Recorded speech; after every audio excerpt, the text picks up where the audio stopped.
The sun was high in the sky, and the scenery on the sea was peaceful. Only she and I were floating in this vast ocean. I was tied to the kayak, my body covered in wounds and blood dripping. She, Yuanxio, took a worn wooden bowl and poured sea water on my body again and again. The salt gradually seeped into every inch of my skin, bringing a stinging sensation. Wanxiao, Wanxiao, please let me go, please let me go. My voice was hoarse, and my eyes were full of fear and desire to survive. She's my girlfriend. No, I should say she used to be. After the apocalypse, she reluctantly agreed to be with me. Our kayak was our only support, and besides it, neither she nor I had anything else on us except a wooden bowl and a dagger. Baby, she lowered her head, took the wooden bowl, and continued to pour sea water on me, caressing my face with her fingers. Do you know why I chose you instead of those other liquors? A thought suddenly flashed through my mind. Store food. It seems you guessed it. Her fingers touched my chest lightly, and the cold touch made me feel uncomfortable. You're the heaviest and healthiest among us, and you're also Hina. She continued, as long as I pickle you, I can still live for 10 days. Don't worry, when the time comes, I will put your heart closest to my heart. She pointed to her abdomen, her tone morbidly calm. Do you see? We will be together forever. You're a lunatic. A lunatic. I roared, my voice hoarse and my lips trembling with pain. She smiled, without a trace of regret in her eyes, as if all this was natural. Baby, how could you scold me? Isn't this what you want in your heart? To be together forever. As soon as she finished speaking, she pulled out a dagger from her back and stabbed it into my chest. Stay with me. She moved closer to my face and kissed me gently. Blood gushed out, and I felt my vision begin to blur. The pain and perception gradually disappeared, and finally there was only the gnawing sound coming from my ears. Suddenly, a strange sound came from my mind, like the lyrics of a song. The Wuming Mountains are connected to other mountains, and the moonlight shines on the Shangshui beach. I suddenly opened my eyes, and my first reaction was to touch my chest. There was no knife wound, and my heart was still there. I looked around in confusion, picked up my phone to check, and suddenly a dialog box popped up on the screen. System activation successful. System. I thought to myself, and carefully checked the prompt information above. Every day you survive, you will gain experience points, and the system will upgrade and unlock more functions. I tried to put the TV in front of me into the space backpack, but it disappeared without a trace and reappeared in front of me after a while. Is all this real? This is not a dream. The end of the world is really coming. Her image flashed through my mind. Yi Wanxiao. She lived downstairs from me and had become my girlfriend after the doomsday rainstorm. At that time, I took her in out of kindness, but I didn't expect that she would eventually treat me as food. In this life, I have a system. I can't make the same mistake again. Yi Wanxiao, I will definitely make you experience more pain than me. My only advantage now is my spatial ability. Unfortunately, banks and gold shops have surveillance cameras, and although I can take things remotely, it is easy to arouse suspicion. In my previous life, I didn't expect to be reborn, otherwise I would have to memorize a few lottery numbers. Now, there is no other way but one rob the rich to help the poor, especially those loan companies. They usually store their cash in safes. As long as I can find these safes, I have a chance. I took my property certificate and started running around between major banks with only one goal, to get a mortgage. But every time I went through the process, I would take the property certificate away and never apply for a loan. Soon, a young man in a black shirt and sunglasses came over. Hey buddy, are you short of money? Yes, I responded immediately, my eyes unconsciously becoming deep. Brother, I hid the property certificate under my armpit and asked in a low voice, do you have a connection? As long as there is collateral, there must be a connection, he replied. What a coincidence. I took out the property certificate. Isn't this it? Okay. He nodded, turned around and said, come on, brother, I'll show you a way. I followed him to a tea house. Tea was sold downstairs, but upstairs was a completely different world. An elegant middle-aged man was sitting at the table. He looked up and said, are there guests? Come and sit down. How about this year's new tea? New tea? I was a little confused. What's your name, boss? I asked, pushing the property certificate in front of him. Just call me Lao Tian. He motioned me to sit down. What business do you want to do, young man? I want to take out a loan. I heard you have a way. I said straight to the point. I don't have a loan, but I do have tea sales. He looked at me with a half smile. I frowned. You mortgage your house to me, and I'll lend you money without interest. But as a friend, you have to buy some tea for me. Oh, I see. I was silent for a moment. How much tea do you want to buy? How much money do you want to borrow? He asked back. 2 million. I answered. This house is worth much more than that. How many days? 1 month, I said. He took out a box of tea and said, this is new tea this year. One box is 10,000 yuan. How about 40 boxes? 40 boxes? Isn't this a disguised form of usury? Too much. I frowned. Can you give me less? His face darkened.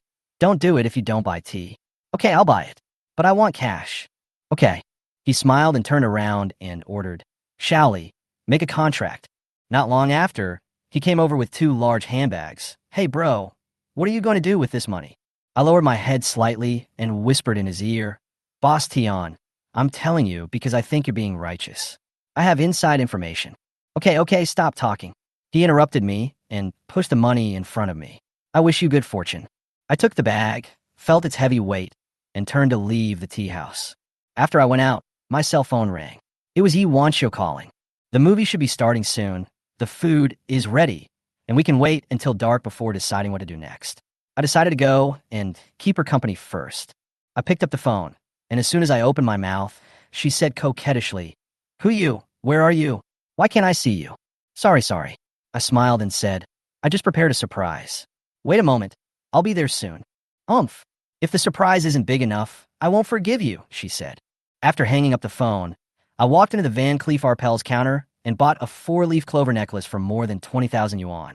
The last time she agreed to watch a movie with me was because of this necklace. As a result, she left as soon as she put it on, saying that the gas was not turned off at her bestie's house. Now that I think about it, the gas was not turned off. I'm afraid she was going to the next show. This time, I want to see who will catch who. I walked into the cinema with the necklace and found that it was already past 3 o'clock and the movie was halfway through. She was sitting in a waiting area, looking towards the elevator from time to time. When she saw me, her anger finally exploded. My heart beat faster and scenes from my previous life suddenly appeared before my eyes. The sound of her high heels echoed in the hall, and people began to talk. It's over. She's so late. Something must have happened. It's my duty. I just handed the bag in my hand to her. When she saw the logo on the bag, her anger immediately dissipated. This is your surprise, I said with a smile. She took the bag and saw the necklace inside. The anger on her face disappeared and joy came over her. Have you seen my circle of friends? Well, this is more like it. She showed a proud smile and handed it to me. Here, help me put it on. I gently picked up the necklace and slowly put it around her neck. With just a little force, the necklace could become her deadly weapon. Forget it. I don't plan to take action now. After all, this is still a society ruled by law. Killing her like this would be too easy for her. The end has not yet come, but it is more suitable for me to torture her slowly. She will gradually feel the pain I bring her without realizing it. Under everyone's gaze, I still put the necklace on her. Yi Wanxiu turned around, touched her collarbone with her slender fingers, and smiled proudly. How is it? Does it look good? She looks good. I nodded. She is indeed pretty, with a nice figure and decent makeup. After all, she is a little internet celebrity.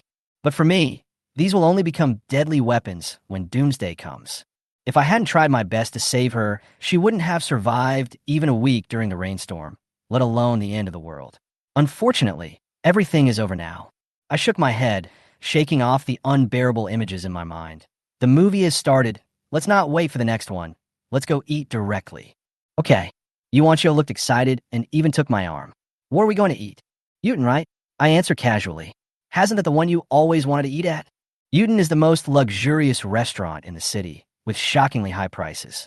Last time she went there with a rich man, she boasted about it on her WeChat moments for 3 days. Really? Her eyes lit up. Without hesitation, she took out her phone and dialed. I have their contact information. I'll make the decision. I nodded, feeling the softness of her arm around me, but also feeling an inexplicable chill. In the evening, we arrived at the restaurant, and the waiter immediately came up to us and asked, Excuse me, are you Missy? Yes. She raised her head and replied, Hello, Missy. The waiter bowed respectfully. We have reserved room number 9 for you. Welcome. Well, lead the way. She nodded lightly. Led by the waiter, we walked into the private room. She took the menu and started ordering, while I picked up my phone and started recording. Are there any wild yellow croakers today? She asked. Yes, they just arrived today. 3,980 yuan per caddy. Two, please, she said decisively. Two. The waiter was obviously a little surprised. For two people, one is enough. It's okay. My brother didn't come, so I packed some for him. She explained and turned to me again. Baby, is everything okay? That word of baby almost triggered my PTSD. Brother?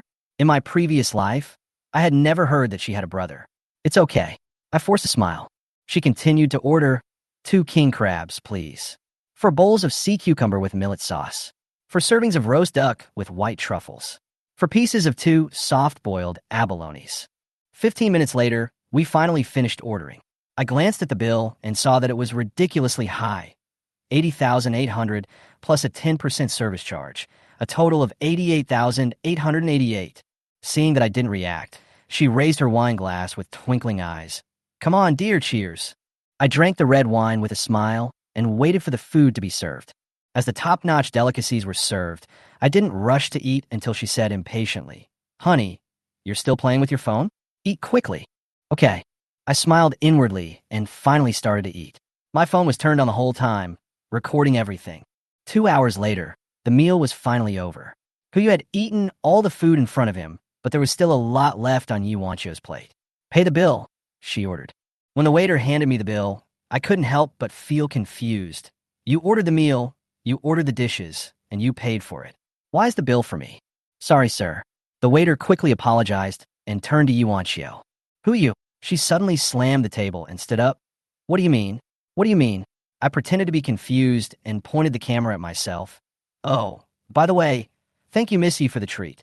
I pressed the stop button and smiled at her. I filmed the whole meal. Missy, you don't want your fans to see it, do you? Her face changed, and she was obviously irritated by my move. Okay, very good. She laughed in anger. I didn't say I would treat you to this meal. At worst, we can split the bill. Hey, don't do that. I opened the video and scrolled to the part where she asked me to eat and played it for her. Look, you asked me to eat, so I started eating. She was so angry that her face turned red. It turned out that she had always thought that I had ulterior motives for not eating. I stood up, took the necklace back from her neck in time, put it back using the space backpack, then turned and left. Ms. Yi, you are so nice. I gave her a thumbs up and closed the door. Wait, where's my necklace? Her voice came from the private room. A smile appeared on the corner of my mouth. You bitch, you ate my food and drank my drink in your last life, and finally swallowed me up. This time it's just interest. When the end comes, I will slowly settle the score with you. I left the restaurant and walked into the night streets. The lights were on, and countless people in the bustling city began their nightlife. But they could not imagine that in the next 7 days, 166 hours, the world would change completely. I walked toward the tea house and found that Boss Tion had already finished get off work and left the tea house. I stood there and waited for a while. After confirming that there was no one in the tea house, I quickly changed my clothes and quietly entered the tea house. With a thought, the door disappeared in an instant. I walked in, and then the door returned to its original state. I turned on the flashlight on my phone, quickly went upstairs, and found Boss Tion safe. It was full of cash, gold bars, and various contracts, but at the bottom, there were guns. I took all those things without hesitation, including the black pistol and the bullet box next to it, which were all what I needed. Not to mention the contract. Although I don't use it myself, it can definitely be useful as a tool to confuse the public. After packing up everything, I quickly ran home, but in my heart, I kept thinking about how powerful Boss Tion was for actually being able to get a gun. Now that we have money and weapons, the next thing is to find a way to convert these gold bars into cash and exchange them for supplies. The current price of gold is about 600 yuan per gram. There are 100 500-gram gold bars in the safe, which means 30 million. This amount of money is enough for me to complete the initial preparations and even buy a small yacht. But selling gold bars in this city will definitely attract the attention of Boss Tion, so I have to leave as soon as possible and operate somewhere else in a low-key manner. I decided to pack my things and rush to the airport. The fastest way was to buy the earliest flight to Australia Island. 40 million might attract attention in other places, but in Australia, it would be insignificant. Besides, there should be what I need there. I ran out of the community and took a taxi to the airport. Along the way, I was still thinking about the gold bars and I didn't know when I would use them. When I arrived at the airport, I had arranged everything and directly ordered a business charter. It was only 200,000, which was nothing to me. When we arrived at the airport, a flight attendant in uniform was already waiting outside. She held up a sign with my name on it. Welcome, Mr. Who You. When I saw her through the car window, my heart suddenly moved and a name emerged in my mind. Mu Lingxiu. She is a resident in our building.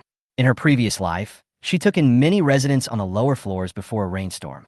Everyone was peaceful at first, but as the rainstorm became more and more severe, human nature was gradually exposed. In the end, Mu Lingxiu was abandoned by those who had once taken her in and even became a bargaining chip in exchange for food. Yi Wanxiu once ridiculed her, saying that she was a saint, but in the end, she could only become a cousin. Are you in charge of reception? I walked up to her and broke the silence. Mr. Hu You? She seemed a little surprised. She didn't expect that I could spend 200,000 yuan to charter a plane, but I came here by online taxi, and there were no bodyguards or assistants around. It's me. Do you need to check my ID? No need. She smiled and replied, obviously having seen my photo. Sir, please follow me. We have already checked you in. You will take Gulfstream G880 flight to Australia Island. Wanji Airlines is at your service. I nodded and followed her to the business lounge. After paying 200,000 yuan, I boarded the plane smoothly. In less than 20 minutes, the plane took off and I sat on the comfortable sofa. Mu Lingxiu and another flight attendant were serving me while I took a sip of red wine. Then I felt sleepy and decided to take a rest. Just as I was about to fall asleep, my phone suddenly rang, waking me up with a notification sound. Congratulations to the host for successfully surviving a day. The system has been upgraded. Unlock new function, panel. Note, you can view the panel information of anything, including but not limited to animals and plants. Distance to next upgrade, 1/3. The system upgrade surprised me. I didn't expect that at this critical moment, a new function would be unlocked. It looks like the road ahead will be even more interesting. I subconsciously glanced at Mu Lingxiu, but in my heart, I was thinking, animals? Aren't humans also animals? At this moment, a panel popped up in front of her, showing her information. Name, Mu Lingxiu. Gender, female. Age, 21. Purity? The maximum value is 100, and every time you have had some kind of relationship with the opposite sex, it will be reduced by 1. I think this is an interesting setting. With the panel, I can finally look for talents with confidence. After all, even though I have a boat, if I rely on myself alone, it is far from enough to cope with the challenges during the rainy season. Crew members, doctors, cooks, and even better, bodyguards. The prerequisite is loyalty. Only when the favorability reaches above 90 can you fully trust them. Brothers and sisters? In the previous life, there were many examples of brothers and sisters killing each other. Mr. Hu. Mu Lingxiu felt my gaze and came over politely. What do you need? Not at the moment. I raised my eyes and looked out the window at the dark night. How long will it take to land? We will arrive at Australia Island Airport in half an hour, and exclusive services have been arranged for you, she continued. What's next? I suddenly remembered that I had booked the flight, but forgot the hotel. I want to buy a large yacht. I asked directly, can you find a seller for me? She hesitated, then nodded. Please wait. She left for a few minutes and returned with the tablet. Mr. Hu, we have contacted a wealthy man in Hong Kong who is preparing to sell his yacht. The information has been sent to me. I nodded and looked at the detailed information of the luxury yacht on the screen. 155 meters long, 19.2 meters high, displacement 5,517 tons, maximum speed 19 knots, 2 helicopter pads, 30 suites, accommodating up to 50 people. Small yachts are not expensive, but this level is estimated to cost hundreds of millions. The final price surprised me, 2.1 billion, installment payment supported, 50% down payment. Where is the ship? I asked. It's on AO Island. Mu Lingxiu replied. If you need, we can help you contact the ship owner so that you can see the ship as soon as possible. Let's contact them. I closed my eyes and began to think. The worst solution is to take it away directly, but the ship is more than 100 meters long, so it is unrealistic to take it away quietly. A better solution is to buy it. But the 40 million I have is far from 2.1 billion. I'll take a gamble, I said to myself. At 1 in the morning, in the casino, I took out a gold bar, exchanged it for 300,000 chips, and sat down at the dice table. A simple bet, the number of the 3 dice in the dice cup, the size, the number. I stared at the dice cup, and the system prompt message flashed. This time it's okay. I put all my chips on small. At 5 in the morning, after a night of fierce fighting, there was an anonymous promissory note in my backpack with 2.1 billion on it. In order to round up the amount, I kept gambling until I reached 3 billion. In addition to the 2.1 billion ticket money, I also transferred 900 million to buy supplies. Mr. Hu, the casino manager came up to greet him. We sincerely invite you to stay in the presidential suite of the affiliated hotel, free of charge. No time. I was in no mood to rest. The money was in hand, the ship was on the way, and the most important thing next was to find the right security personnel. With 3 billion in hand, the pressure is not small. If you need anything, security, accommodation, travel, feel free to contact me. The casino manager was still delivering the message. What do you mean? My eyes turned cold. Are you spying on me? No, absolutely not. We are doing this for your safety, Mr. Hu. If anything happens to you in AO Island, our casino business will be over. So that's why their good attitude is to ensure the interests of their own casino. After all, the casino took a lot of money from the 3 billion I won. That's good. I nodded and then asked, do you know where there is a reliable security company? Of course. The manager answered quickly. At 7 o'clock in the morning, I was led by the casino manager to a company that specializes in providing security services. This company provides security services for all casinos on the island of Macau. Its personnel are highly qualified, and many of them are retired military personnel. I simply said, I want the best, the sooner the better. The security company took immediate action, and within half an hour, 12 strong men over 180 centimeters tall stood in front of me. They were black, white, and yellow, covering almost all races. I looked around and saw one person who stood out. Name, Shunshan, gender, male, age, 29. He has 3 perfect skills and 6 proficient skills, which is designed for doomsday survival. Moreover, the loyalty mentioned in his character is the key I need. He was sweeping the floor at the door, looking like a cleaner, not a bodyguard. I walked towards him and we locked eyes. It's you. It's you. When these words came out, not only Shinshan was stunned, but also the others present. Aren't they looking for a top bodyguard? Why did they find a cleaner? One of the black bodyguards shouted angrily. This is an insult to us. That's right, another white bodyguard echoed. You don't even know what a top bodyguard is. You chose a useless cleaner. A yellow man in the crowd sneered. His accent didn't sound like that of Chinese. You Chinese have an old saying, grandstand to please the crowd. It's referring to people like you. What a waste of time. Tanaka. At this time, the boss of the security company finally spoke up. How can you talk to your customers like this? He frowned and looked a little angry. Tanaka disagreed. He looked at his boss and said, you and I are just partners. You're not my boss. You let me hire someone like this to insult my Bushido spirit. I will end my cooperation with you. You are not the only security company on AO Island. If you don't give us a reasonable explanation, we will terminate our cooperation. You. Bossy was speechless for a moment, but I watched the scene in front of me with great interest, becoming a complete bystander. At this time, Shan took the initiative to speak. You want to hire me? Yes. Long-term employment. I immediately replied, the price and conditions are all up to you. I have a daughter, and I want to live in the same city with her. Okay. Annual salary of 3 million. Okay. A property of my own. Not too big. 2 bedrooms are enough. Okay. A car, preferably one with good off-road performance. Okay. Except for what a bodyguard should do. I won't do anything else. Okay. I'm fine. Shunshan's favorability plus 10. Now 10. The scene was suddenly silent. The 5 conditions offered by Shunshan actually diverted the attention of the 2 people in front of them who were in a tense atmosphere. Especially Tanaka. He obviously didn't expect you to be so generous. 3 million a year? With various favorable conditions. These conditions are almost unmatched among the top bodyguards. Boss. Tanaka's eyes lit up, and he quickly walked up to Huyu. His attitude suddenly changed, and he wagged his tail like a dog. I'm the most suitable bodyguard for you. He can't. Huyu ignored him, but took a half step back and turned his gaze to Shinshan. Shinshan raised his hand tacitly to block Tanaka. Get out of the way, you useless piece of shit.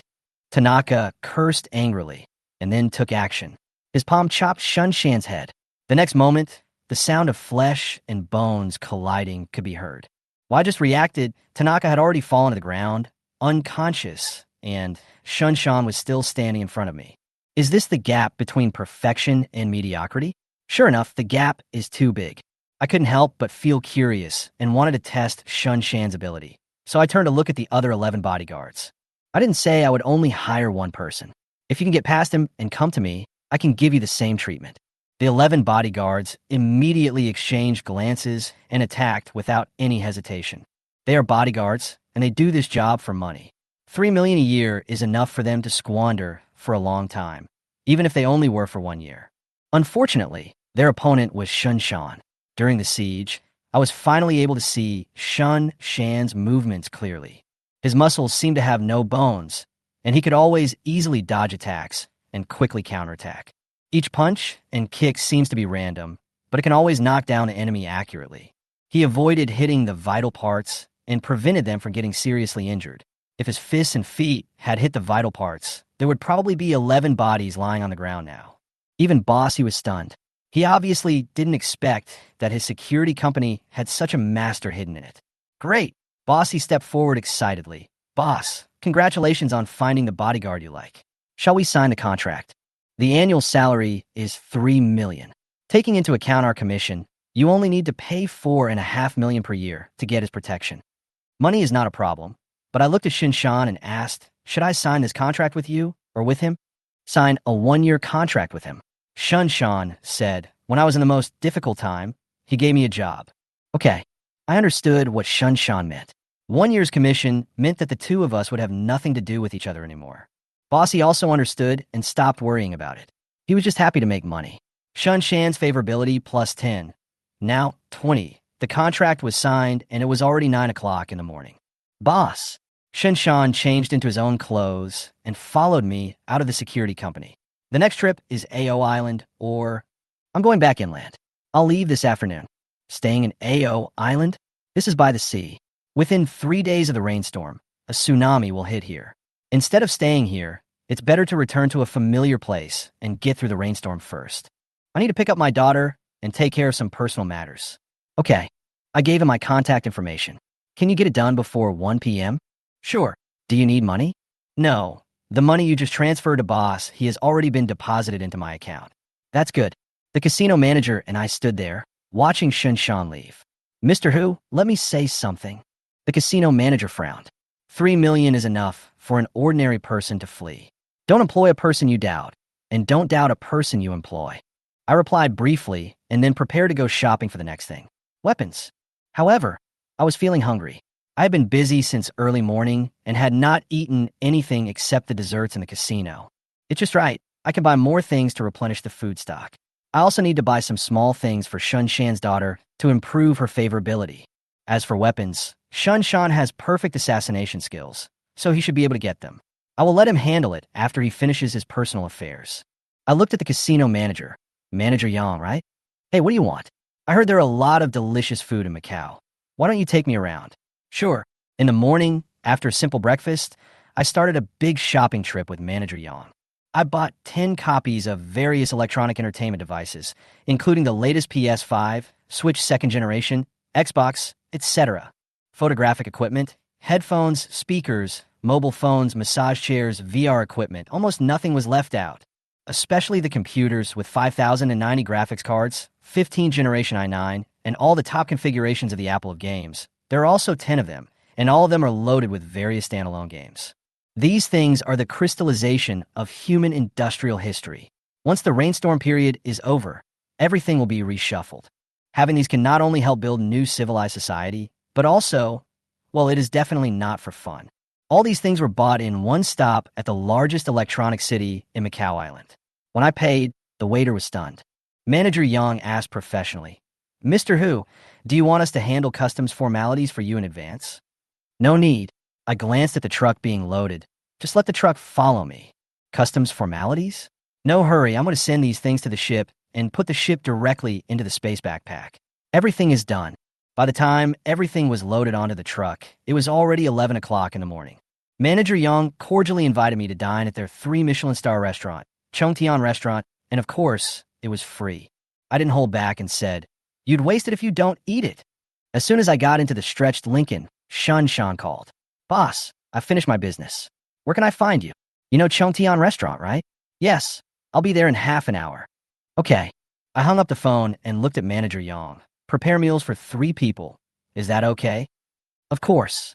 Manager Yang handed me a glass of champagne respectfully. As you wish. I took the champagne, took a sip, and the cold liquid flowed in my mouth. If only there hadn't been that rain. That money would have been enough for me to live a life of luxury every day. What a pity. I looked at the golden liquid in the cup and made up my mind. Doomsday? Even if the world is destroyed at the last second, I will maintain this standard of living. How much is this champagne? 18,000 a bottle. If you need, we will send you a case for you to taste. In addition to the box that was delivered, I want to buy some more. How much? I pointed to the truck behind the Lincoln. Give me a truckload. One truck? The small truck at the back. No, of course not. Manager Yang's smile returned to his face. We will serve you wholeheartedly and prepare it for you this afternoon. Another truckload of red wine, another truckload of whiskey, another truckload of white wine. The quality is higher, the price is not an issue. Are you also using that kind of vehicle? Manager Yang's smile disappeared. Of course. At noon, the Lincoln finally drove outside the casino. Before I got out of the car, I saw Shan standing by the road, holding a little girl. The little girl looked very cute. With the sunlight shining on her face, she looked like a doll, but she was sitting in a wheelchair. After the car stopped, Manager Yang quickly got out of the car, opened the door, and greeted me as I got out of the car. Boss. Shan pushed the little girl over and taught her how to address people. Bu, call uncle. Hello, brother. Bu looked at me with a little curiosity. Are you my father's future boss? Yes. I squatted in front of the wheelchair and said to Bu with a smile. Your name is Bu, right? How old are you this year? I'm 7 years old. How about your brother? How old is he this year? I'm 24. You should call me uncle. That's not right. Bu exclaimed. Dad said that if you meet someone without a beard, you should call him brother. Brother? You don't have a beard and you're so handsome. Why would I call you uncle? You should call me brother. I was a little amused and confused for a moment. Then what kind of person should be called uncle? Him. Bu pointed at Manager Yang. He has wrinkles on his face, so you should call him uncle. Manager Yang smiled bitterly helplessly, but he didn't feel unhappy. Bu is an innocent and lovely child. Who could be angry with her? I rubbed Bu's head and couldn't help but like her. Looking at Shan, I smiled and said, Your daughter is so cute. I hope the boss doesn't mind. Shan replied helplessly, his eyes full of pity. Let's go eat first. I looked at Bu. What do you like to eat, Bu? Brother will treat you. Really? Bu's eyes lit up and he started counting. Bu likes to eat egg tarts, pineapple buns, pork chop buns, ice cream, and in chocolate. Can you eat all of this? Before I could say anything, Shan rubbed her head and said, No, you've eaten chocolate today. Eating more will damage your teeth. Oh, Bu lowered his head, like an eggplant hit by frost. It's okay. We'll eat the same thing later. I looked at Manager Yang and said, Bring a truckload of these, too. You know the quality. Manager Yang was stunned for a moment. Mr. Hu, egg tarts are not easy to store. If you fill a truck. I didn't say much, just uttered a syllable softly. I'll arrange it right away. The corner of Shan's mouth twitched. No need to spend so much money. How can a child eat so much? Just one portion will be enough. He thought car should be a unit like a supermarket shopping cart, but he didn't realize that I meant the number of cars. It's okay, you'll know later. As a bodyguard, Shan will understand this sooner or later. When the favorability reaches a certain level, I will naturally tell him many things. But now is not the time. I looked at Bu with a smile on my face. Bu, let's go have lunch first, okay? Okay. Seeing how much I care about Bu, Shan's favorability increased again. Shan's favorability plus 9, now 29. Bu's favorability plus 11, now 30. It was already 12 o'clock noon, and my phone vibrated. I picked up the phone and saw that it was Mu Lingxiu calling. Mr. Hu, the ship owner has been contacted. Is there any change in your itinerary? If not, we can pick you up at the dock to see the ship. No need. I wiped my mouth and said softly, We'll be there soon. It was still the stretched Lincoln, but this time not only were Shan and Bu sitting in the car, but there were also 9 more trucks behind it. When Bu found out that the cars were filled with her favorite things, she was stunned. Shan was not spared either, with a hint of shock in his eyes. My goodness, do rich people buy things by the truckload? I thought they were shopping carts. The moment Bu saw these things, her eyes lit up and she was filled with happiness. Her favorability rating directly broke through 40, while Shan's favorability rating dropped back to 29. Too much. At this moment, Shan couldn't help but wonder if you had other purposes. Bubu was very excited, and with Shun Shan's permission, he ate an egg tart as if he had received a precious gift. Seeing her eating so happily, you almost asked the cart to pull another one. There is no way, this girl is just too cute. If her cuteness skills are cultivated to the perfect level, she will probably charm countless people. Mr. Hu, we've arrived at the port. Manager Yang's voice pulled me back from Bubu's cuteness. I turned around and saw that the vehicle had indeed stopped outside the dock. Mr. Hu, this dock has a rule that trucks are not allowed to enter unless they have the procedures for loading goods. These goods, just put it outside. I opened the car door, walked down first, turned around, and stretched out my hands to Bubu. Can I carry you down? Bubu did not answer immediately, but turned to look at Shan as if asking for his opinion. Shan's eyes moved slightly. Although he felt a little reluctant, he still picked up Bubu and said, Boss, there's no need to trouble you. I smiled and said nothing more. After all, I knew that Shan had Bubu in his heart. How could he let me have close contact with Bubu so easily after only knowing her for one day? It doesn't matter, there's still a long time to go. Take it slow. I have made up my mind. Bubu is so cute. She will not only be my goddaughter in the future, maybe she will also be my daughter-in-law. I turned to Manager Yang and said, Manager Yang, you don't have to accompany me the rest of the way. After we see the boat, we will board the plane. Please calculate the price of the truck and other goods together, and I will pay you all at once. Mr. Hu, you're welcome. Manager Yang quickly took out the POS machine and handed it to me with both hands. 4 trucks of wine and beverages, 500 bottles per truck. The total price is 26.88 million. The remaining desserts and snacks, I will count as gifts within my authority. Yes. I picked up the card and swiped it decisively. After paying, Manager Yang left. I didn't care about the 10 trucks outside, but walked directly to the dock. Not long after they walked away, Mu Lingxiu came over quickly with a middle-aged man in a suit and tie. Mr. Hu, Shan subconsciously stood in front to protect Bubu and me. He's an acquaintance, it's okay. I looked at Shan, motioning him to relax, and also greeted Mu Lingxiu. Hello, Emerpontu.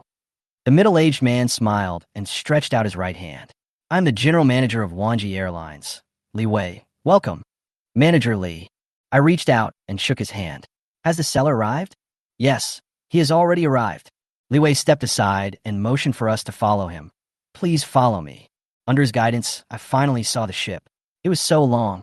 Although we know from the data that it is 155 meters long and 19.2 meters high. When you actually stand in front of it, you will feel that the ship is much larger than it looks in the picture. If it were stood up, it would be almost as high as a 50-story building and as wide as a 6-story building. No wonder it looks so small in the picture. It turns out the person taking the photo is so professional. I paused for a moment, then checked the boat's panels. Name, St. Pius. Category, large yacht. Overall rating, A+.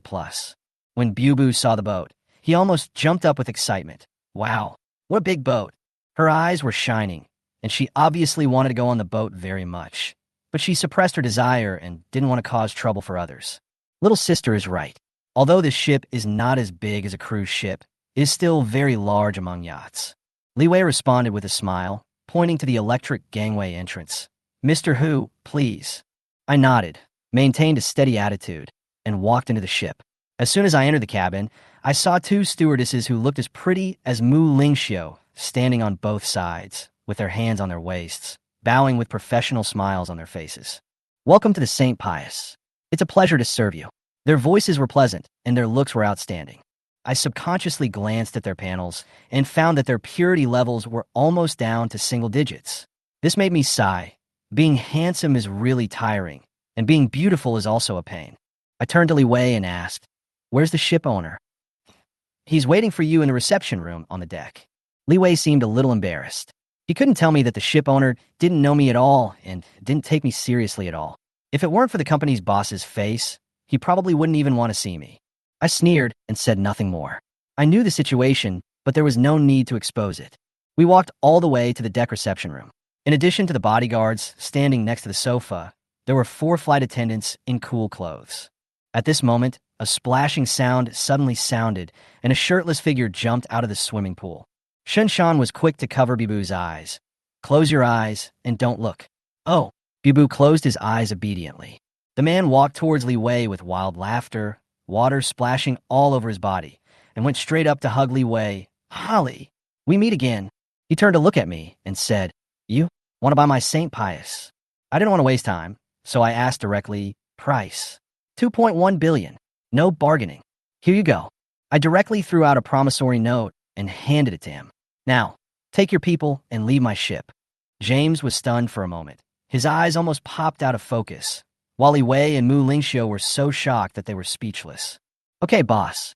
James seemed to be afraid that I would go back on my word. He quickly put away the check, found a contract in the reception room, signed his name hastily, and handed it to me. "Boss, sign your name. The money belongs to me, and the boat belongs to you." I signed my name without hesitation. The contract was concluded. It was so fast that the bodyguards and flight attendants present could not react. "Go, go, go." James kissed the promissory note and proudly ordered his bodyguard. "Let's go. Casino, casino." He turned out to be a gambler. If I had known earlier, I would have asked him to meet at the gambling table directly to save myself all this trouble. I rolled my eyes helplessly, and my gaze fell on the 4 flight attendants who were dressed coolly. As soon as they saw me looking at them, they all rushed over to me and said, "Boss." Chapter 9, 3 questions. The 4 cool attendants rushed over together. Huyu was careless and did not dodge, thinking that since Shunshan was there, these guys should not be able to get close to him. But I didn't expect. Shinshan covered Bubu's eyes and didn't move. Huyu was thrown to the ground, and before he could say a word, he was bombarded by the flaming red lips. Fortunately, he reacted in time.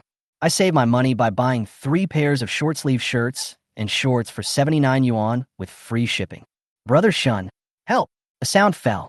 Shinshan immediately took action, picking up one in each hand and carrying the 4 flight attendants to the side. Huyu was finally able to catch his breath and slumped down on the sofa, calming the jumping little dinosaur. He immediately gathered everyone on the ship in the deck reception room. "You won't know until you see it, and you'll be shocked. There are 42 crew members, except for the 12 who are responsible for driving the yacht. The remaining 30 are all stewards." Sure enough, rich people are not as happy as we imagine. We can't even imagine the happiness of rich people. After checking their panels, Huyu made the same decision for them. Dismissed. Each of them was given a substantial severance package and asked to leave the ship. Mu Lingxiu and Li Wei were also asked to leave. The flight was scheduled for 2 p.m. Huyu sent the 2 away on the pretext that he had some other things to deal with. Now, there are only 3 people on the huge boat. Huyu, Shunshan, and Bubu, who was full of curiosity. "Brother Shun." "Hey, boss." Huyu looked at Shunshan with a resentful look on his face. He was currently checking for hidden dangers left on the ship. "Why didn't you stop them just now? I thought you didn't want to resist." Shinshan replied seriously. "Next time, no matter who it is, as long as they rush towards me, block them back." "Okay, boss." Huyu sighed helplessly and looked at Shunshan's panel. Right now, his favorability towards me is only 29, not even a third, let alone the passing line. Unfortunately, it's too late. "Come on, let's get off the boat." "Okay, boss." Shunshan replied and followed Huyu off the boat without asking the reason or the next arrangements, until he followed Huyu to the bow of the ship. Huyu squatted in front of Bubu and rubbed her head. "Bubu, do you want to see magic?" "I want to see it." Bubu immediately replied. "What magic trick is brother going to perform?" "Bubu is very smart. He will definitely be able to expose you." "That's not necessarily true." Huyu patted the hull. "Bubu, look carefully. 3, 2, bang." There was a snap of fingers. The 100-meter giant, the St. Pius, disappeared in the port in an instant. Not only Bubu, even Shinshan, who had always been calm, couldn't help but tremble his pupils. This was beyond his understanding of the world. Ding, ding, ding. Huyu clapped his hands and pointed to the empty dock behind him. "How is it, brother? Is he awesome?" Bang, bang, bang. Bubu immediately clapped his hands, his eyes full of stars. "Brother is so awesome. How did you do that?" "Magic." Huyu put his finger between his lips. "It won't work if you say it out loud." "Oops." Bubu took Huyu's sleeve and said, "Brother, just tell Bubu." "Can't." Huyu smiled and refused, then said, "If Bubu wants to see it, brother can still show it to you. It depends on whether you can guess it." "Yes, yes." Huyu pushed Bubu and walked out of the dock with Shinshan. They came to the 10 trucks and used the same method to put all the trucks into the space backpack. Bubu's hands were almost red from clapping. Although I never figured out what was going on, I just thought it was a magic trick. As for Shinshan, He was completely confused. Once he even touched one of the cars quietly, but the car disappeared before his eyes. Is this really something humans can do? He tried several times and wanted to take the initiative to ask Yu what was going on. But in the end, I endured it, seeing that he didn't ask. Yu didn't intend to explain anything to him. He just wanted to see how long he could endure. The most important thing now is to leave Australia Island first. A luxury yacht disappeared out of thin air. Even if I, the owner of the yacht, did not point it out, there would be many curious people paying attention to it. The sooner you get out of here, the better. The three of them went all the way to the airport and boarded the chartered plane at 1:30 p.m., embarking on their journey back to Jinling. But he was not idle during the 2 hours on the road. The community where he lives has 2 elevators and 4 households. He contacted the other 3 households on the 28th floor in the owner group, discussed the purchase details, and planned to buy the top floor of the building as soon as he returned to Jinling. Because I was in a hurry, the price was 30% higher than the market price. The price is not expensive when you calculate it, just the cost of a few truckloads of wine. The plane landed, but you took Shan with him to go through the formalities. According to the agreement, he had to purchase a local property for Shan, one of which was directly transferred to him, and the other was given to Bibu. Although this thing is nothing but clouds after the rainstorm, it is now a real property worth tens of millions. This time, Bibu's favorability did not change, but Shan's increased again. Shan's favorability +1, now 30. It seems that fulfilling promises is quite important. Strike while the iron is hot. You went to the 4S store again. Get the 24 model Brabus G800 in full price. The name was still Shan. With this car, I could still go out for activities 2 days before the heavy rain comes. By the time I finished all this, it was already 7 o'clock in the evening. There are still 144 hours until the rainstorm arrives. Yu took the 2 of them to Uton for a simple meal, cleared out their stock of high-quality ingredients along the way, and performed a little magic trick in front of Bibu. It was already 11 o'clock in the evening when I got home. The other 3 residents on the top floor have moved out. Bibu was too tired and fell asleep as soon as he lay down on the bed. Shan silently followed Yu back to his house. Come on, brother Shun. Yu sat at the dining table and took out the white wine prepared by Manager Yang and took a look. Okay, Mauzi from 2004. Fatia Matai from 20 years ago. No wonder it's so expensive. It's amazing that he could get so much. He took out the wine glass and poured himself a glass, then placed another glass opposite him and poured more wine for Shan. Then he took out a box of egg tarts, took out one, took a bite. The tart crust was crispy and pleasant, and the tart center was still steaming. Whatever you want to ask, I'll give you 3 chances. Shan's eyes widened. It's not because of the wine, but because of Yu's methods. He simply sat opposite him, drank the wine in the glass in one gulp, and then put it down. Boss, who are you? As you can see, a man. Yu took another bite of the egg tart. If this is the only problem, then you have failed my expectations of you. Shan frowned slightly, and then asked, What do you want me to do? Protect my personal safety. Yu answered honestly. In exchange, I will also protect you and Bibu. Shan knew. The protection here is definitely not the protection that you understand, but on another level. I have another question. Think about it before asking. Shan hesitated for a few breaths, and all the information about Yu flashed through his mind. A young man in his early 20s. This is where he lives all year round. Although he doesn't look like a wealthy man, he can spend a lot of money to buy those things. It seems that he got the money after gambling heavily in Australia. He was able to choose me from among all the bodyguards. He had such mysterious means and didn't have to use his lower body to think. What else can I ask of such a person? He thought for a long time, took another sip of wine, and finally looked up at Yu. What is your purpose? Purpose? Just to survive. Yu also drank the white wine in the glass, feeling the burning sensation in his throat, and uttered lightly.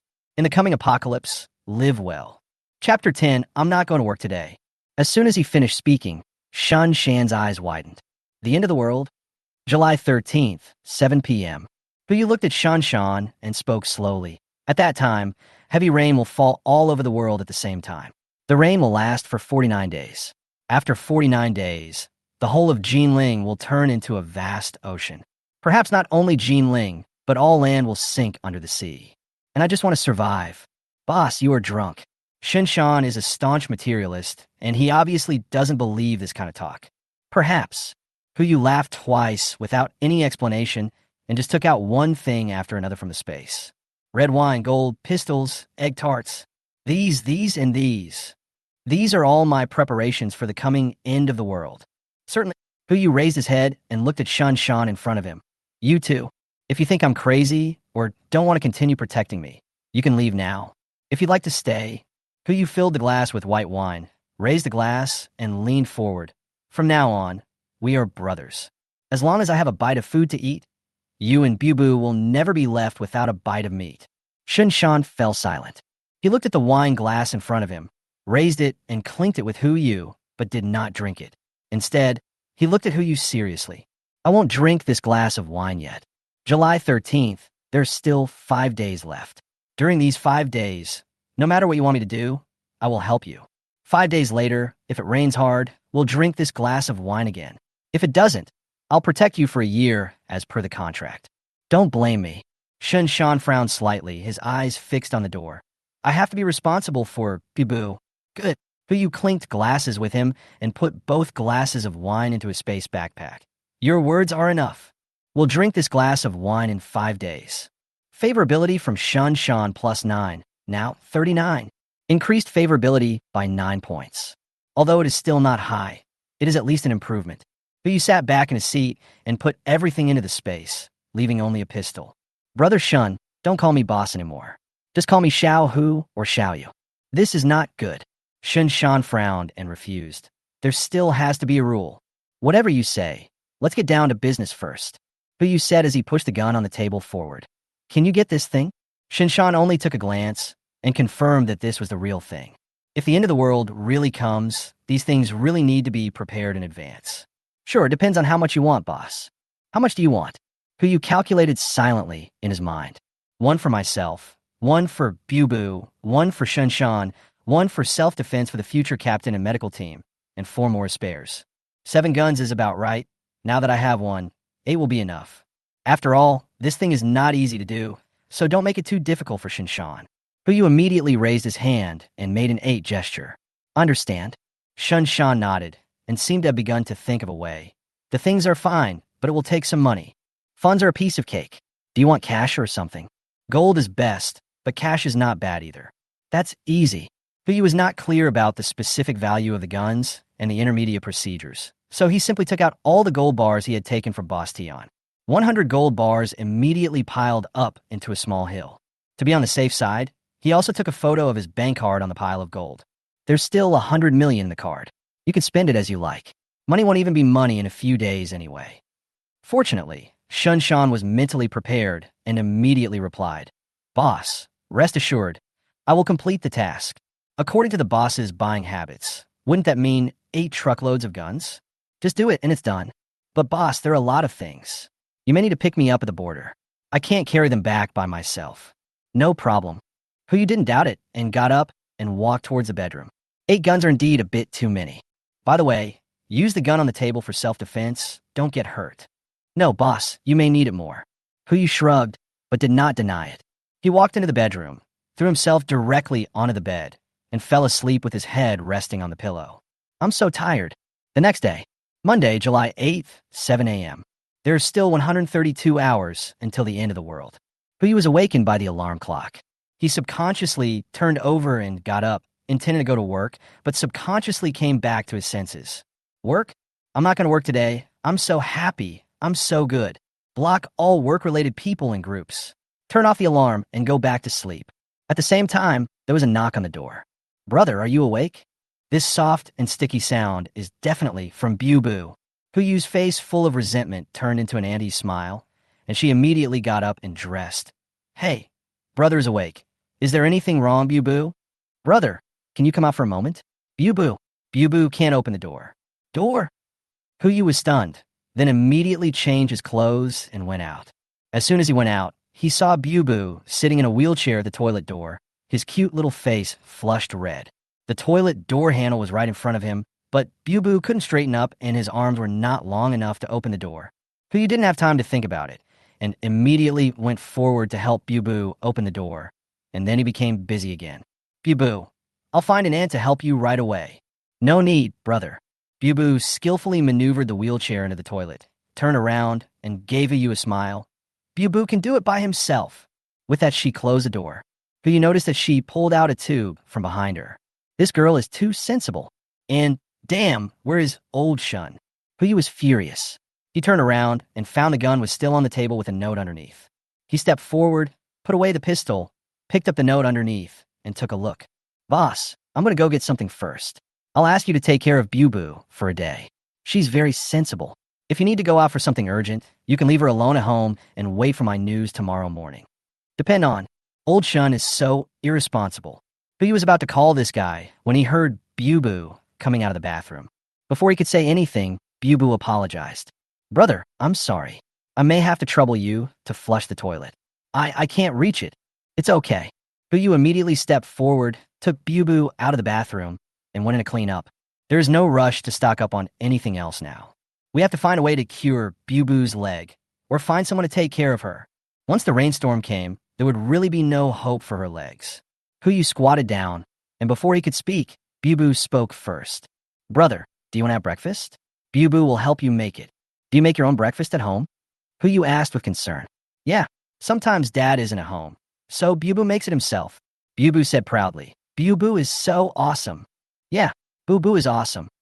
Huyu praised him and then asked, Bu, I want to take you to the hospital to check your leg. Maybe I can find a way to cure you. Are you willing to go with me? No need, brother. Bu shook his head. Dad took me to see many doctors, and they all said that it would be difficult for Bu's leg to recover. Just because it's difficult doesn't mean it's impossible. Bu, are you willing to try again? Huyu immediately asked. Maybe there is hope? Bu nodded. Bu, anything is fine, as long as it doesn't make Dad cry again. Wow, that rough guy Old Shin can even cry. Next time I'll find a chance to record a video of him. It could be considered a pastime in the apocalypse. Huyu took out his cell phone and called the manager of the local Wanji Airlines. Charter a plane to Yujing. No matter how much money we have, we must cure Bu's leg before the end of the world. By the way, maybe we can also stockpile a medical team. Chapter 11 Hexagonal Nanny. 9 o'clock in the morning. Yujing Xia Hospital. With the financial resources and the promise of donating a new inpatient building to Xiehe, all the orthopedic, neurological, and traditional Chinese medicine chief physicians in Yujing gathered together for a seminar. After a careful examination, the doctors came to a conclusion. It can be cured. After getting these two words, Huyu no longer had any other problems and directly used his money ability to pave the way. Experts abroad? Charter, please come back. Is the device out of town? Charter flight, transport now. However, at the seminar, someone also proposed a different idea. I object. That was a female doctor.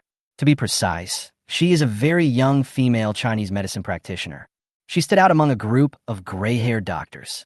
This is not only because of her age, but also because of her appearance. Even the black-framed glasses as thick as her little finger could not hide her stunning beauty. The patient is still too young. If this treatment is used, there's a high probability that she will die. Even if it is successful, she will have many hidden dangers as her body grows. But this is the fastest way. The orthopedic director who led the use of Western medicine frowned and said, of course we want to wait until she is 18. This is the request of the patient's family. The sooner the better.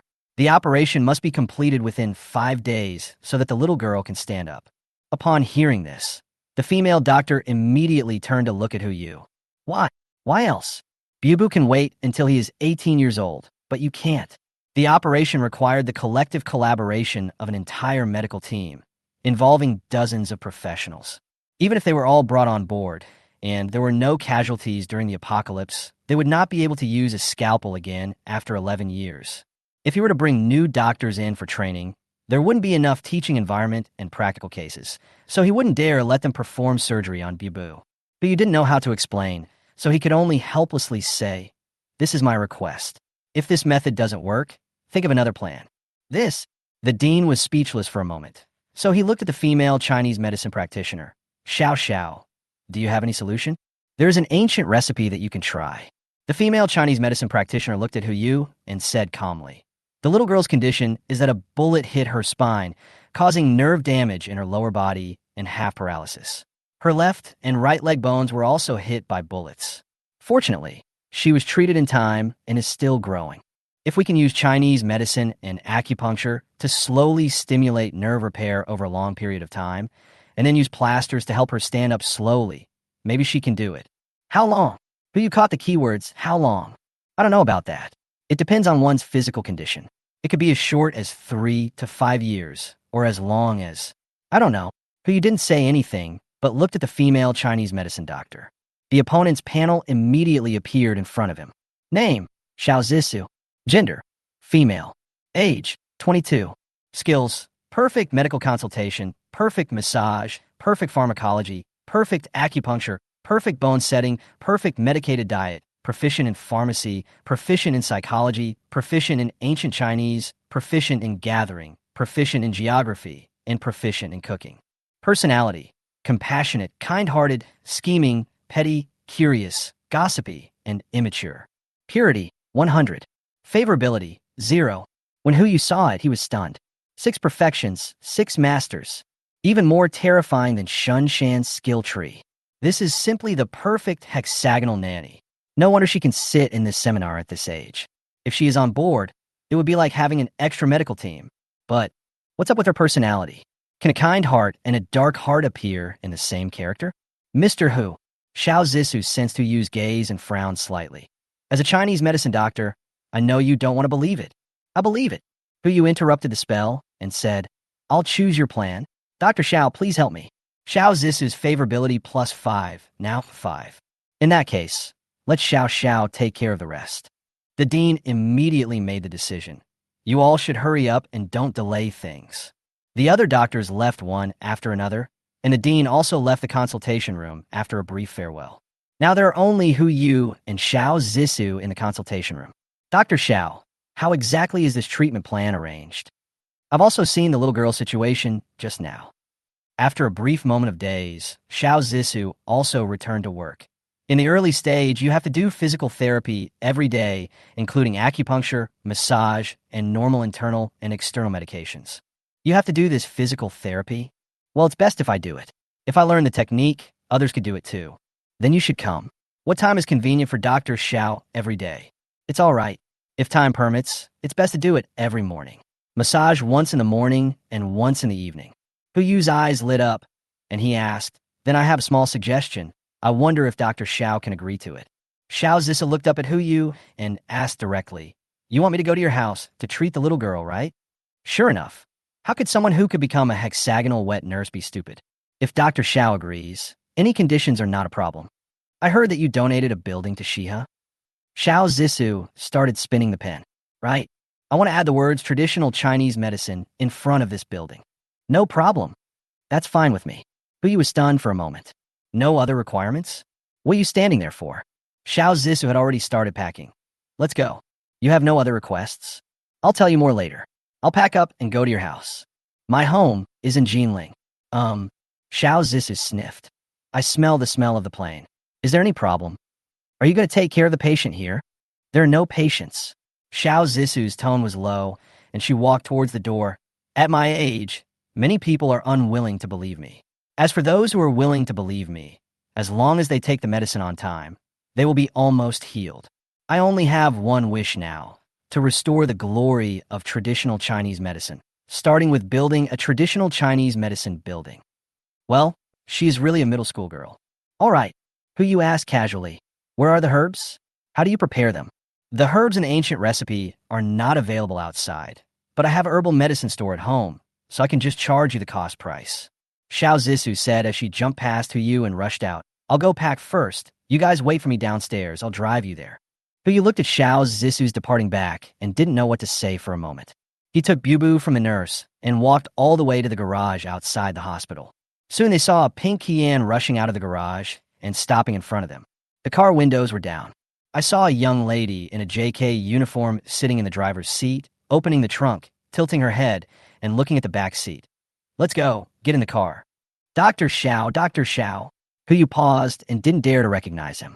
You are so good. Xiao Zissou, you actually have 2 faces. Just call me Shiso outside. That's what my friends call me. Xiao Zissou replied casually, looked at Bubu in the wheelchair, and greeted her. Bubu, nice to see you again. I will be your doctor from now on. Bubu nodded obediently. Thank you, Sister Zissou, for taking care of me in the future. It's just a small matter.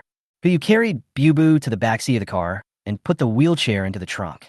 He then sat down next to Bubu and asked Xiao, Zisu, where are your glasses? It's fake. I want to gain the trust of patients and their families. Xiao Zisu replied while driving. Just like those uncles' Mediterranean hairstyles, it's just equipment used to increase buff. But their hairstyle is permanently worn, while yours is really just a piece of equipment. The difference is too big. Let's talk first, Xiao Zisu said as she drove. Except for treatment time, my time belongs to me. No problem. Family members and patients must fully cooperate with my treatment. Also, I'm not your resident doctor. I'm just staying at your house temporarily to treat the little girl. So if there are other patients at your house, it's not within my scope of obligation. You can choose freely, and I can choose freely too. Certainly. Then I have no other questions. By the way, you'd better find a full-time nanny for the little girl, because her body may undergo some changes after starting treatment. Okay, I'll look for it right away when we get back to Jinling. Xiao Zisa nodded and said nothing more. She drove all the way to the outskirts of Yujing, where there was a small warehouse. When you open the door, you'll see all kinds of Chinese medicinal herbs. There are 10 wooden cabinets just for storing Chinese medicine. Judging from the wood, they're all hundreds of years old. In addition, there are dozens of kinds of medicinal liquor with dozens of jars piled up in the warehouse. It seems that she comes from a family of traditional Chinese medicine. Xiao Zisu immediately rushed in and started to prepare the medicine with ease. Seeing this, you couldn't help but ask, Zisu, if I buy all the medicine in your warehouse, how much would it cost? I won't sell it for any price. Xiao Zisu's voice rang out from deep inside the warehouse. These are all treasures passed down from my family. Some of them can't be bought or sold. It's good enough to use them for medicinal purposes. Can't buy or sell. That would be a difficult problem. You then probed. What if we move to Jinling? In addition to building a traditional Chinese medicine building in Xiehe, Jinling can also promote traditional Chinese medicine. Xiao Zisu's favorability +5, now 10. That depends on my dad's opinion. Xiao Zisu came out holding a lot of medicinal herbs. It's because he is on the Japanese island now. Otherwise, he would jump up when he heard what you said. Exchange with the Japanese island?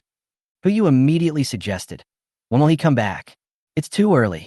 Maybe a week later. Xiao Zisu blinked. How about you talk to him in detail then? Boss who? 1 week. The Wajima island had already been submerged by the tsunami. Can you come back sooner? I'm afraid it won't work. There are the ancient recipes that were stolen from us. My dad said that we must take advantage of this exchange to see more. My mom went with them, and she won't be back for 10 days or half a month. Difficult, but it's okay. I can take the herbs away first, and then find a way to bring Zhao's father and mother back. Xiao Zisu is already the perfect hexagonal nanny. God knows what level Zhao's father and mother are. This kind of talent must be brought on board. Chapter 12 Weapons done. While Xiao Zisu was moving the herbs into the car, you volunteered to close the warehouse door for her. I ran around the warehouse as fast as I could, and when I went out to close the door, there were only a few spider webs left in the warehouse. In the car, you contacted a charter flight back to Jinling. I don't know if it was a deliberate arrangement by the airline or a coincidence, but Mu Lingxiu was among the flight attendants on these charter flights. She is the one who takes care of Bubu on the plane every time. Isn't Xiao Zisu looking for a nurse? Mu Lingxiu also happens to be proficient in nursing skills, so you sat on the sofa and looked at Mu Lingxiu, who was teasing Bubu with a small toy. Ms. Mu. Mr. Hu. Mu Lingxiu immediately stood up with a smile on her face and responded respectfully. Excuse me, what do you need? I wonder if you would consider changing jobs? Yu extended an olive branch to her, and another flight attendant next to him immediately showed an envious look when he heard it. If you work for a young, wealthy man of this level and seize the opportunity, you may very likely become a phoenix. If it were her, she would be happy even to be a cleaner. Mu Lingxiu did not agree directly, but asked, what do you plan to hire me for? Take care of Bubu. But you did not hide it. You have seen it. Bubu needs a personal nanny. If you agree, you can set any conditions. Here is again. Xiao Zisu, who was lying on another sofa, glanced at Yu. Could this guy be some nouveau riche? Nanny. Mu Lingxiu was a little hesitant. Putting aside the salary and other things, if she was just a nanny, it would be difficult to get her to give up the job of flight attendant. You can think about it and give me an answer before tonight. Okay. Thank you, Mr. Hu, for your appreciation. Yu doesn't necessarily have to choose her, but for the sake of the warm baby, he gives her a chance to choose. Our lady? This personality trait is not good, but when it comes to taking care of Bubu, There is nothing more suitable than this. The plane landed at 4 o'clock in the afternoon. You took the airport car directly back to the community gate. Because it was an old neighborhood, Xiao Zissou just took a look and her expression was dull. He lives right here. Those who take the plane are all chartered, let alone a single-family villa. They should at least have a large flat, right? Isn't this community too old? Could it be that this nouveau riche hasn't had time to purchase a property? Xiao Zissou's mind was full of curiosity about Hu Yu, so she helped him carry Bibu down from the car, and the two of them walked towards the community. As the three of them walked into the community, they heard a discussion in the distance. I saw 3 middle-aged ladies sitting in the pavilion in the community, eating melon seeds and chatting. Hey, have you heard? The guy on the 28th floor seems to have made a fortune and bought all 28 floors in one go. What do you mean by getting rich? Didn't I hear that she was kept by someone? And it was a man who kept her. That's right. You can do anything else at such a young age. Why do you have to do this? Chill. Stop talking. Someone is coming. These 3 ants have quite a loud voice. Huyuk heard everything that was just said, but he ignored it. However, Xiao Zissou's eyes lit up. There's Melon. Her gossiping soul was burning, and she wished she could join this group of ants right now, holding some melon seeds. Just as she was about to move forward, Huyu turned his head and looked at her. Dr. Xiao, can Bubu's medicine be ready tonight? That's right. I still have to make medicine. Let's talk about gossip next time. Xiao Zissou turned around and followed. No problem. You can trust me to do the job.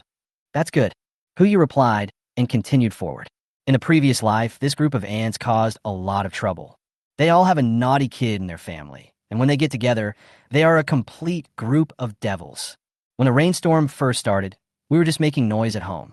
But as supplies were consumed, the ants formed a group and morally blackmailed everyone in the building, wanting them to provide nutritious food for their children, under the pretext that they are still children.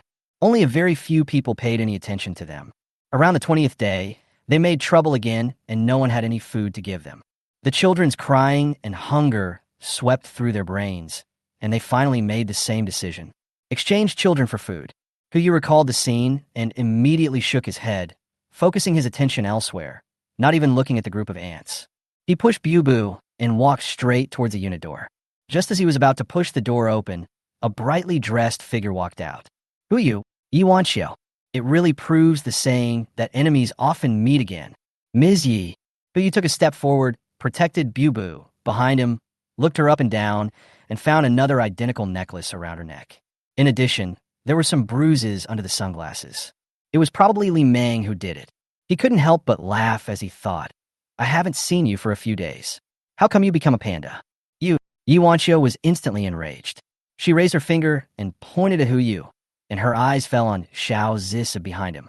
With just one glance, she could tell that the clothes Xiao Zissou was wearing were all famous brands. Although they were old models, they were still expensive.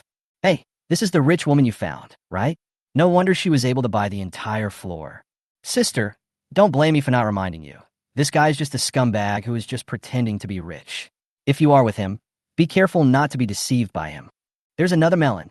Xiao Zissou immediately stepped forward and took Huyu's arm. Really? Tell me in detail. Yiwanxiao didn't say anything, but looked at Huyu, threatening him with her eyes.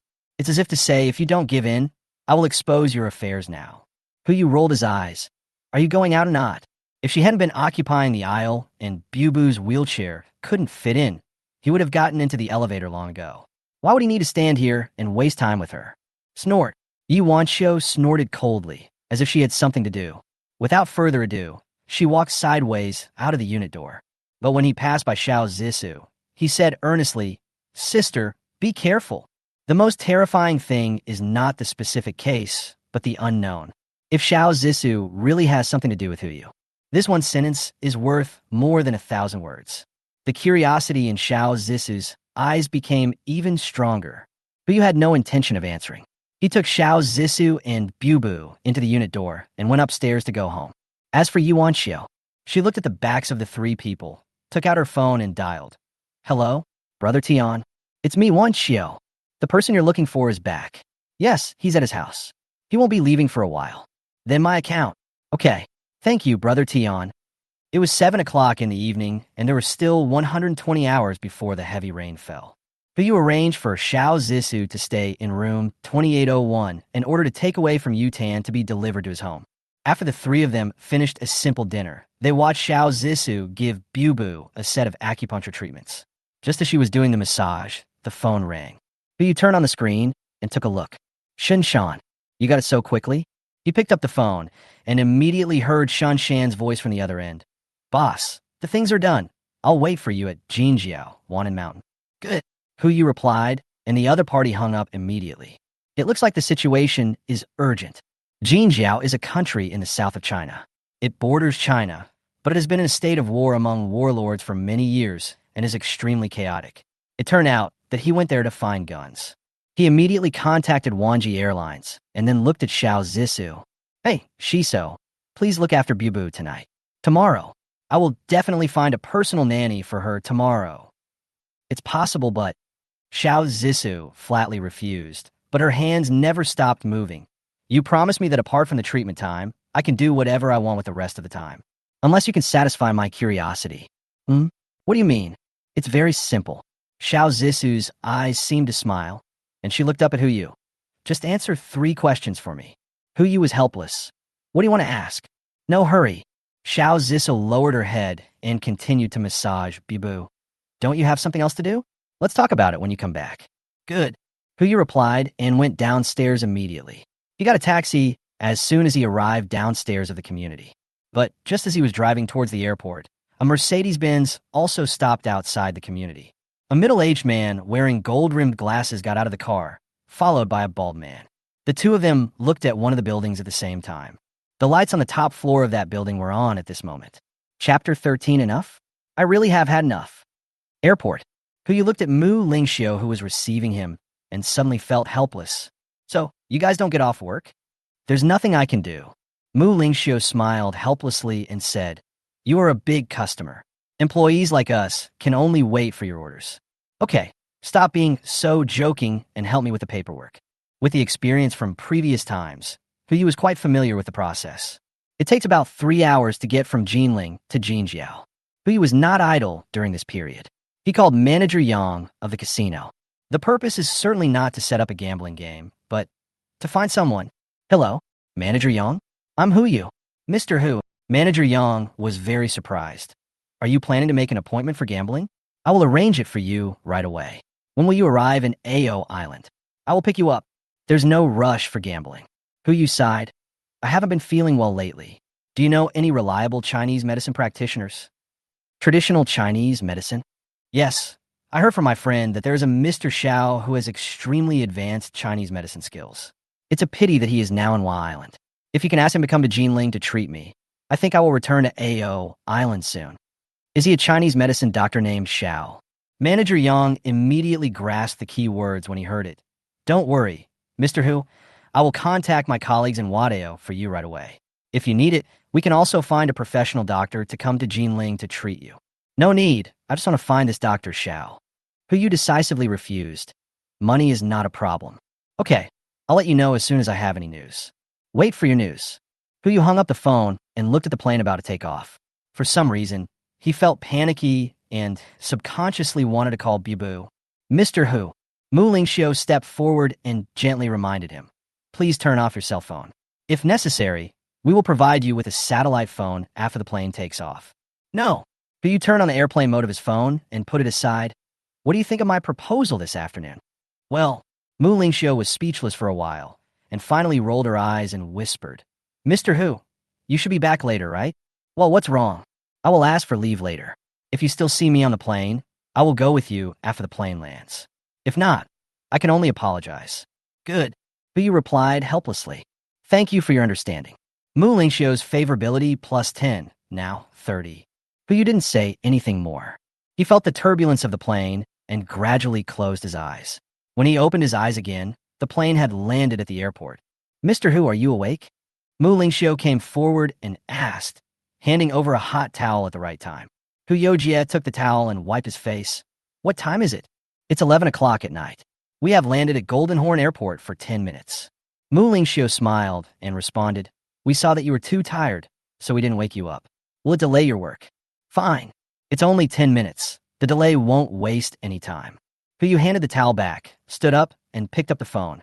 Can your car deliver here? Yes. Mu Lingxiu immediately responded. Where are you going? Wanan Mountain. Hu Yu said this as he walked out of the plane and turned off the flight mode. Before he stepped onto the jet bridge, a text message popped up. The sender is unknown, and there is a picture in the message. Just one glance, and Hu Yu stopped immediately. In the dim space, two women were tied to two chairs, one large and one small. Although their eyes were covered with black cloth, Hu Yu could still recognize them at a glance. Xiao Zisu Bubu. Buzz. The bell is ringing. Hu Yu immediately picked up the phone. Hello. Who are you? Tisk. TSK. TSK. You finally answered the phone. A voice that was obviously processed by a voice changer sounded.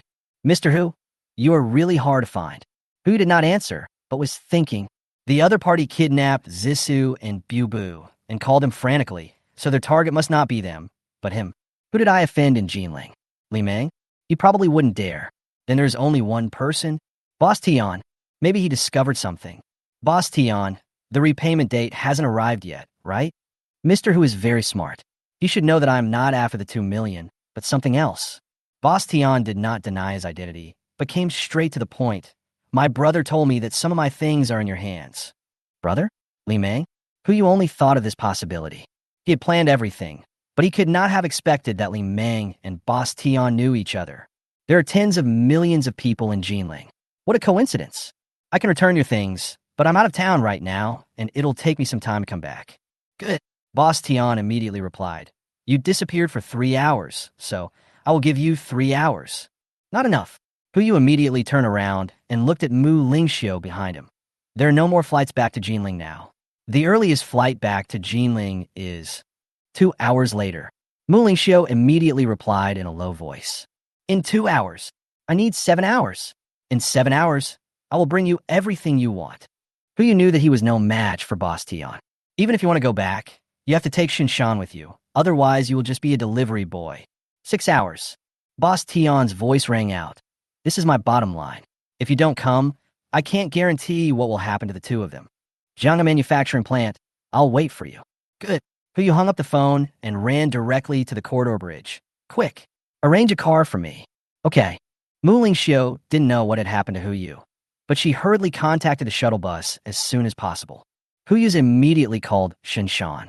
Hello, boss. It's me. Hu Yu said hurriedly. I need your exact location now, and Bubu is in trouble. What happened to Bubu? Shinshan's voice became obviously anxious. Hu Yu immediately told him about the transaction with Boss Tian and how he had taken away Boss Tian's life and property. Of course, because they were still on the shuttle bus and Mu Lingxiu was still there, Hu Yu did not say the specific method. Favorability from Shun Shan -20, now a 19. It's all my fault. I didn't expect that Tian would react so quickly and leave Bubu in Jinling like this. Now is not the time to talk about this. Shun Shan did not express his attitude towards Hu Yu, but just quickly said, How long will it take you to get there? Let me take a look. Hu Yu looked at the address and imported it into the navigation system. A route appeared along with an estimated time. The fastest is 1.5 hours, so 3 hours round trip. Too late. It's simply too late. Before Shinshan could speak, a crazy idea popped up in Hu Yu's mind. Parking.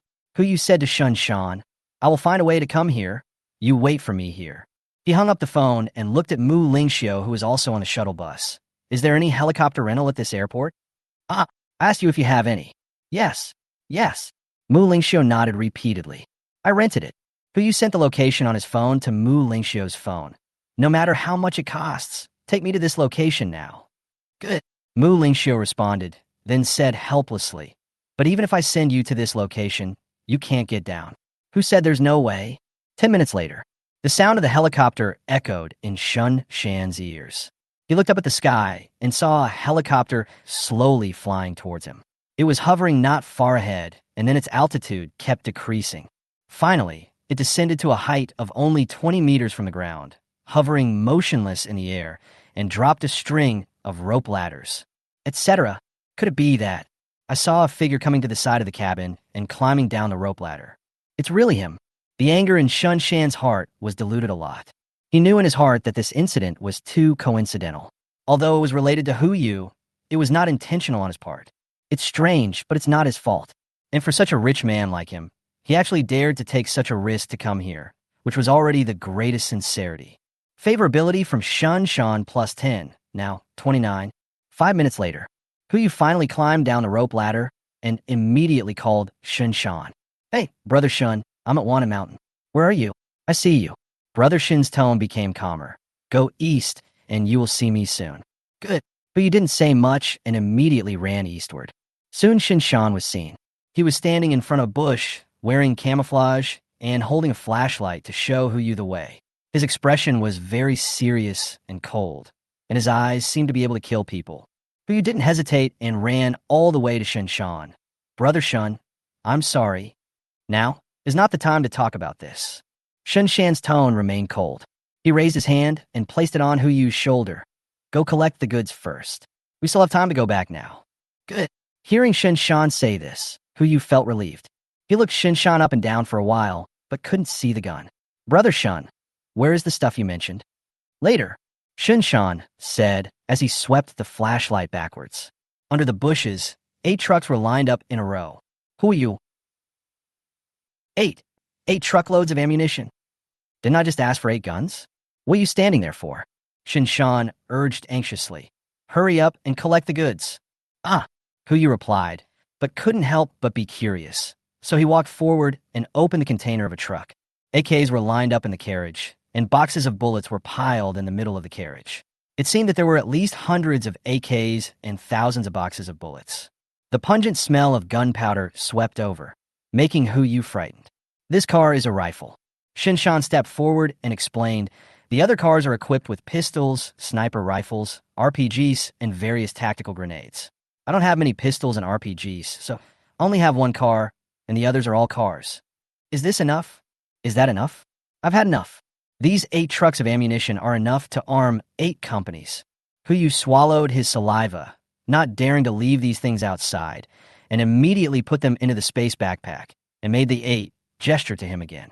Brother Shun, didn't I say I would just get 8 guns?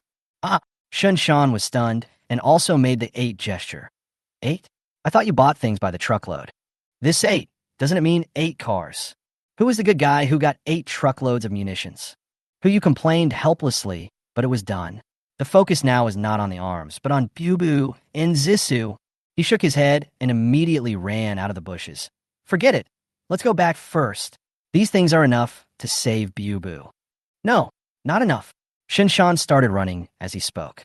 When he passed Hu Yu, he picked him up by the waist, carried him on his back, and rushed toward the helicopter at a faster speed. Boss, I remember you wouldn't mind hiring some more bodyguards, right? Let me confirm first, this so-called isn't it calculated by car? Chapter 14 Gathering. On the plane back to Jinling. It was already 11:30 at night. There are still 5.5 hours left until the time agreed with Boss Tian. As soon as you get on the plane, Hu Yu saw Mu Lingxiu again. But now he was in no mood to discuss the issue of a personal nanny with her. He just watched Shin Shan holding the satellite phone and calling people one after another. The method is also very concise, with only 3 sentences on each call. The first 4 calls were all, it's me. Something happened to Bubu. Jinling, gather at the airport within 5 hours. After saying this, the other party will hang up the phone immediately. As for the 5th call, Shin Shan thought for a long time before dialing it. The first 2 sentences are the same, only the 3rd sentence is different. Jinling, Jianghe Manufacturing Plant. Everyone on the other end of the phone seemed to know Bubu. Hu Yu just sat opposite and watched until the last call was hung up, and he did not ask Shin Shan's opinion. All right. Shin Shan put down the phone and looked at Hu Yu. Without waiting for him to speak, she took the initiative to explain, actually, Bubu is not my biological daughter. Hu Yu was stunned. Is it so exciting right from the start? To be precise, she's the child of my comrade. Shin Shan scanned the table, as if looking for something. Hu Yu immediately understood. Give me a bottle of wine. Do you have white wine? Yes, Mr. Hu. Mu Lingxiu responded respectfully and immediately brought a bottle of Matai to the table. The quality of this bottle of Matai is naturally not as good as the one prepared by Manager Yang, but it is still okay to drink casually. She poured a glass for both of them and walked towards the driver's cabin tactfully, without any intention of listening to gossip. Shin Shan picked up the wine glass and drank it all, then continued. There are 7 people in our team. During a mission abroad, the captain died to protect us. Bubu is his only relative. I'm not in a position to go into detail about the specific mission, but after that mission, the other members of our team were also punished and all of them were expelled from the military. Because of some unnecessary troubles, I took Bubu to hide in Australia Island, thinking that with my own skills, I could earn money to help her get back on her feet. But I didn't expect. Shinshan drank another glass of wine. Who you also knew what happened next. Shinshan was not welcome in that bodyguard company. Perhaps he had offended some senior executives, which resulted in him having to do cleaning work. Because he had to maintain Bubu's daily expenses, he couldn't resign and had to continue working. As for the so-called unnecessary trouble, who you still remembers the diagnosis Xiao Zissou gave to Bubu at that time. The bullets hit the spine and left and right leg bones. This must be quite a big trouble. It is probably related to that overseas mission. Boss! Shinshan's eyes were red. He raised his wine glass and looked at Huyu. I haven't finished speaking, but you should understand what I mean. If you think that we are too much trouble as father and daughter, you can still regret it now. I'll find a way to pay you back for the money and the favor. Trouble? What kind of trouble could be worse than the trouble of the end of the world? Brother Shun. Huyu picked up the wine glass and clinked it with Shun Shan's. I call you Brother Shun. Bubu is my niece. We are a family. There is no need to talk about whether it is troublesome or not. Come on, drink. Good. Favorability from Shun Shan plus 20, now 49. The two clinked their glasses and only drank this last one. I have some important things to do later, so I shouldn't drink too much. By the way, Brother Shun, there is something I need to say first. Huyu put down his wine glass and looked at Shun Shan seriously. You say, your comrades may be good fighters, but that doesn't mean they can be good bodyguards. Whether they stay or not is a mutual choice between the two of us. So, you can understand, right? Certainly. Shin Shan nodded. Boss, it's great that you can give them this opportunity. That's good. After saying that, Huyu closed his eyes and waited for the arrival of 12 o'clock. Tomorrow is the third day and the system will be upgraded again. I don't know if there will be any surprises. Half an hour passed quickly, and a crisp sound rang out at the right time. Bite. Congratulations to the host for successfully surviving for 3 days and upgrading the system. Unlock new function, Survival Blind Box. Note, you will receive a blind box every day. After opening the blind box, you will receive random items, creatures, and skill books to help you survive better. Distance to next upgrade, 3 out of 10. Survival Blind Box. Huyu's eyes suddenly lit up, and he sensed that there was an extra black egg in his space backpack. Just crack the egg open to get a random item. Unfortunately, I am still on the plane and cannot use my spatial ability at will. I can only watch it after I get off the plane. 3 hours later, the plane landed at Jinling Airport. Huyu asked Mu Lingxiu to go home and wait for news first. He still had important things to do and would come to her in the morning to discuss the specific work content and salary. When he and Shun Shan came out of the airport, they saw 2 muscular men standing far apart on both sides of the airport gate. At this point, no flights landed except their charter flights. I think these 2 should be Brother Shun's comrades in arms. 2 panels popped up in front of me almost at the same time. Name, Li Ji. Gender, male. Age, 28. Skills, perfect driving, perfect cooking, proficient survival, proficient first aid, proficient fighting, proficient firearms, proficient off-road, proficient assassination, proficient swimming. Personality, loyal, kind, stubborn, and protective. Favorability, 0. Name, Su Zilong. Gender, male. Age, 27. Skills, epic firearms, perfect combat, perfect assassination, mastery of survival, mastery of off-road, mastery of driving, mastery of first aid, mastery of electronics, mastery of swimming. Personality, loyal, impulsive, decisive, protective, and arrogant. Favorability, 0. He rubbed his eyes and looked at Su Zilong's skill column again. Epic skills. There are levels above perfection. In other words, this person's firearm skills are 1 level higher than Shin Shan's. No matter what, this person must be accepted. Personality or something, it doesn't matter. As long as he is loyal and obeys orders, being impulsive is just a minor problem. Brother Shan. Li Ji saw Shun Shan and immediately came forward, complaining, why did you bring this guy here as well? If I don't come, will you save Bubu? Su Zilong also stepped forward at the same time, his tone extremely cold. Apparently, there had been a conflict between the 2. This conflict should not include Shin Shan. Okay, now is not the time to argue. Let's talk business first. Shen Shan took a step back and introduced Hu Yu, who stood up. This is my boss. I'm his bodyguard now. In addition to Bu Bu, the person who was kidnapped this time is also a female friend of his. Su Zilong's favorability was -10, now -10. Oh, Su Zilong snorted and looked at Hu Yu with dissatisfaction. So, Bu Bu's kidnapping this time is related to you? A chill suddenly came over me. In the scorching heat, Hu Yu shivered. Zilong. Shen Shan frowned and stood in front of Hu Yu. Some things will be discussed later. Let's go save Bu Bu first. Snort. Su Zilong snorted coldly and said directly, the address, I'll go there. Since you want to be someone's bodyguard, it's better to let me take care of Bu Bu. Just you. Another voice came from the gate outside the airport. I saw a pair of twin brothers slowly approaching, and a leader sneered, aren't you afraid that you will raise Bu Bu to be autistic? Autism? Bro, if you leave it to him, it's not certain whether Bu Bu can live to adulthood. Hu Yu looked at the two people at the door, and two more panels popped up. Name, Zhao Zhong. Gender, male. Age, 28. Skills, perfect first aid, perfect survival, proficient off-road, proficient fighting, proficient cooking, proficient firearms, proficient assassination, proficient swimming, proficient survival. Personality, loyal, heroic, protective, gossipy. Favorability, 0. Name, Zhao Yi. Gender, male. Age, 28. Skills, perfect firearms, perfect combat, proficient assassination, proficient driving, proficient cooking, proficient first aid, proficient off-road, proficient swimming, proficient survival. Personality, loyal, heroic, protective, superstitious. Favorability, 0. There are also 9 skills. These 4 people, like Shen Shan, possess the same 9 skills. The only difference is the perfect skills they have mastered. Li Ji is mainly responsible for driving and cooking. Zhao Zhong is mainly responsible for first aid and survival. Zhao is mainly responsible for firearms and fighting. As for Su Zilong, not to mention the epic firearms skills, the fighting and assassination are also at perfect level. This is definitely a powerful weapon. Hu Yu immediately thought of recruiting people. If we can recruit these 4 people and cooperate with the 8 trucks of ammunition, we can have our way. Everyone is here. Shen Shan glanced to the 4 people and immediately ordered, execute the mission first, then talk about other things.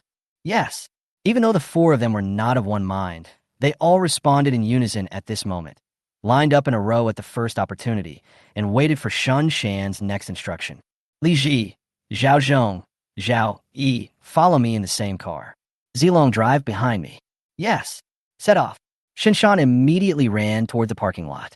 The others could keep up, but Hu Yu, he is just a hard-working worker. Not to mention how long you haven't exercised. Even if your body is at its peak, it is impossible to keep up with their pace. Li Ji helped. Yes. Li Ji replied, then immediately ran back, put Hu Yu on his back, and followed again. Thank you for the trouble.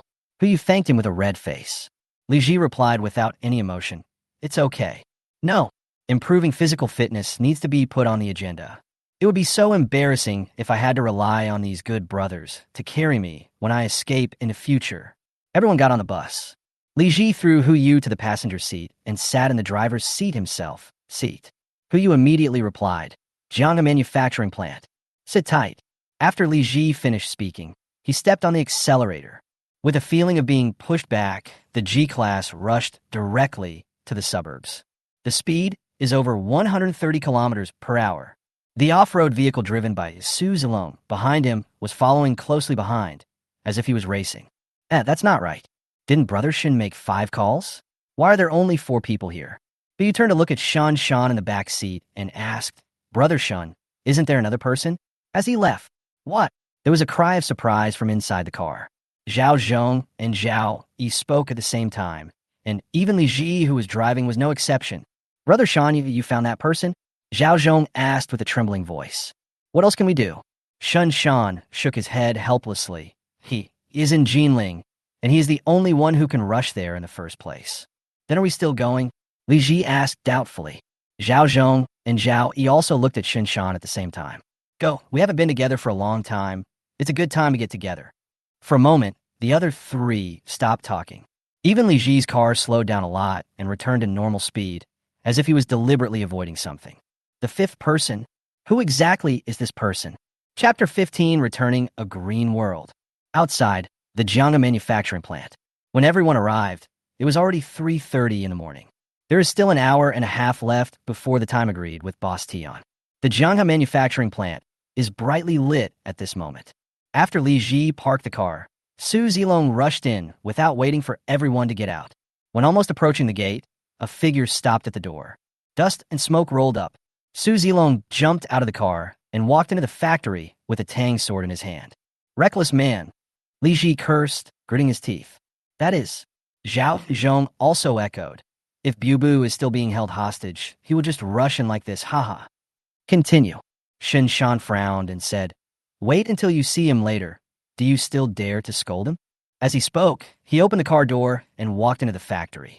Li Ji and others looked at each other, not daring to refute, and could only follow Shen Shan inside. Hu Yu is now more and more curious about the last person. As he walked through the dust and into the factory, the scene before him stunned him. Su Zilong knelt down. Su Zilong, who had perfect fighting and assassination skills, was half kneeling on the ground, with a woman in a red vest behind him. She had her hair tied in a high ponytail and had a very slim figure. She looked to be about 1.7 meters tall, but her weight might be less than 100 kilograms. That thigh is not even as thick as Hu Yu's arm. But such a woman was enough to pin Su Zilong to the ground, making him unable to even stand up. And behind them, a group of people led by Boss Tian were tied up and thrown together, and everyone's eyes, mouths, and ears were stuffed tightly. But Xiao Zissou and Bu were also among them. They were not rescued, but they were out of danger. The panel pops up instantly. Nama, Unxiana. Gender, female. Age, 25. Skills, epic combat, epic assassination, epic firearms, epic off-road, epic camouflage. Personality, loyal, cute, heroic, protective, taciturn, shy. Purity, 100. 5 skills, 5 epics. If it were in a card drawing game, Shan Shan and Su Zilong would be considered SRs. Then Ling Xian would definitely be an SSR. This woman, could she be the last member of Shin Shan's team? Xianer. Shin Shan stepped forward and said, let Zilong go first. Oh, and Xianer immediately let go and took a step back. And Xianer, Su Zilong stood up helplessly, rubbing the shoulder that had just been pressed. You did it on purpose, didn't you? You knew it was me, but you still attacked me. And Xianer turned to look at Su Zilong and said calmly, you may not be here to save Bu. I forget it. I don't want to bother with you. Su Zilong didn't dare to lose his temper with her and walked straight to Bu. I'm taking Bu away now. You guys can do whatever you want, etc. As soon as Shan Shan finished speaking, Xianer flashed and stood in front of Su Zilong. It seemed that as long as he opened his mouth to say shoot to kill, Xianer would attack without hesitation. Zilong calmed down first. I'm calm now. Su Zilong turned to look at Shan Shan. If you can't protect Bu, then let me do it. I will never let her suffer this kind of grievance. Shan Shan was speechless for a while. He had no choice but to turn his head and look at Hu Yu. Boss, please take care of Bu first. I have something to talk to them first. Good. After saying that, Shan Shan turned and walked out of the warehouse. The others followed along. Hu Yu quickly walked up to Bu and took off her earplugs. This action made her body tremble, but she didn't make any sound or movement. He continued to remove the cotton cloth stuffed in Bu's mouth and the blindfold on his head. Bu, it's me. Bu felt relieved instantly, tears welling up in the corners of his eyes. Brother Huyo? Hurry. Sister Zissou was kidnapped with me. Be good, it's okay. Hu rubbed her head. Don't be afraid. Bu, you and Sister Zissou are safe. Bu responded, his little bun-like face full of determination. Brother, I'm fine. You go save Sister Zissou first. Okay, Bu is the best. Hu praised him and untied the rope on Bu, then came to the side and took off Xiao Zissou's blindfold. The first time she saw Hu, she was not timid or weak, but just asked 2 words. Where are the people? Hu squatted down and untied the ropes on her. Are you talking about Bu? No, I mean the people who kidnapped us. Xiao Zissou replied, stood up from the chair, and flexed her wrists. Her eyes instantly fell on the people who were tied up, and she was obviously shocked. You did all this? Of course not. Hu had no intention of taking credit for it. He raised his hand and pointed outside the factory. The people who saved you are having a meeting outside. I'll introduce them to you later. Don't worry yet. Xiao Zissou looked at Boss Tian in the crowd, flexed her wrist, and walked towards him. You dare to kidnap me? You must be tired of living. Hey, what are you doing?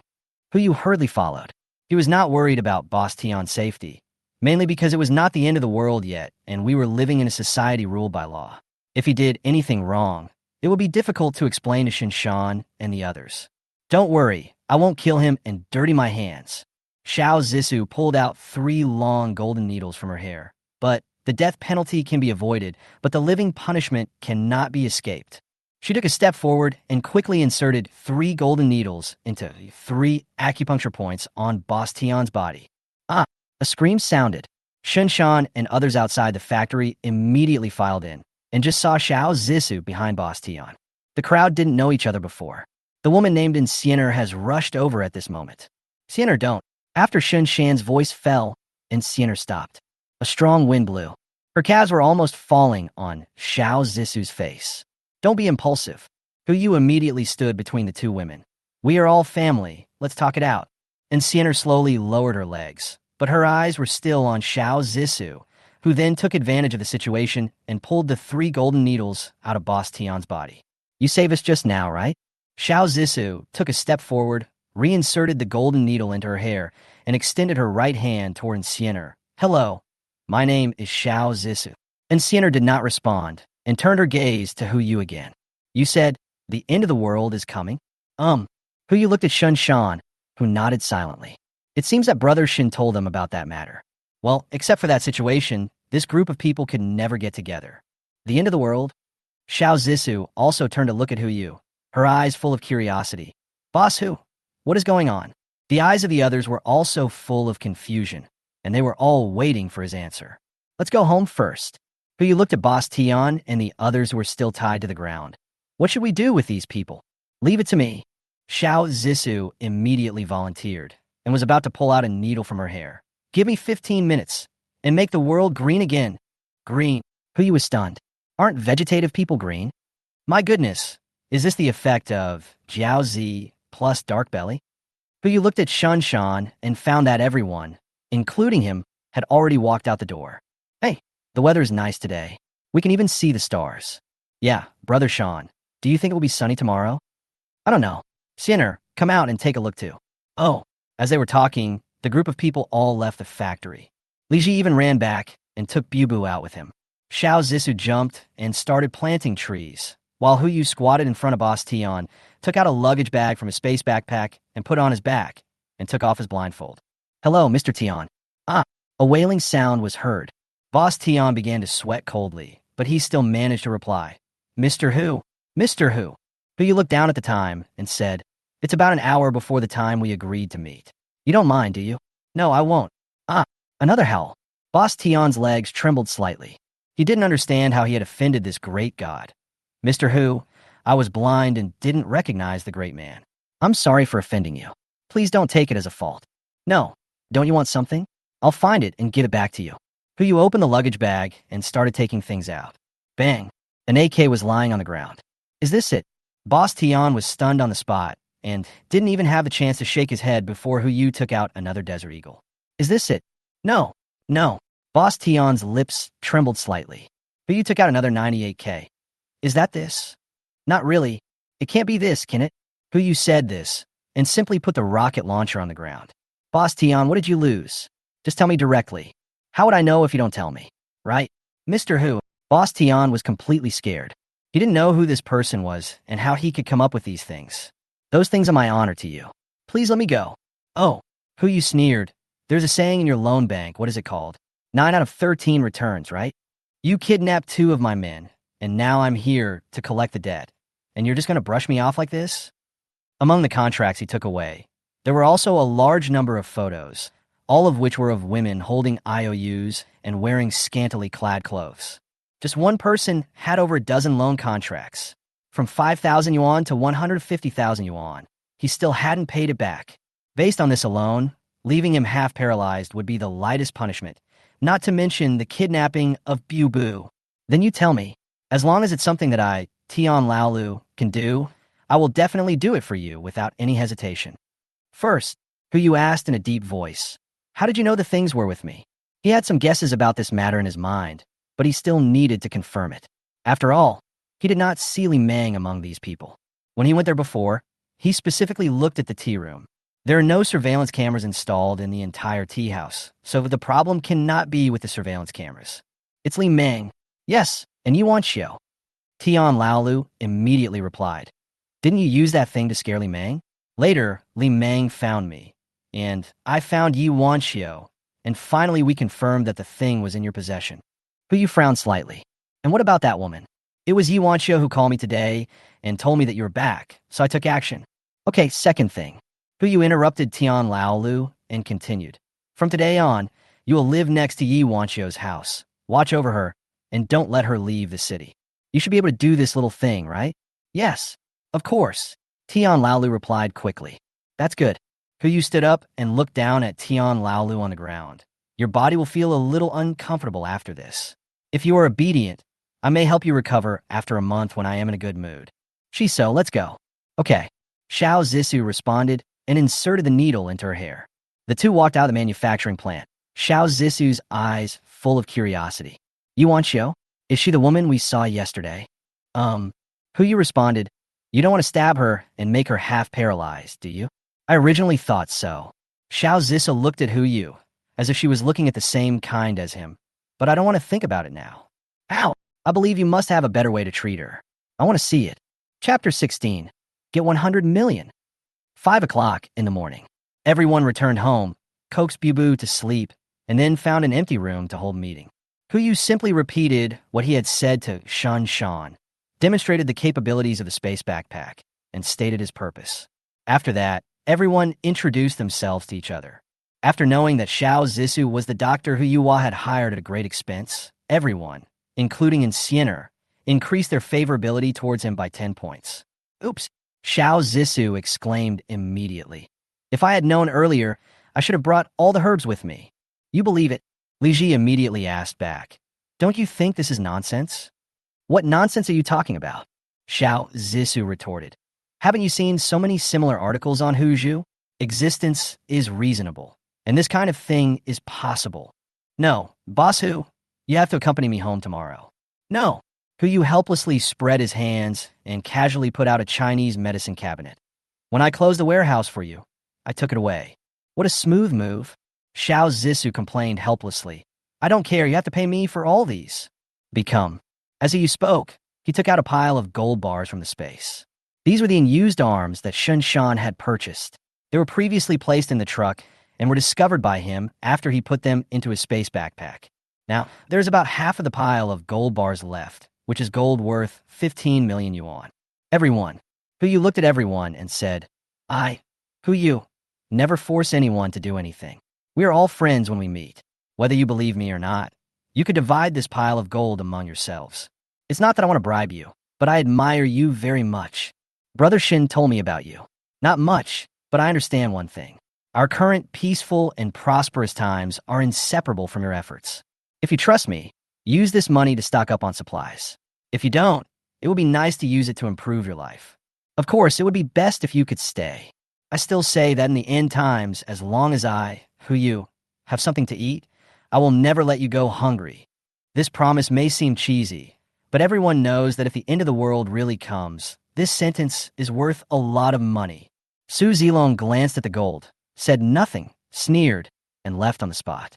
He was already giving Bubu face by sitting here and listening to Hu Yu finish his words. As for the rest, I'm in. Xiao Zissou was the first to speak. She yawned and walked towards 2801. I'm going to catch up on some sleep first. If the world really ends, I have to stock up on supplies tomorrow. Boss Hu, let's settle the money issue together when we stock up tomorrow. Good. But you didn't expect Xiao Zissou to accept it so easily. That's true. After all, she is a middle school otaku girl, so her ability to accept things must be strong. As for the rest, brothers Li Ji and Zhao Zhong and Zhao Yi all looked at Shinshan. Don't look at me. Shun Shan said calmly. I have an agreement with Boss Hu that if it rains heavily at 7 o'clock on the evening of July 13th, I will be on the same boat with him. Even if the rainstorm doesn't fall, I will continue to protect him for another year. Since Brother Shan said so, count me in too. Li Ji volunteered on the spot. Everything will wait until July 13th to see if there will be a heavy rain. Same with us. Zhao Zhong and Zhao Yi looked at each other. and Zhao Zhong spoke first. He looked at Hu Yu. Boss Hu, right? This is for Bubu's sake. If the rainstorm hadn't fallen, the two of US brothers would have turned around and left. Don't blame us for being disloyal. Of course, Hu Yu replied and turned to look at Sienna. Sienna, what's your decision? Shinshan took the initiative to ask.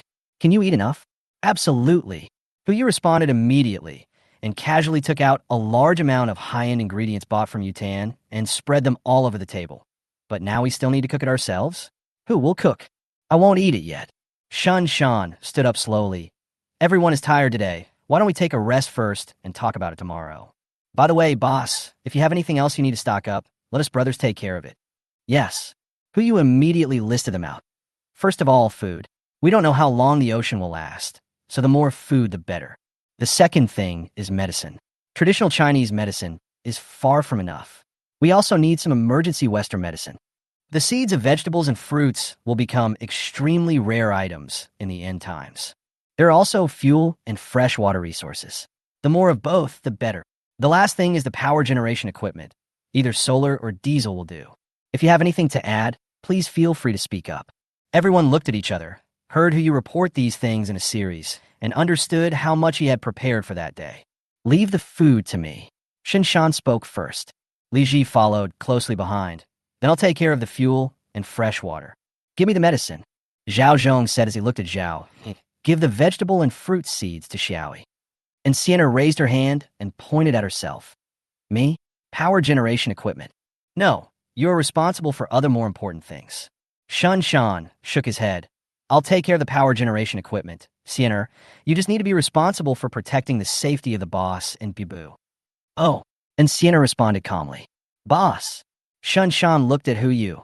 How many are you going to get this time? Or a whole truck? No. Hu Yu slammed the bank card on the table. 100 million. Everyone was startled at first, but before they could speak, Hu Yu's voice continued to sound. 100 million per person. After arranging the tasks, Hu Yu finally returned to his little bed. It is now July 9th, 6 in the morning. There are still 109 hours until the end of the world. Hu Yu finally had time to take out the black egg he had obtained today. He knocked it open and a blue light suddenly burst out. Bite. Congratulations to the host for obtaining the skill book, Mastery of Tasting Food. Note, after using the skill book, your physical fitness and physical quality will automatically improve to the level of mastering the skill. The good news is, it's a skill book. The bad news, it seems to be of no use. It's the end of the world. Who has the mood to taste food? Even if they can taste it, so what? Can they live broadcast it to the world and let them watch me eat? Hu Yu's mouth twitched twice, but he still chose to use it. It's a free skill book, why not waste it? A burst of blue light suddenly came. Hu Yu didn't feel any changes, so he didn't think much about it, and just fell asleep. I don't know how long it took, but a fragrance came to my nose. Meaty aroma, herbal aroma, and a strange aroma that I can't describe. This should be a medicinal meal made with the best pork bone soup, stewed with various Chinese herbs, such as angelica, codonopsis, and wolfberry. As for that strange fragrance, it seemed to be right in front of me, but I couldn't smell what it was. Hu Yu moved closer and sniffed twice, but still couldn't smell it, so he could only raise his eyelids helplessly. Just one glance, and he jumped back in fright. Chapter 17. People have no choice but to bow their heads under the golden needle. A cool and beautiful face is right in front of me. And Sienna, her eyes and eyebrows are just like Lin Daiyu in the world, and just one look at them makes people feel pity for her. Of course, the premise is that you have never seen her take action. Why are you here? Brother Sean asked me to watch you, but you don't have to look at it like that. Hu Yu hurriedly covered himself with a quilt. He has a bit of a quirk. No matter how cold the weather is, he likes to sleep naked. Last night was no exception. No matter how tired I am, I force myself to resist the urge to sleep and take off all my clothes before going to bed. Oh, and Lingxian responded and took out a pair of sunglasses from somewhere and put them on. Is this okay? Hu Yu. What the hell? Do you think that adding a black filter will not make it pornographic content? Hu Yu rolled his eyes helplessly, not daring to say anything more. Turn around first. I'll put on my clothes first. Good. And Lingxian turned around. Hu Yu put on his clothes as quickly as possible and looked at the time. It was already 1 o'clock in the afternoon. He put on his slippers and walked outside and asked Sienna, you won't stay up all night just to watch over me, right? Asleep. That's good. Yu subconsciously opened the door and found that he had locked it. He was subconsciously surprised how Sienna got in. But thinking about her perfect assassination, it's just opening an ordinary wooden bedroom door. Isn't that easy? He didn't think much about it and said subconsciously, "Let's go and eat first." The two walked out of the bedroom. Bubu was the first to react and immediately greeted them. "Brother Yu, Sister Sienna, you are awake. Hey, are you awake?" Xiao Zissou was busy in the kitchen and looked at the two curiously. "How was your time last night? Were you happy? Don't make dirty jokes. The child is still here." Yu yawned, walked to the dining table, and sat down. "And Sienna is here to protect us. Don't tease her." "I know," Xiao Zissou said as she placed a pot of broth on the table, along with 4 sets of bowls and chopsticks. "I discovered earlier that this girl might be mentally impaired, but her bones and muscles are perfect. She must be born to practice martial arts. Aren't you a Chinese medicine practitioner?" Yu stood up and added more rice to Bubu's plate. "Do you also know about martial arts?" The ultimate goal of traditional Chinese medicine is to maintain health, and the ultimate goal of martial arts training is also to maintain health. There are different paths to the same end. Xiao Zissou also added a bowl of rice to Sienna, but it seems that there is no cure for this disease. "I only heard some things from my grandfather." "Grandfather?" Yu's eyes suddenly lit up. "Is he still alive?" "Invite him to come to Jinling to play for a while." "Don't think about it. My grandfather has passed away," Xiao Zissou said unhappily. "Today I heard from my dad that a boss named who asked him to come to Jinling to see a doctor and wanted me to go see him. He was talking about you, right? Why doesn't this count?" Yu smiled helplessly and said, "Isn't this also for your family reunion?" "Thank you," Xiao Zissou complained. "Then may I ask, how are you going to explain to them the news of the coming of the end of the world? Then we can't just leave them alone, right?" "It's simple." Xiao Zissou sat down with a smile, added a piece of meat to Bubu, and also picked up a piece for Yu. "Boss who has so much money, why don't you build a hotel with a higher floor for them, and then take a boat to pick them up when the end of the world comes? The room here is actually quite empty. How about—" Ding! A golden needle fell on the table. "Oops." Xiao Zissou picked up the golden needle and put it back in her hair. "I accidentally dropped it." "Boss Hu, please continue. What else do you want?" "Nothing." Yu withdrew a message. He didn't know what Xiao Zissou's intention was, but when you're under the golden needle, you have to bow your head. We can't let Sienna take action, right? "That's good." Xiao Zissou smiled like a flower. "Let's eat, and then accompany me to stock up some things later." "Good." Yu looked at Sienna, who was standing beside him. She had been standing behind him without moving. She only spoke after Yu made eye contact with her. "Is it time to eat?" "Eat." "Oh." And Sienna sat down and began to eat with relish. After dinner, Yu called Mu Lingxiu, confirmed the nanny arrangements, and asked her to come upstairs to see him directly. Mu Lingxiu was stunned at first, but after going upstairs and seeing Sienna and Xiao Zissou, she suddenly accepted this setting for some reason. It's just that look and the name, it always makes people feel a little weird. No matter what Yu said, she decided not to call Yu boss, but master. Bubu is also called Miss. Only the addresses for Xiao Zissou and Sienna seemed slightly normal. One is called Dr. Xiao and the other is called Missin. The tone is just like that of an old maid in a novel about a domineering CEO. Yu really didn't have time to find a second reliable nanny, so he had to leave her alone. He also did not tell her the news that the end of the world was approaching, in order to prevent this saintly woman from spreading the news and causing unnecessary trouble. After signing the employment contract, Yu hired Mu Lingxiu with a monthly salary of 180,000 yuan and asked her to take care of Bubu 24 hours a day, starting from today. I first gave her a year's salary so that she could buy more things for the family.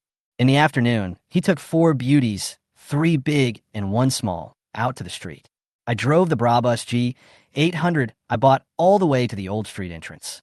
When they arrived at Kid Square at the entrance of Jinling Old Street, Yu finally understood what Xiao Zissou was planning to stockpile. We strolled from the afternoon until the sun set. Xiao Zissou came as if she was here to purchase goods, and she said only 3 sentences when she entered counter. "It's all included. Send it here."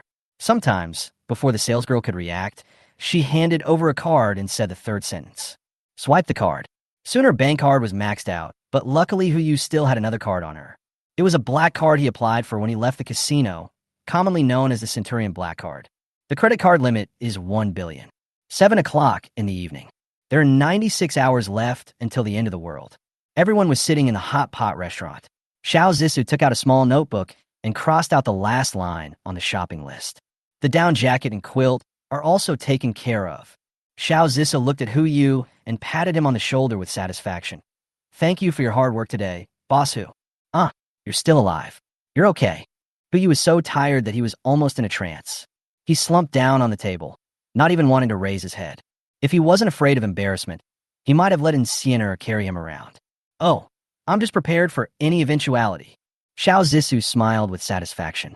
The cosmetics, clothes, and bags she stockpiled today will probably be enough for her to use for the next 800 lifetimes. Don't say that we don't have to talk about these things because the end of the world is coming. If conditions permit, every woman wants to be the most beautiful every day. It's okay. Since I promised you, then I will consider it as my sacrifice to accompany you. Hu Yu said nothing, waved his hand, and started showing off the hot pot. By the way, has the schedule for Uncle and Aunt been decided? It's already been scheduled. We'll arrive early on the 13th. Do you need me to charter a plane? Don't bother. Xiao Zissou picked up a meatball and put it into her mouth, because then they will think that I am hooking up with some rich man. You don't have to go pick them up when they arrive. When the day comes, you can go over and explain things. Well, could it be that they picked up this leaky little cotton jacket? Is this how you treat your own parents? Hu Yu was speechless for a while. Okay, I'll listen to you. Mu Lingxiu was holding Bu Bu and listening at the side, her face full of confusion. What day? Meet the parents? Or are these two planning to get married with the baby? What you are waiting for should not be the physical examination report. So should I call you Dr. Xiao or Madam from now on? Chapter 18. The car with AB logo is a Mercedes-Benz. 9 o'clock that night. After eating hot pot, everyone went home and had not received any news from Shun Shan and others. Come to think of it, supplies worth 100 million are not that easy to get. However, all the things Xiao Zissou purchased today have arrived. One after another, small trucks responsible for transporting valuable goods stopped at the entrance of the community, and in front of each truck stood an extremely professional shopping guide.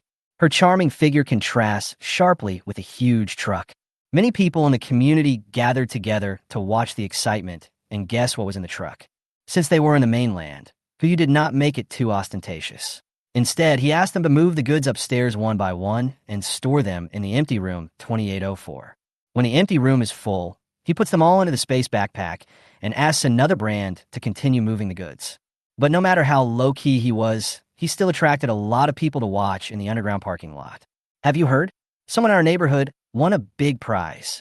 They shipped several truckloads of luxury goods. Hey, I know. Isn't he the guy on the 28th floor? I heard that he's being kept by a rough guy. What do you mean by being kept? It's obvious that he is keeping someone else. There are 3 people who look like female celebrities. I saw them all. Yes, people are coming. Isn't that it?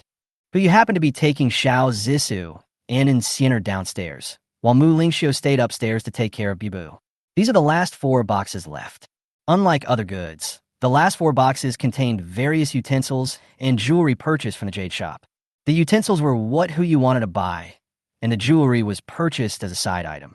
He had always liked jade and other things before, but unfortunately he didn't have the money, so the most he could do was buy a small piece of Hitian jade to wear. Now that I have the funds, I saw it while shopping and simply cleared out the stock from a dozen nearby stores. Of course, he doesn't want just any rubbish. Only high-quality items could catch his eye, with unit prices ranging from 6 figures upwards. He also bought a lot of jewelry. There are women on the boat too. They look good in the clothes, and it's a treat for their eyes. Of the billion spent today, more than half was spent on this. The other goods were fine. They were just transported back by a small truck and moved upstairs. But there were a few things that the jade shop didn't dare to give away, and they were directly given to Hu Yu to carry with him. A set of imperial green jewelry, including a crown, necklace, earrings, pendant, and bracelet. A set of coxcomb red jadeite is also made into a set of 5 pieces. There is also a set of mutton fat white jade and a set of top-grade Hitian jade. In addition to the same 5-piece sets, the 2 sets of jade also include bracelets and jade pendants, a total of 7 pieces. Each of these sets costs well into the 8 digits. Among them, the bracelet and jade pendant made of mutton fat white jade are already worn by Hu Yu. It is said that jade can nourish people. Since we want to have a healthy life, we also need to maintain our health. Hu Yu ignored the discussion of the crowd and took Xiao Zissou to the underground parking lot. Come on. I'll say this car is theirs. Brabus G800, the ultimate G version. This thing is not cheap. What do you think was specially installed on this car?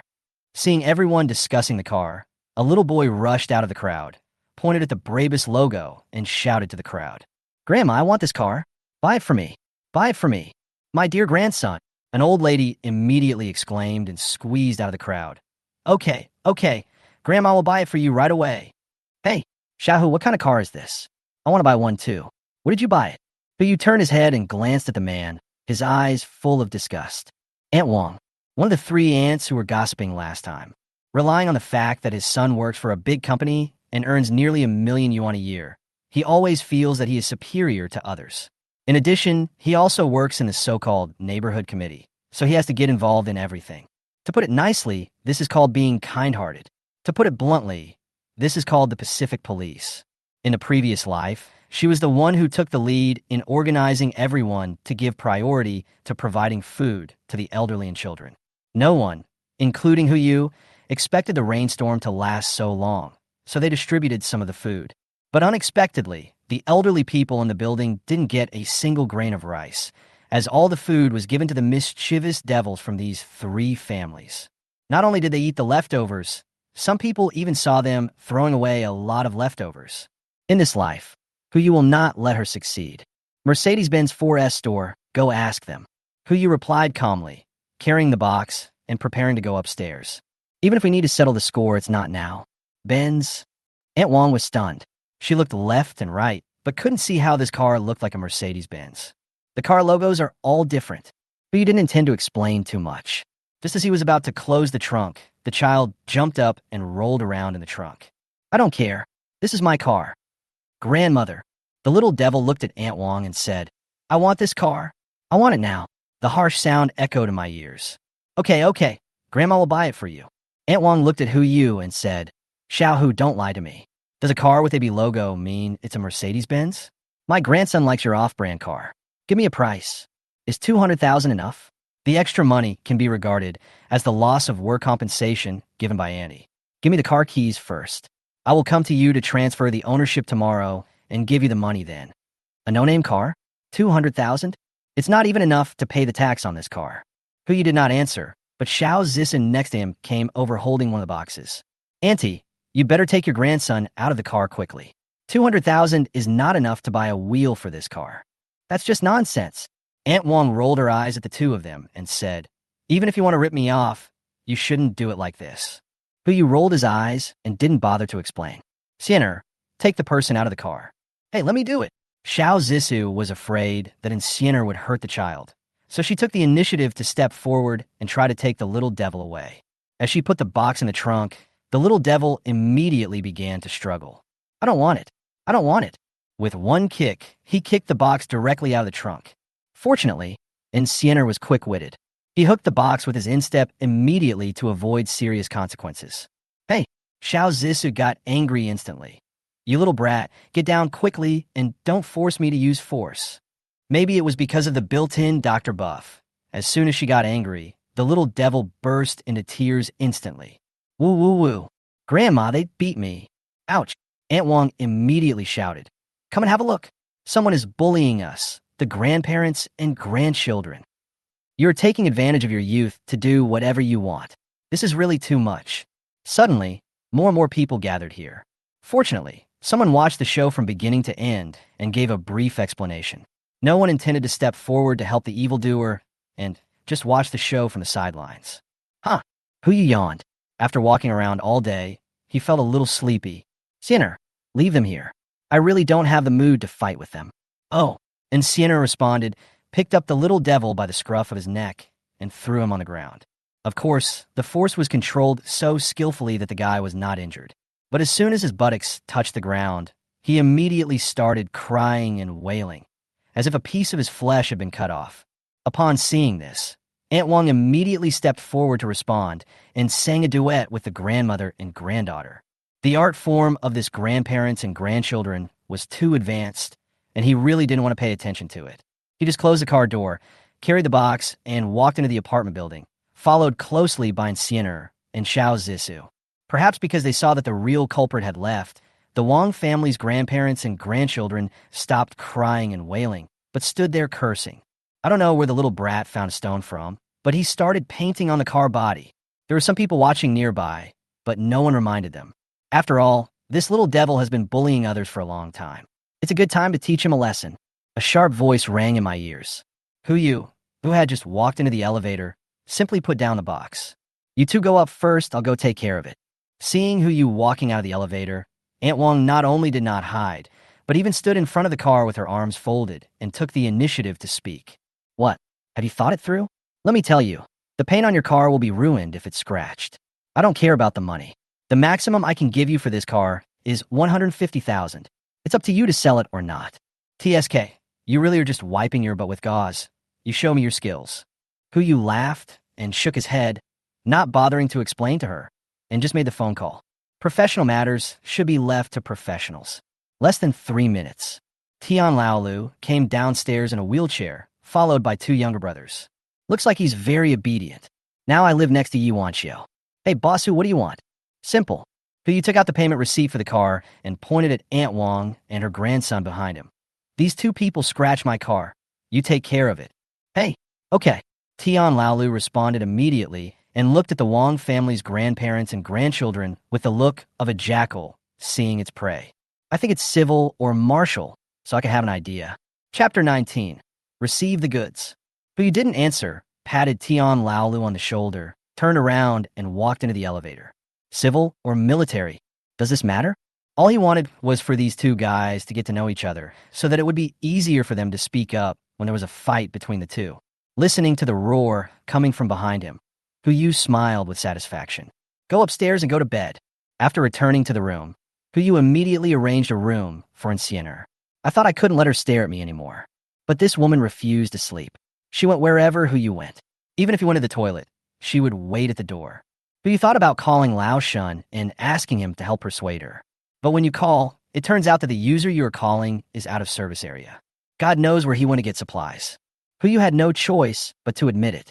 After accompanying Bu to finish the physical therapy, he fell asleep under Encianer's gaze. Maybe it was because he was too tired. Even though he was a little unaccustomed to it, he fell asleep very quickly and fell asleep soon after his head touched the pillow. July 10th, 7 a.m. There are 84 hours left until the end of the world. The alarm clock rang. Yu opened his eyes and found Encianer still standing beside him. He had no choice but to go into the bathroom and take out the second black egg that had been refreshed. Raise your hand and knock. White light comes on. Bite. Congratulations to the host for obtaining 1 ordinary senza bean. Name: senza bean, ordinary. Type: food. Effect: after taking it, you will feel full and continuously replenish the various energies needed within a month. Note: although senza beans are good, don't be greedy. Can you still make this thing? Yu had no intention of trying it, so he stuffed the senza beans into his backpack, washed up quickly, and walked out of the bathroom. He called Shun Shan again, and this time, someone answered the phone. Hello. Hey, Brother Shun. How's the progress over there? It's going smoothly. We should be able to reach Jinling tonight. I saw you call me last night. Is there something wrong? It's about Encianer. Yu briefly explained the confusion caused by Encianer. I can't do anything about it. Shun Shan smiled helplessly. Encianer only listens to the orders of 1.5 people. I can only be considered half. I asked her to protect the safety of you and Bu, but I can't interfere with her specific actions. Who is the other person? Yu asked curiously. Bub's father. Shun Shan's tone suddenly became heavy. It's a pity that he has already sacrificed himself. Feel sorry. There's nothing to be sorry about. I'll drive first. I'll tell you about it later. Good. As soon as Yu hung up the phone, there was a knock on the door. Who's knocking on the door so early? Xiao Zissou and Mu Lingxiu have the key and can come in directly. It is impossible for Tian Laolu to go upstairs rashly. Could it be that the Wong family came to apologize? Yu walked to the door, leaned over to the peephole, and took a look outside, and was immediately startled. It's him, Su Zilong. What is he here for? Encianer, come and protect me. Yu didn't care about anything else. The most important thing was to save his life first. Encianer flashed and appeared behind Yu. Only then did he feel at ease to open the door. Su Zilong looked up, and the first thing he did not look at was Yu, but at Encianer behind him. With just one glance, Encianer was ready to take action, etc. Su Zilong immediately took a step back. I'm not here to fight. Bang. Before he could finish his words, Su Zilong was thrown over the shoulder by Enciener, falling to the ground, and then punched him in the eye. In a flash, Enciener's whole set of movements happened smoothly. After the fight, Enciener took a step back and stood behind Hu Yu. Su Zilong then slowly uttered the last two words. "It's a rack." "Then what are you doing here?" Hu Yu asked immediately. "A few questions for you." Su Zilong somersaulted to his feet, as if he was used to being greeted like this. He looked at Hu Yu and asked, "How did you win so much money?" "You investigated me?" Hu Yu lowered his eyelids slightly. He can tell the secret of the space backpack, but the secret of the system, that is his trump card. Whether it was Shan Shan, Bu Bu, or anyone else, he would never reveal any information. "That's right." Su Zilong did not deny it. "Boss Hu, your identity is too mysterious. Before July 6th, you were just an ordinary office worker. Besides working, my only hobby is being a dog licker. Hey, you can talk as you like, but don't attack me personally." Hu Yu exploded on the spot. If he could control Enciener, he would definitely choose to convince others with reason. The principles of physics. But after July 6th, you acted like a completely different person, and it's hard not to be suspicious. Su Zilong ignored Hu Yu's protest and continued. "I need an explanation now." "Explain shit." Hu Yu smiled and looked at Su Zilong. He knew that after investigating, this guy believed his previous doomsday remarks and wanted to join them. However, given his arrogant personality, it would be impossible for him to join directly, so he needed a step. Now, he was waiting for Hu Yu to pass the step to him. But it's not that easy to build stairs. "Sorry, I can't explain it all." Hu Yu looked at Su Zilong with smiling eyes. "We are not related at all. Why should I explain to you?" "Enciener, see the guest off," etc. Seeing Enciener about to step forward again, Su Zilong immediately shouted, "If the end of the world is really coming, you are not safe here." Hearing this, Hu Yu immediately became interested. He stopped Enciener, who was about to step forward. "What do you mean?" "Monitor and protect." Su Zilong said calmly, "The most difficult thing in the end times is the human heart. You bought a ship but chose to return to Jinling, which means that before the end of the world comes, or even before the end of the world, you will live here. In this environment, it's easy to avoid an open attack, but hard to guard against a hidden attack. If you want to ensure your own safety, you need to install surveillance throughout the building or even the entire community. Know yourself and your enemy, and you will be prepared for any eventuality.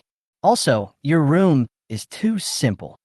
If a heavy rainstorm really comes, the temperature will inevitably drop sharply. At that time, air conditioning alone will be far from enough. I am responsible for installing the 5 constant systems for the entire floor. Constant temperature, constant humidity, constant oxygen, constant cleanliness, and constant purity. These words really touched Hu Yu's heart. "Can you do that?" 3 days. Su Zilong raised 3 fingers and said, "Before the 13th, I will install the surveillance system of the entire building and the 5 constant system of this floor for you as a prerequisite for our cooperation." "Cooperation?" Hu Yu asked puzzledly. "Right." Su Zilong nodded. "We are not in an employment relationship, but a cooperative relationship. The specific conditions will be discussed at 7 o'clock on the evening of the 13th. "Good." Hu Yu smiled and said nothing more. "Just do as you say. Make a deal.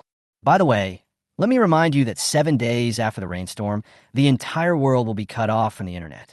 By then, surveillance may not be useful. It's just a disconnection. I can handle it." Su Zilong said this and turned and left.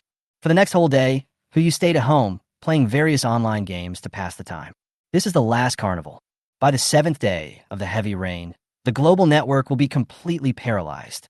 By then, there will be no online games, no short videos, no TV movies, no online novels. Everything related to the internet will disappear. Even if we store some resources in advance, it won't be enough. Well, Hu Yu sighed and suddenly thought of something. Now everything on the internet, including but not limited to games, short videos, novels, etc., are stored in the databases of major companies. If we could get our hands on their database, we would be able to watch more short videos and novels than we can chew in our lifetime. But the problem is money. This thing can be said to be the lifeblood of every internet company. Unless you acquire the entire company, you can't get it all. Even if you could win hundreds of billions in gambling and have enough funds, there would not be enough time left to go through the process. Forget it. These things can only be submerged in the sea. 7 o'clock that evening. There are still 72 hours until the rainstorm arrives. Shin Shan called. They all shipped the goods to the suburbs of Jinling and waited for Hu Yu to collect them. Hu Yu then left the computer and took in Siener to the underground parking lot. Seeing the brand new Babos, he secretly praised Tian Laolu for his speed. However, he also knew that keeping such a person around would be a nuisance, and when the end of the world came, he would be held responsible sooner or later. Come to the suburbs. Hu just took a look and was stunned for a moment. Car.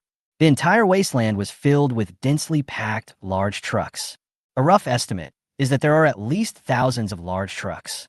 Hu Yu's heart trembled. So much? If I take them all away by myself, I might cause unnecessary trouble.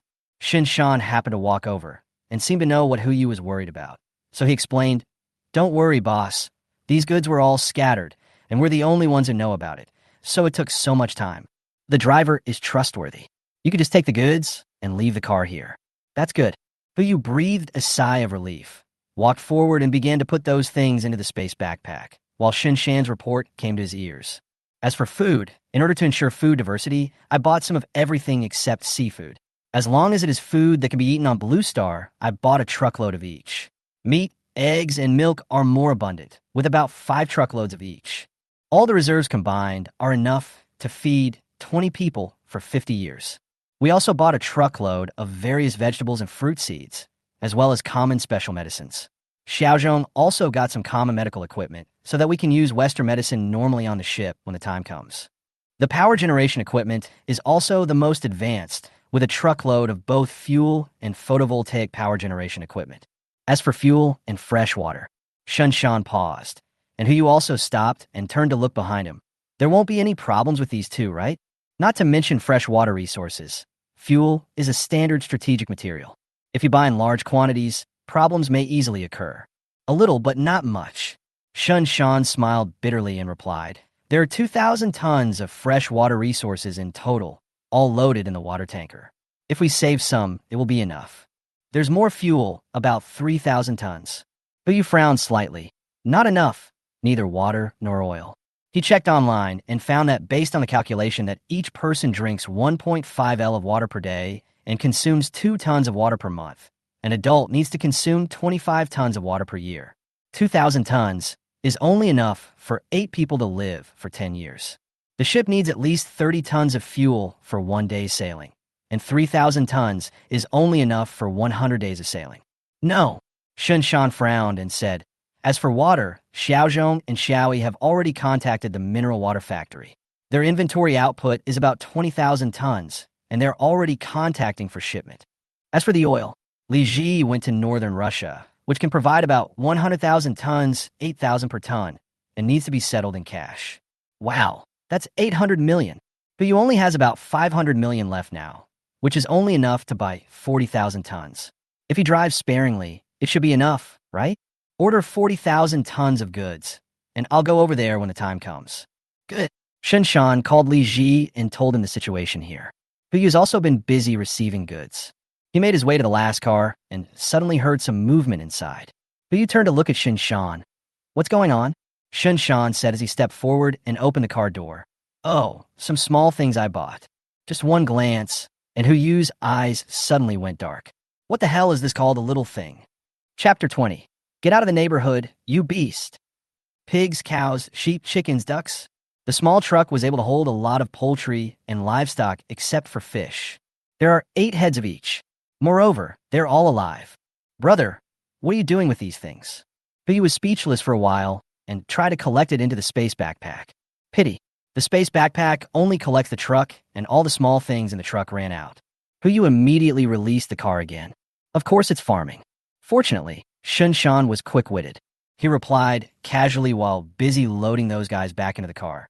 I checked, there's still a lot of empty spaces on the boat, which can be used to raise these. If we find land, we don't have to worry about running out of food. I have to say that Shan Shan is quite forward-looking. No matter how much stuff you stockpile, there is only a certain amount. If we can properly cultivate these things at sea, we won't have to worry about the future. You win. Hu Yu gave a thumbs up helplessly. But before the end of the world comes, how do we deal with these things? It's simple. Shen Shan seemed to have been prepared. 2801 is where Miss Xiao lives. You live in 2802, Bu Bu. And I live in 2803. Isn't there another room available? Just take care of it for a few days, it will be fine. My goodness, where do Li Ji and the others live? Shinshan seemed to remember something, and his eyes turned. Someone has to feed these things, right, boss? You are still the most ruthless one. It's just SOSO. Taking advantage of the night, Shinshan drove back to the community and drove all the pigs, cattle, sheep, chickens, and ducks into the room. Fortunately, the things he bought were all small and not too big, so they could barely fit into one room. 10 o'clock at night. Shinshan tried several times, but still couldn't take Sienna away from Huyu. He didn't know what was going on with Sienna, but she seemed to have decided to be with Huyu and kept following him. Since no one could understand her train of thought, they just let her do what she wanted. This time, Huyu had to count tens of thousands of sheep before he could fall asleep. July 11th, early morning. Huyu got up early, had a simple breakfast with everyone, and was just about to fly to northern Russia with Shanshan to solve the fuel problem. Bubu suddenly asked curiously, "Dad, when will Bubu go to school?" Go to school. As soon as the two words came out, everyone except Mu Lingxiu and Sienna looked at each other. How could I forget this? I'm going to get teaching materials? Xiao Zissou asked tentatively. Need not. Huyu took out his phone and called Manager Yang of the casino. Soon he would receive a call from the manager of Jinling Huaxing bookstore. Purchase. All books, regardless of category or nationality, come with one. As the saying goes, books are the ladder of human progress. There's such a large space, so the ladder must be moved in. If you encounter any technical difficulties at that time, you could just look up the book, right? When the bookstore manager heard this, he was shocked. What a big customer. The price is 80 million and it will be delivered to your door tomorrow. After finalizing the delivery location, Huyu and Shanshan boarded the plane together and Sienna followed. When we arrived in northern Russia, we exchanged money for goods. Huyushan took 40,000 tons of fuel and fled in a hurry, fearing that the people in northern Russia would find out something, and if they caught him and took him to Siberia to plant potatoes, he would be really helpless. When he came back, Zhao Zhong and Zhao Yi also came back with 20,000 tons of mineral water. What does 20,000 tons mean? A normal bottle of mineral water is 0.5 L. 1 ton is 2,000 bottles, and 20,000 tons is 40 million bottles of mineral water. Nearly 700 semi-trailers were parked outside Jinling City. The sight was even more shocking than the truck convoy yesterday. It was not until 7 o'clock in the evening that Huyu packed these goods into the space backpack. There are still 48 hours until the end of the world. Fuel and fresh water, all taken care of. Once I buy the books tomorrow, I will have almost everything I need to stock up. Huyu collapsed on the bed, completely relaxed, and gradually got used to the feeling of Sienna watching him. Just when he was about to go and chat with Zhou Gong, a noise suddenly came from downstairs. It's shameful to disturb the residents. Oppose the urban pig pen. Get the beasts out of the community. It's shameful to disturb the people. We oppose urban pig pens. One noise after another rang out. Huyu frowned and went to the windowsill to look down. I saw a group of old men and women gathered together, holding a red banner, stopping square dancing, and holding a big loudspeaker and shouting continuously downstairs. If it is really shameful to disturb the public, these guys must have a mouth full of dentures. Bang! There was a knock on the door, and Shun Shan's voice sounded outside. Boss, it's me. Come in. Shinshan pushed the door open and walked in. He obviously heard the noise below. Boss, do you need to take care of anything down there? Need not. Huyu closed the window and turned on the air conditioner, enjoying the cool breeze of 23 degrees Celsius. It's so hot today, it's okay for the uncles and aunts to move around more. By the way, didn't you get some ham? Well, there are about 1,000 in total. What's the matter? Pick out 50. Huyu looked down at the crowd making trouble below and said, Go down and tell them that at this time tomorrow, everyone can receive half a ham as our hush money. By the way, give a leader a whole lot and tell them we'll be moving out in a few days. Hush money? This is ham. It's not the kind of ham sold in supermarkets. Not only does it contain plenty of salt, but it is also meat that can be stored for a long time. Once the end of the world comes, the price of 1 gram of ham can even be higher than 10 grams of gold. The boss, he is really kind-hearted. Favorability from Shun Shan +1, now 50. Okay, boss, you're a very nice person. Shun Shan responded and turned around to make preparations. Huyu's tilted his head, not being able to understand. Good person? Does this word have anything to do with me? Yes, it is true that the various values of ham are very high, but the prerequisite is that they can use it. If the hams were sent privately, it would indeed help them survive in the apocalypse, but if they were sent in a big way, everyone would only be given half a ham. Once the end of the world comes, the first supplies everyone thinks of will be the ham in other people's hands. As long as you give the ham away, you can distract other people's attention and achieve the purpose of killing someone with a borrowed knife. Is it cruel? It's quite cruel. However, in the end times, if you're not cruel to others, you would be cruel to yourself. But you looked out the window again and vaguely saw a few familiar figures. Even though they were 28 floors apart, he could still recognize these guys. There are many acquaintances from the previous life here. The reason why he and Yu Wanxiu took a kayak to get through the rainstorm was because on the 22nd day of the rainstorm, a group of people jointly occupied the entire 28th floor, including Hu Yu's house and all the supplies in the house. Among them is Aunt Wang. It is called respecting the elderly and loving the young. They should be given priority to live in high floors. What? Rebellion? Hu Yu wanted to resist, but he couldn't resist the other person who got an electric saw from somewhere. That thing, once the sound comes out, your sanity instantly increases by 300%, and all impulses are strangled in the cradle. Fortunately, Yu Wanxiu got a kayak from somewhere and took Hu Yuxian away from the 28th floor. Otherwise, the two of them would not have needed to be connected with each other, and they might have just become flesh and blood in the pot. At that time, Hu Yu thought Yu Wanxiu was kind-hearted and was very touched. Later, he realized that she was treating him as a reserve food. Thinking of this, Hu Yu couldn't help but shudder. Fortunately, I don't have to worry this time. Shan was very efficient. In less than 10 minutes, all the noise from below fell silent. He took the list upstairs. A total of 40 hams needed to be prepared, including those from the elderly living in this building, as well as from other elderly people in the community. The leader was naturally the trio headed by Aunt Wang. Hu Yu happily took out the ham and asked Shan to deliver it tomorrow. Then he fell into a deep sleep. When he woke up, it was already 10 o'clock the next day. A man skillfully went into the toilet, shook off Sienna, and took out the refreshed black egg from the space backpack. Just knock. Bite. Congratulations to the host for obtaining one exquisite sweet spring. Name, Li Chuan, fine product. Type food. Effect, it can heal some external injuries after taking it. The specific effect depends on the injury and will not conflict with any medicine. Note, it's a little cold when you drink it, so be careful not to get stuck in your teeth. Good stuff. But you took out the Li Chuan directly. It was a bottle of light blue liquid that had no smell, just like mineral water. He found an excuse to hand the Li Chuan to Bu and asked her to drink it as a drink. After breakfast, Hu Yu and others went to the library first and put hundreds of thousands of books into the space backpack. It was already noon when I finished my work. Instead of eating out today, Li Ji cooked himself using the ingredients in his space backpack. I have to say, this perfect cooking is different. The quality of the food made with the same ingredients is even better than that of Yuten. Everyone had a very satisfying meal and had just finished clearing away their dishes when there was a knock on the door. I'll go and take a look. Shan took the initiative to step forward and open the door, and it was Su Zilong who was at the door. Before the two of them could speak, Sienna flashed at the door like a cat smelling fish. Su Zilong's pupils trembled. Wait, I came to... Bang! There was another muffled sound, and it was at the same location. Even the postures were exactly the same. Su Zilong was knocked down instantly, and Sienna punched him in the eye again. Finish, call a day. She returned to her seat and drank her soup quietly. What a crazy woman. Su Zilong cursed in a low voice and wiped off the dust on his body in embarrassment. I'm here to hand over something. Where's the young boss? Something? What? Hu Yu just stuffed an egg tart in his mouth, stood up, and walked to the door. Have you installed all the surveillance cameras?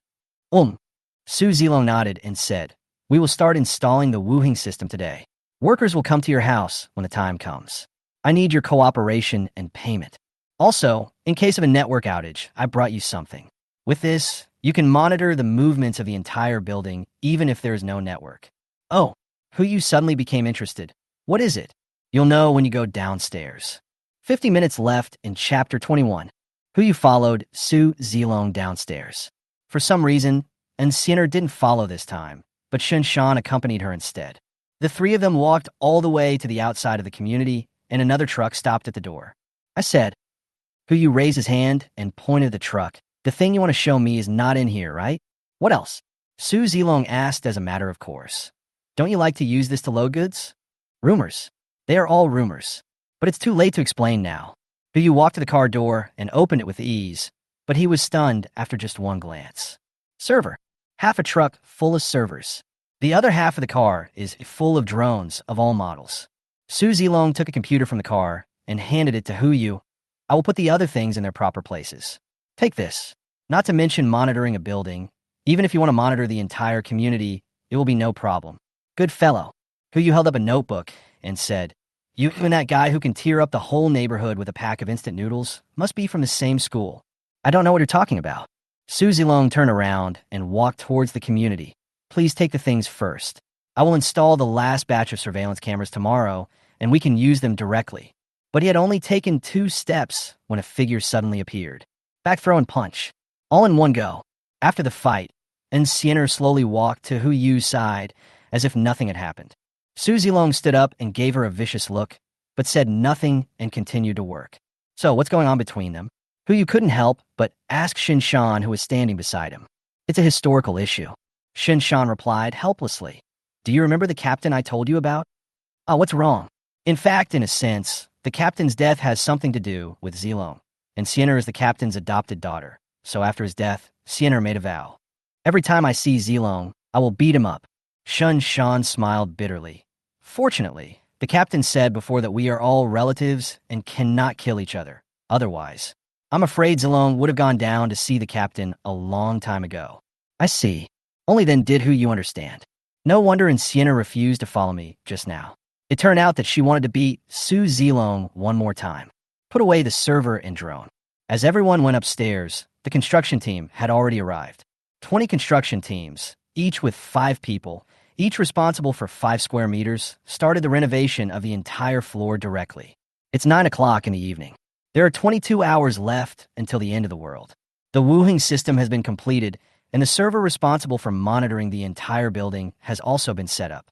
Including the Wuhing system, the total cost was 1.2 million. Hu Yu confirmed the itinerary of Zhao's father and mother with Wanji Airlines and confirmed that they could arrive in Jinling tonight. That night, he did not sleep all night and sat there under Sienna's gaze. If the heavy rain comes as expected tomorrow, then today will be the last Christmas Eve for mankind. In 24 hours, everything in the existing world will be turned upside down. Morality? Order? All of this will make way for survival. There are now 12 people on board. According to the existing resources in the space backpack, it is enough for them to live a life of abundance for at least 70 years. That ship is also large enough to support their living space above the vast ocean. But this is far from enough. The ocean is, after all, the ocean. No matter how good the ship is, it is still just drifting for those who have always lived on land. What if you could hoard a piece of land? It is naturally difficult to hoard pure soil. There is no point in having tall buildings or anything like that. But what if it's a mountain? If we accumulate enough mountains and find a suitable location, maybe we can actually build a city. But even if the space backpack is not online, there are more or less living creatures or humans on the mountain. It is simply impossible to collect the entire mountain, unless it rains hard. Most humans will go down the mountain. And as for animals, since I could take away the trucks carrying the animals, can the mountain also be considered a larger truck? An idea suddenly popped up in Hu Yu's mind. Jinling seems to have quite a few mountains. However, this idea can only be implemented after the heavy rain really falls. July 13th, 7 a.m. There are still 12 hours until the end of the world. The alarm clock rang, and Hu Yu got up on time. He opened the curtains and saw that Jinling was covered by thick clouds this morning, and there was no sunlight at all. In the hot July, the temperature dropped instead of rising to just over 20 degrees. This is exactly the same as the situation in the previous life. Call. Hu Yu let out a breath, turned around, and opened the door. There was no smell of medicinal food coming from the room. There was only the sound of Mu Lingxiu sitting at the dining table, teaching Bu to read and write. Where are the Shiso people? Master, Dr. Xiao has gone to pick me up at the airport. Mu Lingxiu replied. Breakfast for you and Miss Bu is ready. I'll just heat it up. A hot breakfast would be nice. Hu Yu said as he walked towards the door. I still have some things to prepare. Okay, sir. Today's lunch. Leave it to Li Ji. Yes. Brother Hu Yu. Bu suddenly spoke up, and before Hu Yu left, he shouted, The drink you gave me yesterday was delicious. Do you have any more? Not for now. When facing Bu, Huyu's tone became stiff. He walked up to Bubu and squatted down. Bubu, be good. If I find this kind of drink next time, I'll bring it to you again, okay? Okay. Thank you, brother Huyu. You're welcome. Huyu rubbed Bubu's head. This time he did not go out immediately, but turned and went into the bathroom. Open the eggs first. See what treasures are waiting for you today. Huyu took out the black egg and knocked it with his hand. A hazy purple light suddenly lit up, and a square, transparent solid appeared in his hand. Congratulations to the host for obtaining the perfect waterproof coating *1. Name, waterproof coating, perfect. Type, equipment. Effect, after use, it can be attached to any device, providing perfect waterproof performance, and cannot be removed or reset. Note, please use it on the correct item and do not try to replace a certain rubber product. Perfect level. It was the first time that Huyu opened a perfect level item. That's the note. That's too much. It's a pity that no sweet spring water was produced. Huyu put away the waterproof coating and prepared to use it on Babos later. He walked out of the bathroom, said hello to Bubu and Mu Lingxiu, and pushed the door open. As soon as I opened the door, I saw Shan Shan and Su Zilong standing at the elevator entrance. A strong wind blew from behind. Before Huyu could react, Su Zilong was pushed down again. He didn't even resist this time. Zilong is here to hand in a mission. Shan Shan smiled bitterly and did not stop him. He has already installed the surveillance, and you can watch it by connecting the computer to the server. Huyu looked at Su Zilong with a hint of pity. I need to go out for a while. Zilong, would you like to come with me? Good. Although he was very unwilling, in order to avoid being beaten again, Su Zilong nodded on the spot. The four of them came to the underground parking lot. Shan Shan sat in the driver's seat. Boss, where are we going? Zijing Mountain. Shan Shan started the car and asked in confusion.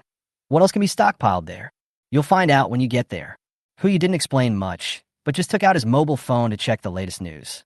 There is no news of rainfall worldwide. 10 o'clock in the morning. There are still 9 hours until the end of the world. The four of them came to the foot of Zijing Mountain. Because it was Saturday, there were many citizens visiting Zijing Mountain, most of them with their children or pets. There are too many people. Even if heavy rain falls, there are many places to shelter on a mountain, and they may not go down the mountain immediately. But there is a solution. Brother Shun, go buy some umbrellas. The more the better, and the bigger the better. Umbrella? Shun Shan was stunned. Or should we buy it according to the old rules? Well, one car is about enough. Huyu responded. Given this flow of people, a truckload of umbrellas would only be enough. 1 o'clock in the afternoon. Shun Shan then drove back in his truck, and what he bought was a parasol. Just right. Although the weather is not very sunny, there is no sign of rain. A normal umbrella would be a disadvantage. Huyu immediately paid to hire 30 college students who were passing by. Each person gets 500 yuan, and the only job is to sell umbrellas. You don't need to scan any QR code. You can buy an umbrella for only $1, provided you pick up a water bottle or can on the road as a symbol of protecting the environment. Limit 1 purchase per person. These 30 college students had just arrived in Zijing Mountain when another 170 college students came later. These are all classmates of the group of college students just now. A high salary of 500 yuan is obviously a rare job for them. But you gave the same orders. 200 college students, each carrying 100 umbrellas, went up the mountain. Huyu and his friends were also not idle. They were busy distributing umbrellas at the foot of the mountain. 4 o'clock in the afternoon, college students came down the mountain one after another, and including those distributed at the foot of the mountain, more than 30,000 umbrellas were distributed. That's only half the truck. There is still half a car. Brother Shun, when you go to Qixia Mountain, distribute umbrellas in the same way. The sooner the better. Good. Shun Shan responded and immediately drove to Qixia Mountain. There are still 3 hours until the end of the world. Huyu looked up at the sky, which was gradually becoming gloomy. Almost instantly, that line of poetry popped into his mind. Dark clouds are pressing down on the city, threatening to destroy it. But this time, it's not just the city that is destroyed, but the entire human race. Due to the weather, more and more people choose to go down the mountain. Huyu was not idle either. He bought out all the duck blood vermicelli soup, Xylong Bayo, Shangjiambo, salted duck, and other foods within a 2-kilometer radius. Although Shinshan had collected a truckload of snacks from all over the country, Huyu still felt it was not enough. If you can stock up as much as you can, just stock up as much as you can. There's no harm in doing so. 6 p.m. There's still 1 hour until the end of the world. The umbrellas at Kixiashan have also been distributed. Yu finally had some free time, stood on land, and enjoyed the feeling of being on solid ground for the last time. The cell phone rings.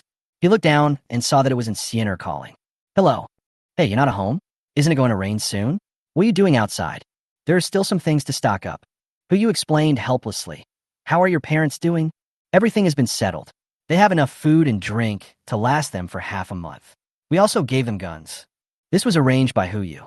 Last night, he specially found 2 pistols and asked Xiao Zissou to find time to give them to Zhao's father and mother. He didn't want his 2 elders to be killed by human nature before he could even pick them up. What didn't they ask? What can I ask? Xiao Zissou chuckled. I stuffed the gun into the innermost part of the suitcase.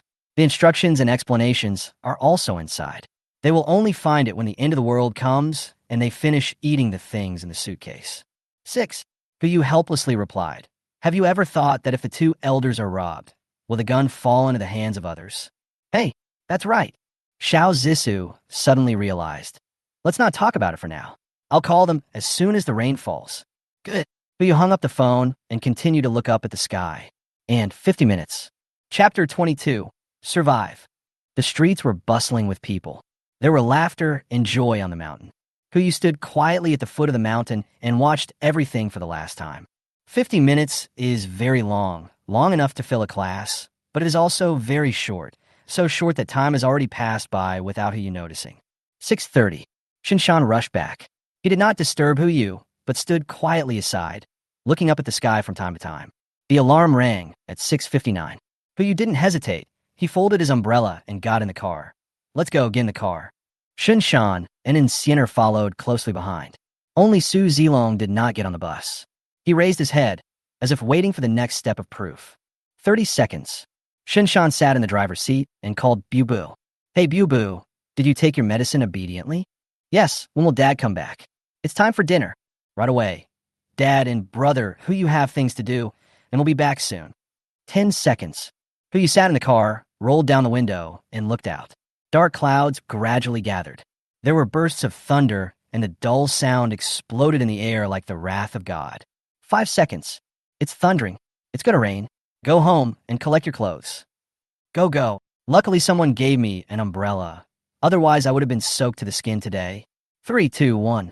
Boom. Heavy rain suddenly fell. Thumb-sized raindrops formed a water curtain in the air and fell to the ground without warning, splashing water all over the ground. The rain still fell. Yu sighed and looked at Su Zilong outside the car. The 2 looked at each other. Su Zilong sat in the passenger seat without any hesitation. Boss Hua. He had just uttered 3 words when Sienna came up and punched him. I wasn't on the bus just now, but now I am. So we've met again. I really am. Su Zilong spat out 3 words, and looking at Sienna, he felt his teeth itching, but he was still helpless. He looked at Yu and spoke again. Boss Hu, happy cooperation in the future. Yu made a nasal sound. He wasn't in the mood for relationships right now. What was supposed to come finally came. In the heavy rain, people fled from the mountains holding umbrellas. He sat in the car and applied the waterproof coating he had just won on the car. He took out his mobile phone and created a group. Shinshan, Xiao Zissou, Li Ji, Zhao Zhong, Zhao Yi, Su Zilong, and Sienna were all added to the group chat. He thought about it and finally pulled Mu Lingxiu in. A small group of 9 people. Yu sent a message inside.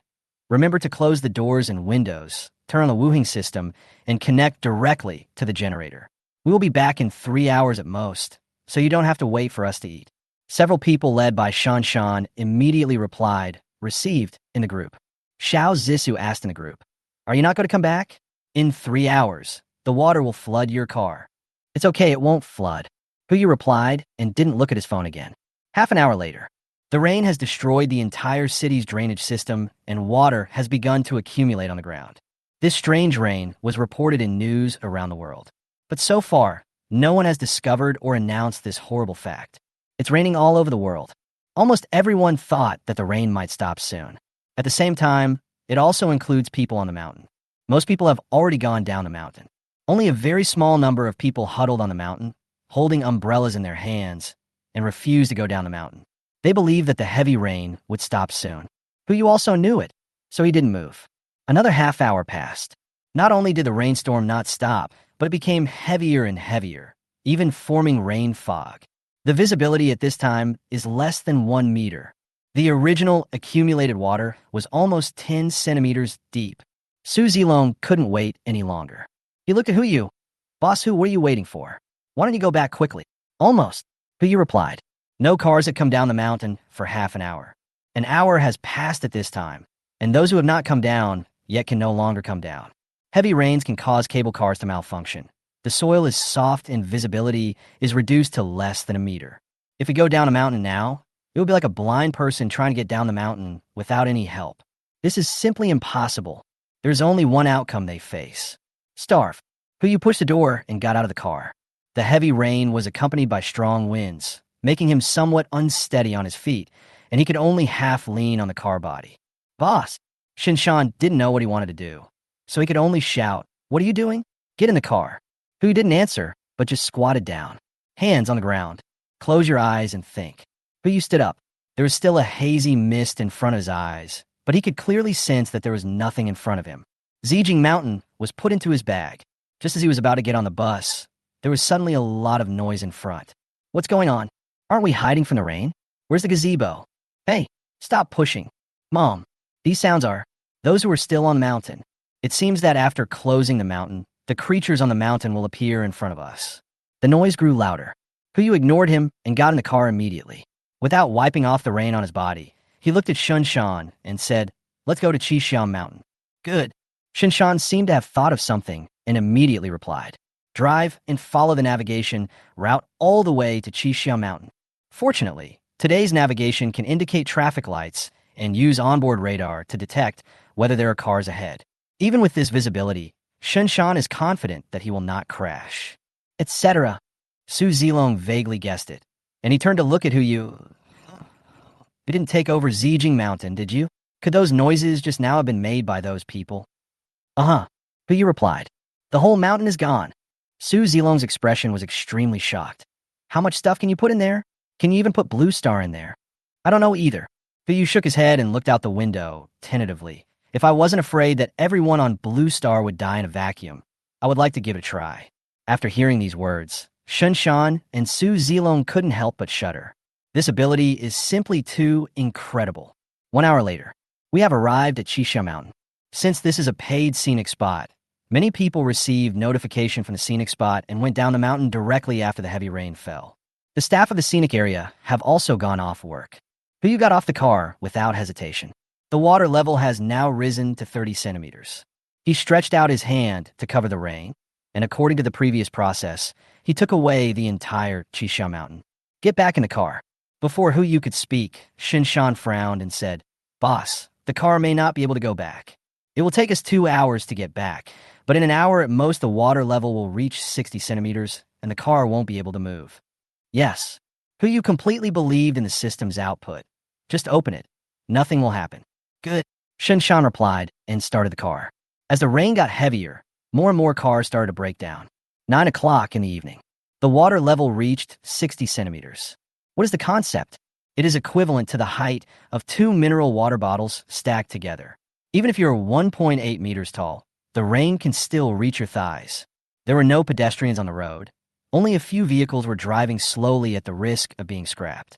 There's only one outlier. The car seemed to ignore the accumulated water.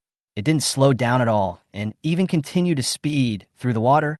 At 9:30 in the evening, we arrived at the underground garage. At this time, the water level in the underground garage was almost 80 centimeters. Not to mention the chassis, even the tires of this car are still dry. Before the crowd had time to be shocked, they hurriedly went into the stairs and started climbing. Elevator? That thing is definitely not usable anymore. Isn't it just the 28th floor? Climb. Without waiting for Huyu to speak, Shinshan carried him on his back and started climbing with the weight. In less than 6 minutes, we reached the 28th floor. Huyu pushed open the door and saw everyone gathered together. The moment I saw him come in, a warm breeze blew over me. Except for Bubu, everyone stood up and looked at him. They know. If it weren't for Huyu, they would have been caught off guard by this rain. You can survive, but life. Naturally, it won't be the same as before. What are you doing? Sit down. Huyu walked into the room and could see that everyone hadn't eaten yet. I'm going to take a shower. Brotherly. Help me get some food. We'll have a good meal later. Good. Huyu went into the bathroom and took a hot bath. Once the water plant stops functioning, wastewater will flow back into the plant within 3 days at most, and water will become a scarce resource. If I want to take a shower in the future, I'm afraid I can only wipe it, or I will have to modify the water heater. Cleaning completed. You came out of the bathroom and just heard the sound from the TV. It is reported that large-scale rainfall has begun around the world, and rainfall in many places has broken world records. Please do not worry too much. Some experts say that this rainfall is the result of research on meteorological weapons. The heavy rain will stop in 3 days at most. No country has acknowledged this yet. Please stay at home for the time being and do not go out unless necessary. 3 days? 3 days later is 3 days, 3 days, 3 days, and another 3 days. Only nowadays, there are still people who believe in this kind of words. No one spoke. I just watched you walk out and come to the dining table. Instead of sitting down, he took out the white wine that night, poured a glass for everyone except Bibu, and placed it in front of them with his own hands. Everyone, you raised his glass of wine and said, "From today on, we will be a family." I won't say anything else, just one sentence. Drink this glass of wine, and let's live together. Everyone raised their glasses together. Stay alive. Chapter 23, do you have any sympathy? After 3 rounds of wine, the dishes have 5 flavors. But he was not idle either. He first asked Su Zilong to contact the operators of several large internet companies and quote prices. Prepare to use 20 boxes of instant noodles to acquire their database. Of course, at this moment, they will just think that the person who posted this message is a lunatic. Wait another half a month. They know the significance of this price. By the time we finished dinner, it was already 11 o'clock in the evening. The water level has risen to 1 meter and 1 meter. At this time, most people have fallen asleep, ready to wake up tomorrow to enjoy the rare holiday. Except the people on the ground floor. At this time, the surveillance cameras and residence group were in an uproar. Building 3, room 103. Is there anyone kind enough to take me in? My house is almost completely flooded. Building 3, room 104. My family is the same. There are 2 elderly people at home. We are willing to pay 1,000 yuan per room per day. Please help us. In surveillance. In a corridor from the first floor to the second floor. 2 families, 6 people standing together, all wearing short-sleeve shirts, their bags filled with gold, silver, and other valuables, nothing else. In July, even if there's a rainstorm, the temperature is above 20 degrees, so there is no need for any warm clothes. If I remember correctly, there are only these 2 families on this floor. Room 103 is occupied by a brother and sister who came to the city from other places to work. The sister is lame, and the brother usually works on a construction site. Room 104 is occupied by a family of 4, a couple, and the man's parents. No one took in number 104, who was in trouble, so the whole family lived on the stairwell. In the end, only the man survived. As for the 2 siblings in number 103, you turned and looked at Mu Lingxiu, who was also sitting at the table. In the previous life, she was the one who took in 2 siblings, and her ending was so tragic. "Master, why are you looking at me?" Mu Lingxiu asked with a blink. "Fine." You asked curiously, "Those 2 siblings look so pitiful. Do you think we should save them?" "Everything is up to you, master. If you agree, you can put them in my room." You exclaimed in surprise. It seems that Mu Lingxiu's Madonna syndrome can be cured. Then forget it. You shook his head and tentatively took out the ice cream from the space. Just as he was about to put it into his mouth, he was discovered by Xiao Zissa beside him. "Stop." As soon as she finished speaking, she flashed to Yu's side and snatched the ice cream from his hand. "Dashikin, what are you doing? You just got caught in the rain, and now you want to eat something ice cold? Confiscated." As she said that, she took the ice cream away, sat next to Yu, and started licking it, looking completely natural. The corner of Yu's mouth twitched. Before he could come to his senses, Mu Lingxiu added with an ant smile, "Miss really cares about the master." A chill came over me. Yu shuddered, looked at Mu Lingxiu, and said earnestly, "Chinibyu is also a disease. Don't give up on treatment." As soon as I finished speaking, there was movement in the group. Since Mu Lingxiu did not show any kindness this time, Aunt Wang spoke up immediately. "Building 3, 2602. I remember that Xiao Hu on the 28th floor bought a lot of houses. Let him give one away so that the neighbors can take shelter first. Room 103, Building 3. Is that really possible? Mr. Hu, don't worry. We brothers and sisters will definitely not cause you any trouble. Room 104, Building 3. Are there any extra rooms? We only need 2. Sorry to bother you, Mr. Hu. In an instant, all the pressure was on Hu Yu. Even though he didn't say anything, people in the group had already started at ing him. Hu Yu smiled and shook his head, then replied in the group. Room 2802, Building 3. Oh, my space is limited. I remember that there are only 2 people in your family. Aunt Wong, how about you take in the siblings from room 103, and I'll take care of the neighbors from room 104. Building 3, room 2602. That won't work. My house doesn't like people coming over. Why don't you take them in together and let them live in the living room? Building 3, room 2802. What about the pets I have at home? How about sending them to your house? Building 3, 2602. It's already this late, and you're still caring about your little pet. Do you have any sympathy? Building 3, room 2802, no. Hu Yu simply replied, and found it funny to see Aunt Wong's itchy expression on the surveillance camera. Moral kidnapping?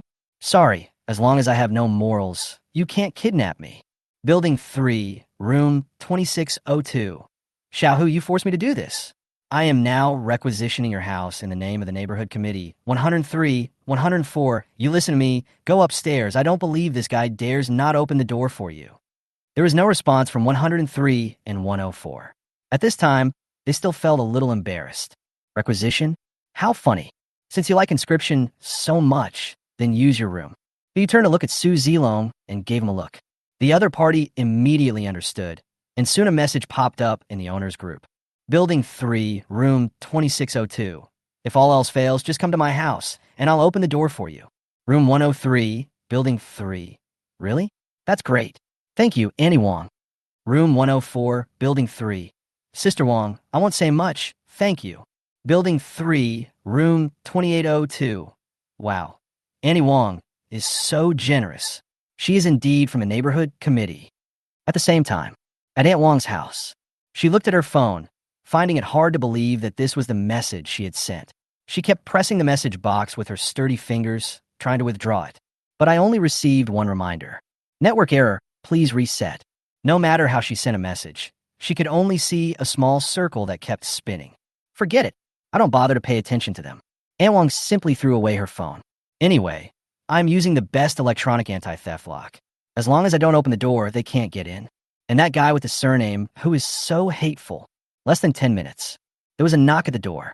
Aunt Wong didn't want to pay attention, but the little devil, who had just fallen asleep, was woken up, and an impatient voice sounded from the room. Grandma, what's that noise?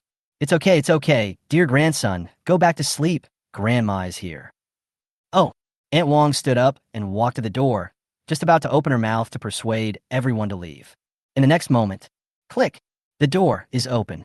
The so-called electronic anti-theft locks had long been conquered by Su Zilong. As long as he wanted, he could open all the electronic door locks in the entire building at any time. Oh, Aunt Wong. The male owner of room 104 immediately stepped forward and shook Aunt Wong's hand. Thank you. Thank you. Thank you very much. Thank you for helping us. As he said that, he took out his mobile phone and prepared to scan the code.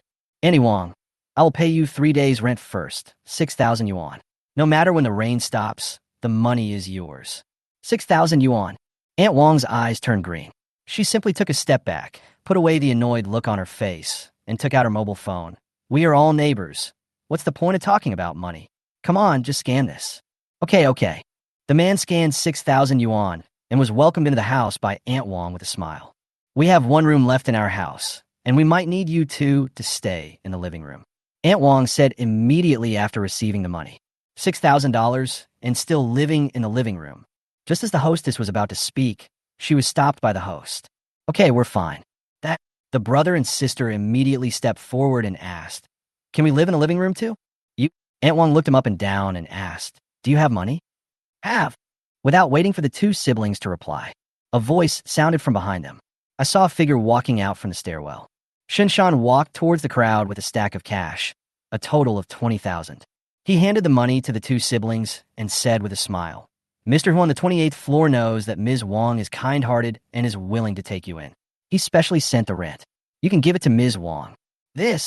How can this be so embarrassing? The brother looked embarrassed, but still walked up to Aunt Wong and said, Aunt Wong, look, even if you have money, you can only live in the living room. Aunt Wong took away 20,000 yuan and turned around and walked into the room. Hey, how can 4 people live in this living room? The hostess of that house immediately said, Our 6,000 yuan is for 2 rooms. Then I don't care. Aunt Wong had already received the money and walked towards her own empty room. Don't make any noise. If you disturb my grandson's sleep, I will kick you out. The 2 families looked at each other and stopped talking. The saying, when you live under someone's roof, you have to bow your head, is a perfect expression of this. They were just about to find Shin Shan and ask Mr. Hu if he could provide a room, but they found that Shin Shan had already left. No matter what, as long as I can find shelter temporarily, it's fine. Heavy rain continued to fall. By 7 o'clock on July 14th, the water level had risen to 2.7 meters. This rainfall rate can be said to be extremely terrifying. But for some people, as long as the water doesn't reach their feet, it's not a big deal. Of course, this does not include Tian Laolu, who lives next door to Yuanqiu. As soon as Uyu's alarm rang, a private message popped up. Room 303, Building 3. Boss Hu, I want to join you. Chapter 24, if you want to survive, follow me. Tian Laolu. This guy is able to make a name for himself in the Jinling circle, so he must be a smart person. Hu frowned slightly as he looked at the message, probably because he had guessed something. Thinking about what I had been doing recently, I was afraid that I couldn't hide it from him. He definitely wouldn't want someone who does things without any bottom line like this. But it's okay to have some fun. Building 3, Room 2802. Why do you do that? Room 303, Building 3. Money? Women? As long as you ask, I can get them for you. Building 3, Room 2802. Don't I have these? Room 303, Building 3. What do you need? Building 3, 2802. Simple. Don't you like taking cool photos? Take a selfie and post it in the owner group. Do not withdraw it. Remember to bring your ID card. The other party fell silent. Hu slowly got up and faced Sienner's gaze calmly. He put on his autumn clothes, went into the bathroom to wash up briefly, and took out the black eggs he had refreshed in the early morning. Just knock it open with a toothbrush. A dazzling golden light exploded instantly. Ding, golden legend. Congratulations to the host for obtaining the legendary Heart of the Ocean *1. Name, Heart of the Ocean legend. Type, equipment. Effect, after use, it can be attached to any ship, making it a system product. It can be upgraded as the system level increases and gain the characteristics of never being damaged and 0 consumption. The Heart of the Ocean cannot be disassembled or reset, so please use it with caution. Note 1. After use, the vessel cannot be used within 7 days.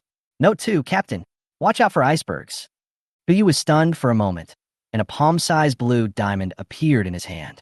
Legend. I didn't expect to get something like this. Hu did not hesitate and immediately attached the Heart of the Ocean to the St. Pius. By Ocean Heart is merging. 6 days, 23 hours, and 59 minutes remaining. Call. Now, there is no need to worry about the navigation of the ship. Hu walked out of the bathroom with a beaming look on her face, and her cell phone vibrated. Room 303, Building 3. Boss Hu as you wish. Building 3, 303. Pictures. Oh, Hu just took a glance and immediately clicked delete. This kind of thing is too disgusting. Room 2802, Building 3.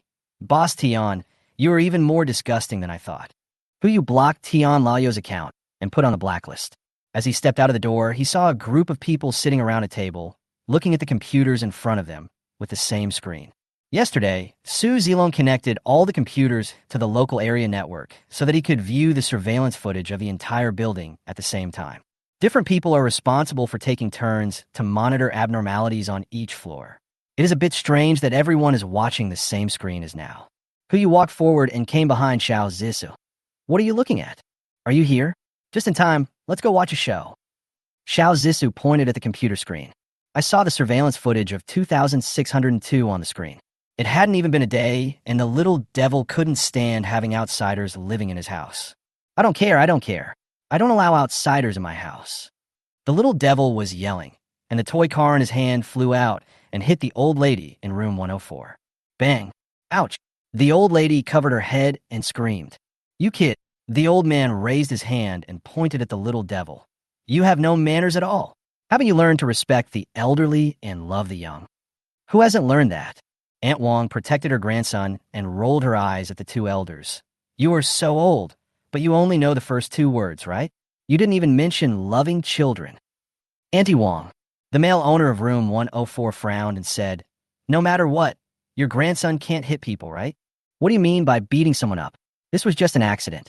Aunt Wong stiffened her neck and said, "He's just a child." After these words were spoken, everyone was speechless. After all, I'm still living under someone else's roof. Now the first floor has been completely flooded, and they don't even have a place to stay. They can only grit their teeth and accept it. The male owner of room 104 frowned and sighed, not knowing what to say, so he could only turn around to check his mother's injuries. Fortunately, there were only bruises and no wounds. Lulu, the little devil, made a face at everyone. He put his hands on his hips and declared arrogantly, "It's okay if you want to live here. As long as you become my slaves, I will reluctantly agree." No one paid any attention. The two siblings in room 103 did the same. They just sat at the dining table and watched everything silently. Last night, one of them slept on the table, and the other used chairs to make do for the night. What? Sofa? This position naturally belongs to the couple from room 104. How could it be their turn? Aunt Wong was very unhappy with everyone's silence. "Hey, didn't you hear me? My grandson has spoken. Is he deaf? My dear grandson wants you to play house with him. Hurry up." Aunt Wong put her hands on her hips and glared at them. "Do you still want to stay here?" Auntie Wong, the man in 104, frowned and stood up. "We paid you a lot of money. There's no need for you to do this, right?" "I don't care." Aunt Wong sat down on the sofa with her legs crossed. "If you agree, you can continue to live here. If you don't agree, I can just return your money." "Oh yes, and you too." Aunt Wong turned around and looked at the brother and sister in 103. "I won't return the money to you. It was given to me by Xiao, who is a gift. You can stay here if you want." The two siblings looked at each other. The younger sister slowly shook her head, as if she didn't want to live here. But as a brother, he could only force a smile and squatted down to get in front of the little devil. "Little boy, can I play with you?" Bang! A crisp sound was heard. The little devil slapped his brother in the face and put his hands on his hips. "You have to call me your majesty. Do you understand?" The child's strength was not very strong, but a red fingerprint was left on the man's face. He covered his face and shouted two words. "His Majesty." "That's right." Aunt Wong smiled like an auntie and looked at the others. "Look, it's just playing house with a child. How difficult can it be? You guys can be dogs if you want. I won't serve you anymore." The woman in room 104 shouted and pulled her man away. "Li Chong, let's go." Li Chong remained unmoved. He still had a smile on his face and looked at Aunt Wong servilely. "Aunt Wong, it's okay for us to play house with your grandson, but today's food. This is easy." Aunt Wong held her head high and said, "The meat and vegetables are all in the refrigerator. If anyone of you can cook, go and make some. You won't be treated badly." "Hey, thank you, Aunt Wong." Li Chong smiled and walked up to the little devil. "Your Majesty, what would you like to eat today?" "Pork ribs." "I want to eat." "No, I want to eat pork ribs." The little devil laughed happily, as if he hadn't had so much fun in a long time. He pointed at Li Chong's wife and said, "You, come and be my horse. I want to ride a horse." "Ride your mother." Li Chong's wife yelled angrily. "Li Chong, are you going to leave or not? If you don't leave, then I will leave." Li Chong ignored his wife and knelt on the ground. "Your Majesty, what's so good about riding a woman? We men should ride men. Come on, get on my back." "Li Chong, you are really crazy." Li Chong didn't say anything, but carried the little devil on his back, kneeling on the ground and crawling continuously. Bang! Xiao Zissou raised her hand and slammed the table, looking at Hu Yu. "These two grandparents are going too far. Do they really think they are the emperor?" Don't worry. Hu Yu narrowed his eyes slightly and watched the scene with a smile. "Evildoers will be punished by their own evildoers. Just wait and see." The whole building has 28 floors, and excluding the two families who have been asked to leave, there are a total of 72 households. Among them, there are very few who are as saintly as Mu Siyue. When social order still existed, they all wore their own masks, using order to cover up the tyranny in their skin. Once order collapses, the tyranny that has been suppressed for decades will suddenly erupt. Aunt Wong? Among this group of people, she can only be regarded as a minion. Even the man who kidnapped Mu Siyue in exchange for food in the previous life was only forced to do so by life. There's a real pervert here.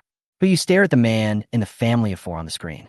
Li Chong, a very ordinary name. He has a very ordinary appearance and a very ordinary family background. But it was such a person who actually sat in the position of the host of the post. The resources of the entire building are under his control. Even when Hu Yu and Yi Wanxiu were escaping, they had already started building the ship.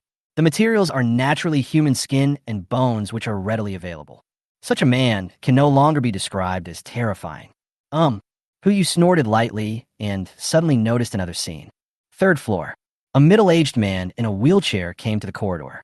He wore a mask and sunglasses, and under the encouragement of Yi Wanxiu, began to knock on doors from house to house. Every time he knocked on a door, he would hand a note to the other party and then wait quietly at the door. Hu Yu moved closer to the screen and zoomed in on the surveillance camera. Only then could he see the words on the note clearly. There are only 8 words on it. If you want to live, follow me. Chapter 25, The Power, is cut off. This Tian Laolu still has some brains. Hu Yu took out a cup of watermelon smoothie from his backpack, bit the straw, and enjoyed the freshness and coolness in his mouth. He looked at everyone and said, "What are you drinking? I'll find it for you." Strawberry smoothie. Bu was the first to raise his hand. "You can't drink ice." Xiao Zissou hurriedly stopped him. Bu, you have to avoid eating now. After your leg is healed, we could drink slowly, okay? All right. Bu immediately stopped fighting and pouted his little mouth, looking so cute. Be good, Bu. Hu Yu casually handed a cup of warm strawberry milkshake to Bu. Drink this first. Thank you, brother Hu Yu. It's okay. Hu Yu rubbed her head and gave each person a cup of milk tea. Continue watching the surveillance footage. Only 15 minutes had passed. Tian Laolu had already gathered all the residents on the 2nd, 3rd, and 4th floors. Including him and Yi Wanxiu, there are 8 households in total, not counting the elderly and children, 10 boys and 6 girls. Everyone.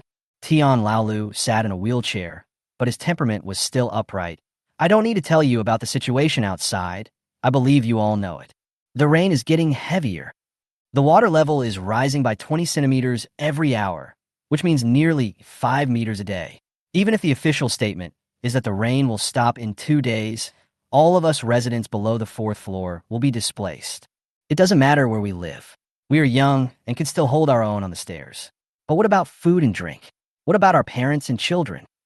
We can hold on, but what about them? We can't let the children and the elderly starve with us, right? Cannot. A bald man raised his hand and shouted in the crowd. After a moment's hesitation, everyone responded in unison. He took a closer look. Well, isn't that Li Meng? Why is this guy here too? Wait, could he be with Yi Wanxiu? This is going to be fun. Under Li Meng's instigation, everyone quickly united and prepared to follow Tian Laoyu's orders. Brother Tian, Li Meng stood in front of the crowd and asked Tian Laolu, just tell me, how can we avoid going hungry? It's very simple. As Tian Laolu spoke, he turned on the flashlight on his mobile phone and shone it behind him. There were several pieces of frozen meat, some vegetables, 2 bags of rice, and a bucket of peanut oil. This is all the food we have at home. I am taking it out now to share with everyone. I also hope that everyone can take out the food at home and give priority to our elders and children so that we can get through this difficult time together. That's true. A voice came from the crowd. But the meat and vegetables we have stored are not enough to eat, even if we add them together. Yes, and there's also the place where we live. Our 2nd floor is about to be flooded. What should we do then? Yep, Brother Tian, what should we do? It's simple. Tian Laolu raised his hand and pointed upstairs. Don't they have food? Aren't the houses right above our heads? We knock on their doors and use our money to buy the food we need. If they are willing to sell, then we are all good. If they don't sell it, then we can stay in their house temporarily. This is reasonable. Even if the heavy rain stops in 2 days, we can still make it. Of course, it would be even better if they were willing to join us. We share our food and our home. Isn't this wonderful? Everyone looked at each other. Some of them had already understood what Tian Laolu meant, but they didn't intend to say anything. Under order, they still have basic conscience.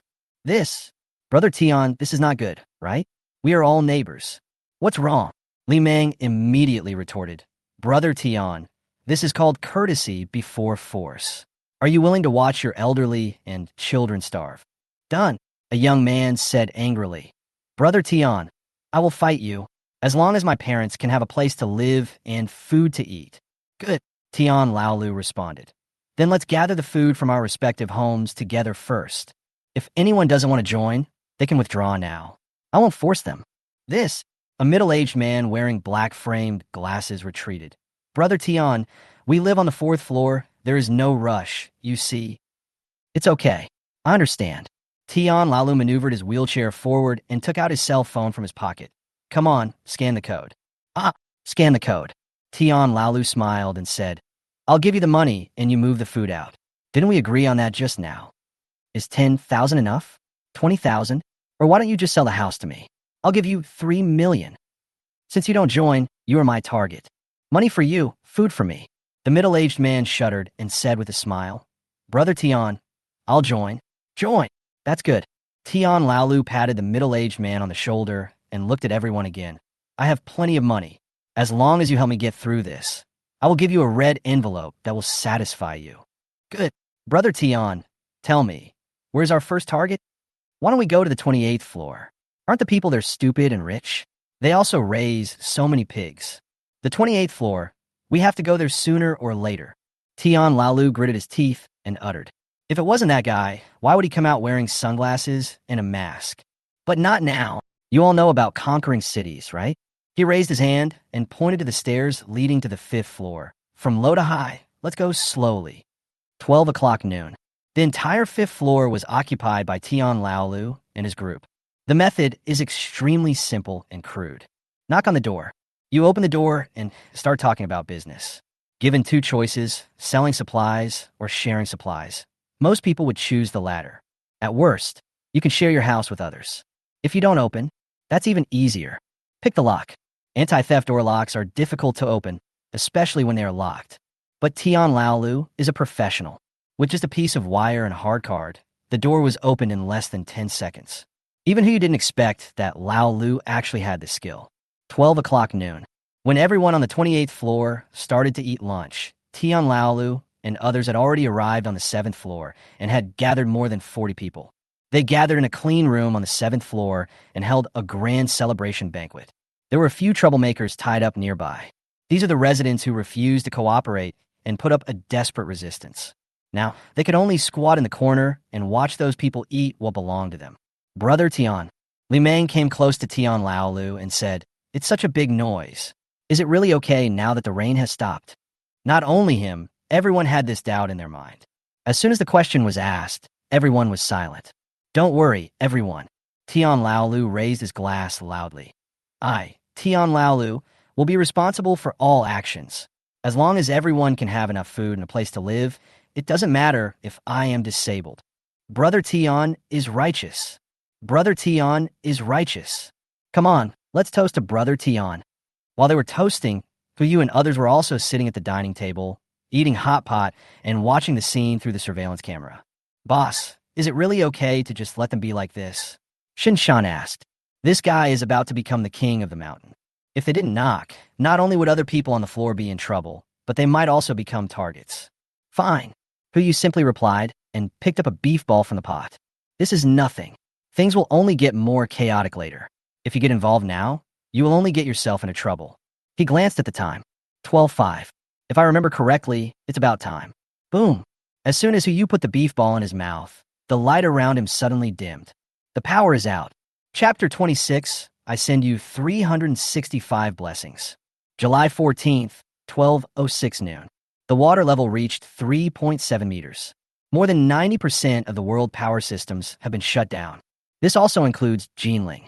All the nuclear reactors that could be shut down have been shut down, and as for those that cannot be shut down, no one could deal with them now. The heavy rain continued to fall in the darkness. Screams and fear filled the entire community. Next second, bite. The power supply equipment stockpiled by Yu began to operate. The power was restored, the server was reset, and 10 seconds later, the surveillance footage reappeared on the screen. Most residents opened the curtains to let the faint light from outside into the room, but they couldn't even see the food in the pot. The sunshine has long been completely blocked by dark clouds. Brother Shun, please turn on the light. Okay, boss. Shin Shan replied and turned on the main light. The fierce light pierced through the darkness and instantly attracted the attention of the entire community. That is, light. Wasn't there a power outage? Why was he able to turn on the light? Everyone in the community took out their phones and wanted to ask questions in the owner's group.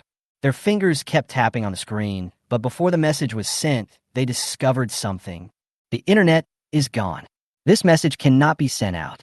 The people in other buildings were speechless and could only start looking for lighting equipment at home. The people in Building 3 are an exception. They were in the same building and couldn't see the light above their heads at all. 10 minutes later, the roar of helicopters and the sound of broadcasts rang above everyone's heads. Due to heavy rain overnight, Jinling's power system, water supply system, gas system, and communication system have all stopped working.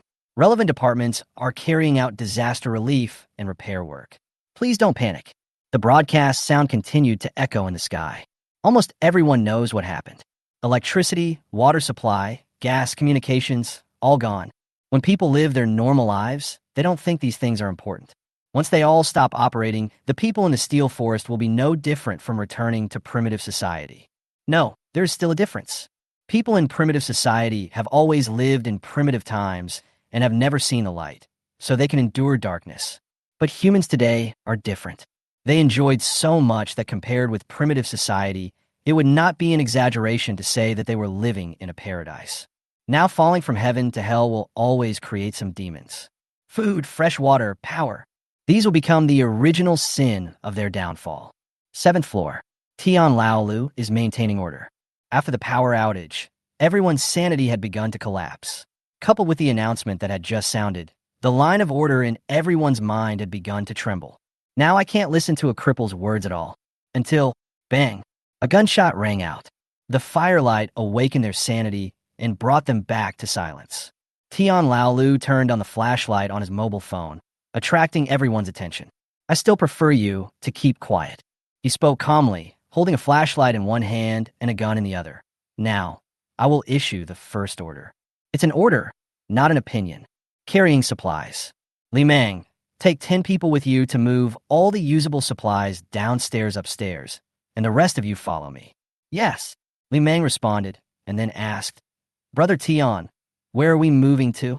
Move it upstairs, the higher the better. The power is out. Tian Laolu also knew that the rain might not stop.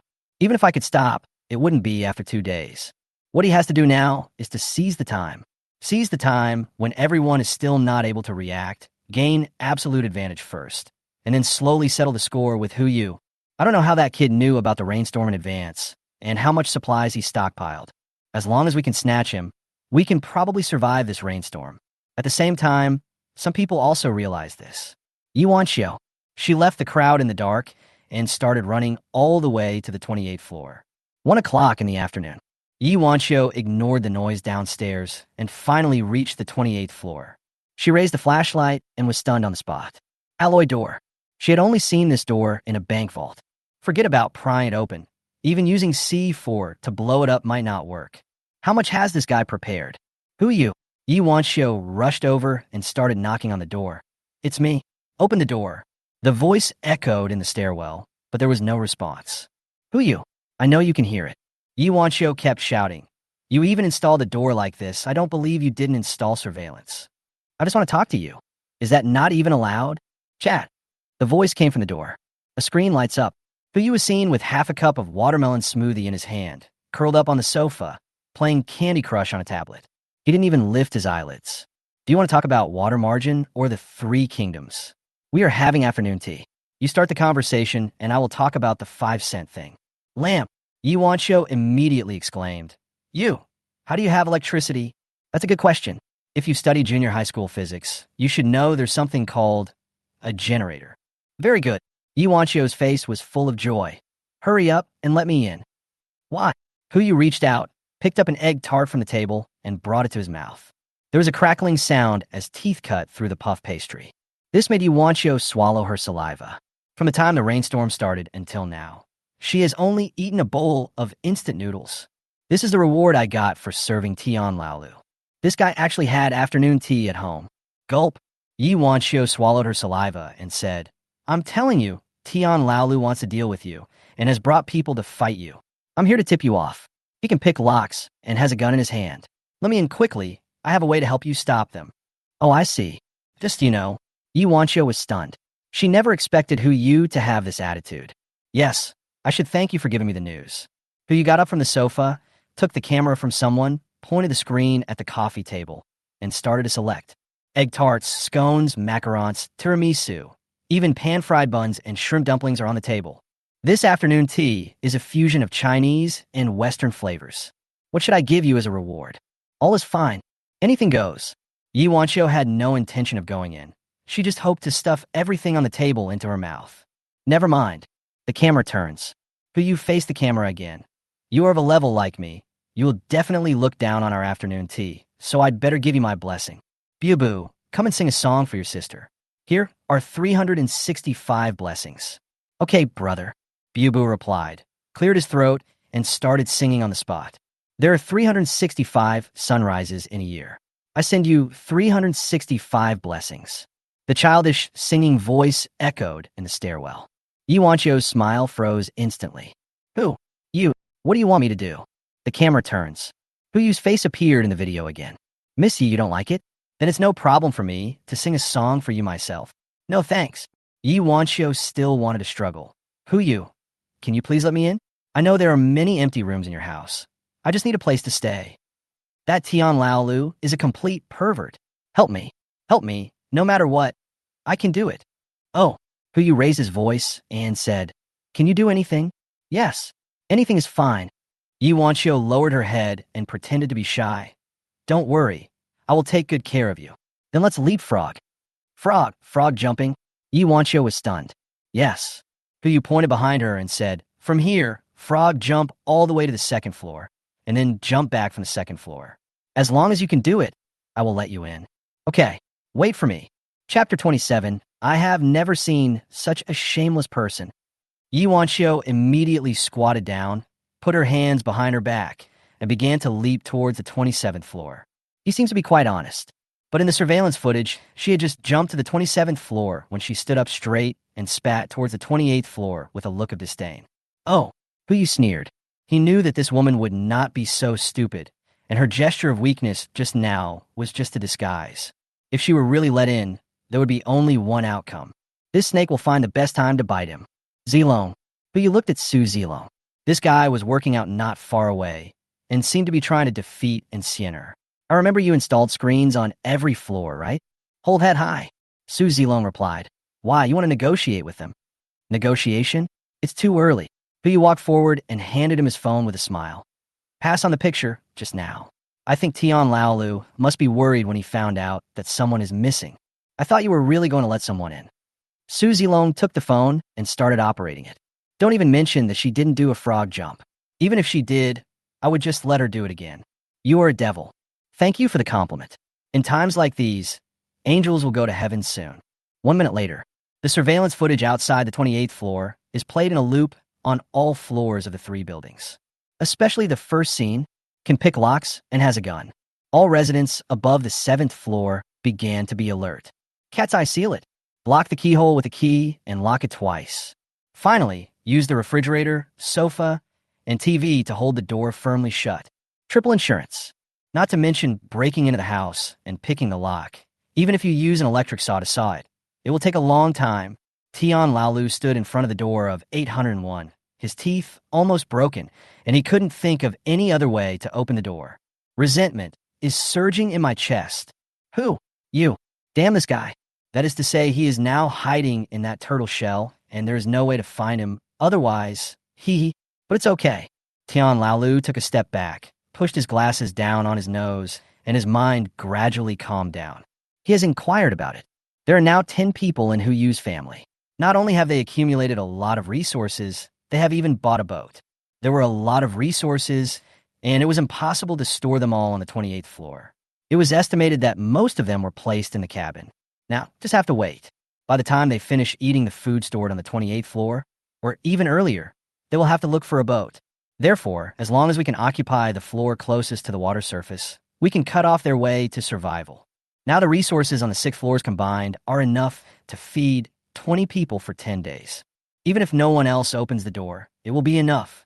Now the crux of the matter is, if you reduce the number of people, it is actually very simple to reduce the number of 40 people to 20. Afternoon, under the cover of Li Meng, Tian Laolu convened a small meeting with 20 people. These 20 people were the most obedient among the crowd. The content of the meeting was simple. Increase revenue and reduce expenditure. The source cannot be open now. To ensure food supply for everyone, we have no choice but to cut costs. They didn't kill anyone.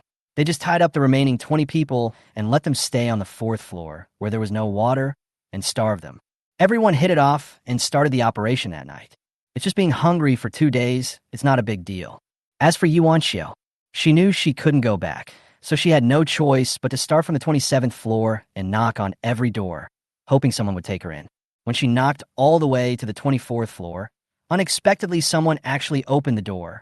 A fat guy wearing glasses. He eagerly welcomed Yuan Xiao in and served her delicious food and drinks. As for what happened that night, Hu was too lazy to look. After eating and drinking, he fell into a deep sleep. Nothing happened on the third day. Everyone was waiting until 7 o'clock in the evening of the fourth day to see if the rain would stop. July 16th, 7 a.m. The water level reached 12 meters. The third floor has been completely flooded, and rainwater is still pouring towards the fourth floor. The rain showed no sign of stopping. People living in high-rise buildings are still enjoying their rare vacation, including those living on the 8th floor. In their minds, the rainstorm will stop completely in 12 hours at most. There's no need to panic, they won't be drowned anyway. Tian Laolu was equally calm. He knew very well that what was needed now was to conserve his energy rather than engage in useless frenzy. He placed 20 people at all the windows from the 4th to the 7th floors. Anyone who jumped into the water or was about to jump would be discovered immediately. Hu was naturally even less anxious. After getting up, he habitually went into the bathroom and raised his hand to knock on his eggs. Bite. Congratulations to the host for obtaining the skill book, Mastering Fishing. Note, after using the skill book, your physical fitness and physical quality will automatically improve to the level of mastering the skill. Well, another useless skill book. At least it's useless now. There's a fishing rod. The egg I opened yesterday just happened to yield a fine fishing rod. No bait is needed. Unlimited ropes are available. Just cast the rod and there's a chance that you will catch a fish. But the 28th floor is still more than 70 meters away from the water surface, so it's impossible to catch any fish there. I'm afraid that before I can even catch the fish, it will be snatched away by someone else halfway. However, Hu still chose to study. He clearly felt that the strength of his arms and lower limbs had increased a lot, so it wasn't completely useless. After washing up, Hu walked out of the room. At this time, Xiao Zisu was already preparing breakfast. Li Ji was helping out, Mu Lingxiu was teaching Bu to read and write, Su Zilong was still working out, Shinshan was squatting in front of the surveillance camera, and Zhao Zhong and Zhao Yi were standing at the window, staring at the rising water level outside. Hey, Hu walked to Zhao Zhong and Zhao Yi, looking down from their perspective. What are you looking at? Thinking about how to fish. Zhao Zhong smiled and replied, Brother Sean told us that there seemed to be no river fish among the things we stockpiled. So my brother and I thought about catching some fish to balance Bubu's nutrition. Zhao Yi echoed from the side. That's a good thing, but there's no fishing rod. Even if there is, we can't catch it. Shen Shan replied, This floor is too high. It will be enough after a while. It's time to eat. Xiao Zisu put the last bowl of medicinal food on the table. Bu, come quickly. It's time to eat. There's no rush for the fish. Let's eat first. We led a few people to the dining table. Let's eat something light this morning. In addition to the medicinal food prepared by Xiao Zisu, Hu took out 5 baskets of shrimp dumplings, 5 baskets of chicken feet, 3 baskets of steamed buns, and even freshly fried dough sticks and soy meal from his backpack. No way. There are 6 bodyguards at this table, and their appetite can basically be calculated as that of 2 people. You have to prepare more. Just as everyone was about to take their seats, there was a knock on the door. Judging from the sound, it didn't come from outside the door, but from the alloy door. Who is it so early? Hu took out his cell phone and checked the surveillance footage. All I saw was a face full of resentment appear on the screen. Aunt Wong? That's not right. If I remember correctly, Aunt Wong will start leading her team to collect food rations door to door tomorrow. How come this life starts today? Yes, they should be the 2 households at 103 and 104. There were 6 more people for no reason, and since they wanted to eat their fill, the food rations were naturally consumed quickly. Xiaohu, I know you are here. Aunt Wong's voice rang out at the door. Hurry up and hand over the food. I saw it in the video the day before yesterday. You stuffed so many people into my house. Don't think you can just ignore it. Hurry up. Don't make me wait impatiently. Hee hee. Hu sneered. Are you still impatient? Do you think you are the second cousin of the Jade Emperor? He simply turned on the video and pointed the camera at the desktop. After the other party saw clearly what was on the table, He pretended to have taken the wrong shot and apologized repeatedly. Oh, is that Aunt Wong? What do you want from me? You? Aunt Wong uttered a word, and without thinking it was troublesome, she put her hands on her hips and repeated her request. Hurry up, take out everything I want, and bring me some of the things on your table. My grandson wants to eat them. Hey, Aunt Wong, I don't know what you were talking about. But you picked up a shrimp dumpling and stuffed it into his mouth. We don't have much to eat. It's just enough to fill our stomachs. How can we give you more? Well, it's not much. Aunt Wong got anxious on the spot. If you don't eat, it's over. They're just young people. They're not starving. My grandson is still growing. At worst, I can return it to you when the time comes. Look at what you said. You patted his chest and said, as the saying goes, a person grows fast at the age of 23. I'm also growing. You. I have never seen such a shameless person. Hey, you'll see me today. You held a steam bun in his mouth and blew hot air out of it. Auntie Wong, don't be angry. If you get high blood pressure, there won't be any medicine to treat it for you. After that, the video was hung up. While Huey was enjoying his delicious breakfast, he could still hear Aunt Wong's impatient knocking on the door. It's already the 16th, and their food must have been exhausted. In addition to the video, I played the day before yesterday. I think no matter which floor people are on, they will not open the door rashly. It won't be long before those people living in room 2602 show their fangs. Chapter 28, I Had a Dream. Noon, 12 o'clock. A riot broke out on the 26th floor. Get out now. You're a bunch of losers who only know how to eat and don't know how to find food. Either you bring me some food, or I will let you continue to live here. Or get out of here now. Aunt Wong held a kitchen knife and forced the 6 people in rooms 103 and 104 to leave. This scene should normally appear in another day. However, because of the appearance of Tian Laolu, everyone felt the crisis. Not to mention making excuses for food. Even opening the door to a stranger is impossible. This led to Aunt Wong's emotional breakdown.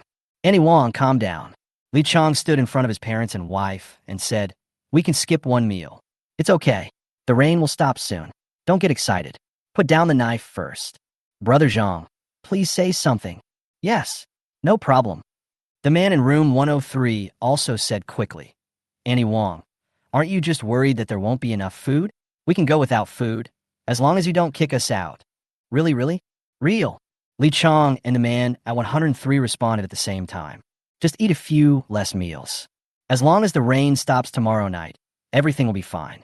Okay then. Aunt Wong said this, but she still held the knife in her hand. You too, and that old man. The 3 of you leave my house now. I will let your sister and your family live here. You two go to the stairs and wait until the rain stops. If someone comes upstairs on the way, I will open the door for you later. This, Li Chong hesitated. No bargaining. Aunt Wong immediately made a decision. You 3 men, if you threaten me, what should I do? I'm doing this to protect myself. I can go out. Li Chong thought for a moment and said, but my father is already over 70 years old and has difficulty walking. Aunt Wong, please let him stay. No, son. Father Li shook his head. I'll go out with you. The 3 of them left the house without thinking too much. Bang. The door to 2602 is closed. Aunt Wong started cooking for herself and her little grandson. I really only cooked for 2 people and didn't cook anything for the old lady in room 104 and the lame woman in room 103. As for those 3 people, they are now squatting in the corner of the 27th floor. Once they detect any movement, they will knock on the door and go into 2602. You said. Zhang Si looked at the heavy rain outside the window and said, if the rain doesn't stop, what should we do? No. Fatherly frowned and said, it said above that it can be stopped in 3 days, so it will definitely be stopped. We just need to wait. Dad, you can't say that. Li Chong frowned and said, we are young people. It's okay for us to go hungry for 2 meals, but you can't go hungry. If the rain really doesn't stop, we'll have no choice but to learn from the so-called Mr. Tian downstairs. It's no use learning it. Director Zhang shook his head. No one is opening the door now.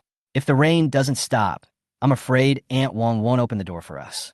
The door can't be opened just because she says so. A voice sounded in the stairwell. In the dim light, a screen lit up. Li Chong slowly stood up and looked at the screen. You are Xiao Hu from the 28th floor? No, Boss Hu. Boss Hu. Zhang Si immediately stood up and said, thank you, Boss Hu. If it weren't for you, my sister and I would have been living on the streets. It's all small stuff. Who you held the cup of milk tea and sucked the soft pearls into his mouth. I called you via video to give you a chance to choose. As long as you nod, I can open the door of 2602 for you. This, Zhang Si hesitated. Not so good, right? I told you. I'm just offering you an opportunity. It's up to you to open the door or not. If you want to open the door, just knock on it 3 times in a row. The video is disconnected. Who you didn't want to waste any more time talking to them. If it wasn't to make the building more lively, he wouldn't have made the call. Li Chang, Zhang Si. In the previous life, these two people were in cahoots with Aunt Wang, a nest of snakes and rats. Not only did they occupy his house, but they also tied him up in a dark room like a 2-legged sheep. If it weren't for that person, he might have been stewed by this group of people. Now, he wanted to see what the scene would be like when they became 2-legged sheep. In the dark, Li Chang was silent for a few breaths before speaking. Brother Zhang, do you like watching movies? Hong Kong movies. Hong Kong movie? Which one? 8 Immortals Restaurant. You may not be familiar with this name, but you must have heard of another name. The Human Meat Bun Shop. Li Chang looked inside the door. To be honest, I actually want to try it too, what human flesh tastes like. Father Li was stunned on the spot. Zhang Si was just stunned for a moment, then swallowed his saliva. Brother Li, I listened to you. They haven't eaten anything all day. Starting from yesterday noon, Aunt Wang used the excuse that there were not many dishes and only cooked a large pot of rice for everyone. Let your grandchildren feast on it. That night, there wasn't even any white rice. So much so that they haven't even had a sip of water from yesterday until now. I'm getting starving now. Time passes quickly. 7 o'clock in the evening. The water level rose to 13 meters. The heavy rain outside the window continued.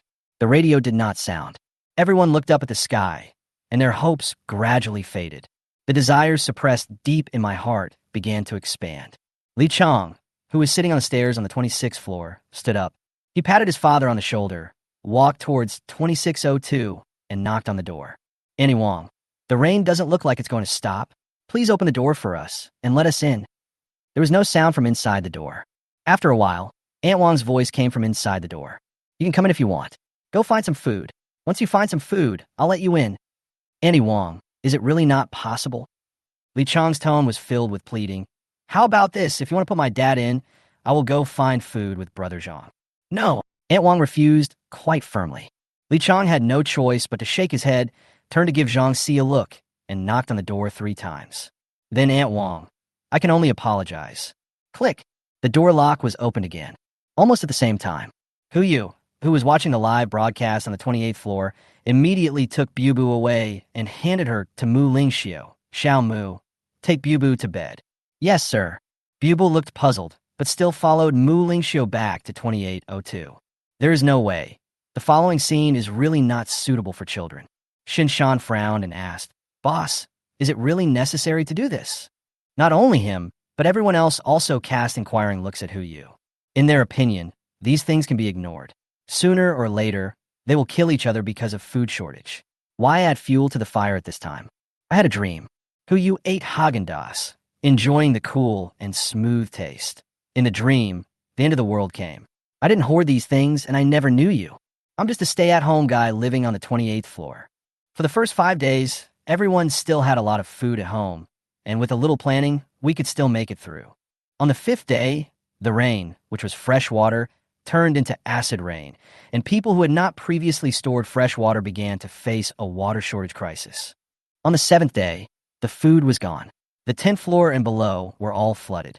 Those people had no choice but to run to the stairwell to survive. They stuffed everything they could eat into their stomachs. Belts, shoe soles, and even the rats and cockroaches in the stairwell. On the 10th day, the water level stopped rising, but more and more people were in the staircase. All the rats were eaten, and the cockroaches were also eaten to extinction. Now the only thing left to eat is people. Some people starved to death, but he saved the rest. On the 18th day, the water level rose again, and there were fewer and fewer people in the staircase. The survivors found an electric saw in the room and started looking for people door to door from the 17th floor. On the 22nd day, they found the 28th floor and sawed open the door of my house. At that time, I was hungry and there was no food left in the house. I begged them to let me go, but they didn't answer. They just threw me into a dark room with other people in it besides me. That day, I learned a word, 2-legged sheep. The people in it are no longer called people, but live as sheep. I heard from the sheep there that almost every 2 days, a sheep is taken away, and our remaining sheep will also be given some broth. On the 24th day, a yacht passed by. Another sheep and I jumped into the water under the cover of night and were rescued by the people on the yacht. Perhaps I had been stewed. After Hu Yu finished speaking, he took another bite of ice cream. This was the result of his careful consideration. After spending a few days together, everyone's favorability towards him increased to over 30, especially Shun Shan, Bu Bu, and Xiao Zissou. Xiao Zissou and Shun Shan's favorability has reached 60, while Bu Bu's is 70. Even the lowest one, Su Zilong, reached 30. In this case, it's time to talk to them about something else. Rebirth is so absurd that it can best be described as a dream. Everyone fell into silence. Only Xiao Zissou came closer with shining eyes. So, you are reborn, right? Well, you are worthy of being a Chinibi girl. You guessed it right away, right? What rebirth? It's just a dream. Hu Yu immediately changed the subject and looked at Shun Shan. So, now I will answer you. It's necessary, very necessary. Even if it's just a dream, I will never let go of those who treat me like a sheep. I want to survive, but I will never let them survive. Everyone stop talking. Can you relate? Not really. But if you put yourself in their shoes, if they were in the same situation and had the chance to do it again, they would probably do something even more extreme. After all, what they lack the least is power. Seeing that everyone stopped talking, Hu Yu knew that he had achieved his goal. He lowered his head and looked at the surveillance screen again. Just one glance, and the corners of his mouth rose slightly. Chapter 29. Going to the rooftop. After Li Chong opened the door, he subdued Aunt Wang and the little devil while Hu Yu was talking. Amid the roars of the grandparents, the two men did not use their knives directly.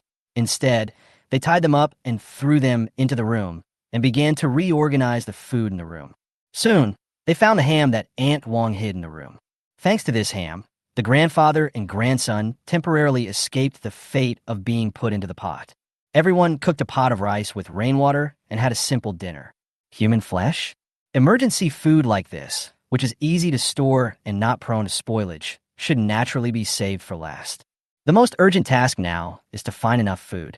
If I remember correctly, in addition to Aunt Wang's family, other families also received ham. Li Chong looked toward the window, as if he had made a decision. Brother Zhang, do you want to live? Brother Chong. Zhang Si swallowed a mouthful of broth. You say, I listen to you. Good. Li Chong walked into the room and pulled off the bedsheet that the little devil was covering himself with. Rope. Can you do it? Brother Chong, you want to get down through the window. Li Chong's eyes were filled with madness. He had already started tearing the cloth and making ropes. It's raining heavily now. It's almost impossible to climb upstairs from downstairs, but it's much easier to climb downstairs. Tie a rope and go in through the window. Even if you fall, the water below is too deep and you won't die. Only in this way can we store enough food. But Zhang Si hesitated. Brother Chong, I'm afraid of heights. For you. Li Chong handed one end of the bed sheet to Zhang Si. I'll go down, and you stay on top as my stake. Good. At the same time. 5th floor. I believe you all have seen it. Tian Laolu stood above the crowd, looking down at the 20 people in front of him. The rain didn't stop. We don't know the reason yet, but we have to admit that we must be prepared for a long battle. There are more than 20 people downstairs. They need to eat. We also need to eat. Only by getting more food can we survive better. The door lock can't be opened, but we can still find other things. As Tian Laolu spoke, he took out a mouse from his pocket. Rats in the south are usually the size of a palm, covered with black hair, and they will squeak nonstop when they are picked up. Some people in the crowd looked embarrassed, and some even went straight into the crowd. In their eyes, this kind of thing is not only not food, it can even be called a monster. Tian, Brother Tian, do we really want to eat this? Not now, Tian Laolu replied. But we need to catch them. Not only that, there are dead bodies on the water. Most of the animals that drown will float to the surface. The brothers who are responsible for guarding the windows will have to work harder. When you see them, use this thing to fish them out. As he spoke, Tian Laolu took out a colander made from many pots and spoons. Remember, the more we fish out, the later we'll be able to eat it, or maybe even we won't have to eat it at all. In order to avoid eating mice, everyone immediately became very alert. 20 people, occupying 10 windows, changed shifts every 12 hours and began to stare at the water surface to catch food. 2 days passed in the blink of an eye. July 18th, 10 a.m. On the fifth day of the heavy rain, the water level reached 22 meters. All floors below the seventh floor were flooded by rain, and even the seventh floor was mostly submerged. Tian Laolu and others have completely lost their place to stay. But they had a pretty smooth process of catching the mice. The mice seemed to be extremely hungry and would definitely take advantage of any food they saw. 2 days. They caught more than 20 mice, and each one was extremely fat. But the fishing work was not very smooth. Apart from 3 dead fish weighing 2 kilograms, they didn't catch anything else. The water level has now exceeded the 7th floor. The door can't be pried open. There's not much food left for them. On the other hand, Li Chong. He is lucky. Although they only looted the households of number 2502 and number 2402, they did get half a ham and 2 unopened bags of rice, which were enough for the 6 people to survive for another 3 days. It was at this time that Li Chong went out carrying the half ham. He walked all the way to the 28th floor and knocked on the alloy door. Bang! Huyu was sitting at the dining table eating breakfast. Today's breakfast is a steak sandwich with eggs Benedict and soy milk, made by Li Ji. Hearing a knock on the door, Huyu casually switched to the surveillance screen and saw Li Chong standing at the door carrying a ham. Oh, what a rare visitor. Huyu answered the video call and smiled at Li Chong on the other side. Brother Chong, good morning. Have you had breakfast? Good morning, boss Hu. Li Chong forced a smile, not daring to let his eyes stay on the sandwich. I came here specially to thank you. If it weren't for your help, my father and I would have starved to death outside. This ham is a gift to you. If possible, I would like to ask you to give us some fresh water. Oh, a gift? To put it simply, it is an exchange. Today is the 5th day of heavy rain. The rain has changed from fresh water to corrosive acid rain. People who did not store fresh water before are now not only unable to eat enough, but even drinking water has become a problem. Ham? You can eat it, but after eating, it will speed up the consumption of water in the body. And the more you eat, the thirstier you will be. This is also the reason why Huyu chose to give this as a gift to Aunt Wong and others. From a rational point of view, ham would definitely be stored by them as their final food. But if it is stored for 5 days, the ham will be completely ruined. Don't eat, I'm hungry. Eat, I'm thirsty again. Even if they stuffed the ham into their mouths, there would probably be no saliva to help them chew, and they would eventually choke to death. Fresh water, right? I do have some left at home, but as for the ham, Huyu turned the screen of his phone and aimed it at the window. There was a row of hams drying there, at least dozens of them.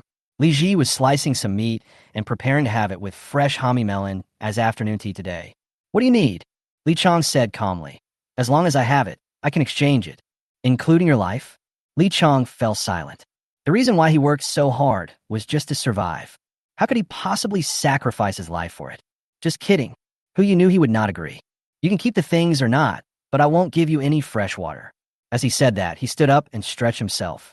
Without avoiding Li Chong at all, he asked Shun Shan directly, Old Shun, is the shower ready? I'm still looking forward to taking a shower today. Right away. I guarantee it will be done tonight. Ding. The screen went dark. In the dim light, Li Chong was the only one standing in the stairwell carrying a ham. He clenched the ham, thought for a long time, and finally went downstairs. 27th floor, 26th floor, all the way to the 7th floor. When Tian Laolu and others heard the footsteps, they immediately prepared for action.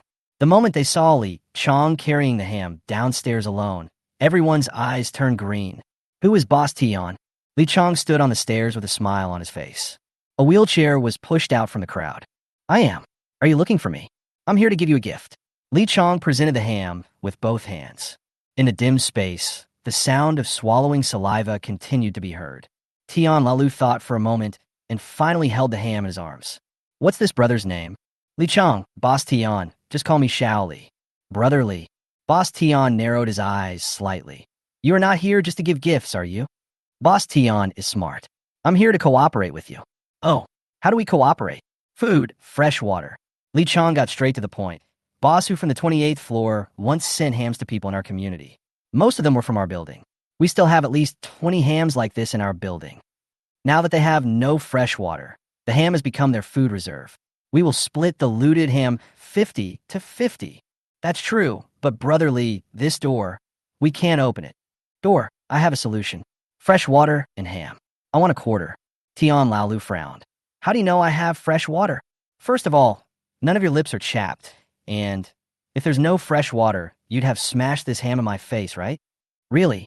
Tian Laolu didn't know how long the rain would last, so just in case, he collected enough fresh water. Haha, I like working with smart people. Tian Laolu immediately stretched out his right hand. Deal. July 18th, 12 noon. The water level was close to 23 meters, and the 8th floor was half submerged. Before Tian Lao's men could even saw the door, the people on the 8th floor had already run out. I can't bear it. I can't bear it at all. Seeing the new partners joining, Tian Laolu decisively took away their food and confiscated it. The obedient ones stay in the team, the disobedient ones, tie them up and put them at the back of the team. Brother Tian, Li Mang frowned, looking at the rising water level, and asked tentatively, where do we have to go to get to the end? Why not? Just go to the 28th floor directly. I can't go.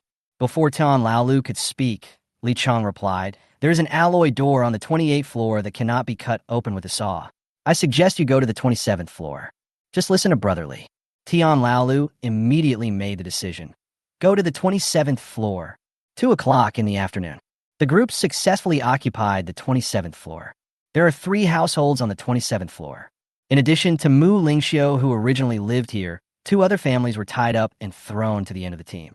After occupying the base, Tian Laolu held a brief meeting at 2702. He had just called Li Meng and Li Chang together, and before the meeting officially started, he heard a rumbling sound coming from upstairs.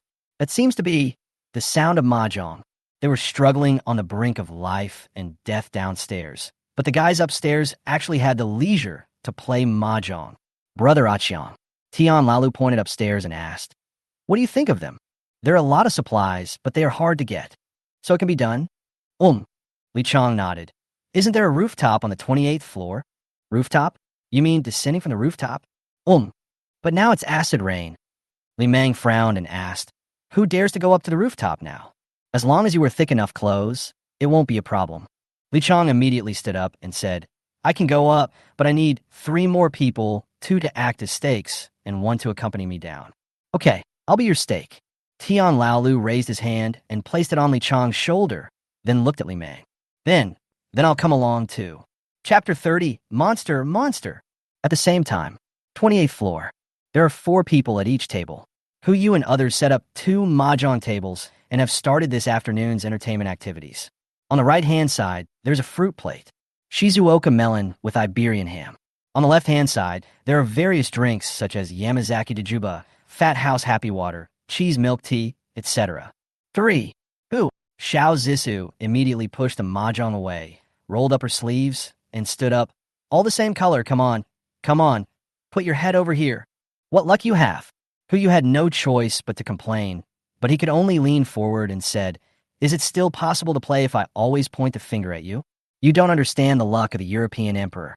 Xiao Zissou raised her hand and flicked it a few times, pushed down the cards and planned to continue, and asked, by the way, the water level has almost risen. When are we going to set off? Even before leaving, she left enough food and fresh water for her parents to last for half a month, and even weapons. But as a child, she was still worried that something might happen to her parents, and wanted to bring them back as soon as possible. After all, it's already the 5th day. It even started to rain acid rain from the sky, so it would be best if we could pick them up earlier. In 4 days. But you push the card into the machine.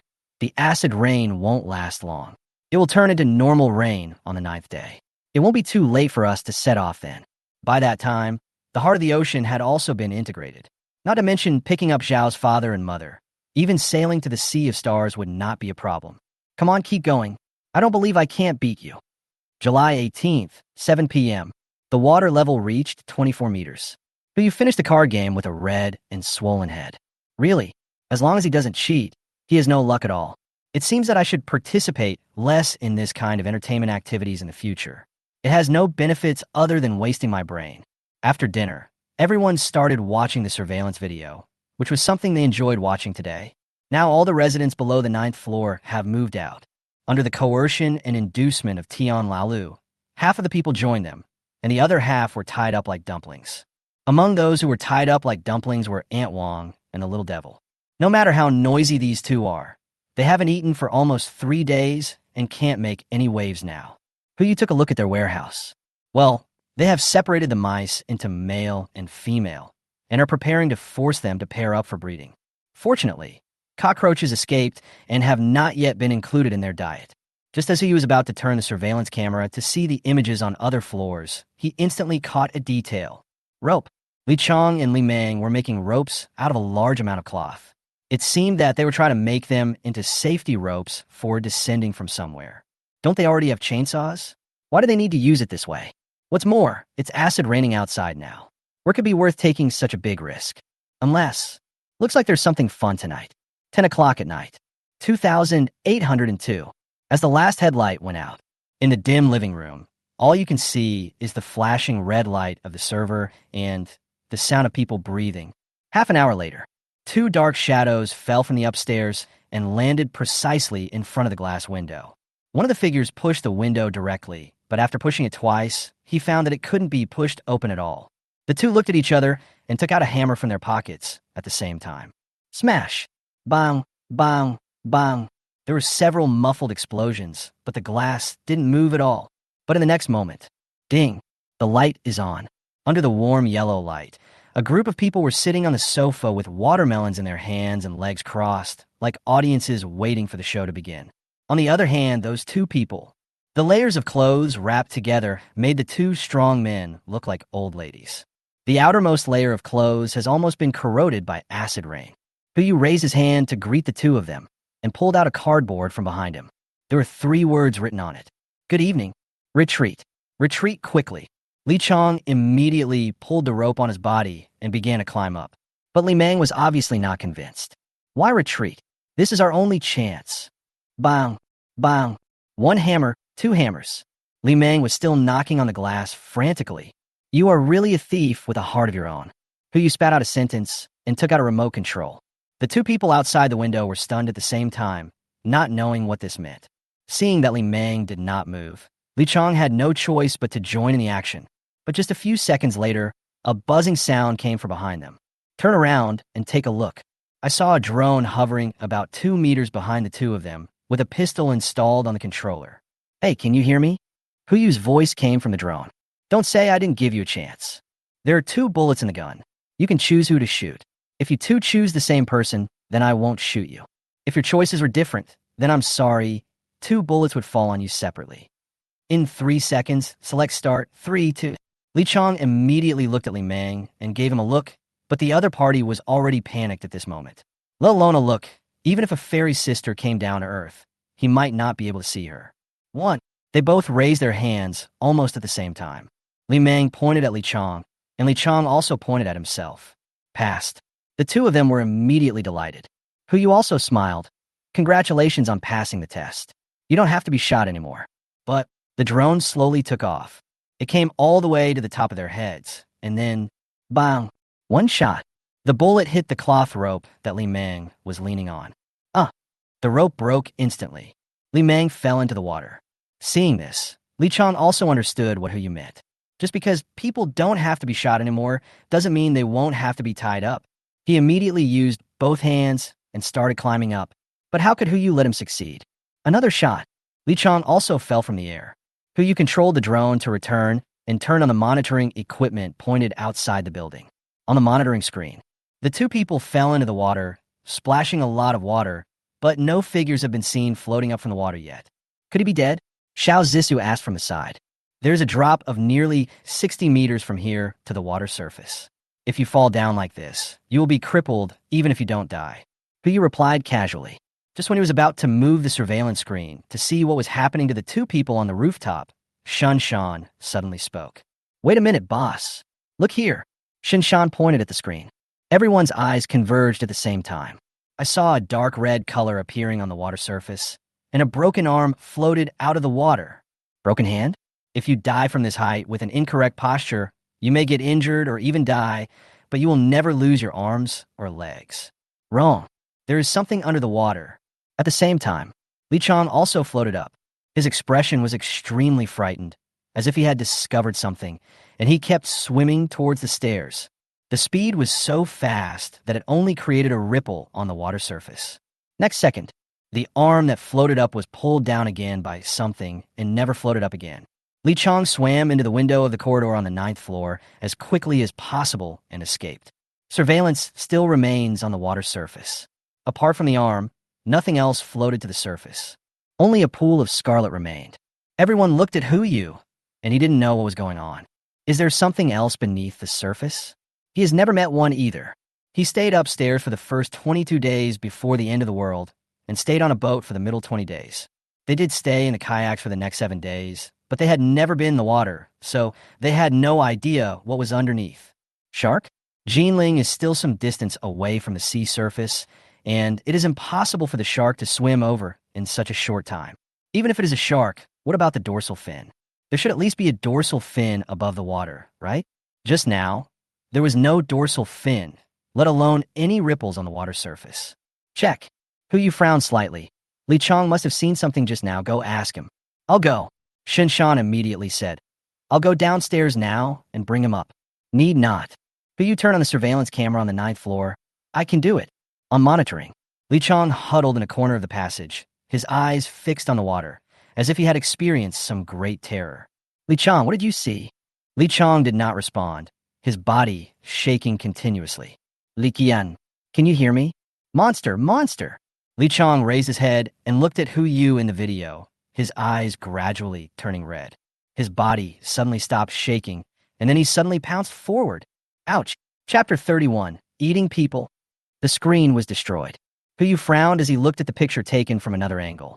His brows couldn't help but furrowed. Li Qian. No, he should not be Li Chong now. It is now pouncing on the screen and biting it, as if trying to pull Yu out of the screen. But that is obviously impossible. But even if the screen fragment scratched its mouth and its fingers left bloody marks on the concrete wall, it still had no intention of stopping. Zombies? Xiao Zissou frowned and asked, have you seen this kind of thing in your dream? Yu shook his head. If he had known that zombies would appear, he would never have stayed in such a place. Just fly directly to the nearest uninhabited island to live. You know, the entire Jinling has a population of over 9 million. Even if half of them starve to death, and then a zombie crisis breaks out, there will still be a zombie population of more than 4 million. Just 8 truckloads of weapons, are they enough? I'm afraid even 8 armies may not be enough. How about I go down and take a look? Shin Shan suggested again. Need not. Yu frowned. From the current perspective, this thing should be contagious, and we don't know how it spreads, so we'd better be careful. What do we do now? Li Ji's face was filled with worry. We can't just let it stay down there like this, right? What if it infects other people? Can we protect it with the alloy door outside? Snort. Su Zilong snorted coldly. That's a bank-standard explosion-proof door.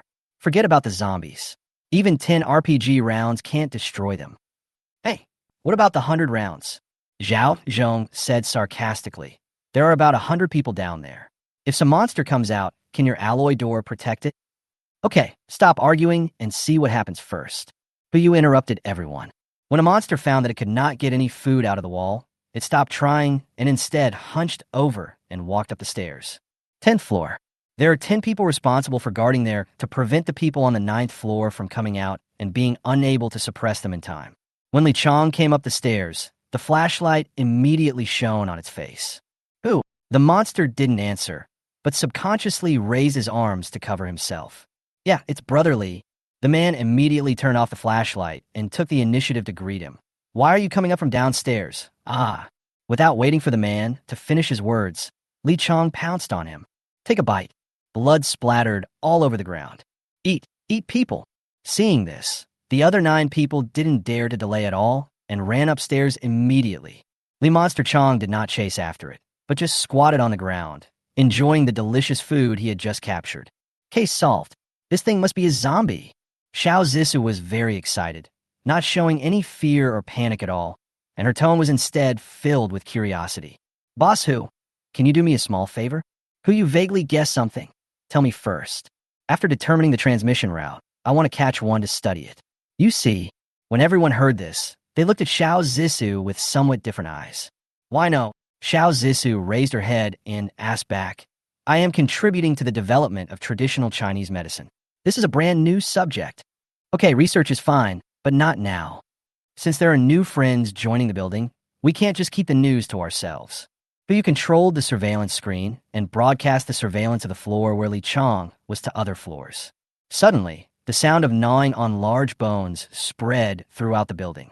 People's hearts were instantly in panic. Those who had not left the room began to strengthen their defenses. Those who have already left the room kept running upstairs. Who cares whether you hold on or not? There's a man-eating monster down there. Only then did Tian Laolu bring Zhang Si down from the rooftop. Originally, he planned to find someone to rescue Li Chong and Li Meng immediately, but when he arrived at the 28th floor, he saw the scene that Hu Yu was broadcasting to the people in the entire building. That thing is Li Chong. It's just a drop of water. How did it become like this? Tian Lao's eyes were full of disbelief. If 9 people had not come upstairs to report it soon, he might have really suspected that this was a fake picture. Pity. It's all true. He rushed to the 28th floor and knocked on the alloy door for the first time. Boss Hu, help! Hu Yu switched to the video call function of the alloy door, took a look at Tian Laolu, who had not had time to change his clothes, and laughed out loud. This guy clearly had signs of corrosion from acid rain. Obviously, he was on the rooftop just now. Hey, isn't this Boss Tian? Hu Yu yawned and pretended to fall asleep. It's so late. What do you want from me? Or are you going to come and clean the windows of my house? Bang! Tian Laolu fell off the wheelchair and knelt on the ground. Boss Hu, I know I was wrong. I should never have had such evil intentions. You saw what happened down there. Please help me. Anyway, you don't want such a monster in our building, right? Please help me. Help the other innocent people in the building. He is gambling. I bet that Hu Yu will use him as a gun, so I'll kill that monster first. After all, no matter what, he had to go downstairs. That ship that cost $2.1 billion to buy must be used eventually. As long as you bet right, at least you can get some assistance. Oh, innocent. Hu Yu sneered. Who isn't innocent? You want to steal my things, and now you want me to help you. Am I not innocent? Yes, it's my fault. Tian Laolu knelt on the ground and began to kowtow. I kowtow to you to apologize. Please make a promise. As long as it is something I, Tian Laolu, can do, I will do it. Simple. Don't you have a gun? Hu Yu immediately said, go downstairs and shoot at that monster until all the bullets are gone. As long as you can do it, no matter whether the monster is dead or not, I will give you a chance to come in. Really? Tian Laolu looked up and asked tentatively. After all, he had been tricked into posting a nude photo, so he had to be careful. Believe it or not. Hu Yu hung up the video and continued to observe Li Monster Chong's movements through the surveillance. This guy seems to be full. After eating the unlucky guy's upper body, he did not continue eating, but sat next to the unlucky guy's lower body, with his head hanging and shaking continuously. Seems like he's sleeping? Sleeping after eating? Could this be a pig spirit possessing him? No matter what, this is also an opportunity. It depends on whether Tian Laolu can seize it. Soon, with the help of Director Zhang, Tian Laolu got back into the wheelchair. He had 4 men carry him down the stairs all the way to the stairwell on the 11th floor. Now, he was less than 3 meters away from Li Monster Chong. As long as he fired, with his marksmanship, he would be able to hit the opponent. Of course, the premise isn't a bright environment. It's dark now. Tian Laolu had no choice but to bite the bullet and take out his pistol, using the faint light from the screen in the corridor to aim at the other party's head. Bang! One shot hit the monster. Chapter 32, Saving a Life, is better than building a 7-story pagoda. Gunpowder. Flashes of light burst out in the darkness. Li Monster Chong's body trembled suddenly, and he turned his head, as if he had discovered something. Tian Lao's hands trembled slightly, but he didn't have time to think and immediately emptied the magazine. 3 shots in a row, all hit the opponent. Ouch! A roar sounded. Li Monster Chong rushed straight forward. Quick, take me away! Tian Laolu panicked. But 3 of them were already running upstairs, tumbling and crawling, without paying any attention to him at all. Only Zhang Si. He gritted his teeth and thought for a moment, then immediately carried Tian Laolu on his back and rushed upstairs. 1 floor, 2 floors. They climbed 3 floors, but saw from the video that Li Monster Chong was still there, guarding his half ration. What is going on? Could it be that in its rules of action, food is more important than counterattack? That's easy. Even if we can't kill it, as long as we feed it, everyone will be safe. Tian Laolu immediately patted Zhang Si on the shoulder. Brother Zhang, do you dare to go down and help me get the wheelchair up? Dade. Zhang Si didn't think much about it and just carried him down. Tian Laolu tilted his head.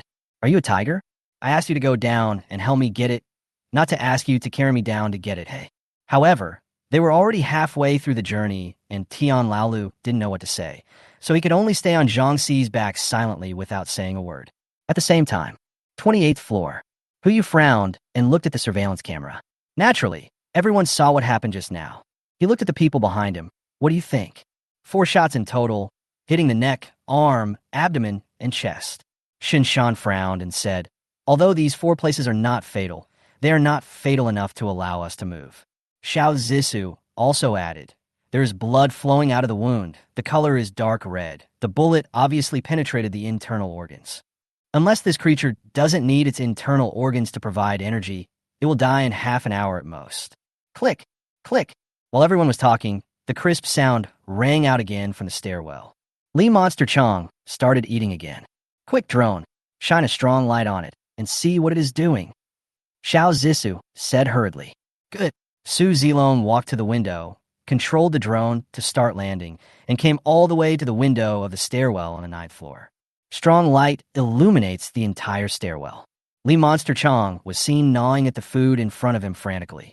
Even bones would be chewed into pieces by him and swallowed down his throat.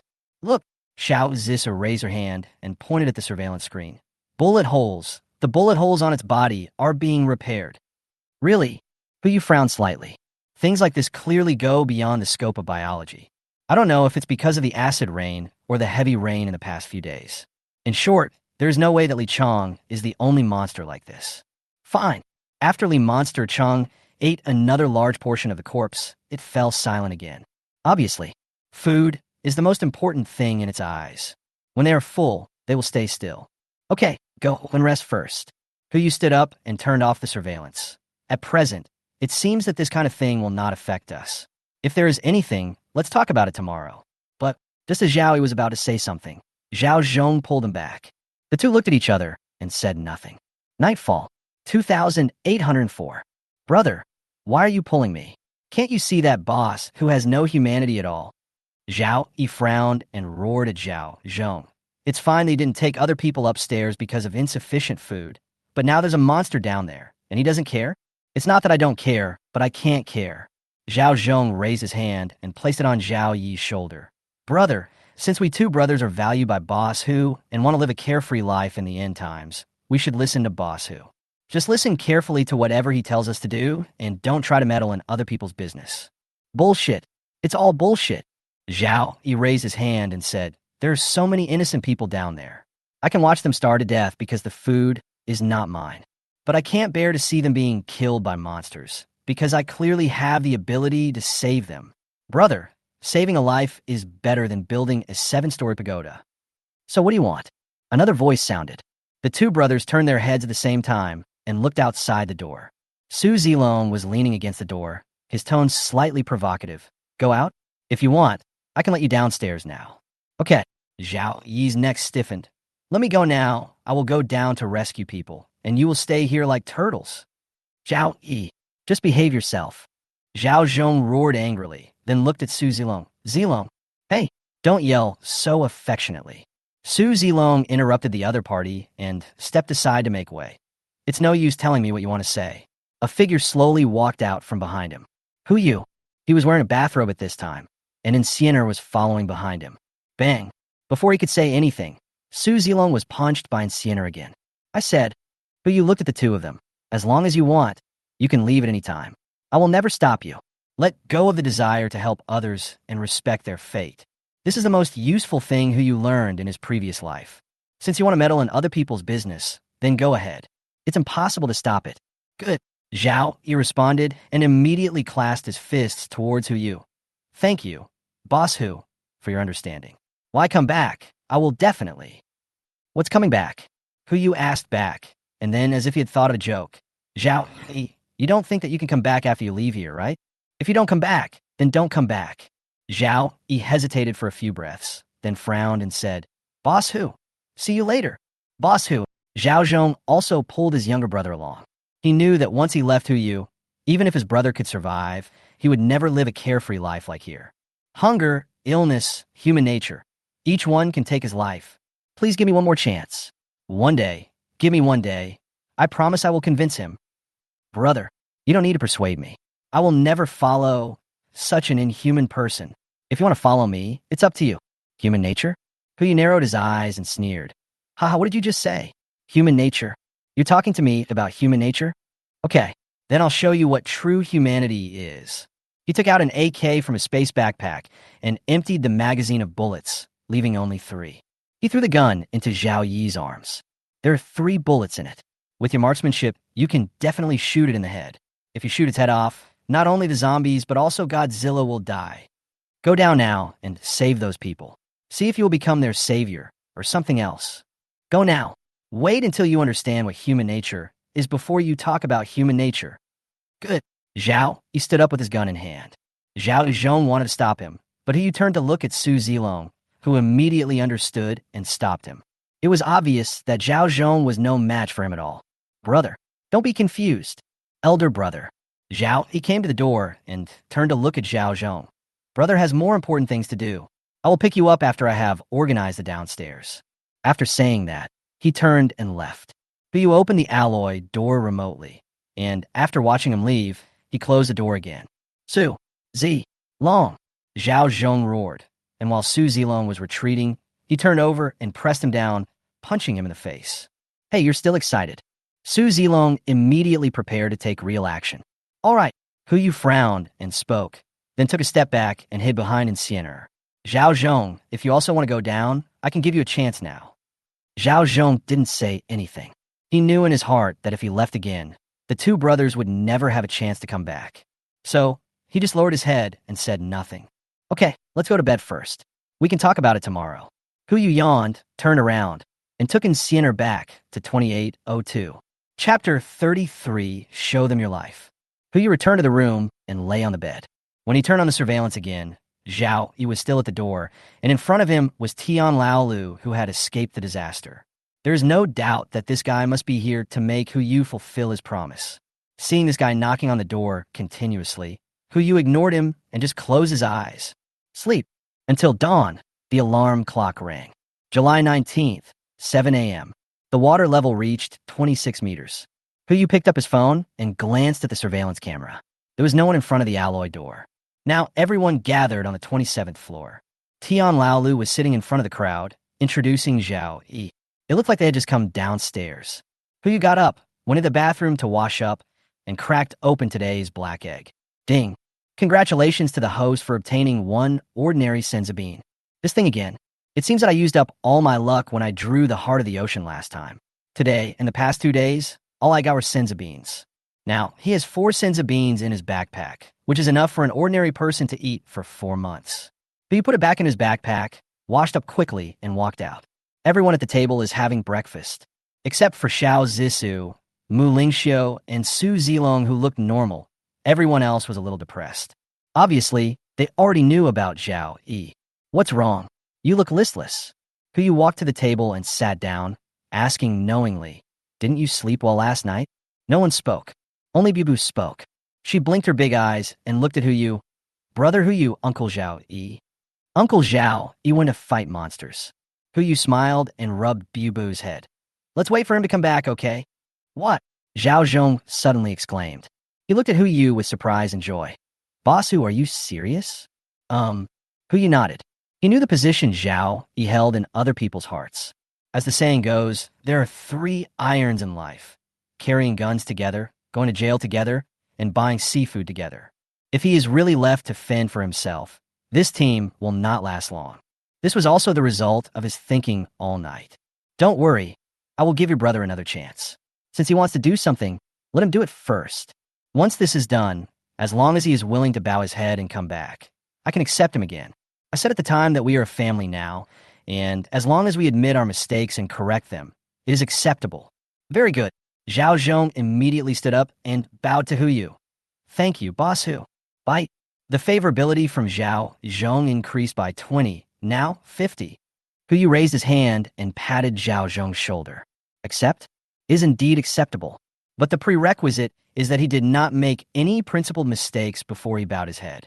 But once you fall into the big dive vat called human nature, no one knows what will happen. While everyone was having breakfast, Li Monster Chong was also hungry. After it finished eating the last bit of bone residue, it looked upstairs, tilted its head back, twitched its nose, and sniffed twice, as if it was smelling something. The next moment, it immediately stood up and used all 4 limbs to climb upstairs. This scene was not only seen by Hu Yu and his group, but also by Tian Laolu and others downstairs. Hurry, Brother Zhao, the monster is coming. I've already told you that I'm not your brother. Zhao Yi frowned and replied. Obviously, he looked down on Tian Laolu and went downstairs just to practice the justice in his heart. Even if Tian Laolu knelt down and licked him, he would probably kick him. Okay, Tian Laolu seemed to realize this as well. Anyway, you came downstairs to deal with this thing, right? I'll leave it to you. Do I need to tell you? Zhao Yi glanced at him, said nothing more, and went downstairs carrying a K. However, Tian Laolu did not follow behind him. Instead, he waved to Zhang Si and whispered something in his ear. The other party nodded in understanding and walked towards the crowd. Hey, Brother Zhao, wait for me. Tian Laolu then called the other 4 people and followed with the wheelchair. Several people walked all the way to the stairwell from the 10th floor to the 11th floor. At this moment, Li Monster Chong was lying at the door of the 10th floor, constantly hitting the door with his body, one after another. The originally intact security door had now been completely dented. It smelled food inside. Just break the door open and you can have a good meal. Just a little bit, the last bit. Zhao Yi did not hesitate and immediately raised the AK and aimed it at his head. Bang! One shot, right in the back of the head. The powerful, penetrating force pierced through its head. Red and white objects splattered onto the security door. Li Monster Chong stopped moving. It still maintains the same posture. Dead. He should be dead. Everyone was talking at once. Just as Zhao Yi was about to go forward to check. Ouch! Li Monster Chong suddenly turned his head and let out a roar. Zhao Yi subconsciously raised the gun. Bang! Another shot hit the head and pierced the temple. 2 headshots. Li Monster Chong Sai finally fell down. He's probably dead now. Zhao Yi was also quite frightened just now. He put away his gun and did not move forward rashly. Tian Laolu looked at the people behind him and said, send 2 people to take a look and collect the bodies. 2 brave ones looked at each other and decided to go forward. After all, the 3 guys who dared to abandon Boss Tian and run away yesterday have now been tied up and thrown on the 26th floor. They don't want to be one of them. The 2 of them walked forward slowly, tentatively. After confirming that the other party was really not moving, the 2 of them breathed a sigh of relief. Very good. Tian Laolu smiled excitedly. Brother Zhao, thank you for saving us. Now, don't rush upstairs. Let us treat you well, and it won't be too late to go back later. All right. Zhao Yi did not refuse. He looked down on Tian Laolu, but he also disliked Hu Yu. Isn't it the end of the world? Even if the sky collapses at the beginning, he can still keep everyone alive. Let's start with this meal. You guys move the bodies upstairs. Don't pollute the water source. Tian Laolu gave an order and then took Zhao Yi upstairs. Brother Zhao, please. 1 o'clock in the afternoon. Hu Yu and others started to eat lunch, and Tian Laolu and others also started the celebration banquet. In order to entertain Zhao Yi, Tian Laolu even took out the wine he had collected earlier. If it was 7 days ago, he would not even look at this wine whose average price was no more than 200 yuan. But now, this is the best stuff. After 3 rounds of drinking, before Zhao Yi could express his opinion, Tian Laolu patted him on the shoulder and said, Brother, I know you look down on me, and I look down on myself too. So, from now on, these people, including me, will be under your control. As long as you can keep us fed, warm, and alive, I will listen to you no matter what you say. Really? Zhao Yi raised his eyebrows and asked back. Real. As soon as Tian Laolu waved his hand, Director Zhang immediately brought everyone out. There were more than 60 people in total, filling the 27th floor. Those standing in the front had signs of being tied up on their bodies. They were extremely hungry and rushed over when they saw food on the table. Come on, eat slowly. Tian Laolu did not stop him. Instead, he controlled his wheelchair and took a step back. He even took the initiative to deliver the food to the other party. He looked at Zhao Yi, his eyes reddened. Brother Zhao, you've seen it too, we haven't had an easy time. But there's not enough food. What else can I do? It's a good thing you're here now. So, you speak, and we all listen. Right. Director Zhang also shouted in the crowd. You speak, we all listen. Zhao, he didn't say anything, just looked at the crowd who were eating voraciously. After a few breaths, he made a decision. Okay, as long as you listen, I will definitely take you to live. Zhao Yi, Zhao Yi. Tian Laolu immediately raised his arms and shouted Zhao Yi's name at the top of his lungs. The crowd also responded. Zhao Yi looked at the scene in front of him and suddenly felt light all over. Once upon a time, he was just a member of the team. After leaving the team, he was just Zhao Zhong's younger brother. And now he has his own name, Zhao Yi. In that case, I will definitely keep you alive. Zhao Yi raised his head and looked upstairs. Show them your life. Chapter 34, Leading a Pig. July 20th, the 7th day of heavy rain. The water level reached 31 meters this morning. The 11th floor was more than half flooded. Looking out the window, most of Jinling was submerged underwater, and only residential areas could be seen on the water surface, like reefs. Brother Yi, Tian Laolu controlled the wheelchair and came to Zhao Yi with a frown. The food is only enough for us to survive for another day, you see. Since yesterday, Tian Laolu took the initiative to hand over the power to Zhao Yi. The food itself is not a big problem. But after yesterday's celebration, when those who were tied up were freed, the problem became apparent. Yes, I understand. Zhao Yi also knew what was going on and raised his hand to point to the side. There are a dozen fishing rods there. He made this overnight. As a person with proficient survival skills, rubbing a fishing rod with bare hands is just the beginning. Find a dozen people, let's go fishing on the 12th floor together, and try to catch one fish each. As the saying goes, live by the mountain, eat by the mountain. Live by the water, eat by the water. It's such a large area. I don't believe there are no fish. Tian Laolu frowned. This is not what he expected, but it's okay. When it comes to fishing, just try fishing first, and when you can't catch anything anymore, then do other things. Everyone gathered together quickly. I squatted at the window on the 12th floor and started fishing. This fishing took half a day. I don't know if it was because the bait was bad or the fish were too full, but 15 people only caught 2 carp in half a day. Altogether, it weighs just over 3 pounds. After dinner, there is a serious food crisis. Zhao, he was sitting on the 27th floor, his brows were wrinkled into knots, and his stomach was rumbling. In order to allow others to eat more, he has not eaten enough since yesterday. Wait, what does that smell like? Zhao Yi's nose twitched as he smelled the smell of beef hot pot from the window. Apparently, dinner time had already started upstairs. Tonight's dinner should be hot pot. He swallowed. If he hadn't come downstairs, he would have been boiling 7 marbling beef by now. Brother Yi, Tian Lao's voice sounded. He slid over alone in a wheelchair. What's up? It's still a matter of food. Tian Laolu whispered. There are too many people. Now the people on the 12th floor have also escaped. The food they brought out is not enough for them to eat. How about following my method and tying up some of the people first? No, Zhao Yi refused immediately. If he wasn't the one making the decision, he could have ignored it. But now it was his turn to make the final decision. How could he continue to kidnap people? I will find a way to solve the food problem, but I will never restrict their freedom.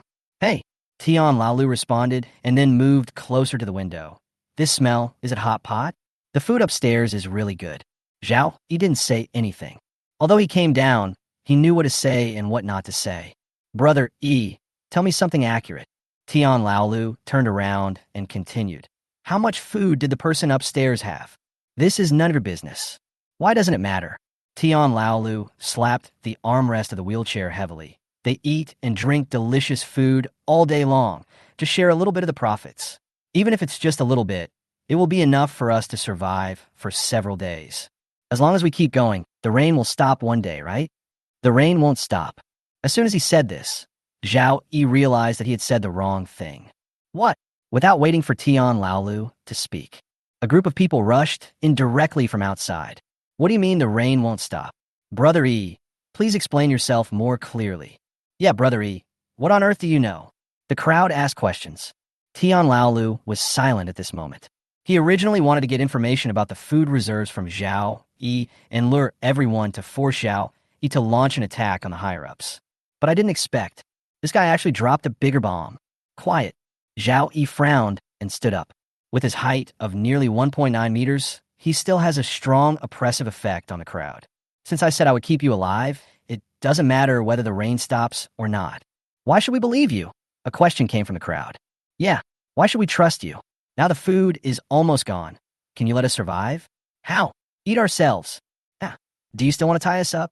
If you have the ability, go up to Xiao Hu and ask for food. Aunt Wang jumped up in the crowd and said bluntly, Didn't you come down from upstairs? You know best how many things there are upstairs. Let's not talk about anything else. Just bring down those pigs and cows. One pig is enough for us to eat for 2 days. Even if the rain doesn't stop, at least we won't starve to death in the next few days. Yes, don't you have the ability? Go and ask for it. The noise was constant. Zhao Yi frowned and clenched his fist, thought for a few breaths, and finally nodded. Okay, I'll get it for you. 10 minutes later, Shinshan stood in front of Hu Yu and reported. You want a pig, right? Don't give it to me. Zhao Zhong spoke up immediately and rushed to Hu Yu. Boss Hu, you have helped us a lot. Those people down there are greedy. Even if we give them the pig, how long will it last for them to eat? I wish your brother could see it as clearly as you do. Hu Yu raised his hand and patted Zhao Zhong on the shoulder. He turned to look at Shun Shan. Tell Zhao Yi that this pig was given to him for his brother's sake, and this is the only time for material support. If you come up here again to ask for something, don't blame me for being ruthless. Understood, Shin Shan replied, and immediately turned around to do it. Boss Hu, Zhao Zhong didn't know what to say for a moment. In an instant, the favorability between Shun Shan and Zhao Zhong increased again. Shin Shan is now 70, and Zhao Zhong is now 60. A pig in exchange for such a huge increase in the favorability between two people. Worth it. Pig, take it away. The crowd downstairs was partying wildly, shouting Zhao Yi's name continuously. Smiles crept onto their cheeks. Kill the pigs, save the meat, save the blood. Even the pig hairs were saved one by one and prepared to be used as fuel. The entire 27th floor was very lively. But Zhao Yi knew that this kind of excitement was only temporary. Once the pork was eaten up, they would face new difficulties. Unless Zhao Yi looked at the water in front of him, and an idea came to his mind. Shipbuilding. Food in residential areas is always limited. If you have a boat, you can expand your search area and get more food. But the next day, when Zhao Yi was about to gather everyone to start work, another piece of bad news came. Fresh water gone. Why is there no fresh water? Zhao Yi questioned. When I checked yesterday, wasn't there enough for 3 days?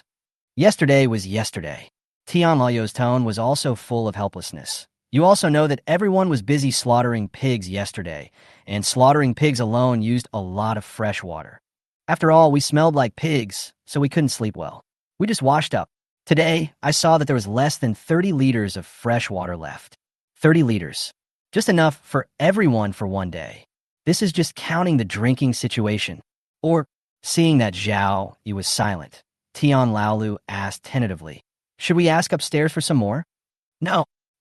Just as Zhao Yi was about to refuse, a sharp scream suddenly came from the door.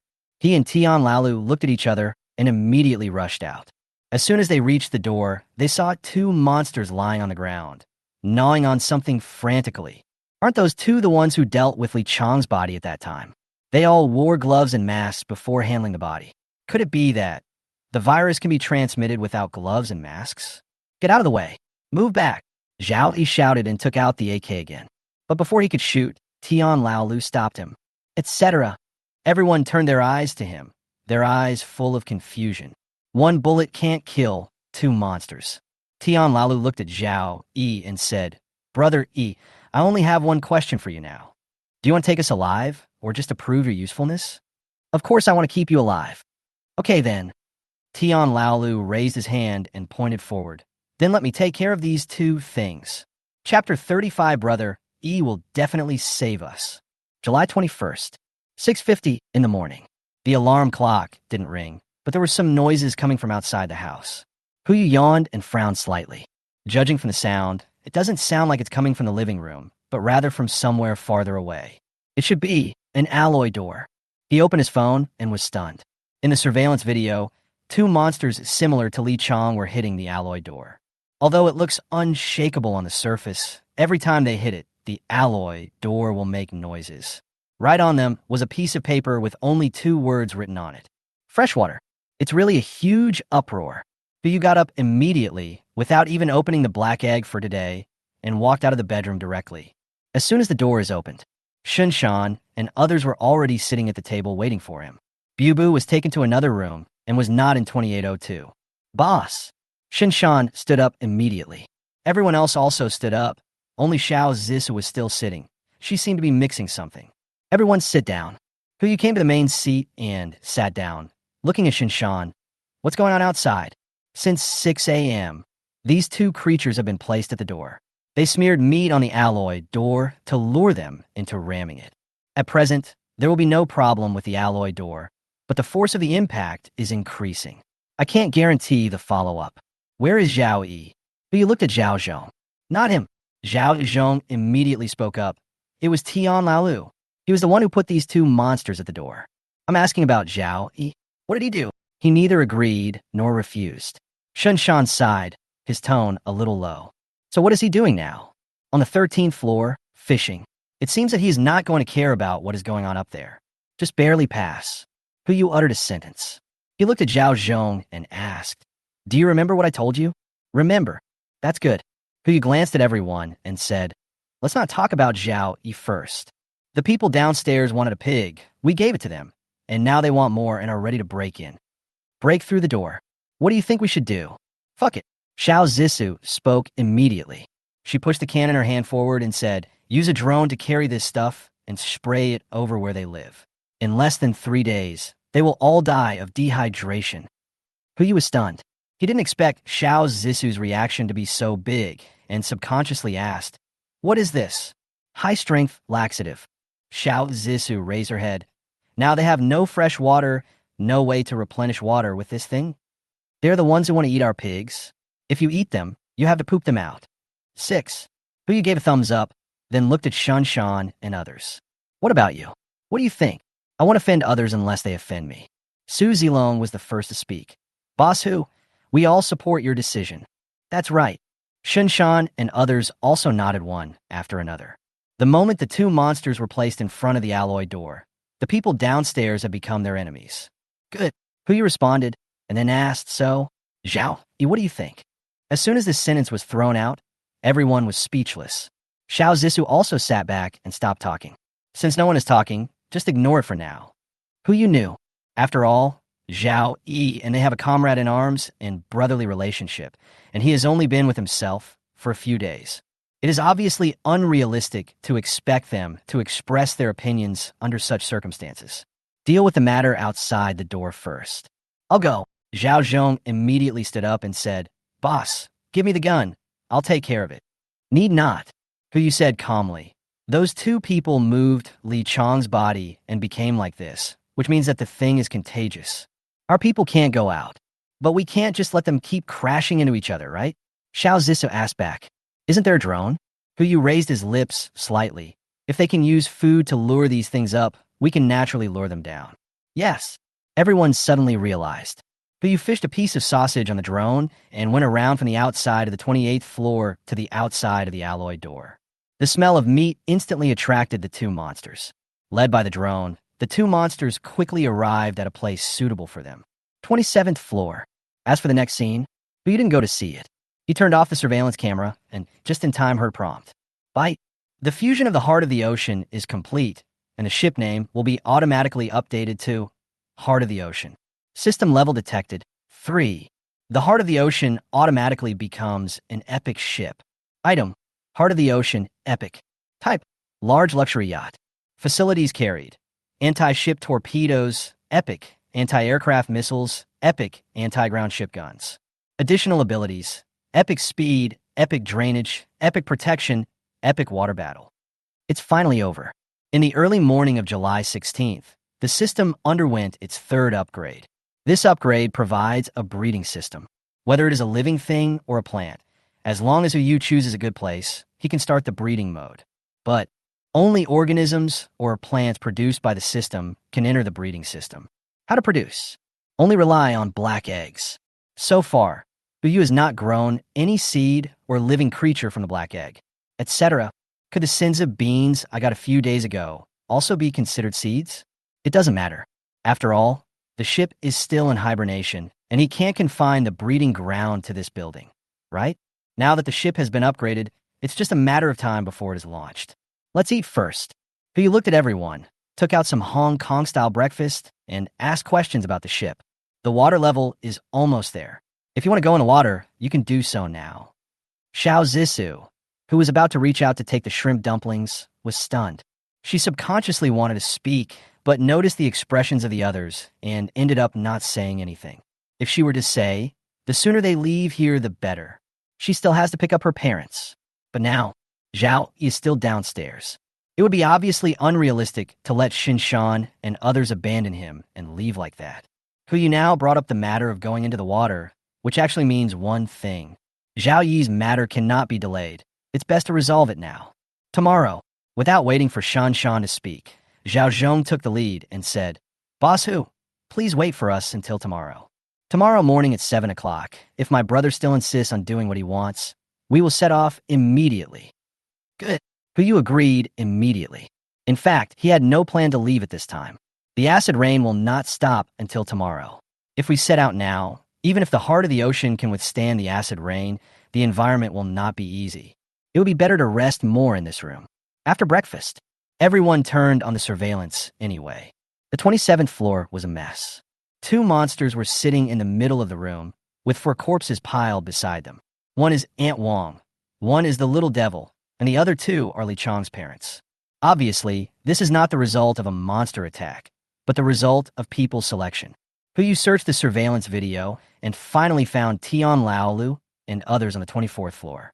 As for the 26th and 25th floors, a group of people were tied up again. It was used as a natural fence between them and the monsters. In Tian Lao's opinion, this floor was obviously not safe enough, so he moved the base down 2 floors. Then, another familiar face appeared. Yi Wanxiu. Her face was ruddy, and she didn't look hungry at all. As for the fat man who opened the door for her earlier, Yu glanced at the crowd several times but didn't see any trace of that person.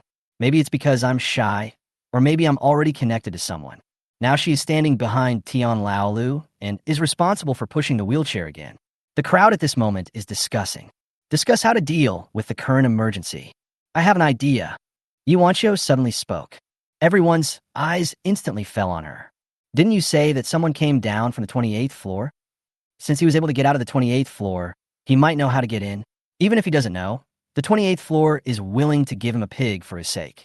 Then, killing those 2 monsters shouldn't be a difficult task, right? This, Zhang Si frowned slightly.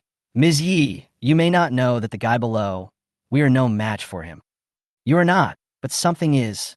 Yi Wanxiu raised her lips slightly and pointed her finger above her head. They can't open the alloy door, but humans can always beat them, right? Everyone's eyes suddenly lit up. Everyone started discussing it. That's right. Brother, he only has 1 bullet in his gun. He can't possibly do anything. But isn't it a bit bad to treat Brother E like this? What's wrong with that? He's just too useless. You can't say that. Isn't Brother E doing this for our own good? I think he will understand us. Yes, let's go find Brother E. In the crowd, shouts of Brother Righteousness were heard one after another. They quickly reached an agreement, although the process and means are somewhat inappropriate. But, Brother E, you will definitely save us. Chapter 36, I'm sorry. People are always very smart. Even if they cannot defeat the monsters, they can come up with many means and methods to make it do things according to people's ideas. The fishing rods that Zhao Yi made for them came in handy. People put the meat on the fishing rod and led the monster down the stairs, and soon it reached the 13th floor. The sound of people's footsteps echoed on the empty stairs. Zhao Yi, holding the fishing rod, frowned. He didn't look back, but he knew what was about to happen. Come out and talk. Brother E is indeed brother. Tian Lao's voice echoed in the stairwell. In the sound of rain, it seemed a little blurry, but Zhao Yi could still hear it clearly. But there's no need to come out. There are 2 things blocking my way, which is a bit inconvenient. What do you want to do? Zhao Yi held the fishing rod, but his heart was no longer on the float. It's very simple. Tian Lao's tone was relaxed, as if he had it all planned out.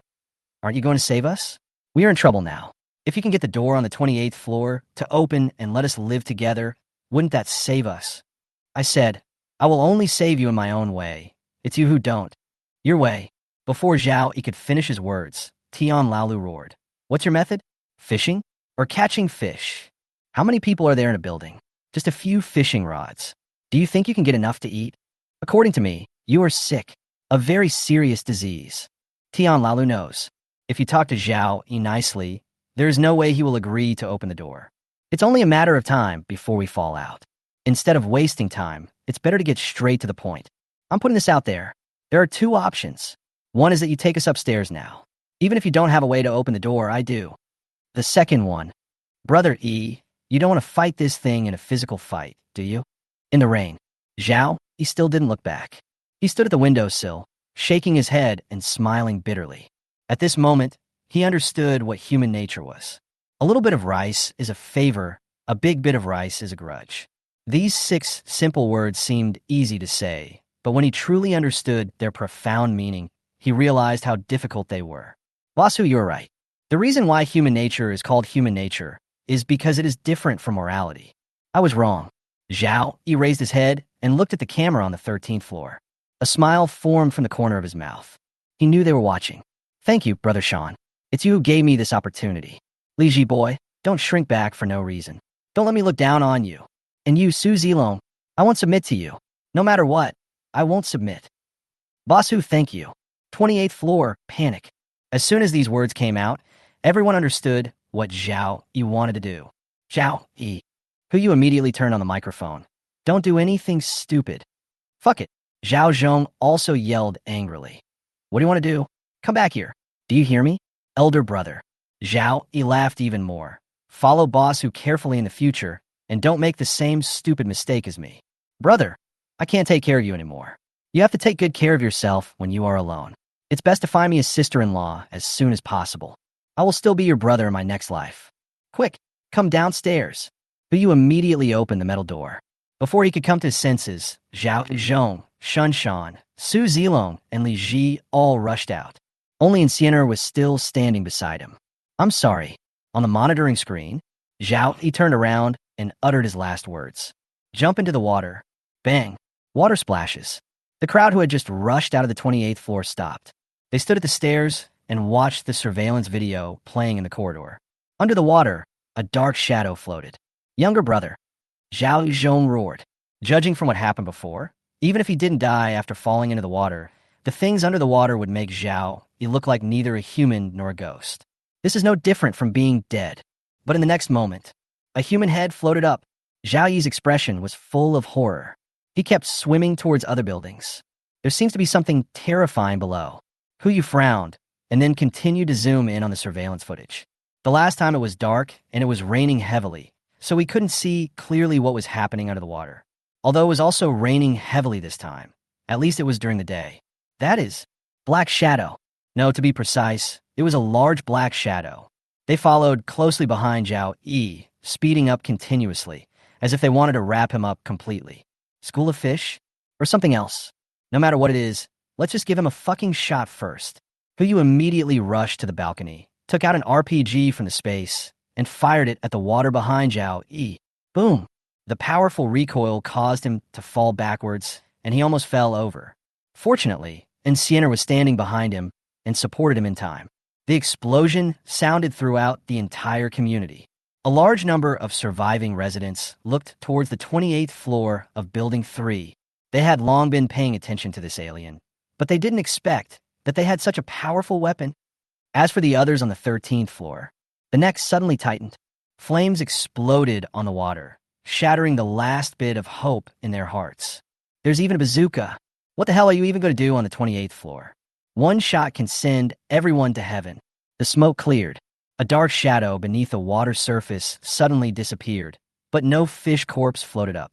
I don't know what's underneath, but there's one thing that can be confirmed. The black shadow slowed down. Boss! Shinshan and others rushed back after hearing the noise. Hu Yu immediately took out 5 rocket launchers and gave one to each of them.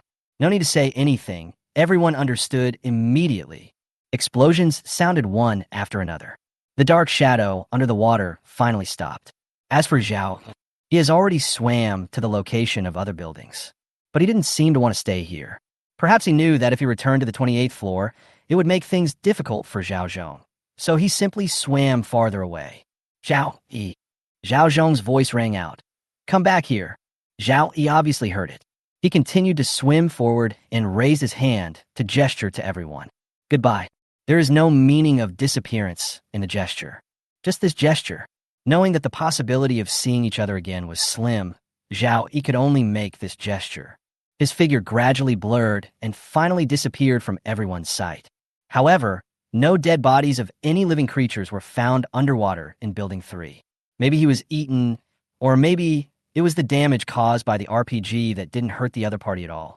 No matter what the reason is, this is not what we need to deal with now. But you did not put away the rocket launcher, and had not even closed the alloy door of Building 28. Zhao, he doesn't want to die. He must have discovered something. There's definitely something under Building 3. Or, Su Zilong's eyes were full of curiosity. Can I go down and take a look?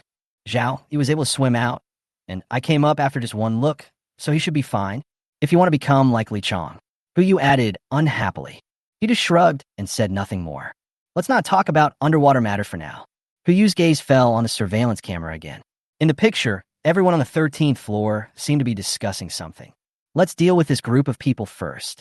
Chapter 37 Live Broadcast. If Huyu is willing, he can now let Shan and others hold guns and fire a wide range of shots at the people below. No matter whether it is a monster or not, as long as it has signs of life, it will not be able to get out alive. Even if it is to prevent infection, he can let the drone do the operation. But what's the point of this? The real pain is not the physical pain, but the spirit that is worn away bit by bit. Huyu had personally experienced such horror when he was imprisoned in a dark room like a two-legged sheep. Now, of course, we have to let them taste it. Video is on. From the 27th floor to the 13th floor, all video equipment was turned on and playing the same picture at the same time. Breakfast. Breakfast on the 28th floor. Soy milk, fried dough sticks, steamed buns, milk dessert sandwiches. A dining table that can accommodate 10 people at the same time is filled with a variety of breakfasts. Huyu was sitting in the middle. He smiled at the camera, picked up the milk beside him, and took a sip, leaving pure white between his lips. Everyone couldn't help but swallow. Not to mention milk, the remaining fresh water, which was already limited, was only enough for 500 milliliters per person. Under Tian Lao's arrangement, even Zhang Si began to circulate water in his body. It sounds nice to call it circulation within the body, but in fact it is just excreting urine, distilling it, and then drinking it. In a few days, even the distillation step may be omitted. I heard that the neighbors really want to come up and see me. That's the good thing about me. I listen to advice. Since you guys want to see it, I'll let you see more. From now on, I will broadcast live to you all 3 meals a day. No, for meals to be exact, and a midnight snack. It can be regarded as killing some of your boring time. No need to thank me. With just one sentence, the people downstairs almost gnashed their teeth. Come on, let's eat. Everyone on the 28th floor began to eat breakfast slowly. The drone uses 3 angles to provide 360 degrees live broadcast footage. 13th floor. Tian Laolu and others watched with gritted teeth. I want to turn off the live broadcast, but there is no way. The video equipment was embedded in the wall. There was no way to cut off the power, smash the screen, or even block the sound. Fine. At least, the fragrance won't linger. Etc. What is this smell? Oh, I almost forgot to tell you guys. Huyu's voice sounded again. Every day when I live broadcast, I will put the same food in the corridor. First come, first served. This morning's food is on the 14th floor. Everyone went crazy instantly. Food. Same food. Everyone understands what this means. They immediately swarmed towards the 14th floor. As for Tian Laolu, there was no way a man sitting in a wheelchair like him could compete with those guys. But there were still 2 people who didn't move. One is Yi Wanxiu, the other is Zhang Si. They stood behind Tian Laolu, not because they didn't want to snatch it, but because they couldn't do it. If we rush forward now, we will only become cannon fodder. Brother Tian, what should we do now? Zhang Si frowned.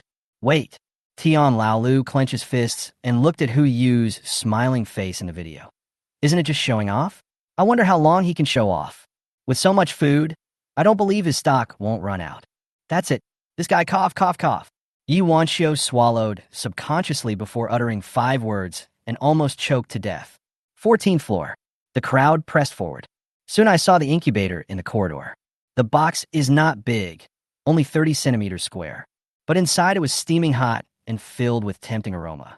That taste is the delicacy they have missed for a long time. Everyone rushed forward with red eyes. Fists, knives, constantly attacking the people around him.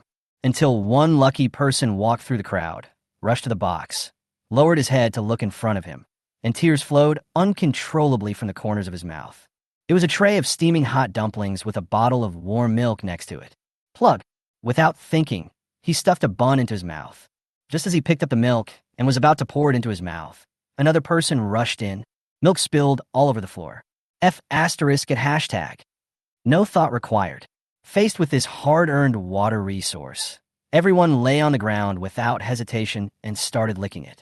The crowd outside has also arrived. People kick them one after another, just to kick them away and have a sip of milk myself. The blood soon mixed with the ground. 28th floor. For Bubu's physical and mental health, the surveillance video was not played directly, but only on the mobile phones of the remaining few people. Bubu can't see. Half an hour later, the last piece of bun skin was taken out of the mouth of a lucky man. Breakfast is over. 3 of the 25 people selected by Tian Laolu died. The 3 of them ate the most. Of the remaining 22 people, 2 were guarding downstairs and did not participate in the fight. The remaining 20 had less food to eat than a steamed bun and a sip of milk. But they were not discouraged. It's almost noon. There's still a chance. They still have a chance to eat their fill. After eating the last piece of fried dough stick, Hu said goodbye to everyone with a smile, as if he didn't know what was happening next, and made an appointment to meet them again at noon. Video closed. Tian Laolu slowly went upstairs. He looked at the mess on the ground, his voice filled with anger. You guys, are you full? No one spoke. I ask you, are you full? Tian Laolu's voice was filled with anger. He knew that Hu's move was ruthless, but it was an open conspiracy and could not be defended against at all. There are only 2 ways to regain control of the situation, or bring greater benefits to everyone. This is impossible. Resources need to be allocated reasonably, or so cruel.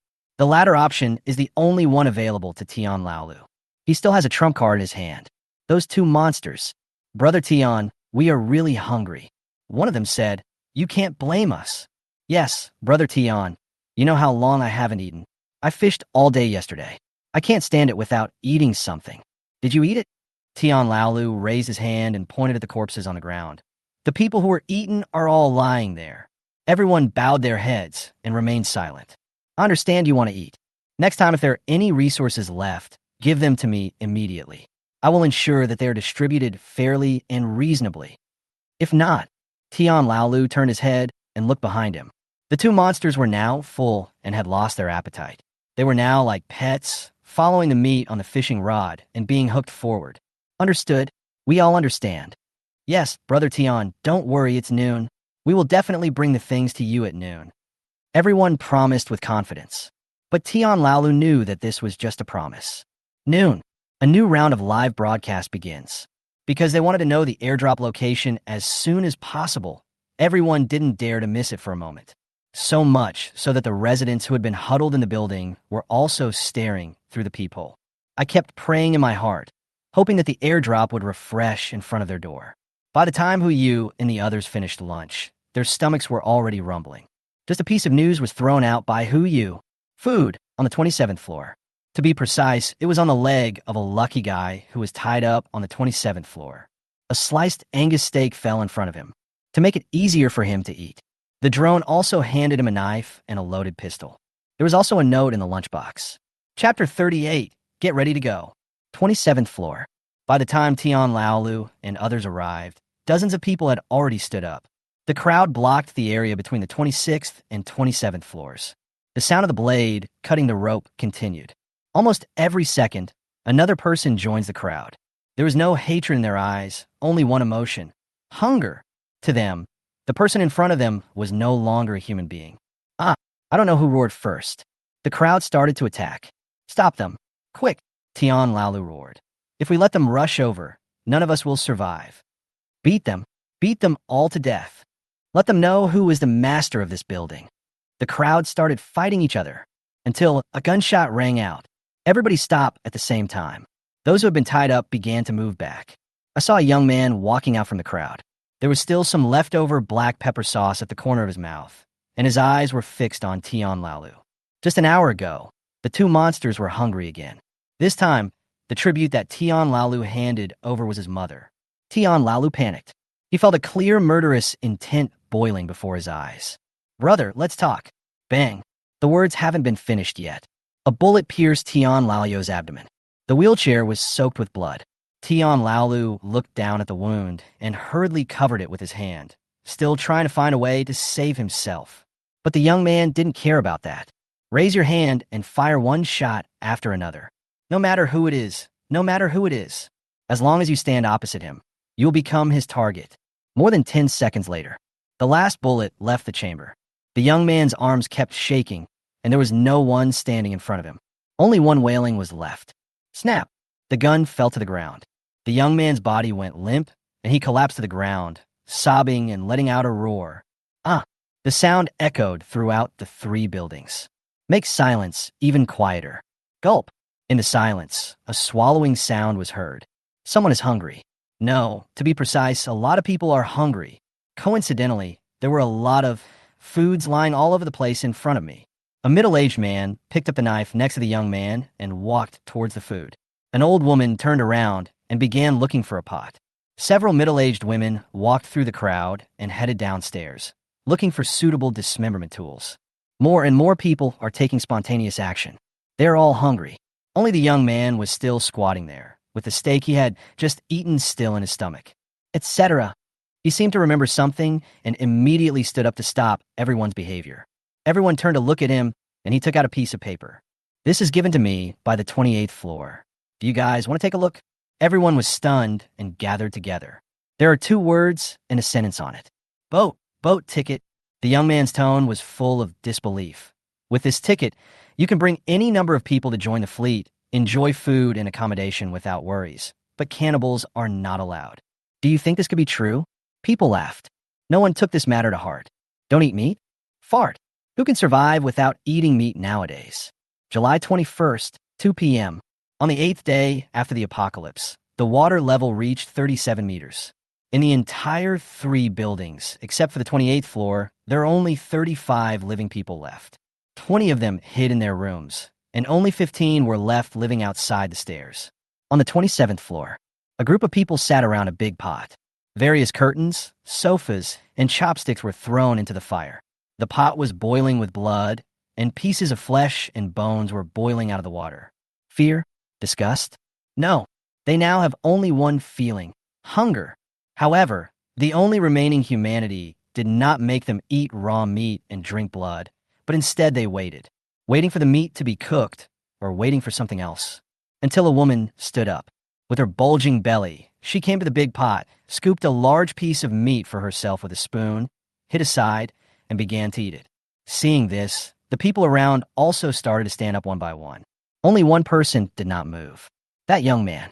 Strictly speaking, these foods are actually his prey.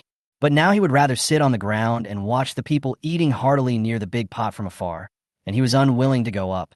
Maybe I'm not hungry enough, or maybe it's for some other reason. He didn't join in on it. Soon, the big pot of meat was shared by everyone. When your stomach is full, you have time to think. They gathered together and discussed something without any prior arrangement. Food. It's still some damn food. People who have been hungry understand the value of food better than those who have never been hungry. Like the pot of meat just now, they can cook it 4 more times. But this is far from enough. A word that Tian Laolu had said came to their minds. Increase revenue and reduce expenditure. If open source is not easy, then cut costs first. A new small group was formed, consisting of only 5 people, one of whom was the middle-aged man who picked up the knife. He took the knife and swung it at the young man first. The reason was simple. He was the only one who didn't sit next to the big pot. They still had a glimmer of hope in their hearts. Wait until the heavy rain stops and return to society as a human being. People like the young man who have not become a ghost, but know the identity of a ghost obviously cannot survive. Next are the elderly and the weak. The screening mechanism is exactly the same as that of Tian Laolu and others. 7 o'clock in the evening. The 27th floor was full again. 10 people were tied up in the stairwell while the other 5 began preparing dinner for the day. Until a sudden voice sounded. Everyone turned around and saw a dark shadow reflected in the stairwell. Everyone's attention is attracted.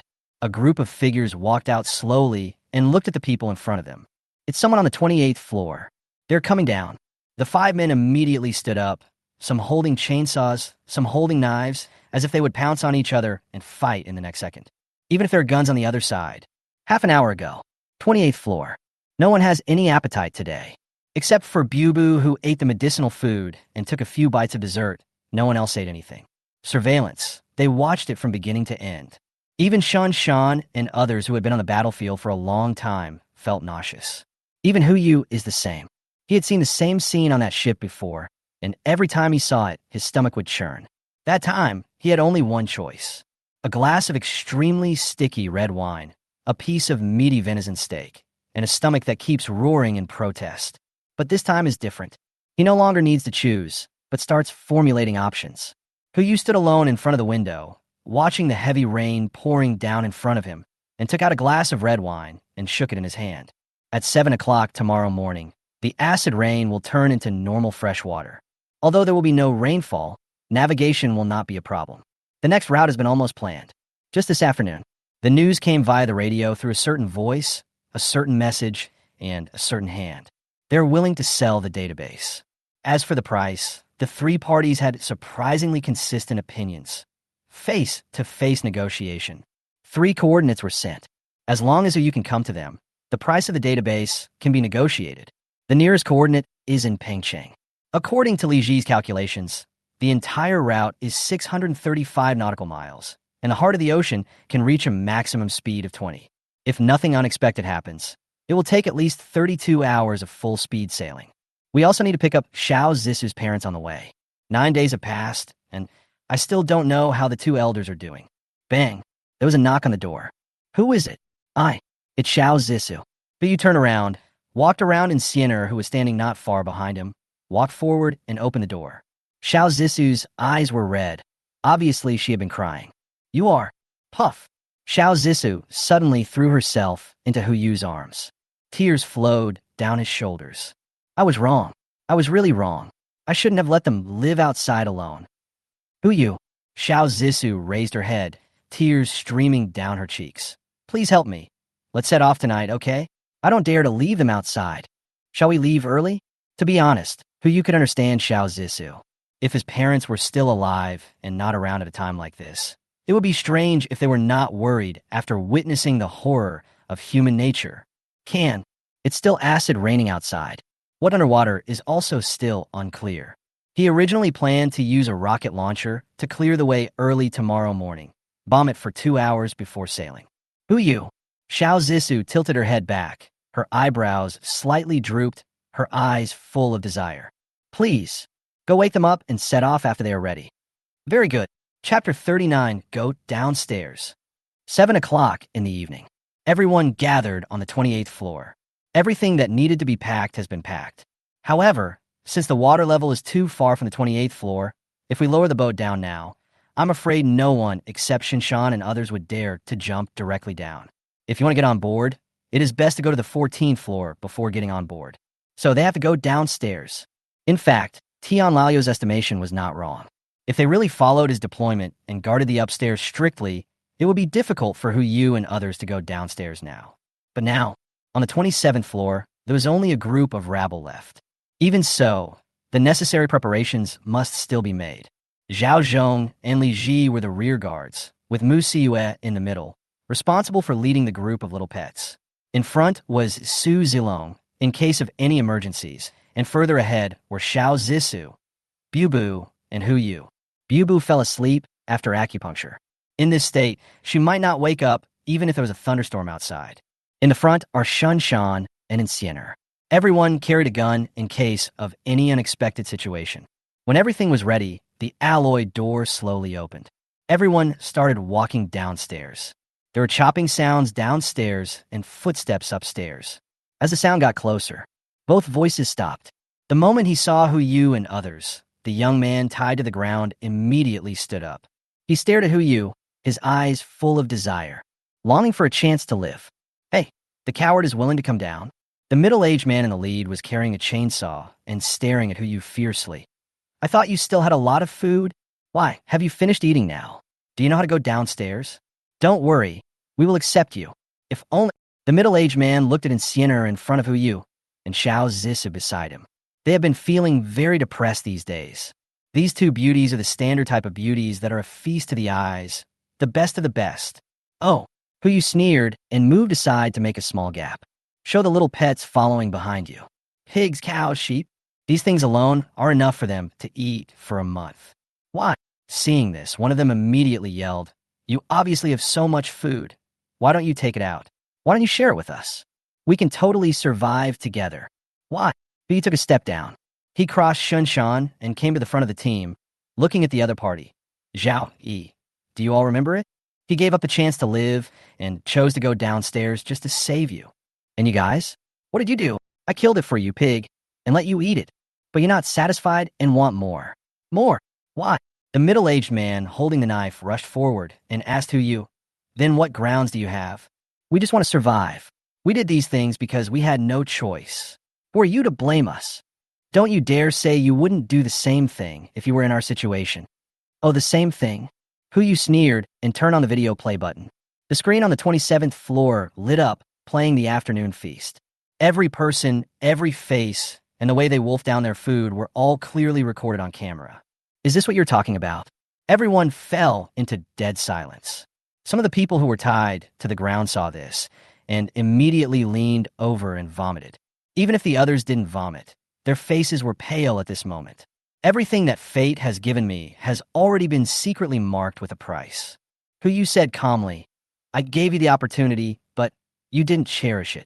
Some people are confused and have not yet figured out what opportunity is. But someone thought of it. That note. Bullshit. You want to return the boat ticket? If there's a boat down there, we won't be able to see it. That's right. What do you mean by worry-free food and lodging? I think you just don't want us to eat the meat and plan to eat it yourselves. What nonsense. I think they are just starving. That is. The crowd was noisy and noisy. But he doesn't like to talk much. He just looked at everyone and said something. Whether there is a boat or not, you'll find out if you follow me downstairs. After saying that, Huyu walked in front and started going downstairs. Everyone looked at each other. To be precise, the 5 people standing there looked at each other and nodded at the same time. Go check it out. Everything has an answer. Me, I want to go too. The young man on the ground immediately shouted. I'm the only one who doesn't eat human flesh. You should take me on board. Still getting on the boat? I think you're having a hard time getting on the bed. The middle-aged man kicked him, obviously not taking his words seriously. Huyu just glanced at him without saying a word and walked towards the 26th floor. This was the plan he had made. Curiosity is also a part of human nature. If he wanted to, he could let Shan and others fight their way out. There are only 5 people. Even without guns, Li Ji can handle them with his own strength. But fighting and killing are not good. But you didn't want to see blood on the way downstairs, not only for Bubu's physical and mental health, but also to prevent certain infectious routes. It's always better to be careful. That's why I designed this little note. Whether they ate human flesh or not, they would think of going downstairs to see the boat. Everyone went all the way to the 15th floor. Further down are the 2 monsters. Everyone hid in the corner. Su Zilong immediately controlled the drone and led the 2 monsters upstairs before setting off again. Oh, the middle-aged man sneered, and a guess emerged in his mind. I'm afraid these people have run out of bullets in their guns. In this day and age, who can get so many guns and bullets? If they still had bullets in their guns, why make things so complicated? Couldn't they just fire a few shots at the 2 monsters and be done with it? He turned his head to look at the people behind him and gave a look whose meaning was very clear. If you don't see the boat later, just take action. The other 4 responded with similar looks. Pity. If they had not been tied up on the 27th floor, perhaps they would have been able to see the sound of RPG bombardments hitting the water. Because of this, they did not understand the strength of Huyu and others. Soon, everyone arrived at the 14th floor, walked through the corridor, and stopped at the window. In front of me is a wall. Why don't you leave? The middle-aged man questioned, hooked his finger, and took the chainsaw from the man behind him. He is ready to take action. But the answer he got was a loud explosion. Boom! The fire illuminated the entire 14th floor. The middle-aged man was stunned, and everyone behind him was also stunned. What is that thing? At the same time, the wall on the 14th floor was completely blown open. The water was not far below them. Shinshan picked up the headlight and illuminated the water surface. I saw a large black shadow moving quickly underwater. Those things are still down there. Huyu started taking out RPGs and gave one to Su Zilong, Shan, and Insiener. I want one too. Xiao Zissou came forward and said, Huyu, let me try it too. Of course you can, but you have to stand steady. This thing has quite a bit of recoil. No, 5 men carried rocket launchers and began bombarding the water surface. For the middle-aged man, every explosion was like an explosion deep in his heart. What on earth is that? What? You seem shocked. Li Ji stood in front of the 5 people and said, Didn't you sneer just now? Do you think I don't know what you were thinking? The middle-aged man didn't say anything. His face was as pale as paper, but his hand still tightly grasped the chainsaw. I heard from others that a gun is faster than a knife at a distance of 7 steps, while a knife is faster than a gun at a distance of 7 steps. Now, he was less than 5 steps away from the man in front of him, and he had a chainsaw in his hand. If he fought hard, maybe... Never mind. Even if those people really conjured up a boat, they would never let themselves get on board and wait for death. Why not give it a try? He just didn't believe that every one of these people could fight as well as Brother E. Buzz. The sound of chainsaws rang out. Li Ji reacted almost instantly, punched him, and snatched the chainsaw with his backhand. The buzzing stopped. The chainsaw fell on the middle-aged man's neck. Li Ji's eyes fell on the start button, eager to try. Chapter 40. A Great Filial Piety. Li Ji. Zhao Zhong's voice rang out. Li Ji's eyes moved away from the button. Don't do anything stupid. Brother Zhong, I know you want to vent your anger for Xiaoi. Zhao Zhong raised his hand and placed it on Li Ji's shoulder, patting him twice. It's okay. Li Ji replied, then kicked the middle-aged man in the abdomen. He was kicked to the ground along with several people behind him. You guys are lucky. Get out of here. The middle-aged man lay on the stairs, holding his abdomen, without saying a word. Just continue to listen to the roar ringing in my ears. Brother Zhang, how about, let's go up? One of them frowned. Chill. The middle-aged man hissed softly. You don't really think they can conjure up a boat? Brother Zhang, what you mean is... Watch. The middle-aged man sat up and sat at the foot of the stairs. I want to see how they get out of here today. Boats? I guess they're just a few inflatable kayaks at best. If they dare to get on them, I'll make sure they puncture the holes. Yes. What kind of boat can I carry with me? The only thing I can carry is an inflatable boat. Brother Zhang, you are really smart. Hush. Keep your voice down. We'll just watch. 2 minutes later, most of the dark shadows under the water have disappeared. They didn't dare to surround the 3 buildings and immediately swam towards other waters. For now, it is safe. Almost. But you put away the RPG and walk to the hole on the 14th floor. Acid rain continues. He raised his hand slightly and took out the heart of the ocean from his backpack. A moment. A 100-meter-long monster appeared under 3 buildings. The raindrops fell on the deck, making crisp sounds. The noise was quite loud, but it was still drowned out by the sound of rain. Activate the gangway.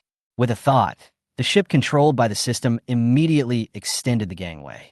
It's on the window on the 14th floor. Just take 1 step forward to reach the gangway, and a few meters further to the interior of the ship. Prepare to board the ship. You uttered a sentence and took out the umbrella from the space. In the face of acid rain, ordinary umbrellas naturally cannot last long, but it is quite easy to hold them up until everyone gets on the boat. He opened his umbrella and walked in first. He took 2 steps at a time and rushed up quickly. Then Xiao Zissou held the sleeping Bubu and Incienor. Shinshan held an umbrella and did not plan to be the next one to board the boat. Instead, he looked at the pigs, cows, and sheep. This person can use an umbrella to avoid acid rain, but these animals can't. Let me do it. Su Zilong replied, carrying the pig in one hand and holding an umbrella in the other, and walked over the gangway. Fortunately, these pigs, cattle, and sheep are not too big. Otherwise, even Su Zilong would not dare to use this method. About 10 minutes later, all the livestock were then loaded onto the ship. Su Zilong had already taken them to the ship to find room, while Hu Yu and others were still waiting at the gangway. Next came Mu Siyue. She had learned about her master's miraculous abilities in the past few days, but she never expected that he could even take out this thing. That's a yacht. Li Zi, Zhao Zhong, Shun Shan shouted to the back. You can get on the boat now. Okay. Li Zi, Rupia. After thinking about it, he threw away the chainsaw and walked towards the stairs with Zhao Zhong. Follow me. The middle-aged man immediately became alert. He rushed forward, picked up the chainsaw, and followed. When he rushed to the aisle, Shen Shan had already followed Li Ji and Zhao Zhong up the gangway. A huge ship suddenly came into view. Kayaking? What kind of kayak has a gangway? That's clearly a yacht. Large yacht. Take me one. Take me one. Before the middle-aged man could come to his senses, someone rushed over. I don't eat much meat. Can you please take me with you? Bullshit. You're the one who eats the most. Take me with you. I can work like a slave for you. I could do anything for you. Unfortunately, the gangway was taken back. They could only lean on the window and watch the ship drift away. That's right, the middle-aged man exclaimed. The 28th floor? Now that they're gone, Is the 28th floor empty as well? The food. Yes. The others also came to their senses. They immediately rushed to the 28th floor. But just as they passed the 16th floor, the two monsters smelled the food and immediately pounced over. The middle-aged man took the electric saw and swung it wildly, and actually dismembered the two monsters.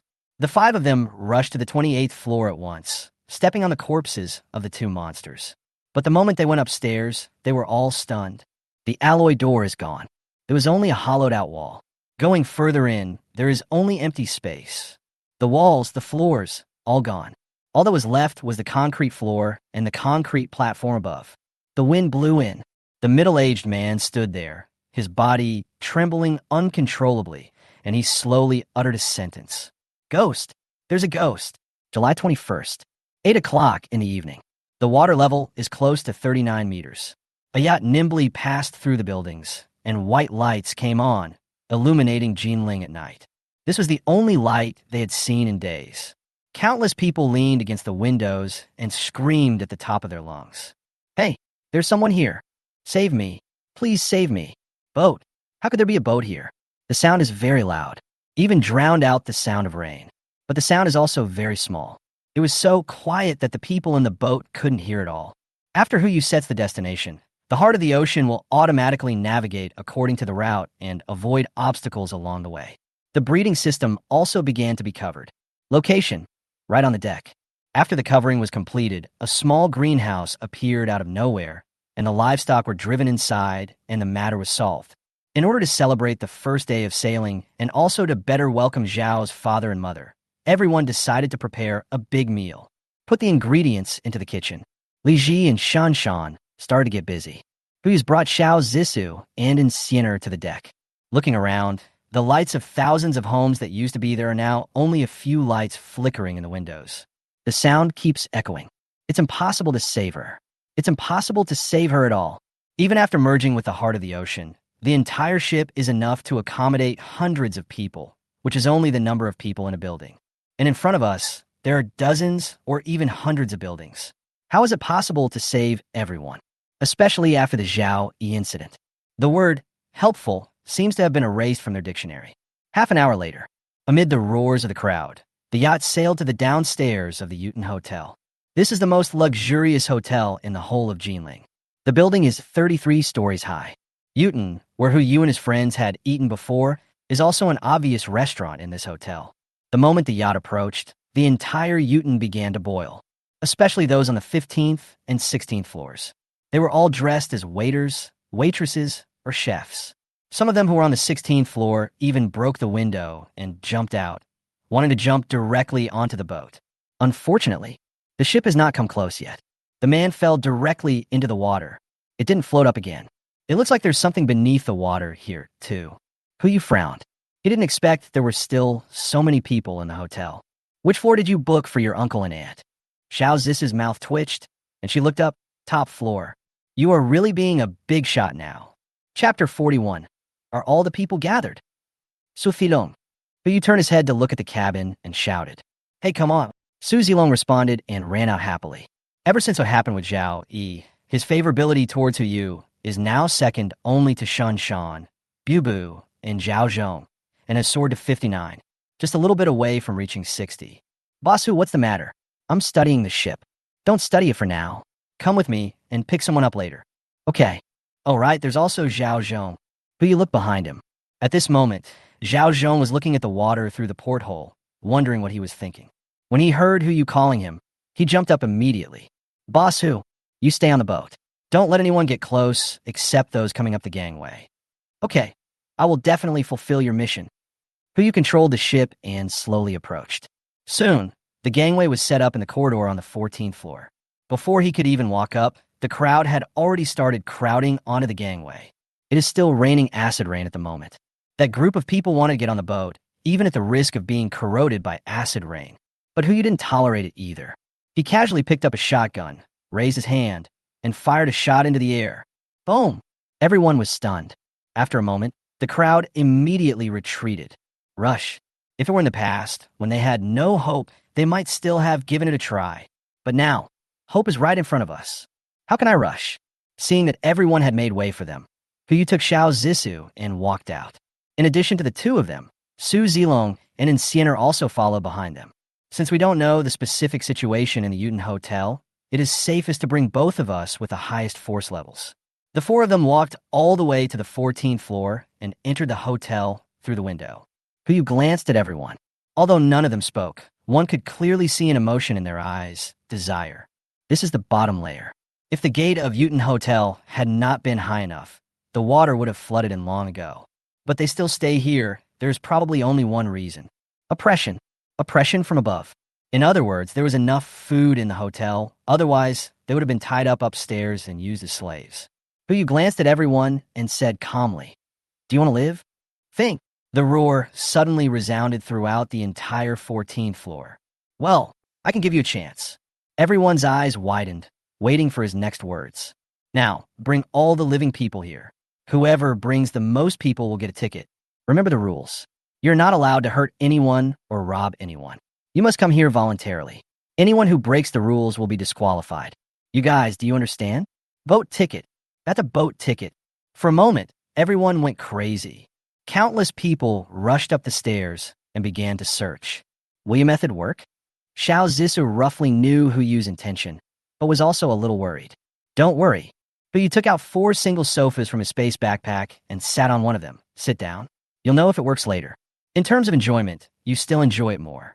Xiao Zissou sank into another sofa and looked behind her. "You guys should sit down too. Why are you just standing there?" "Need not. Neither do I." Su Zilong and Xianer spoke one after another. "Sitting will only slow down their attack speed. This place is not absolutely safe." Huyu shrugged, said nothing, and casually put away the other 2 sofas. Soon, one after another, people began to come to the 14th floor. Everyone had an expression of almost excitement on their face. Obviously, they resorted to some tricks. Boat ticket. No, there is only one. Only when they reach the 14th floor will they have a chance to get on board. "Gentlemen," a pretty girl came up. She looked haggard, but her features were delicate. She lowered her head and said softly, "Excuse me, how can I get on your ship?" Huyu glanced at the other party and a panel popped up. All other attributes were average, except for one, the most outrageous number he had ever seen. Purity, -1. Wow, this thing can actually bear the consequences. It turned out that 100 people were beheaded in front of him. How disrespectful.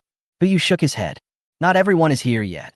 With just one word, the woman wisely retreated, but she still stood at the front with her head held high, as if she believed that she would definitely be chosen. More and more people, whether it is a woman or a man. The first thing he did when he arrived on the 14th floor was to rush up and make all kinds of promises to Huyu. Some are willing to sacrifice their bodies. Others are willing to sacrifice money. Huyu was not interested in any of these. But there was one person who caught his attention. A cook. To be precise, he should be called a pastry chef. Even at this time, she was wearing a neat professional suit without a speck of dirt on her body. Although her complexion was bad, her eyes were firm. She was one of the few people who did not come up to ask about the boat tickets. Because of this, Huyu took a look at her panel. Name, Zhang Sirui. Gender, female. Age, 23. Skills, perfect pastry, perfect baking, perfect bartending, perfect tea art, proficient in Western cuisine, proficient in service, proficient in waiting, proficient in management. Personality, rigorous, clean, and meticulous. Favorability, 0. Purity, 100. There was a Chinese chef on the ship, and Li Ji could also cook some Western food, but there was really no one who could make this dessert. That's the name, Zhang Sirui. Isn't she just the advanced international version of Zhang San? Hu Yumamo wrote down the name and continued to sit on the sofa waiting. Half an hour passed. People are still coming down one after another. But there has been no trace of Zhao's parents. Xiao Zissou was anxious. She didn't sit there anymore, but looked outside from time to time to see if anyone else hadn't arrived. Another half hour passed. There hasn't been a new person coming down for 10 minutes. Everyone's eyes were on Huyu, waiting for him to take the next step. Father and Mother Xiao still haven't shown up. Huyu also frowned. He couldn't help but stand up, looked at everyone and asked, "Is everyone here? Already?" "No." The voices of the crowd were not unanimous. "Very good, not in sync at all." Huyu stepped forward and said, "Let me ask again, are all the people here?" Some people didn't speak. Some people lowered their heads and muttered softly, but it was unclear what they said. They're all service staff of the hotel. Louder! Not all the people are here. Zhang Surui spoke from the corner. There's another group of people on the top floor. They took most of the hotel's resources up there and blocked the top floor. Right now, I guess I don't even know someone is coming. Okay, case solved. It seems that no matter where it is, after something like this happens, everyone wants to stockpile supplies and occupy the high ground first. I just don't know how Zhao's father and mother are doing. Very good. But you looked at Zhang Sirui and asked knowingly, "What's your name?" Zhang Sirui. Well, do you have any idea how to get them down? Have. Zhang Sirui uttered a word, and after a few breaths, she slowly spoke. But why should I help you? Chapter 42, do you want to try? A chance to get a ticket. Who you gave his conditions. Even if it is just an opportunity and not a real ticket, it is enough to make everyone fight for it. Good. Zhang Sirui agreed immediately. She raised her hand and pointed at a man with a Mediterranean hairstyle in the crowd. He has a communicator on him. Only this can contact the upstairs via radio. As soon as these words came out, everyone immediately turned to look at the Mediterranean Sea, their eyes filled with anger. Without waiting for Hu Yu to speak, a group of people rushed up and beat him up. It seems that this guy has used this communicator a lot. Zilong. Okay. Su Zilong responded and immediately walked through the crowd. Less than 10 seconds. He tore a hole in the crowd, and then he came to Hu Yu holding the Mediterranean. First, sir. Mediterranean hid the communicator and looked at Hu Yu with eager eyes. I can give you the communicator, but I want a boat ticket. Oh, Hu Yu sneered. Su Zilong raised his hand and hit the other person on the back of the head. Mediterranean fainted directly, and the communicator was easily obtained. Just as the communicator was taken out, Zhang Sirui spoke again. Let me do it. I'll make sure everyone on the top floor can get downstairs. Interesting. Hu Yu held the communicator and handed it to Zhang Sirui. Congratulations, you are one step closer to the boat ticket. Thank you, sir. Zhang Sirui bowed in response, then pressed the communication button and said only one sentence. The rescuers are here. Come down quickly. Just one sentence. There was a pause on the other end of the communicator, and then a response came immediately. Right away. Wait for us. If this kind of lie happened normally, it would definitely not fool those cunning people on the top floor. But now, the boat was parked right under the Uton building. There are lights on the boat as bright as day, so no one is blind. When hope appeared before them, how could they not believe it? 15 minutes passed. A group of people came down from upstairs. Different from the previous group of people, this group of people had rosy faces and didn't look hungry at all. It seems that there are a lot of supplies stored on the top floor, and they are well fed and bloated. But when they arrived at the 14th floor and saw a group of people crowded there, they understood what had happened. Got cheated. But there was indeed a ship outside. It just didn't belong to the rescue team. Who is the owner of the ship? A dull sound pierced through the crowd. A man in an expensive suit came out. His eyes instantly fell on Hu Yu, and he immediately asked, "Are you the ship owner?" A show-off. Hu Yu's eyes continued to search the crowd. Pity, I still couldn't see the figures of Zhao's father and mother. Could something have happened?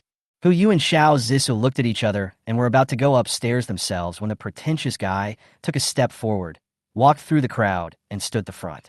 Friend, ignoring people is not a good habit, right? Hu Yu originally didn't want to pay attention to it, but in the next second, the guy took out a pistol from his pocket, but didn't point it at Hu Yu. Instead, he kept playing with it in his hand. Or do you want to talk to this thing first? Gun. Hu Yu frowned. If I am not mistaken, the model of this gun is exactly the same as the one purchased by Shinshan. Even the gun fell into the hands of others. Dear elders, could something have really happened? You? Xiao Zisu also recognized it. Just as she was about to step forward, Hu Yu immediately grabbed her. We are all mortal beings, and it's hard to say what to do when we encounter this kind of thing. So, it's better to outsmart it. My friend, it's my problem. Hu Yu smiled respectfully and said, Tell me, how do you want to talk? I want to get on board. Good. My brothers have to come too. No problem. Ha ha ha ha. Bro, you're such a nice person. The pretentious guy laughed wildly a few times. But after laughing, he did not get on the boat directly, but asked Hu Yu, Brother, aren't you afraid that I will take your place after I get on the boat? You have a gun. Hu Yu spread his hands and shrugged. What else can I do? But you need to keep me. Without me, the ship can't leave. Just now, when he sat on the sofa, he thought the spray gun was in the way and put it away. So when the pretentious person showed up, I didn't feel he was a threat. You're sensible. Then I'll spare your life. I'll wait for you on the boat. The pretentious criminal smiled indulgently and walked towards the window with more than 10 people behind him. Let's go. Su Zilong wanted to take action immediately, but he caught a glimpse of Hu Yu shaking his head slightly, signaling him not to act rashly. And Siener saw the same thing. The few of them had no choice but to watch the dozen or so people walk past them and step onto the gangway. The pretentious guy seemed to have some concerns. He was not the first aboard the boat, but let everyone else go first while he stood next to Hu Yu. His hand rested on Hu Yu's shoulder. Brother, what's your name? From now on, we are brothers. If you call me brother, I will guarantee that you will have food and shelter in the future. Hu Yu? Hu Yu? Hu Yu? Ha ha ha. Your name is quite ugly. The pretentious man laughed wildly. The muzzle of the gun was always pointed at Hu Yu. As long as his brothers were not on board, he would take Hu Yu hostage as soon as possible. Unfortunately, there were two people standing next to him. One is Siener, and the other is Su Zilong. As soon as the last figure walked onto the covered bridge, Hu Yu immediately folded up the covered bridge. At this time, the first person had not yet boarded the ship. A moment later, the sounds of falling into the water rang out one after another. The pretender was stunned for a moment, then immediately pointed the gun at Hu Yu, intending to carry out his backup plan.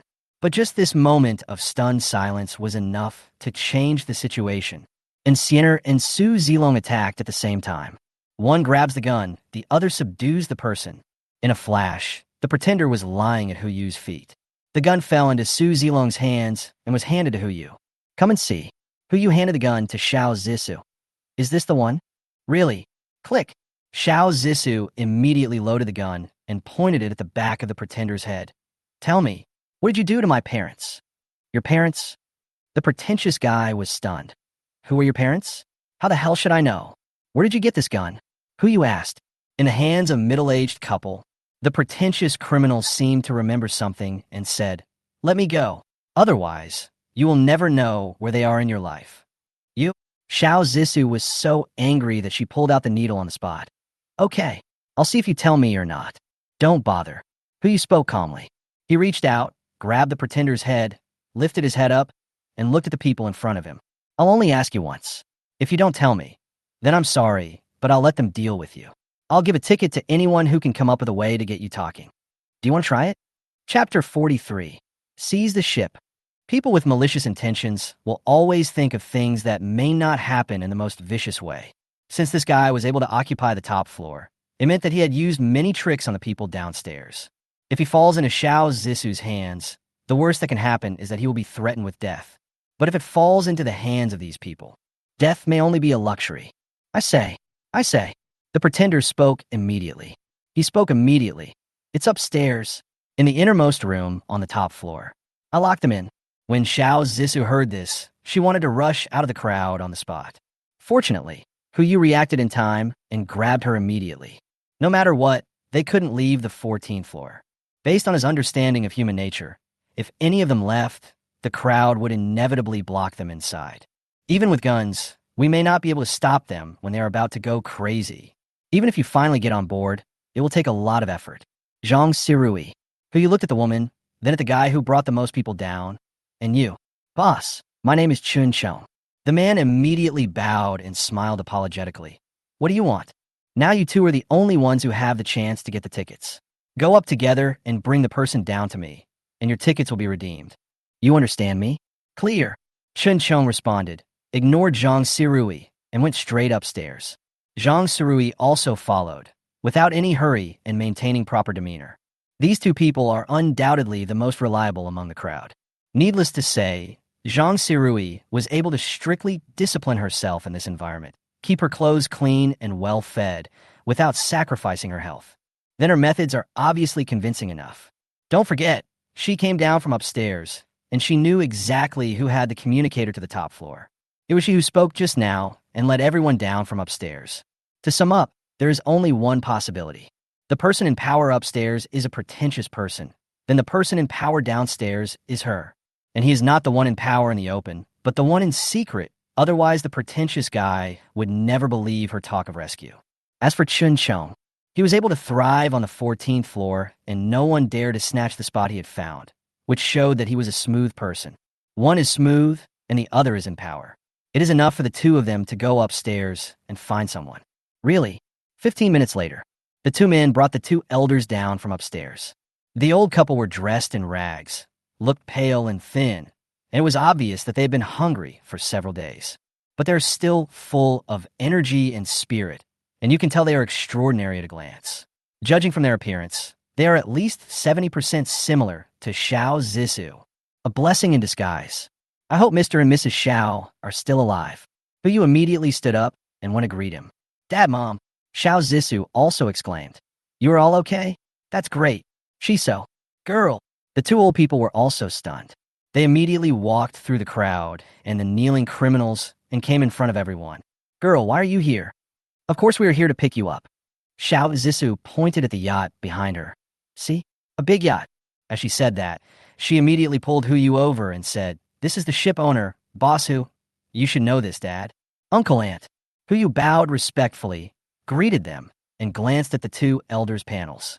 Really, as long as the skills are related to traditional Chinese medicine, the two elders are epic level. However, Zhao's father focused more on diagnosis, pharmacology, and acupuncture, while Zhao's mother focused more on medicated diet, nourishing, conditioning, and massage. It can be said that the two complement each other and are completely the ultimate plus version of Xiao Zissou. Boss Hu, Father Xiao was stunned for a moment, as if he remembered something. It's you? It was you who asked us to come to Jinling. Wait, you asked us to come to Jinling, isn't that just Uncle and Aunt? But he doesn't want to expose too much in front of others. He immediately interrupted Father Zhao's guess and said with a smile, You guys go on board first. We have prepared a dinner for you two on board. If you have anything to say, we can talk about it at the dinner. As he said that, he immediately took out two umbrellas and handed them to the two elders. The two elders looked at each other, and Xiao Zissou's eyes assisted. They nodded at the same time and walked towards the gangway through the window first.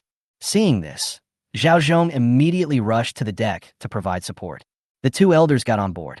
Most of the work is now done. The rest of the things will be easy to solve. Yu looked at Zhang Sirui and Chun Chong, raised his hand and beckoned. You come here. The two men stepped forward immediately. However, Yu did not let them get on the boat directly, but looked at other people. There's still room on the boat. Who wants to get on board? The crowd was instantly boiling with excitement. Quiet. Yu only uttered two words. The excitement just now disappeared in an instant, as if it had never appeared. I don't keep useless people on my ship. Anyone who has the ability, please step forward. The first woman who came to see Yu just now stood up and threw him a seductive look, not hiding her intentions at all. Yu didn't even look at her, but looked at Chun Chong. Do you think she's suitable? Chun Chong's eyes rolled. With his intelligence, he naturally understood that Yu didn't want the other party to get on the boat, but he had to be the bad guy. Not suitable. Then you're not suitable either. Yu spat out a sentence and shook his head. Your ticket is gone. Why? Chun Chong roared, but the result was already determined. Clever? Smart people are good, but they are not suitable for boarding a ship. What Yu needs is an obedient, capable, and smart person, not just a smart person. This tactfulness may allow him to survive in the apocalypse, but he would never be allowed to appear on Yu's ship. Why? I want an answer. Chun Chong wanted to rush over, but was picked up by Su Zilong and thrown into the crowd. The woman's eyes suddenly lit up. Just as she was about to step forward, Yu looked at Zhang Sirui again. Do you think she's fit to go on board? Not appropriate. Zhang Sirui gave the same answer, but Yu smiled. Very good. Yu pointed to the gangway behind him and said, Let's get on board. Thanks. Zhang Sirui was stunned for a moment, then took the umbrella from Su Zilong and walked towards the gangway. Every step she took was like walking on thin ice. But in the end, he still made it to the boat and did not fall into the water like the group of people just now. Why? Chun Chong roared. Everyone's answer is the same. You are treating them differently. I let her on board because she has boundaries. But you looked down at Chun Chong and said, As for you, you are too smart, so you should just try to survive on your own. After saying that, he held an umbrella and walked towards the gangway with Xiao Zissou. Fuck, how clever. Chun Chong roared and then shouted, Brothers, follow me. Let's take the boat away from him. Let's see if he dares to be so arrogant. Bang. A gunshot rang out. Although it didn't hit them, it was enough to help them regain their sanity. There is a 99% chance of dying if you rush forward, leaving a 0.1% chance of successfully seizing the ship. Don't rush forward.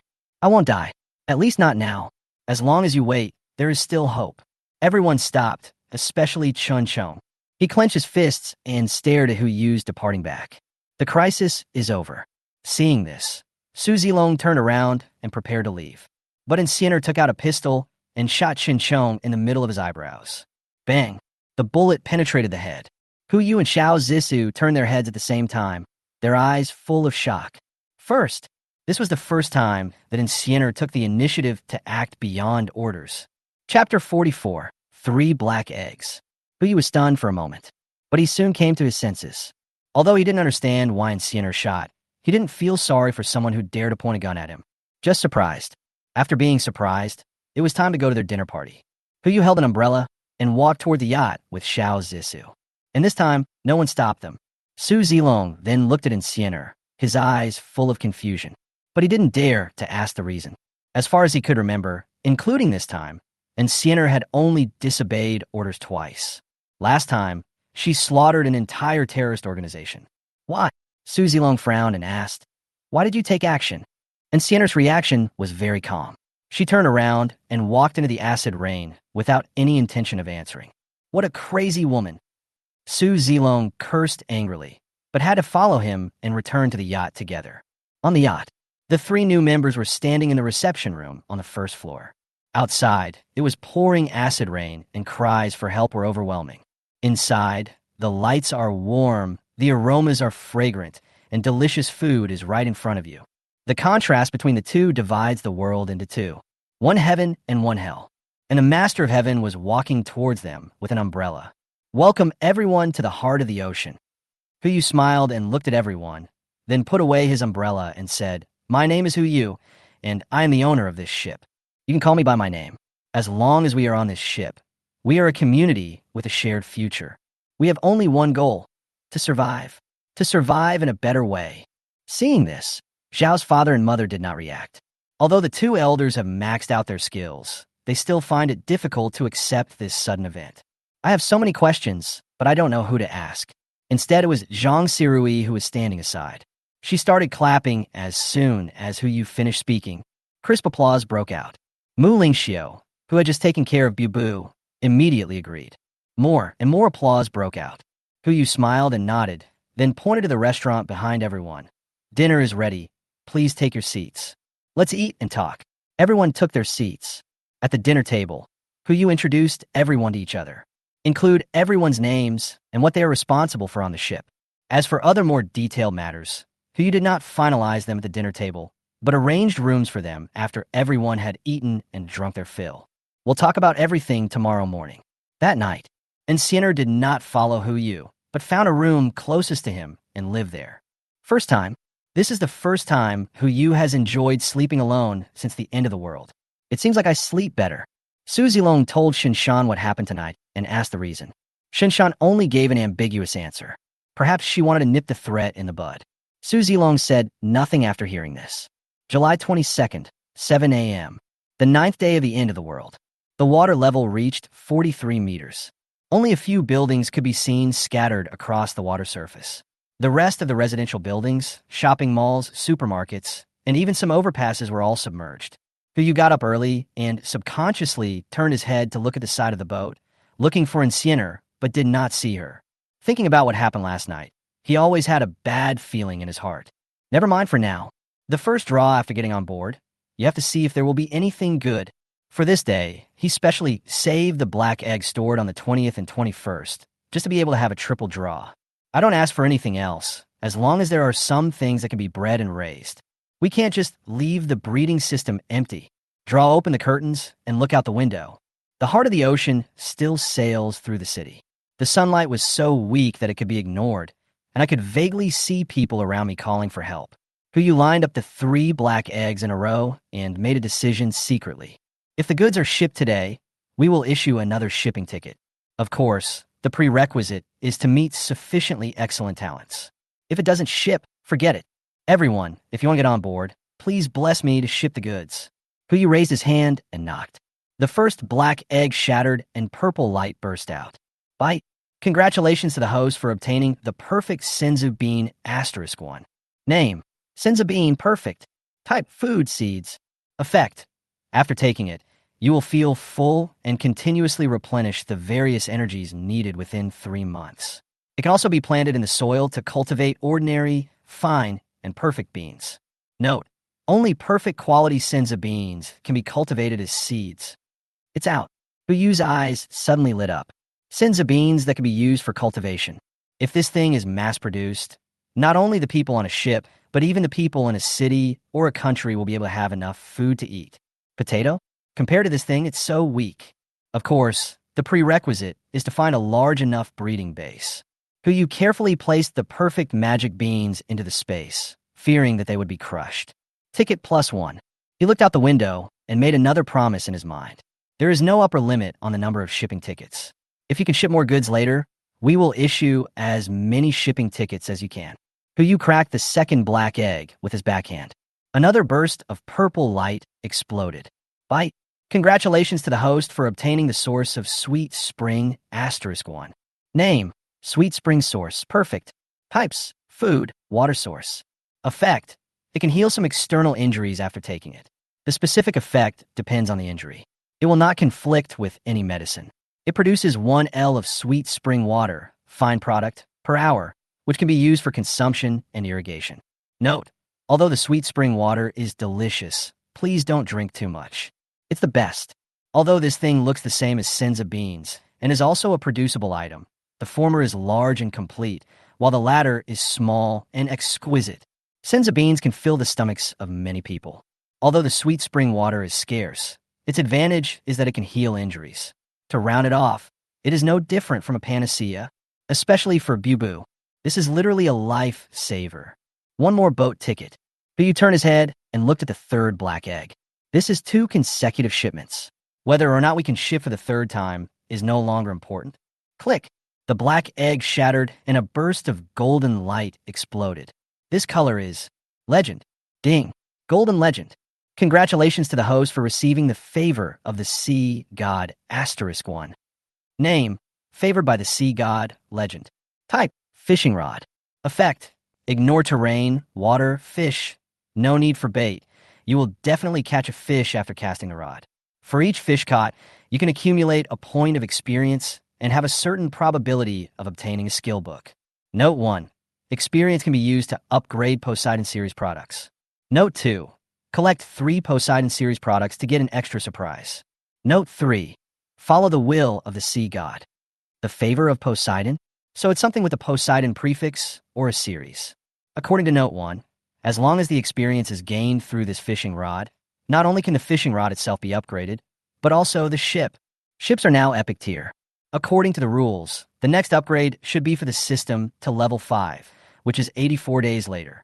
With this fishing rod, you only need to catch 84 fish to complete the upgrade and upgrade the heart of the ocean to legendary.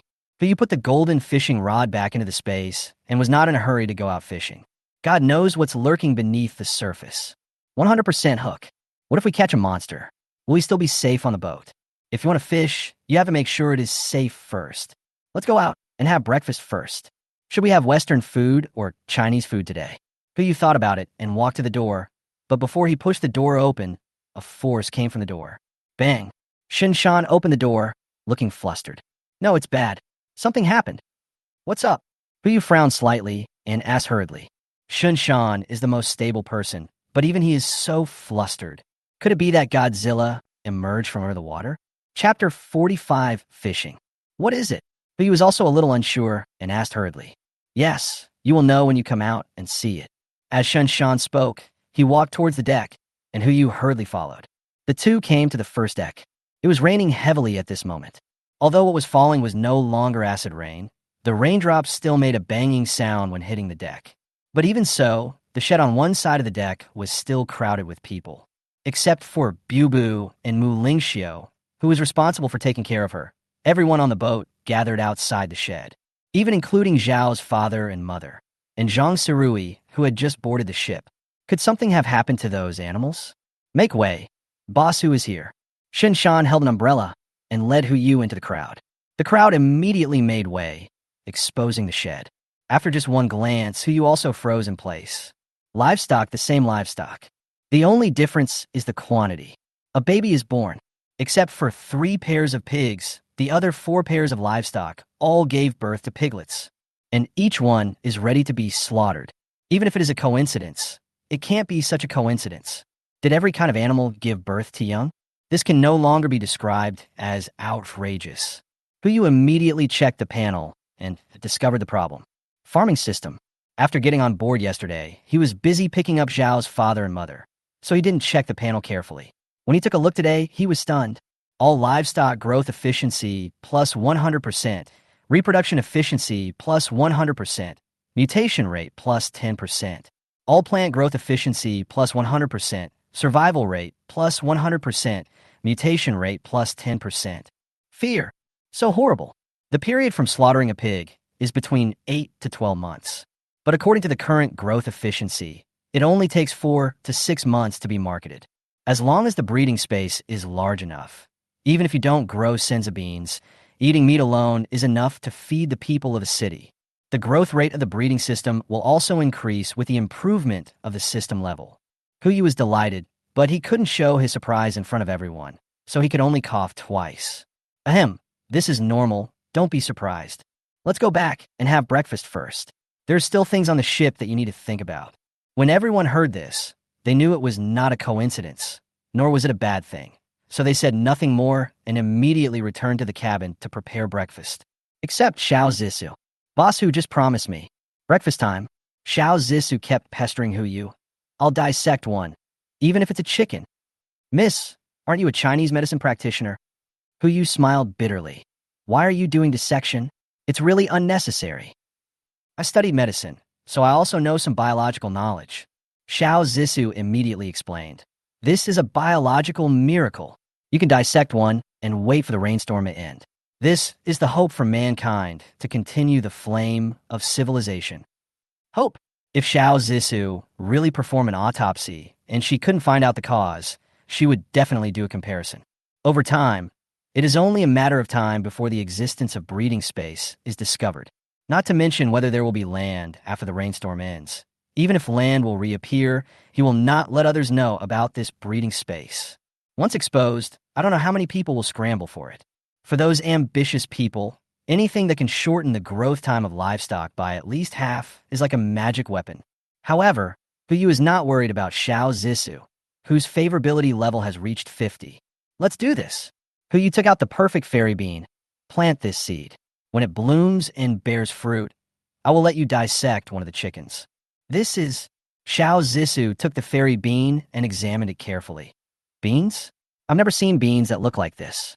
Are you sure it can take root and sprout? Certainly. Huyu immediately spat out 2 words. You will know after you plant it. All right. Xiao Zissou nodded in agreement and held out her little finger. Pin it. Okay, pinky promise. Finish breakfast. Huyu was not in a hurry to go fishing, but chatted with Zhao's father and mother alone for a while. I answered some of the 2 elders' questions and improved their favorability at the same time. Because their entire family was brought on board, the 2 elders' favorability level quickly reached 30.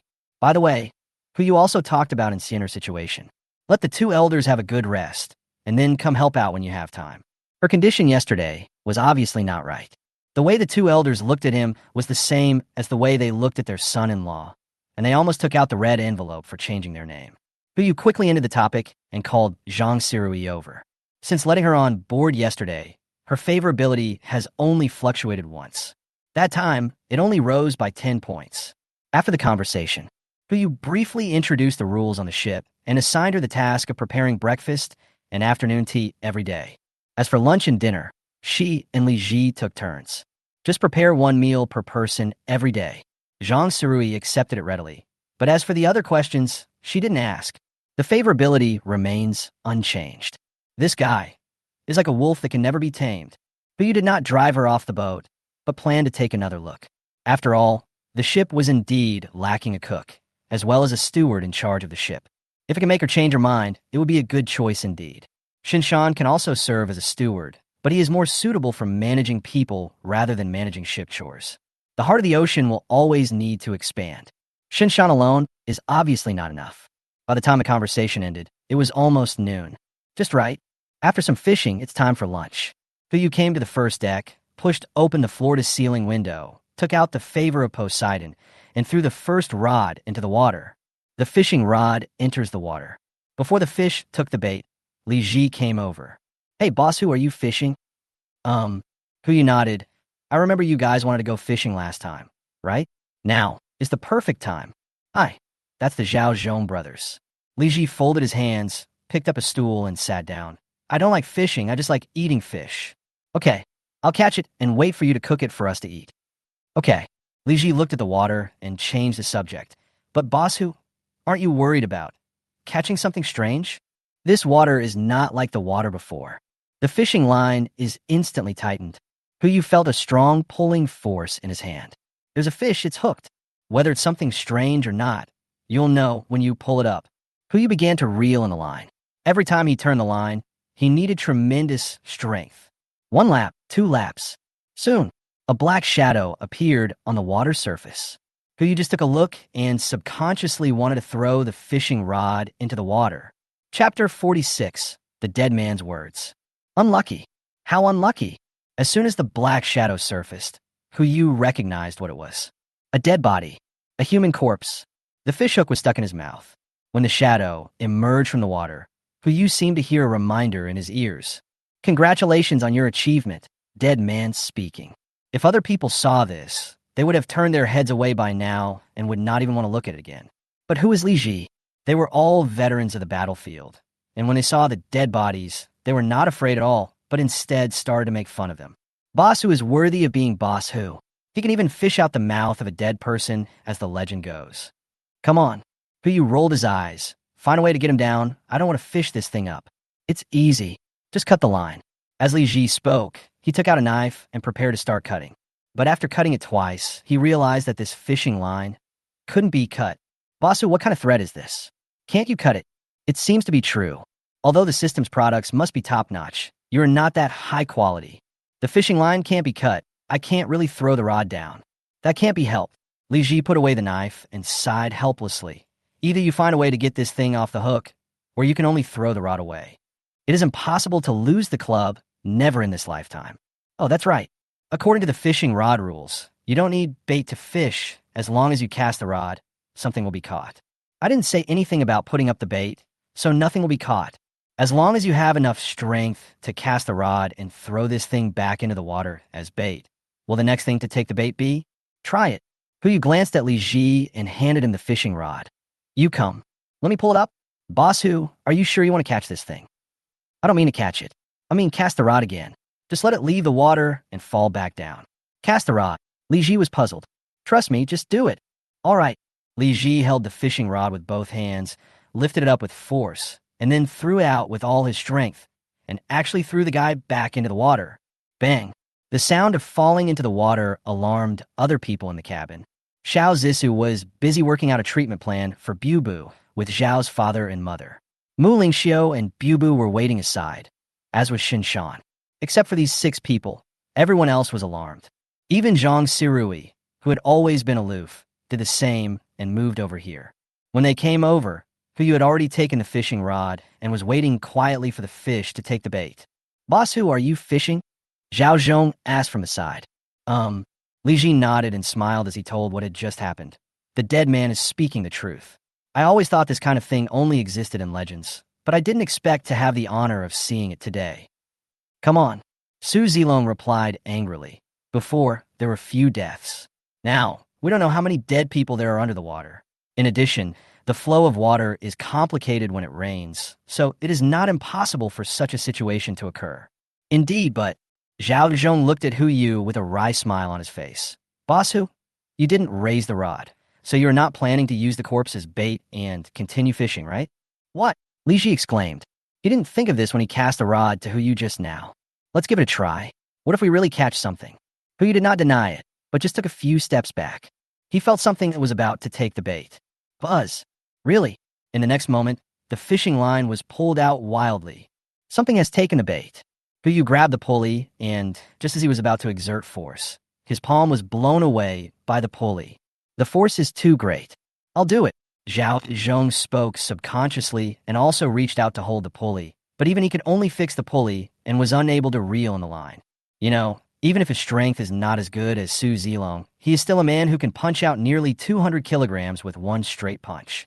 Even he could only barely keep the pulley steady. It's a big deal. Help! Hu Yu shouted, and without any hesitation, he turned sideways and threw the fishing rod to Su Zilong. Su Zilong hurriedly grabbed the fishing rod and put his hand on Zhao Zhong's hand, and they both turned the pulley at the same time. Finally, the pulley began to slowly reel in the line. It's because this fishing rod is durable. Otherwise, with the combined strength of these two people, an ordinary fishing rod would have fallen apart countless times. You really took the bait. Li Ji was shocked. Boss Hu, did you catch a shark this time? Not like a shark. Su Zilong held the fishing rod, his legs firmly planted on the ground. It's like a fucking whale. Two people can't pull it up. Let's take a walk first. Zhao Zhong responded from the side. He took a step forward and leaned against Su Zilong. They both pulled hard at the same time. If we catch this fish, it will be enough to feed us for 10 days. I just hope it's not something weird. Hu Yu stood aside and sighed. He just wants to fish for some experience. The previous dead guy was fine, but now here comes another one who knows what he is. What if I can't catch it? That would be terrible. 5 minutes passed. Su Zilong and Zhao Zhong were exhausted. Shen Shan rushed over immediately after hearing the news. He and Li Ji took over and continued to fish. Another 5 minutes passed, and it was time to change shifts again. No, Shen Shan swung his arms. This fish is too strong. Either you just shoot it, otherwise, there is no way to catch it. One, Hu Yu's eyes suddenly lit up. Just right. Try the fish system on board Ocean Heart. Hu Yu opened the control panel, and the scene under the water was immediately visible. He originally wanted to see what was on the hook, but the water surface had been completely muddied by the thing, and he couldn't see its specific shape. He could only see a black shadow swimming about 30 meters away from the bow. That's it. Fish, aim, and fire. Call out. Shen Shan and others' ears suddenly pricked up. They had served in the military and knew what the sound meant.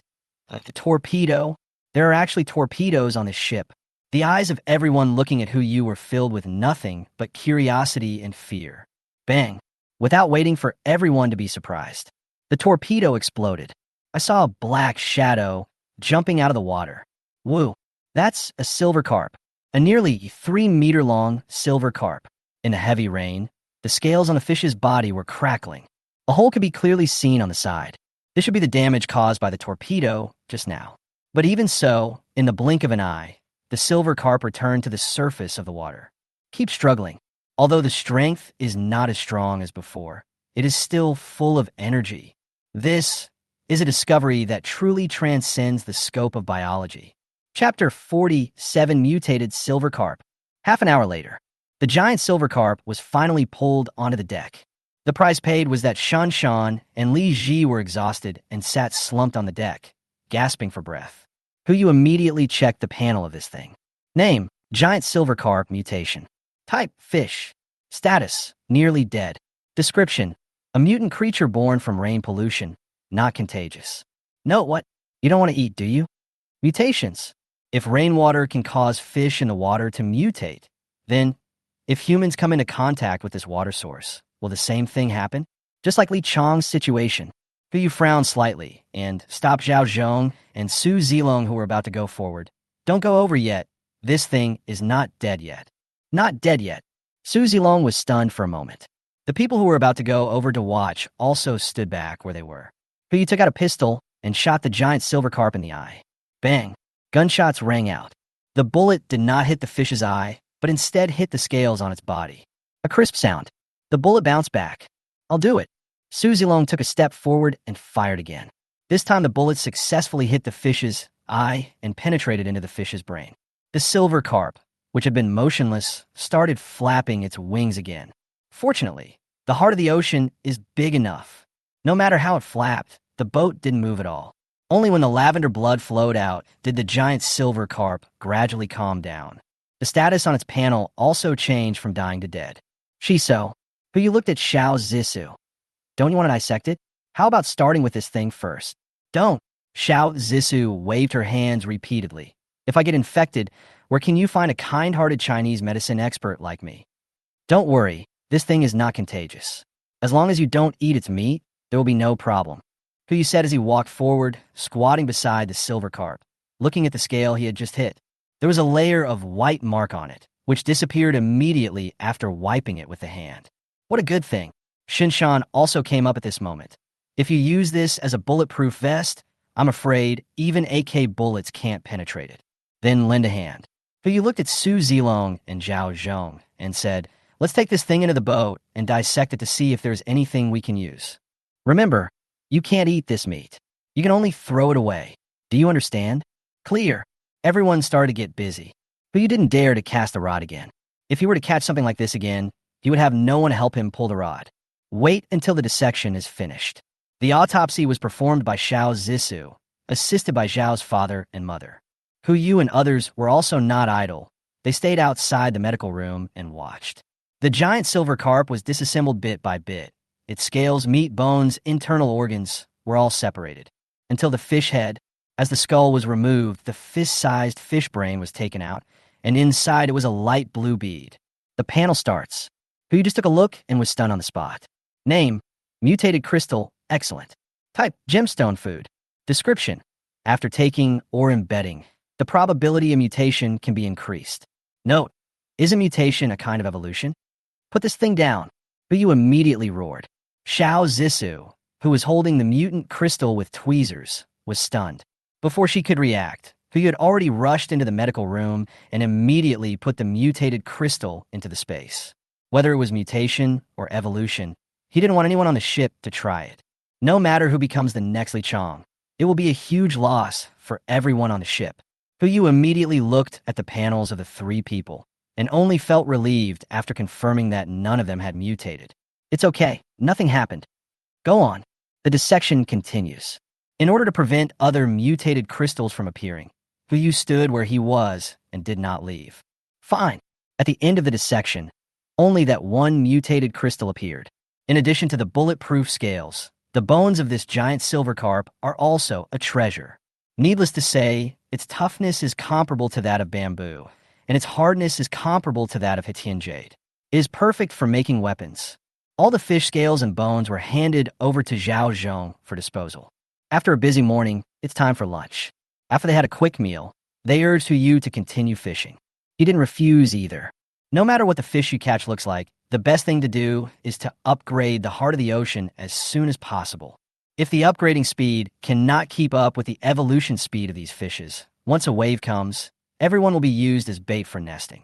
Not to mention, the scales of that giant silver carp are only enough to make 2 sets of bulletproof vests. It would be a good idea to catch a few more to be prepared. After all, in a situation like this, they're not the only ones who can get guns. Just as everyone climbed onto the deck and Hu Yu was about to cast his fishing rod, a whistle sounded from afar. It's a boat. A ship is coming. Hu Yu immediately took out a telescope and looked forward. Just 5 nautical miles away from here, there's a passenger ship on the waterway, sailing towards the residential area.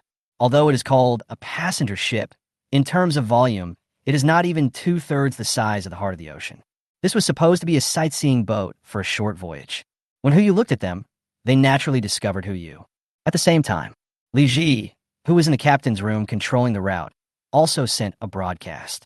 Boss Hu, the ship ahead, sent a radio call asking about our remaining supplies and wanted to trade our catch for some of the goods. Catch.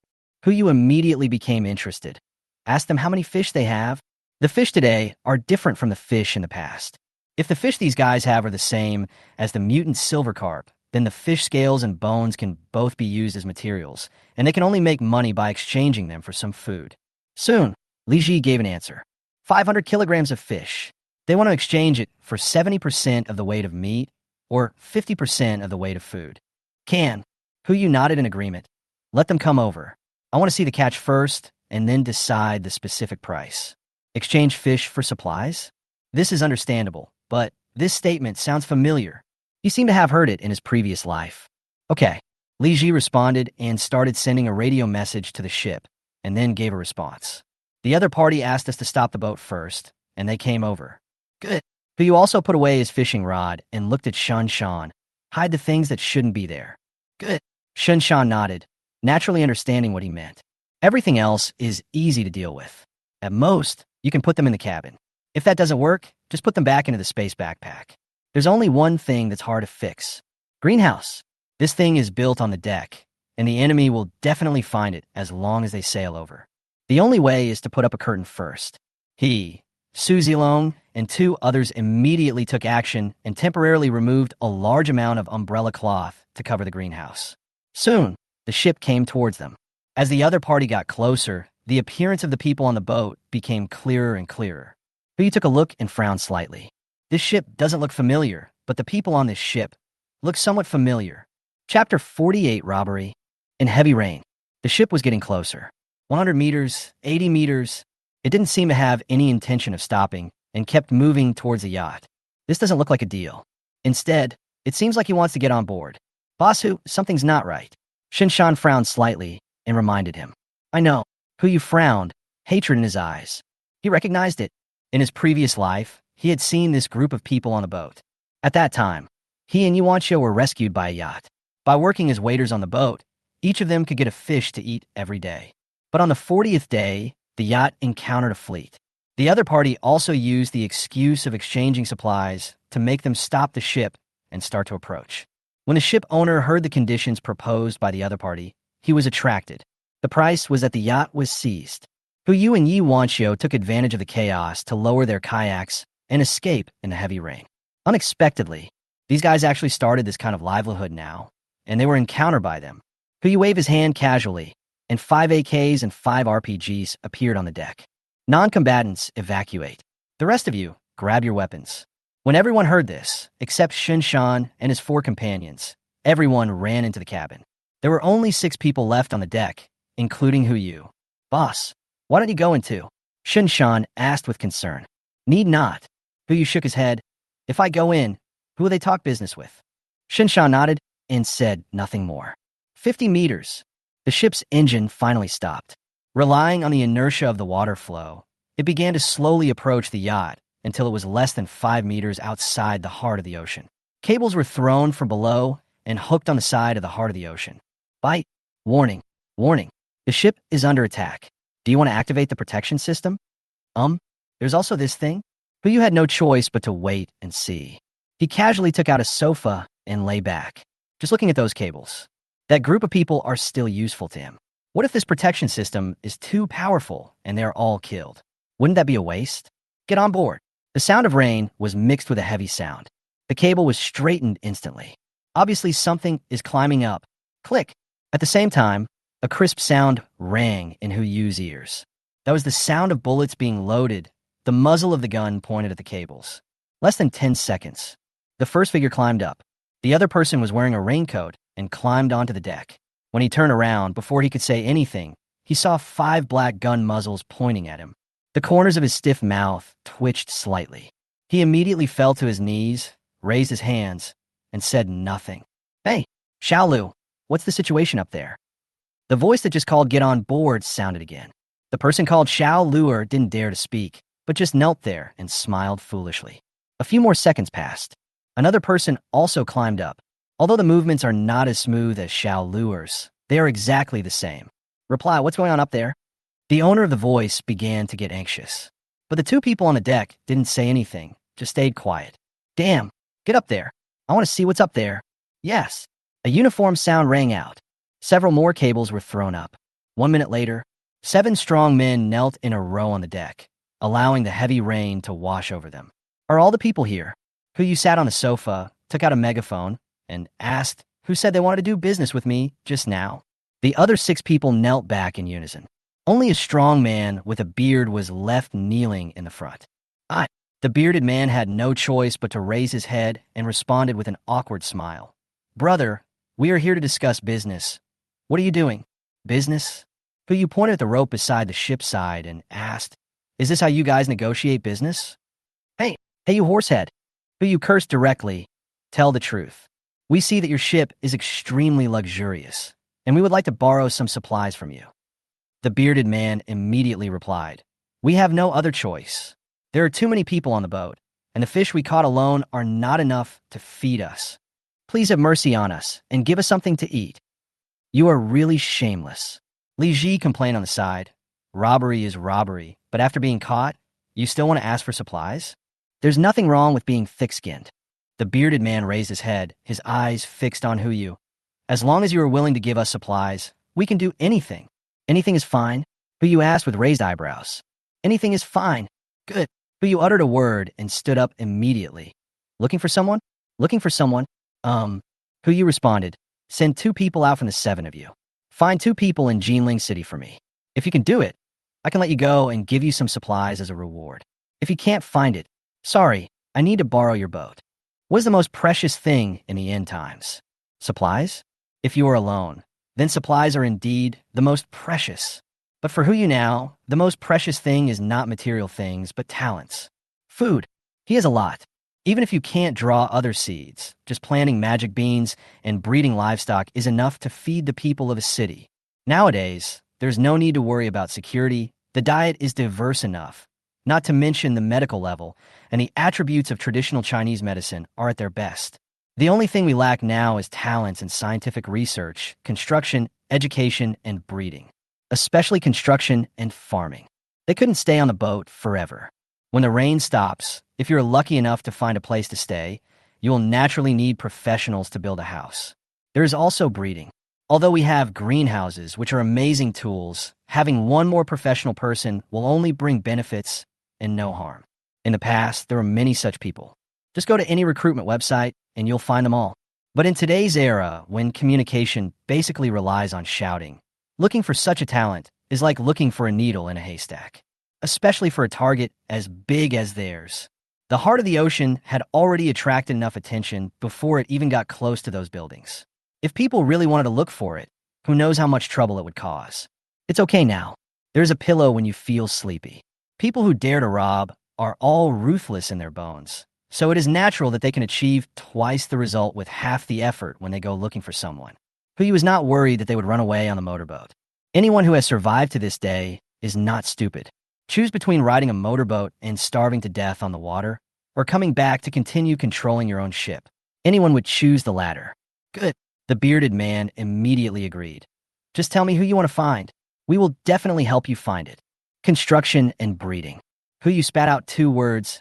I want people who are familiar with these 2 technologies. Find them and interview them for me. As long as they pass, I can give them appropriate places on board. The bearded man looked embarrassed. Boss, if you want to find a specific person, it's fine. Just give 2 characteristics. I can't just shout at the top of my lungs. You don't have to raise your voice. Hu casually threw 2 loudspeakers in front of them. Remember, you only have 3 hours. If you don't find it after 3 hours, then I'm sorry. Good. The bearded man responded, stood up, picked up the megaphone, turned to look at one of them and said, Xiao Lu, come with me. Li Ji, take them to ride a jet ski. Yes. Li Ji responded, then looked at the 2 people, follow me. The 2 bearded men looked at each other, then hurriedly followed and walked into the cabin. When they passed by Hu, they did not forget to nod.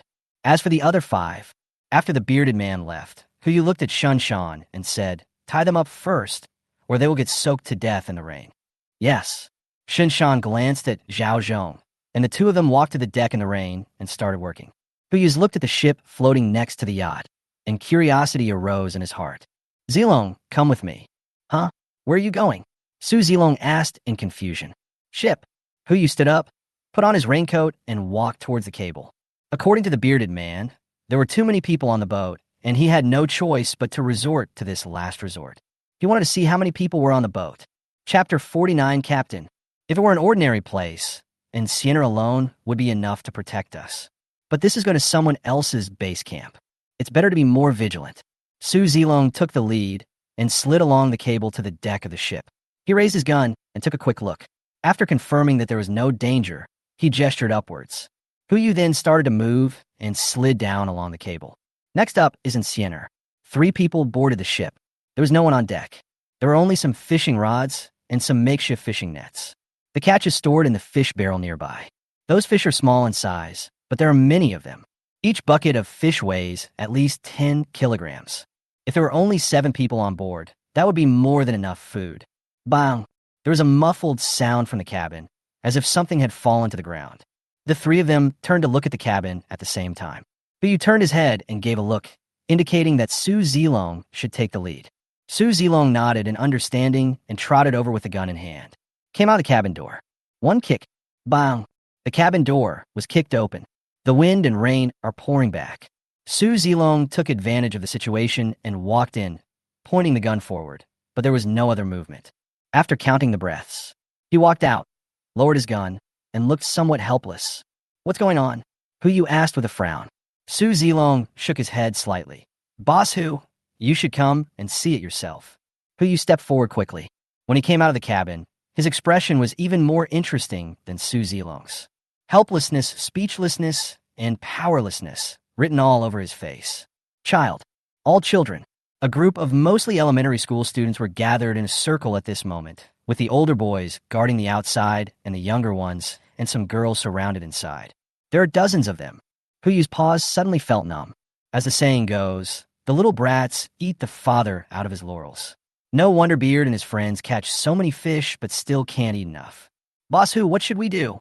Su Zilong asked. Damn it. If I had known, I would not have boarded this ship.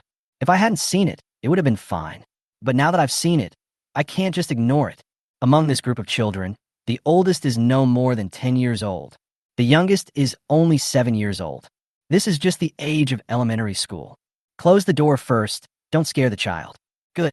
Su Zilong closed the door. But because of his big movement just now, the door was kicked in and could only be barely covered. Boss Hu, what should we do? Don't talk yet. Hu Yu rolled his eyes. This guy always has his own ideas and never listens to other people's opinions. Now that I'm faced with this hot potato, I know to throw the problem away.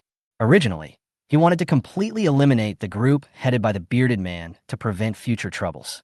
But now the cabin is full of children. If we really wipe out the root of the problem, what should we do with these children? Also beheaded? That's definitely impossible. Or stay? Urban construction also needs fresh blood.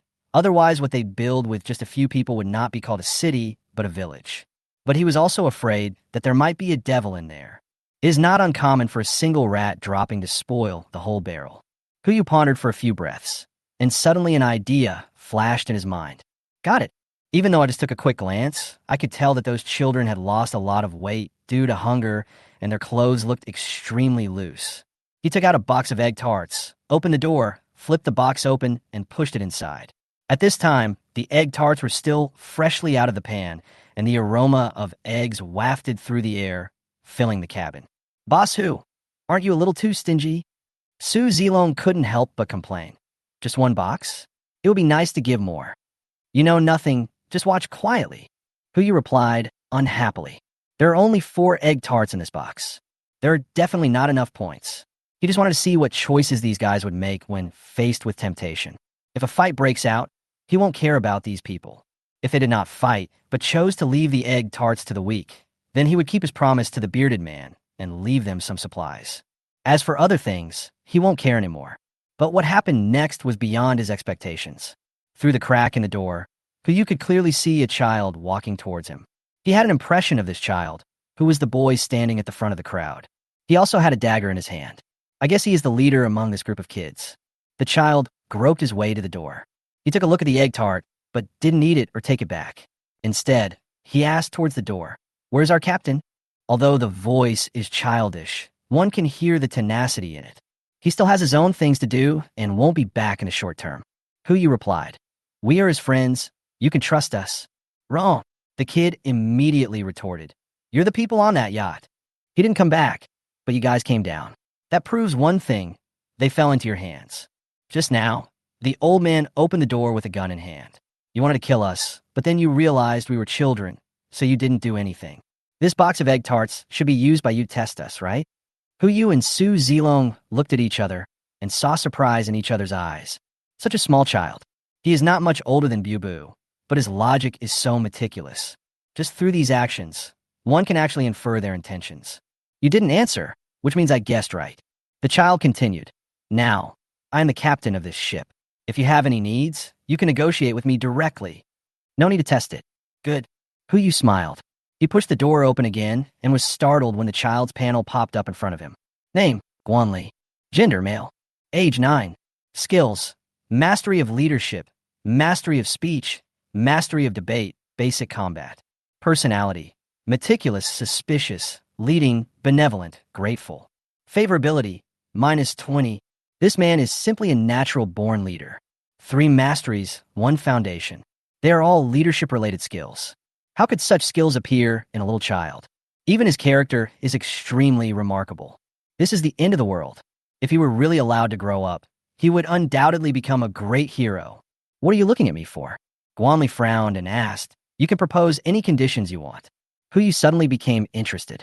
He squatted down and looked at Guanli. Little friend, now it's not about what conditions I have, but what you can give me. You, and the lives of those behind you, are under my control. As long as I want, you will only have one end. Now, let's see what you can give me in exchange for your lives. Vote. Guanli uttered a word, staring into Yu's eyes. You are on board just because you're interested in this ship. This ship, including all the resources on board, will be left to you. I only want the 4 lifeboats on board. Not enough. That's all. Guanli's tone was very firm. I might as well tell you that we have people in the captain's room. As long as the person behind me sounds the alarm, he will steer the boat and crash it into your yacht. It will be a dead end for both sides, and no one will be able to escape with any consequences. This kid, he's so ruthless despite being young. However, he threatened the wrong person. The heart of the ocean has epic protection, and even a torpedo may not be able to penetrate it, let alone a ship that is so close. Let me think about it. Yu stood up with a smile. He turned and walked towards the deck. I just lied, but your captain is indeed not dead. When he comes back, we will continue the negotiations. You just won the box of egg tarts with your performance. It's up to you to decide what to do with it. After saying that, Yu took Su Zilong and the other man back to the yacht. As soon as he returned, he picked up a telescope and observed Guan Li's actions. The egg tarts are gone. Under his command, the children have begun repairing the cabin door. He is truly a natural-born leader. Boss Hu. Su Zilong stood beside Yu, leaning against the side of the boat, and asked, why don't these kids stay? Let's take another look. Chapter 50, Talent in the True Sense. July 22nd, 6 p.m. The heavy rain continues. The water level never stopped rising. The deadline that Yu set for the bearded man is approaching. He was not in a hurry, but kept observing the situation on the ship through a telescope. 3 hours. In those 3 hours, those kids did a lot. In the first half hour, they fixed the hatch.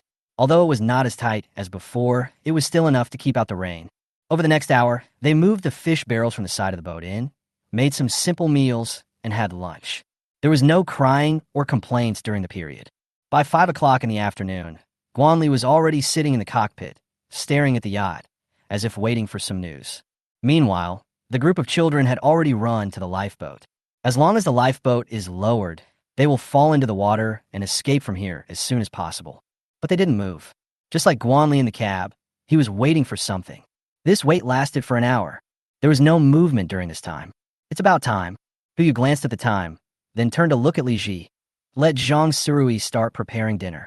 Yes. Wait 10 minutes at most. If Bearded Man and that little lure want to come back, it's time for them to come back. If they don't, there's no need to wait any longer. Buzz. The hum of the motorboats sounded. Yu turned the telescope and found 2 motorboats heading towards here. There were 2 people on each motorboat. It looks like we found the person. I'll go pick someone up first, Li Ji said as he walked towards the bottom of the cabin. Less than 5 minutes. Li Ji brought 5 people to the deck. In addition to the bearded man and Xiao Luer, there were 2 other people. A middle-aged man in a suit. Although he looked thin with greasy hair and pale face, one could tell from his eyes that he must have held a high position before. The other one is an old man. He wore a pair of gold-rimmed glasses and had gray hair, but he had a refined temperament and looked like a researcher. Even when he was standing in front of Yu, he had an air of superiority. It's like the teacher is looking at the bad students. Yu immediately cast a detection spell at him. He was shocked when he saw it. Name, Fong Ciyuan. Gender, male. Age, 59. Skills, epic biological research, epic bean planting, epic animal breeding, proficient chemistry, proficient cultivation, proficient model construction. Personality, kind, sharp-tongued, rigorous, hands-on. Favorability, 0. Boss, this is the real boss. In peacetime, he would at least be a famous researcher, or even an academician. Mr. Fong, Yu had just stood up, and before he could go over to greet him, Shun Shan's voice suddenly rang out. Xiao Shun. Fong Sen was stunned, and looked at Shun Shan with some confusion. Why are you here? It seems we are acquaintances. This is easy. This is a long story. Shun Shan gave a bitter smile and immediately walked to Hu Yu's side. Come, let me introduce you to. This is Mr. Fong Xian, a famous agricultural expert in our country. I used to be responsible for his security. This is Hu Yu, the owner of this ship and my current boss. Mr. Fong. Hu Yu took the initiative to step forward and greeted him. Hello, nice to meet you. Boss. Fong Xian frowned slightly. I heard that you made some mistakes and were fired. Is that true? That's a long story. Shun Shan replied helplessly, standing behind Hu Yu. You guys should just chat. Mr. Fong, we can talk about these things slowly later. Hu Yu stretched out a hand towards him. I hope you can join us. You can propose any conditions. I will try my best to satisfy you. I am alone, old man, and I don't want anything. Mr. Fong looked Hu Yu up and down for a while and said, I came here just to see who would think of looking for someone like me in this situation. I didn't expect he was a young man. What? You want to open a farm on your yacht? Stop dreaming. The corner of Hu Yu's mouth twitched. He only said one sentence, but he didn't expect that Mr. Fong would be like the pea shooter and start to spray him directly. You really are a poisonous tongue. Although he has a sharp tongue, he is truly a talent. Boss Hu, Mr. Fong is like this. Shen Shan whispered beside him. Don't take it to heart. You must keep him here. Don't worry. I have a way. Hu Yu lowered his head and muttered, then glanced in the direction of the greenhouse. Take him there to have a look. No matter where I look, my conclusion is the same. Fong Xiyuan looked up and put his hand on Shun Shan's shoulder. I'm not saying anything, but Xiao Shun, you're just fooling around. This rain will stop sooner or later. Why are you doing all this? Isn't it better to just stay here and be quiet? Mr. Fong, please come with me first. Shun Shan said helplessly and walked towards the greenhouse with Fong Xiyuan. Hu Yu stayed where he was, looking at the other person in front of him. The panel pops up. Name, Li Wan Tu. Gender, male. Age, 39. Skills, proficient management, basic cartography, basic construction, basic carpentry. Personality, arrogant, complacent, and high-minded. Favorability, 0. Boss Hu. Li Wan took the initiative to speak. His tone was just like that of Mr. Fong just now, even more arrogant. I heard that you are hiring here. Recruit people, not trash. Hu Yu replied casually, not wanting to waste time on such a person. He looked at the bearded man and said, just throw it away wherever you found it. Why are you looking for such a rookie? Hey, the bearded man didn't know what was wrong with this man, but he still lowered his head and responded. Why? Li Wan refused to accept this and said, you are the ones who brought me here. You have to take responsibility. Why do you want to abandon me after just one look? Why? Hu Yu sneered. Because I'm a ship owner. Li Ji, show the guest away. Don't bother, I'll do it. The bearded man smiled and stepped forward, holding Li Wan in his hand. Brotherly, take us downstairs. I will throw this man back. You're so sensible. Li Ji praised with a smile. Let's go. You don't have to go. Hu Yu glanced around and looked at Xiao Luer. Just let Xiao Luer go. I have something else to talk to you about. Hey, the bearded man responded and kicked Xiao Luer on the butt. Hurry up, come back quickly. Okay, boss. Little Lu responded and immediately followed Li Ji down to the cabin. Before Hu Yu could speak, the bearded man came up to him and asked respectfully, Boss Hu, what can I do for you? What's going on with the child in the cabin? Hu Yu asked directly. This is a long story. The bearded man sighed and subconsciously searched his pockets, but found nothing. Seeing this, Hu Yu casually threw a bag of Heediangxia to him. Thank you, Boss Hu. The bearded man's eyes lit up when he saw this. He took out a lighter from his trouser pocket, lit it, and put it in his mouth. This story begins 9 days ago. Chapter 51 Miracle. It's simply a miracle. In heavy rain, the bearded man leaned on the boat, looking at the ship in front of him, lost in memories. That Saturday, I took a job with a tour group. I took that group of boys and girls along the Yangtze River. As long as we returned to Jinling at 8 o'clock in the evening, we could get a considerable amount of boat fare. I didn't expect it to start raining at just 7 o'clock. An hour later, we chose to dock, but only a few parents arrived early, and most of the children stayed on the boat. The rain is getting heavier. The roads were flooded, and we had no choice but to leave the children in the boat and wait until the rain stopped before sending them away. But this wait lasted for 9 days. 9 days! The bearded man held a cigarette in his mouth, shook his head, and sighed. I'm afraid this rain won't stop. Boss Hu, I'm a rough man. When I saw you, I did have bad intentions. I don't ask for anything else from you, but just one thing, let those kids go. It doesn't matter to me. Please let my brothers get off the boat. They can take good care of the children. There is good and evil in people's hearts. There is no such thing as a purely good person or a purely bad person in the true sense. That's what beards are like. If you want to say he is a bad person, he did it for the sake of that boat full of kids. If it was just food for his brothers, catching fish would be easy. You want to say he's good. For the sake of that boat of children, he would rob others of their resources for survival. It is difficult to judge whether he is really good or bad. We'll talk about this later. Huyu hesitated for a few breaths and finally made a decision. He looked towards a ship and said, "There are people waiting for you on board. Go greet them first and bring the child named Guanli up. I have something to tell you." "Hey," the bearded man responded, and without taking his brothers with him, he walked to the rope and climbed towards the ship. This does not mean that he has abandoned his brothers, but he is telling Huyu that he will not run away and will definitely come back. "Boss Hu, I really don't understand." Su Zilong stood aside and asked, "What are your plans? Are you going to keep them here? Or, remember that box of egg tarts?" Huyu asked. "I bet Guanli left at least one for that bearded man. What's there to bet on?" Su Zilong was puzzled. If he keeps one, it means this kid is worth investing in. Then I will give them some supplies and let them be self-reliant in the apocalypse. "What if we leave too?" Xiao Zisu's voice came from behind. Huyu told them what happened on the ship in the afternoon. "I would like to seek their advice and see how to deal with it. There's only one answer available. It all depends on his idea. It's the same as saying nothing. Why did you come out?" Huyu looked at Xiao Zisu behind him and asked, "Is Bubu's medicine ready?" "It's already cooked." Xiao Zisu stood aside and said, "I heard that an old man will be boarding the ship. I came over to take a look and happened to hear you talking. Tell me, what would you do if 2 egg tarts were left?" "Leave 2. Huyu looked at the already taut cable. There are only 4 egg tarts in a box. According to the logic of a normal child, they might be divided equally among everyone. That child is very thoughtful. He might eat some first to test whether it is poisonous before distributing it. He left 1 to prove his gratitude, so it's not a bad idea to invest in it.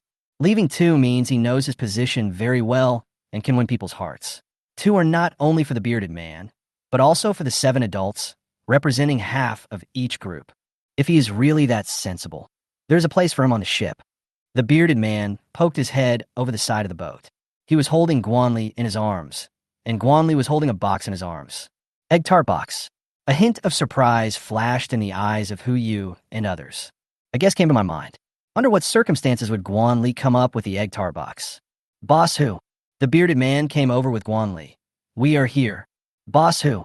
Guanli held the egg tart box and bowed deeply, then presented the box with both hands. "I misunderstood you before. I'm sorry. Please don't take it as an offense." Huyu opened the box.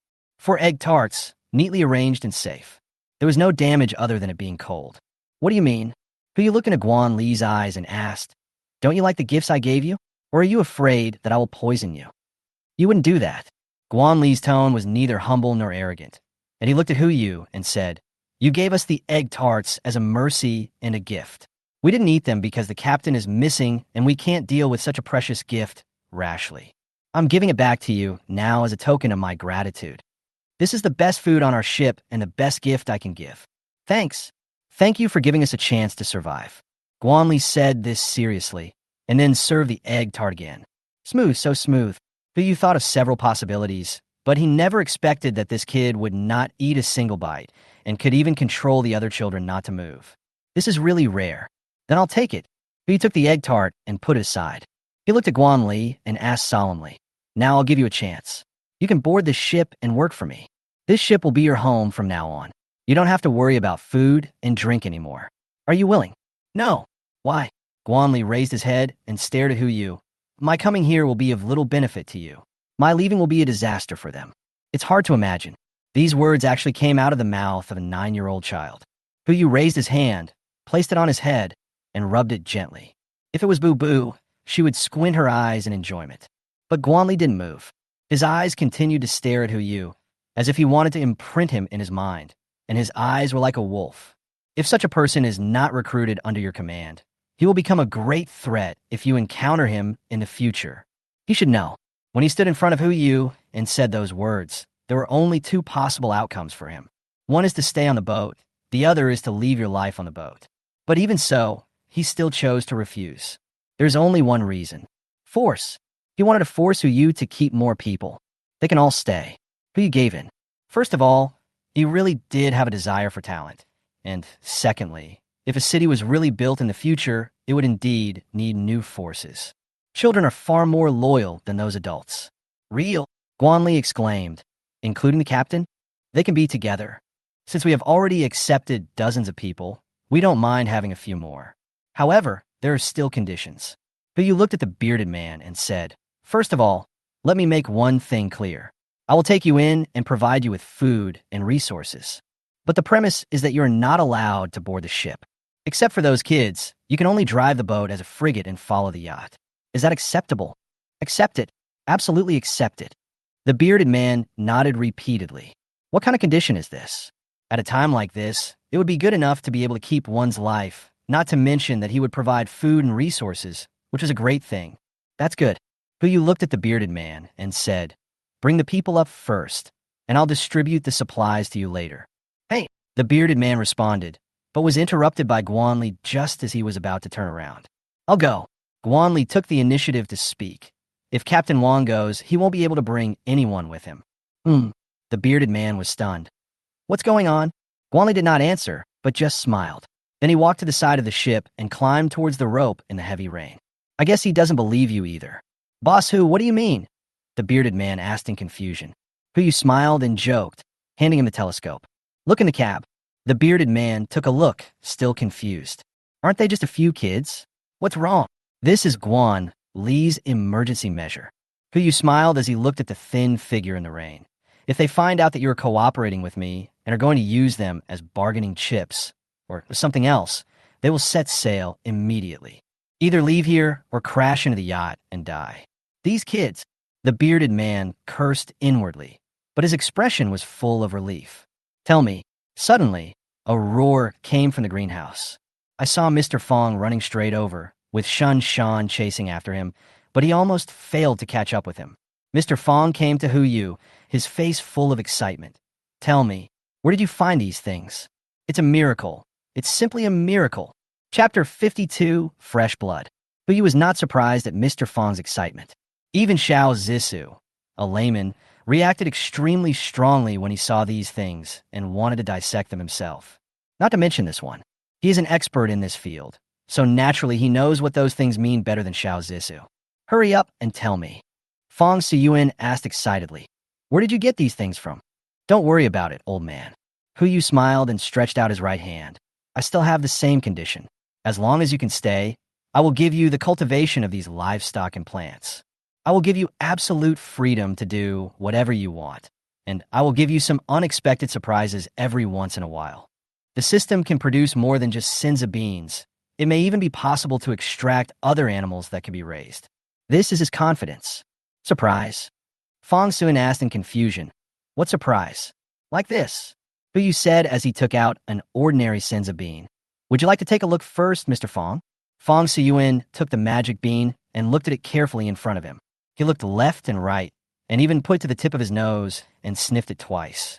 Finally came to a conclusion. Isn't it just an ordinary bean? Mr. Fong, you can have a taste. Hu Yu said with a smile, pretending to be mysterious.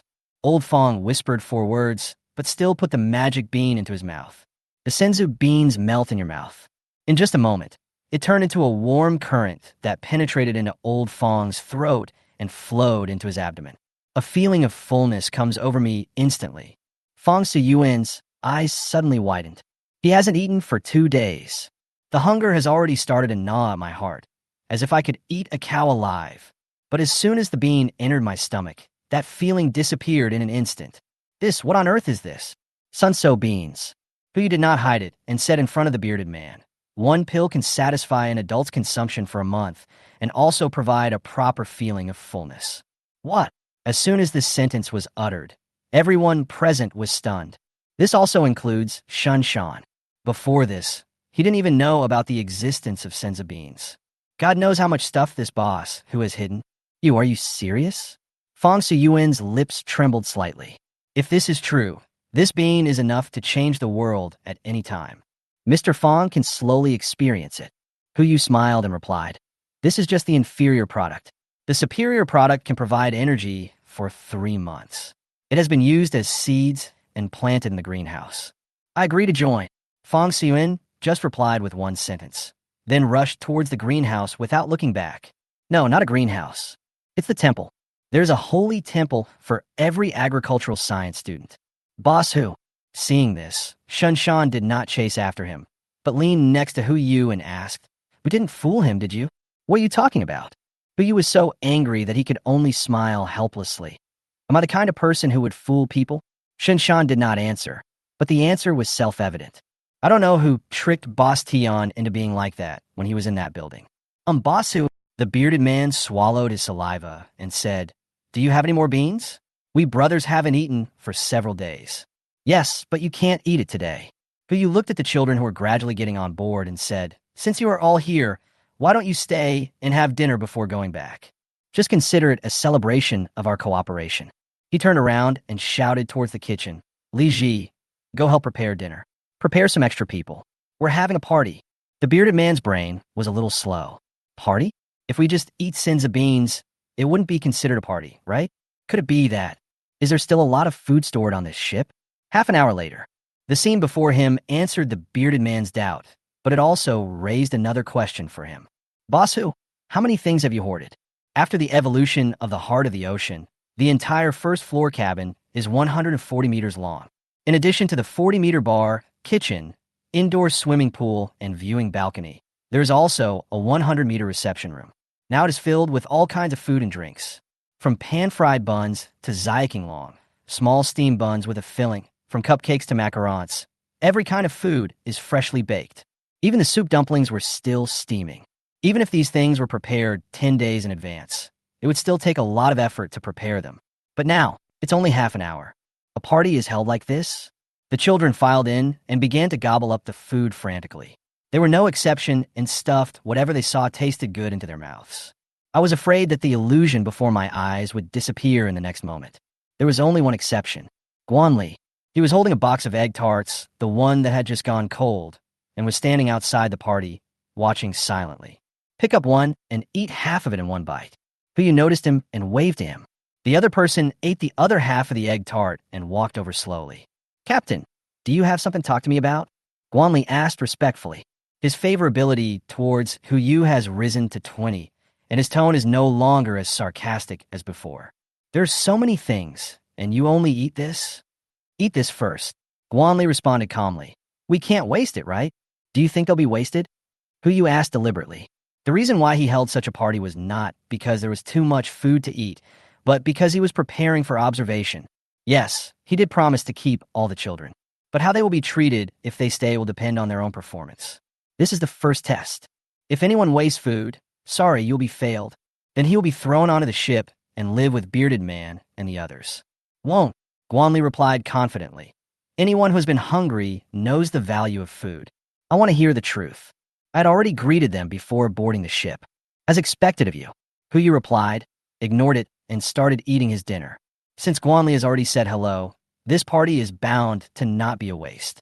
10 o'clock at night. The party is over. Shinshan finally persuaded Mr. Fong to go back to his room and prepare for bed, and continue studying it slowly tomorrow. Su Zilong brought the 7 bearded men back to the ship and allocated the first batch of supplies to them. They were all fresh ingredients and fresh water, enough for the 7 of them to eat for half a month. Mu Lingxiu was responsible for arranging a room for each child and handed the records compiled today to Hu Yu. As Guanli said, every child did not waste any action. 2/3 of the things from the party were still left, and every single one of them could be recycled and preserved, as clean as a swarm of locusts. Xiao Zissa began to study late into the night to prepare tomorrow's teaching materials. After all, as the only talented student on the ship besides Mr. Fong, faced with so many children, she has to take the responsibility of educating them. After listening to the report, Hu Yu yawned and fell asleep.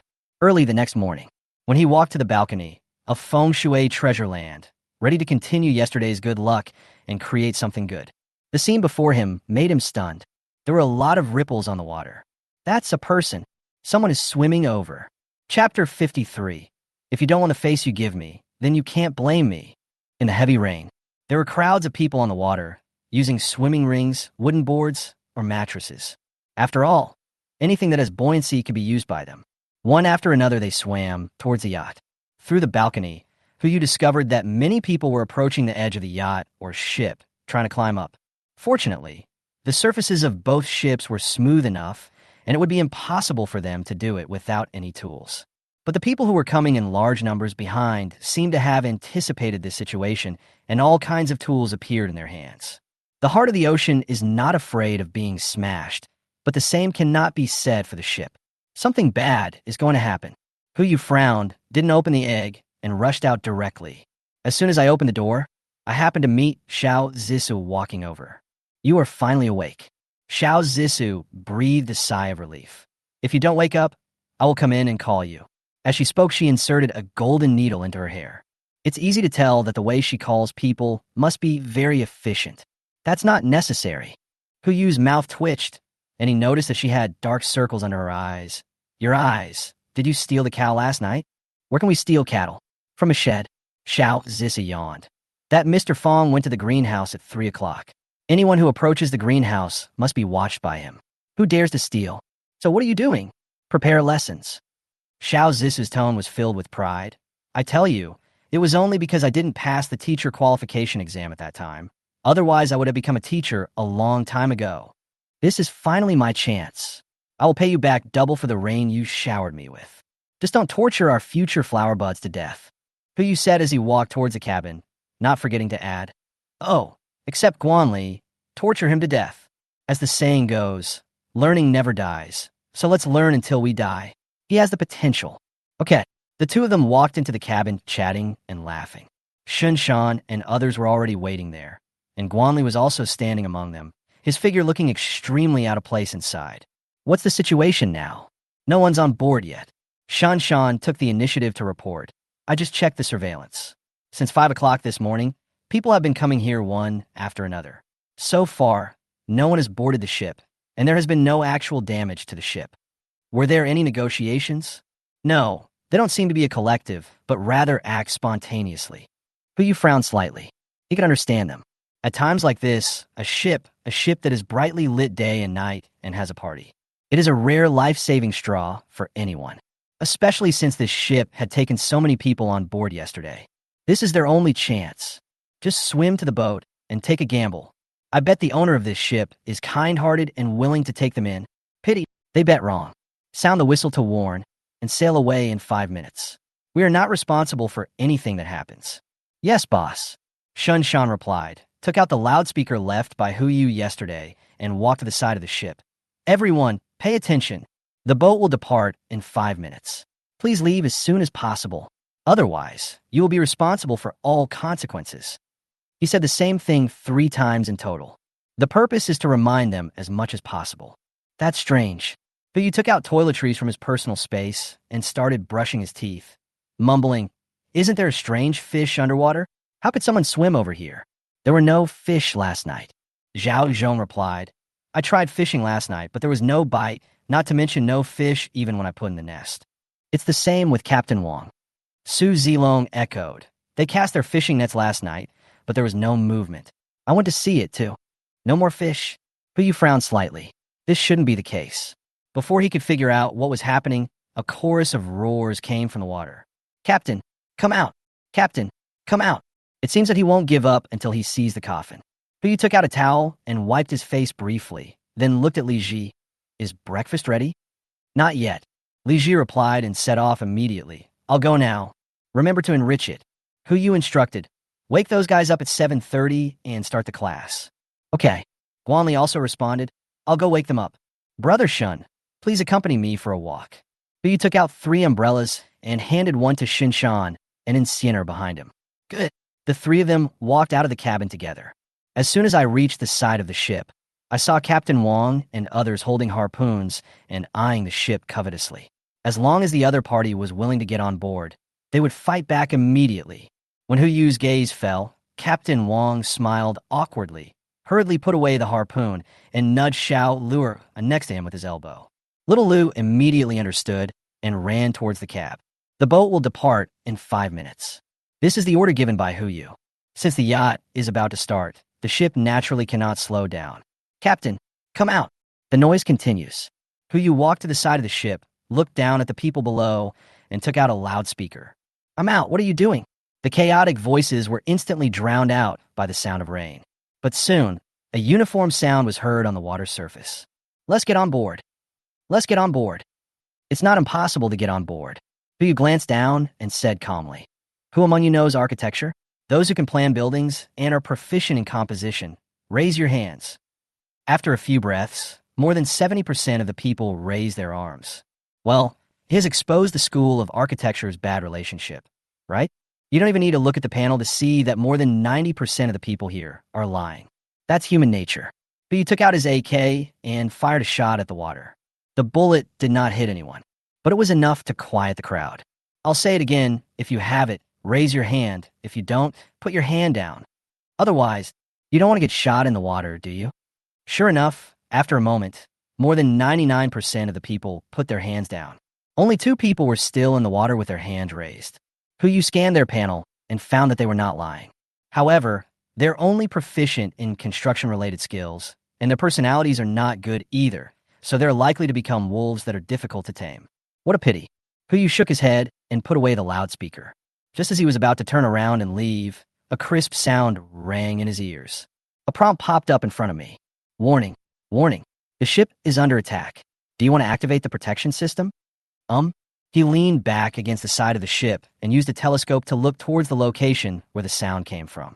I saw several people leaning against the ship, holding medium-sized impact drills in their hands, and attacking the deck of the heart of the ocean.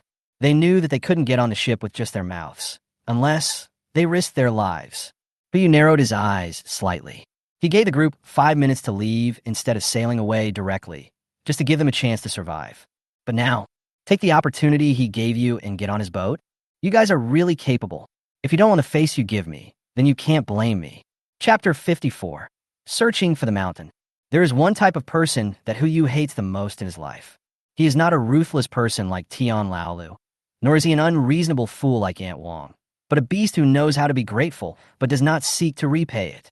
The people underwater looked at Hu Yu and saw that he was motionless and started to make a fuss again.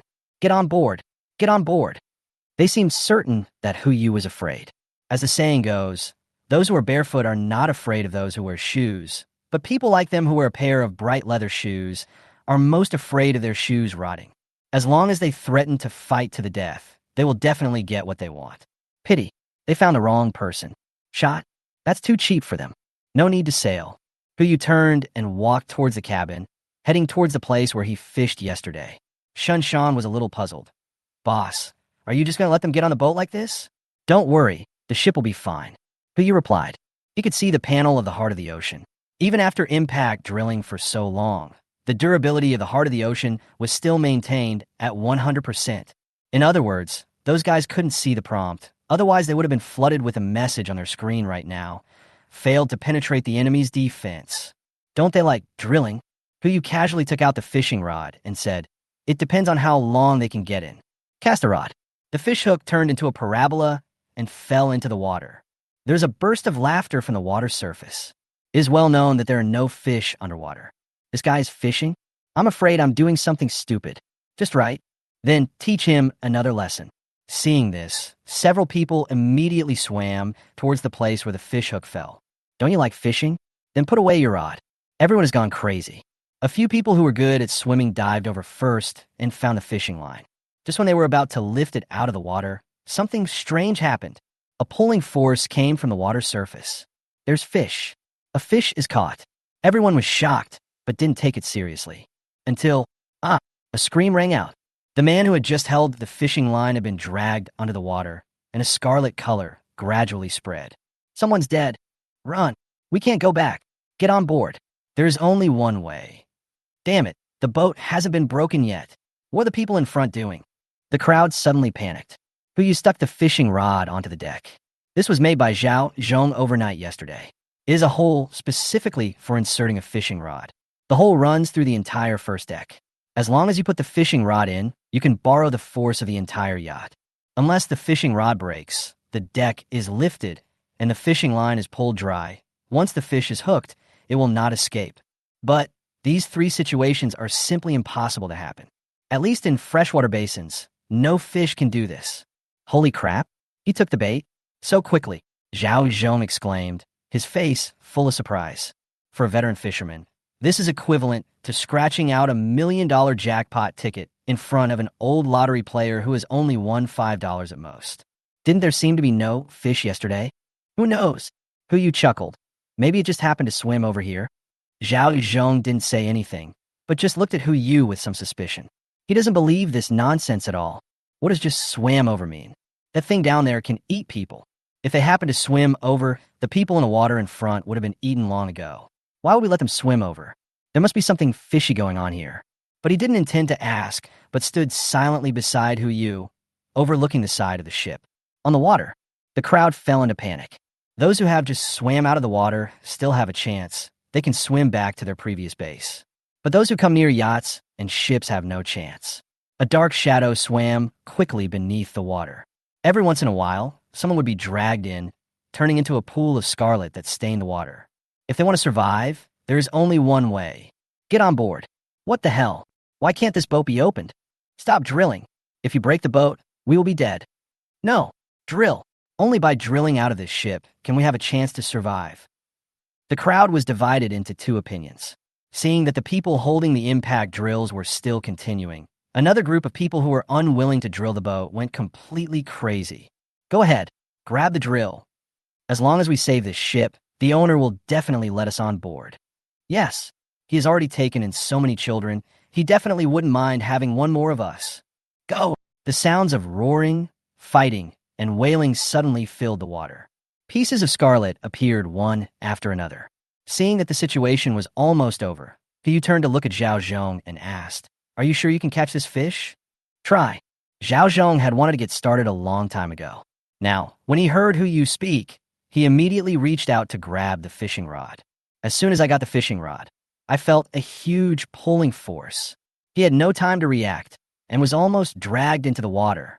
Fortunately, Shun Shan and Incineroar were right behind him and grabbed him in time.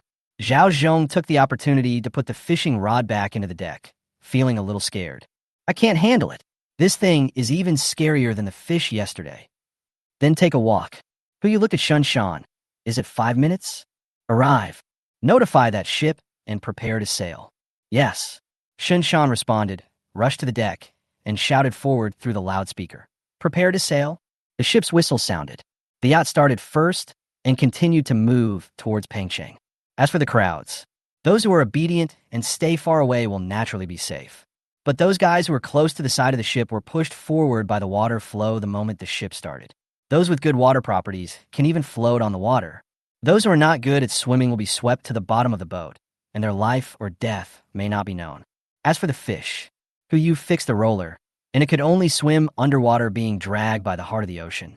It's so annoying so early in the morning. He didn't plan to care about the fish. He stretched out his arms and lay on the sofa. How long will it take to get to Pengcheng? About 10 hours, Li Ji replied. If we sail at full speed, we can arrive in 8 hours. No, it's only 2 hours. It would be bad if we lose the ship by then. Hu Yu waved his hand and looked at the water. Today is July 23rd. 10 days have passed since the end of the world. The water level also reached 50 meters. At this time in the previous life, the water level would stop rising until the 18th day. During this period, everyone's hearts were full of hope. I fully expect the water level to drop in the future. But on the 19th day, the water level will rise again. Especially starting from the 20th day, the water level will experience an unprecedented surge. The original increase of 20 centimeters per hour will expand to 1 meter, 2 meters, or even 5 meters per hour, until the entire blue planet turned completely blue. So, if he wanted to stockpile talents, he had to do so within the remaining 10 days and collect enough mountains. Otherwise, when the rainstorm stops, they will just be drifting on the sea. Hu Yu looked out of the porthole, but could only see a vast ocean. Mountain Peak? I'm afraid it's hard to find. 5 hours later. Finally, a mountain came into view. Just as he was about to give the order to move closer, his eyes suddenly lit up. That is Catapult. Chapter 55, Go Up the Mountain. Am I seeing this correctly? Hu Yu rubbed his eyes and looked at the hill again. The scene in front of him remained unchanged. On a small hill about 100 meters above the water, there were actually more than a dozen catapults lined up at the top of the mountain. The smallest one has a swing arm that is at least 3 meters long and is filled with stones. Which great god wrote this? Playing tower defense in the apocalypse? Who you took out a telescope and looked toward the top of the mountain, but could not see a single person. There must be people like that. They were probably hiding in a cave somewhere because of the heavy rain. This is understandable, but what he doesn't understand is, what is this slingshot used for? It can't be used to attack passing ships like these, right? Always be on guard against others. Although the heart of the ocean should be immune to this level of damage, he didn't want anything to be thrown onto the ship. Not to mention, the ship is still behind. What if the ship is damaged? Wouldn't that mean we would have lost the ship for nothing? Who immediately ordered to change course and move away from the hill. When he was sure that the other party would not find out, an idea came to his mind. Anyone who can create this kind of tower defense must be proficient in architecture. Perhaps he could find who he wanted on that mountain. To put another way, even if that person is gone or is not the teammate you want, you can still put away that mountain. Use it as a foundation for the future. After all, with this amount of rainfall, just 2 mountains are not enough to fill the water area. Brother Shun, Zilong, the 2 of you come with me. Hu said as he walked towards the lower deck. There are still people left on board. Zhao Zhong is responsible for watching the fish, and Li Ji is responsible for watching the boat. 2 people are enough. Hu left a gun and an RPG for them and Xiao Zissou respectively, which was more than enough. Since he was taking Shan Shan, Su Zilong, and Enciener with him, he didn't have to worry about safety issues. After making simple arrangements, the 4 people divided into 2 groups and rowed 2 motorboats towards the hill. Su Zilong and Hu are in one group, and Shun Shan and Enciener are in another group. As soon as he entered the water, Hu realized something was wrong. Fish. The fish that had been swimming for 5 hours is now silent. Zhao Zhong also discovered this. He began to gradually pull on the rod and managed to pull the fish out of the water. That seems to be a mutant sturgeon. The body length is nearly 5 meters, and the weight is at least over 100 kilograms. Just like the mutated silver carp last time, its scales and fins have undergone mutations. We have to observe closely to know the specific situation. None of this is the most important thing. Most importantly, it had been full of energy until it entered this water area, then it became quiet. Hu initially thought it had lost its strength and planned to let it play for a while before retrieving the rod, but now he saw. Obviously not. There are wounds on its body. There was a bite wound about half a meter long on its abdomen, which was not fatal. But it proves one thing. I'm afraid there are even more terrifying things under the water. Everyone be careful. Hu gave this instruction, not intending to give up the plan. Missing a mountain is not a big deal, but missing a talent, that is the real sadness. No, Shun Shan replied, started the motorboat and headed towards the hill, with Su Zilong following closely behind. The sound of the motorboat echoed on the water. Giant bubbles float to the surface one after another. Speed up. Hu frowned slightly. Something is coming up. Before the 2 could answer, they stepped on the accelerator at the same time. Puff. A cool breeze came from behind. Something emerged from underwater. Hu subconsciously turned his head and looked behind him, only to see a black shadow rushing out of the water and heading straight towards them. That's a water snake. A water snake that is 2 meters wide and whose length is unknown. The water splashed all over everyone. Fear spread in my heart instantly. Has this thing mutated too?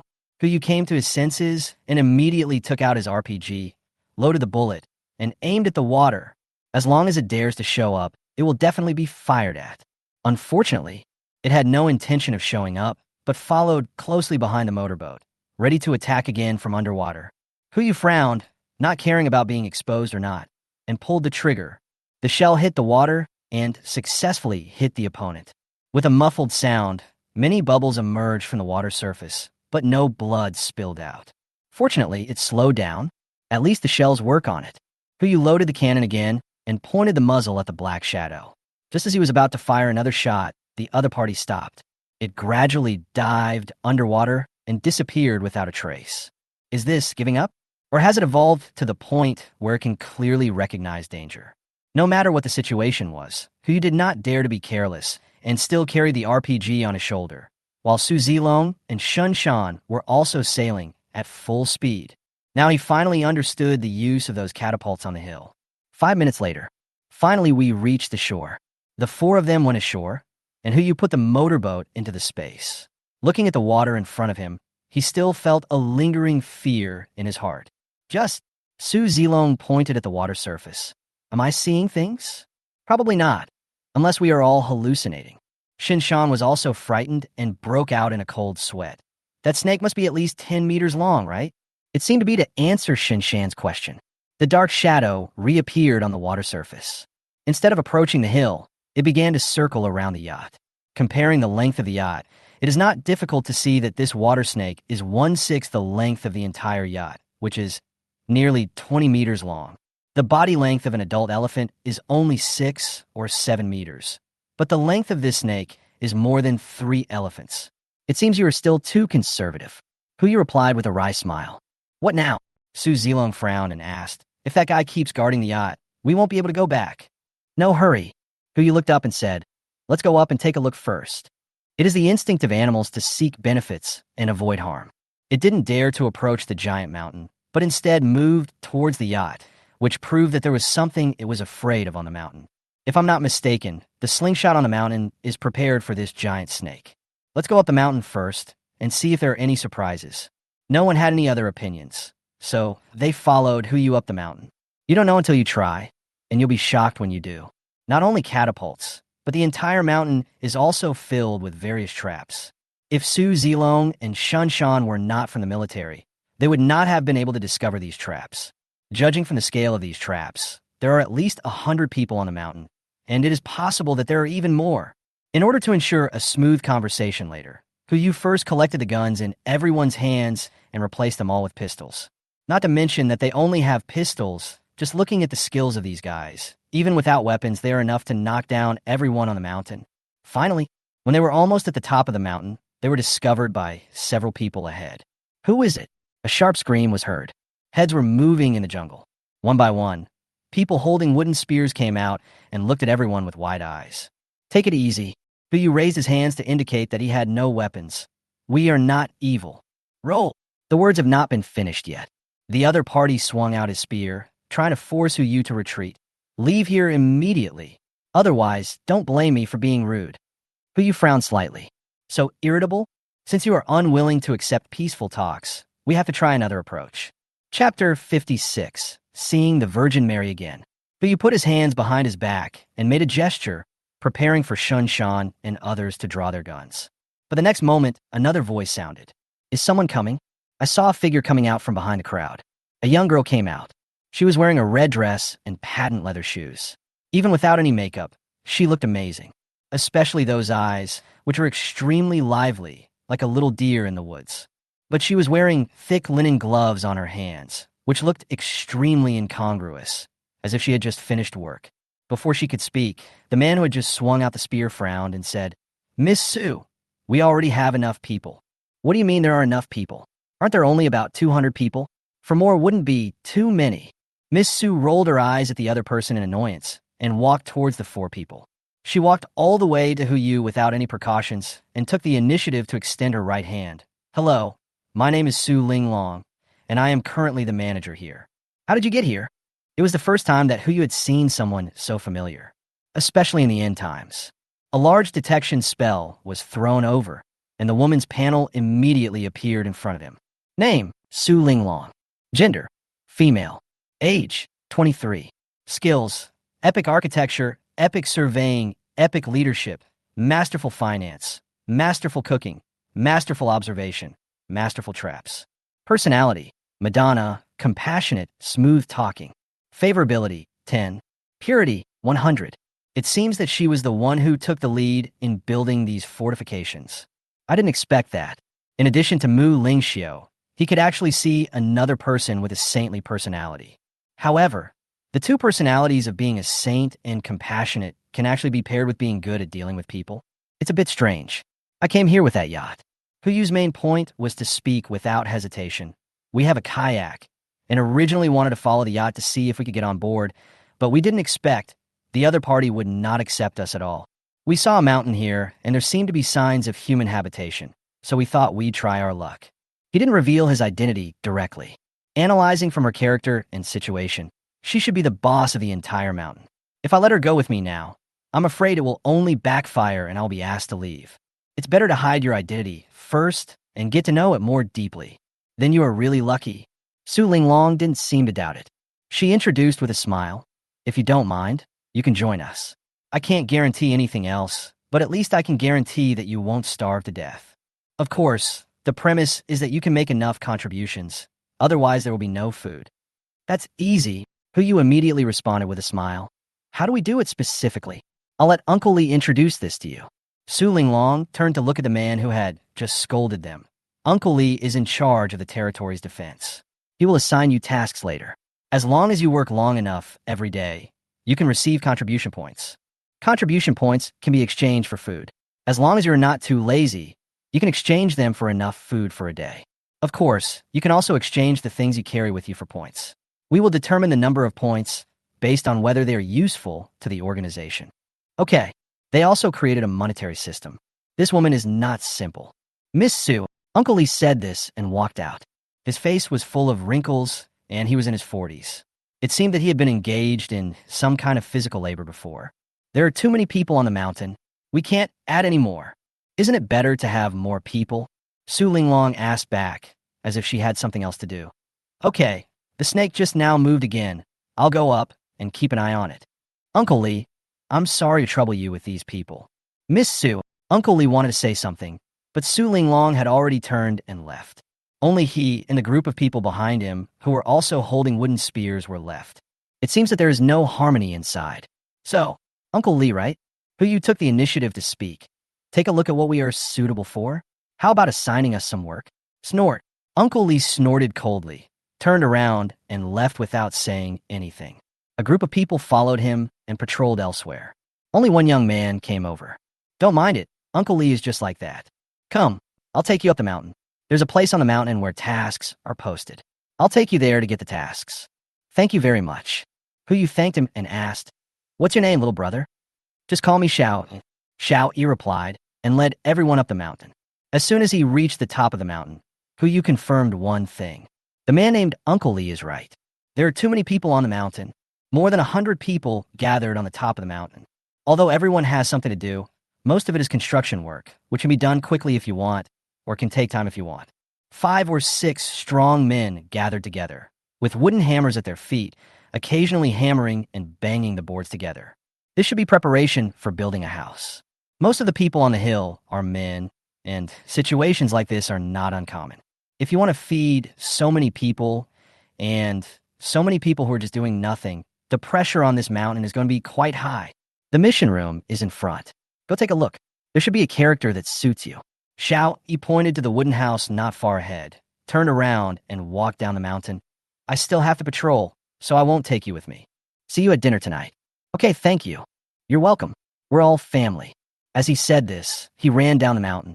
Huyu's brought a few people to the so-called mission room. There are indeed a lot of tasks in it.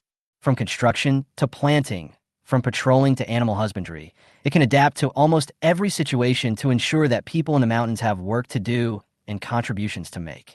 But where does their food come from? It couldn't be that Su Linglong also had the same system as me.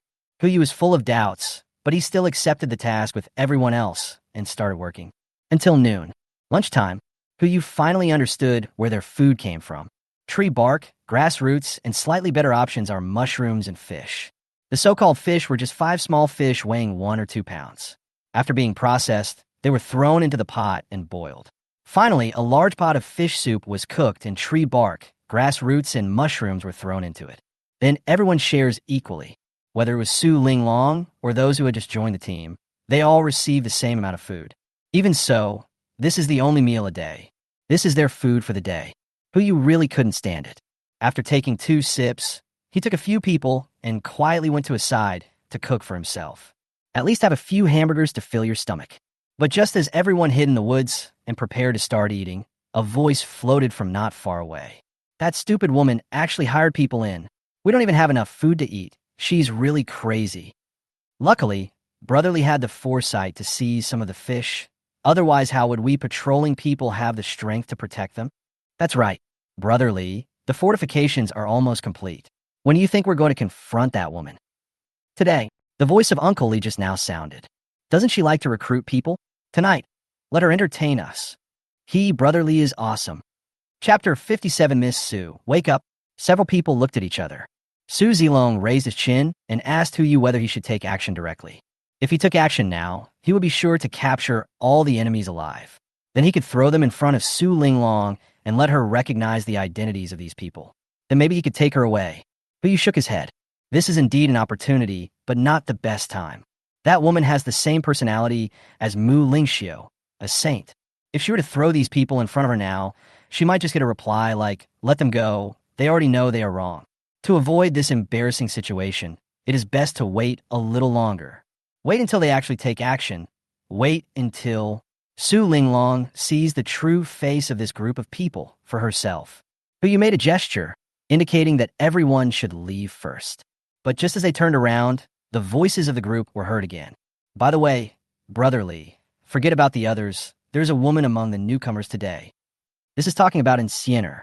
Although her appearance is not stunningly beautiful, in the eyes of ordinary people, she is already a rare beauty.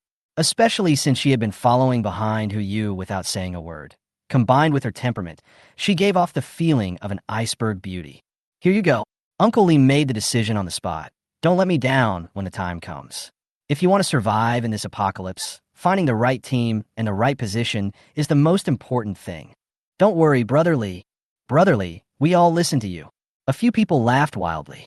After the discussion, they headed outside, planning to meet up with the others first. Hu Yu and others immediately turned to look at Insiener, wanting to know her opinion, but they could not see any emotion on her face. She was still silently chewing the burger in her hand. It was as if they were not talking about her just now. No matter what, Insiener can be without emotions, but they can't. Hu Yu and Shinshan both regarded Insiener as their own relative. Even Su Zilong, who had the worst relationship with her, regarded her as a comrade in arms. They could never tolerate such scumbag insulting her. Su Zilong and Shun Shan looked at Hu Yu at the same time, asking for his opinion. Just don't kill him then. Clear. Simple. The two spoke at the same time, obviously having a thorough plan in mind. Everyone ate a few more bites of food to replenish their energy and return to the top of the mountain. At this moment, it was getting dark. Except for the patrol team's on-duty personnel, everyone else returned to the cave to rest. Under Su Linglong's arrangement, men and women lived in two separate caves. This can also avoid some embarrassing and vicious incidents. But just when she was about to take Insiener away, she didn't move and just followed Hu Yu silently. Hu Yu had no choice but to explain, Miss Su, my sister suffers from severe autism. She'll only get better if she follows me. You should go back first. No, Su Linglong frowned slightly.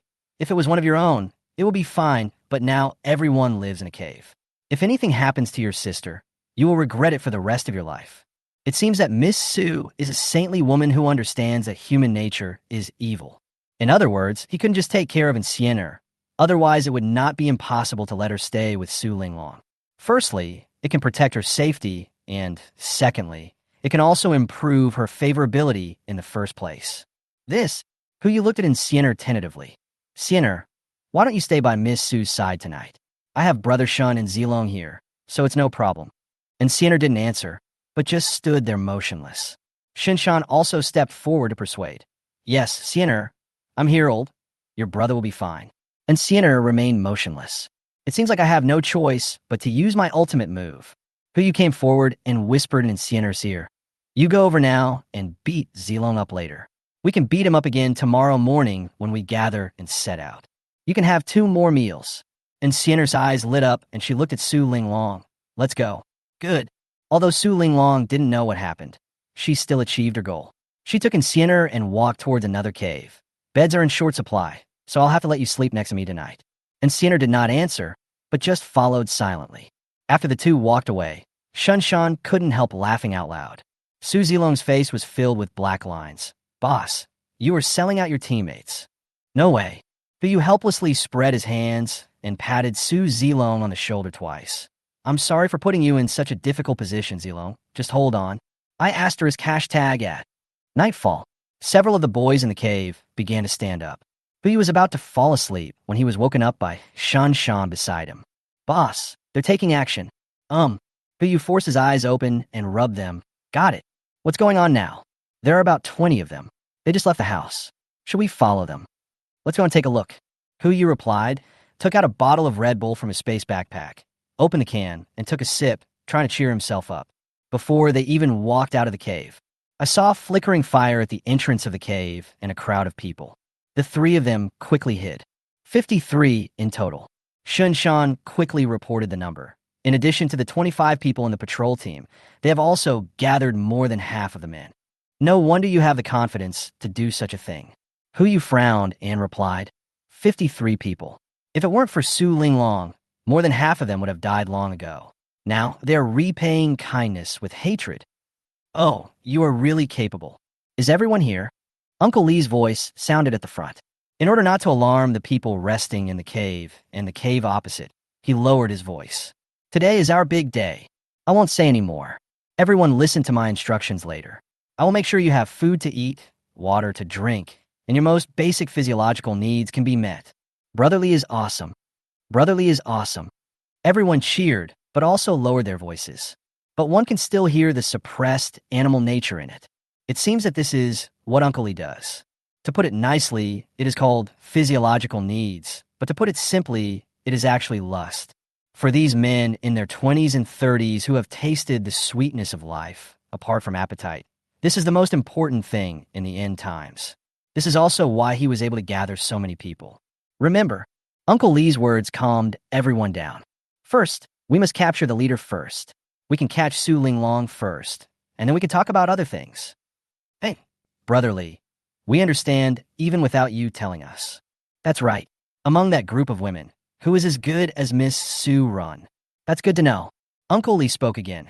Come one by one when the time comes. Don't ruin things. Clear. Soon, the crowd gathered and walked toward another cave. Hu Yu and others followed silently behind. The two caves were not far apart, and after a few minutes, the group rushed in. Who? What are you doing? Help. Miss Su. Miss Su, wake up. Chapter 58, are you sure you want to choose the second path? Inside the cave, the crowd was in a panic. Hu Yu and others stood outside the cave. Shall we go in now? Shin Shan asked. No hurry.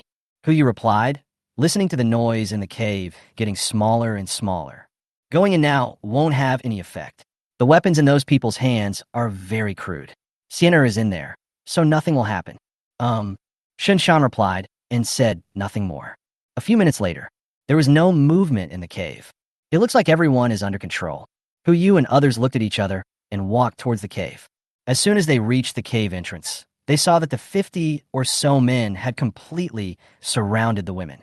In the firelight, everyone covered their mouths and looked in the same direction. Not far from the cave entrance, a group of people led by Uncle Lee were holding spears and approaching Su Linglong and Sienna. Even at this time, Su Linglong was still having a chaste heart. She protected Sienna behind her, as if as long as she did this, the other party would not hurt this weak girl. Li Si, what do you want to do? Yes. Uncle Lee no longer hides his desires. He simply threw away the spear in his hand, rubbed his hands, and approached the two people. As expected of you, Miss Su, how did you know what I was thinking?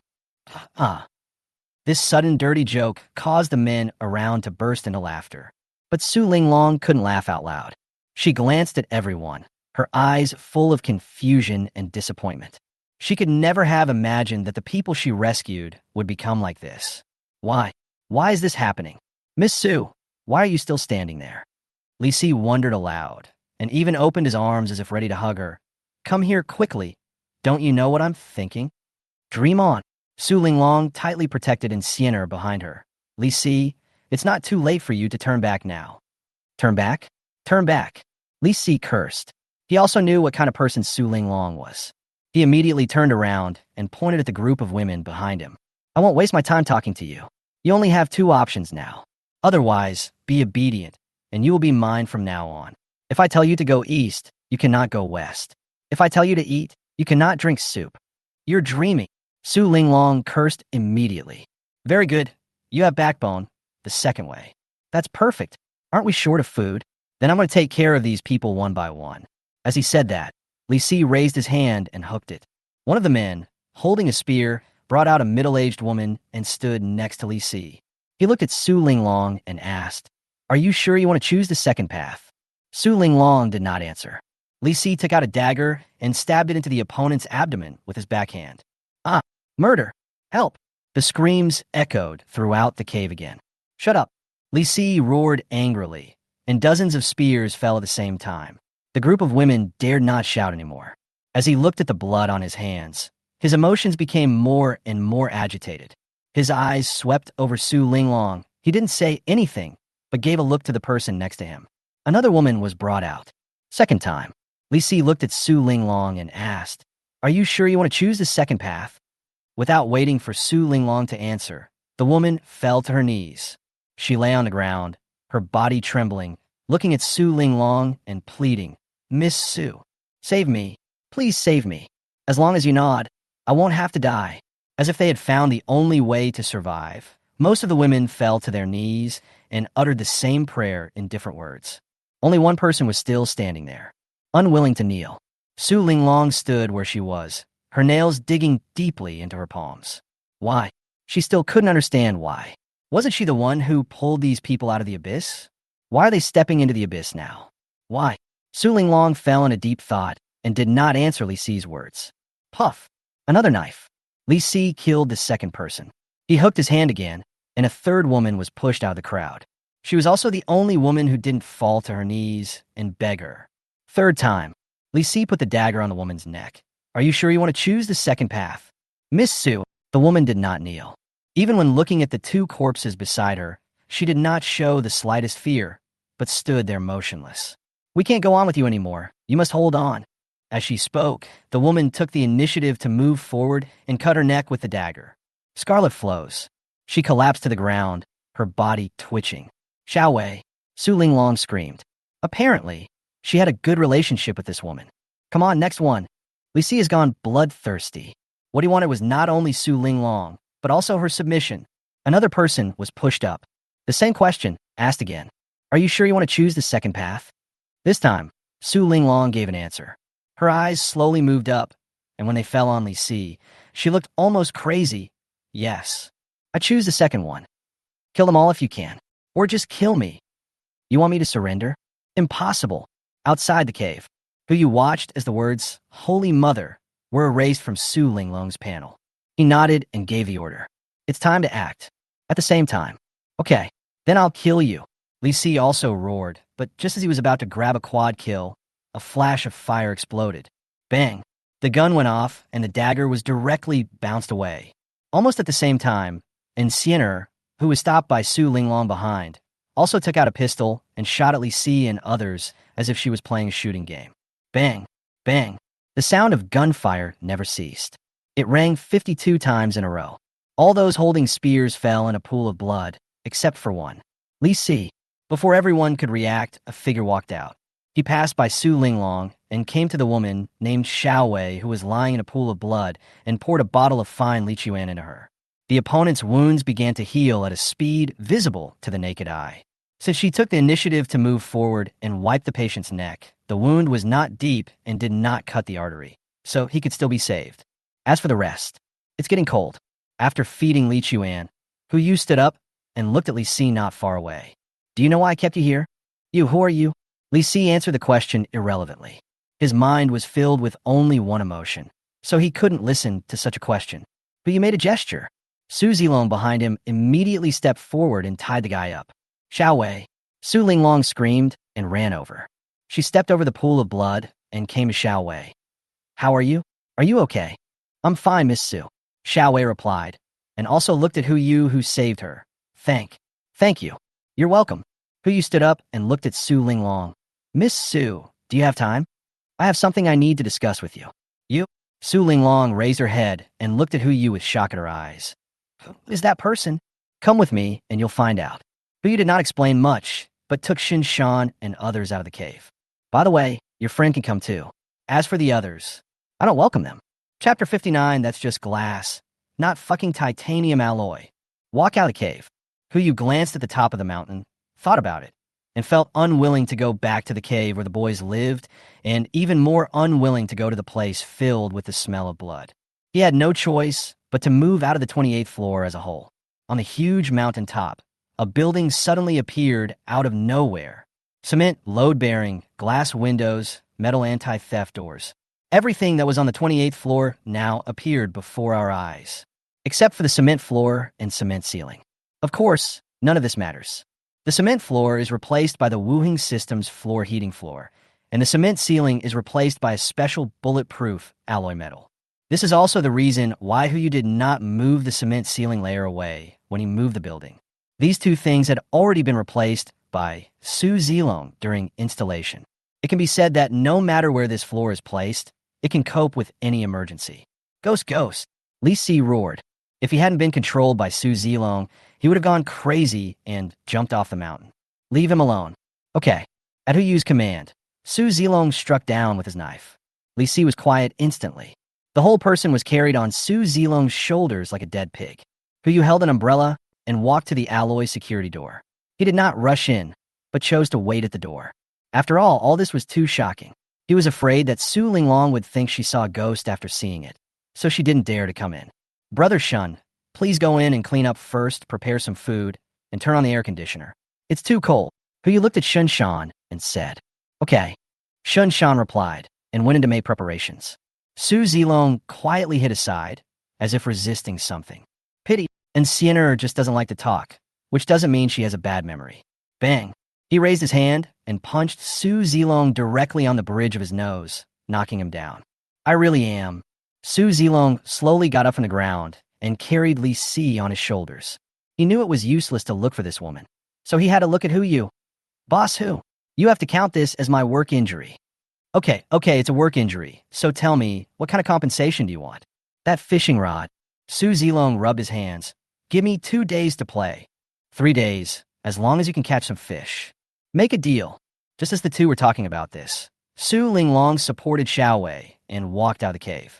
The moment they came out, it seemed as if their outlook on life had been reshaped. Building?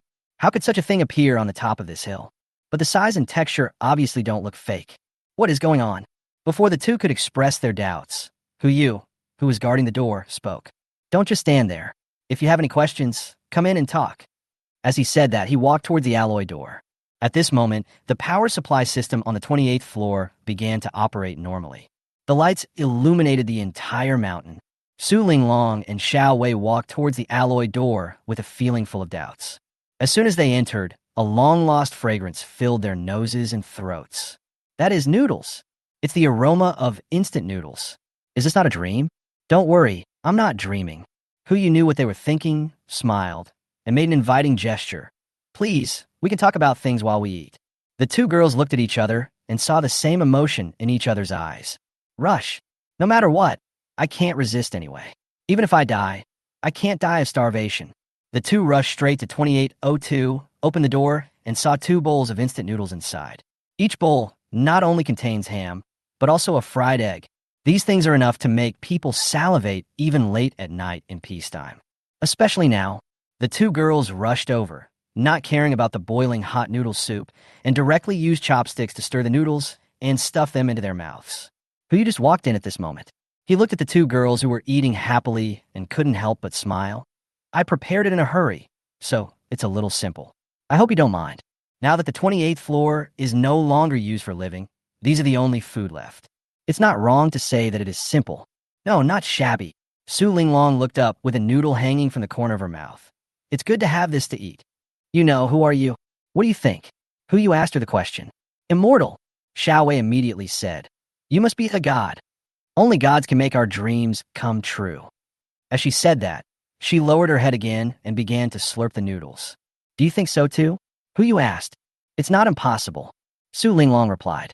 After eating most of the bowl of noodles, she didn't continue eating. Instead, she looked at Huyu and asked, What exactly do you want to do by calling us here? It's simple. I want you to join my team. Why? Huyu got straight to the point. I value your abilities, and I will need you to build some buildings for me in the future. That's what I'm here for. Architecture. Su Linglong was puzzled. For example, fortifications or cities. In just one sentence, Su Linglong understood what the man in front of her wanted. There was a gleam of light in her eyes, and without any hesitation, she immediately stood up and stretched out her right hand to him. Su Linglong, I'm willing to join you. Sure enough, the efficiency of talking to smart people is different. Huyu also stood up and held Su Linglong's hand Why don't you ask about the treatment or anything like that? For a man who can conjure up a building like this out of thin air, I think nothing should be a problem for you. I like talking to smart people. Hu Yu replied and was about to let go of his hand, but Su Ling Long held it tightly again. But I have a favor to ask. You say. Su Ling Long raised her hand and pointed at Xiao Wei, who was still eating. She wants to come with me. No problem. Hu Yu agreed readily. It's not only because of Xiao Wei's previous actions, but also because of this woman's panel. Name, Han Weiwei. Gender, female. Age, 23. Skills, perfect teaching, proficient in mathematics, proficient in Chinese, proficient in history, proficient in physics, proficient in chemistry, proficient in biology, proficient in geography, proficient in music, proficient in physical education, and proficient in moral education. Personality, foodie, loyal, and would rather die than surrender. Favorability, 30. Purity, 100. What's this? This is simply a perfect and all-round primary and secondary school teacher. If there were teaching materials, it wouldn't be a problem even for her to teach in high school. It would be such a shame not to bring such a talent on board. Han Weiwei looked up, not realizing what was happening. Where are you going? A nice place. Hu Yu let go of his hand and sat back down. We're not all here today, so you could just have a simple meal first. I will give you a welcome banquet when we get on the ship. As he spoke, he waved his hand, and suddenly all kinds of delicious food appeared on the table. Family bucket, street food, steak and pasta. The table was filled with all kinds of things. Whether it was Su Ling Long or Han Weiwei, the looks they gave Hu Yu were full of confusion. Are you telling me to eat less? Bang. Before the two of them could start, there was a banging sound coming from the window. It's those women. Seeing Su Ling Long and Han Weiwei leaving with Hu Yu and the others, they also became curious. I followed him all the way out. You won't know until you see it. It's really shocking. They were no less shocked than Su Ling Long and the others about this floor that appeared out of nowhere. Unfortunately, the alloy security door was closed, preventing them from getting in. I had no choice but to brave the heavy rain and go around to the lighted window. When I looked up, I saw the table full of food. They couldn't restrain themselves any longer and started knocking on the windows of room 2802. Food. They want food. The ferocious expressions make them look like zombies. Some people even ran back, probably to look for tools. This scene was also seen by Su Ling Long, who was having dinner. What do you mean? Hu did not comment, but asked, what are you going to do with this group of people? They have nothing to do with me anymore. Su Ling Long lowered her head and continued to eat her instant noodles. What about Li Si? I have never killed anyone. If possible, please help me deal with it. Understood. Hu Yu replied with satisfaction. He stood up and looked out the window. But before he could say anything, several women had already taken out spears from the cave and started poking the glass. Fortunately, this is special bulletproof glass. Not to mention spears, even RPGs may not be able to destroy it. Unless. Hu Yu glanced and suddenly saw the catapult in the corner. He suddenly felt unsure and looked at Su Zilong. Zilong, can this bulletproof glass protect you from catapults? Boss, that's just glass, not fucking titanium alloy. Understand? Chapter 60, you want me to die? Then you won't live well either. I don't know if it was guided by Hu Yu's eyes. When the women saw that their spears could not break the glass, they turned their attention to the catapults. As they were about to turn the trebuchets around and load them with stones, Hu Yu come out. He didn't want the house he had built with so much effort to be destroyed by stones. He's out. That guy's out. Seeing this, everyone immediately gathered around. Except for those women, the remaining men in the cave also ran out. They stood on the same front, like brave warriors who had defeated a dragon, just waiting for Hu Yu to negotiate with them. But Hu Yu didn't come out thinking about negotiating. In addition to Shen Shan and his companions, following behind him were Su Ling Long, whose eyes were red, and Han Weiwei, who had not yet eaten her fill. Immortal, a living god. With a scream, most people fell to their knees. In their eyes, someone who could move a house out of thin air was undoubtedly no different from a god. As long as you sincerely kneel down and worship this kind of being, you will definitely be saved. Please, save us. We need food too. We need shelter. But some people don't think so. They thought that the reason Hu Yu came out was because he was scared. Fuck gods. That small group of people still remain arrogant. Whatever food you conjured from, conjure it for us again. Yes, we want food. If you don't give it, watch out for your house. Bold. Before Who You could even open his mouth, the other people who were kneeling on the ground and worshiping had already started arguing with him. How do you talk to a god? Kneel down and beg for mercy now. Maybe the gods will spare you. Shinjia, please don't be offended. These people are troublemakers. We will punish them. That's what I said. But both sides were just talking and did not get to the stage of taking action. After all, those who were selected to join the patrol team and were brave enough are now lying in the cave dead. The remaining people are either physically weak or mentally disabled. No one dared to lead the resistance. Who you also smile when he saw this. If it wasn't difficult to go down the mountain at night, he might have gone back to the yacht to take a nap. Why would he stay here to watch the show? But it's always good to have a show to watch. Quiet. Who you uttered 2 words calmly. He took out a box of instant noodles and placed it at his feet. Without him saying a word, the group of people who worshipped him as a god had already started cheering. The others also quieted down at the same time, looking at the box of instant noodles in front of them as if they were looking at a rare treasure. I have plenty of food, but I need you to exchange it for something. What the hell? Yes, you say. As long as we have it, we can exchange it with you. Now both teams have entered a state of near madness. No matter whether it's a god or not, getting instant noodles is the most important thing. Simple. Who you got up and left, leaving the instant noodles at his feet. Endure. As long as all of you can wait until tomorrow morning without touching anything here, you will each receive a box of instant noodles. It would be a shame if any of you broke the rules. Not only will you not get food, you'll also face punishment. As Who You spoke, he led everyone through the alloy security door and returned to 2802. As for Li Si, he threw it next to the box of instant noodles. If he just killed this thing, it would be too easy for him. The curtains are drawn. The surveillance outside the house started running. The light shines through the curtains and onto the top of the mountain. Everyone looked at each other, and instead of rushing forward, they hesitated.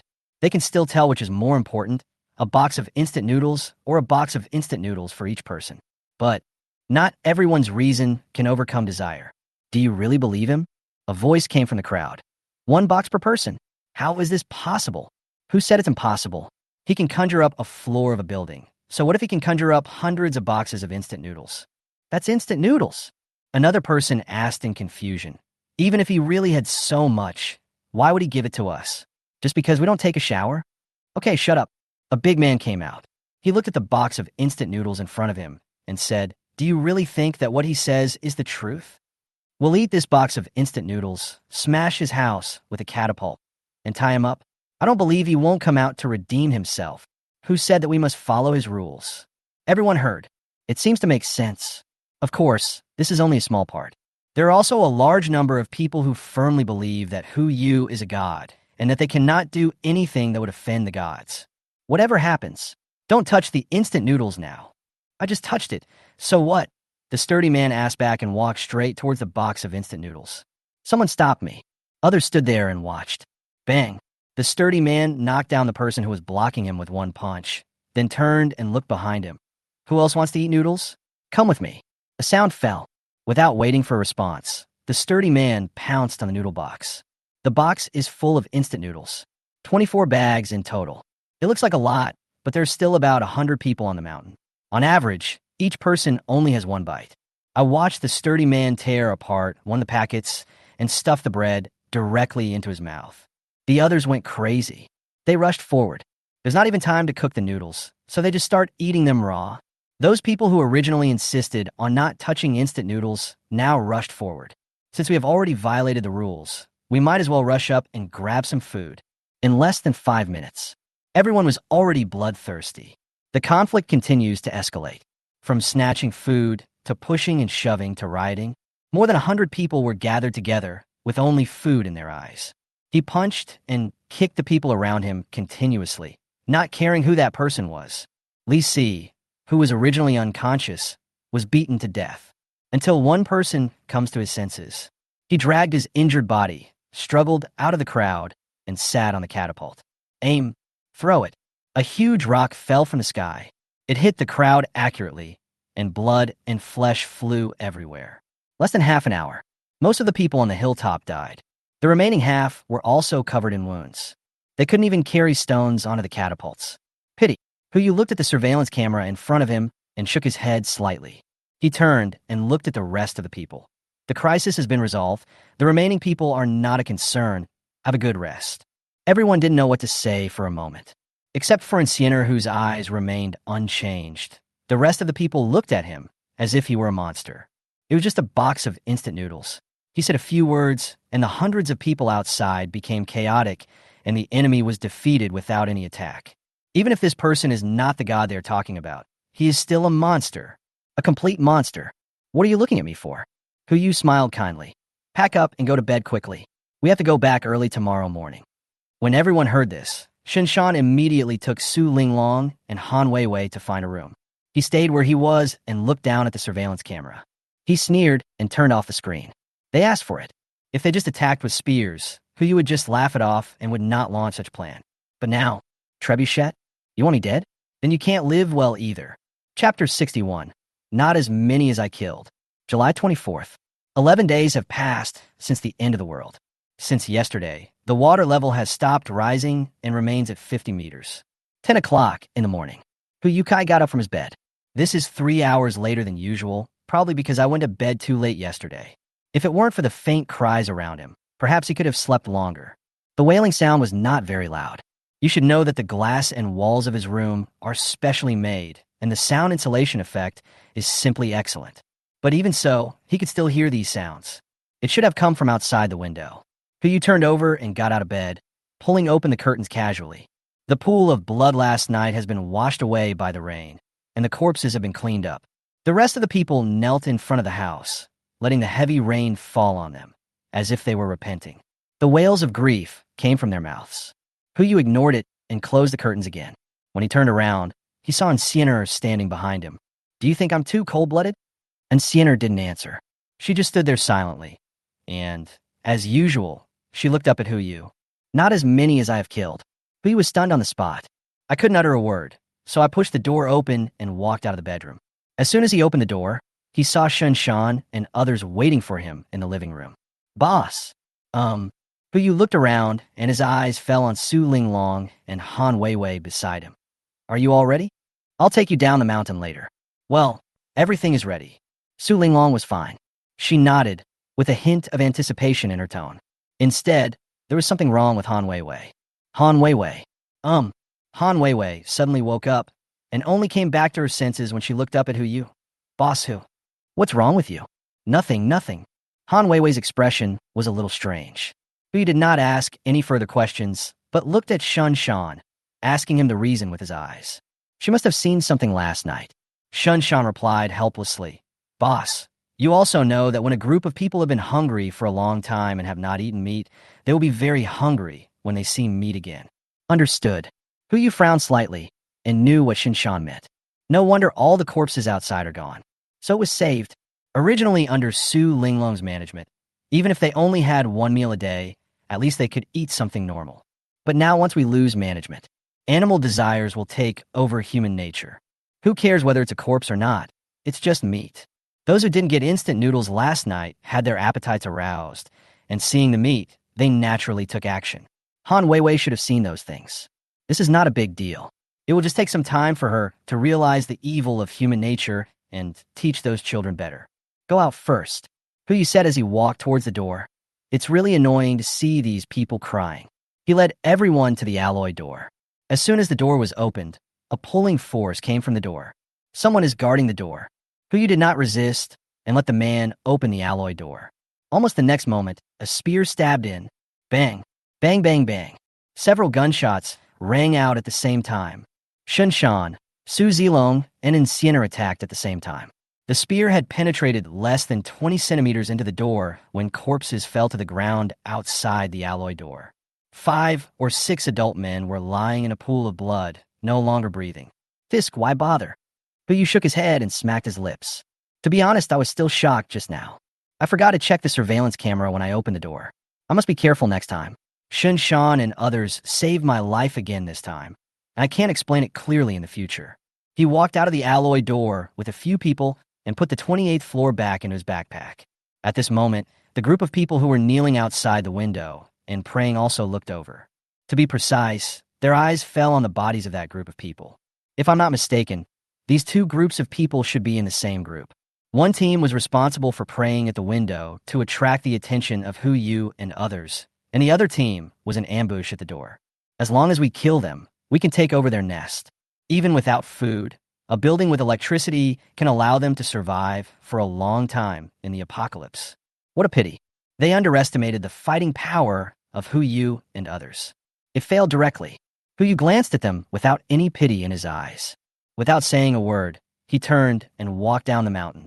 Su Zilong walked silently in front, responsible for exploring the way and eliminating traps, while Xian'er and Shan Shan followed behind and were responsible for protection. Su Linglong and Han Weiwei followed Hu Yu, afraid of being left behind. After they walked away, Su Linglong asked curiously, "Boss Hu, are you not going to deal with that group of people?" Hu Yu was stunned. He never expected to hear such words from a former Saint Mary. Is this still the same Su Linglong from before? Deal with. Hu Yu stopped, looked at Su Linglong and asked, "How do you want to deal with this?" "Let them be quiet forever." Su Linglong uttered a sentence, then realized something was wrong and quickly changed her words. I'm just making a suggestion. Boss Hu, you can refer to it or ignore it. Your opinion is important, but there's no need to waste bullets against people like them. There's no need to waste bullets? Su Linglong was puzzled. Then how can we make them quiet down? Hu Yu raised his hand and patted Su Linglong on the shoulder. Go down the mountain first. You will understand later. Su Linglong and Han Weiwei looked at each other and saw confusion in each other's eyes. We're almost down the mountain. How can we make them quiet down without bullets? You can't just bring out a missile and flatten the mountain, right? With doubts, everyone walked down the mountain to ensure that nothing goes wrong. Hu Yu first took out a telescope and looked at the water surface. After making sure that the water snake was not underwater, he took out 2 motorboats. Shan Shan and Su Zilong were still in charge of driving. He and Xian'er sat behind Shan Shan, while Su Linglong and Han Weiwei sat behind Su Zilong. Everything is ready. Hu Yu raised his hand and touched the mountain. Receive. The entire hill was put into the space backpack. Corpses and living people. At this moment, they all appeared in front of him out of thin air. After they met each other, the group fell into the water, splashing countless water. Help! What about the mountain? We have such a big mountain. It's him. I said he is God. God, save us. The noise spread across the water. The 2 girls behind Su Zilong turned around at the same time, looking at the hill disappearing before their eyes full of shock and confusion. This person, could he really be a god? Listening to the noise echoing in his ears, Hu Yu did not intend to pay any attention. But it seemed that they were making too much noise. Under the water, a dark shadow slowly emerged. Screams rang out. A living person was dragged into the water. It's that snake. Go! Chapter 62, Snake Attack. The motorboat sped across the water. I don't know if there was something wrong with the snake. It ignored the baits in front of it and chased after the 2 motorboats. Of course, it is also possible that this guy recognized the motorboat, who told them to use RPG to attack it last time. Xian'er, Hu Yu exclaimed, and immediately took out the RPG from his space backpack and threw it to Xian'er, who was sitting behind him. The opponent caught it as quickly as possible and served it backhand. Boom! A splash of water nearly 2 meters height burst out. The shells hit the water snake, but could only slightly interfere with its speed, and there was no way to stop it. If it was yesterday, they could have easily escaped using this method. But now, there's one more on every jet ski. The speed has also slowed down a lot. Now it is about 2 kilometers away from the yacht. The water snake was less than 200 meters away from them. This is not a good way to go. In at most a minute, the water snake will catch up with them. Unless fishing. Hu Yu took out the favor of the sea god from the space backpack, aimed at the back of the water snake, and cast the rod with all his strength. This scene made everyone stunned. What time is it? Still fishing here? It's useless even if you fish Godzilla out. This time, not only Su Linglong and Han Weiwei, but even Shan Shan and Su Zilong showed confusion in their eyes. They looked at each other and were ready to jump off the boat and fight the water snake to the death, especially from a distance. Seeing this, those who were still confused couldn't help but burst into laughter. Ha ha! Look, this is the deity you worship? Still fishing at this time of year? Do you really think you are Jiang Taigong? It's so funny. Even Jiang Taigong can't catch a snake. What a pity. I didn't expect that I would die together with such an idiot. The noise and laughter piled up together. There were suspicious looks behind me. But Huyu was extremely determined. Water snakes are also considered a type of aquatic creature. Currently, is the only creature left in the entire water. As long as you cast out the fishing rod, this thing will definitely take the bait. In the next moment, the water snake that was about to catch up with them suddenly turned around and swam towards the direction where the fishing hook fell. What is going on? Everyone was stunned. Whether it was the people on the motorboat or those in the water, they were all stunned at this moment. What on earth is on the fish hook that can attract water snakes to such an extent? For a moment, even Shun Shan and Su Zilong were stunned. What are you standing there for? Turn the accelerator. Huyu shouted, and the two men reacted and gave up their plan to jump off the boat and fight the water snake, and continued to ride the motorboat towards the yacht. What's going on? The crowd also noticed this scene. There was an endless stream of sounds of surprise. Did the snake really turn around? Could it really be Jiang Taigong? What the hell is Jiang Taigong? If he were Jiang Taigong, why would he run away? He could just crush the snake to death with just his little finger, right? That's true. How do you explain this scene? Why do you care so much? Find a place to survive first. Finally, someone woke up. One by one, they swam towards the nearest tall building. Although the two are far apart, it is not impossible for them to swim over as long as someone helps them attract the water snake. Huyu's had no intention of paying attention to that side.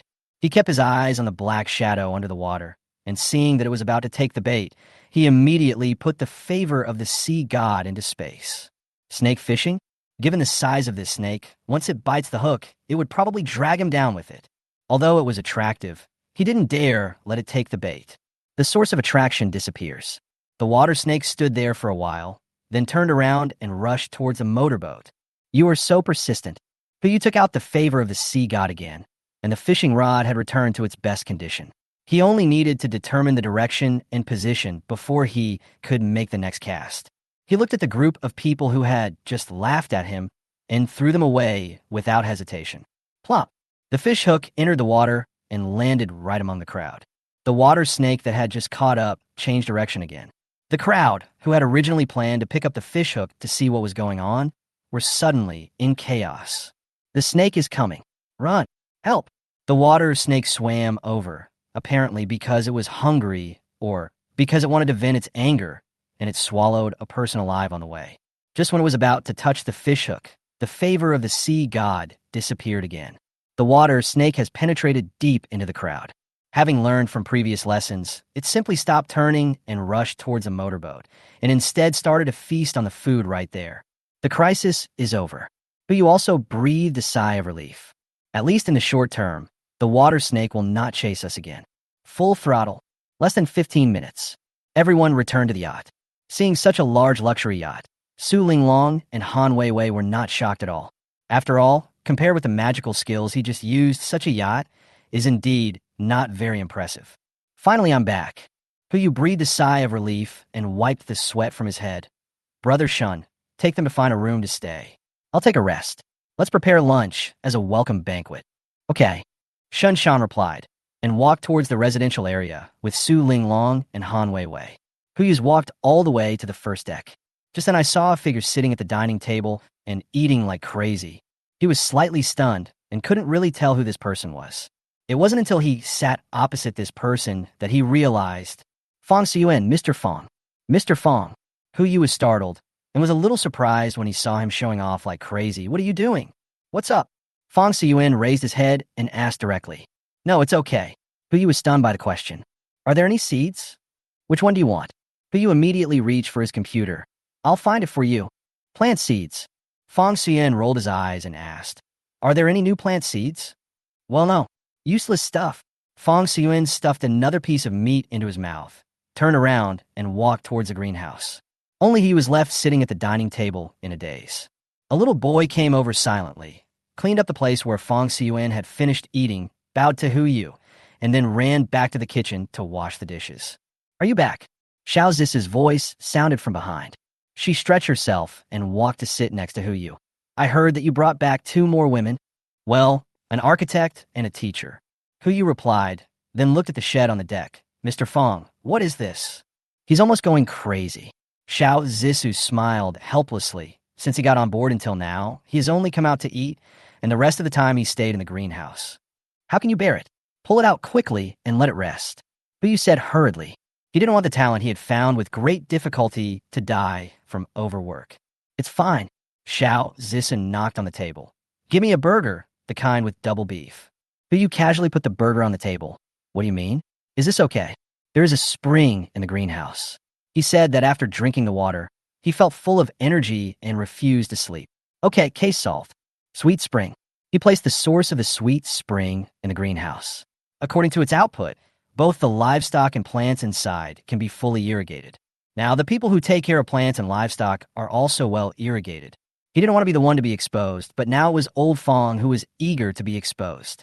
So, Xiao Zisu came forward and asked curiously, "What on earth is that water?" Good. Bang. Hu Yukai uttered a word. Before he could finish his words, the whole ship began to shake. Bite. Warning. Warning. The ship is under attack. Do you want to activate the protection system? Here we go again. It's probably that snake again. Hu Yu frowned and was about to activate the protection system when the deck suddenly went dark. I saw a snake head sticking out of the water and hanging above the deck. This guy is going to climb up. Chapter 63, Transaction. Start up. Hu did not dare to hesitate at all and immediately initiated protective measures. A torpedo was fired directly from under the ship and hit the water snake directly in the belly. Moment. The snake's head tilted back and fell towards the water. Li Ji, Hu stood up and shouted, "Quick, notify Lao Wang and send the boat." Got it, Li Ji replied and had begun to take over the ship's control system while shouting to the ship ahead. Emergency notice. Set sail immediately. Repeat, urgent notice. Set sail immediately. The ship ahead of the yacht blew its horn.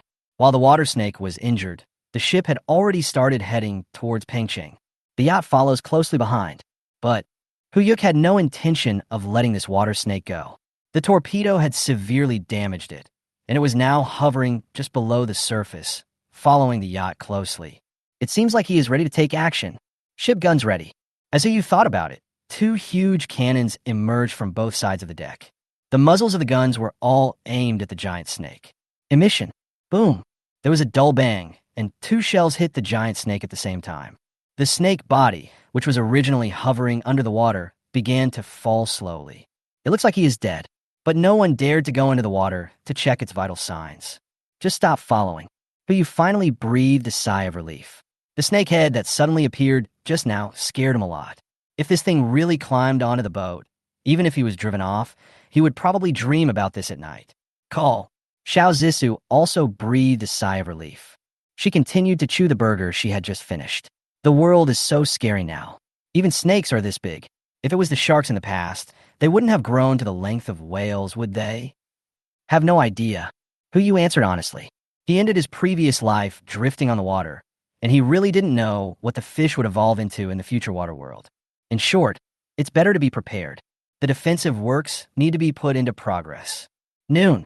Under the leadership of Hu Yu, everyone held a welcome party. Unlike the last welcome party, this one was a little simpler, but he still called Captain Wang and his brothers. I briefly introduced myself and then started to eat. When Su Linglong and Han Weiwei saw the various delicacies on the table, their eyes almost popped out. They never dreamed that one day they would be able to eat these things. These are all shining pearls in the history of human cuisine. Just a bowl of Yangzhou fried rice made them burst into tears. Finish lunch. Captain Wang took Su Linglong to the ship for inspection. According to Hu Yu's plan, the heart of the ocean would not move, and those fortifications would be built on ships, allowing the ships to serve as frigates. If we can recruit other ships in the future, we will also convert them into frigates. With a fleet like this, let alone the water snakes we saw earlier, even if we really encountered mutant sharks, you can also find a ship to attract hatred, and then take the opportunity to run away. What? Why not fight? You have to be able to win. A water snake is almost 10 meters long, and a shark must be at least 20 or 30 meters long. This thing can bite off 1/5 of a ship in one bite, and at most it can swallow a yacht in 10 bites. How can you fight it? It's best to plan for the worst first. Afternoon. The inspection is over. Looking at the transformation report submitted by Su Linglong, Hu Yu regretted it. He stockpiled a lot of supplies, but forgot to stockpile one thing. Building materials. Weapons are in sufficient supply, but steel and cement. These two things cannot be created out of thin air. The construction of fortifications came to a standstill. Fortunately, it's not all bad news. 5 o'clock in the afternoon. The two ships finally arrived in Pengcheng. Because Pengcheng is located on the coast, the water level is higher than that of Jinling, reaching nearly 60 meters. Fortunately, the water level still did not rise. There are still survivors in buildings above the 20th floor. Yu quickly found the building according to the coordinates given by the radio. A certain information building. The entire building is nearly 200 meters high, and a large part of it is still above water. When the ship approached, the people inside were instantly in an uproar. Countless people were banging on the windows and shouting, trying to attract the attention of those on the boat. Yu ignored it. He is here just to do business. Soon, the radio station received a new message. Is that you? Yu also sent a message back. Yes, how to trade. Let's meet and chat in detail. I'll be downstairs soon. See you on the 19th floor. Good luck. The building's floors are taller than average, especially the first floor, so the water level is now close to 60 meters, but it has only flooded the 18th floor. It is normal that the man made an appointment on the 19th floor. The yacht began to approach. Just like the last time I went to the Uton Hotel, the yacht was directly attached to the facade of the building. But this time, no one jumped from the building. They seemed sensible and restrained. Yu had no intention of going upstairs, and he didn't even release the gangway, but waited for the other party to come downstairs. Less than 5 minutes. A voice came from inside the building. Who is the ship owner? The real boss is here. Yu shouted with a megaphone. You know what I want. Now, give me your price. If it's suitable, I will come up to discuss further details. If it's not suitable, sorry, I'm leaving now. This is a means of lowering prices. It's like what parents always like to say when bargaining. That's the price. If you don't sell it, I'll leave. I want to get on board. At least 50 people. I can give you anything you want except the server information. Get on board? You wish. Yu gave Li Ji a look, and the latter immediately understood and started to turn around. This is the sign of a breakdown in negotiations. You don't have to get on the boat. The other party quickly said, I want supplies. The ship stopped. Yu also took out a megaphone and shouted to the other side. How much? Instant noodles, instant rice, 1 box each. So easy to negotiate? Yu was stunned for a moment. Just as he was about to go out to discuss how to deliver the goods, the other party's voice sounded again. 40-foot container. Yu? What the hell?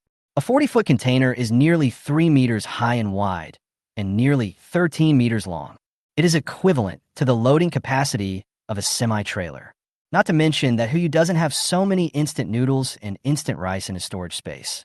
Even if he did, it would be impossible for him to take them out and exchange them. Sail. Seeing the boat moving again, the other party became anxious. The quantity is halved. Or, if you have something else, you can exchange it for something else. It doesn't have to be this. Stop. Yu spoke again. He looked at the information building in front of him, and suddenly an idea came to his mind. A certain information building is divided into 2 buildings, east and south. The building on the south side is taller, more than 200 meters, and the one on the east side is slightly shorter. He was worried about not being able to stockpile construction materials. If he took away one of the buildings, maybe he could dismantle it and find something suitable later. Put the gangway over there. Yu said, then turned around and shouted again through the loudspeaker. Whoever can make the decision, come aboard and talk. Chapter 64, 2 roads. Good. Following a response, the gangway was extended, and a man in a suit and tie climbed over the window and walked up the gangway with a black umbrella in his hand. It has been 11 days, and it is rare that he can still maintain this attitude. The man walked up to the deck, looking straight ahead, but his eyes were scanning left and right as if he was trying to get some information from it. When he saw that there was a shed on the deck, his expression froze for a moment, but he quickly returned to normal and walked all the way to the cabin. With just one glance, he could tell that Yu was the one in charge here. Walk forward with the utmost respect, lean forward, and extend your right hand. Hello, what's your name? Yu. Yu stretched out his right hand and shook hands with him. At the same time, looking at the other person, a panel popped up in front of him. Name, Tenghua. Gender, male. Age, 34. Skills, perfect programming, perfect management, perfect planning, perfect persuasion, proficient assistance, proficient foreign languages. Personality, cunning, smooth, calculating, shrewd, and loyal. Favorability, 10. Mr. Hu. The man immediately smiled and said, My last name is Tung. You could just call me Xiao Tung. Xiao Tung? Hello, hello. Please stop standing and sit down. Hu Yu let go of his hand and walked toward the reception room. Tung Hua was very familiar with this kind of scene and sat in the guest seat. Come, have some tea. Hu Yu said this and pushed a bottle of oriental leaves over. Even a most graceful person would almost lose control of his facial expression when seeing this bottle of tea. The conditions are rudimentary. Hu Yu looked at Tung Hua and smiled helplessly. Mr. Tung, you won't mind, right? No. It's good enough to have something to drink. As Tung Hua said this, he unscrewed the bottle cap and took a sip. Let me first tell you about my situation. The database is in the computer room on the top floor. There are 24 storage devices in total. They can be moved down to you right now. I wonder how Mr. Hu plans to trade. I was planning on getting something else besides the database. What? Tung Hua's eyes suddenly lit up. Mr. Hu, please feel free to speak. Building. Tung Hua was stunned for a moment. Mr. Hu means? Hu Yu raised his hand and pointed to the building to the east. Well, I want to move away. Ha ha. Mr. Hu really knows how to joke. I sounded like I was joking. There was an instant of silence in the cabin. The smile on Tung Hua's face gradually disappeared from a stiff one and was replaced by an extremely solemn expression. He didn't know why this man would say such a ridiculous thing, but based on his many years of negotiation experience, he didn't seem to be joking. After a long while, Tung Hua took a deep breath and asked slowly, I wonder how Mr. Hu plans to move out? Don't worry about this. I don't intend to accept the conditions you offer. Hu Yu did not intend to answer him, and then put forward his own conditions. I will only give you two choices. First, I don't care what you do. Bring the database down to me, and I'll let you get on board. Second, give me the things, and I will show you a way. A clear path. Tung Hua was stunned for a moment, not quite understanding. What clear path do you mean? A clear way to survive. Whether you want to survive by yourself or want to live with others is up to you to decide. Hu Yu casually explained, it's up to you how to choose. Tung Hua frowned and stood there in a daze. After a few minutes, he looked up at Hu Yu and said with some embarrassment, Mr. Hu, can you let me think about it? Can. Hu Yu replied, give me your answer before 10 o'clock tonight. Then Tung Hua uttered two words and showed no intention of getting up. It was obvious that he wanted to stay here and investigate the environment of the ship.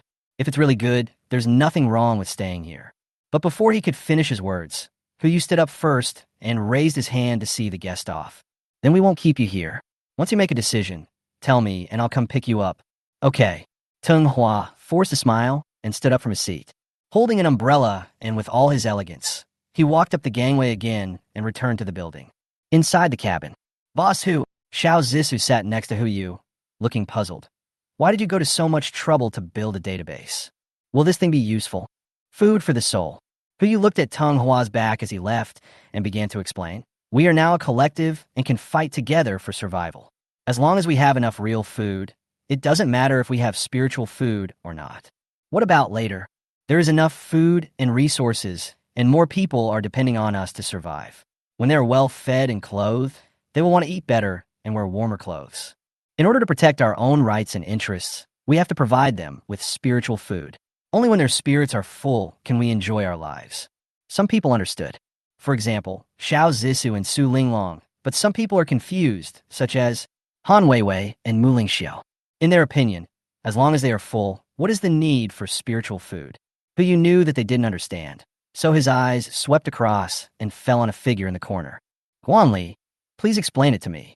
Oh, Guanli, dressed as a waiter and wiping the stains on the table, replied casually. To put it in a complicated way, it is fake gold given by those in power to the people at the bottom. To put it simply, put a pacifier in the mouth of a crying baby and he will stop crying. This pacifier is a treasure to the baby, but to adults, it is just a means to achieve their goals. After that, Guanli also finished wiping the table, looked at Han Weiwei and asked, Teacher Han, is the class schedule ready? What will we learn in the first class tomorrow? Not yet. Wait for me. Han Weiwei screamed and immediately ran back to her room. Her professional skills are good, but unfortunately, she is still a trainee teacher and has never officially started working. If Guanli hadn't reminded me, I would have forgotten about this matter. Everyone watched Han Weiwei run back to the room to prepare and just chuckled and said nothing. Xiao Zissou saw this and followed to help. She had a ready-made class schedule last time, but it was based on what she knew and was not complete. Now that professionals have joined, it will naturally be more appropriate to reorganize it. Boss. Shinshan walked up to Hu Yu and asked, which path will he choose? If I were him, I would not choose either path, but the third one. Chapter 65, The Third Way. Shinshan was puzzled and uttered a sound of doubt. It's not his fault. He is a good bodyguard, but not a qualified conspirator. Hu Yu looked up at the Soon building. There are at least 1,000 people in here. Even at this time, they can still maintain their original class and live in an orderly manner. That in itself is an extremely horrific thing. Or, there's enough food and survival supplies here to allow them to maintain their original civilized state and continue living. Or, the rules inside have completely changed. Even after the apocalypse, the people inside fully agree to and enforce these rules. If it's the former, then it's easy to say. But if it's the latter, a hint of fear appeared in Hu Yu's eyes. That little tongue might be more terrifying than I thought. Boss, are you saying that they are likely to counterattack us? Su Zilong asked doubtfully. As the saying goes, a bicycle can be transformed into a motorcycle after a gamble, and everyone is happy. Even if they fail, they can still use our help to reduce their consumption. Why not do it? Shun Shan frowned, said nothing more, turned around and glanced at Su Zilong. The two of them understood each other's meaning instantly. Be prepared just in case. Hu Yu continued to lie on the sofa, enjoying his exquisite afternoon tea. I have to say that Zhang Si Rui's name is a bit common, but her skill in making small desserts is truly unique. In just 2 days, we were able to make snacks with different flavors for everyone on the ship. He picked up the teacup, took a sip of black tea, and continued to enjoy life. At the same time, inside a certain information building, when Teng Hua walked back to the building, a group of people had already surrounded him. Without saying a word, they looked at him, asking for news. Farther away, a group of office workers watched from afar, but dared not take a step beyond the line. They could only stand where they were and look around. Just as Hu Yu guessed, this place is shrouded in a new rule. Faced with everyone's puzzled eyes, Teng Hua shook his head helplessly, and everyone frowned at the same time. Why not? Give him a try. A sturdy man in the crowd said, I'm gathering the security team now. Let's sneak down under the cover of night. I'm sure we can raid the ship. They must have plenty of supplies on board. It's too late. Teng Hua frowned and said, the deadline given by the other party is 10 o'clock in the evening. What about the other stuff? A female office worker in a small suit asked. Women or gold? No. Teng Hua uttered 3 words helplessly, frowned and thought for a few breaths, and finally uttered a sentence. I guess that's the only solution we can use. Everyone fell silent. After a long while, a bald man wearing glasses finally spoke up. Are you sure? That plan can only be used once, and after using it, we can only give up floors 20 to 22. Sure, Teng Hua finally said. That ship is worth our risk. Even if there is no supplies on it, it will become our last trump card. After all, the rain has not stopped yet, and no one knows what will happen next. Now let's vote. Teng Hua glanced at the 6 people in front of him. If more than half of them agree, then we will implement that plan. 7 people, including Teng Hua. 6 arms were raised instantly. There was still 1 arm that was not raised because someone had already prepared it. The plan was approved. Teng Hua walked towards the interior of the building. Everyone started to prepare, tentatively set at 9:30 p.m. to execute the plan. Yes. Evening. After everyone had a simple dinner, the children began their evening self-study. Hu Yu originally wanted to grab a few people to play games with him, but the others were busy with their own things. Shun Shan was busy arranging defense and counterattack plans and maintaining weapons at the same time. Su Zilong was playing with Poseidon's favor by the side of the boat, while Zhao Zhong was watching from the side, fearing that if a big fish was caught, he would not have the chance to join in. Li Ji and Zhang Sirui have already started preparing breakfast for tomorrow. There are so many children now, and I have to prepare breakfast for nearly 30 people, and I also have to take into account the supplement of various nutrients. It is not an easy job. Xiao Zisu and Han Weiwei discussed the class schedule together and how to arrange the daily schedule. We can't let Han Weiwei attend a class alone, right? Even capitalists wouldn't exploit people like this. Mu Lingxiu accompanied Bubu and, with the help of Zhao's father and mother, had already started doing basic rehabilitation exercises. As for Su Linglong, ever since she heard that Hu Yu was planning to build a city, she immediately started to draw in seclusion intending to plan out the city blueprint first. I just asked Yulai for 2 bottles of bawang, just in case. Not to mention Mr. Fong, greenhouse guardian. I don't know when he will be able to grow the magic beans.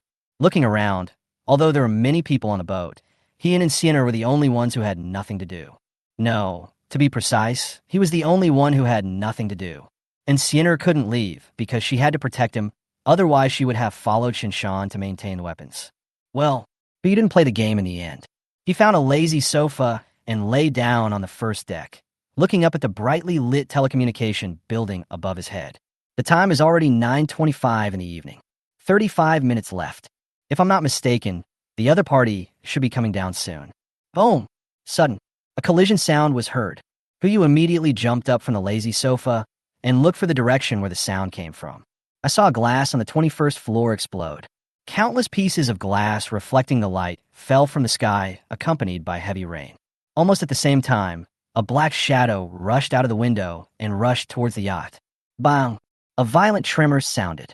Even the entire heart of the ocean trembled. That is, what the hell? It's too dark. Coupled with the mist effect caused by the heavy rain, Huyu couldn't see clearly what was in front of him. Bite! Warning! Warning! The ship is under attack. Do you want to activate the protection system? The system prompt sounded. Huyu confirmed it immediately without any hesitation. But soon another reminder sounded. A target is detected on the deck. Missiles, torpedoes, and anti-ship guns cannot be used. The protection system is activated to reduce damage. Host, please clear the threat in time, otherwise it will cause unnecessary losses. The durability of the heart of the ocean is decreasing. 99%, 98%. What the hell? Is this your protection system? It's too tasteless. Boom! There were several more sounds of glass breaking. From the 20th floor to the 22nd floor, the glass on this side shattered almost at the same time. A large number of black shadows fell from the sky and hit the deck. There are dozens of them. Chapter 66, Runaway.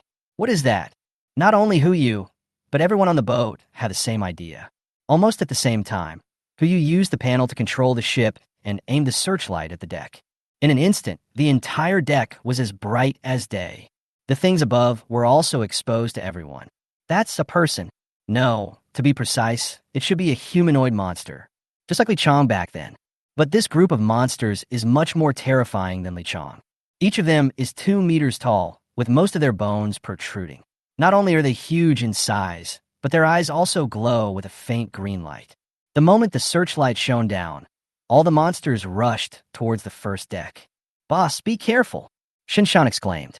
Fortunately, Anxian Air reacted in time. She immediately grabbed Huyu's collar and lifted him back behind her. At this moment, the first monster has pounced over, and Sienna raised her leg and kicked. The high heel pierced its abdomen and kicked it several meters away, hitting several monsters behind it. Bang! With a dull thud, several monsters fell into a heap. Fuck! Huyu really didn't expect that Teng Hua had this trick. He took out the RPG from his space backpack and fired directly at the group of monsters. Boom! The fire is lit. The monsters were instantly surrounded by flames. Huyofu suddenly came to his senses and casually took out a barrel of fuel from the space. Originally, he wanted to throw it over directly, but after trying a little, he found that. He seemed to be unable to lift it. He had no choice but to hand it to Enciener. Throw it over. Enciener didn't answer and just threw it away. The oil barrel exploded among the monsters. The yacht was filled with flames. The monsters struggled and wailed in the flames. They had no time to destroy the ship, let alone charge. But the heavy rain is still washing away. I don't know whether the fire went out first or the monsters were burned to death first. In short, we can't just sit there and wait for death. Su Filong. Here it comes. Su Zilong was already waiting on the side. The moment the monster fell, he rushed to Huyu's side and stood ready to be ordered at any time. Boss, what do you want? Have you prepared everything you were asked to prepare? It's already been prepared. Start up. Okay. Su Zilong responded, immediately sat down in front of the computer and started operating. Huyu had already anticipated that the other party would choose the third path, so he would naturally be on guard. Do you really think you are the only ones with a backup plan? 3 seconds later, a group of drones carrying AKs took off from the back of the yacht and flew straight to the top floor of a certain information building, scanning 360 degrees without blind spots. As long as they spotted anyone, they would open fire. Boss! Shinshan also rushed over at this moment.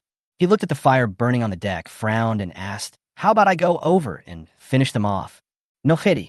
What he was most worried about is not the heart of the ocean. As long as the group of monsters do not actively attack, these flames alone will not be enough to burn through their defenses. What he was worried about was what would happen if these monsters could also mutate through some infectious route and infect other people on the ship. So if you can avoid getting close, it's better not to get close. Wait a little longer and see what happens after the fire is out. Good. What's wrong? At this moment, Xiao Zissou also came up from the second deck. Following behind her were Han Weiwei and Guan Li's group of children. Don't come over here. He turned his head and looked behind him, frowning slightly. Just stand farther away and be careful. He doesn't mind the kids getting exposed to these things first, but is concerned about their safety. Although Shan and the others are there, they may not be able to protect every child. To be on the safe side, just wait and see from a distance. Xiao Zissou also understood this truth. Even though she was very scared and her body was trembling slightly when she saw the monster figures in the firelight, she still protected the group of children. The same is true for Han Weiwei. Under the heavy rain, the fire was quickly extinguished. Of the dozens of monsters originally, only 3 are left standing. That was because they were following behind, and the RPG and fuel did not hurt them. The monsters in front had already become barbecued meat, and they could not move forward even a step outside the firelight. Not to mention, it also smells like a faint fragrance. That's what the people on the boat thought, and the group of monsters were no exception. They rushed to their own kind, squatted down, and immediately began to feast on them. Biting, swallowing, every movement reveals the primitive wildness. Boss! Shinshan's voice rang out. He already had the RPG on his shoulder. I know. Huyu frowned and responded, wait a little longer. Wait?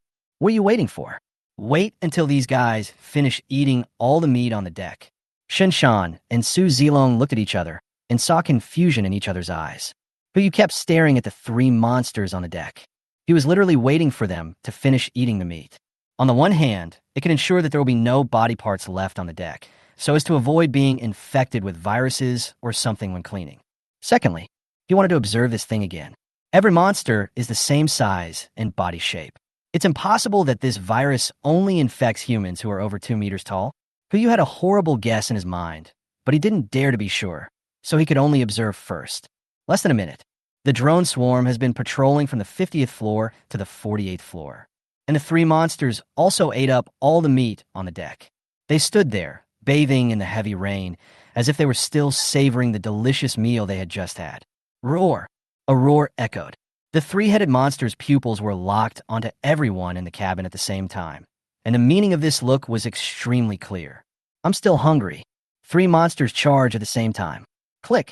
Without even waiting for Huyu's order, he, Shan, and Incienor fired their RPGs one after another, accurately hitting the 3 monsters. Boom!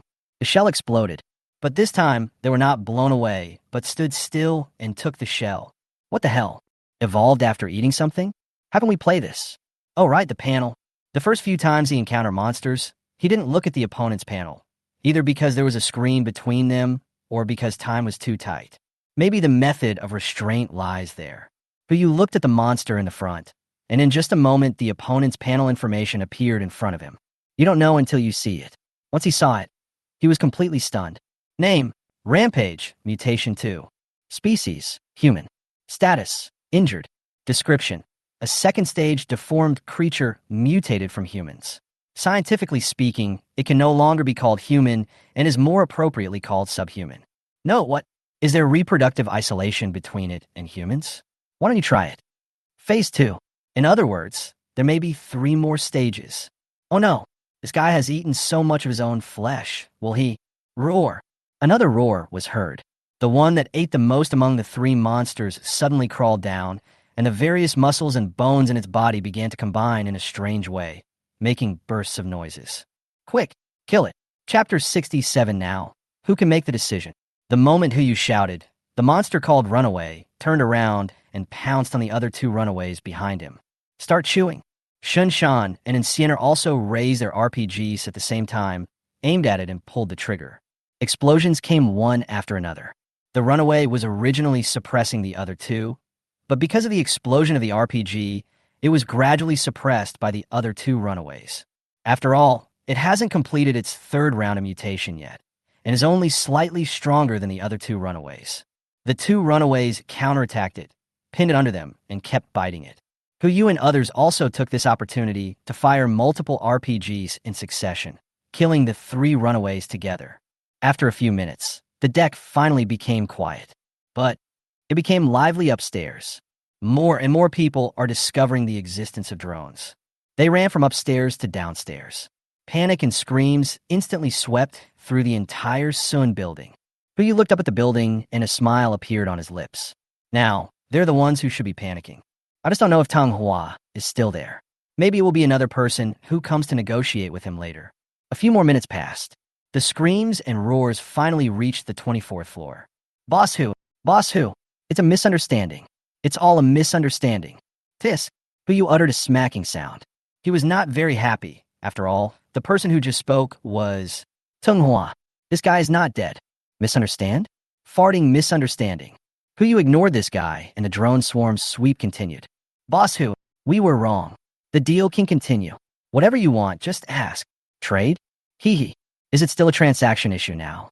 Yu was still smiling, looking at the light on the 24th floor of a certain information building and smiling. He knew that even if something like a telescope was not readily available, it could be easily made with the resources of the information building. The other party could obviously see him. So he did one thing. He lay back on the lazy sofa, crossed his legs, looked up at it with an expression as if he was looking at a pet, and uttered something with his mouth. Get down on your knees and beg me. The words fell. There was indeed a figure on the 24th floor who knelt down and began to kowtow frantically towards the people below. Please stop right now. Please. The sound of kowtows was drowned out by the sound of rain and gunfire. Yu turned his head and glanced at Su Zilong, who immediately understood and stopped the drone sweep. The wailing finally stopped. Tang Hua's voice sounded again. Thank you, Boss Hu. Boss Hu is righteous. Zilong. Yu did not reply, nor did he open the hatch and walk out. Instead, he turned to look at Su Zilong and said, control a drone to go to the greenhouse and tell Mr. Fong not to come out for the time being. There was so much noise outside, he was afraid that if Mr. Fong came out, he would be infected for no apparent reason. Okay. Su Zilong replied and immediately controlled the communication drone to report the news. Huyus turned on the ship's communication system and spoke directly to the entire communications building. The transaction can continue. As soon as the words were spoken, the voice was transmitted through the loudspeaker to the entire building of a certain information center. Everyone suddenly became excited, especially Tang Hua. He now realized what he had missed. If he could board this ship, he would no longer have to worry about his livelihood, let alone spend so much time trying to control power. In the face of life, power is totally insignificant. These words instantly aroused his desire to survive. As long as he could get on this ship, he would be willing to sell everything in the entire building, including everything he owned or didn't own. But a trailing sound. Obviously, there's a prerequisite for the transaction to continue. You have to clean up this mess. Everyone knows who he refers to. Inside a certain information building, everyone's eyes were on Tang Hua. He quickly knelt on the ground and kowtowed a few more times. Thank you, Mr. Hu. Thank you, Mr. Hu. Don't worry. I'll take care of it right away. After saying that, Tang Hua stood up and turned to look behind him. His eyes fell on a few strong young men, and his expression had become completely different from just now. You, and you, both groups of you, get on the boat now and throw all those things into the water. 20 merits each. The two groups looked at each other without answering. If it were in the past, they would have scrambled for these 20 merits. 10 points of merit can be exchanged for a full meal, and 20 points of merit are enough for their food for 2 days. But now, they dared not move, nor were they willing to move. I don't dare because my target is a mutant, but I don't want to. It was because of Tang Hua's previous wrong decision. A mistake of this magnitude could be fatal. There is no fool here, and everyone naturally understands what might happen next. Are my words of dereliction of duty useless? Obviously. A female voice sounded. This is the female white-collar worker who participated in the vote. She was also the only woman involved in the decision-making process. You are obviously unqualified as a leader. Linsu, what do you mean? Tang Hua frowned and pointed at the others. We voted together. You also participated in the decision-making. It was not just my decision, but this is what you suggested. Lin Su's voice sounded again, and he raised his right hand. Now, I propose to change the host, kick Tung Hua out of the decision-making group, and select another person from the leadership. Above the leadership, raise your hands if you agree. In an instant, 32 people around raised their hands at the same time. The only one who didn't raise his hand was Tung Hua. Unanimous approval. Lin Su announced the result and raised his hand to push down his glasses. Tung Hua, according to the rules, you have been kicked out of the decision-making group and the leadership. Now it is up to you to appease that person's anger. You guys are good. Very good. Tung Hua's expression gradually became ferocious. However, he had thought about this situation before. Isn't it just forcing the emperor to abdicate? It depends on whether you have the courage to bear the consequences of forcing the emperor to abdicate. He pulled out a tube of green reagent from his pocket. Before he could say anything, the moment the reagent was exposed to everyone took a step back. Tung Hua, what are you doing? What? Tung Hua asked back. If I am not in the decision-making group, then the decision-making group and the leadership have no meaning to exist. Come on, let's see who dares to kick me out of the decision-making group. Speak. Bang. Before Tung Hua could finish his words, a bullet shot out from the window and pierced his forehead. You guys, after Tung Hua fell, a drone mounted on an AK appeared in front of everyone. There's also a small screen above, and the man in it was sitting on a lazy sofa, looking up at everyone. The sound rang out amid the rain. Now, who gets to make the decision? Chapter 68, A Promise. Lin Su took a step forward very naturally. Her position in the decision-making group was only one level lower than Tung Hua's. Now that she was in the position, naturally no one would object. But you looked through the screen and saw that no one objected. So he nodded slightly, which was considered as approval. He said calmly, Database. Don't worry, I'll find someone to take you to your ship right away. We'll find someone to clean it up right away. Huyu smiled and nodded. He likes smart people, and he likes obedient smart people even more. May I have your name? Lin Su. Lin Su immediately bowed and responded, Thank you for saving us. If possible, can I go on board to thank you in person? Let's get this done first. Huyu replied and hung up the call. Soon, a certain information building became active under the surveillance of drones. 12 young women were sent to the 20th floor, holding writing boards and applying to go on board to clean the ship.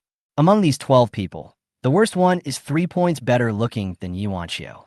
If they come across some ships where they can exchange their bodies for tickets, there's at least an 80% chance of getting on board. Unfortunately, the Heart of the Ocean is not that kind of ship. Huyu lowered the gangway and used a drone to supervise them in cleaning the deck, then immediately ordered them to leave.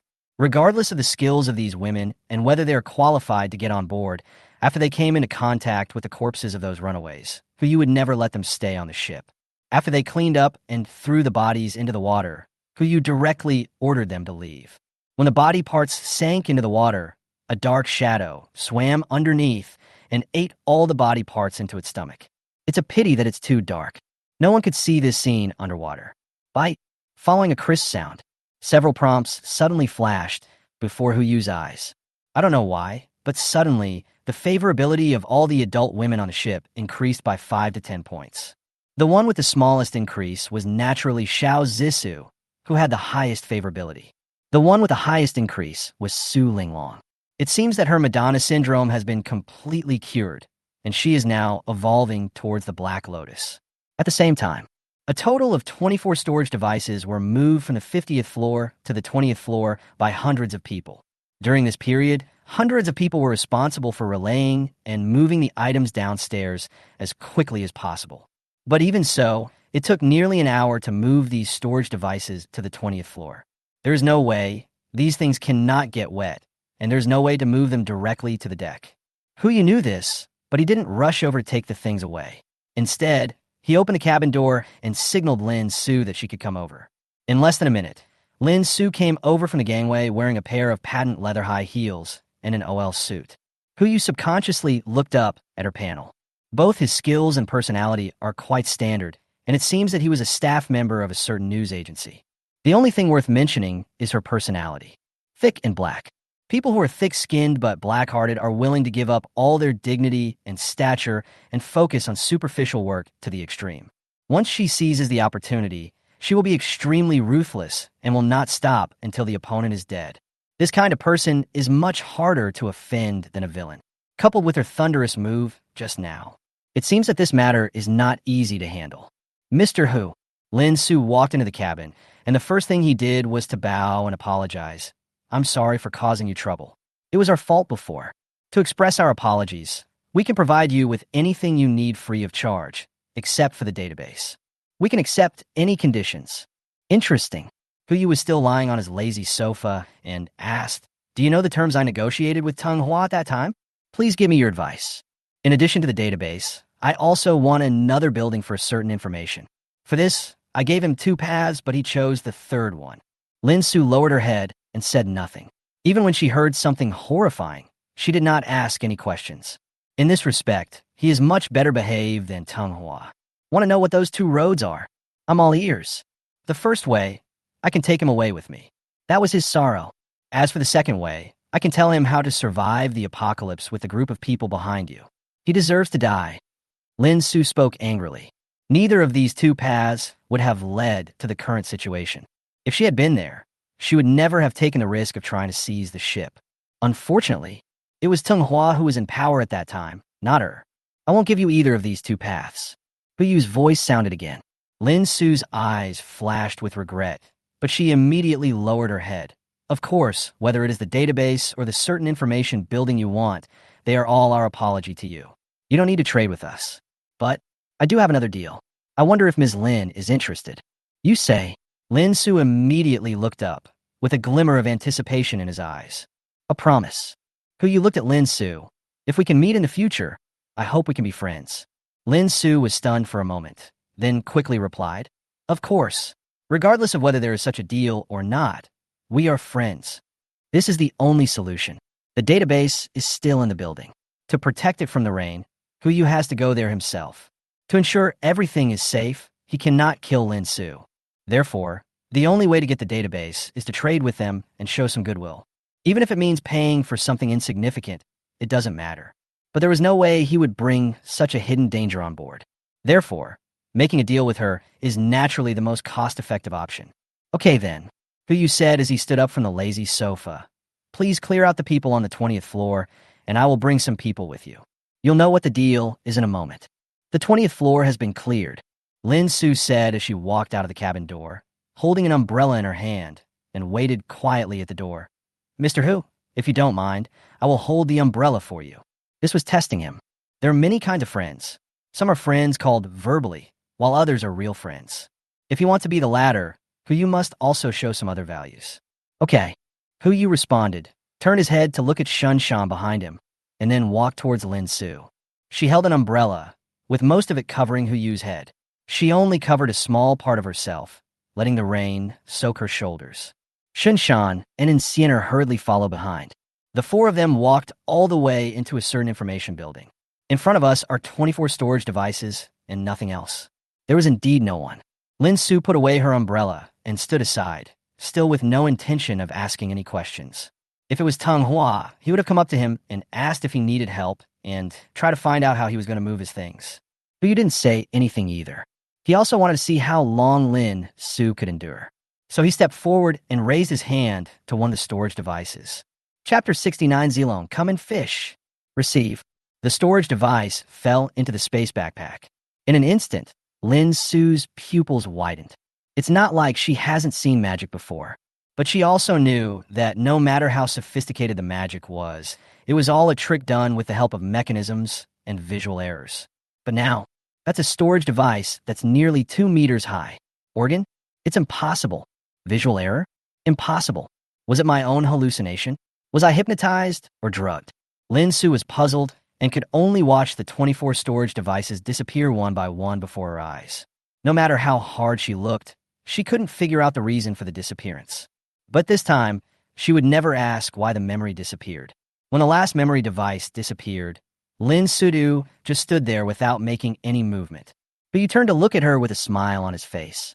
Don't you want to know how they disappeared? Will you tell me? Won't, so I won't ask. Lin Su responded with a smile. You are smarter than Teng Hua. Thank you, Mr. Hu, for the compliment. Huyu walked towards the gangway without ever mentioning the transaction. It was not until he walked up the gangway that he turned to look at Lin Su, who remained there. It's the 11th day now. By the 18th day, the water level will continue to rise at a speed you won't believe. It will continue until the 49th day, when the rainstorm stops. Then Blue Planet will become a true blue planet. This is the path he pointed to. Lin Su is a smart person. After she finished listening, her pupils, which had just returned to normal, widened again.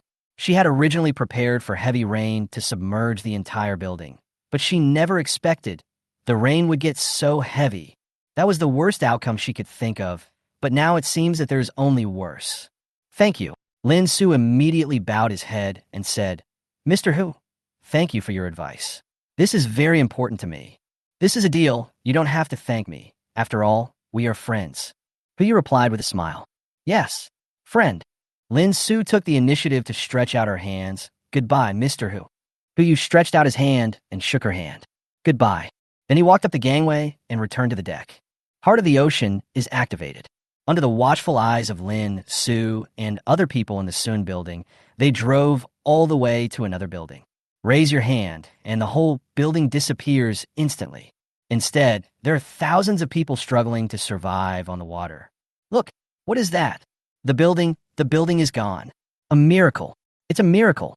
Everyone inside a certain information building exclaimed. Even some atheists began to think about their past thoughts. Lin Su is no exception. She stood at the window on the 20th floor and could clearly see everything that was happening in front of her. A feeling of surviving a disaster came over me. Fine. Fortunately, she did not choose the same path as Tang Hua, but instead admitted defeat with a very humble attitude. Otherwise, just because someone can take away one building doesn't mean he can't take away the second one. Maybe she is among the people struggling in the water now. Call. Lin Su exhaled a breath, and without having time to think about it, she immediately recalled what Hu Yu had said before. Some things should be prepared. She immediately took out the intercom and said, call the decision-making group to a meeting. Yes, those people below. Those who can swim over will be rescued, and those who can't will be left alone. Clear. Lin Su turned around and looked behind her for the last time. Just as she was about to go upstairs, she saw a long, narrow black shadow swimming towards the crowd. What is that? Before she could come to her senses, dozens of people were dragged into the water. In the dim light, I could only see one. Snakehead. Emergency warning. Emergency warning. Lin Su immediately picked up the intercom. Everyone, move to floors 25. No, 35 and above. Quickly. Everyone in the news building immediately took action. But the giant snake didn't seem interested in them. It swallowed most of the humans swimming on the water and then swam in the direction that the yacht left. The target seems to be that yacht. Lin Su had already reached the 35th floor. She looked at the dark shadow behind the yacht with a frown on her face. After thinking for a while, she took out the radio equipment and sent a message. At the same time, on the yacht, Su Zilong, who was busy sorting out data, was stunned. When he heard the voice coming from the radio station, he immediately picked up the headphones. A message was quickly compiled. He put down his work without hesitation and went straight to the cabin on the first floor to find Hu Yu. Oh no, boss Hu, take a look at this. Hu Yu frowned slightly and stopped showing off his midnight snack.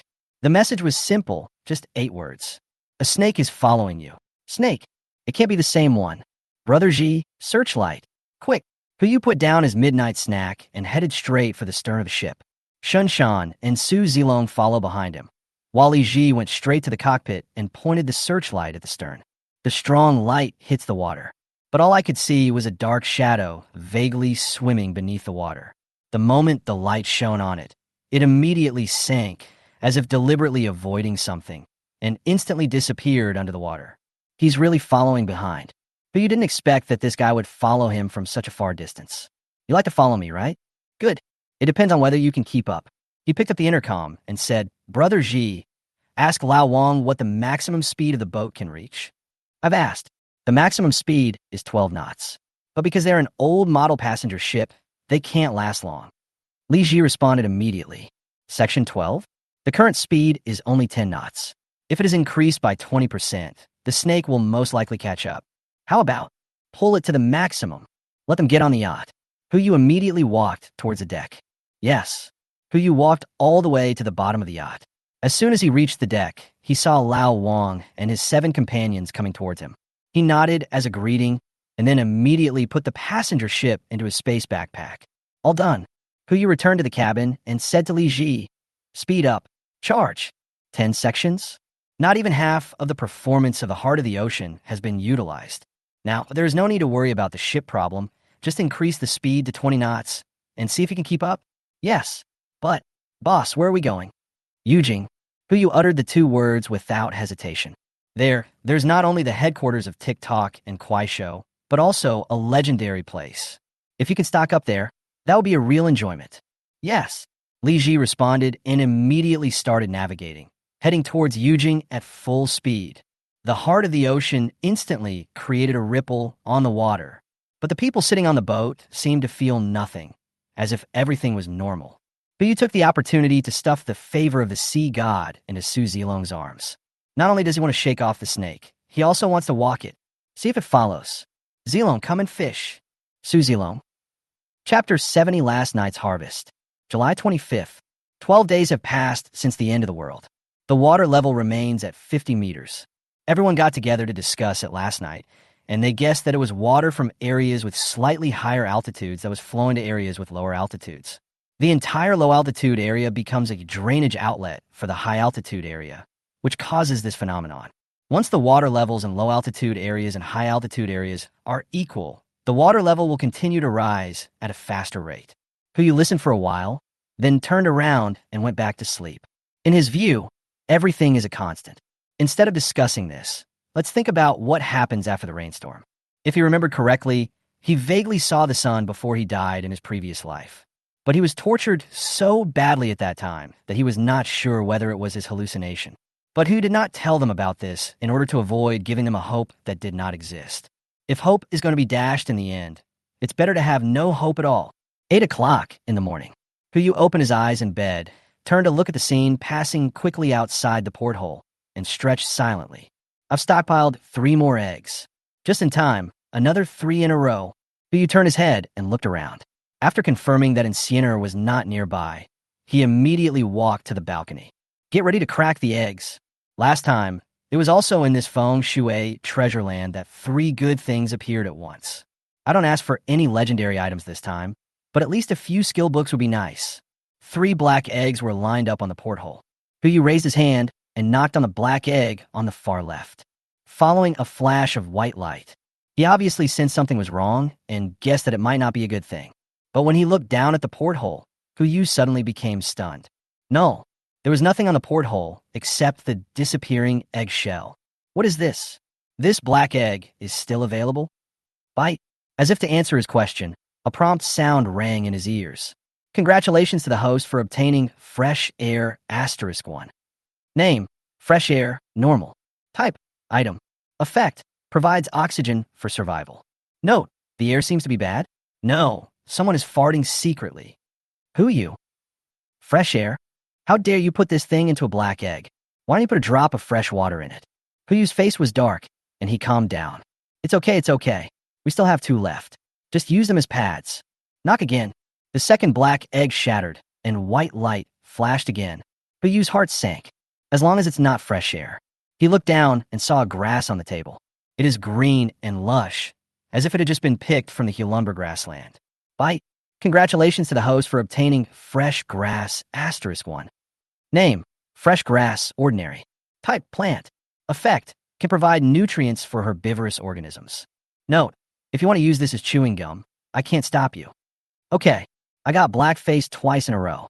Yu left the 3rd black egg unopened and went to the bathroom with it.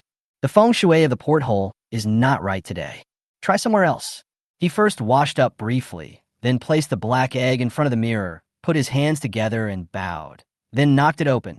This time, purple light burst out. Yu looked down and saw a skill book floating in front of him. It's finally shipped. Bite. Congratulations to the host for obtaining the Universal Perfect Skill Book *1. Name, Universal Perfect Skill Book. Type, Skill Book.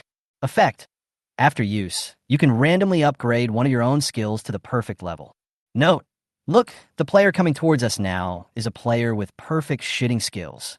This thing, This is too much about appearance. It seems that after changing to a new place, Europe has become more European, but it has not completely become European. Just like what is described in the notes, if you get some embarrassing skill randomly, it would be the same as not having it at all. You might even have to worry about being discovered.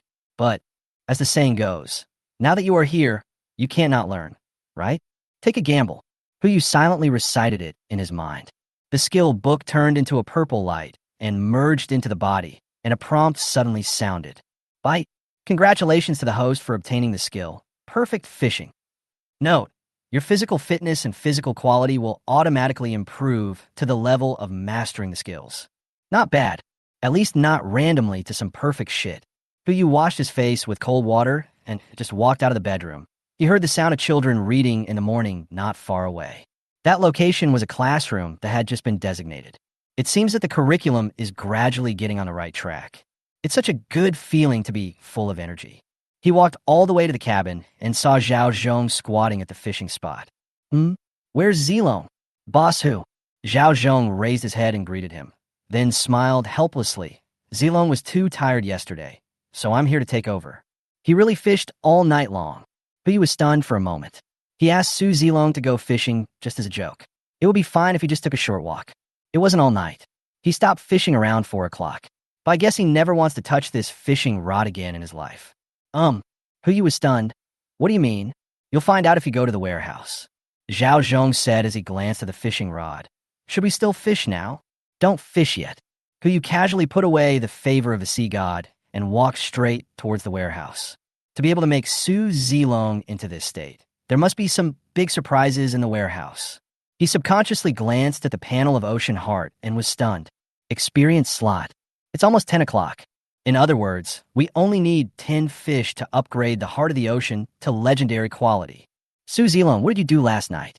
Huyu walked all the way to the warehouse and found that it was Old Wong and Little Lure guarding the door. Good morning, Mr. Hu. Old Wong immediately greeted him. You got up so early? Early to bed and early to rise is good for your health. Huyu politely replied, What are you doing? Guarding the warehouse. Old Wong quickly responded. Mr. Shun said that the things in the warehouse are very important, and it would be bad if a child ran in. My brothers and I just had nothing to do, so we came here to keep watch.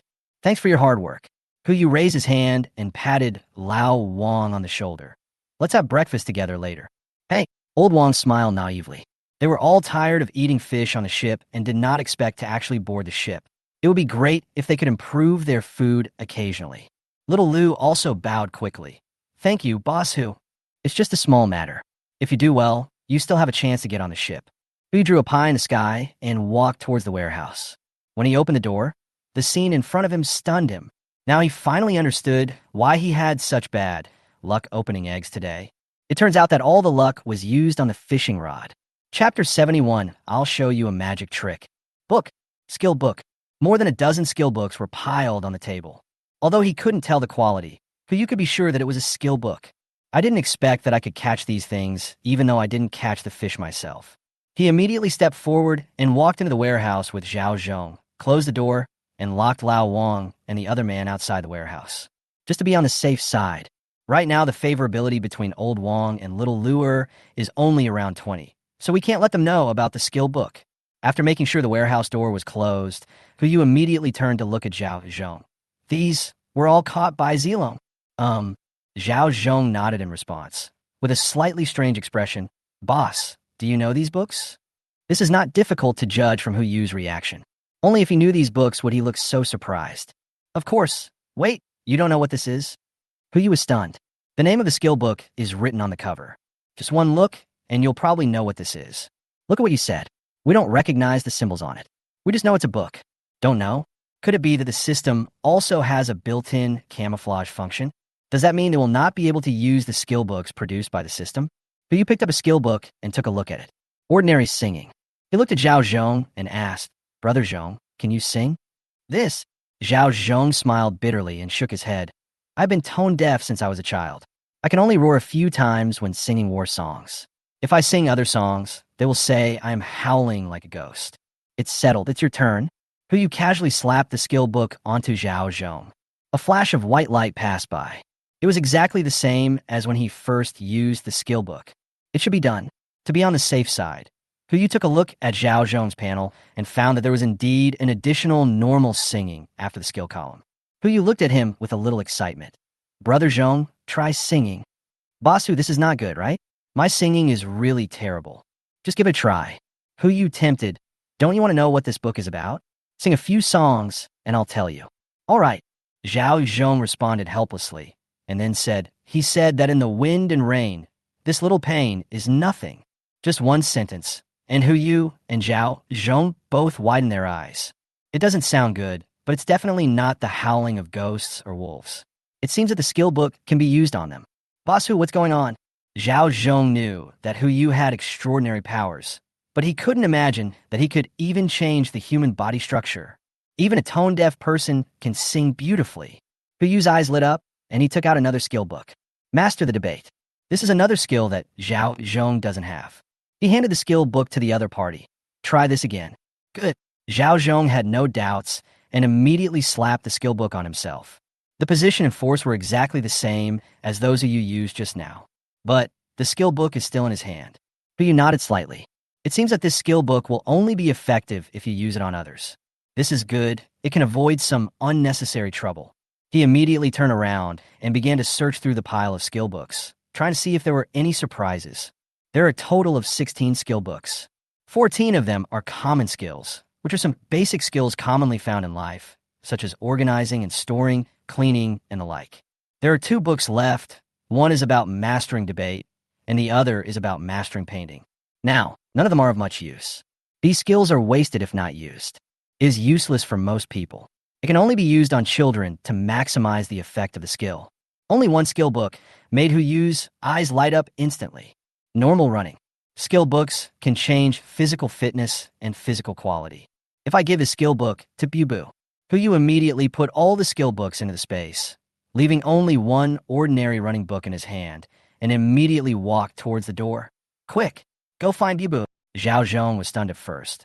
Then he seemed to remember something and immediately rushed to the warehouse to open the door. Yu is in the classroom. I'll go find Brother Sean and the others.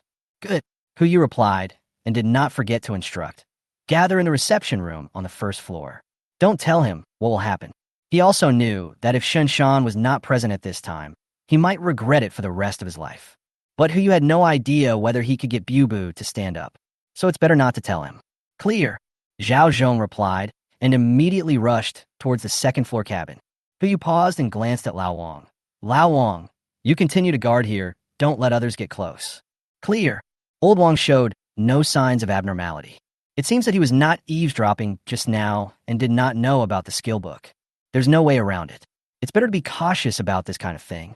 Yu followed the sounds of morning reading and walked towards the classroom. When I opened the door, I saw Bu sitting in the first row, following Han Weiwei and reciting the poems on the blackboard. It seems this is still a Chinese class. Boss Hu, Han Weiwei was stunned. What do you want?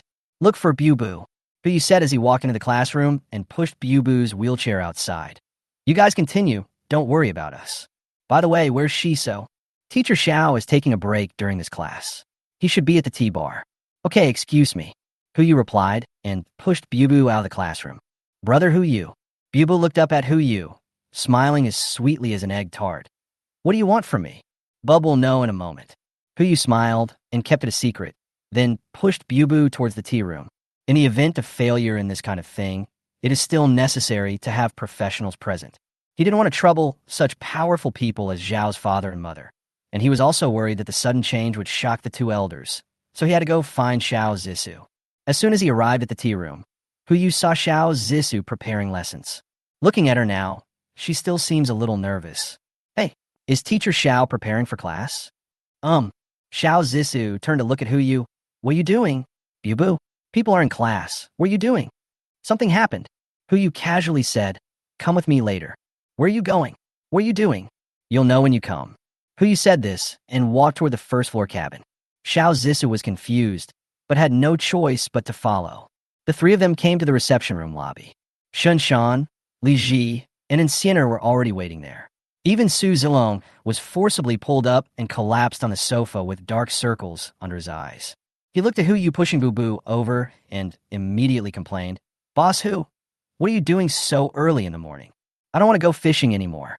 Instead of fishing, I'll show you a magic trick. As Hu Yu said this, he immediately pressed the skill book of normal running onto Boo Boo's shoulder. Chapter 72 Running.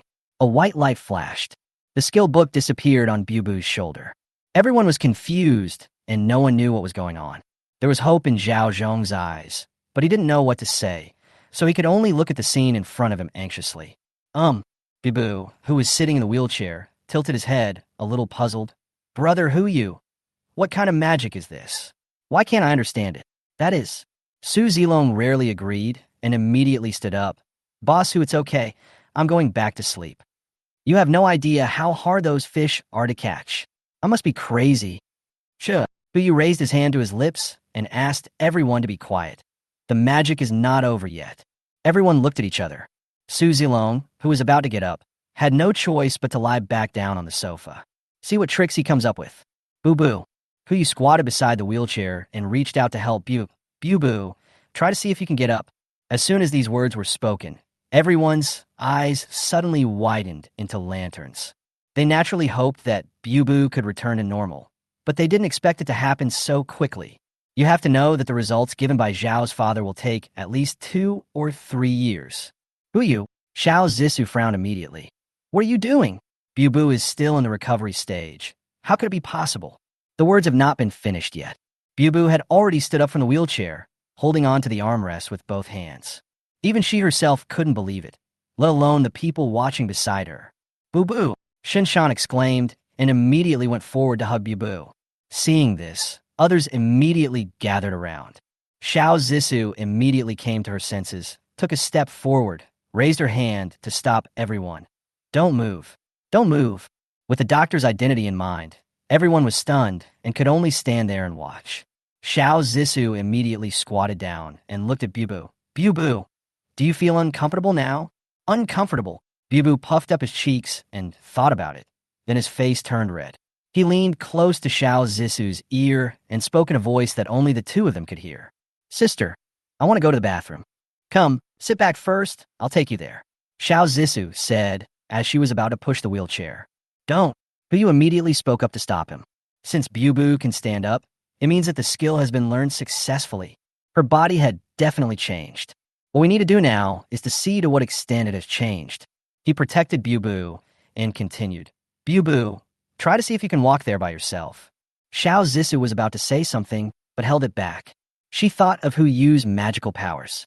Maybe he could really turn decay into magic and cure Boo Boo's injuries directly? Boo Boo responded. It's not that she had never walked before, but she was paralyzed on one side of her body due to a gunshot wound. Recalling the long-lost feeling, Boo Boo took a tentative step forward. Her body, as if some memory had been awakened, ran straight towards the toilet. Not even a pause. Everyone was stunned at the same time. What about walking? You could just run. Boo Boo, slow down. Xiao Zissou was the first to come to her senses and hurriedly followed, and everyone followed closely behind. But the bathroom is only 10 meters away. When everyone chased after him, Boo Boo had already run into the toilet. The sound of a door closing echoed. Boo Boo, are you okay? Shinshan asked with concern. Everyone looked worried, especially Hu Yu. He was afraid that Boo Boo would not be able to control himself and cause some bad consequences. Fine. Boo Boo's voice rang out in the bathroom. Dad, brother Hu Yu, sister Zissou, and all the uncles and aunts, Boo Boo is fine. It's just, can you guys move a little further away? Well, I'm shy again. Let's go to the reception room first. As Hu Yu spoke, he did not forget to shout towards the toilet. Boo Boo, don't run away later. Come over here slowly. Bullshit. Don't leave. Xiao Zissou said as she ran back and pushed the wheelchair over. Boo Boo, I put the wheelchair at the door. You should sit over here later. Don't hurt your muscles. I know. After hearing Boo Boo's voice, everyone went back to the reception room. None of them spoke, but everyone's eyes were on Hu Yu. Silence is better than words at this time. Although no one asked, it seemed that the questions were ringing around his ears. Come one by one. Hu Yu sat helplessly on the sofa. Ask whatever you want to know. Shinshan was the first to speak and asked quickly, Boss, what happened? Why did Boo Boo run away so quickly? Will it cause any damage to her body? For the first question, you have to thank Su Zilong. Ah, Su Zilong was stunned for a moment, then raised his finger and pointed at the tip of his nose. Me? Yeah, that's you. But you took out the pile of skill books from his space. These are what he gained last night. Although you can't understand the words in these books, they can bring about physical changes in us and help us master some skills that we didn't know before. Skill book, Xiao Zissou immediately exclaimed. There is this thing too? She rushed forward and looked at Hu Yu curiously. Is there anything suitable for me? Let me try it. Have. Hu Yu smiled helplessly and actually found 2 skill books. Do you want ordinary cleaning or ordinary storage? These 2 are quite suitable for you. Goodbye. Xiao Zissou took a step back. Are these all you have? This is a matter of probability. We'll talk about it later. Hu Yu looked at everyone and continued to answer. As for the second question, why did you run away? Well, I just thought Bu was normal running. Now that she has learned this skill, her physical strength and fitness have improved to the point where she can use this skill. So, she was able to start running, but what? Shinshan asked quickly. I can't answer the third question either. Hu Yu looked at Xiao Zissou, who was staring at the skill book beside him, and said, Zissou, I still need to trouble you to help Bu check it. Okay, Xiao Zissou responded. Just then, the sound of flushing was heard from the toilet. Everyone turned to look at Bu, only to see the toilet door slowly open, and then a figure rushed out from inside. The speed was not fast, but it shocked everyone. Bu, why is she still running? Not only that, judging from her expression, it seems not voluntary. Bu. Fortunately, Shunshan was quick-witted and rushed over immediately, picked Bu up by the waist, walked quickly to the wheelchair, and put her on it. Didn't your sister Zissou tell you not to run and sit in the wheelchair first? Why don't you listen? Dad. Bu lowered his head and looked at his legs dully. I seem to be unable to control my legs. What? Chapter 73, Heart of the Ocean, Upgrade. In the infirmary, Xiao Zissou and Zhao's father and mother sat together, checking Bu's physical condition in their own ways and occasionally asking her to get up and run a few steps. Hu Yu's and a group of people, including Shanshan, sat outside waiting. No one spoke. There is no blame, let alone accusations. They all knew that Hu Yu was trying this for Bu's own good. If it was before, when there were only a few of them on the boat, Bu wouldn't have felt any psychological gap, but now, there are many people of Bu's age on the boat. They can run and jump, and can make some contributions to the ship. Even if they are insignificant, they are still considered contributions. But what about Bu? She could only sit in a wheelchair, attend classes with them, watch them play and fight, and could do nothing else. Just the day before, Xiao Zissou saw Bu coming to the podium in a wheelchair, wanting to help her prepare for class. Even though this little girl usually acts indifferent, she actually longs to be like a normal person in her heart. After all, she was once a normal person. It's checked. Xiao Zissou's voice rang out. She pushed Bu to the door with a strange expression on her face. Everyone quickly gathered around. Even though Hu Yu was sitting in the front row, he was left outside when they surrounded him. Dr. Xiao, what's the situation now? Yes, doctor. Is Bu okay? Shiso, Bu. Be quiet and listen to me. Xiao Zissou rolled her eyes. It is true that caring too much will lead to confusion. We are all so familiar with each other that when we get anxious, we act just like any other patient's family members. Bu's condition is very complicated right now, starting with her legs. From a medical point of view, her leg has fully recovered. All functions are completely normal. She can move freely and feel all kinds of information. Everyone was suddenly delighted, but the joy that had just emerged was instantly restrained. Everyone looked at Xiao Zissou quietly, waiting for her next analysis. She couldn't walk. Shinshan asked in confusion. Hasn't everything returned to normal? Why can't I walk? From a medical point of view, it should be that a certain nerve has not recovered yet. But if it is from another perspective, Xiao Zissou's eyes fell on Hu Yu, who was outside the crowd. I'll have to ask Boss Hu about this. In an instant, everyone's eyes were focused on Hu Yu. He also remembered something. Maybe it's because of the skill book. Hu Yu said helplessly, the skill is ordinary running, not ordinary fast walking, and certainly not ordinary walking. If Bub can only run and not walk, then it's obvious why. Is there a skill book for walking? Shinshan asked quickly. Hu Yu shook his head. The answer was already obvious. I'll go now, Su Zilong said as he rushed outside. Boss Hu, fishing rod.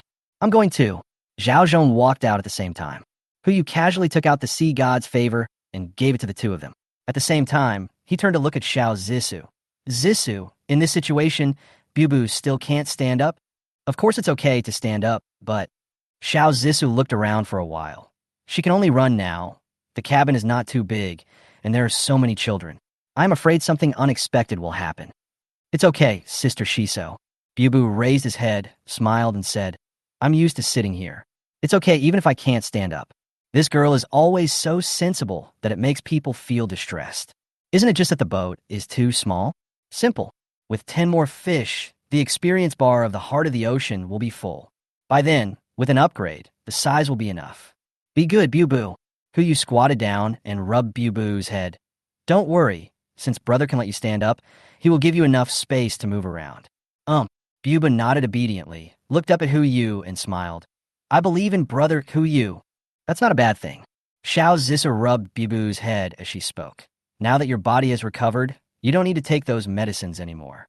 Just slowly adapt to the rehabilitation exercises, and you will be back to normal soon. I'll tell Xiaomu later to be more careful. Just don't let Bubu run into the water. That's right. Huyu said as he quickly found a skill book. Here's a normal breaststroke. Learn it first, just in case. After dealing with Bubu's affairs, the most lively place was the fishing window.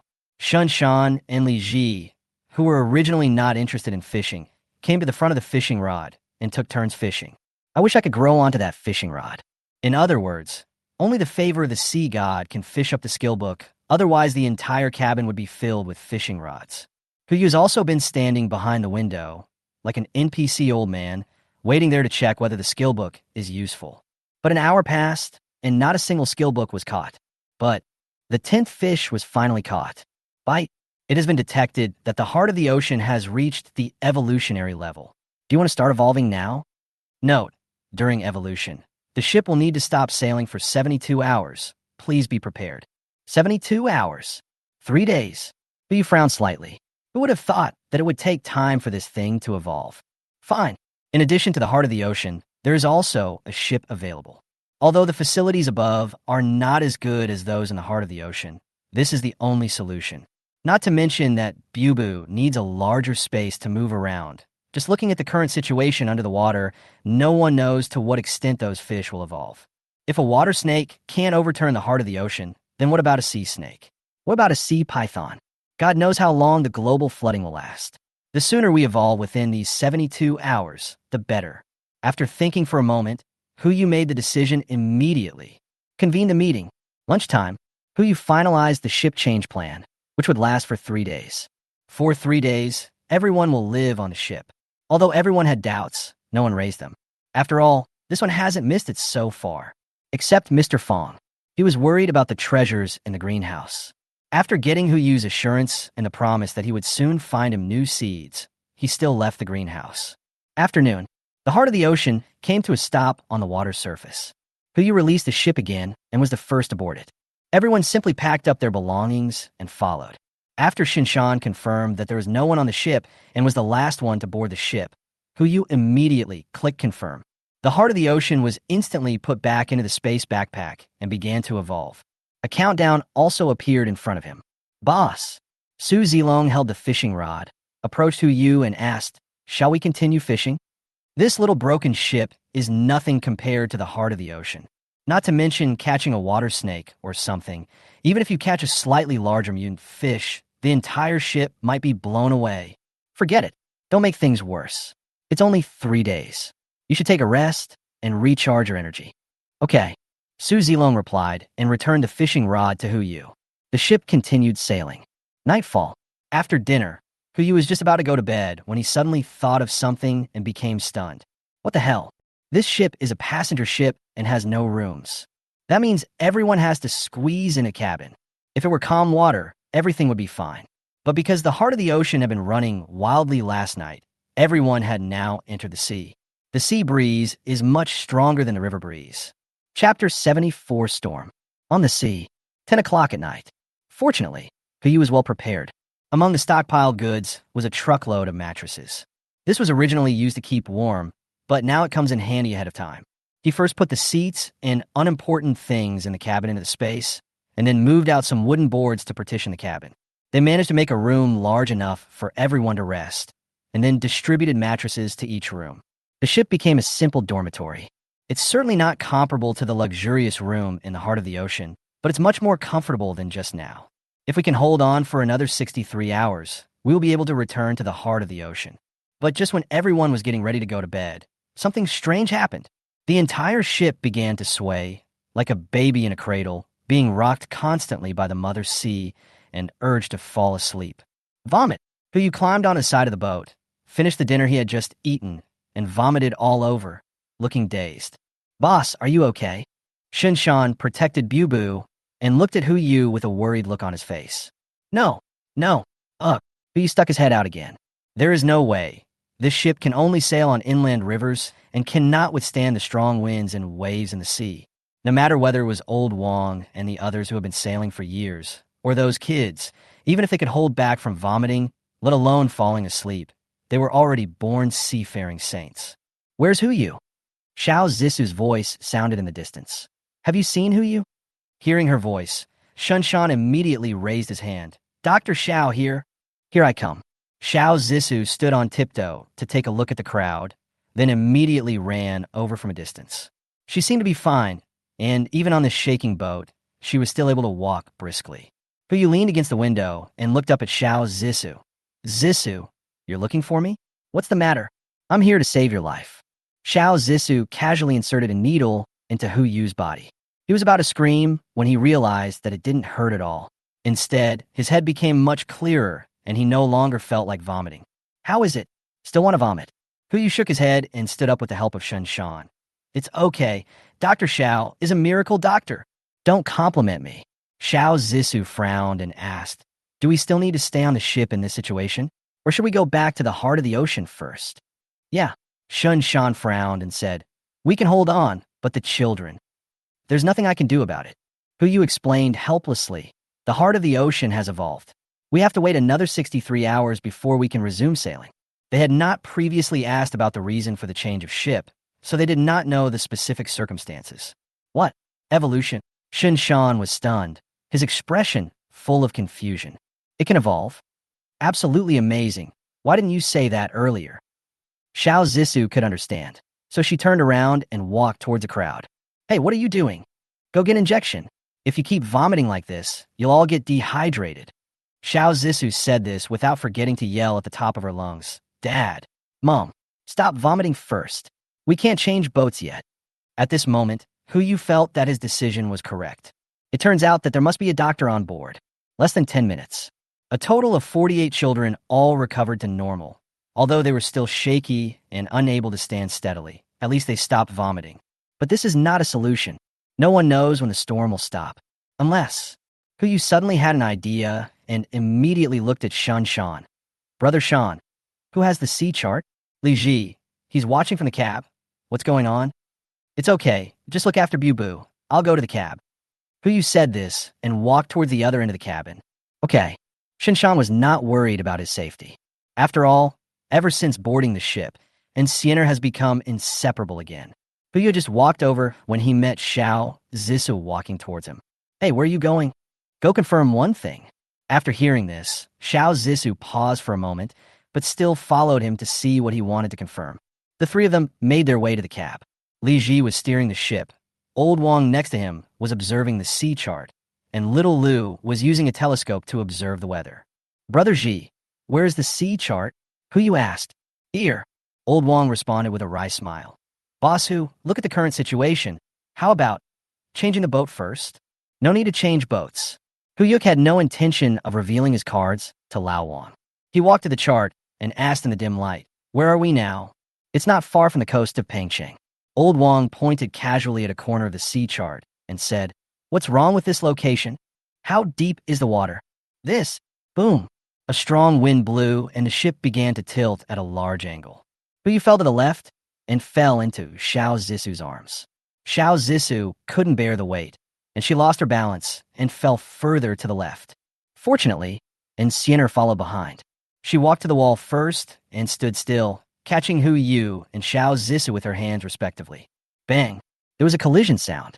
Old Wang crashed into the side of the cab and wailed, ouch. Not only him, the entire cabin was filled with similar wails.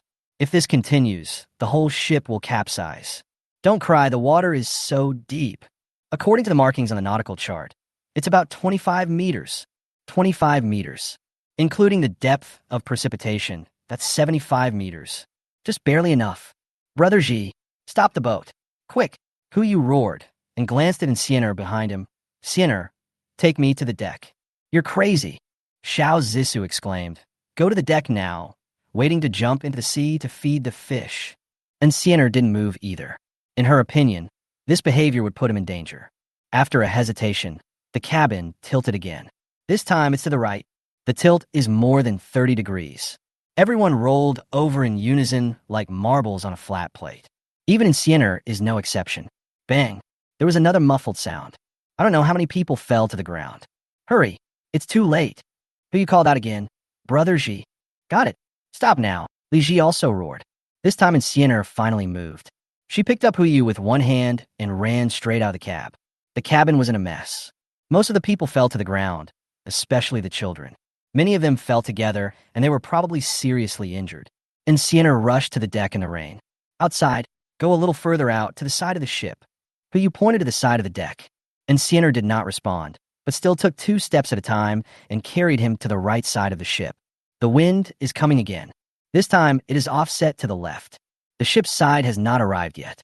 She slipped, her pupils dilated instantly, and her body fell toward the side of the ship. Chapter 75. Wait a minute. How many mountains did you just mention? This is not the cab. If you slip, you may fall into the water. Fortunately, Hu Yu was quick-witted. He grabbed the fence with his left hand, and at the same time put his right arm around Xianer's waist, barely holding her. At this moment, he understood the importance of perfect fishing. His strong arm strength allowed him to hold both Xianer and himself at the same time, otherwise at this tilted angle. I'm afraid both of them will have to go take a bath in the sea. This time the tilt angle is larger than last time.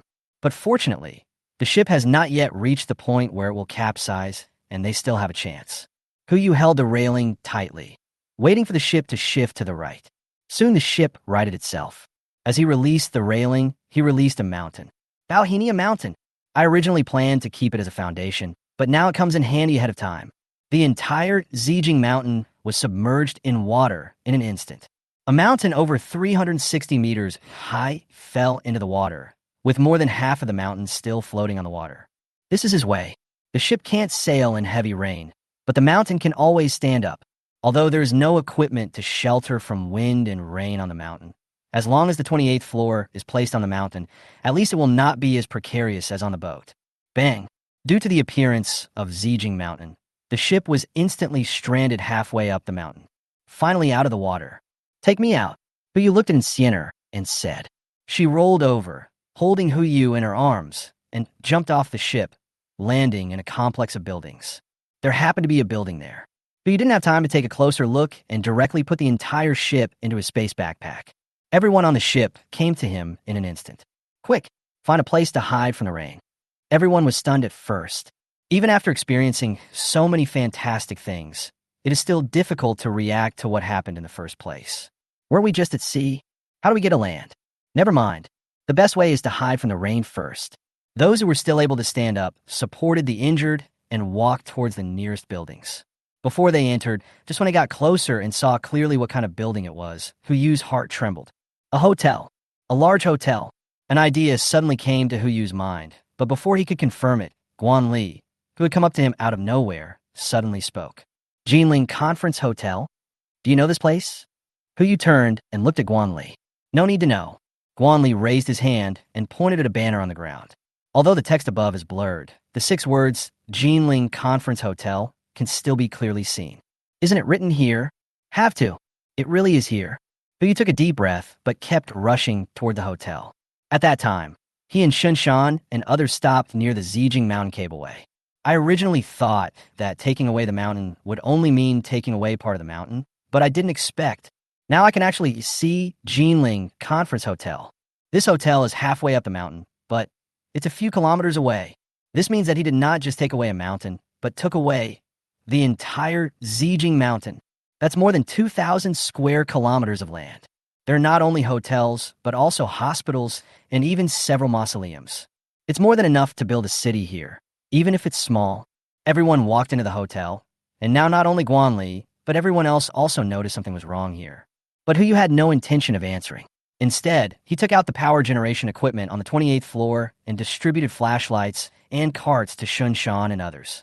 Brother Shun, you guys take care of the power generation. Zisu, please take uncle and aunt to see if the children are injured. Ling Long, you are responsible for arranging accommodation. Wei Wei will assist you. Old Wang, you guys go check if there's any danger inside the hotel and search for supplies. Bring all the useful ones to the lobby. Zhang Sirui, please take a look at the supplies and sort them out. Mr. Fong, please stay where you are and don't wander around. The injured should stay where they are and do not act rashly. Yes, good, no problem. Everyone responded in unison, but not quite. In short, everyone started to take action. Only Hu Yu and Enciner stayed there to look after the little guys. Half an hour later, the lights in the hotel lobby came on. An hour later, the injured children and adults were treated. 12 o'clock. Everyone checked into the hotel room. Hu Yu lived in a luxurious suite on the top floor. He opened a bottle of wine stored in the hotel and waited for someone. Ding ding. There was a knock on the door. Come in. A woman with dark circles under her eyes walked in. At this moment, her eyes were full of excitement, as if she had guessed something. Boss Hu, I'm here. Su Linglong. She walked straight to Hu Yu, and without waiting for him to speak, she asked, could this be? Well, Jinling Conference Hotel. You are from Jinling, so you should know it. Of course I know. Su Linglong became more and more excited. So this mountain. Zijing Mountain. All the Bauhinia Mountains? At the moment, it seems so. Yes. Su Linglong took a breath and said, so, Boss Hu, what you said before about building a city is based on this. It seems that you've guessed why I asked you to come here. Hu Yu smiled bitterly and poured her a glass of wine. I'm sorry. You have to redraw your drawings. It's okay. It's my pleasure. Su Linglong was originally worried about how to start from scratch and how big the city should be built. Now that we have a template, the problem is solved in one go. But, Boss Hu, do you have a detailed blueprint of this Zijing Mountain? That's the second question I came to you with today. Hu Yu asked helplessly. How long will it take you to survey the entire Zijing Mountain? Su Linglong was stunned on the spot. It took her a long time to come back to her senses. Only me. You can find someone to help you. Who? Everyone on the boat can do it. Can they draw? Hu Yu didn't say anything. I understand. Su Linglong looked at Hu Yu expressionlessly, the excitement in her eyes gone. You want me to die. Hey, you can't say that. Hu Yu raised his eyebrows and said, teach them slowly. Don't we still have 48 good seedlings? Don't draw for the time being. Join the teaching program, train on a fixed basis, and find a few good seedlings to inherit your legacy. Once the rain stops and we find a suitable place, we will start our city building plan. It seems it's not impossible, right? It's just 3 mountains. In ancient times, there was Yugong who moved the mountain, and now there is Linglong who measured the mountain. You will definitely be famous for generations to come. Hu Yu stood up and raised his glass. Cheers to our future city. Wait a minute.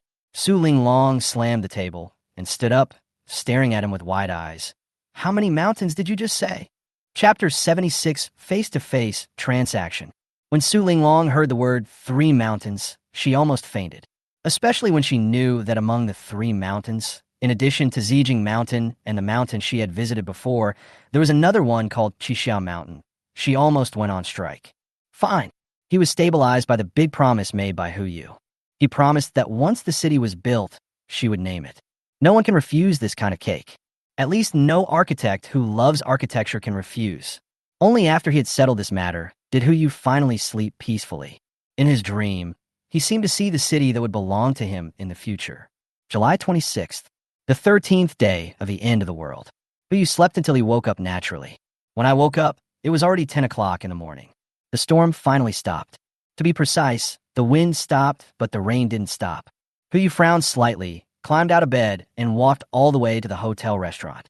Everyone had gathered there for breakfast.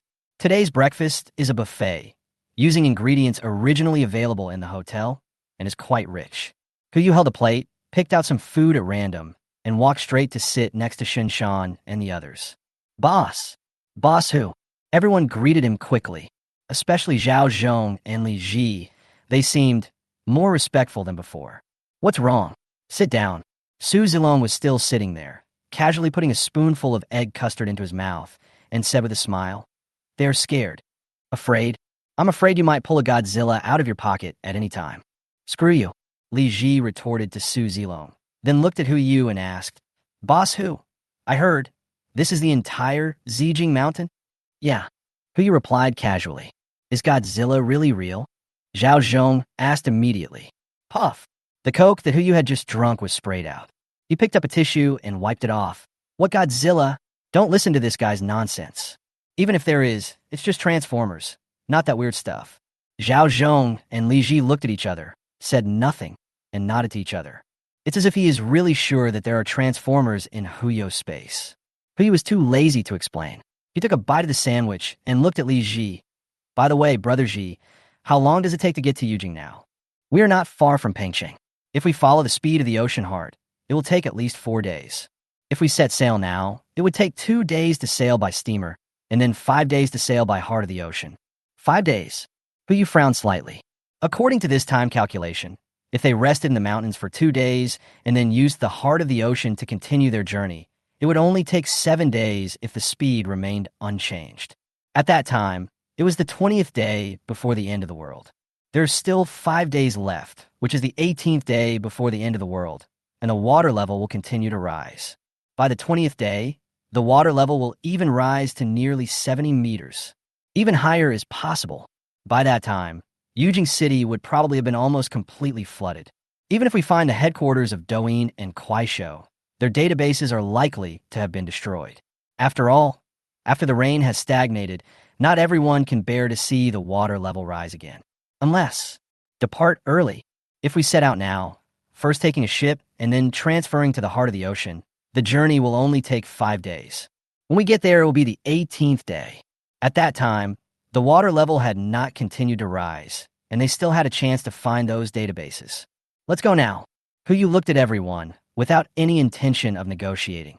After breakfast, everyone gather on the ship, and we will continue sailing along the coastline. Everyone looked at each other, and no one raised any objections. They all heard Hu Yu talk about what happened afterwards, and they understood why he did it, so they had no questions. As for the rest, they themselves are not among those who express their opinions. 10:30. Hu Yu walked outside the hotel and released the ship. After checking the panel, he confirmed that there was no problem with the ship itself and it would not delay the voyage, so he felt relieved. Everyone boarded the boat one by one. Hu Yu was the last one to board, and then he collected the entire Zijing Mountain. It was originally a very simple matter. After taking away Bauhinia Mountain, we could continue sailing. But the next moment, a ship suddenly appeared not far away. No, to be precise, a boat was approaching Zijing Mountain. When Hu Yu took away Zijing Mountain, they, in their boat, appeared 100 meters ahead. It was probably during the storm last night that they discovered the existence of Zijing Mountain and chose to stop there instead of going up the mountain. Otherwise, the person should appear in front of him now, instead of staying on the ship. The other party was a small yacht. It is called a small yacht, but that is the result of comparison with the heart of the ocean. In terms of size, this boat is much larger than the ship that everyone is riding on. The length is at least 50 meters, and the width is nearly 30 meters. When Hu Yu saw the ship, he was stunned. "This ship looks familiar," etc. Could it be that? "It's that ship. Brother Ji, ask about the other party's background and don't expose our information." "No," Li Ji replied, and immediately rushed to the control panel. "Brother Shun, I'll leave this to you. I'll go up and take a look first." Hu Yu gave Shun Shan some instructions and quickly followed Li Ji up. When they arrived at the control panel, before they could send any message, a voice came from the communication radio. "This is the Santa Rubia. Please reply if you receive this. Please reply if you receive this." Repeat. Saint Rubia? If I remember correctly, this was the name of the ship before it was renamed. It's really her. Hu Yu's thoughts couldn't help but drift back to his past life. In his previous life, he almost became a two-legged sheep. If it weren't for her, he would have been eaten and would not even live to see the day when the rainstorm stopped. What a coincidence. In his previous life, he was on the holy light of Savior and was robbed by Lao Wang and others on the ship. He had no choice but to escape by boarding a lifeboat. But in this life, he was sitting on this ship, looking at the holy light of Savior. Sometimes fate is so strange. "Boss, what should we do?" Li Ji turned around and asked. "Just reply normally." Hu Yu withdrew his thoughts and replied calmly. "Good." Li Ji responded calmly, then immediately picked up the intercom and said, Yangtze River Cruise received the message. What do you want? Did you see that mountain just now? That's what you were asking about. Yes, such a huge mountain suddenly disappeared, and everyone would find it strange. It is normal for the other party to have doubts. Li Ji continued to respond. I saw it. You also discovered it? How could that mountain suddenly disappear? Have you gone at the mount? No, what's wrong? It's okay. It might be a mirage. Do you have any extra food on board? We can buy it with money. Gold, jewelry. Anything is fine. Who you snorted softly. This tone doesn't sound like the person he knows. Excess food? At a time like this, who would complain about having too much food? The person he knew was extremely shrewd. How could he ask such a brainless question? Li Ji turned to look at Hu Yu. Boss, what's going on? Tell him yes, and trade it face to face. Chapter 77, Are You the Ship Owner? Li Ji responded quickly. The other party also responded immediately. Okay, we're moving closer to you now. Hu Yu immediately walked to the cabin and put the mattress and some other unusual things into the space backpack. Seeing this, Shinshan couldn't help but come up and ask, Boss, what's wrong? Someone will come over to do business later.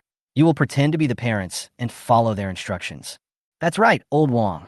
Hu Yu said as he looked at Lao Wang, who was standing beside him. Come here for a moment. Come on.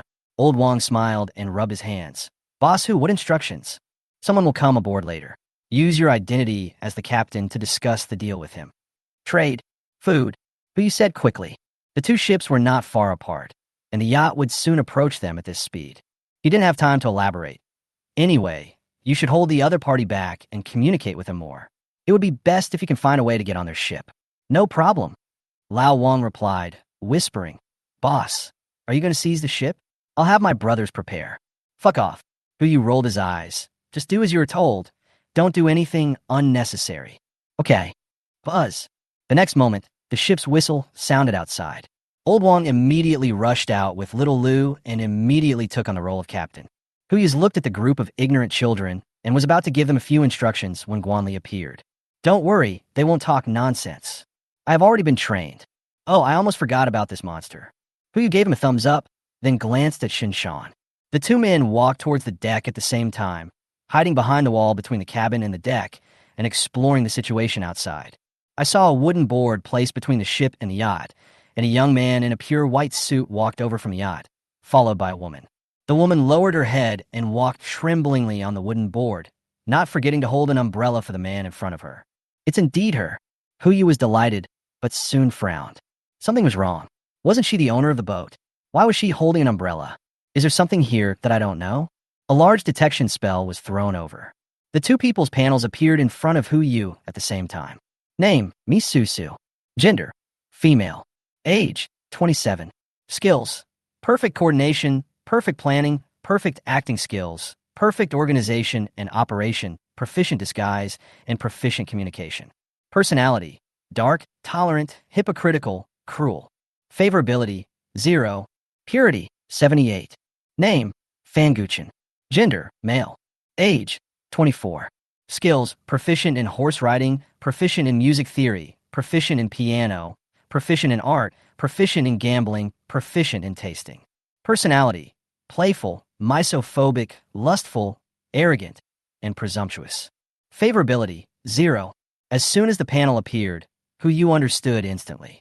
If my guess is correct, it won't be long before Misusu becomes the host and replaces this ship owner who only knows how to eat, drink, and have fun. He became the ship owner he met later. Previous life. After Misusu brought him and Yi Wanqiu on board, she indeed never deprived them of a day's worth of food, nor did she ever restrict their personal freedom. But he has been brainwashing them in the name of saving the world. Not just them. There were dozens of people on the boat, all of whom were rescued by her through various means. Most of them have become her loyal believers. And even if the rest have not been brainwashed, they are still talking nonsense every day.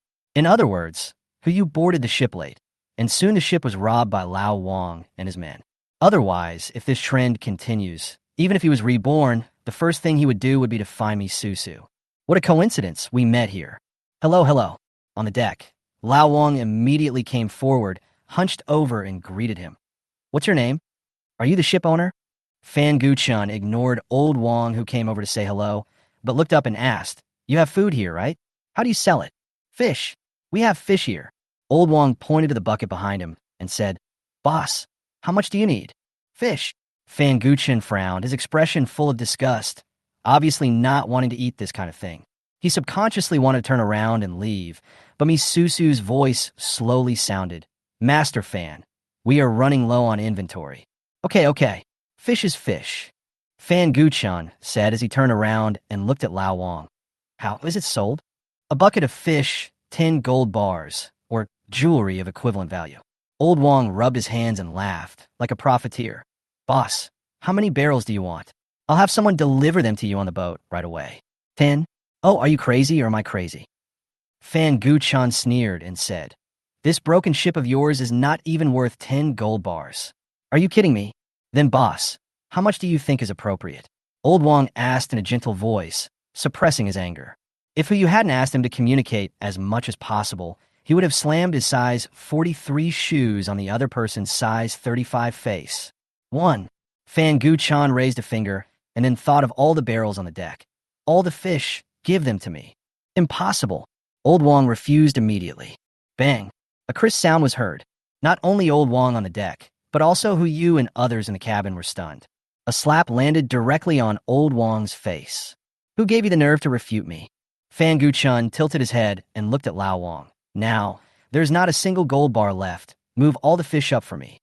Hey, As Xiao Luer said this, he rolled up his sleeves and prepared to rush up to teach the other person a lesson. But in the next moment, bang, gunshots rang out. Xiao Luer was shot in the leg and fell to the ground.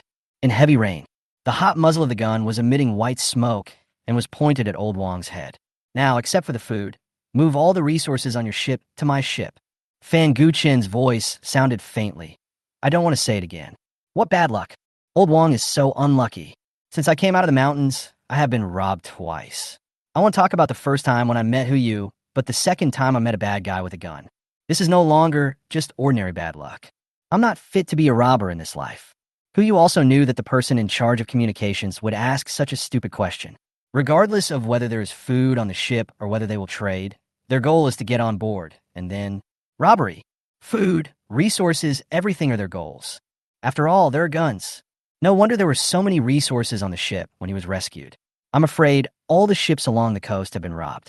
Yu turned to look at Shan Shan and gave him a look. The other party immediately understood, silently took out his pistol and began to aim. On deck, Old Wang had no choice but to raise his hands and smiled bitterly. Okay, boss, I'll listen to you. Put down the gun first, and I'll move the fish for you. Oh, that's more like it. Fan Guchen pointed the gun at Xiao Luer and said, Hurry up, or your little brother will. Bang. Another gunshot was heard. Chapter 78. Execute the mission, remember it first. The bullet hit the gun in the opponent's hand, knocking him away, but did not hurt him at all. Fan Guchen's pupils trembled, and he subconsciously reached out to pick up the pistol that had fallen to the side. Mi Susu beside him took a step forward, raised her foot, and kicked the pistol into the water. Mi Susu exclaimed, pretending to be surprised. Master Fan, I didn't mean it. You bitch. Fan Guchen slapped Mi Susu in the face with his backhand. Her face began to become red and swollen at a speed visible to the naked eye. Shun Shan frowned, ready to step forward to solve the problem. But Yu immediately stopped him and shook his head slowly. If it was someone else, saving him wouldn't matter. But that's Mi Susu.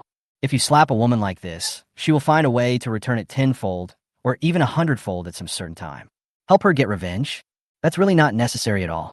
It would be better to let Old Wang continue to improvise. Tisk, TSK. Who do you really think doesn't have a gun? After the gunshot, Old Wang turned his head and looked behind him. The expected person did not show up, so he had no choice but to continue acting. Master Fan, right? You can't even hold the gun steadily, and you still want to talk business with me? How about we brothers chat with you for a while? As soon as he finished speaking, his other 5 brothers immediately rushed out from various parts of the cabin, each holding a handy tool in their hands, or a wrench, or a kitchen knife. There were even some with fire axes. Young Master Fan had never seen such a scene before, and he immediately wanted to return to his yacht and run away. But the gunshot wound on Xiao Luer's body couldn't have been in vain, right? Old Wang and his men rushed forward and controlled Fan Guchen and Mi Susu beside him. Don't. I give in. I admit defeat. Seeing the fire axe getting closer and closer to his neck, Master Fan began to get anxious. You want money, gold, jewelry. I can give you all. As long as you let me go, everything can be discussed. Old Wong paused and turned to look at the cabin behind him. If we follow his way of thinking, he must want money, a boat, and women. But he is not the one in charge now. Yu poked his head out and pointed at the boat behind him. According to the original plan, he needed to get on board to confirm one thing. Make sure whether the person he is looking for is on the ship. In his previous life, the reason why he and Yi Wanxiu were able to find a kayak and survive was all because of one person. He didn't know the other person's name. All we know is that she is a fanatic who is responsible for delivering information to Miss Susu. She's responsible for giving classes to this group of newcomers every day, conveying ideas and distributing food. Unlike Miss Susu's attempt to brainwash people, she at that time really engraved those beautified ideas into her mind. So much so that when the yacht was about to be captured, she gave up her hope of survival and left the kayak to Yu and Yi Wanxiu. Are you stupid? It's very stupid. But it is undeniable that she did save Yu's life. He is also the only person Yu meets in the end times who is truly kind to him. If she is on the boat, it is possible to bring her down. Fish. Old Wong also understood what Yu meant. We are honest businessmen. You give us money and we give you the fish. But you hurt my brother's leg, so you have to keep your leg too. Bang. Old Wong raised his hand and hit the opponent's left knee with a hammer. Ah! Screams echoed on the sea. The deep red seeped out of the trouser legs, gradually dyeing the entire trousers red. Unless they also have a master of traditional Chinese medicine like Zhao's father and mother on their ship. Otherwise, this leg would definitely not be saved. Come on, brothers, bring the fish to the boat for the boss. Old Wong shouted. Only then did Yu walk out of the cabin. Shun Shan, and Siener and Su Zilong followed behind him, while Zhao Zhong and Li Ji stayed on the boat. He walked to the fish barrel, opened it, and frowned slightly. Turning to look at Shun Shan next to him, he found that he had the same expression. Okay, what's the point of being an honest businessman? If you were honest, there would be no unscrupulous businessmen in the world. The entire row of fish barrels is full of water. There is not a single fish. Yu paused for a moment and pressed the lid in his hand. Captain, is this the barrel? I'm afraid I can't move it by myself. You're so stupid. For people should move it together. Old Wong was still immersed in the play and responded immediately. This is exactly what I want. The four of them looked at each other, lifted the fish barrel at the same time, stepped across the wooden planks, and came to the yacht. Captain, we're here. Yu looked at Lao Wang on the ship and asked, how are we going to collect this money? Master Fan is very wealthy, so of course he would trade a bucket of gold for a bucket of fish. Old Wong was playing with a hammer in his hand and asked with a smile, Master Fan, isn't that right? Yes. Yes. Fan Guchan nodded repeatedly. As long as it is something on the ship, no matter how much you want, we will give it to you. That's more like it. Old Wong nodded with satisfaction and looked at Yu again. Just look around on the boat and take down whatever you want. Okay, this is exactly what I want. Yu glanced at the three people behind him and said, find someone. Find the remaining people on the boat. Okay. Shen Shan responded and immediately arranged. I'll follow the boss. Siener, you start from the east side, and Zilong, you start from the west side.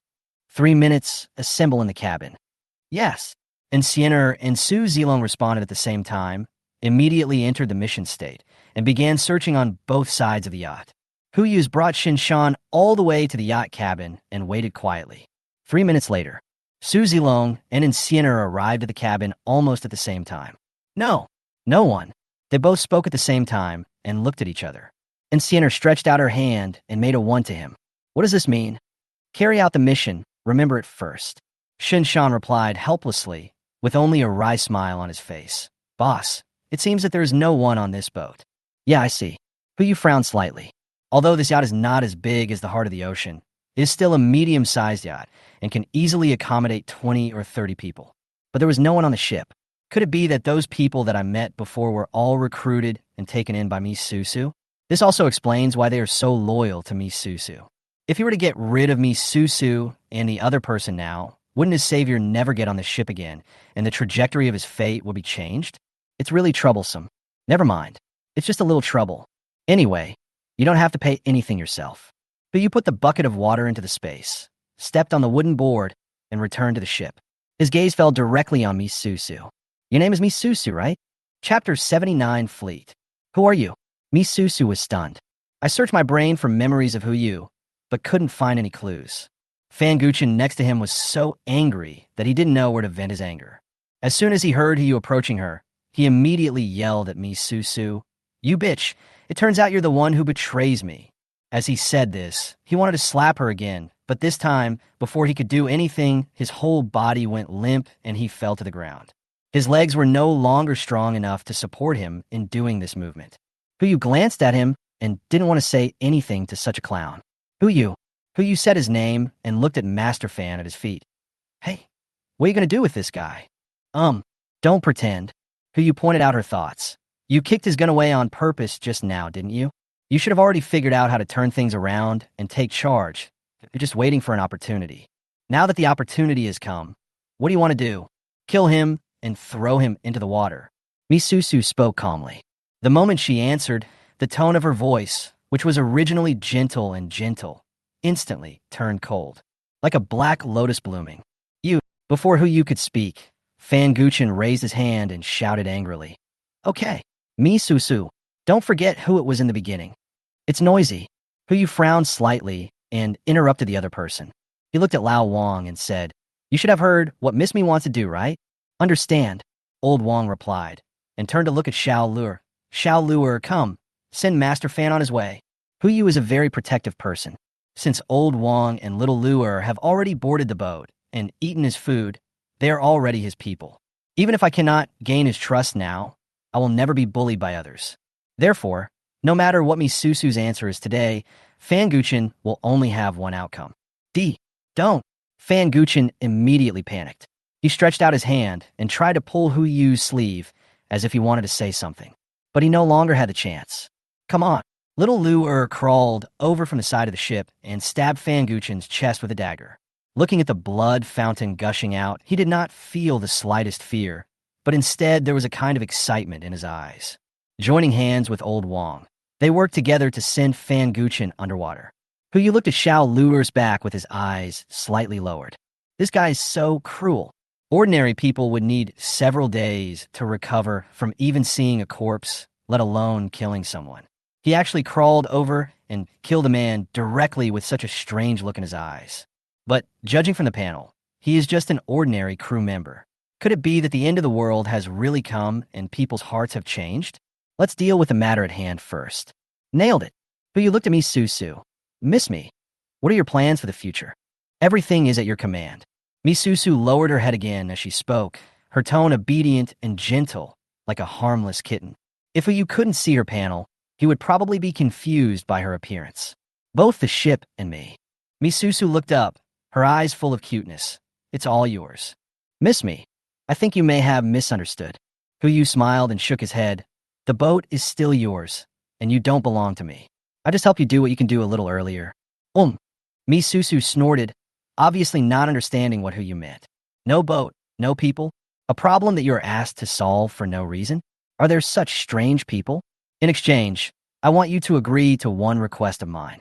Really, there is no free lunch in the world. Misusu claimed that she had prepared herself mentally and immediately asked, Please go ahead. Jinling, Huyu said calmly, I will go to Jinling later. I hope to see you there then. No later than August 4th. Can you do that? Can. Misusu pondered for a few breaths, then gave an answer. Can I ask the reason? Can't. Huyu smiled and refused. Then he looked at Shun Shan. Brother Shun the gun. Shun Shan was stunned at first. Then he took out the magazine as quickly as possible and handed over the pistol and magazine. Huyu handed it to Misusu. Here for you. Misusu was completely stunned. She held the pistol and magazine in her hands, her mind full of question marks. This is a deposit. Huyu raised his hand and placed it on Misusu's shoulder, patting her twice. When you see me in Jinling, I will ask you for something. Yes. Misusu was completely confused, but she understood one thing. With this man's methods, no matter what he wanted, she cannot stop him. There were only 3 things she could do now. Obedient. Still be obedient. Okay, go ahead. Huyu waved his hand and walked towards the ship's cabin, shouting to the cockpit. Brother Ji, get ready to go. Okay. Li Ji's voice sounded in the cab. Misusu stayed for a while, then returned to her yacht as quickly as possible. She did not rush to sail away, but watched the ship go away. She looked down at the pistol and quickly put it away. Jinling? She answered quickly, but how would she know where Jinling was? Never mind. Let's find someone to ask first. At the same time, the ship was sailing towards Yujing. After Sienna confirmed with Shun Shan that the mission was completed, she threw Su Zilong over her shoulder to settle the score. Father Xiao treated Xiao Luer's wound.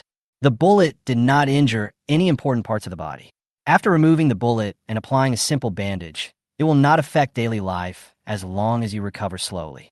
The children started their classes according to the normal schedule. The sound of reading aloud echoed in the cabin. Yu and others sat in the cab, some fishing, some playing games. No one asked him about his behavior just now. This is a sign of absolute trust. But Yu felt a little bored. He put down the switch and looked at Xiao Zissou, who was preparing lessons beside him. He said nothing, but just coughed twice. Ahem. Xiao Zissou ignored him. Yu leaned forward again and ticked her lesson plan with his finger. Bang! Xiao Zissou held him down and looked up at him. What? Nothing. Yu thought of the golden needle's warning and immediately let go. Don't you want to know why I let her go and gave her the gun? In no mood, Xiao Zissou replied and continued to prepare for class. Don't disturb me, or I'll prick you. Well, this one is not to be trifled with. Yu turned and looked at Shun Shan again. Before he could speak, Shun Shan responded, Boss, I won't question your decision. At one, Suthilongan said quickly. Yu had no choice but to turn his attention to Li Ji. Hey boss, don't look at me. Li Ji smiled bitterly. I don't know what's going on outside. I've been sailing here all the time. There were only a few people in the cab. Zhao Zhong was fishing outside, and Sienna was being taciturn again. After everyone asked, no one was curious. Well, at worst I can just hold it in. Next time I see me Susu and Jinling, I don't believe they won't ask. Yu picked up the handheld game console again and played the game. 10 o'clock at night. After dinner, everyone discussed the night shift roster and prepared to rest. Suddenly, a strong light came from the distance. Call the boss. Call the boss. Yu was about to go to bed when Li Ji's voice suddenly came from the intercom on his waist. He pressed the button and responded. I'm in, what's up? Ship fleet. There's a whole fleet out there. Chapter 80, Sea Kingdom. Fleet. Yu's pupils trembled, and his heart was filled with surprise. Being called a fleet by Li Ji means that the other party has at least 3 ships, or even more. Now it's at the seaside. In this situation, there are still groups of ships appearing, so there is only one possibility. Cargo ship. Container cargo ship. This is the coastal area, and there must be many ships outside the port preparing to leave or enter the port. Each ship carries cargo worth billions. If I can get it. What fleet?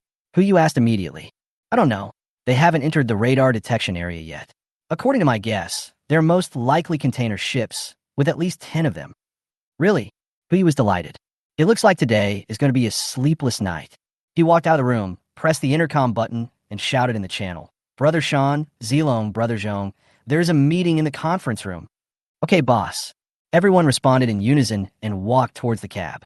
Xiao Zissou was originally planning to go to sleep, but when she heard Yu talking about the meeting, she jumped up.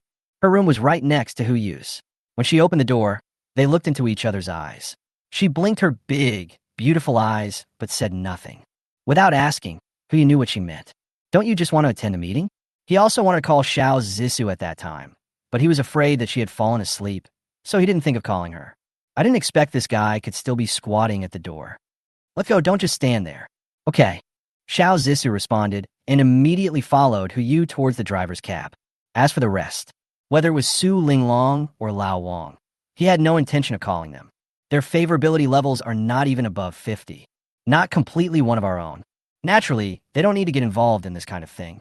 Everyone gathered in the cockpit, and through the ship windows, they could clearly see lights lit up in the distance. Yu took out the telescope and took a look, frowning slightly. It's a container ship, yes. You can also see goods piled up on it. But it seems a little strange. From the telescope's perspective, only about 3 container ships could be seen connected end to end. Some lights can still be seen behind these 3 container ships. There is obviously a boat behind. It's a container ship, but we can't be sure of the exact number of the other side, nor do we know how many people are on it. The average number of seafarers on a container ship is around 20. Su Zilong said on the side. They are all equipped with some anti-piracy measures. Except for a few cargo ships that employ armed personnel, Most cargo ships do not have guns. So, are we going to rob the ship? Xiao Zissou rubbed her hands excitedly. Take me with you. Take your head. Who said we were going to rob a boat? Hu rolled his eyes and wanted to knock on this guy's head to see what was inside. Don't you want to rob? Li Ji was also a little hesitant. Boss Hu, those are all resources. Shun Shan and Zhao Zhong didn't say anything, but just looked at Hu Yu with puzzled eyes. Let's go over and take a look first. Hu Yu looked at the lights outside the window and said, it might not be that simple over there. We better be cautious. This is the coast. The thing that is most abundant along the coast is ships. Now is the end of the world. At night, some ships would rather stop sailing for fear that they would be targeted by some people with ulterior motives. But other ships are different. Just like Fan Guchen, whom he met this morning, he would take the initiative to approach those ships and try to gain benefits by using his own military advantage.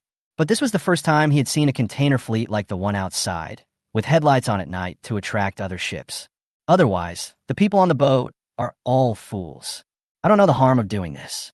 Or, the danger above is far beyond everyone's imagination. At times like this, it is better to make a democratic decision. Let's vote. Hu Yu looked at everyone and said, let's not talk about robbing ships and resources for now. That fleet dared to turn on the lights at night. I guess they have a lot of tricks. Let's decide whether to contact them first. Raise your hands if you agree to contact me. As soon as the words fell, Su Zilong, Li Ji, and Xiao Zissou raised their hands at the same time. Shun Shan hesitated for a moment, but still raised his right hand. For votes, there are only 7 in total, so Hu Yu doesn't need to ask for the second choice. Okay, contact. Hu Yu glanced at the countdown and said, there are still 38 hours until the heart of the ocean is unblocked. Please remember this. I'll call Lao Wang and the others in for a meeting later. If I need to communicate or anything, Lao Wang should come forward. No one knows what is on that container ship. What if by chance there really is an armed man with a sniper rifle in his hand, and I come forward to negotiate? Wouldn't I be throwing my head under the muzzle of the other party's gun? It's better to be careful. Shun Shan and others all agreed. Hu Yu then called Lao Wang and others in, and briefly communicated the identity information they would need to play later. Li Ji continued to steer the ship and headed towards the group of container ships. A horse will die if it runs too fast. This sentence is more vividly reflected at sea. The lights seemed not far away, but it took 4 hours just to sail to a location where the radar could detect it. Fortunately, Hu Yu was well prepared. He did not waste time in the cockpit, but went back to the cabin to sleep first and called Li Ji after he entered the radar detection range. July 27th, 2 o'clock in the morning. Hu Yu was sleeping soundly when he felt someone poking his face. At first, I thought it was a mosquito, so I subconsciously raised my hand and waved it away, but I still had that feeling. He was so annoyed that he opened his eyes and found. It's Sienna. At this moment, she squatted in front of Hu Yu, raised her hand, and poked his cheek again and again, as if she was poking a doll. Sienna, what are you doing? Information. And Sienna uttered 2 words calmly and pointed at the walkie-talkie on his waist. Oh yes, I almost forgot about this.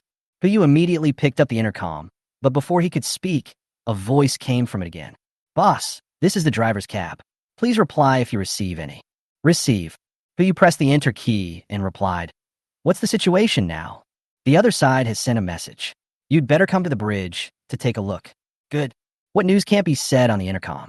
Hu Yu frowned slightly, immediately put on his coat, and walked towards the cab. After more than 10 days of heavy rain, the average temperature has dropped to more than 10 degrees. If you don't wear a coat, it will be unbearable at night. He took Sienna all the way to the cab. Looking out from the window of the cab at this moment, you can vaguely see the container ship under the lights. But the distance is still very far. Brother Ji, what's the news? Can't you tell it on the intercom? Hu Yu walked up and joked. Everyone's expression was solemn. Boss, you'll know once you take a look.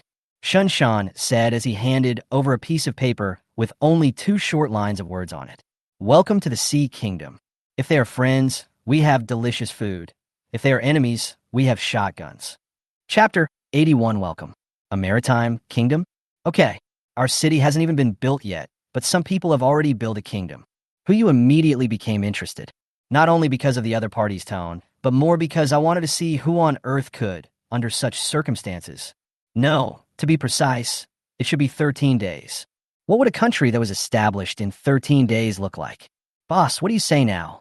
Shun Shan asked from the side. I think it's just as you predicted. That group of people may not be simple. Should we wait a little longer? Although he didn't say what he was waiting for, but who you also knew what he meant. It would naturally be better to wait until the heart of the ocean finishes evolving before getting closer to them. But there is not enough time. Going there to explore now would already be a detour, and if we stop for another day, we would have even less time. It's not a big problem. Who you said calmly. Proceed as planned. Brother Shun, answer the other party and tell them that we have many children on the ship and we want to seek help. See how the other party responds.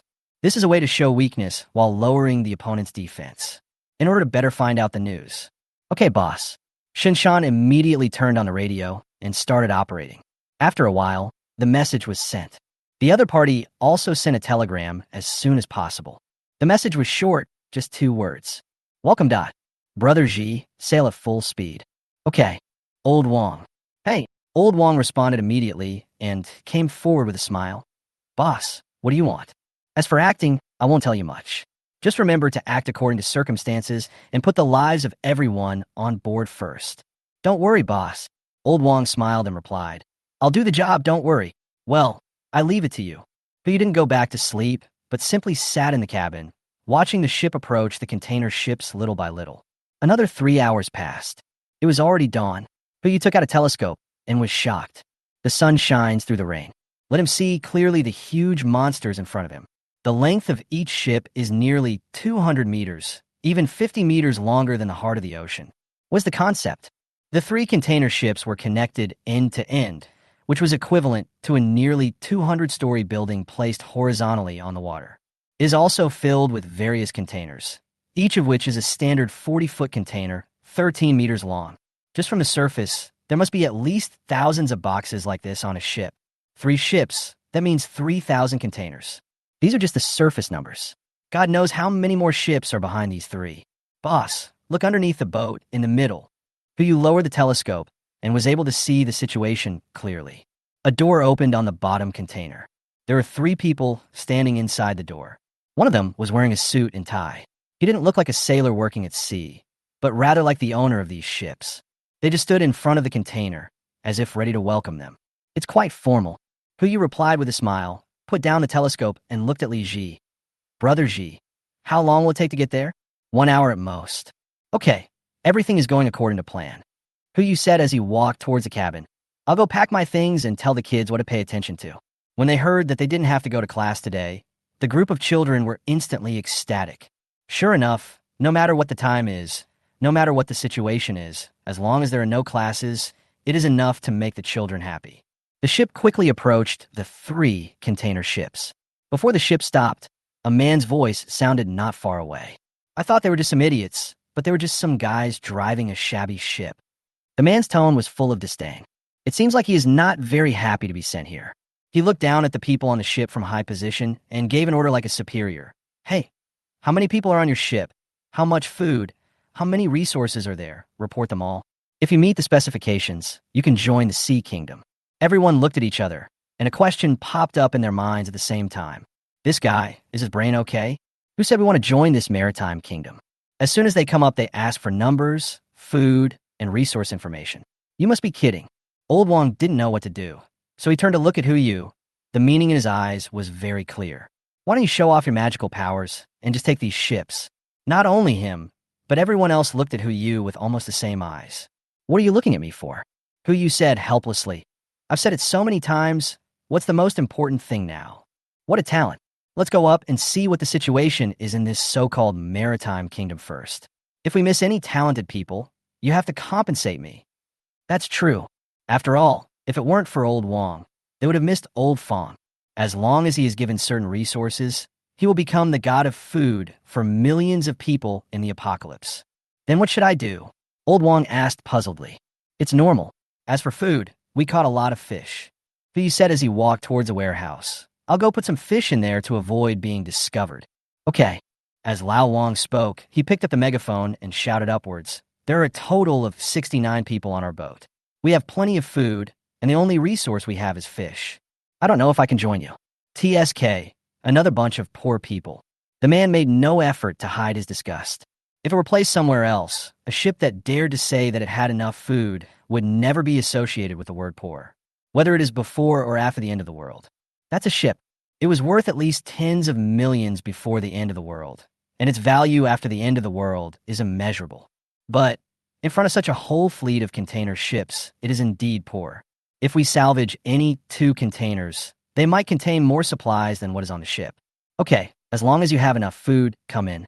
As he spoke, the container ship in front started moving. It gradually moved away from the fleet, revealing the scene behind the 3 ships.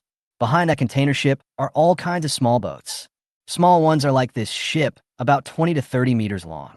There are at least 3 large, 10,000-ton container ships parked inside. This is just a small boat docked behind that container ship.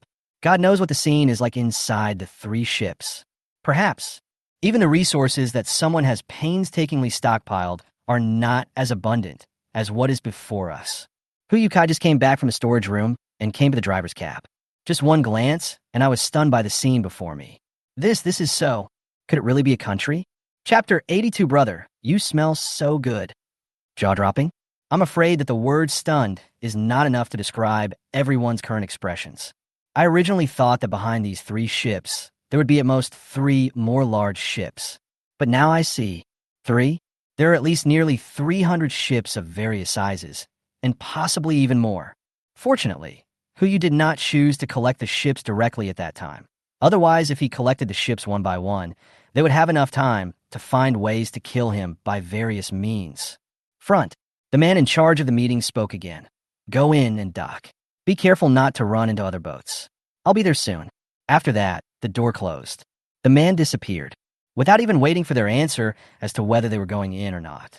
It seemed that if they didn't go in, the only ones who would suffer losses would be Huyu and the others, which showed their arrogance to the fullest. Old Wang subconsciously turned his head to look at Huyu. He knew what he was thinking without him saying anything. To go in or not to go in.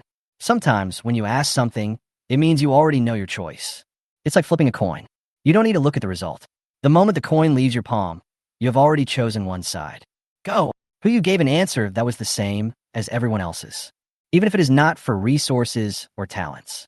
Just out of curiosity, he wanted to know how so many ships were gathered together and how they could remain in their current state. Okay, Old Wang replied, and at the same time took out the walkie-talkie to report the route and direction to the group of people outside. The ship sailed all the way to the interface between the 2 container ships and turned in. The scene inside was finally in full view. A total of 10 large container ships. In addition to the 3 large container ships outside, there are 5 more container ships parked behind, arranged in 3, 2, 2, 3. Each ship was closely packed together. The 6 container ships in front and back were filled with containers, while the 4 in the middle had only a dozen or so containers. Floating in the middle, it looks like a small island. Although there are only 4 ships in the middle, the area is more than 20,000 square meters. Those containers don't look like they're used to carry goods, but rather people. Of course, compared with the Zijing Mountain in Huyu's space, the difference is huge, but for normal people living in the end times, this is a country that will never sink. No wonder the man's tone was so arrogant just now. It turns out that he had the confidence to support him. The ship turned into the sea and successfully merged with the small boats. Just as the man said, he quickly came over on a small electric donkey called Vivi, holding a tablet in his hands, and instructed with an unhappy look on his face, bring all the food and supplies up, and I will convert them into points for you. These points can be exchanged for any supplies here. As long as you have enough points, changing a ship is not a big problem. Hey, thank you so much. As the captain, Lao Wang immediately jumped out of the bridge and started chatting with the man. Soon, a plank was placed between the ship and the container ship. Led by Guan Li, the children went up one by one. Seeing that they were all children, the man's face suddenly changed. Why are they all children? He frowned and looked at Lao Wang beside him. Don't tell me that the more than 60 people on your ship are all these children. Not entirely. Old Wang smiled and said, there are still a few adults, but the majority are children. Most? How many? 48. What? The man exclaimed. He frowned, wondering whether to chase the person away. The Maritime Kingdom is very busy right now. Who has the time to take care of these kids? To put it nicely, these are investments in the future, but who knows whether this world still has a future. They need people now, but they only need adults. But the man turned to look at the group of children and asked Lao Wang, How many girls are there among these children? Old Wong was stunned, as if he had guessed something, but he still had no choice but to answer, 25. Girls have two more than boys. When a man heard this, he reluctantly nodded. Okay, come up. The crowd walked along the wooden plank and onto the container ship little by little. This boat is larger than a yacht and naturally more stable. When you stand on it, you really feel like you're walking on flat ground. After getting on the boat, the children did not run away, but stayed where they were, standing in front of Old Wong, waiting for instructions. Before Old Wong could even open his mouth, the man stepped forward, looked at the group of children, and gave them instructions. Everyone, men stand on the left, women stand on the right. Hurry up and stand in place. When the children heard this, they naturally did not take any action. But soon, Guanli stood to the right. The man asked in confusion, Little boy, why are you standing on the right side, even though you are a man or a woman? Can't you tell the left from the right? Uncle. Guanli raised her head, blinked her big eyes, and said in a very cute voice, I am a girl. I just cut my hair short. The man was stunned and looked carefully. Hey, you know what? Guanli looks pretty well behaved, and from this perspective, he really looks a bit like a girl. Okay, everyone else hurry up. Hurry up. When the children saw Guanli move, those who should stand on the left stood to the left, and those who should stand on the right stood to the right. There was one extra girl in the team that was supposed to have 25 girls. But the man didn't count. He just glanced over and thought that it was enough that there were more people than boys, so he didn't care about anything else. The children all came up. The rest of the people were moving things on the boat. One fish barrel after another was carried to the deck. When a man saw the women among the people carrying the fish, his eyes widened. It's not the man's fault. You have to know that no matter whether it is Xiao, Zissou, Mu Lingxiu, Su Linglong, Han Weiwei, or even the most serious Zhang Sirui, they could be called beauties wherever they are. Especially in the end times, they did not experience too many hardships, and most of the time they had enough food and drink. And when they had nothing to do, they could take care of themselves, take a bath, etc. This appearance is just like a fairy from heaven. It's normal to attract these attentions. The next moment, his attitude immediately changed 180 degrees. He looked at the men following behind him and shouted, What are you all standing there for? Help our family move their things quickly. After saying this, he even walked onto the plank himself and headed towards the ship. Everyone's eyes were wandering over the women, trying to see which one he would like more in the end. But I didn't expect. This man actually walked all the way to Shun Shan and grinned. Brother, you smell so good. Are you tired of carrying things? How about I help you? Chapter 83, Exchange of Feelings. At this moment, everyone was stunned, especially Zhao Zhong and his brothers who had been through life and death with Shin Shan. At this moment, their expressions when they looked at Shun Shan changed completely. No one expected that this thing is actually curved. No need, right? Shun Shan always had an expression that said, I've seen all kinds of scenes before, but now when he encountered something like this, the expression on his face instantly changed. I have never seen such a scene. Hey, now that we're in the Sea Kingdom, we're already a family. Why do you care about these things? I'll take care of you if anything happens. The man said this as he lingered around Shin Shan. The seductive look in her eyes is so charming that even Yi Wanxiu can't compare to her. Sure enough, when men get angry, women have nothing to do. Brother Shun, it's a good thing to make more friends. Yu held back his laughter and walked towards the container deck. If you want to understand the situation in this so-called maritime kingdom, the easiest and quickest way is to infiltrate the enemy. Such a friend, who comes to me, I would never refuse him. Oh, Shun Shan just uttered a word, but then he seemed to think of something and held the words back. What the hell is going on? He is here to be a bodyguard, not a gigolo. Yeah, Brother Shan. Su Zilong passed by and patted Shin Shan on the shoulder, his face red from trying not to laugh. You guys chat slowly, leave the things here to us to move. You? Before Shin Shan could finish his words, Zhao Zhong passed by from the other side. Brother Shan, come on. Li Ji didn't say anything when he saw this, but he held a bucket and quickly slipped away from the ship towards a container. Obviously, he had no intention of helping Shin Shan. Shin Shan was completely speechless. He even cast his gaze at Insiener behind Yu, expecting her to say a few words for him. But even Insiener pretended not to see anything and silently helped Yu move the goods. Brother Shun? Brother Shan? The man came closer and asked, Is your name Shin Shan? What a majestic name. My name is Wang Hai. It matches your name very well. I can't help it. The remaining few people on the ship also boarded the container ship as quickly as possible. If they stayed here any longer, who knows what kind of laughter they would have suffered. It is better to leave this joy to Brother Shen alone.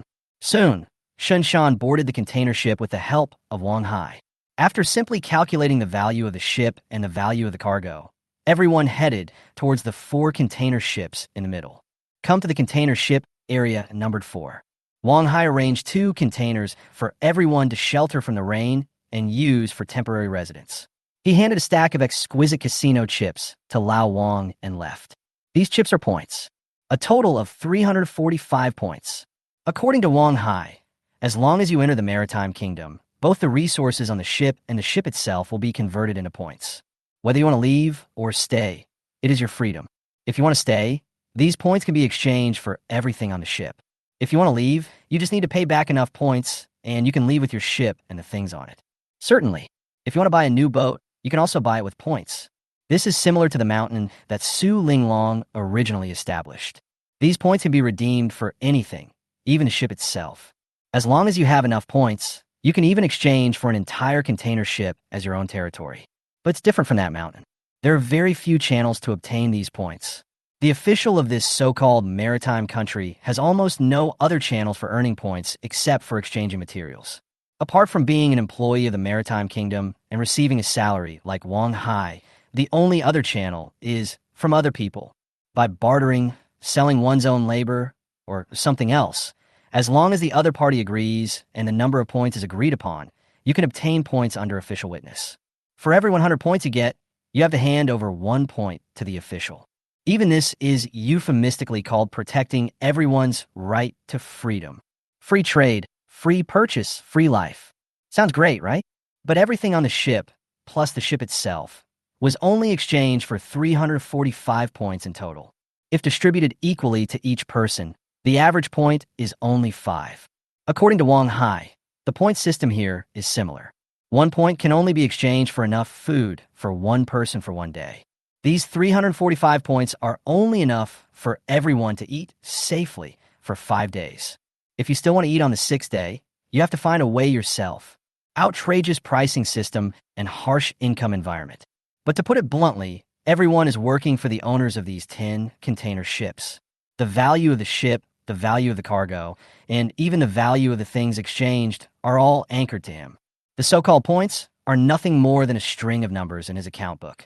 If he wanted, he could even clear the points of anyone who tried to buy a container ship. Country? What a civilized word. This is clearly a dynasty. A feudal dynasty that belongs to him alone. What's so-called freedom? You need points to eat, drink, live, and travel here. Just renting these 2 containers costs 5 points a day, not to mention food and drink. In other words, once you are on this ship for 1 day, no matter who you are, it will be impossible for you to return to your own ship. He's a talented person. After listening to the news that Shen Shan and Lao Wang had inquired about, Hu Yu immediately spoke up. According to this trend, as long as the owner of this maritime kingdom has enough food resources, he will be able to control enough manpower. It seems possible that by the time the rainstorm is over, it will become a real country. But there's still a fatal problem here. Everyone pricked up their ears, ready to listen to Hu Yu's analysis. But in the next moment, there was a knock on the door outside the container. Everyone immediately became quiet. Wang Hai pushed open the door of the container, poked his head out, and whispered to old Wang, "Captain Wang, come out for a moment." "Hey." Old Wang responded and immediately acted like a captain. "You guys, hurry up and clean up, separate the rooms. Don't make it too messy." "Xiao Xiaolong, come out with me." "Good." Hu Yu and Su Zilong responded at the same time. They followed Lao Wang and walked out of the container at the same time. Just outside the container, Hu Yu couldn't help but frown. People, hundreds of people gathered outside the container. Judging from his appearance and dress, he doesn't look like the master of a maritime kingdom, but more like the owner of those small boats.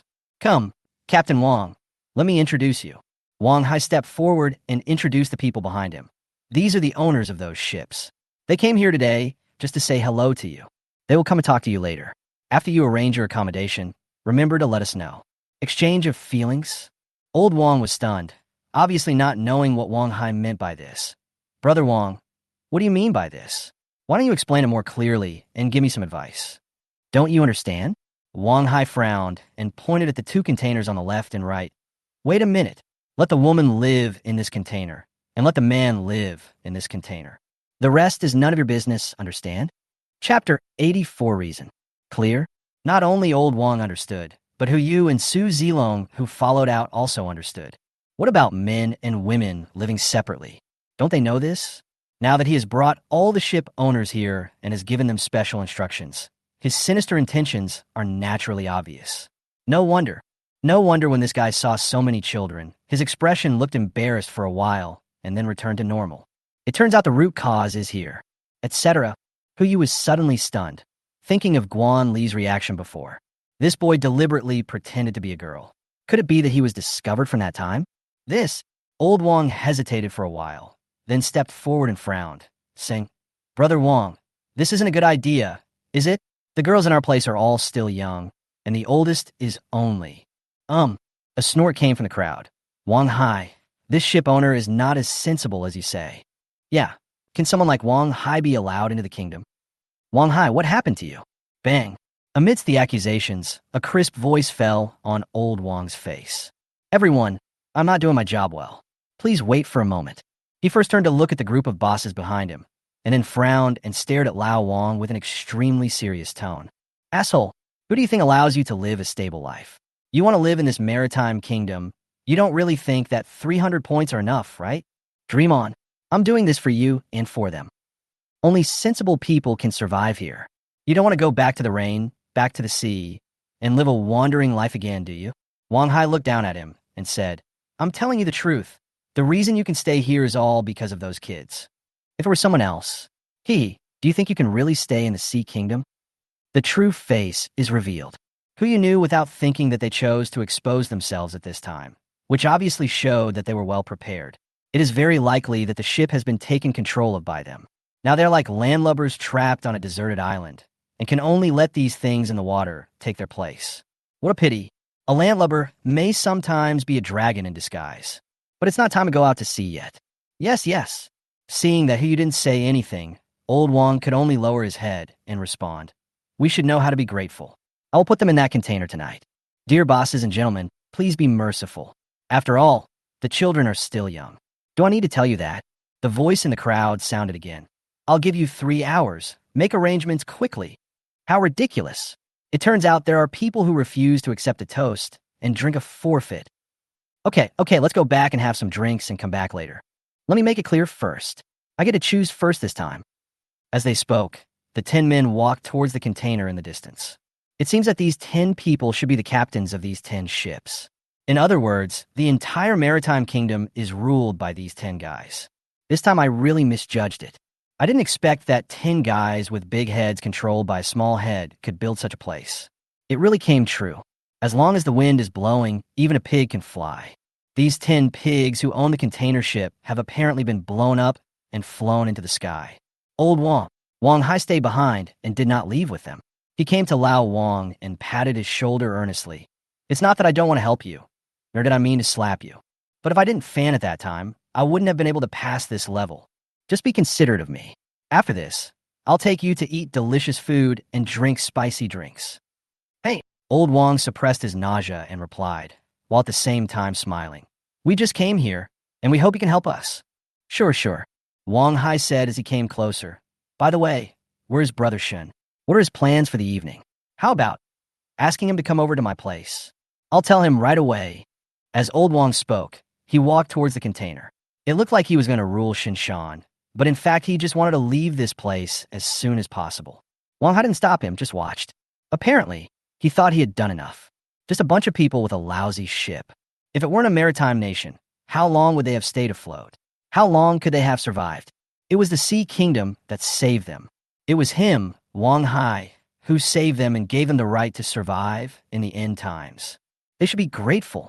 Use your insignificant dignity to exchange for their pleasure. The 3 of them walked into the container. Before Hu Yu could speak, old Wang turned around and looked at him. Boss Hu, I really can't bear it anymore. These guys are just beasts. Pure beasts. No. Su Zilong added silently. Please don't insult the beasts. At least the beasts know what public order and good customs are. Right. Lao Wang immediately shouted. Let's quickly deal with them and throw them into the sea to feed the sharks. What about the others? Who you asked back? He actually had an idea in his mind. You should have seen how many boats there were on the water just now. There are at least hundreds of ships parked outside. Their experiences are probably no different from ours. Now, what will they do? Huyu is not a kind-hearted saint, but he also has his own bottom line. Do not kill innocent people. As they are also victims, he will definitely not take the initiative to commit such murder unless it affects him. After this question was asked, everyone fell silent. Well, I have an idea. Among the crowd, Guan Li, the youngest, raised his hand. Everyone turned to look at him at the same time. The boy said calmly, "Brother Huyu, can I tell you?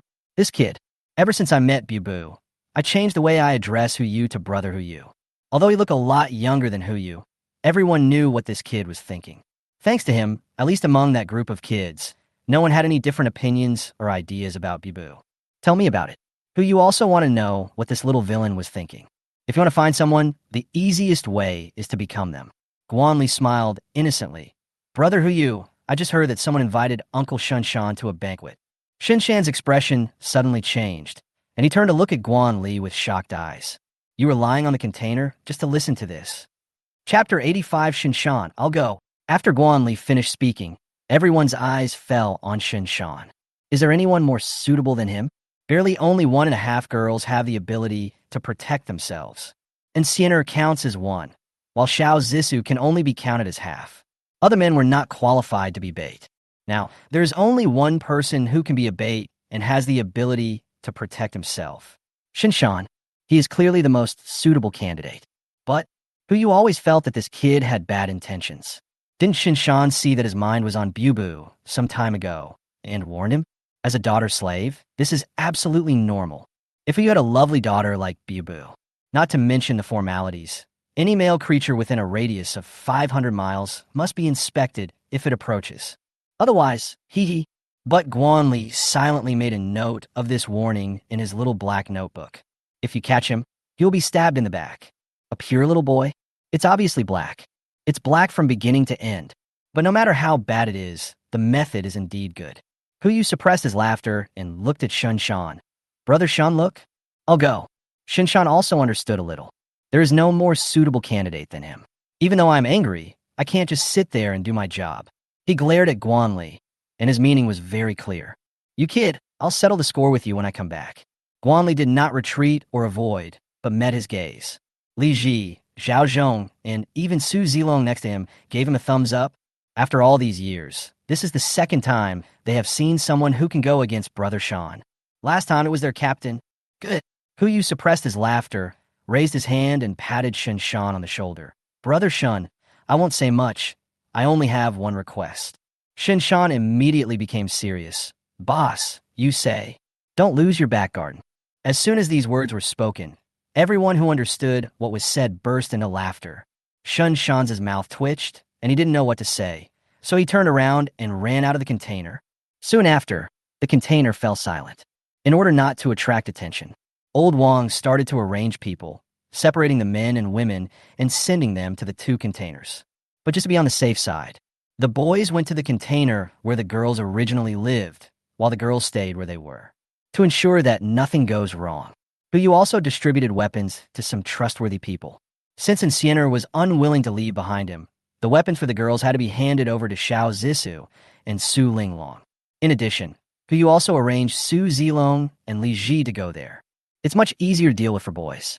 With Zhao Zhong and Enciener here, and with Old Wang and a few others included, there won't be any problems basically. But weapons. Apart from Zhao Zhong and Enciener, Huyu only gave Lao Wang a pistol. No way.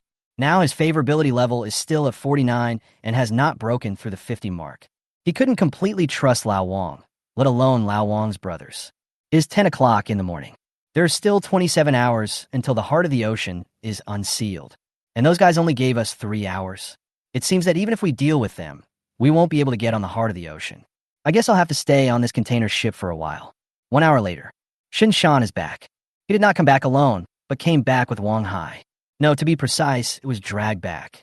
Wang Hai's hands and feet were tied up, and he was dragged from the ground into the container like a dead dog. Shinshan threw him aside and was about to say something, But when he glanced at the children in front of him, he could only utter one sentence. Unlucky. Brother Shun is back. Puyu was sitting on the sofa, holding a handful of melon seeds in his hand, playing cards and chatting with Zhao Zhong and others, when he heard Shin Shan's voice. He turned around and saw Wang Hai tied up like a crab. Hey, why did you bring back a crab? I get angry just talking about it. Shin Shan replied, sitting on the sofa with one foot on Wang Hai. This guy actually dared to drug me. Everyone's eyes suddenly lit up and they immediately came over. He stopped cracking melon seeds and playing cards and came over like a badger in the melon field, smelling the scent. There are 2 words in his eyes. Explain in detail. Shin Shan picked up a cup of Mingxian Longjing tea from the table, took a sip, and was about to speak when he saw the little head popping out from the crowd. Were you listening to, kid? Go back. Oh. Guanli knew that he was being talked about and silently lowered his head. It seemed that they had left, but in fact, I was squatting behind them, listening silently with my ears perked up. Here's what happened. Shin Shan had no choice but to speak and recount what had just happened. I just went out and ran into this thing. He was quite attentive. He came up to me and wanted to take me to where he lived. I thought it was a good idea and wouldn't be discovered by others, so I followed him. I knew this guy had bad intentions, but I didn't expect him to be so bad. Before I sat down and said anything, he brought me a cup of black tea. You don't need to drink to know that this thing is definitely not a small problem. I lowered my head and smelled it, and it was true. The kind of medicine used later in the winter. Little Lu was puzzled, as if he didn't know what the medicine used after winter meant. So he deliberately asked, Brother Shun, what is the medicine used after winter? What comes after winter? Puyu replied casually, then continued to look at Shun Shan and asked, and then? What else? Shin Shan said helplessly, I found out everything, so I naturally gave this guy a beating. I searched his house briefly and found nothing but more than 1,000 points and some unsightly things. There are no clues, so we have no choice but to bring this guy here. Is it that simple? Puyu asked doubtfully. Were you not discovered along the way? After saying that, Shin Shan was stunned. He was so angry that he had never thought of this. It is hundreds of meters from here to where Wang Hai lives. It was not surprising that he dragged the person along all the way without being noticed by others. But it's weird. Aside from the 10 container ships, there are hundreds of ships out there. Even if there's only one person on each ship, that's still hundreds of people. He dragged someone with such a big noise, but no one was discovered? Or those people have actually discovered it, but didn't come out? Bang, bang, bang. Suddenly, there was a knock on the door. Puyu vaguely guessed something, put down the melon seeds in his hand, and slowly got up from the sofa. Maybe. I don't have to wait another 2 hours. Now, we can start solving the problem here. Chapter 86 Misusu? Minono. Puyu didn't even need to say anything. The moment the door rang, everyone behind him was ready. All the prepared cameras are now pointed at the door. No, it shouldn't be said to be guns and cannons. To be precise, it should be 4 RPGs. Regardless of whether the door is open or not, these 4 RPGs are enough to make all beings equal. Open the door first. Puyu spoke calmly, turned his head and glanced at everyone. His eyes finally fell on Wang Hai at the foot of Shin Shan. Let this guy go. Okay. Shin Shan turned around, leaned over, and stroked Wang Hai's cheek with his broad palm. Bang. The crisp sound made old Wang, who was watching nearby, happy. Just this one move raised his favorability towards Yu to over 50. Wang Hai's face swelled up at a speed visible to the naked eye. He slowly woke up, and out of habit he had developed over a long period of time, he cursed subconsciously, I see. Before the sound starting with C was finished, Wang Hai saw the situation clearly. Even her cheeks, which were swollen enough to obscure her vision, failed to block his gaze. Perhaps things of this shape are particularly noticeable to him. With just one glance, he saw the pitch-black cannon in front of him and retracted the curse that he was about to utter. How they hide such a big thing in here? Wang Hai's eyes could not help but slide down. Bang! He was greeted with a slap from the other side. This woke him up.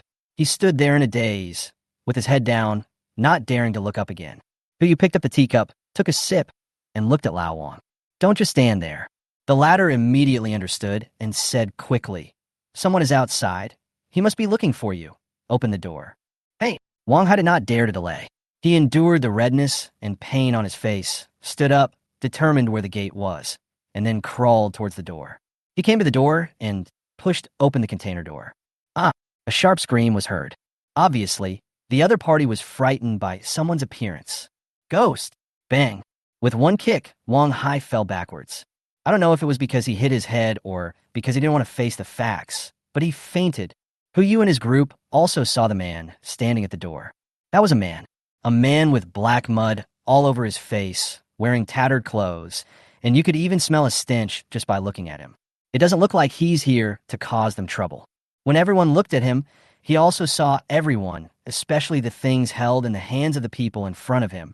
He immediately raised his hands and said in a silly tone, Don't shoot. I'm a good man. Hu Yu pressed his hand, signaling everyone to put away their weapons first. He looked at the man in front of him and cast a large detection spell over him. The opponent's panel immediately appeared in front of him. Name, Minono. Gender, female. Age, 24. Skills, perfect coordination, perfect planning, perfect acting skills, perfect organization and operation, perfect disguise, and proficient communication. Personality, kind, grateful, vigilant, cautious, strong-minded. Favorability, 10. Purity, 100. Minono, female, is indeed a perfect disguise. She actually managed to disguise herself as a man without being discovered. And isn't this person a replica of Mi Susu? No, to be precise, it should be the mirror image of Mi Susu. They have almost the same skills, some even higher, but completely different personalities. Are there really two people like this in the world? Without waiting for Hu Yu to speak, Minono asked tentatively, Are you the reinforcements sent by the monkey? Obviously not. Old Wang still maintained his disguise and answered Minono. Who are you? How did you find this place? It's a long story. You'll have 3 seconds. Old Wang raised his gun and said, If you can't finish your speech in 3 seconds, then don't say anything. Please save us. Minono looked at Hu Yu and bowed deeply to him. I know where their supplies are stored, and I know all the maps on all the ships, as well as their personnel distribution. Spare my life, and I will tell you everything. Although everyone was on the same sofa. But there is still some distance between Hu Yu and Lao Wan. Everyone could see that the woman was bowing to Hu Yu, not to Lao Wan. This alone showed that she was smart enough to justify the conditions she had just given. Why are you bowing to me? Hu Yu looked at Minono with interest. Because your temperament is different. I want to hear the truth. First, because everyone here is vaguely centered around you, whether it's their seat or their sight. Hu Yu frowned slightly. There's a second one. Menanyo nodded and looked at Incienor behind Hu Yu. Second, it's because of this young lady. She should be your bodyguard, right? Anything else? The third reason is because of your action just now. Minono responded obediently. It was because of your actions that they laid down their weapons. You are very clever. Hu Yu said calmly, but you haven't answered the question just now. Does it matter? Minono asked back with a flattering smile on his face. No matter who I am, no matter how I found out, my existence will only facilitate your plan. Hu Yu nodded and asked, What do you need? A boat will provide 2 people with the means to leave, and food for 2 people for 10 days. Can. Hu Yu smiled and stood up, walked forward and extended a hand to her. Happy cooperation. It's a pleasure to work with you. Minono replied, and immediately planned to take action. Then I will take you to destroy their lair now. No hurry, Hu Yu said as he turned and walked towards the sofa. It's almost noon. Let's talk after lunch. Lunch now? Minono was stunned and immediately felt a little disappointed. Now is the time for them to have lunch. We should take advantage of this time. Time? The words were not finished. Tears of regret flowed from the corners of his mouth. I saw that a long Western-style table had appeared in the container at some point, and the table was instantly filled with all kinds of food, including barbecue, steaks, and pasta. There are even fresh fruits and vegetables. All of this clearly didn't exist when she came in. How did this man do it? Swish. Minono sucked back his saliva and stared eagerly, but did not dare to speak, for fear that it was his own hallucination. That's right. Hu Yu smiled and turned around, looking at Minanyuo. Miss, how about you eat something too? Just to fill your stomach, right? Good. Minono subconsciously uttered a word, and then looked at Hu Yu with surprise in his eyes. He actually figured it out. How is this possible? Bite. Minono's favorability increased to 20. As expected of a woman who admires strong men, she can actually increase her favorability in this way. In that case, then give her another hard one. Chapter 87. Rescue. What's wrong? Miss Me doesn't like to eat lunch. Yu chuckled and asked casually. A seemingly ordinary and simple sentence may just be a joke to anyone. But for a sensitive person like Minono, he can hear the difference in just one sentence. Miss Me? Does he know his own name? This is impossible. She hadn't known this person before. Even if he could tell his gender, he couldn't know his name, which was beyond common sense. Minono frowned, became more alert, and spoke to him cautiously. You know me? Yu smiled back without explaining, just pointed at the food on the table. The food is at the perfect temperature. If you don't eat it now, it will get cold. Gulp. Minono swallowed. She had survived in the apocalypse for more than 10 days and had long forgotten what warm food tasted like. Forget steak or anything like that. Even a mouthful of bread that is so dry that it is impossible to swallow is a supreme delicacy to her. Without hesitation, she immediately joined the crowd and began to wolf down the food in front of her. What? Poison? At this point, even if the dipping sauce on the steak was not black pepper but arsenic, she would swallow it without hesitation. Even if I die, I can die well-fed. Half an hour later, everyone finished lunch. Minono, who hadn't eaten for a long time, was so full that he leaned against the table and kept burping. If it weren't for the pain in her ribs, she would have gotten up and shown off another 2 pounds of beef. Have you almost finished eating? Yu asked casually, and after making sure that everyone was full, he cleared the table and the food on it. Minono, who was leaning on the table, leaned back and fell backwards. She hadn't been able to see how the table appeared last time. This time, she still couldn't see clearly how the table disappeared. Even when she leaned close to the table, she didn't notice anything fishy. If it weren't for the heavy feeling in her stomach, she would have doubted whether it was an illusion. Okay, let's get started. Yu stood up and began to assign tasks. Brother Zhong, take your men to meet up at that container. You will be in charge of all actions here. Brother Shun, you and Siener follow me. Old Wang, you brothers come with me and get your guns. Now we have to go and destroy the other party's lair. Even if Siener and Brother Shun are 99% sure of completing the mission with 0 casualties, he still hopes to increase this probability to 100%. With the help of Lao Wang and others, we can definitely make up for this 0.1% probability. At the same time, this was an opportunity given to them by Yu. As long as they perform well enough this time and their favorability level rises above 50, they will be able to officially integrate into this group. Hey, Old Wang also knew this and came up with his brothers to get guns. Except for Xiao Luer, who was still injured, all the brothers received a pistol loaded with bullets. Although it is not an AK, it is enough to deal with people with bare hands. As for little Lu, although his injuries had not yet healed, Yu still came forward and gave him a gun, asking him to be responsible for protecting the children in the container. Everything is ready. Yu glanced at Minono, who was lying on the ground, too full to move. Miss Me, can you still go? Hiccup. Minono stood up as quickly as possible, burped, and shuddered. Yes. Then let's go. Yu walked forward, but Minono still stood there, seemingly thinking about something.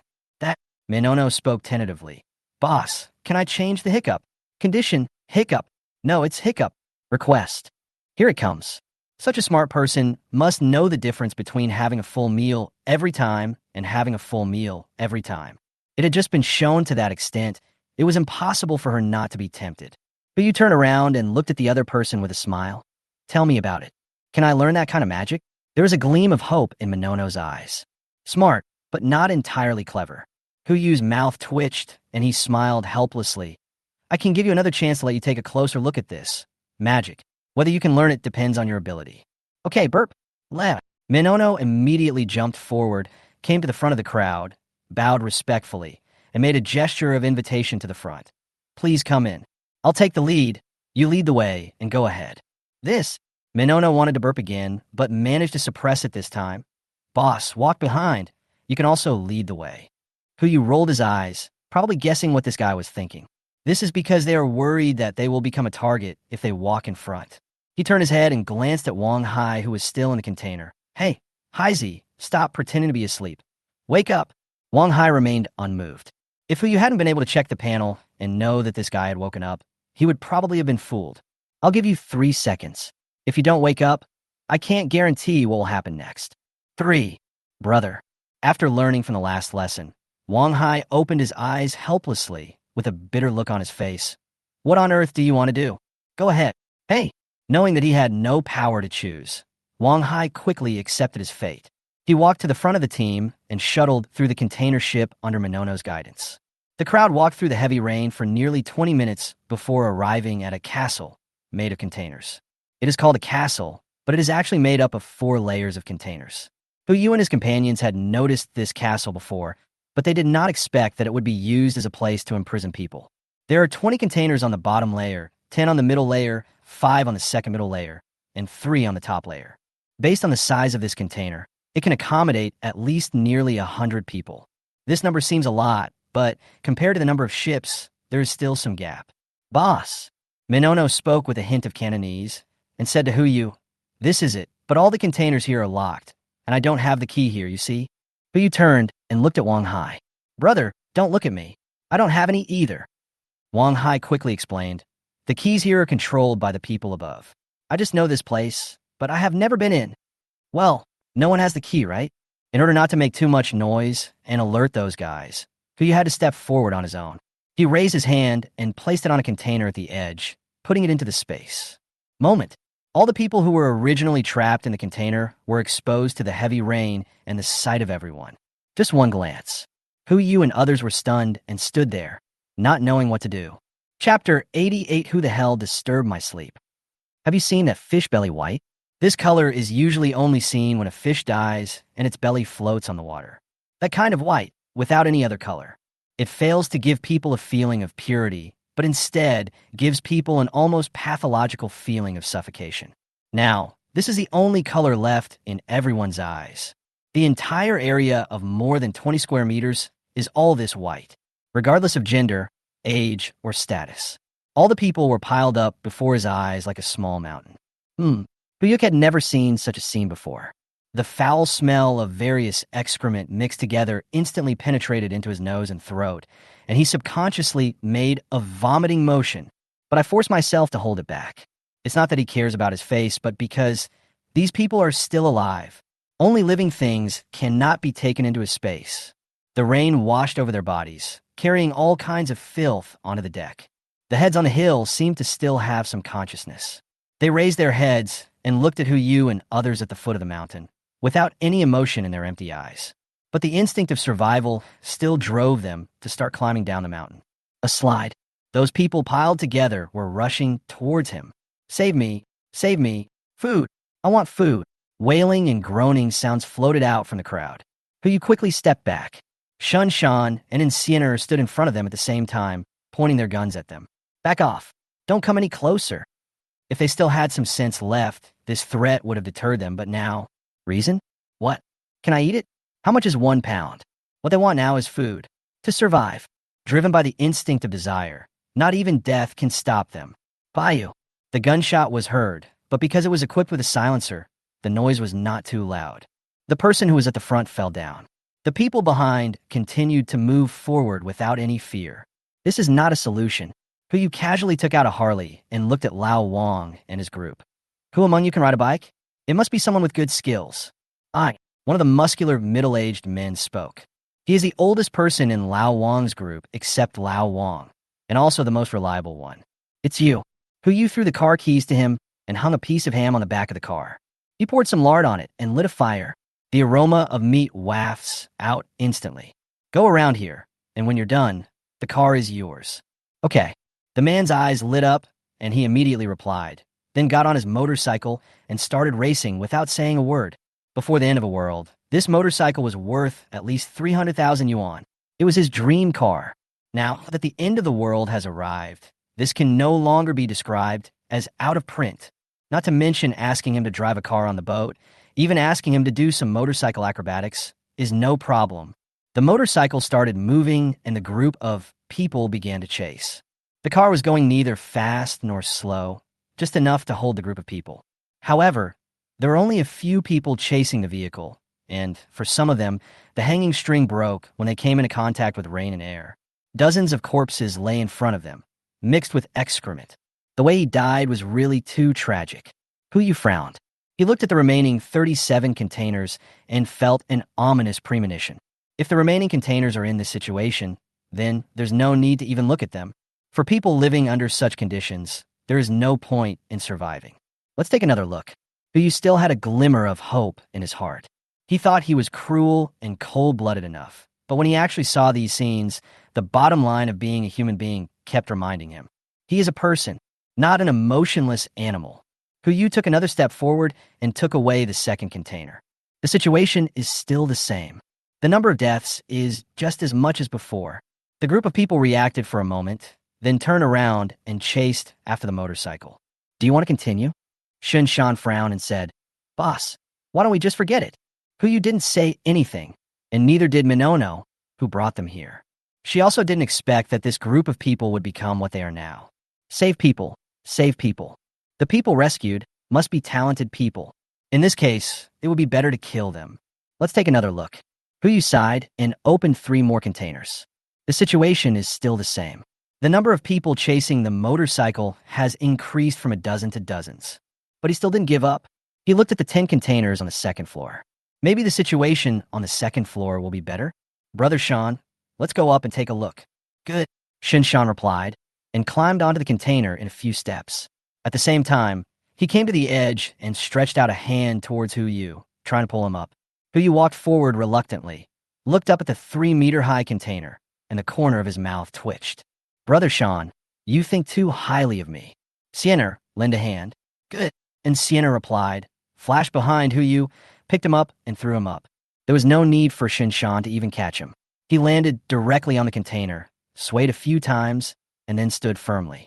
This scene stunned everyone present, especially Lao Wang and his group.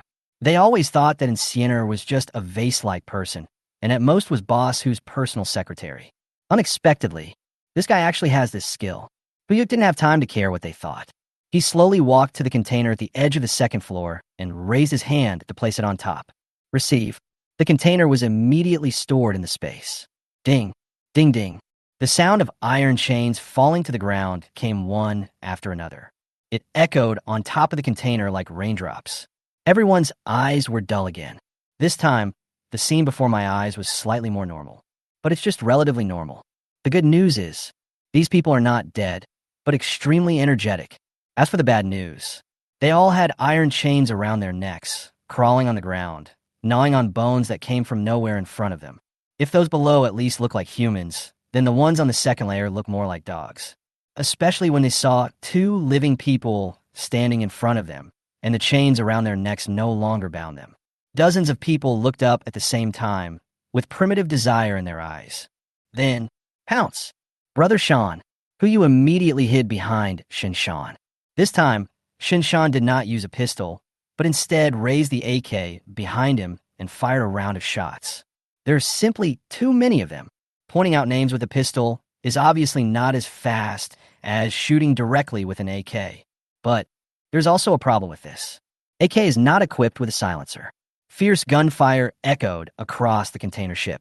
The door of the 3rd-level container opened instantly.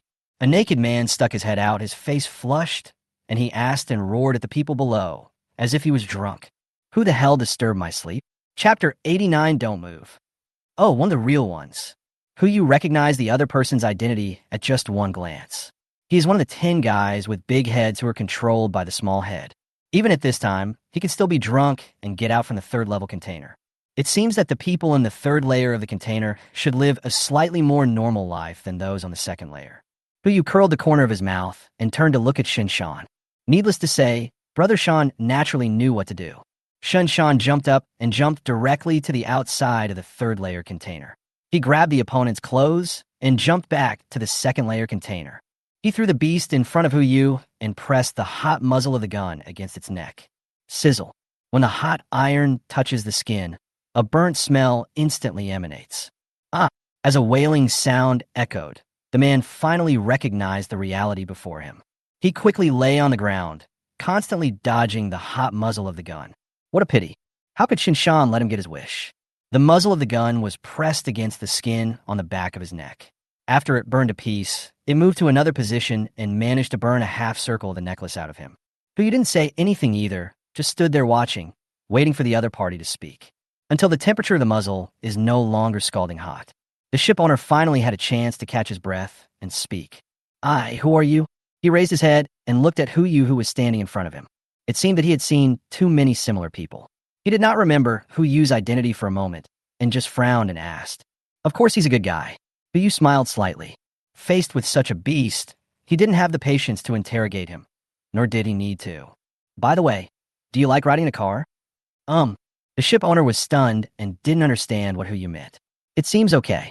Hu Yu turned to look at Shan and made direct arrangements. "Brother Shan, take him for a walk. Just hang him on the back seat of the motorcycle." "Clear." Without waiting for the other party to come to his senses, Shan jumped onto the deck by the other party's clothes, found an opening, tied the beast's hands, and tied him to the back seat of the motorcycle. It's all about slipping away anyway, so what's the difference between using it as bait?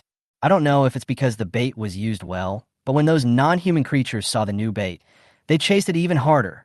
Unfortunately, this bait still has its shortcomings. It was just that the sound was too loud, and the wailing hurt everyone's ears. "It seems we need to hurry up." Hu Yu looked at Shan, who had jumped up again and was not going to open the container on the second floor. "Brother Shan, take me up." "Okay," Shan replied, and just like what he did to Encianer just now, he threw him up with a flick of his hand. What Encianer could do was naturally a piece of cake for him. Hu Yu stood firmly and didn't even need to collect the container. He could see the situation inside the door from the direction where the beast just came out. A strong smell of alcohol wafted out from inside, and some figures could be vaguely seen moving inside. Judging from the figures, there are only about a dozen people in each container.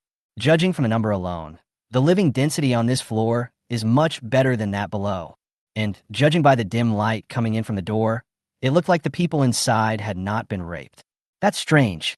It has been at least 3 or 4 minutes since the door was opened. Didn't they think of coming out to take a look? Hu Yu looked confused and took out a flashlight and shone the light into it. The moment the white light illuminated the container, he was stunned and immediately turned off the flashlight. People, all women, they were all without clothes. They were lying on the ground surrounding a bed, licking the remaining liquid in the container with their tongues. Judging from the color, it should be some kind of wine. Like the people on the second floor, they also had chains tied around their necks. The only difference was, judging from their condition, they don't look hungry. Could it be that the same situation exists in the remaining 5 containers? Hu Yu did not take the container away, casually, but went around to the side and opened the door of the container. Really, the situation in the 5 containers is exactly the same. The only difference is individual characteristics. Some of the containers were filled with long-legged women, some were filled with plumper women, and one container even contained men. But you can no longer use the word disgusting to describe what he saw. The 5 containers in front of him alone were enough to push his imagination to the limit. God only knew what other surprises were in the 3 containers on the last floor. He did not take away the container on the 3rd floor. The people in there had obviously been transformed into another species by alcohol. During the more than 10 days of the apocalyptic life, I could only rely on wine to replenish nutrition and energy. I probably couldn't distinguish between reality and illusion anymore. Rescuing him now would only cause more trouble. Hu Yu looked up at the last 3 containers on top. Needless to say, Shan next to him threw him up directly. Same as before. This time, Hu Yu did not choose to take the container away directly, but went around to the side and opened the door of the container. As soon as he opened the door, a knife was pressed against his neck. "Don't move." A rough voice came from inside. "Raise your hands. There's someone inside. There's more than one." Just looking at this container, it is divided into 5 rooms, which are filled with all kinds of supplies. Judging from the attire of these people, they should be the original crew members of these ships. It was a relief that they thought of placing the crew in such a place. On the one hand, it can play a security role, and on the other hand, it can soothe these crew members and allow them to express their primitive human desires. The idea is very good. But unfortunately, if you mess with me, you've hit the nail on the head. "Oh," Hu Yu sneered. Without even moving, he directly put the knife in the other person's hand into his space backpack. The thing in his hand disappeared instantly. The man was obviously stunned, and subconsciously punched Hu Yu. But Shan has already come up. How could he succeed? He grabbed the opponent's fist with his backhand, threw him from behind, and threw him directly under the container. Bang! There was a tremor. The man was thrown directly onto the deck, and his body trembled slightly twice before he became motionless. The height of 3 layers of containers is equivalent to a 3-story building.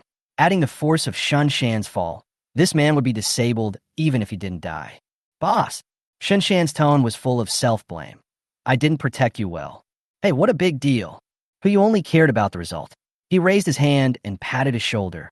As long as he is fine, I'll leave this to you. Yes, Shunshan replied, then turned to look at the crew members in the container. Are they going to die or live? It's all right. Whatever is convenient for you.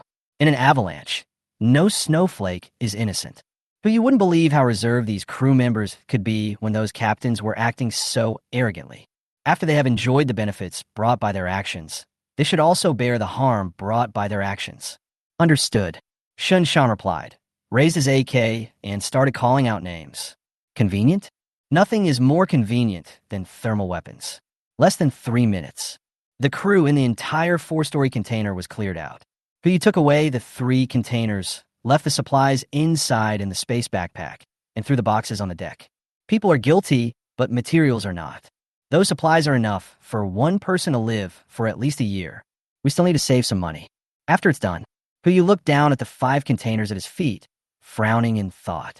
Forget about the people on the 1st and 2nd floors. They only have the instincts of wild beasts left and can no longer be called human beings. But this 3rd floor? It's just that he has been consuming alcohol for a long time and has lost his ability to think. Maybe there is still hope? Forget it. Just consider it as a good deed done every day. Yu sighed and finally made a decision. He casually took away a container from the 3rd floor. The next moment, those who lost control of the chains rushed over directly. Chapter 90, let's go. Fortunately, Shunshan was standing in front of Yu. The moment the group of people rushed over, Shunshan stood in front of them and pointed his gun at them. When a normal person encounters this situation, they will feel fear or terror, or at least take 2 steps back and think about whether their next action will cause irreversible losses. But the people in front of me are different. Without any hesitation, they pounced directly on Shunshan. They did not launch an attack, but kept rubbing him. This is simply unbearable to watch. Yu's mouth twitched, and he silently took a few steps back to avoid this group of women who were not in their right minds from approaching him. Boss! Shunshan was drowned in the crowd. What should we do next? As long as he wanted, he could break away from the crowd at any time and even get rid of those annoying guys. But Boss Hu hasn't spoken yet. It is not their style to handle targets on their own. Let's control them first. Yu also knew Shan's embarrassment and turned to look at Siener, who was guarding below. Siener, come up and help. As he spoke, he took out some hemp ropes to use as tools. Yes, and Siener replied, then immediately jumped up and began to help Shan tie those people together. Half an hour passed. It took 2 people to control 50 people whose brains were paralyzed by alcohol in 5 containers. Even though they were tied up with ropes, this group of people were still restless and made some noises that were not suitable for children from time to time. Yu frowned, really couldn't stand this, and turned to look at Old Wang. Old Wang, take these people back first and ask Su to help see if they can be saved. If not, just let them fend for themselves and don't force them. Okay, Lao Wang replied, and took 4 brothers with him to escort them towards the previous location of the container. There is only one left, the strong middle-aged man who is riding a motorcycle at full speed. Before leaving, Lao Wang did not forget to remind him, Lao Wei, you must listen to Boss Hu and don't cause any trouble. No, Lao Wei replied without loosening his grip on the accelerator, still dragging the person behind him at full speed. People were taken away, but you turned to look at Minono, who had a complicated expression on his face. Is this the only place you mentioned? Minono nodded, his tone a little heavy. At least, I only know this place. I'm sorry, I didn't know they looked like this now. If I had known, it's not you who should be sorry. Yu interrupted the other party and turned to look at one of the 10 ship owners who had been disfigured beyond recognition. It's these beasts. Since they like to play captivity, let them have fun. His eyes fell on someone. In an instant, Wang Hai trembled slightly, as if he fell into an ice cave. Yu walked forward slowly, with a kind smile on his face. You know where they are, right? I know. I'll take you there right now. Yu took a look at the containers in front of him, thought about it, and shook his head. No. Wang Hai didn't quite understand. I mean, you don't have to take us there. Yu put his hands in his pockets and walked silently towards the edge of the container ship. Let them come to us. As soon as he finished speaking, a container ship on the edge was taken away in an instant. A large amount of cargo entered the space backpack. For a moment, everyone fell into a daze. Even Shun Shan and others who knew clearly what abilities who you possessed were still the same. This kind of picture is like what pattern will appear when the fireworks are launched into the sky. But when the fireworks are launched into the sky and the patterns evolve in the air, you will still be shocked. Not to mention people who have never seen fireworks. Wang Hai knelt down directly. My brain went completely blank and my jaw dropped unconsciously. I don't know when. A line of drool appeared at the corner of his mouth. Is this something a human can do? Followed by the second, third, and fourth ship. More and more empty seats appeared around this container ship. In less than half a minute, wherever Hu Yu's eyes reached, it would instantly turn into an empty space. The maritime kingdom, that originally consisted of 10 container ships, now only has one container ship left. There was nothing around. Without the shelter of the container ships in front, behind, and on both sides, the sea breeze blows in from all directions. A chill welled up in my heart. But you looked up into the air. The rain is still pouring, as if trying to wash away the filth in the world. It was this rain that made him live in a whole new world. Maybe you should also help with this rain. Brother Sean. Boss, I'm here. Shin Shan immediately stepped forward to respond. Shall we go racing? Shin Shan didn't come back to his senses for a while. But you took out 4 motorcycles with his backhand. The meaning was self-evident. He turned to look at Minono, who was still in a daze beside him. Can you ride a bike? Minono was still standing there in a daze, looking at the empty ocean in front of him, and hadn't come to his senses yet. Hey, Yu walked up to her and waved his hand. What are you standing there for? Minono exclaimed, then came back to his senses and looked at Yu in front of him. What did you say? Bite. Minono's favorability increased to 50. Good. It's already 50. As expected of a strong, loving monster, this is the best favorability rating Yu has ever seen. No doubt about it. Do you know how to ride a bike? Yu held up the key and waved it in front of her. Minono couldn't help but shake his head. Bite. Minono's favorability increased to 60. This can also increase favorability? Then you can go with Sienner. Yu threw the keys to Sienner and took away the motorcycle. He then got on one of the motorcycles and turned to look at Old Wei, who was still running away from the monsters. Old Wei, let's go for a bit. Okay. Old Wei shouted at the top of his voice. Wait for my order before setting off. As Yu spoke, he threw a piece of ham to Shan Shan and Sienna respectively, and lit it with fire. The aroma of meat was blown by the sea breeze, making Wang Hai, who was still kneeling on the ground, swallow his saliva. He didn't know how long it had been since he had eaten meat. Shan Shan took the ham, tied it to the back of the motorcycle, turned his head and looked at Yu beside him. Boss, where are we going? Aft. Yu also tied up the ham and retreated to the remaining containers. There, some friends are waiting for us. As soon as these words came out, everyone immediately guessed Yu's intention. With such a big incident happening, those ship owners certainly couldn't be blind. In the end times, so many large ships suddenly disappeared, leaving only this one under your feet. So what should be the first thing to do next? Of course, run away. If the big ship is unreliable, what else can we look for? Of course, it's the small boat in the harbor. Are you all ready? Yu put on his helmet and leaned against the motorcycle. We can't keep our friends waiting anxiously. Please pay attention to safety. Do you understand? Shin Shan and Sienna leaned over at the same time and made an okay gesture behind them. Only Minono. She closed her eyes and shouted loudly. Ready? Then let's go.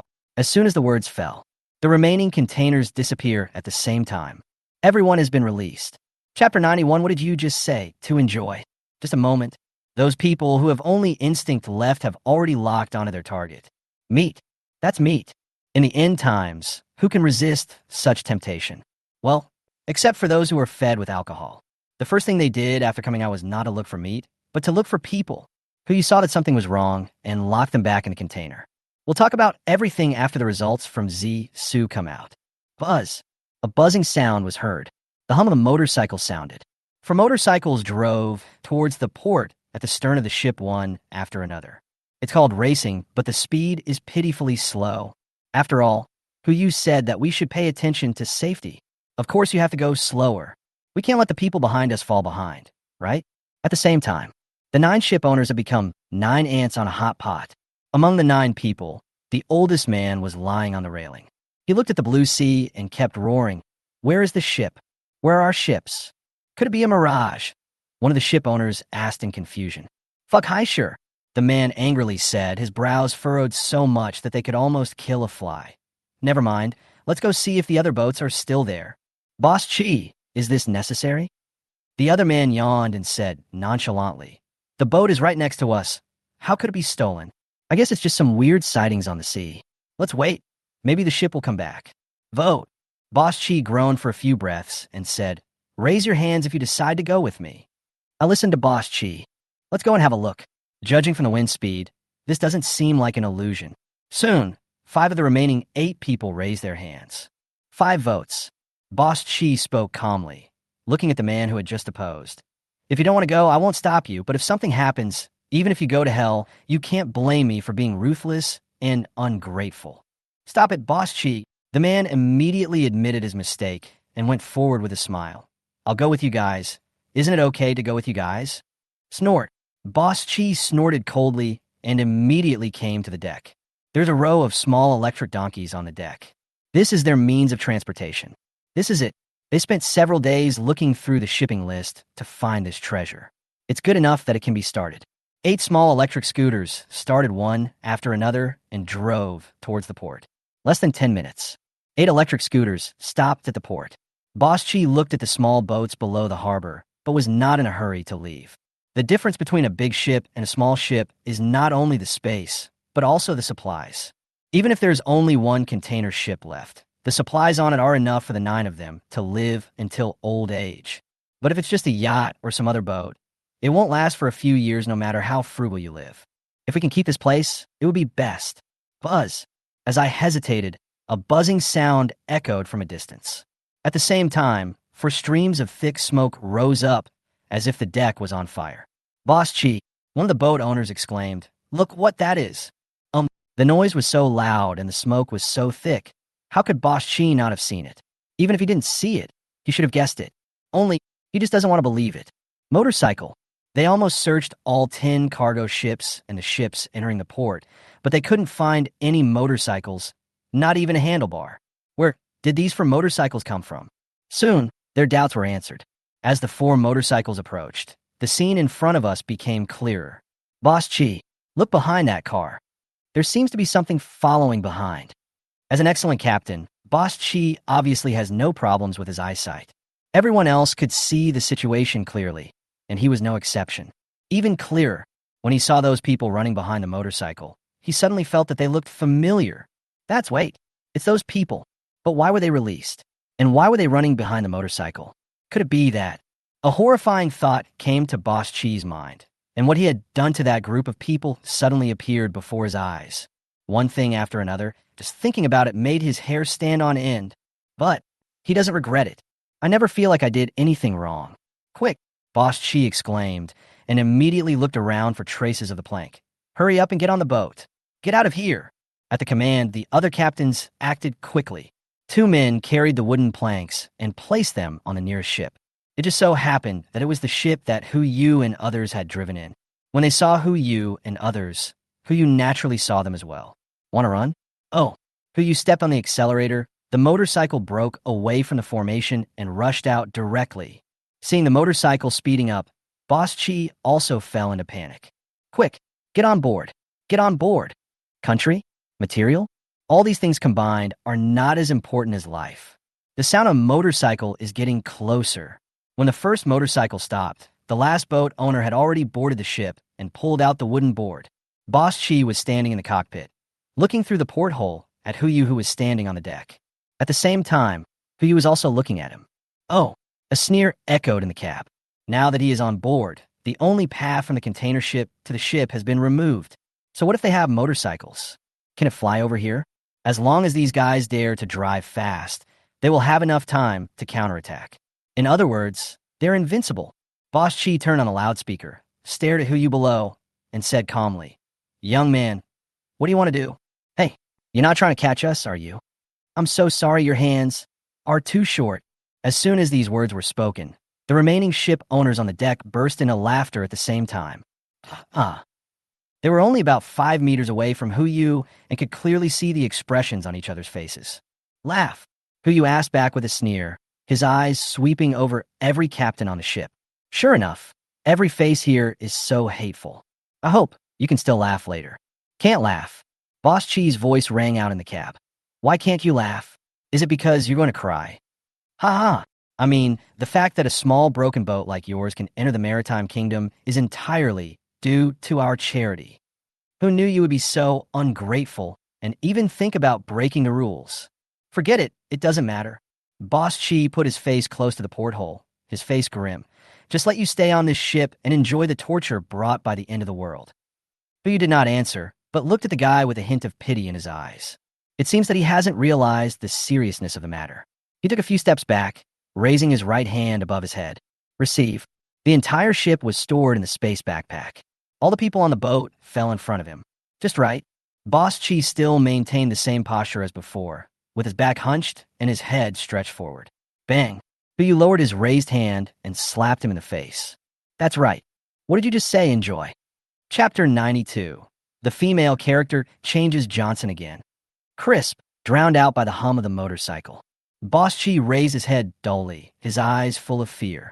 He didn't know what was going on. He only knew one thing. The boat is gone. The ship he just sailed on is gone. Therefore, the disappearance of these container ships was also his fault. You fucking. Boss Chi suddenly stood up and rushed towards him. Fu did not dodge or evade. The next moment, a motorcycle came from the sky. The front of the car hit Boss Chi and knocked him out. The whole person slid on the deck for more than several meters. Oh, you can't laugh anymore. Fu turned his head and looked down at the group of people in front of him with a kind smile on his face. He raised his hand and patted his head. Oh, blame me, blame me. I forgot something. I didn't take your things with me. Of course I can't laugh. Come, I'll return your things to you. As soon as he finished speaking, containers fell from the sky. The ship owners were surrounded just in time, leaving only a gap. These were originally cages they used to imprison people, but now they have become their cages. But if it were only a cage, it would be too monotonous. Fu turned his head and looked behind him.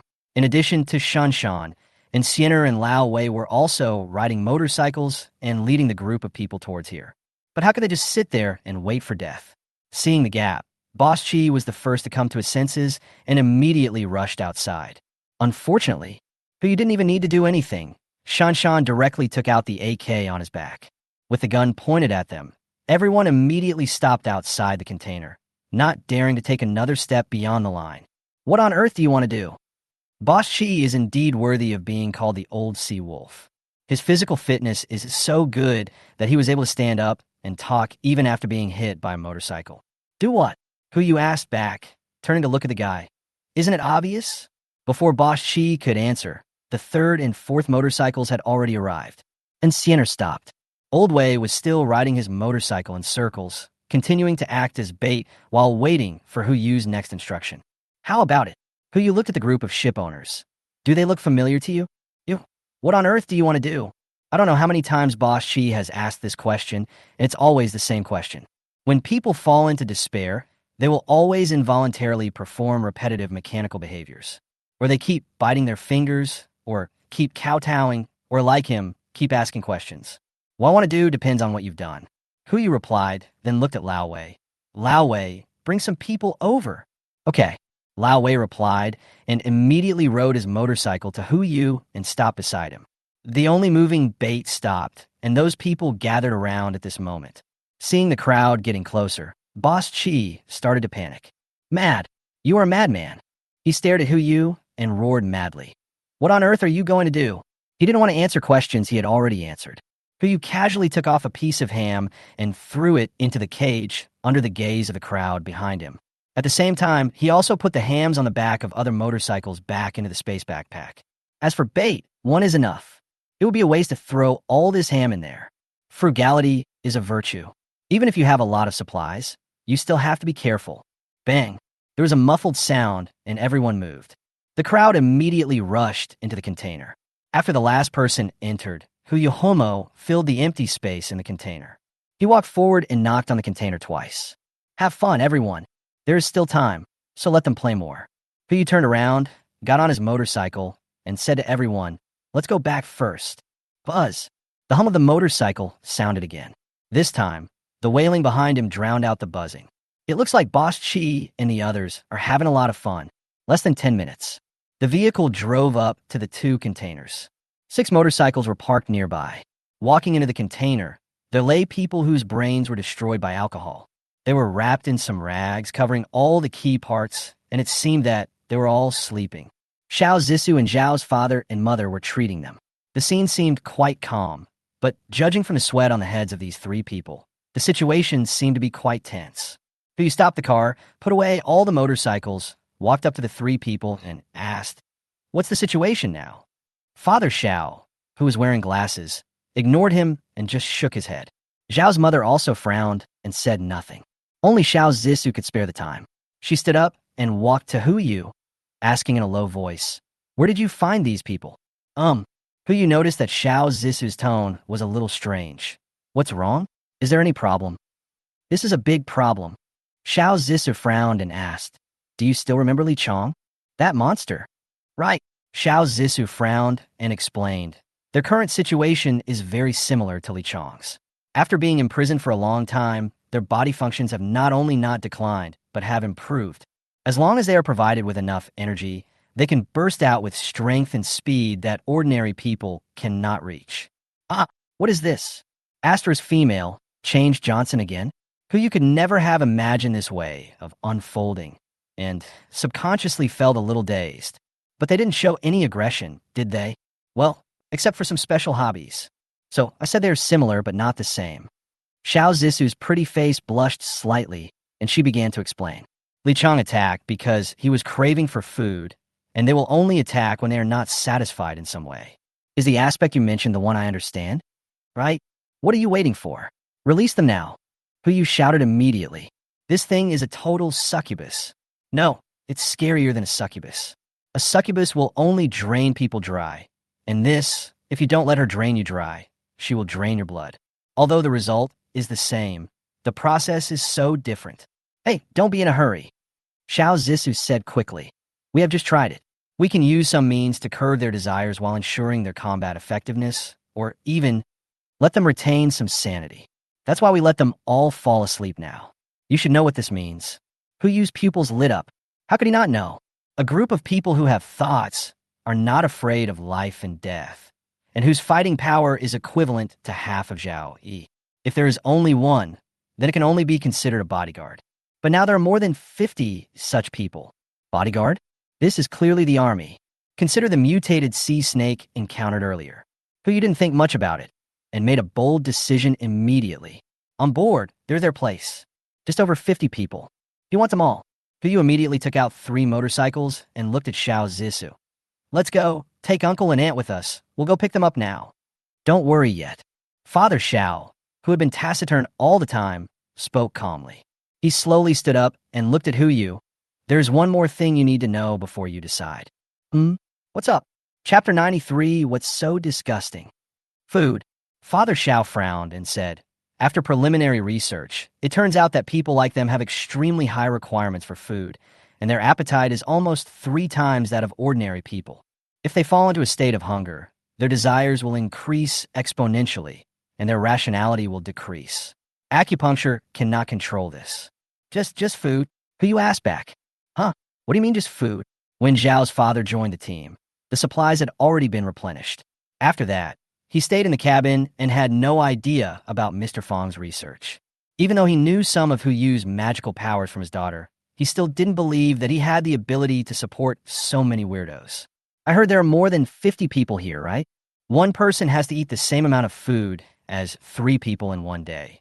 So, in 2 days, they can eat the same amount of food that an average person would eat in a year. Do you really have that much food supply? Hu Yu pursed his lips and smiled. Just food. Just don't do it too much. Let's not talk about Mr. Fong's research. Let's just talk about the harvest of that perfect magic bean. Like the source of sweet springs, the output of perfect senza beans is daily, and 3 to 5 senza beans can be produced every day. In addition to ordinary senza beans, there are occasionally fine-quality senza beans, one of which is enough to provide an ordinary person with 2 months' worth of nutrition. This is the output of a fairy bean seedling. Even if calculated based on the most common senza beans and the lowest yield, it can produce enough food for a normal person to use for 3 months every day. As long as there is one more magic bean sprout, this food gap can be completely filled, and there will even be some surplus. Only, you did not intend to tell anyone about this. Currently, only Hu Yu, Fong Lao, and Shun Shan know about the food production. The reason is simple. Born in adversity, die in comfort. In the end times, it is better to be vigilant. Don't worry about food. Hu Yu spoke calmly and formally to Father Shao. I can guarantee that as long as everyone on our ship can eat and drink enough, as long as we each do our job, it is not impossible to rebuild a civilized society. Forget it. You are the ship owner. You have the final say. Father Shao was still a little worried. There was no way. He was a man who had experienced hunger in the end times, and he knew better what human nature would become in the midst of hunger. Hu Yu stayed where he was and arranged for Lao Wang and others to pick the person up. Including the first group of people who have been treated, there are a total of 58 people in the 5 containers. Of these, 48 were women and 10 were men. After simple acupuncture and feeding, they all fell into a deep sleep. According to Xiao Zissou, after this first long sleep period, their brains will recover basic thinking functions. As for the specific extent of recovery, it depends on the individual. By the time all 58 people were settled, it was already 8 o'clock in the evening. At this time, there are still 16 hours before the heart of the ocean is unsealed. With the addition of 58 members, it was obviously impossible to board a small boat and leave. We just have to wait a little longer. After dinner, Hu Yu took Shunshan and Insiener and rode a motorcycle towards the port. In addition to recycling the remaining ships, I also want to see how Boss Shi is doing now. As soon as I arrived outside the container cage, I heard a deafening collision sound coming from inside. It looks like the carnival isn't over yet. Hu Yu ignored him and first put all the ships in front of him into a space backpack. Most of them are small speedboats that provide short-distance sea cruises at the seaside. They can only accommodate 2 to 4 people, and there are 62 boats in total. The rest are mostly small fishing boats with limited navigation capabilities, suitable for fishing operations, totaling 32 boats. The smallest number is yachts. There are only 3 ships in total, and the total length does not exceed 20 meters. Not to mention, compared with the Heart of the Ocean, even compared with the original template of the Heart of the Ocean, the St. Pius, there's a huge gap. A total of 97 ships. Even in the peaceful times a dozen days ago, this was an extremely considerable fortune. As for now, a smallest speedboat can at least buy enough food for one person for a month, or even more.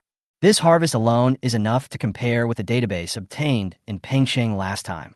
Not to mention the 58 bodyguards and the cargo on 10 container ships. Speaking of cargo, Hu Yu had not yet had time to sort out the cargo list.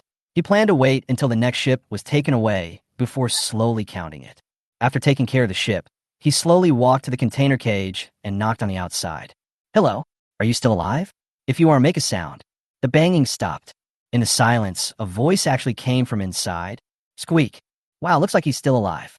Hu Yu casually took away a container, and Shan Shan behind him turned on the flashlight at the right time, and the situation inside was instantly exposed. Scarlet, seeping from the deck. Under the light, only a few figures could be seen standing in the sea of corpses. It's the ship owners. The ship owners who were originally well-dressed and wearing luxury watches and jewelry were now in tattered clothes, covered in blood, holding sticks made of unknown bones in their hands, looking ahead with ferocious looks on their faces. The one leading the group was none other than Boss Shi. Unexpectedly, they survived. Hu Yu immediately became interested and looked at the people in front of him with interest. "Not bad. I thought you wouldn't be able to hold on. By the way, how did you do it?" There were hundreds of people, just dealing with some idiots who don't know how to think. Boss Shi walked over slowly, his tone lacking any emotion. Most of them died just trying to grab a ham, so there's no need to worry about the rest. He walked to the entrance of the container cage and stopped moving forward. Instead, he faced the light and looked at Hu Yu. "I answered a question for you. Can you answer a question for me? Tell me about it." Hu Yu said casually. "Why?" Boss Chi's body began to tremble, and his tone was full of excitement. "Why did you do this to us? You have the ability. You can take these ships and supplies away directly. Then just go. Why bother us? Why?" "Ha!" Hu Yu's eyes flashed with disgust. "I admit that in the end times, interests are the most important thing. This is true, but there is a bottom line. If you must ask why, I can only say, you guys make me feel sick. Disgusting." Boss Chi asked back, "What's disgusting about it? I just used some tricks on them. They deserve this. In times of peace and prosperity, they hold power, but aren't they also enslaving us? I'm also a human being. a person of flesh and blood. In peacetime, my dignity and personality are no different from the garbage and the trash canned to those rich people. Now, the end of the world has come. Isn't it only natural for me to do the same thing to them?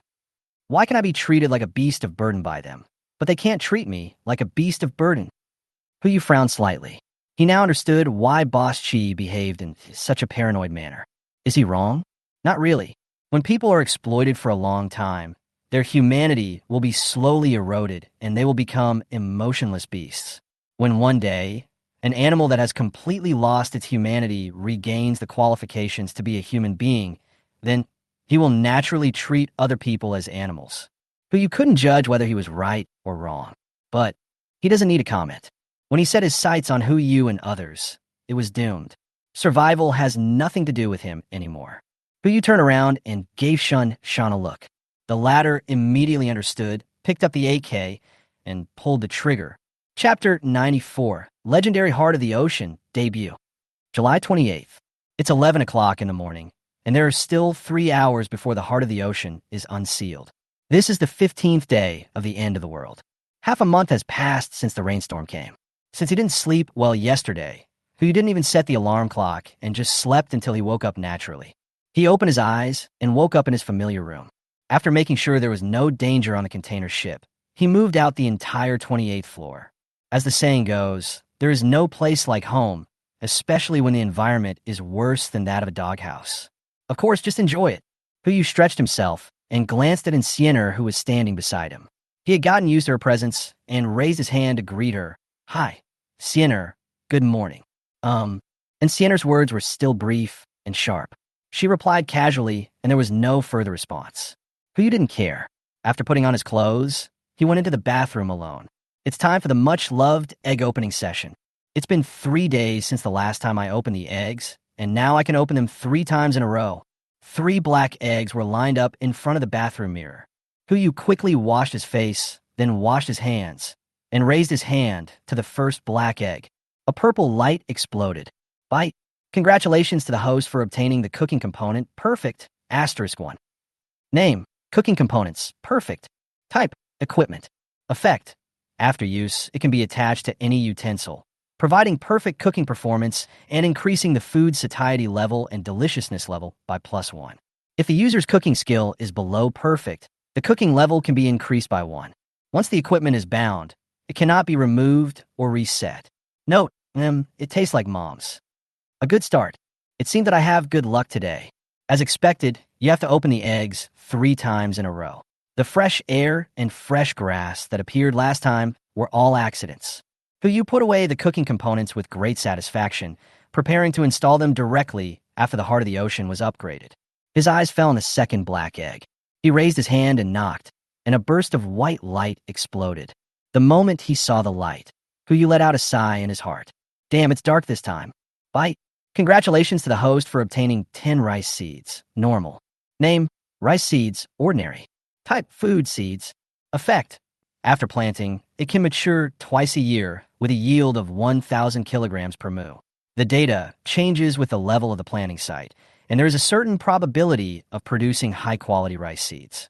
Note, the seeds improved by unknown technology have a yield far exceeding any other seeds in the world. Wait, you said you didn't want this kind of seeds? The ones with letters? Fart. This is the kind of seeds I want. Huyu held the 10 wheat yellow seeds in his hand as if they were rare treasures. Although I don't understand what a yield of 1,000 kilograms per moo means, the fact that it changes with the level of the planting site proves that it has unlimited possibilities. If Mr. Fong hadn't had any land to farm these days and hadn't been in a weird mood, he would have rushed over to find him right now. It's a pity that the Heart of the Ocean won't be unsealed for another 3 hours. If I take the seeds to him now, I will only be scolded and put pressure on myself. Huyu immediately put the seeds back into the space backpack and then looked at the third black egg. The surprises given by the first 2 black eggs were already big enough, so it didn't matter even if the third black egg didn't produce anything. Knock the egg, and another burst of white light appears. Bite. Congratulations to the host for obtaining the skill book, Normal Mind Reading. Note, after using the skill book, your physical fitness and physical quality will automatically improve to the level of mastering the skill. Reading minds. Huyu's eyes lit up. Unexpectedly, the surprise for him today turned out to be two ordinary items. He checked the skill book panel, and the moment he saw the effect, he was at a loss whether to laugh or cry. Name: mind reading normal. Type: skill. Effect: after learning, when you look at intelligent creatures, there's a certain probability that you can understand what they are thinking. Note: don't let others know that you can read minds. A certain probability? So how much is it exactly? But you shrugged. No matter how much it was better to have something than nothing. He slammed the skill book directly on himself, flushed the toilet, and walked directly outside. Turning around, she saw Sienna standing at the toilet door. Her eyes fell on her, staring at her silently. The next moment, 6 inky black dots appeared above her head. Good news. Mind reading was activated successfully. Bad news. It's the same whether you read it or not. Huyu's mouth twitched, and without saying anything, he had to walk out of the 28th floor. It's already lunchtime. After a quick bite and some afternoon tea, it was soon 2 o'clock in the afternoon. Time is up. Bite. A crisp sound was heard, followed by a series of prompts that flashed across the screen. The heart of the ocean has been upgraded. Equipped with facility upgrades, all facility levels +1, and no higher than legend. Additional ability upgrade, all ability levels +1, and no higher than legend. The ship volume is doubled in proportion. The internal facility layout remains unchanged, and the expanded area is repeated according to the original layout. Unlock new facilities. Fishing platform, legend. Fish pond, legend. Name: Dietite, legend. Category: marine facilities. Effect: increases the chance of catching rare fish when fishing and reduces the fish's ability to resist. Note: sit tight on the dietite and never go empty-handed again. Name: fish pond, legend. Category: marine facilities. Effect: any fish can be cultured, with a total number not exceeding 10,000. Once a fish enters, it will be proportionally shrunk 1,000 times. Note: please be careful when walking. If you fall, you won't be able to get up. Unlock new abilities. Hovering navigation, perfect. Ship intelligence, perfect. Name: airborne flight, perfect. Category: vessel capabilities. Effect: allows the ship to maintain its original speed and remain in the air for 1 hour. Can be used once every 24 hours. Note: flying a spaceship. Name: ship intelligence, perfect. Category: vessel capabilities. Effect: the artificial intelligence will control the ship reasonably according to your will and allocate all resources on the ship. Note: hello, do you know Jarvis? He was so shocked by the prompt that he was speechless. Even though he knew that the upgrade of the heart of the ocean would bring about earth-shaking changes, he never thought that it would be this kind of change.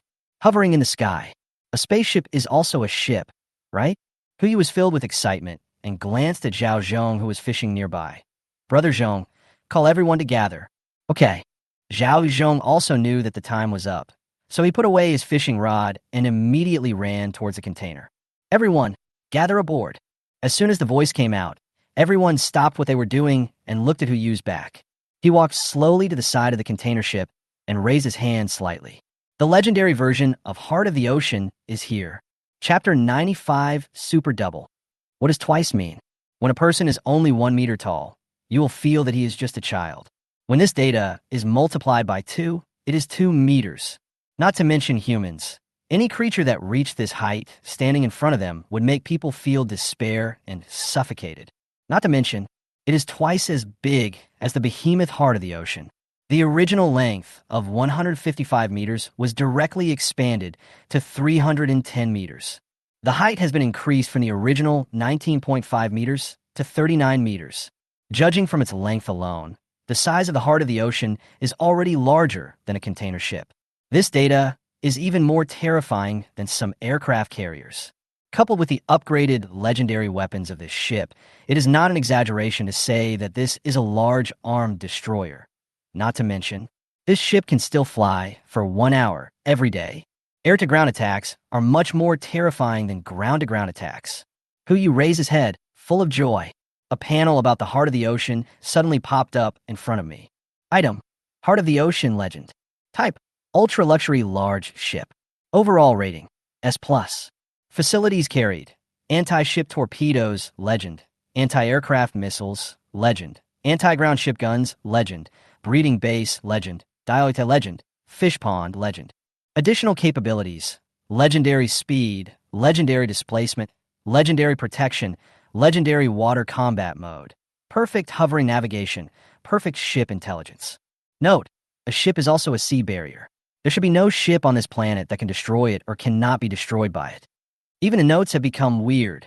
Huyu was filled with joy, and at the same time a voice sounded above his head. "Dear Master, welcome." "Who?" Everyone was looking up. As if to answer his question, the voice spoke again. "I am the artificial intelligence of the heart of the ocean. You can call me Shao Hai, or give me another name. Let's just call him Shao Hai." Huyu was not very good at naming, so he said casually, "Shao Hai, put down the gangway and let us get on board." "Yes, Master." The gangway extended from above. In the past, you had to climb up the gangway yourself, but now after the upgrade, even the gangway has become electric. Under the gaze of everyone behind him, Huyu was the first to walk onto the electric gangway, and a favorability reminder rang in his ears again. Bite. Minono's favorability increased to 70. Another tenfold increase. If her favorability continues to rise like this, her favorability will soon surpass Shun Shan's favorability towards her. Huyu's mouth twitched, and he ignored it. When he arrived on the deck of the heart of the ocean, he put the last container ship into his space backpack. The remaining people on the container ship came to the deck of the heart of the ocean. This also includes the 58 people who are still sleeping. Including these 58 people, the number of personnel on the heart of the ocean has increased to 127. Fortunately, the heart of the ocean originally had 72 rooms, and now it has doubled to 144 rooms. Among them, 72 are standard rooms that can accommodate 2 people. This room is more than enough. The only thing that worries me is the food. When everyone arrived on the deck, the first person to move was not the curious Minono, but Mr. Fong beside him. These few days of vacation, which were finally given, were torture for him. He rushed straight into the breeding base, which had been doubled in size. Before you could follow him in, a sharp scream came from inside. Something happened. Huyu immediately rushed over and quickly ordered, "Brother Ji, go to the bridge and drive the boat. Brother Zhong, help Uncle Shao arrange those people. Brother Shan, come with me." Everyone took action immediately. At the same time, a voice sounded nearby. "Master, we detected that the last destination was Yujing and the speed was full speed. Do you want to continue the setting?" "Continue." "Yes." As soon as he finished speaking, before Huyu could rush into the breeding greenhouse, the heart of the ocean created a ripple on the sea. The speed is so much faster than before. Phoenix. The ship is surrounded by protective shields, so no matter how fast it goes, the sea breeze or waves will not affect the stability of the ship itself. Huyu didn't care much and rushed into the breeding greenhouse with Shinshan. Mr. Fong is now sitting on the land that he personally takes care of, looking at what is in front of him with a heart full of joy. If he were to change into a blue shirt, he would be no different from Fanjin, who had just passed the imperial examination. What's the matter? As for being so happy, Huyu took a quick look at the greenhouse and quickly discovered the problem. Doubled. Whether it is the pigs, cows, sheep, etc. livestock kept in the greenhouse, the perfect magic beans planted in the fields, or the source of sweet springs at the innermost part of the greenhouse. At this moment, everything is doubled. The upgrade of the heart of the ocean not only doubled its volume, but also doubled the products that came with it. This is simply a windfall. No wonder Mr. Fong was so excited. But Huyu looked at Mr. Fong, who was full of excitement, and thought of the 10 seeds in his space backpack. If I give him the thing now, will he faint? Xiaohu. Mr. Fong stood up and put his hands on Huyu's shoulders, his face full of excitement. Did you see that, Xiaohu? This is a miracle. It's a miracle. I have been researching for so long, but have not been able to grow new bean sprouts. But in just a few days, it grew one on its own. Tell me if this is a miracle. After saying that, Mr. Fong rushed to the new bean sprout, caressed it gently with his hand, and muttered something, but no one knew what he was saying. Huyu was stunned for a moment, then turned to look at Shun Shan. "Mr. Fong, don't you know about the upgrade of the heart of the ocean?" Shun Shan was helpless. "How do you want me to explain to him? Say that you were reborn and have a space that does not conform to any scientific principles." 2. It seems that Mr. Fong doesn't know about the upgrade of the heart of the ocean, so he regards this incident as a miracle. This can't go on. He sought out Fong Laolai so that he could further improve or optimize the seeds or other products provided by the system. How can we play this game if we ask him to believe in so-called miracles? Mr. Fong, Hu Yu walked forward, squatted in front of him, and said, "This is not a miracle." "It's not a miracle? Then what is it? Science? Come on, science can't do this." "But," Hu Yu said as he spread out his palm, which contained the 10 rice seeds, "I can." Old Fong snorted softly, and his eyes fell on his palm. After just one glance, he couldn't look away. "This is rice seeds. Of course I know these are rice seeds." Mr. Fong's tone was a little excited. "But the size of these seeds is almost twice that of normal seeds. Do you know what this means? As long as they can grow normally and maintain their original size, the yield can reach at least 1,000 kilograms per mu, which is twice the highest yield of rice in the world." He stared at Hu Yu and continued to ask, "Where on earth did you get these seeds from?" "Science. Everything is derived from scientific research," Hu Yu replied with a stiff face. "Fart." Mr. Fong spat. A hand was placed directly on Hu Yu's shoulder, and he whispered, "Tell me, Xiao Hu, which God sent you to save the world? If I grow these, can you give me a job? As long as I can study farming." "Hu Yu, what the hell?" Sure enough, the end of science is theology, and the end of the universe is the system. Chapter 96 National Database. Ahem. Hu Yu coughed lightly twice. It would be too troublesome and time-consuming to explain to Mr. Fong about rebirth, space backpack, or system at this time. And according to the temperament of this old scholar, the next step might be to study how to dissect him. So the best way is fooling around. Of course, Hu Yu said with a smile, and at the same time patted Mr. Fong on the shoulder. "Mr. Fong, your ability is obvious to all. Just focus on your research and leave the editing to me." "Okay." Mr. Fong changed his previous sullen expression and looked at Hu Yu with a smile. "Don't worry, with such good seeds, as long as there's enough land, I can guarantee that no matter how many people there are, they will not go hungry. That's what I want you to say." Hu Yu and Mr. Fong boasted about their business a lot and made some big promises. They boasted to each other for several minutes. He didn't come out of the greenhouse until Mr. Fong's favorability level reached above 40. As soon as he came out, Shen Shan, who was following behind him, immediately came up to him with an umbrella and asked, "Boss, what you just said?" Hu Yu turned to look at Shen Shan, and his expression seemed a little strange. Could it be that he believed those lies?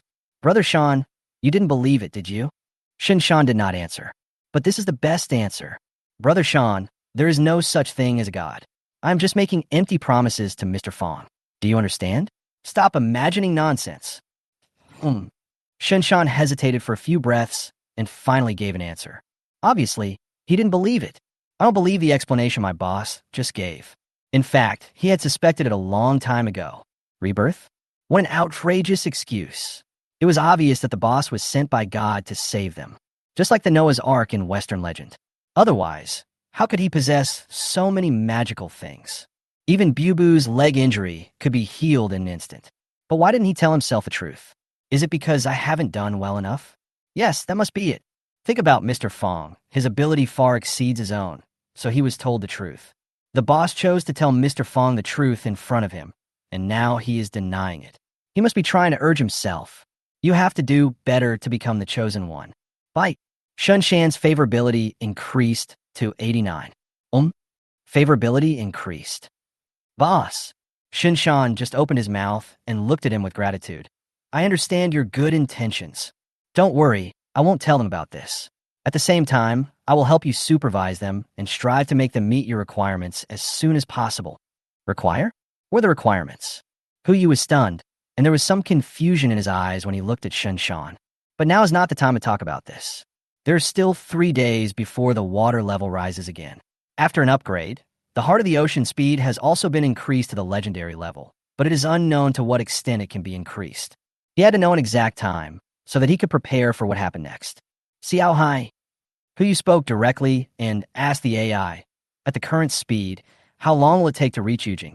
Master, the current speed is 40 knots, 74 kilometers per hour, and it will take 36 hours to reach Yujing. Wow, the previous speed was only 20 knots per hour, but now it has doubled. That's not bad. Now it only takes a day and a half to reach Yujing. Still in time. It's totally in time. Hu Yu was delighted, and Xiao Hai's voice came to his ears again. Master, do you want to activate the overload mode? This mode can be used once every 24 hours. If you use it now, You can increase the speed by 100% and last for 3 hours, so you can reach Yujing 6 hours earlier. Use. Yes, activate overload mode. Speed up again. It directly reached 80 knots, which is equivalent to 148 kilometers per hour. Even the high-speed rail cannot match this speed. But this is on the water. The fastest motorboat in the world has a speed of only 40 knots, let alone a behemoth like this. Apart from anything else, if you encounter that sea snake again, there's no need to activate the protection system. You can directly control the heart of the ocean to crash into it, and it can directly crash through it. Looking at the scenery receding beside him, Yu smiled with satisfaction and slowly walked back to the cabin. Minanyuo was just like Granny Lu when she first entered the Grandview Garden, visiting everywhere. As soon as she saw Yu coming in, she immediately came forward to greet him. Boss Hu, where are we going? Yujing. Even though Minono has only joined for 1 day, she has already surpassed most people in terms of favorability. Naturally, Yu had no reason to hide it from her. He sat down on the sofa, took out 2 cans of iced Fat House Happy Water, and handed one to Minono. Would you like to drink it? Drink. Minono took the Happy Water and asked like a curious baby, why are we going to Yujing? Yu opened the Happy Water and took a sip, then turned to look at Minono and began to think about testing him. Do you know the database? Minono made a puzzled sound, and then his eyes sparkled, as if he had thought of something. Database? I see. You are really awesome. It wasn't that she was a loss for words, but she was so excited that she couldn't find the right words. What does this cow say?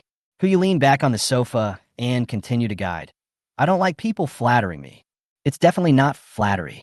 Minono explained excitedly. Among the existing internet databases, apart from Sun, only the databases of Yujing-based Show and Een are the largest.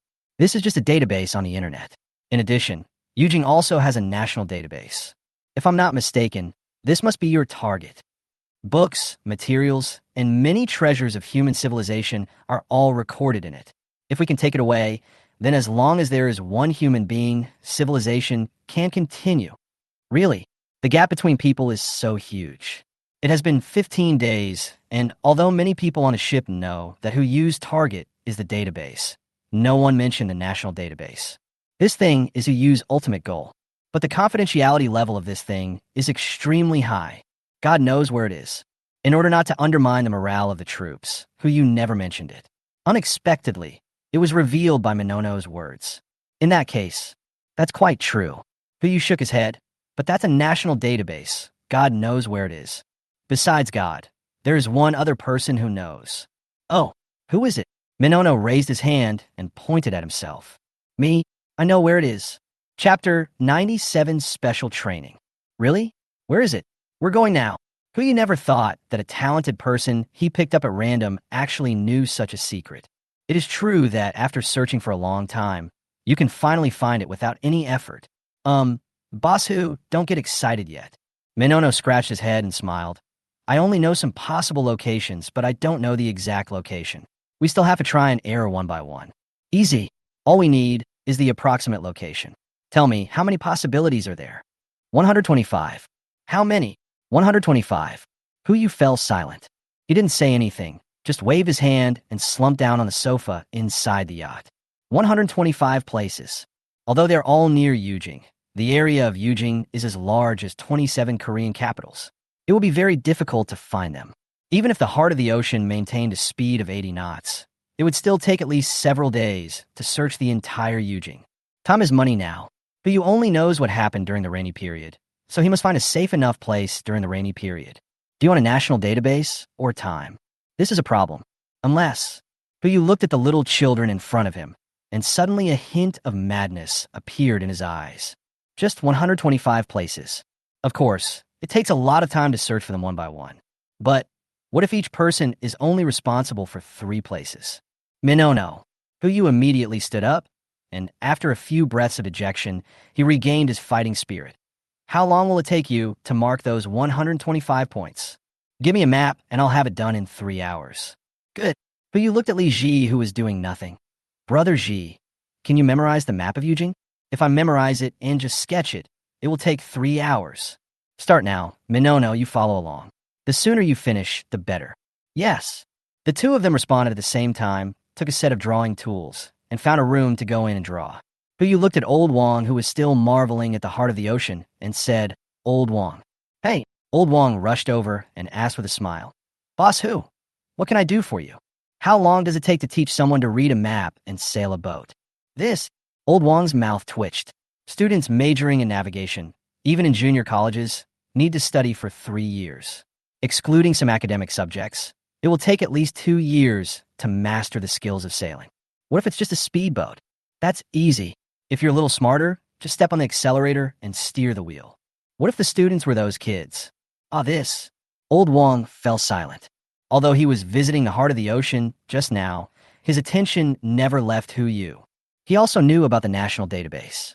125 points. If each student is responsible for 3 points, there will even be some room left.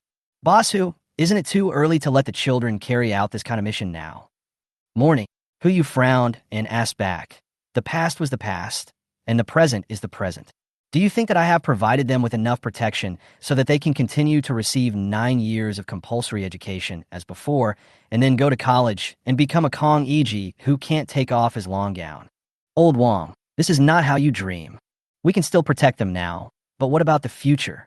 What will happen to them if something happens to us? The fawn that has always lived in peace will only become food for other creatures once it is exiled to the wilderness. Now, everyone is a confused deer. At least we can still act as a wolf and follow behind them to protect them." Old Wong was silent.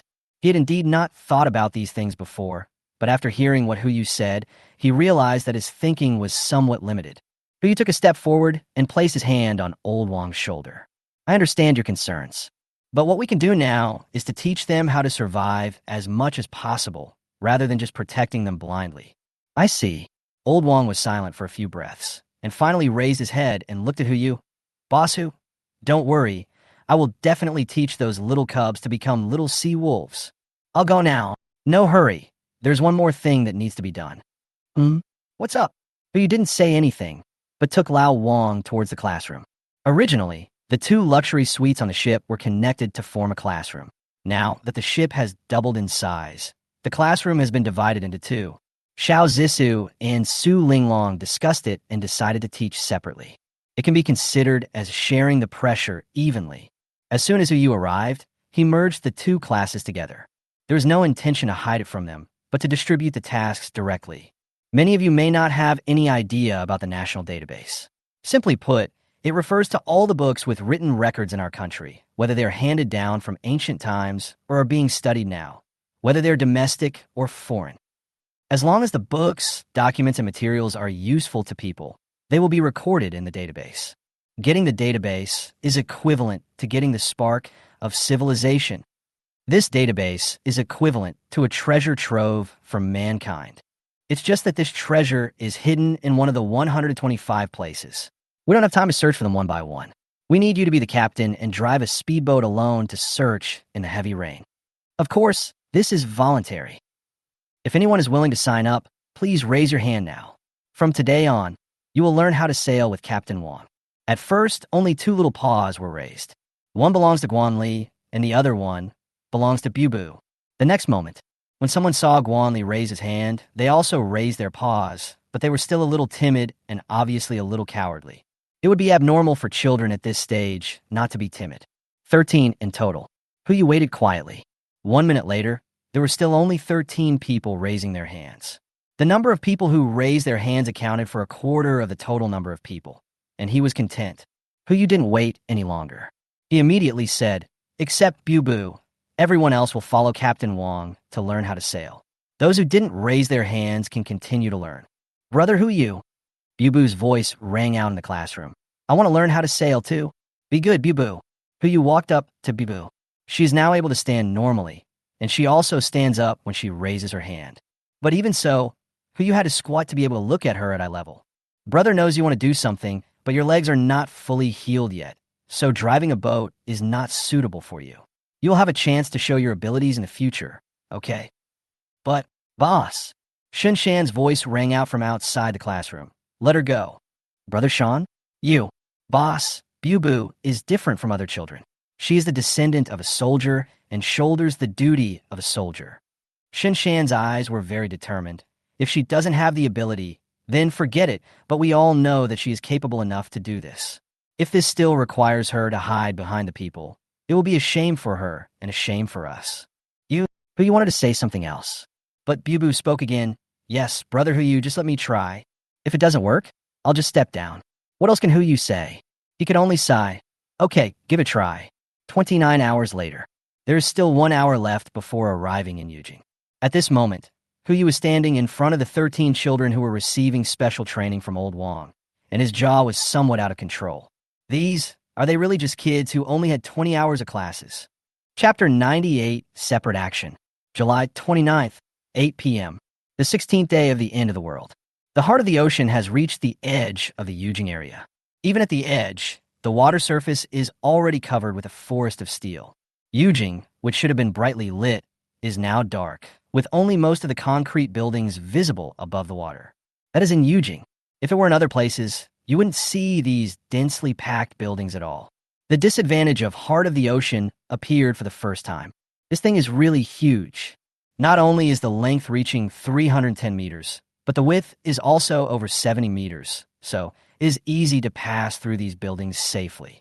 But these buildings are not safe.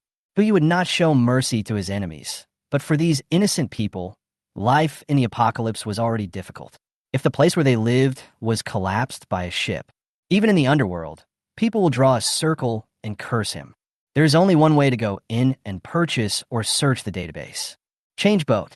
Fortunately, we had obtained a lot of ships in the so-called maritime kingdom before, enough for everyone to use. Otherwise, it would be embarrassing now. The key issue now is how many people can take on the responsibility of driving the boat. Old Wang, who stood at the bow, looked at Lao Wang and asked, "How are the students learning how to sail going?" In addition to the 13 children, including Bubu, he also got other adults on the ship to join in the learning. Except for Mr. Fong, everyone followed Mr. Wang's class for almost 2 days. It's almost done. Miss Xiao, there's no need to explain. They understand everything right away. As for the children, they learn things quickly. As long as they remember the principles, they will have no problem sailing in calm waters. It's just that. Just what? Just say it. Miss Bub. Old One didn't know whether to laugh or cry. Her learning ability is beyond doubt, and she has no problem driving a boat, but, Boss Hu, are you really confident that she can drive the boat out on her own? Who didn't answer, but just glanced at Shan. It would be strange if this daughter-slave man would let his daughter go out and take risks. Just 29 hours ago, when he and Shan had just come out of the classroom, this guy told him his plan. Protect in secret. He asked Hu to go with him and secretly follow Bubu, giving her training while ensuring her safety. Hu said that it was impossible for this daughter-slave to come up with such things just because of the so-called blood inheritance. So I readily agreed. Boss Hu, Minono's voice rang out from the cabin. She stared at the dark circles under her eyes, holding 30 maps in her hands. It's done. I've got it. She rushed all the way to Huyu and handed over the 30 maps as if she was presenting treasures. After deletion and further elimination, the 125 suspicious locations have been reduced to 30. Each map here has a suspicious location marked on it, as well as the nearest driving route and the final convergence route. Huyu was shocked. 95 suspicious locations were ruled out directly. How long has it been? How did you do that? Of course, it's all thanks to Brotherly. Minono said, looking behind him. Li Ji just happened to come out of the cabin, with dark circles under his eyes, almost catching up with those of a national treasure. He did not forget to raise his hand and greet Huyu. Boss Hu, I'm glad you have fulfilled your mission. Brother Ji, what are you doing? It's okay. My brain has been overloaded for more than 20 hours. It's not a big deal. Bang. The words haven't been finished yet. Li Ji fell asleep immediately. Huyu's eyes couldn't help but fall on Minono. The girl smiled awkwardly, scratched her head, and looked away. Brotherly is in great health. He fell asleep right away and slept so soundly. Okay, you should go and rest and leave the rest to us. Huyu is not some Zhou Beiobi. Minanyuo and Li Ji have already contributed enough, so we'll just leave the rest to them. Including the 13 children and others including Xiao Zissou. They have a total of 30 exploration teams that can drive ships on their own. The quantity seems just right. But Shan, and Siener and Bubu can only be regarded as one exploration team, which means there are only 28 teams. This is not a big problem. At most, their team can just find 2 more locations. Zilong, who you looked at Su Zilong and handed him the map, spread it out, and let Xiao Hai record it in the system. Yes. Su Zilong answered subconsciously, and while spreading out the map, he asked with a hint of doubt, Boss Hu, I still have something to ask. Yujing is so big, and the 30 locations are evenly distributed within Yujing. The 2 farthest locations are even hundreds of kilometers apart. If we find a location, or if we are in danger, how can we contact them? Not everyone can use radio, and without a code book, it is too easy to be deciphered. If it is mastered by someone with ulterior motives, it can easily put you in danger. Fine. This issue has been resolved. Xiao Hai, who you said calmly. Explain it to Zilong. Yes, master. Xiao Hai's voice rang out. The 62 speedboats have been incorporated into the Ocean Heart's intelligent management system and share artificial intelligence permissions with the Ocean Heart, including but not limited to maps, mutual communication, positioning, and emergency protection systems. Su Zilong didn't quite understand and stopped spreading the map. I understand the map and talking to each other, but this emergency protection system is... Xiao Hai didn't answer. Hu Yu smiled mysteriously. Well, you will know if your exploration team encounters danger. Just keep us in suspense. In his heart, he still believed in Hu Yu. After all, from the beginning of the end of the world until now, every step he took has been beyond everyone's expectations, and he has been able to turn decay into magic. Half an hour later, the exploration team assembled on the deck of the Heart of the Ocean with 30 speedboats. Everyone's speedboat is equipped with a small sea splitter. After getting on the boat, there is no need for much operation. Just step on the accelerator, and you can move towards the target location under the guidance of the small sea splitter. The same goes for Bubu. She ran onto the speedboat, stepped on the accelerator, and sped towards the location recorded on the map. A 6-year-old girl was performing a mission in such an environment for the first time. It would be a lie to say I wasn't excited, but if you ask me whether I am afraid or not, don't be afraid. Bubu always knew that his father was a hero. She also wants to be a hero. This is why she must become a member of the exploration team. Since you are a hero, you will not be afraid. If you are a hero, you will not stand behind the people. 1 hour later, Bubu's speedboat was approaching the target location. Just at this moment, a beam of bright light hit the speedboat. Bubu subconsciously closed his eyes and immediately took out sunglasses from the emergency box on the speedboat and put them on according to the countermeasures taught by Teacher Wang. In a dim environment, the most feared thing is the sudden appearance of strong light. You must first maintain your visible range and visibility so that you have sufficient conditions to think about countermeasures. That's a kayak. There are 2 adult males in the kayak. The distance between the 2 is less than 100 meters. When Bubu saw the other person naturally saw Bubu as well. Their expressions were surprised at first, and then turned into surprise. Good news, I encountered a high-end speedboat in the apocalypse. Even better news, on the speedboat, there is a fresh and delicious little girl. The 2 men looked at each other, and without saying anything, they could see each other's thoughts from each other's eyes. Sharp laughter echoed in the kayak. Chapter 99, Then I Will Help You Send Him to Paradise. Heavy rain fell on the speedboat, making a series of sonatas on the metal deck. Crisp and noisy. Drown out all other sounds. So much so that even the laughter from far away cannot be heard.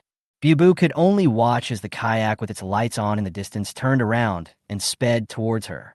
In a moment, her heart was in her throat. The panic instantly overwhelmed her entire body.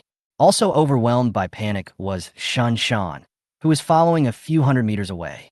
He was staring at the screen on the speedboat, which was showing the situation opposite Bubu's speedboat. With Xiao Hai's assistance, we only need to install a camera on each speedboat to remotely monitor everything that each speedboat encounters on the sea.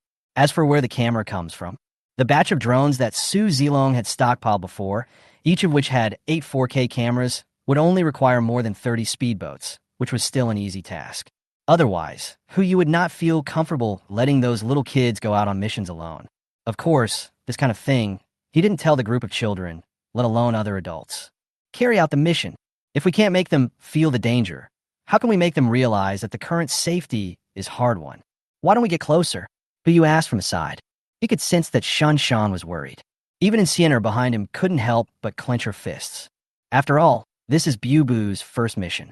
If the end of the world had not come, Shan Shan and the others would have let her live in a honeypot for the rest of her life and would never let her come into contact with these things. Need not. Although Shan Shan was shrouded in panic, his years of military life still allowed him to maintain basic rationality. Each speedboat was equipped with enough equipment to save their lives. As long as they're used properly, it is enough to deal with all situations they may encounter. After all, the largest body of water in Yujing is the Raksha Sea, which covers an area of only 336 square kilometers. It would be a big deal if there were a few speedboats on the water. There's no chance of encountering those large ships. To put it another way, even without these equipment, there is still a heart of the ocean. The boss deliberately left the heart of the ocean outside Yujing. As one of the people who had witnessed its naval combat capabilities, Shunshan naturally understood what his intention was. Let her handle it on her own first. If she can't handle it, it won't be too late for us to take action later. Huyu responded. I had no choice but to continue watching the surveillance screen on the speedboat silently. I saw the kayak getting closer. After a brief panic, Bubu remembered what Lao Wang had trained him on before they set out again. The first step when encountering an enemy is weapon deterrence. When encountering an enemy, the first thing you need to do is show your toughness. They are on exploratory mission. If the enemy retreats after being deterred by weapons, that would naturally be the best outcome. By the way, the weapons are placed in. Bubu lowered his head and searched the speedboat. A pistol, 3 fragmentation grenades, and a simple grenade launcher were quickly found. This is standard for the 13 speedboats driven by children. The pistol is used because the child's body is too thin and small to withstand the recoil of other weapons. So this is the only pistol he can be equipped with. Other speedboats were equipped with AK or even RPG. Fragmentation grenades make up for the shortcomings of pistols in range and power. Taking into account that some children are not good at throwing, Shun Shan and Su Zilong worked overtime to convert some RPGs into grenade launchers. This thing has almost no recoil. Just pull the ring of the grenade, throw it in, stretch the bottom hard, aim at the target, and let go. The grenade will fly towards the target. The effective range is about 20 meters, and the explosion range is 5 meters, which is enough to deal with some emergencies. Bubu did not use the grenade directly, but took the lead in raising his pistol and fired the first shot at the sky. The gunshot was heard, and the recoil pushed the thin arm.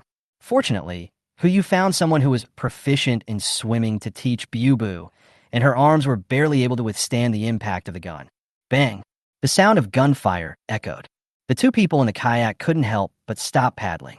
There's a gun. How could such a little girl have a gun? No wonder he dared to come out in a speedboat. It turns out he had something to rely on. Brother Wang, what should we do now? Hey. The man called Brother Wang chuckled and said, even if she has a gun, so what? She's just a little girl after all. It's simple. Warning, don't come near. Bub's voice came through the speaker. Otherwise, I can't be sure where the next shot will land. This is also the cliche that old Wang taught me. When ordinary people see a gun and hear this sentence, most of them will have concerns. Plus, they were driving a speedboat that couldn't store too much food, so there was usually no danger. Only, one of the reasons why greed is called greed is that it is insatiable. Don't shoot. Brother Wang yelled at the top of his voice. Little girl, we came out of the shelter to look for supplies. There's a wounded person on the boat. We really can't get back in time. Can you help us? Yes. Please, save me. Shelter wounded? Shinshan frowned when he heard the same words later. This kind of lie can only fool children. Not to mention whether Yujing has built a shelter. Even if it has, who would send kayaks out to search for supplies? Let's take a step back. Which injured soldier has so much strength that he can yell so far away? Interesting. Who you naturally saw through their lies. He looked at Shun Shan curiously and asked, Brother Shan, what do you think Bubu will choose? If she really lets those 2 people onto the speedboat, she should just stay quietly on the heart of the ocean from now on. Shun Shan prepared for the worst.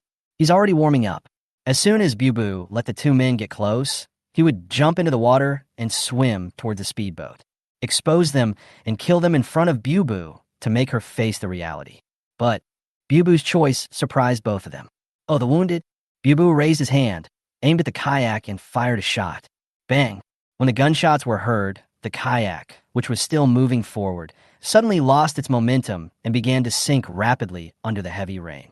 Then I'll help you send him to paradise. You're welcome.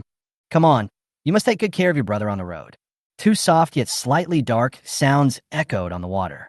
The corner of Hu Yu's mouth twitched, and he looked at Shan, who was still warming up, with some embarrassment.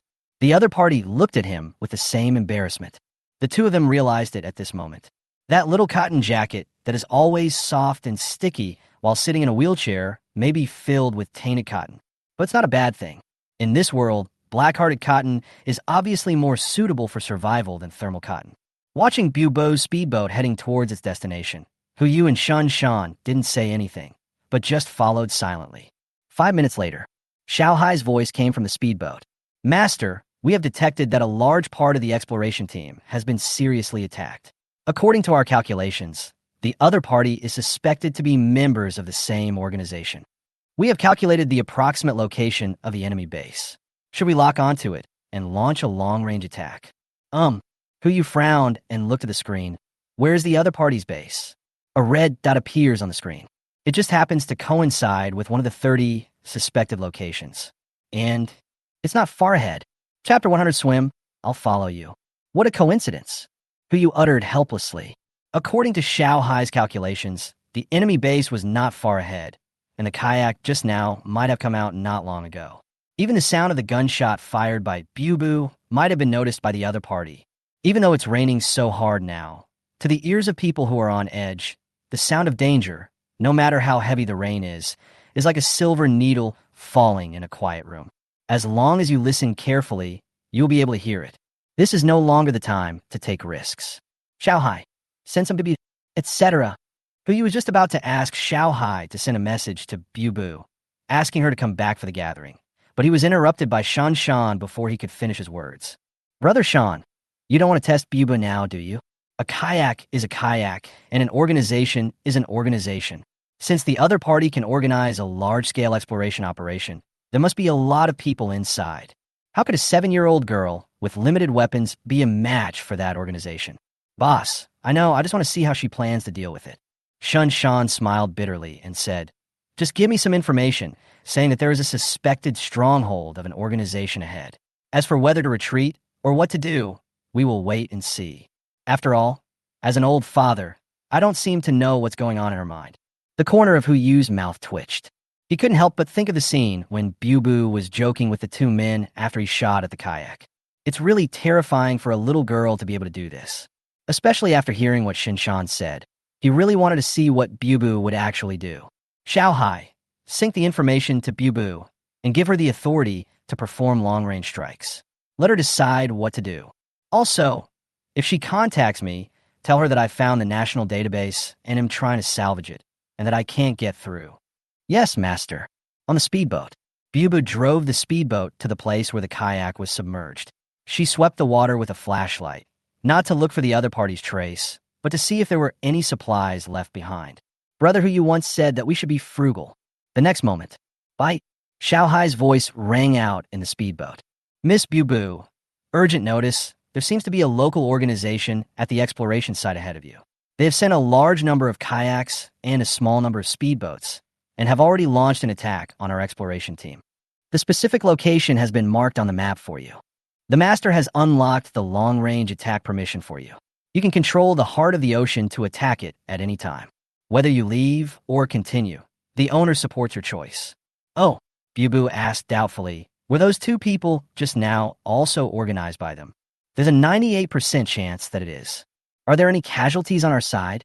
Ms. Zhang Sirui's speedboat was hit and lost its ability to move. She is waiting for rescue. The other party's speedboat was destroyed. Aunt Zhang, is she okay? The left arm was injured, and the bleeding has been successfully stopped. The nearest exploration team is on their way to pick it up. Apart from Xiao Zissou, her favorite is Zhang Sirui. As for the reason, she's the only one on the boat who knows how to make egg tarts, and they taste so good. If anything happens to her, there will be no dessert for her in the future. Bubu raised his head and looked at the flashing red dot on the map. After 2 seconds, he suddenly spoke. By the way, Xiao Hai, do you think those two people are still alive? The current water temperature is 11 degrees Celsius. With the heavy rain, the probability of survival within 12 hours is 76%, The probability of survival within 24 hours is 21%, and the probability of survival within 48 hours is 5.2%. That means they are still alive. Can you calculate their location? On the speedboat in the distance, the two people listened to Bubu's voice and guessed what she wanted to do. Finish off. She had previously shot at the kayakers. Firstly, because they were large targets and easy to hit, and secondly, because she had never intended to kill anyone. Teach those foul-mouthed people a lesson. Whether they can survive depends on their luck. But now it's different. The other party hurt their people. Then the way of handling it needs to be changed. Please wait. We have calculated the opponent's position on the map for you. Two small dots flashing green light appeared on the map, and they were moving in the same direction, which was the direction of the red dot. Thank you, Xiaohai. You're the best. Bubu praised, and without hesitation, he stepped on the accelerator and rushed towards one of the green spots. Less than half a minute, the speedboat came alongside a man who was swimming. On the water, no matter how good a swimmer is, he cannot outswim a speedboat. The moment he heard the roar of the engine, the man stopped struggling and chose to wait where he was. It's not like he doesn't have a chance. As long as he can find a way to swim under the speedboat when the other party stops the boat, he will have a chance to seize the boat. Unfortunately, Bubu didn't give him the chance. After determining the opponent's position, she raised her pistol with both hands, aimed in the direction, and fired. Scarlet spread across the water. She then turned around and drove towards another green dot. This time, the other party did not stop, but dived into the water and swam away desperately. He also heard the gunshot just now. He knew the other party's methods clearly. Once he stopped or surfaced, that would be when his heart would stop beating. Bubu kept getting closer to him, stimulating his nerves with the sound of the engine, until he really couldn't hold it in any longer. The man surfaced and immediately saw the speedboat beside him and Bubu leaning against it. There seems to be a devil hidden under the angelic face. Hello, uncle. I'm planning to visit your shelter. Can you show me the way? I'll find a way to pay you. The man was stunned at first, but then he quickly came to his senses and thought. No reward. Little girl, let me get on the boat and I'll take you to our shelter. I guarantee you will have a good life in the future. But I don't like spicy food. That's okay, you. The man began to approach the speedboat, but the next moment, the smile on his lips froze. The muzzle of the gun was pointed at his forehead. Uncle, I'm a germaphobe. You'd better not get on board. If you want to lead the way for me, swim ahead, I'll follow you. The man's smile froze, but he also knew that this was his only chance. Isn't she just a little girl? Shelter? Ha! Since you want to go, I'll let you go as much as you want. Let's see if you dare to be so arrogant then. Isn't it just a gun? Who doesn't have the same? Okay, I'll take you there right away. At the same time, Shinshan couldn't help but frown. What does Bubu want to do? Even if you want to go to that place, you shouldn't let someone lead the way. Isn't this just raising a tiger to cause trouble? Perhaps. When you looked at the surveillance video on the screen, a smile appeared on the corner of his mouth. I know what she wants to do. Chapter 101 Genius? Madman. Sometimes we have to admit that there are many geniuses in this world. We are all human beings, but he just wants to be smarter than you and more successful in certain areas. It looks like Wan Li and also like Bubu. At the beginning, Huyu treated Bubu as just a cute little girl, and she indeed behaved like a cute girl. But judging for what she just did, everything that happened before might just be a character she created. From the first shot Bubu fired, we couldn't tell anything, but from the second shot, we could tell a lot. First of all, she held the gun with both hands with a very standard posture. Although it was a close-range shooting, she did not go through the process of aiming or mental preparation. This meant that she had used a gun before, and her marksmanship was probably pretty good, otherwise she wouldn't be so confident in this situation. How could a man who had used a gun hit a kayak while aiming at the other person? Unless she did it on purpose. She deliberately hit the kayak just to make the two men fall into the water and think they might die, and then she used this mentality to achieve her goal. Perhaps even if Xiaohai hadn't calculated the other party's exact location, Bubu would have used the same method just now to get the other party to lead the way for him. The reason is very simple. Paralyze the opponent. In the eyes of the person who survived, Bubu was just a kind-hearted little girl who knew how to use a gun but didn't understand human nature. People like this are the easiest to be deceived. She let this person live in order to create a favorable personality for her and help her achieve her goal. As for what this goal is, Huyu had a guess, but he was not sure, so he could only follow and see. 15 minutes later, outside a huge supermarket, The water level is close to 60 meters, submerging most of the floors here, but 2 speedboats and some kayaks can still be seen docked outside the floors. These things may not seem like much, but in this end times, they are extremely valuable. Judging from the number of kayaks and speedboats alone, there are at least hundreds of people gathered in this building. Stop for a moment. Bubu's voice came from a speedboat. Not only did the man not stop, he even wanted to take the opportunity to slip back and report the incident. Bubu didn't let him get away with it. He took out a fragmentation grenade and asked, "Do you think you swam faster, or did the grenade explode faster?" The man stopped swimming, which gave Bubu an answer. "You answer whatever I ask. If your answer takes more than 3 seconds, I will treat you as a liar. The price is a bullet. Do you understand?" "Uh-huh." Seeing the gun pointed at him, the man wanted to nod his head until he got a concussion. Just answer some questions. He just didn't believe that this little girl would really dare to come and kill him. Even if she has a gun or a grenade, what does it matter? She's just one person, right? How many people are there in your organization? 124. Oh yes, the number of people was reduced a few days ago. Now, there are only 102 people. Are there enough supplies? There is plenty. There is a large supermarket under this building. It has everything. Our kayaks and speedboats come from there. Where are the weapons? The man didn't say anything, and his eyes were full of resentment when he looked at Bubu. Seems to be asking, if we had weapons, we wouldn't be in such a mess. Understood, Bubu replied, then stuck to the screen and called sweetly, "Dad. Brother, who you? Are you there? There are too many people in there. Bubu can't handle it." For a moment, the entire body of water seemed to fall into silence. Even the sound of heavy rain falling into the water seemed to disappear. The man who was still floating in the water was stunned for a moment, then looked up at Bubu with confusion in his eyes. "Is this little girl stupid? What are you yelling at a speedboat screen?" In this doomsday, without the internet, transportation basically relies on walking, and communication basically relies on shouting. What can you expect by shouting at a screen? Could she be a crazy person? Well, this possibility is not impossible. What normal person would be able to drive a speedboat and play with guns at such a young age? Just as the man was thinking, a man's voice really came from the speedboat. "Here I come." This is Shun Shan's voice. He is feeling a bit complicated right now. It's like he opened a blind box and got a soft, sweet, and adorable little princess. He can't wait to put her next to his bed before going to bed every day, for fear that she would be bumped or something. But one day, when I woke up at night, I suddenly found that the little princess was actually Annabelle. Even Shinshan found it difficult to accept the contrast for a while. Not only Shinshan, who you also felt a little numb. Soon, the speedboat carrying Shinshan and others successfully approached. Before who you could speak to him, Bubu's sweet voice rang out again. "Dad, brother, who you? Sister Sienna." As she said that, Bubu jumped directly from another speedboat, threw herself into Shinshan's arms, and cried her heart out. If they hadn't witnessed the whole thing, they might have been busy coaxing the little princess. "Woo woo woo. Dad, I won't act silly anymore. Woo woo woo. Okay, Bubu, stop crying. Let Daddy do the important things first, okay?" Shinshan coaxed in a low voice. But when he lowered his head, he saw Bubu's big, watery eyes. "Dad, what are you talking about?" Her tears fell onto the speedboat. This doesn't look fake. If it was fake, Bubu could definitely win the Oscar for Best Actor. With this level, even who you couldn't tell the difference. Bubu! Shinshan was really a little angry. It's true that he is a daughter slave, but he doesn't want the little princess he holds in his hands to deceive him. Especially in this case.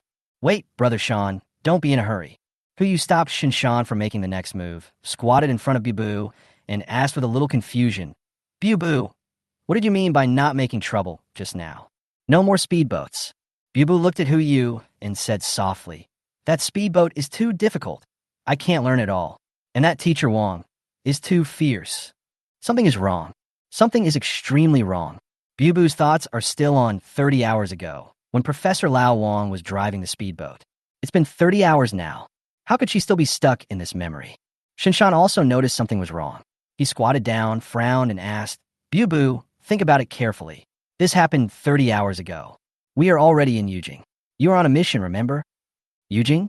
Mission?" Bubu's eyes were full of confusion. It doesn't look like he's pretending. Compared to Bubu, just now, he looks like two different people. A light hum was heard. Bubu seemed to have discovered something. She lowered her head and opened her palm, revealing a note stuffed inside. "Dad, look." Shinshan is quick-eyed and quick-handed. He snatched the note away immediately. Just one glance, and he was stunned. Old Shun, what's written on it? Who you asked anxiously. Boss, you should just look at it yourself. Chapter 102 Underwater Harvest. Brother Who You? Nice to meet you. My name is Lin Lin. Hello. The contents of the note came into view. Who You just took a look, and his brows frowned instantly. The handwriting on it was completely different from Bu Bu's, but she was the only one who had the chance to hold this note in her hand. Lin Lin? What is going on? Shinshan knew what Who You wanted to ask, so he said, Boss Who? Let's deal with the present first. We can talk about it when we get back. Bubu was still there. It's best not to let children know about this kind of thing. Who You cast his eyes on a man in the water. Keep leading the way. This sentence is not meant as a negotiation, but an order. The man also understood that he had no power to choose. If you stay here, you will die sooner or later. If you want to survive, you only have one chance. Swim back. He immediately swam towards the base camp, and Shun Shan subconsciously started the speedboat to follow him. But Who You raised his hand and pressed it on the steering wheel. Wait a minute. Boss, Shin Shan asked doubtfully. If we go back now, wouldn't that be like letting the tiger go back to the mountains? It's about letting the tiger go back to the mountains. Who You said calmly. He sat on the speedboat and looked at the red dots on the screen. If we don't let him go back, how can we let others know we are here? A sentence. Shinshan immediately understood what Who You meant. Notify. Since this group of people can use kayaks and speedboats to search for supplies in a small area in Yujing, they must have a signal to communicate with each other. Otherwise, it would be impossible to hand over kayaks to so many people and ask them to search for supplies in such an environment. If an organization can achieve this, then it already has the most basic cohesion. When such an organization is threatened, the first thing to do is bang. A bunch of fireworks rose from the top of the building in front of me. In the dim environment, it blooms with extreme splendor. Here we come. This is what Who You is waiting for. Signal.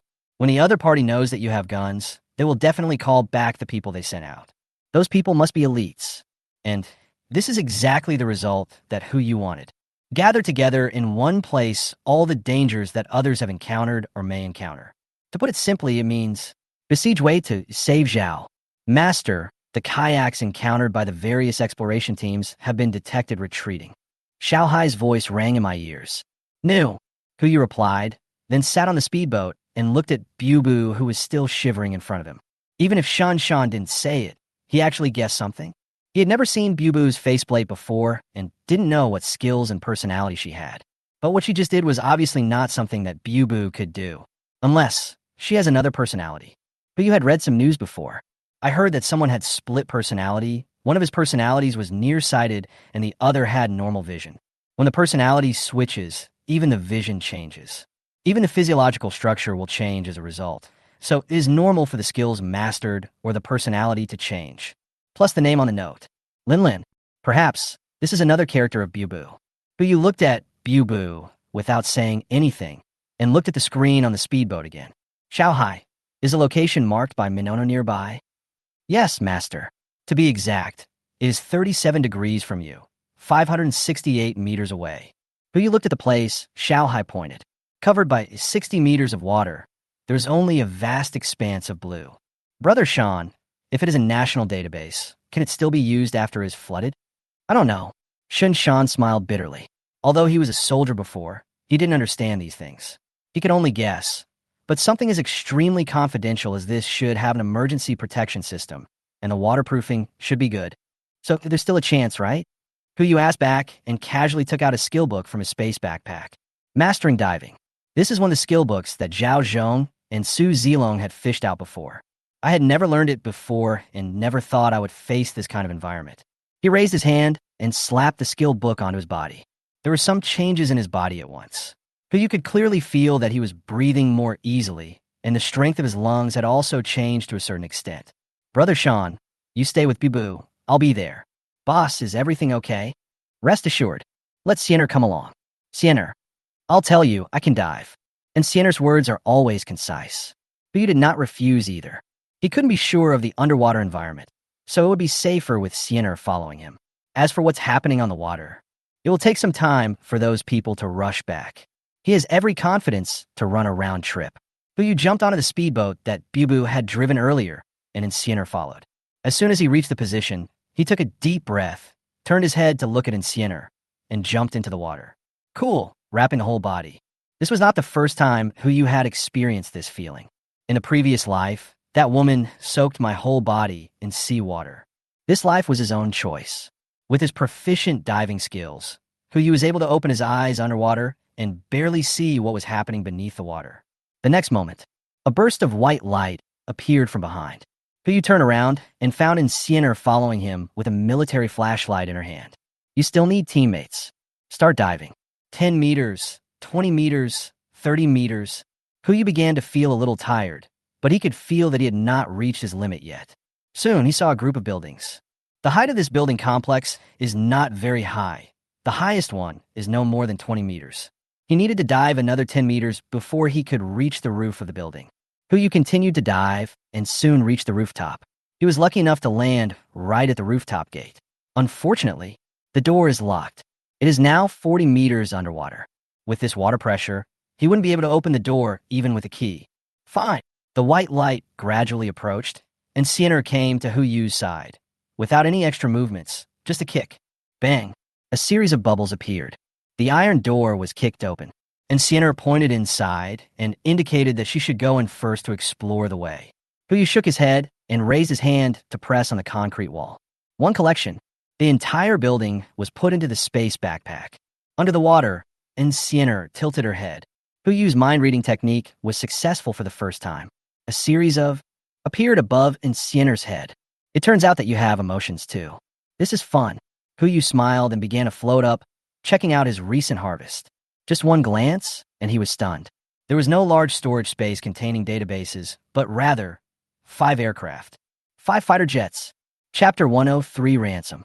In other words, Enciender doesn't have the ability to read minds. Otherwise, when she looks at Huyu now, there will definitely be 2 words on his head. Oh shit, that's the latest fighter jet. If this thing were in the hands of someone else, it would either be shelved due to lack of driving experience or turned into scrap metal due to lack of sufficient takeoff and landing space. But if it was in Huyu's hands, driver? Shun Shan, Su Zilong, Zhao Zhong, Li Ji, and Enciender, exactly 5 people. With their tacit cooperation, they can even form a small flying formation to conduct aerial reconnaissance or attack. Flying field? Legendary heart of the ocean. As long as the deck is slightly modified, it can be used as an aircraft carrier. The only flaw is barrier rope. If we don't have this thing, even if we have fighter jets, they are disposable and it will be difficult to come down after flying up. But the 2 most difficult problems have been solved. It's just an arresting cable. At worst, we can go to the beach and see if we can get some wool from the aircraft carrier's warehouse. Or take the entire aircraft carrier away. Huyu almost drooled at the thought. Fortunately, the remaining oxygen in his lungs restored his sanity. Let's go up first. Huyu made a gesture to Enciender, indicating that he should float up now. Enciender nodded, grabbed his collar with her backhand, and started swimming upstream. Before long, the 2 returned to the surface. As soon as he surfaced, Huyu saw a kayak close to a speedboat. 2 other people have already come onto the speedboat and are trying to figure out how to operate the boat to leave. This person should also be from that organization, right? Huyu said nothing and turned to look at Enciender. Where are the people? Before Huyu could come to his senses, a figure jumped out of the water beside the speedboat. Bang! Enciender fired 2 knife strikes from both sides, and the 2 people who tried to drive away the speedboat fainted immediately. The whole process takes less than 2 seconds. Huyu couldn't help but give her a thumbs up. Seeing this, Enciender stood silently aside, waiting for him to come up and deal with the 2 men. It looks like he has no emotions at all. But this time, Huyu's mind reading was successful again. A smiling face floated above Enciender's head, revealing her emotions. If it weren't for this unreliable skill, he really wouldn't have been able to see that Enciender's emotions were so diverse. Huyu swam onto the speedboat and glanced at the 2 people who were knocked unconscious by Enciender. Throw these 2 guys onto the kayak. If someone passes by later, they should be able to pick them up together. Enciender responded and threw one in each hand directly onto the kayak. Huyu drove the speedboat to meet up with Shun Shan and the others. The distance of more than 500 meters passed in a flash. Huyu was about to share his underwater harvest with Shun Shan, but before he could open his mouth, Shun Shan said, "Boss, something happened." Huyu snorted lightly and was about to ask for details when a report came from a distance. Friends outside, I don't care what your purpose is. Please leave our jurisdiction as soon as possible. Otherwise, we will take coercive measures. This tone is a bit arrogant. Huyu raised his eyebrows, looked in the direction where the sound came from, and his brows suddenly frowned. Speedboat. There were originally only 2 speedboats outside the building, but now there are 4. Huyu frowned, vaguely guessing something. Brother Shun, what's going on now? One of our men has been arrested. Shin Shan frowned and said, I heard from Xiao Hai that there were 2 children who were captured. One was Guan Li and the other was Chun Shan Shan. Their weapons were also confiscated. Guan Li? This kid will also be arrested? Huyu felt a little surprised. Xiao Hai's voice immediately rang out. According to the surveillance footage, Guan Li should have approached and was captured after discovering that Chun Shan Shan was captured. That makes sense. Brother Huyu. Bubu pulled up Huyu's sleeve and whispered, Can you save them? Don't worry, Bubu. I brought them here, so I will naturally take them back. Huyu raised his hand and rubbed Bubu's head. When he looked up at the building again, his eyes were full of murderous intent. His original intention was not to kill all of this group of people, but to focus their attention on himself so that others could complete the exploration mission. But since they want to play, just play with them. Just now, they only asked to leave and did not ask for a hostage trade. Usually when this happens, there are only 2 possibilities. One possibility is that the other party has already killed the hostage and cannot hand him over, so there is naturally no need to mention it. There is another kind of. The other party wants to take the initiative and wait until the hostages panic, and then wait and see how the situation develops before bidding. It now seems likely to be the latter. Okay, then play with them. Huyu took out a loudspeaker from his space backpack and shouted outside. We can leave, but only if you return our people to us. The request has been made. It depends on how the other party responds. People? Haha, are you talking about those 2 little brats? I heard you have a lot of speedboats, right? How about this? You give us 20 speedboats and the weapons on your speedboats as ransom, and we will return these 2 men to you. As the saying goes, gold has a price, but life is priceless. 2 lives in exchange for 20 speedboats. You're making a profit no matter how you look at it. Sure, no problem. Huyu responded, We can agree to your conditions, but you have to let us know first that those 2 people are still alive. Say, a fierce voice came. Then came the sound of Guan Li. Boss Hu, the target is at the location I explored. Mission accomplished. No tension, no fear. Guan Li used the simplest tone to prove his safety and also reported the mission. This kid, Shun Shan replied with a smile, and he turned to look at Huyu. Boss, according to the information that kid just provided, Sienna and I can solve the problem together. Now you know, don't you? The voice sounded again. I don't care what you're looking for. Now, send the boat to me or else. Bang. A gunshot rang out in the air. Obviously, the other party has already taken control of the weapons on the 2 speedboats. No hurry. There was murderous intent in Huyu's eyes. Don't they want a boat? Then give them the boat and see if they're lucky enough to take it. Boss, what do you mean? Hasn't Xiao Hai's long-range missile been used yet? Huyu raised his hand and stroked the screen of the speedboat. We have to test its firepower. Understood. Now, let them come over in their speedboat. Chapter 104 Uncle Shun, be careful. Inside the building. The man who had just negotiated the terms put down the loudspeaker and frowned slightly in annoyance. Damn it, the price is going to be lower. The other party agreed so readily, obviously not taking these 20 speedboats and weapons seriously. He looked down at Guan Li, who was tied up like a hairy crab, and forced a smile. Little friend, tell me honestly, how much supplies do you have left? Tell me, I'll give you canned meat. Canned meat.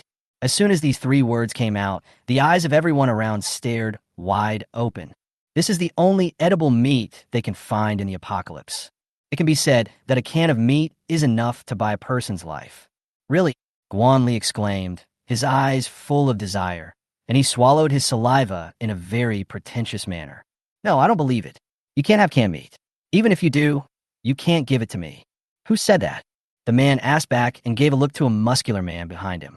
The other party immediately took out a can of meat from the travel backpack behind him. Judging from the sound of him rummaging through the bag, there should be quite a few cans of meat in it. The muscular man handed the can to the man. The man casually opened the can, and a scent of meat wafted in the air, stirring the emotions of everyone nearby. At that moment, the sound of swallowing drowned out the sound of heavy rain outside. Come. The man took out a piece of meat and handed it to Guanli. Brother will feed you, adhering to the principle of not eating if it's not wasted.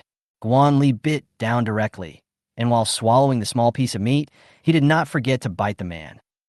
When a man feels pain, he pretends to go and make a gesture. But Guanli shrank his neck and said quickly, "We not only have speedboats, but also ships." With just one sentence, the man's eyes widened immediately. The ship. If he could get this thing, wouldn't he be able to explore wider waters and obtain more resources? Even if the rainstorm was heavy, he would have a greater chance of surviving the apocalypse. Real. Uh-huh. Guanli nodded. In fact, in addition to ships, we also have. The words were not finished. Guanli's eyes were already glued to the can of meat. Come on, eat more. The man understood what he meant and continued to feed him the canned food regardless of the pain in his fingers. He had already made up his mind about how to raise the price once the other party handed over the speedboat. It's just a can of meat. How can it be more important than a ship? But who knew that after Guanli finished eating the canned meat, his next words would be, "But the ship had a hole in it and was taken away by the mermaids." Man? What do you mean? It has sunk. Guanli blinked his big eyes and said as a matter of course, "Uncle, your comprehension ability is so poor. How dare you play tricks on me?" "Gulme, fight." Guanli stiffened his neck and stared at the other party. "If you hurt me, you won't be able to get a speedboat." "Oh." The man sneered and grabbed Guanli's neck. He used 5 fingers to lift him up. Guanli, Chun Shanshan screamed and went forward to save Guanli. But before she could take 2 steps, she was stopped by the muscular man. Veins bulged on Guanli's forehead, but he did not struggle. He just held the other person's wrist with both hands. "I wanted to speak, but I couldn't utter a single word." "Boy, you're quite tough. I want to see how long you can be tough." In less than an hour, all the exploration teams that had been sent out gathered in front of the building. Before Hu Yu could issue the next command, Su Zilong came over directly. "Boss Hu, just tell me to leave a few people alive, okay? Leave no one behind." Hu Yu replied calmly. "Okay," Su Zilong said as he jumped into the water, preparing to approach the opponent from below. Before he could swim out, Hu Yu said with a wry smile, "Come back here." "Ah." Su Zilong surfaced and looked at him with some confusion. "Isn't a no stay? Then I didn't ask you to do it directly." "Oh," Su Zilong replied and had to climb back onto the speedboat. He looked at Hu Yu with some confusion and found that besides himself, Shun Shan and others were also here. Apart from them, who else can deal with these guys? "Boss Hu, what are you waiting for?" "Wait for the fireworks." Hu Yu replied calmly, and after confirming that everyone had arrived, he gave the order directly. "Send 20 speedboats over, Brother Shun. You prepare to pick them up." "Okay." Shun Shan replied without hesitation. "Zilong, Brother Zhong." Hu Yu looked at Su Zilong and Zhao Zhong standing beside him. "You two go around and provide support from behind. Remember, if possible, only save people, don't kill them. I have other plans to try. Of course, if you're in danger, you can also decide for yourself whether to kill." "Okay." "Yes, boss." Su Zilong and Zhao Zhong responded, jumped into the water one after another, and began their infiltration mission. The group of children did not think there was anything strange about Hu Yu's instructions and just followed them strictly.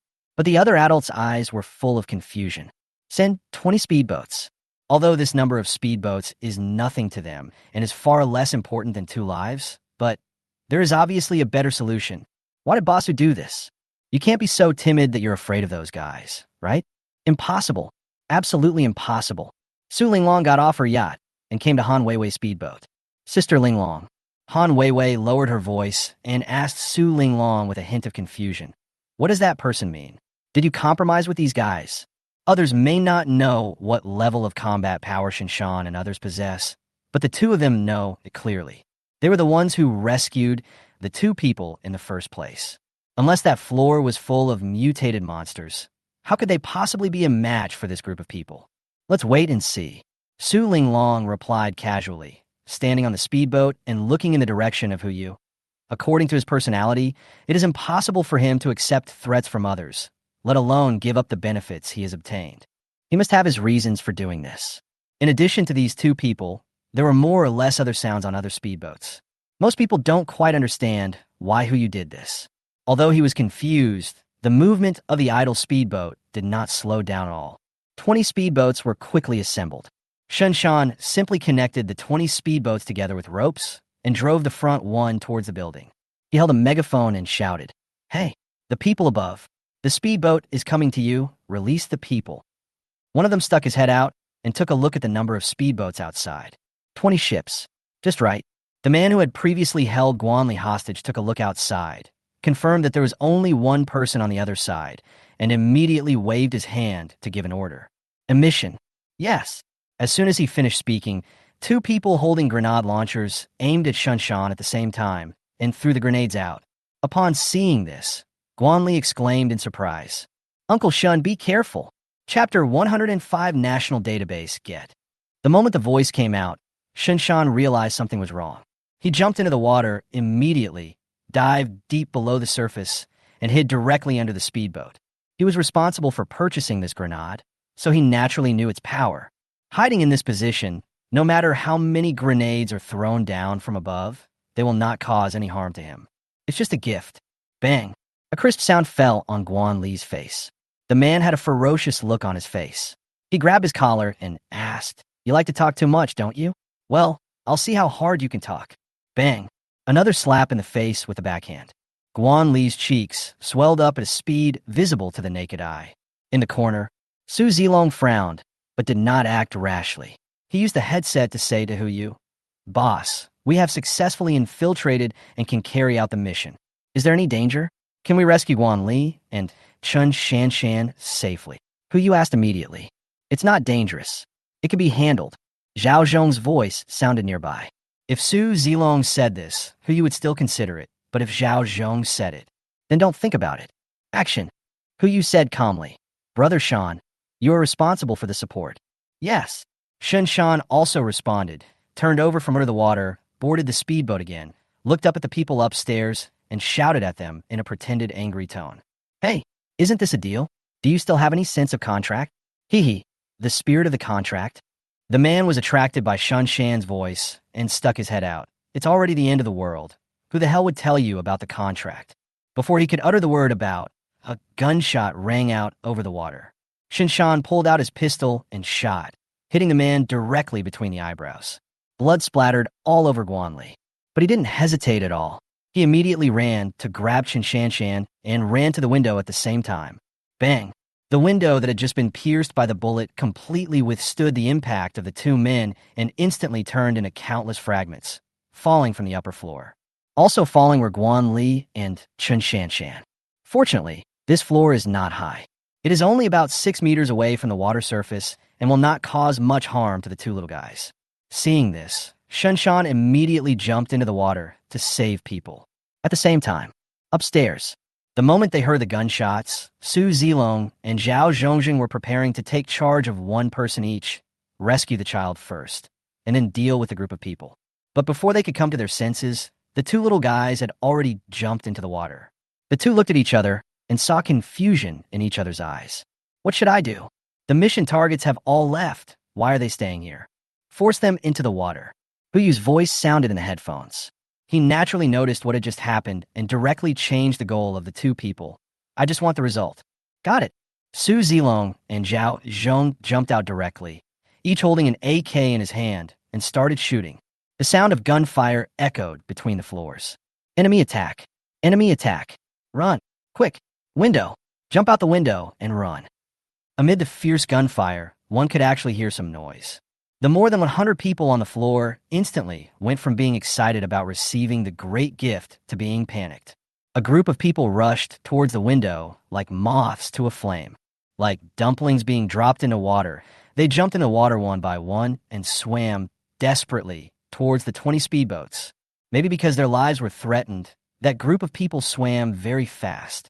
In less than 10 seconds, someone had already climbed onto the speedboat and started the boat quickly while searching for weapons on the boat. But how could Huyu give such a thing to them? It must have been taken away long ago.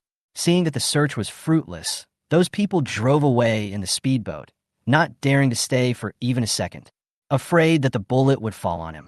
However, there are only 24 speedboats, and only a few people can board them. More people can only board kayaks and try their best to catch up with the speedboats in order to have a chance of survival. Report. Su Zilong's voice rang out. "Mission accomplished. Everyone has been driven into the water." "Yeah." Huyu responded calmly. "Report." Shun Shan also surfaced at this moment, holding a child in one hand. The hostages have been rescued, and there are no injuries. Request further instructions. Yu looked at the speedboats and kayaks that were fleeing in front of him and said calmly, Xiao Hai, automatically lock on to the target and attack from a distance. Yes. Xiao Hai's voice rang out. More than 40 small red dots suddenly appeared on the screen. Those were all the speedboats that were taken away, and those kayaks. 1 second, 2 seconds, 3 seconds. A streak of fire flashed across the sky, and more than 40 small warheads fell from the sky. Boom! The explosions sounded almost simultaneously. Flames burst out on the water, as brilliant as fireworks. Each warhead hit the speedboats or kayaks accurately, with no waste, and even the explosion time was almost the same. As for the power, after the rain dispersed the thick smoke, only a few pieces of burning planks could be seen floating on the water. Even Yu, who had been mentally prepared, couldn't help but be amazed at this moment. This is the striking power of the heart of the ocean. You have to know that the current location is at least 100 kilometers away from the heart of the ocean, and its attack only takes 3 seconds to cover the area. This level of firepower coverage at sea would be a complete dimensionality reduction attack. Xiao Hai. Master, I'm here. How many of these warheads can you fire at once? A maximum of 108 warheads can be launched every day in batches, with a 30-second interval between each launch, and all warheads will be reset after 24 hours. 2 words suddenly appeared in Yu's mind. Invincible. With the heart of the ocean, even if we encounter a warship, we will be able to fight.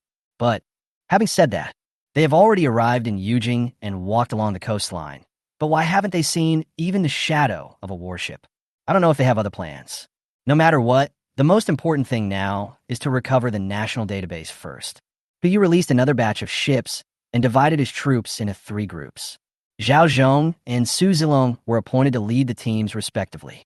The former took some people back to the heart of the ocean first, while the latter took Su Linglong to the headquarters of a certain hand and a certain sound to discuss the database transaction issue. He drove the speedboat, taking Shun Shan and Insiener towards Guan Li's exploration site. After a while, he arrived at the place Guan Li mentioned. Unlike the area we just explored, this place is not just a simple body of water, there's also a building. Yu drove the speedboat towards the building and deliberately made some noise to see if there was anyone inside. Until he approached the window of the building, there was no movement inside. It is probably an empty building. I don't know how Guan Li is sure that the database is inside it. After walking around for a while, he finally found a piece of broken glass, which looked like it was shattered by a bullet. It is estimated that Guan Li entered from here. Brother Shan. Okay, boss. Without Yu saying much, Shun Shan took the initiative to go into the building and began to explore the way. He looked around with a flashlight and found no danger. So he reached out and pulled Yu and Insiener up. It was pitch black inside the building. Fortunately, the 3 of them brought flashlights, otherwise they would not know where to go. Boss, look ahead. Yu looked at Shun Shan, then looked forward in the direction of his finger. Under the white light, 5 large characters suddenly appeared. National Ministry of Science and Technology. This is the Ministry of Science and Technology? Then the national database is most likely in this building. No wonder Guan Li was so sure. He probably walked to this location, confirmed the location of the database, and left immediately. It's settled, Yu replied, turned around and walked behind him. No need to explore, I'll just pack it up and take it away. By the way, ask Zilong if he has found the headquarters of those 2 companies. Okay, Shin Shan replied. The 3 of them returned to the speedboat through the cave they came from. Yu raised his hand and pressed it on the surface of the building. Receive. The entire building of the Ministry of Science and Technology was put into the space backpack. And the next moment, hundreds of dark shadows appeared in front of him at the same time. Living creature. There are living things in this building. Before Yu could see clearly what those black shadows were, one of them pounced directly towards him. Chapter 106, second target. Forbidden City. Bang. Fortunately, Insiener was always behind him. The moment the black shadow pounced over, Insiener raised her leg and kicked it, sending it flying 5 meters away. But the danger has not been eliminated. Seeing this, the other black shadows also pounced over. Boss, Shun Shan exclaimed, and immediately blocked Yu's way, pulling out his pistol and shooting. Quick, start the boat. Fire burst out from the muzzle of the gun. under the dim firelight. Who you could also see the specific appearance of those things. People. These hundreds of black shadows are all people, and they all wore specially made work clothes, so they look so bloated. If it weren't for the muzzle flash, he probably wouldn't have recognized these things. Who you frowned, immediately stepped on the accelerator of the speedboat and rushed towards the distance. Those people kept swimming in the water, but they could not catch up with the speedboat no matter what. But the next moment, a cry of surprise sounded from the water. Save me, don't, gurgle, gurgle. Help, help, Galila. There are more people. There are still people alive. Who you turn to look at Sean. Brother Sean, are you sure you can save people? Under the premise of ensuring your own safety. Sean shook his head. There are too many shadows. It's okay to try from a distance, but if I rush over to save them, I can't guarantee that I won't get hurt. Then it's better to use remote control. Who you said as he took out his RPG and passed the heavy firepower to the two people beside him. At the same time, he shouted in the direction where the sound came from. Hide in the water. Don't stick your head out. Boom. 3 RPG rounds hit the water, blasting most of the figure apart. Although they have all undergone varying degrees of mutation, in the final analysis, they are still human beings in essence. Mortal bodies cannot withstand this kind of bombardment. In a few seconds, the entire area of water was dyed dark red. All movable things visible to the naked eye were destroyed on the water surface. As for the person who just made the sound, but you didn't see anything at all. If Sean and Incienor hadn't heard it, he would have suspected that he was hallucinating. Could it be that it can't float up under the water? Sean asked in confusion. It's possible. Didn't he just spit out bubbles? Huyu replied and jumped into the water. He actually saw a human figure sinking deeper into the water. This must be the guy. He sank quickly and finally caught the guy when he was close to 20 meters and began to float up. Gotta hurry up. During the process, Hu Yuling didn't even feel any resistance, and he didn't know that this guy couldn't be saved yet. Hu Yu climbed ashore as quickly as possible and handed the man to Shan. Brother Sean, first aid, quick. Shan didn't say much. He picked up the man with one hand and started cardiopulmonary resuscitation on the speedboat. Hu Yu climbed back onto the speedboat, looked at the man, and a panel suddenly popped up in front of him. Name, Zhou Wenxuan. Gender, male. Age, 31. Skills, epic programming, epic computer use, perfect research, perfect mathematics, perfect physics, perfect chemistry, perfect biology, proficient overtime, general health preservation. Personality, studious, inquisitive, hardworking, loyal. Favorability, 0. How many? Only 31 years old. Who you almost thought that this guy was almost 50 years old. This was just judging by his skin. If he looked at the top of his head, well, looking at the size of the Mediterranean Sea, it would take a man in his 60s to own it. When I looked at the panel, it was 31. Wow, he's indeed a programmer with epic skills, and even his appearance is epic. Puff. A mouthful of water spurted out. Zhou Wenxuan began to cough nonstop. Cough, cough, cough. Boss, he's saved. Hu Yu responded, found a set of clean clothes from his space backpack and changed into them. And by the way, he looked at Zhou Wenxuan on the speedboat. Where am I? The underworld? No, you're not that lucky yet. Hu Yu complained. You are still in the human world. Who are you? The person who just saved you. Bite. The favorability from Zhou Wenxuan increased to 30. Thanks. Zhou Wenxuan quickly expressed his gratitude. Sudden, he seemed to remember something and hurriedly stood up and howled. No, go. It's dangerous here. As he spoke, he propped himself up and glanced at the water outside. Countless broken limbs and arms floating on the water caused him to fall into a brief silence. If this is the danger you're talking about, then there's no danger now. Hu Yu sat on the speedboat and handed him a towel. Tell me, what's going on? Zhou Wenxuan came back to his senses, turned around, and looked at Hu Yu in disbelief. These monsters, did you kill them all? Hu Yu responded and continued to ask. These should all be our D personnel in the Ministry of Science and Technology, right? That's right. So, do you know why they become like this? Zhou Wenxuan nodded, then shook his head. As if he had thought of something terrifying, he retreated towards the corner of the speedboat. Don't ask me. I know nothing. Nothing. He made too much noise. The speedboat was already a little crowded with 3 people, and now it was almost overturned because of his noise. But you turned around and gave Incienor a look. Bang. A blow of the knife fell. Zhou Wenchuan immediately fainted and lay quietly on the speedboat, looking like a 31-year-old old man. Boss, Shen Shan asked, what should we do now? Did Zilong and the others respond? Not yet. I guess we haven't reached the target location yet. With Xiaohai's navigation, we will definitely not get lost. There is no news now, so it is likely that we haven't arrived yet. Then we are not in a hurry. But you looked at the speedboat screen and entered an address in the navigation bar. That's great. Let's take the things we need to take away with us. What should I take away? Shinshan was a little confused. His eyes fell on the search bar, and he was stunned after just one glance. Search Forbidden City. The boss might be thinking. That's right. That is a shining pearl in the history of China. There is no reason to let it be covered in dust and sleep under the water forever, even though we have come here. Heading to the Forbidden City. The entire journey is 47 kilometers, and it is expected to arrive in 1 hour. Let's follow the navigation. Who you added? Yes. Shunshan immediately started the speedboat and headed towards the Forbidden City. Huyu stood at the bow of the boat and began to sort out the harvest from the building. The database is indeed inside. Unlike a certain news database, the size of the national database is more than 10 times larger. As the largest data storage devices, Sun Sun's storage device only has 24 units, while the storage device in that building has reached an astonishing 300 units. The data recorded in them are the essence of the essence.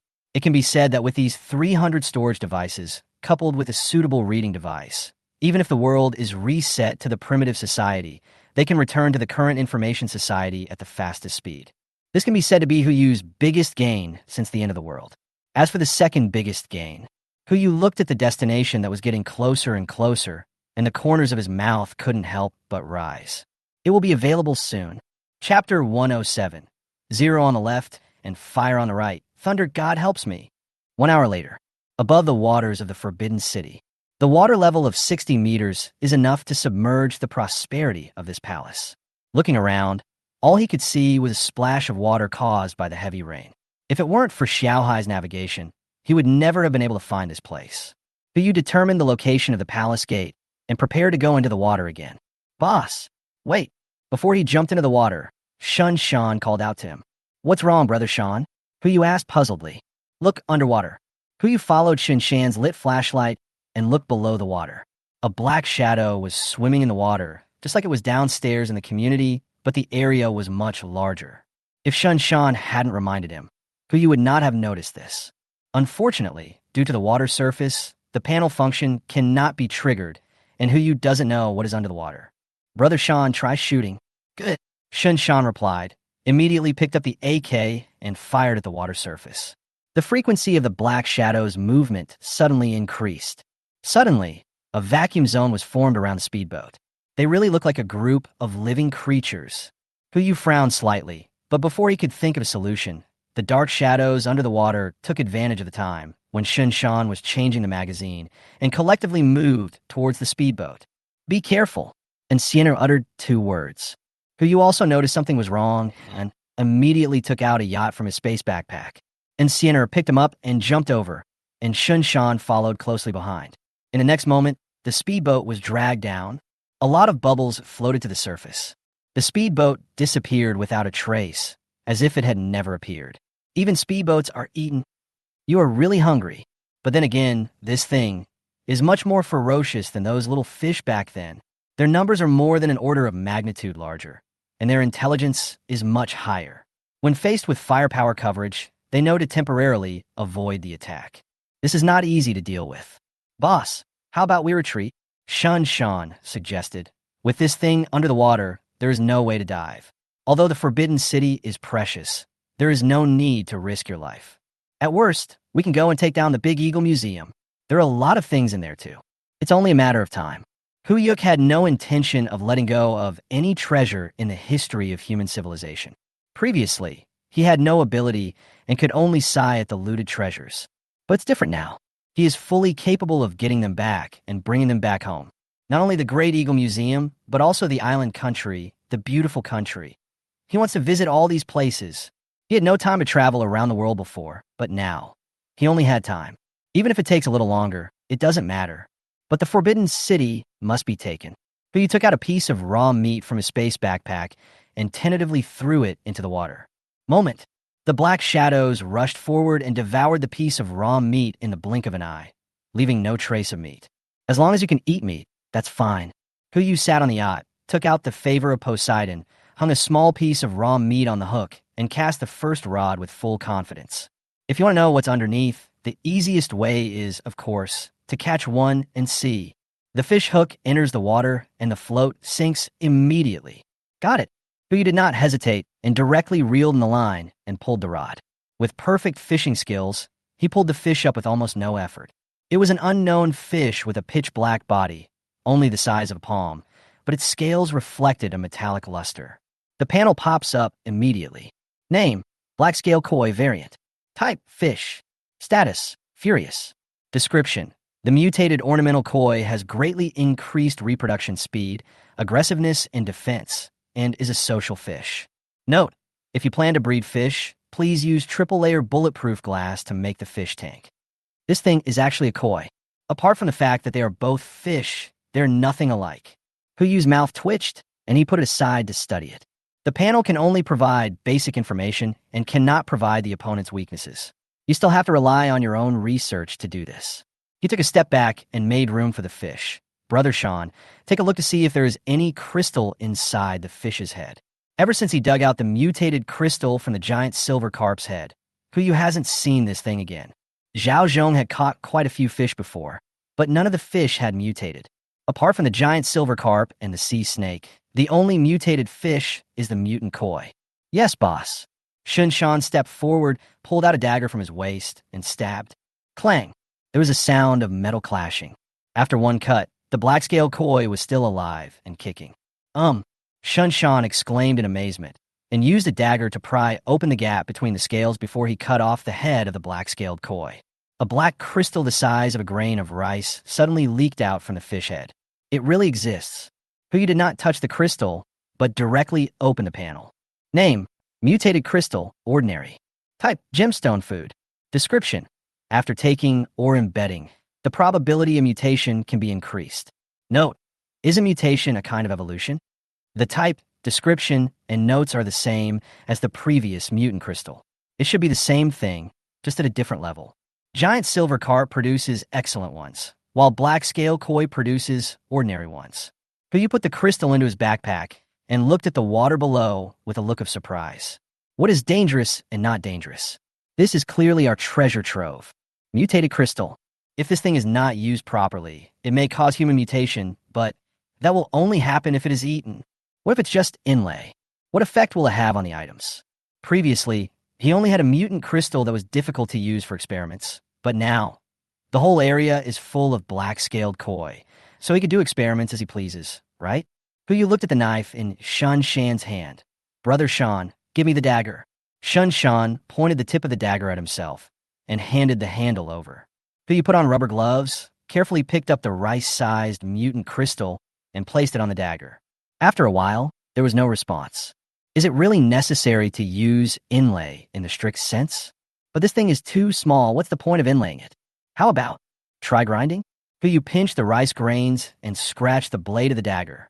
In an instant, the rice grains disappeared, and the dagger was suddenly covered with a layer of black film. The sharp blade that originally shone with silver-white light was now stained with a layer of black, and its weight became even heavier. Done. Kuyu immediately called up the dagger's panel information, and after just one glance, he was stunned.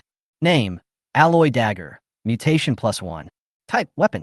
Description: After being strengthened by the mutated crystal, normal, the weapon has improved sharpness and has an armor-piercing effect. Note: A qualified dagger depends on whether it can crush garlic.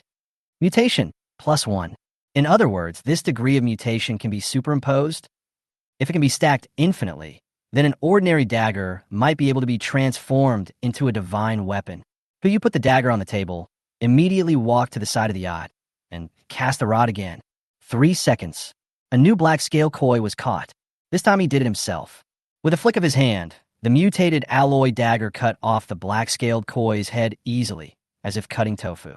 Unfortunately, this black-scaled koi did not produce any mutant crystals. Come again. Kuyu caught 5 fish in a row before he finally found a mutant crystal. It's still of ordinary grade. He immediately used the same method as before, placing the crystal on the dagger and slashing it. The crystal still disappeared, but the dagger's panel remains the same. It seems that strengthening with crystals of the same level will not produce any new strengthening effects. What if we use a higher level mutant crystal to strengthen it? He did have a mutant crystal of excellent quality in his hand, but he did not intend to use it on this dagger. Go fishing first. According to the production rate just now, one crystal can be produced for every 5 fish, and there are at least tens of thousands of black shadows in front of us. That's nearly 2,000 crystals, enough to arm the entire ship. Not to mention, even if there is no mutated crystal, the scales of the black-scaled koi are good things. It can withstand a blow from Shen-shan. As long as it is made well, it is more than enough to be used as a bulletproof vest. Xiaohai, see if you can plan a route for the heart of the ocean to come in. A window popped up on the yacht screen. Planning route, planning failed. Too many obstacles were detected. It is impossible to reach the destination without damaging them. As expected, there are too many buildings. But if he relies on himself with only one fishing rod, it will take him forever to catch any fish. Huyu suddenly fell in a deep thought, but he didn't expect Shang-gu to suddenly speak. Boss, have you ever heard of a forbidden spell in the fishing world? Huyu was stunned. He had never fished before, so how would he know about the forbidden spell? This thing has forbidden spells. Yeah, I heard it from Zhao Zhong as well. Shen-shan gave him a firm look. What forbidden spell? Left is 0, right is fire. Thunder God, help me. Huyu. I thought you were going to teach me mechanics, but you taught me physics? But this doesn't seem to be impossible. Anyway, the generator on the 28th floor is still in the warehouse. If we use it a little bit, it shouldn't be a big problem, right? Okay, so you directly took out the generator from the space backpack and placed it on the yacht. Start. Chapter 108 Confinement. Forbidden City. Before the whole process, you also caught 20 black-scaled koi. It is not for ecological protection, but for sustainable development. The information on the panel says that the reproduction speed of this thing has been greatly improved. Otherwise, it would not be possible to grow to this size in such a short time. In that case, it's okay to just simply take care of it. It's a pity that there is no indication of male and female in the panel attributes. You had no choice but to catch a few more, hoping that these 20 black-scaled koi would not all be male or all be female. He placed the 20 black-scaled koi in a water tank and handed it to Enciener to take care of. Then he took out 2 thick wires and connected them to the generator. Generally speaking, no matter which field it is, there's a reason why something is called a forbidden spell. As for the forbidden spell in the fishing world, for fish, that is simply a violation of heaven's law. The moment the neutral wire and a live wire touch the water surface, the generator that can drive the entire Wuhing system started to work, and the dark shadows under the water began to float up one after another. 1 second, 3 seconds, 5 seconds later, the entire water area visible to the naked eye was filled with layers of black-scaled koi carp corpses floating. The number is at least tens of thousands. If you want to access the internet bit by bit, it will take at least several hours. Naturally, we have to think of some lazy ways. You put the generator back into the space, then looked at the water in front of him and opened his space backpack. In an instant, a 1M*1M vortex appeared on the water surface and began to swallow up a large amount of water, taking in all the corpses of the black-scaled koi floating on the water. The speed is not slow, but it is not fast either. He wanted to directly collect the entire body of water, or even all the water covering the surface of the blue planet, into the space. It's unlimited anyway, so why not take it?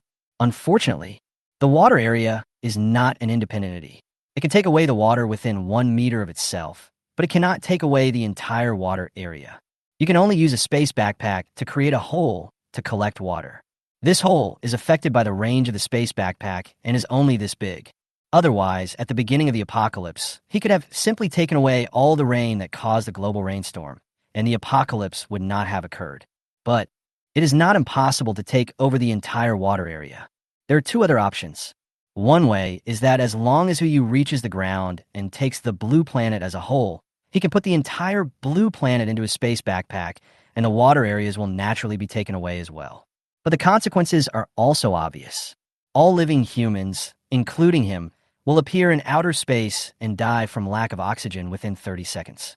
Even if you wear a spacesuit, You won't survive more than 3 days. The second type, wait until the rain stops. As long as the rainstorm stops, he can create such a hole in the right location. Given enough time, it is not impossible to clear the water covering the surface of the blue planet. 10 minutes passed, but you put all the torpedo corpses floating in the water into the space backpack. As for the water level, it didn't drop at all. I don't know how long it will take for him to absorb water after the rain stops to clear the area. It would be nice if the range of the space backpack could be expanded. Done. You checked the number of fish corpses in the space backpack, a total of 23,854. Besides that, there's a little surprise. Among these black-scaled koi, there is actually a red-scaled koi, which is more than 3 times larger than the black-scaled koi, and is also a mutant fish. Maybe you can find a high-quality mutant crystal inside its head. This also illustrates a point. Black-scaled koi can also evolve. It seems that the decision to collect 20 black-scaled koi earlier was the right one. If we exterminate the entire clan, will we get the mutant crystals in the future? As for the water that was collected, he had no intention of pouring it out. He looked down at the water surface. Now, there's only splashes of water from the heavy rain, and no longer a single dark shadow. But you try to touch the water surface, and after making sure there was no current, he jumped down. Forbidden City, here I come. After diving into the water, a slight tingling sensation spread throughout his body. Although it had some effect, it would not have any impact on him. And Sienna followed closely behind. Just like before, she was responsible for holding the flashlight to illuminate Yu's vision ahead. Soon, the two arrived above the Forbidden City. Pavilions, towers, carved beams, and painted buildings, red walls and yellow tiles are quietly located in the deep water.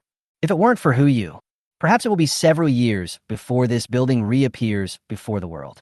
Who knows what the people who survived or the new life born on this continent would think when they see this exquisite building. Or maybe, at that time, all that was left of the palace was a pile of broken bricks and tiles. Yu made a gesture behind him, came to the outer edge of the palace wall, and raised his hand to take away the Forbidden City. But as soon as he stopped, only the outer city wall disappeared. Yu? What is going on? This was the first time he failed to use the great containment technique. Wait, he seemed to understand what was going on. Overall, still the whole. When he took in buildings before, they were all modern buildings made of reinforced concrete as a whole. However, this ancient building, the outer city wall, and the Forbidden City are not a whole. The city wall is the city wall, and the palace is the palace. Yu sighed in his heart. Now he just hopes that the Forbidden City can be considered as a whole, so that he doesn't have to accommodate it palace by palace.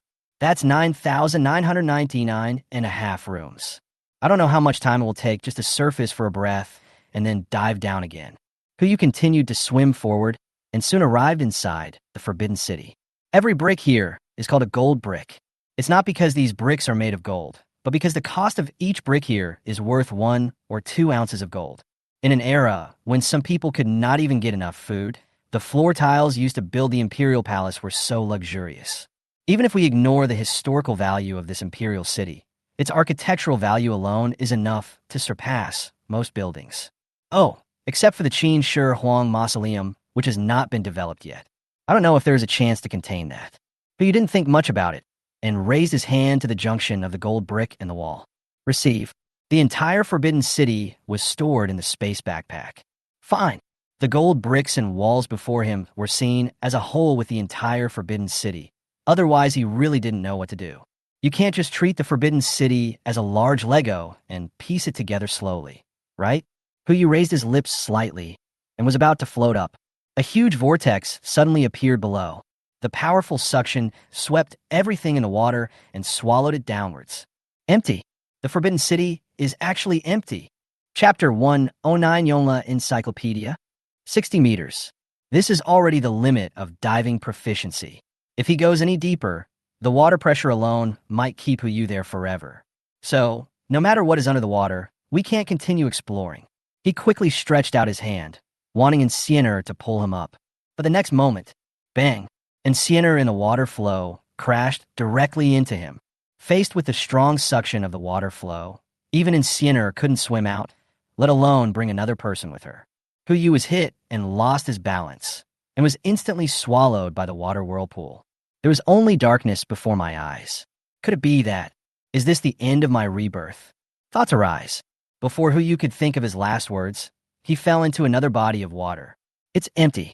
The cavity under the Forbidden City is so huge that even if a large amount of water flows in, it cannot be filled in a short time. Puff! Yu surfaced and quickly looked around. In the darkness, there was no light at all, let alone how big the hole was. The only sound that could be felt was the roar of water pouring in. The next moment, light illuminates the surroundings. And Sienna was also swept down. The first thing she did after surfacing was to turn on the flashlight and look for Yu. Here! Yu looked towards the light source, raised his hand, and shouted. And Sienna also rushed over as soon as possible. With the help of the light, Yu was able to see the surrounding environment clearly.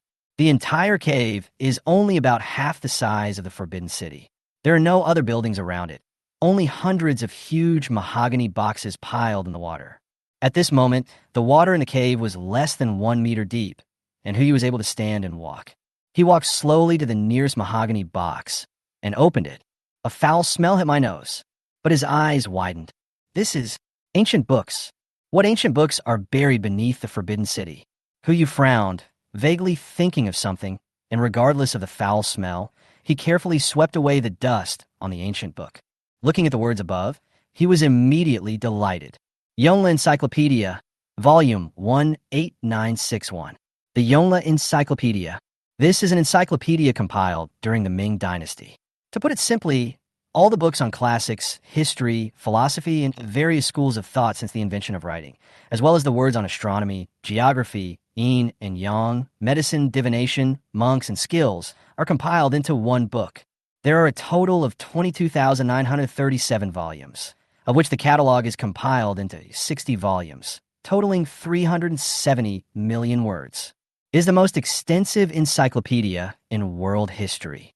It is said that the original copy of the Yongle Encyclopedia was only copied in one copy at the beginning, which was called the Yongle Original Copy. During the Jiajing period, another copy was recopied, which was called the Jiajing Copy. 2 years ago, Yu heard that someone had unearthed the Yongle Encyclopedia near the Forbidden City, and he paid attention to this matter. At that time, he checked the information, which said that after the compilation of the Yongle Encyclopedia was completed, Emperor Qingzu of the Ming Dynasty took part of the collection of books to the Forbidden City, while most of the original manuscripts were left in Nanjing. What a pity. Not long after, One Yuan Pavilion caught fire and most of the manuscripts were burned.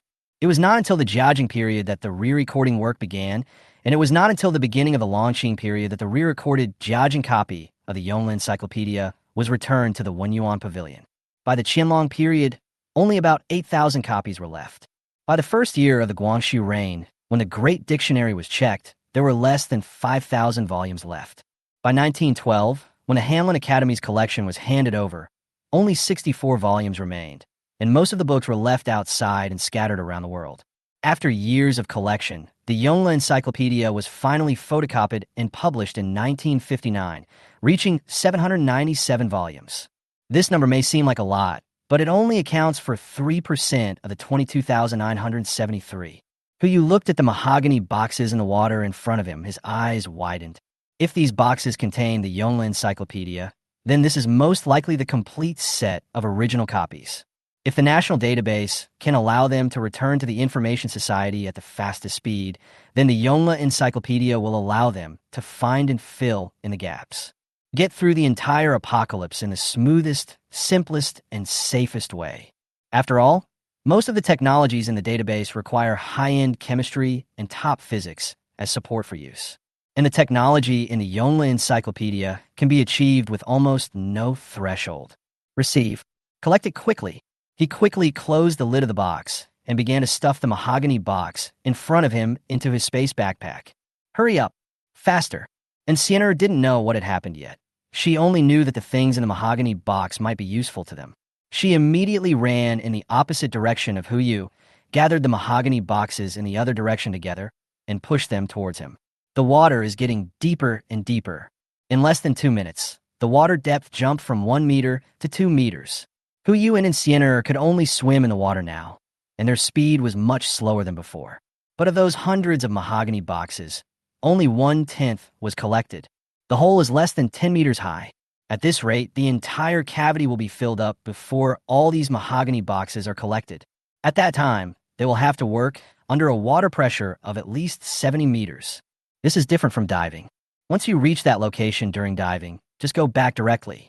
But if they were to carry out the operation, they would have to withstand nearly 100 tons of pressure and hold on for at least 3 minutes.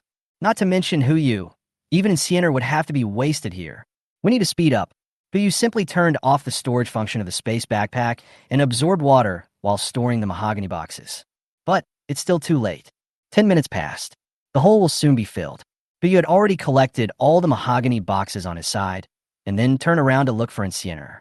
She had about 30 mahogany boxes piled up there, all stacked together. As long as we went over there, we could completely store them. But it seems it's too late. Click. With the impact of the water flow, the cavity was further expanded. The area of the cavity into which water flows increases, and in less than 10 seconds, the entire cavity is filled with water. Strong water pressure is coming. Huyu felt like his ears were about to explode, and all of his internal organs protested almost at the same time, as if they would go on strike at the same time in the next moment. And Sienna made a decision at the first moment and swam directly towards Huyu. Give up. No matter what is in those mahogany boxes, just give up and take Huyu away first to save your life. But Huyu didn't intend to give up. If he missed this opportunity, he would have to get a perfect dive to come here again to collect these mahogany boxes. He still did not float up, but swam towards the pile of mahogany boxes. There's a saying that goes, as long as your thinking does not slip, there are always more solutions than problems. Isn't it just high-pressure underwater operations? He really couldn't handle the long hours of work, but he could take some things away for a short period of time. It's not that there is no solution at all. Chapter 1, 10 Going to the Island Country. Directly use props. The reason for high pressure is water.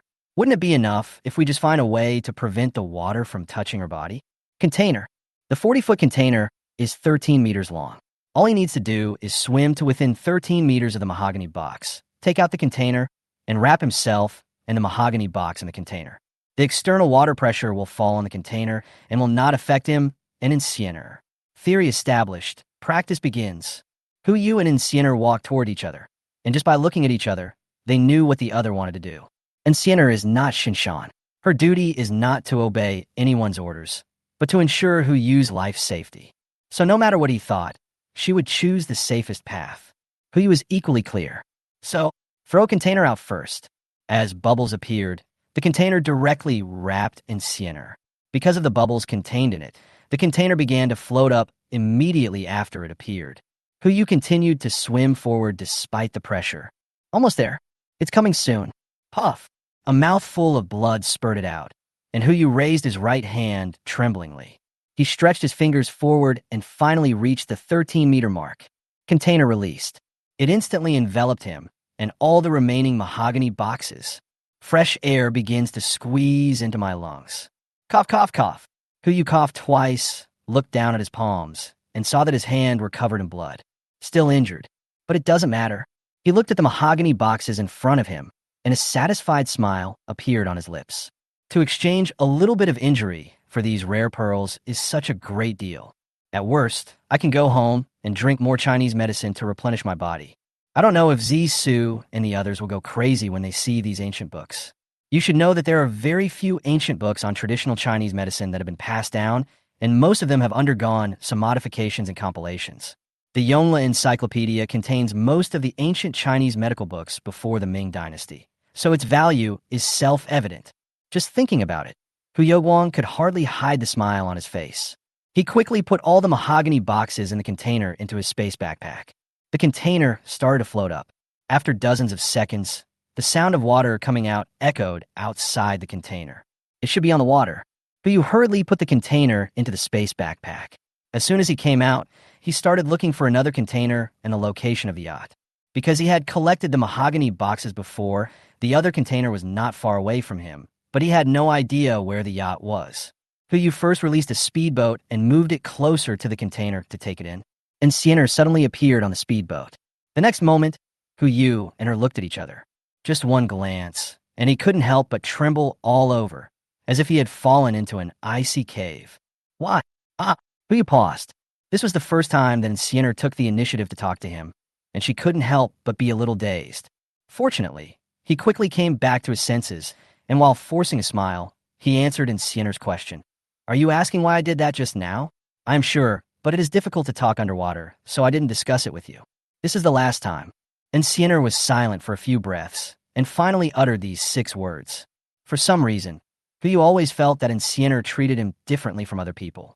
But he didn't know exactly why. He didn't know Siener before. Boss! Shen Shan's voice was heard, and a yacht was approaching from not far away.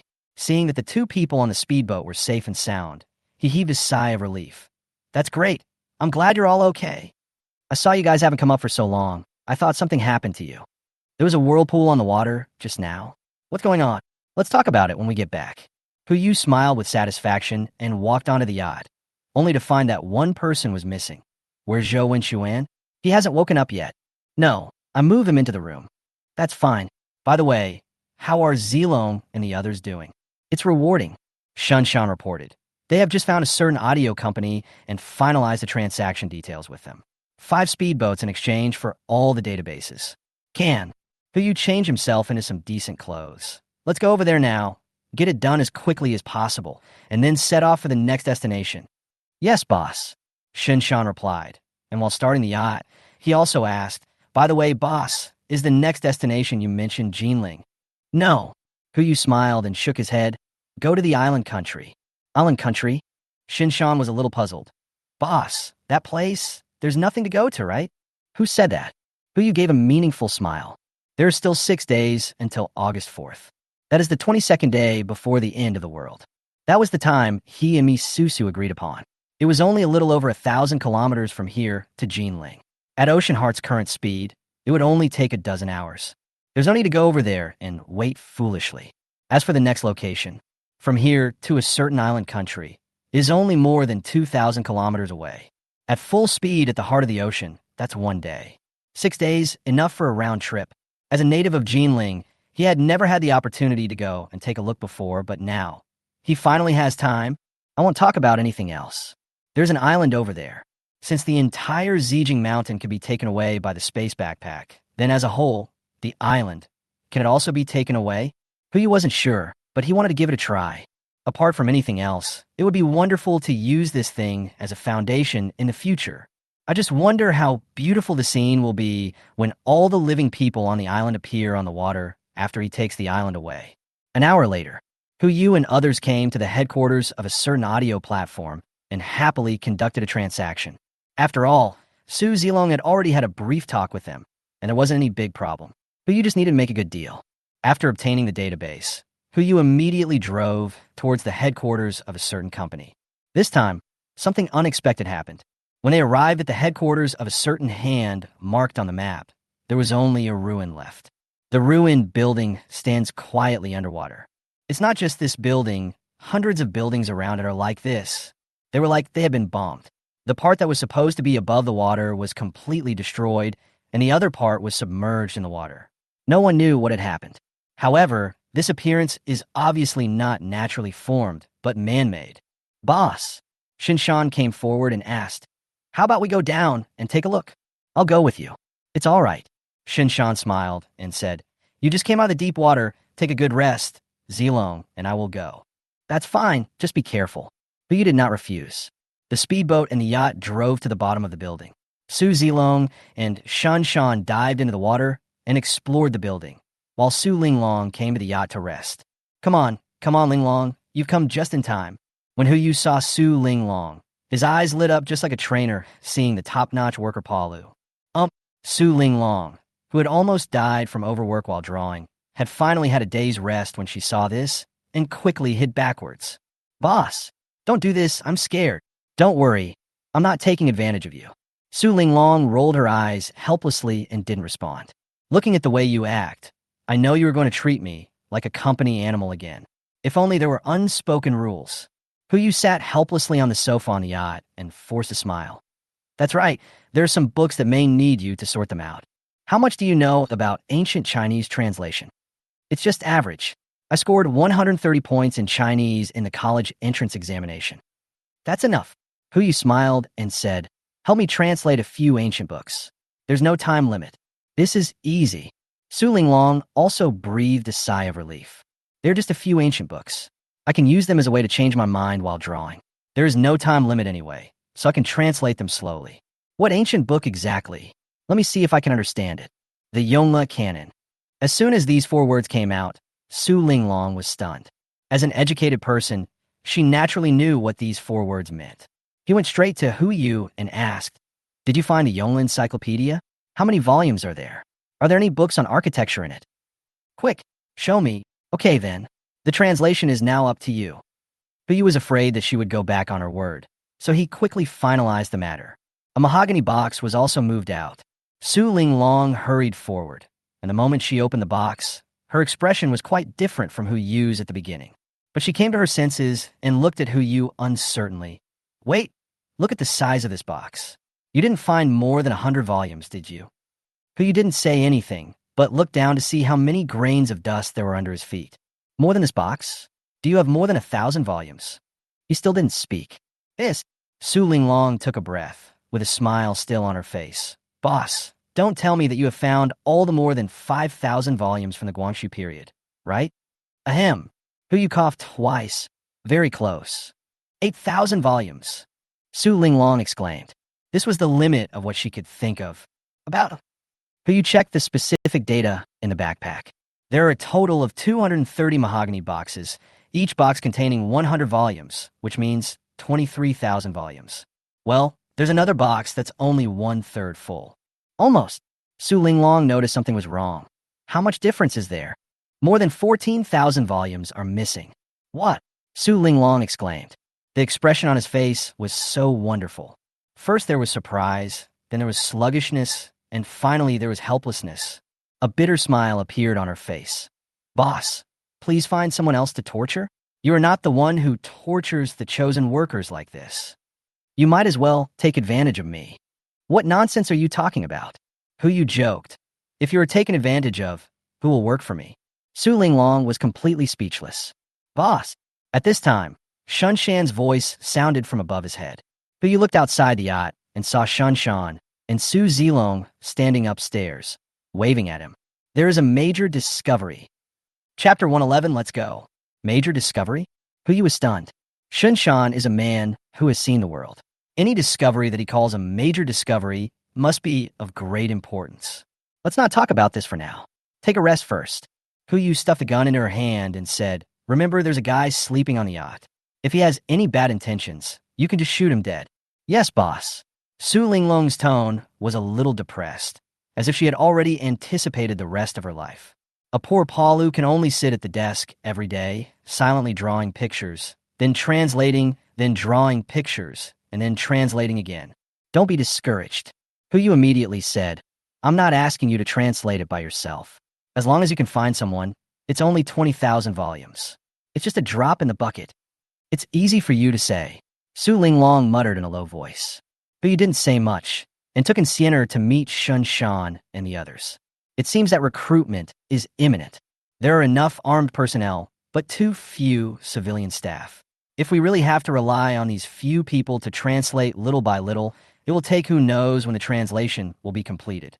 As soon as the two came up, Hu Yu couldn't help but frown when he saw what they were holding. Missile shrapnel. This thing is enough to prove that this place has been bombed, and the bombing was done with small missiles. In Yujing, there's only one possibility to possess such heavy firepower. Military. He had not found any trace of them before, but unexpectedly saw them here. He looked at Shun Shan and asked, "Brother Shan, what's going on?" "Bombing," Shun Shan said. "This place, as well as the nearby buildings, have all been bombed to varying degrees." Zilong and I just checked. The bombing altitude was between 30 and 32 meters. It should have happened 8 to 9 days ago. So far, no bodies have been found in the building, nor any signs of prolonged survival, but we have found some signs of packing and fleeing. Based on the above, it is very likely that there are large ships here, or even warships trying to pass through. Hu Yu nodded. Apart from a warship, who else would lead people to escape in such a situation? Although there are many buildings nearby, they're not close to the city center and are just a shallow circle on the periphery. In other words, the warships responsible for the rescue were powerless and could only rescue the residents in the periphery and then left to other places. 8 or 9 days ago, around July 21st, the 8th day of the end of the world, Did the military already start taking action at that time? It seems that they're better prepared than they thought. I just wonder where they are now. Why didn't you access the national database as soon as possible? Even if there are more than 300 of them, with the number of people on a warship, they can still be moved out from under the water easily, right? To take a step back, even if the warships cannot enter that place, they can send small ships in. At worst, they can transport out slowly. There will always be a day when all the goods will be transported out. But now it seems that they didn't even try. There are only two possibilities. One possibility is that the other party does not know that the national database is here. The second type, the other party doesn't care about this so-called national database at all. Maybe I already have a backup in my hand. It depends on how far the military's emergency plan has been implemented. Okay, since there's no database, let's go back first. No matter which possibility it was, who you couldn't be sure until he met the military personnel. Now, the most important thing is return to the heart of the ocean. Take a hot bath, have a small dinner, ask Sue to check your injuries, and then have a good sleep. When you wake up from your sleep, you will be able to see the island country. Yes, boss. The yacht started and headed towards the heart of the ocean at the fastest speed. There were quite a few onlookers on the road who wanted to take a boat after seeing the yacht. Not to mention other people. Even Su Linglong, who was once a saint, didn't say a word when she saw this. The past was the past. The present is the present. Now Su Linglong is only thinking about how to distribute her work. How could she have the mood to think about how to save humanity? Finally, she thought of a solution. Since you can't solve the problem, then solve the person who raised the problem. Judging from Hu Yu's current speed of doing things, she will be stuffed with countless tasks before she completes her 2 major tasks. After much thought, she came to the conclusion that there was only one way to stop this person from being so hard-working. Ya Bao. For some reason, Hu Yu shuddered. He subconsciously turned his head to look behind him, but only saw Su Linglong sitting at the desk and did not notice anything unusual. What's going on? Too much diving and caught a cold? 1 hour later, Hu Yu and others returned to the heart of the ocean. All the people who had gone out on the mission earlier have rested, and except for Guan Li and Chen Shanshan, the others were almost unharmed. After simple bandaging and acupuncture, Guan Li went back to rest, and Chen Shanshan took care of him. Although he was still a child, he also knew that if it were not for Guan Li this time, he might not have been able to hold on until Hu Yu and others supported him. Under Enciener's force measures, Hu Yu also found Xiao Zissou and took her pulse. There's nothing serious wrong with my body, except that my internal organs are somewhat damaged. A little nourishment will do the trick. She grabbed some Chinese medicine and gave it to Li Ji, telling him how to boil it every day, and then went back to rest. As for the 20 black-scaled koi, they were naturally handed over to Zhao Zhong, Hu Yu allocated a swimming pool for him to raise the fish and warned others of the dangers.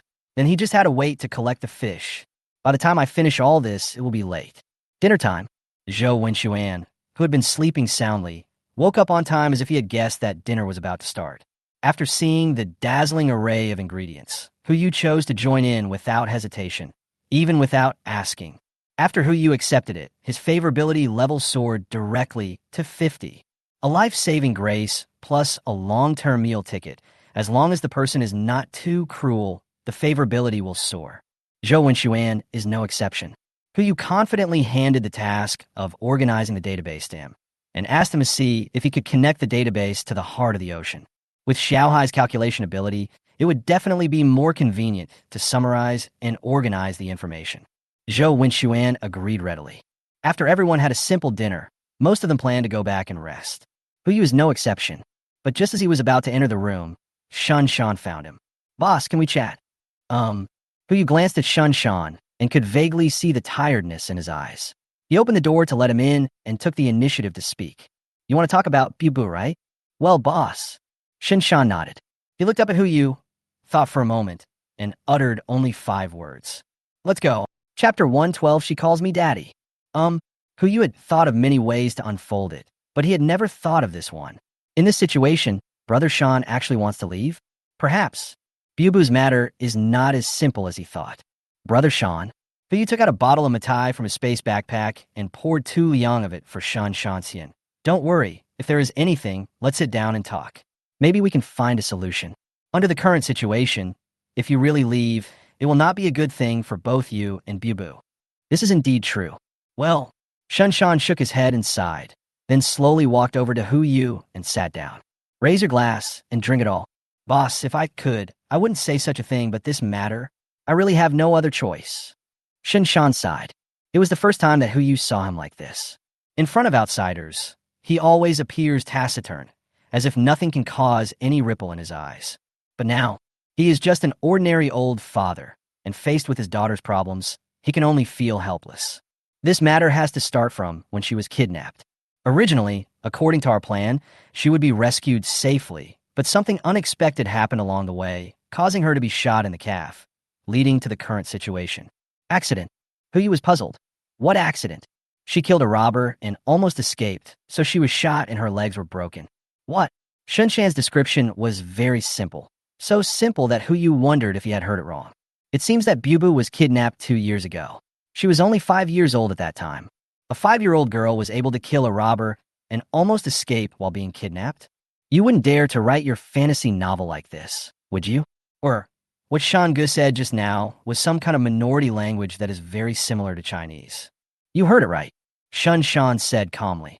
I know, this is indeed difficult to understand for ordinary people. But the kidnappers we captured all prove this.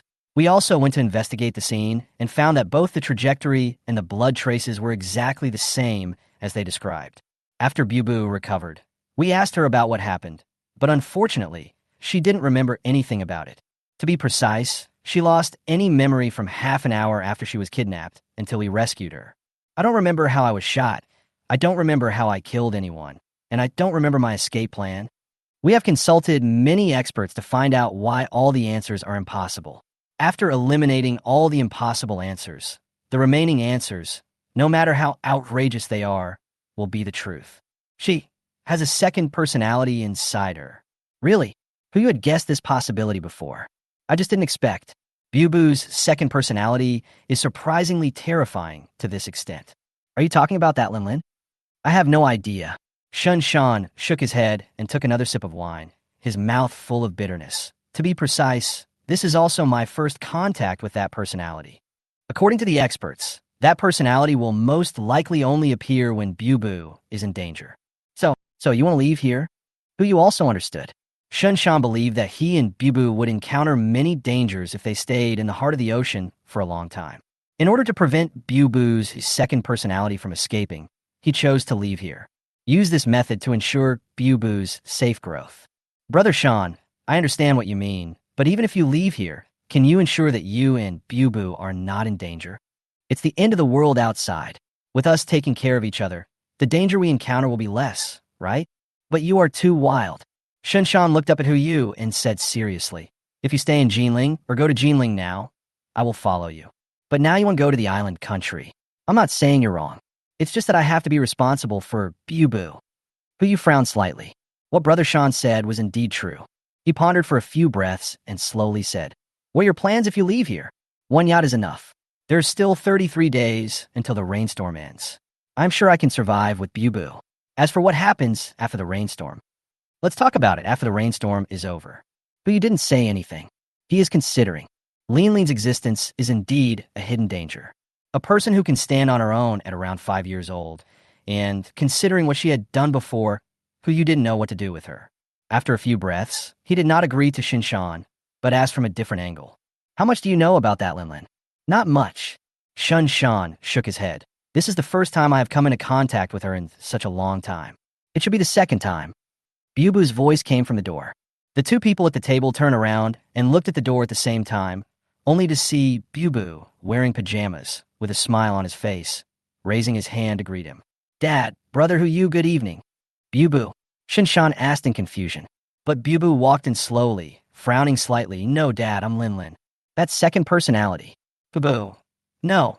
It should be said that it was Lin who walked in slowly, moved a stool by herself, sat opposite Hu Yu and Shan, and looked at Hu Yu with a smile. Brother Hu Yu, you were probably discussing me just now, right? But you did not deny it, and looked at Lin with a little surprise in his eyes. If I am not mistaken, just now, you walked over here. Although Bubu's legs have recovered, he can only run at present. He should not and cannot master the skill of walking. But just now Lin did walk in from the door and even moved a stool for herself. That's right, Lin asked with a smile.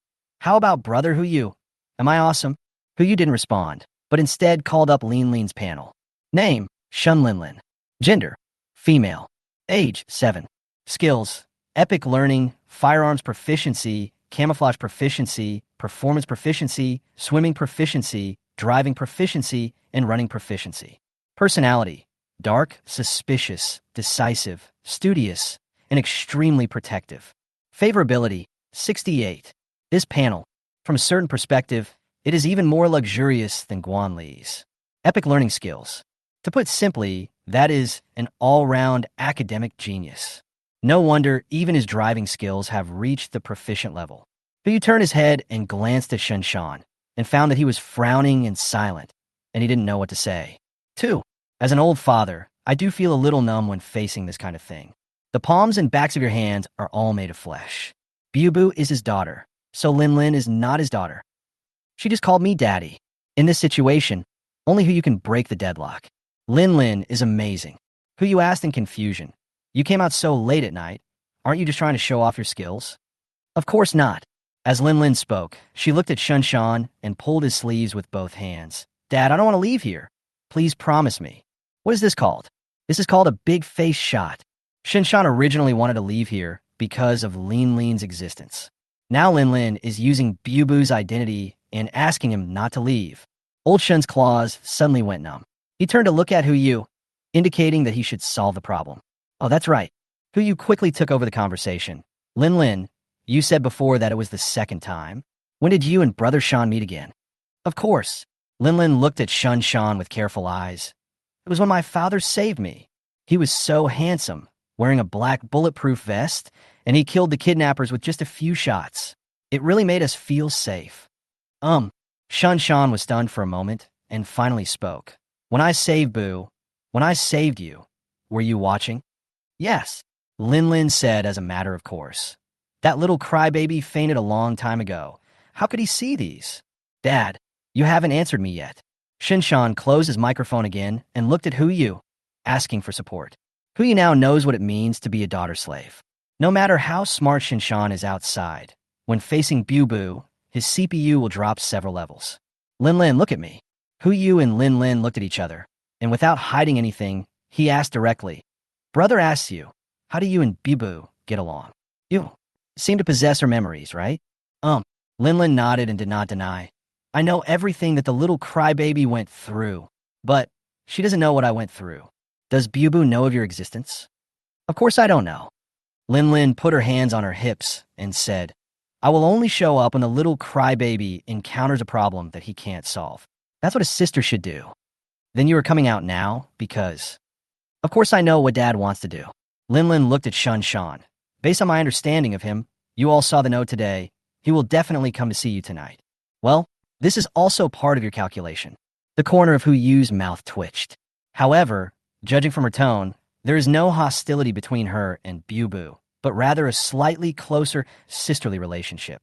Considering her character in the video panel, she is extremely protective of her own people. Maybe it's just as she said, Lin Lin will only appear when Bu encounters a crisis that he cannot handle. That's easy. Okay, I get it then.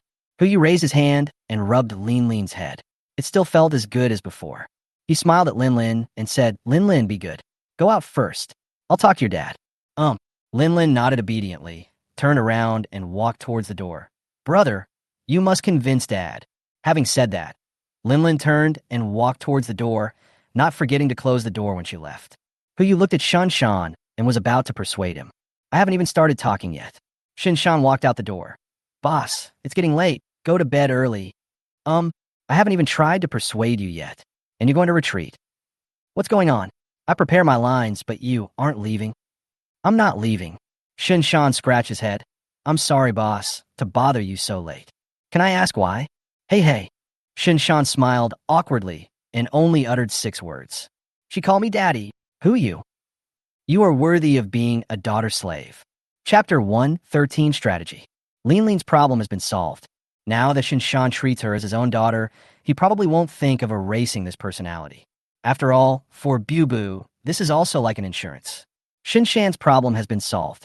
The appearance of Lin Lin saved him from having to marry, and without paying any price. He directly gained double happiness from his old father.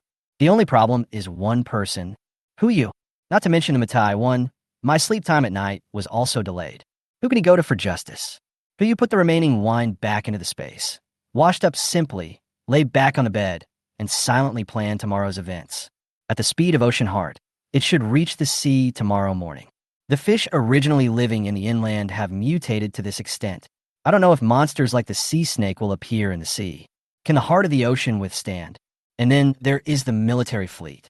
They did not choose to enter the city of Yujing for rescue, and they didn't know if there were other more important things to do. It's just 100 buildings. The firepower of a warship shouldn't be limited to this. If they really wanted to save someone, they could have gone deeper. Unless there is something more important waiting for them to do. So they gave up the original rescue plan. As he thought about it, Kuyu gradually fell into sleep. His sleep quality was always good, and when he woke up, it was already the next morning. July 30th, 10 o'clock in the morning. 17 days have passed since the end of the world. The water level still remains at a depth of 60 meters. According to previous life experience, the water level will rise again in about a day. The increase is far greater than before. Kuyu yawned and prepared to get up. The last time he opened the eggs was on the 28th. With the experience of the previous times, he decided to accumulate 3 black eggs and open them together. Drop. Following a slight sound, the soft bed beneath him began to deform, lifting up Huyu's upper body and placing him flat at a 30-degree angle. The curtains outside the room also began to move, allowing the endless sea view outside to directly enter Huyu's eyes. At the same time, Xiaohai's voice sounded at the head of the bed. Dear Master, breakfast has been prepared for you. Would you like to eat now? Ever since the heart of the ocean had artificial intelligence, Huyu's quality of life has been improving. He doesn't even need to say anything. Xiaohai will arrange everything according to his wishes. I guess if Huyu walks into the bathroom now and turns on the faucet, hot water of just the right temperature will flow out. Okay, bring it in later. Yes, Master. I have made a reservation for you to eat in 10 minutes. Huyu threw back the quilt and got out of bed. After several days of heavy rain, the outdoor temperature has now dropped to around 10 degrees Celsius. As soon as he got out of bed, a pair of heated slippers were brought to him. It can be said to be meticulous. After a simple wash, Huyu came to the cabin.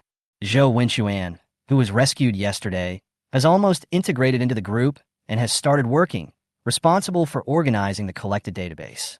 As for the translation of the Yongla Encyclopedia, when Huyu walked past the classroom, he heard the group of children complaining that Su Linglong actually colluded with Han Weiwei and Xiao Zissou and directly replaced all the ancient Chinese texts that the children were going to learn with the contents of the Yongla Encyclopedia.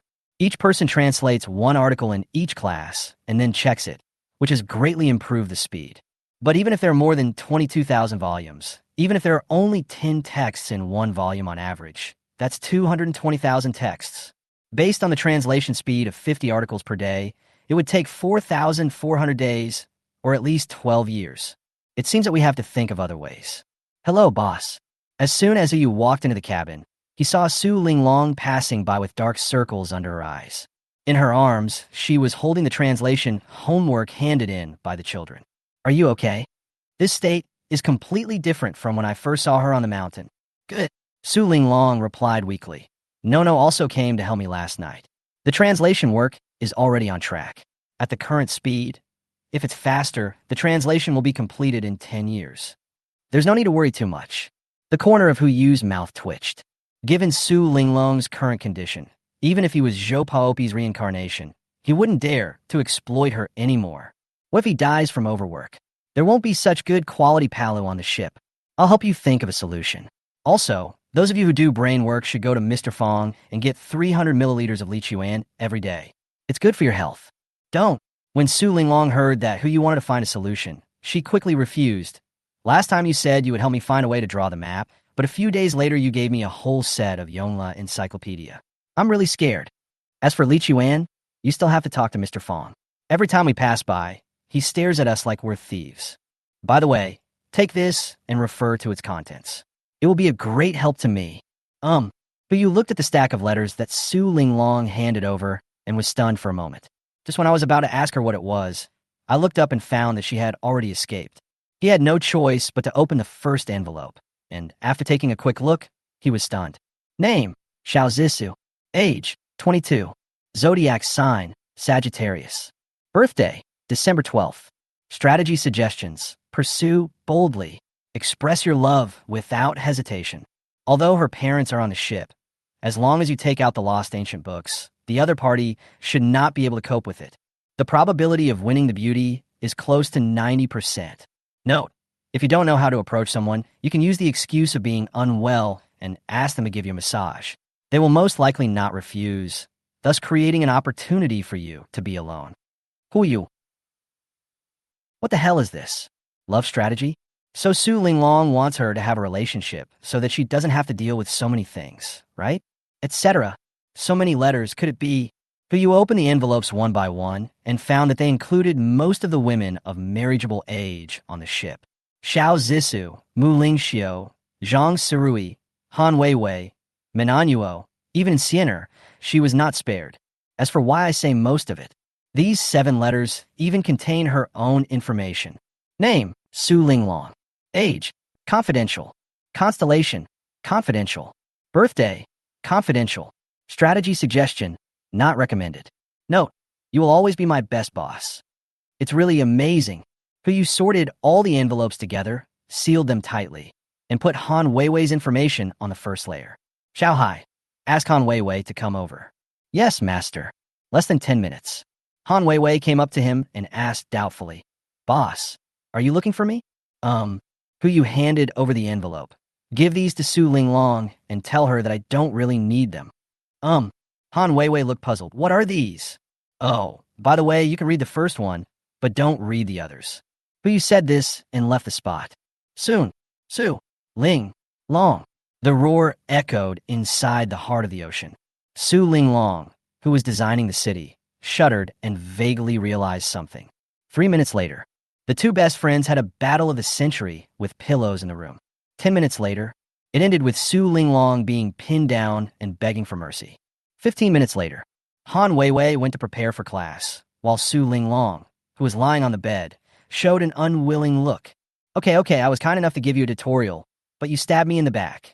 Okay, you don't want a guide, right? There are plenty of people who want it.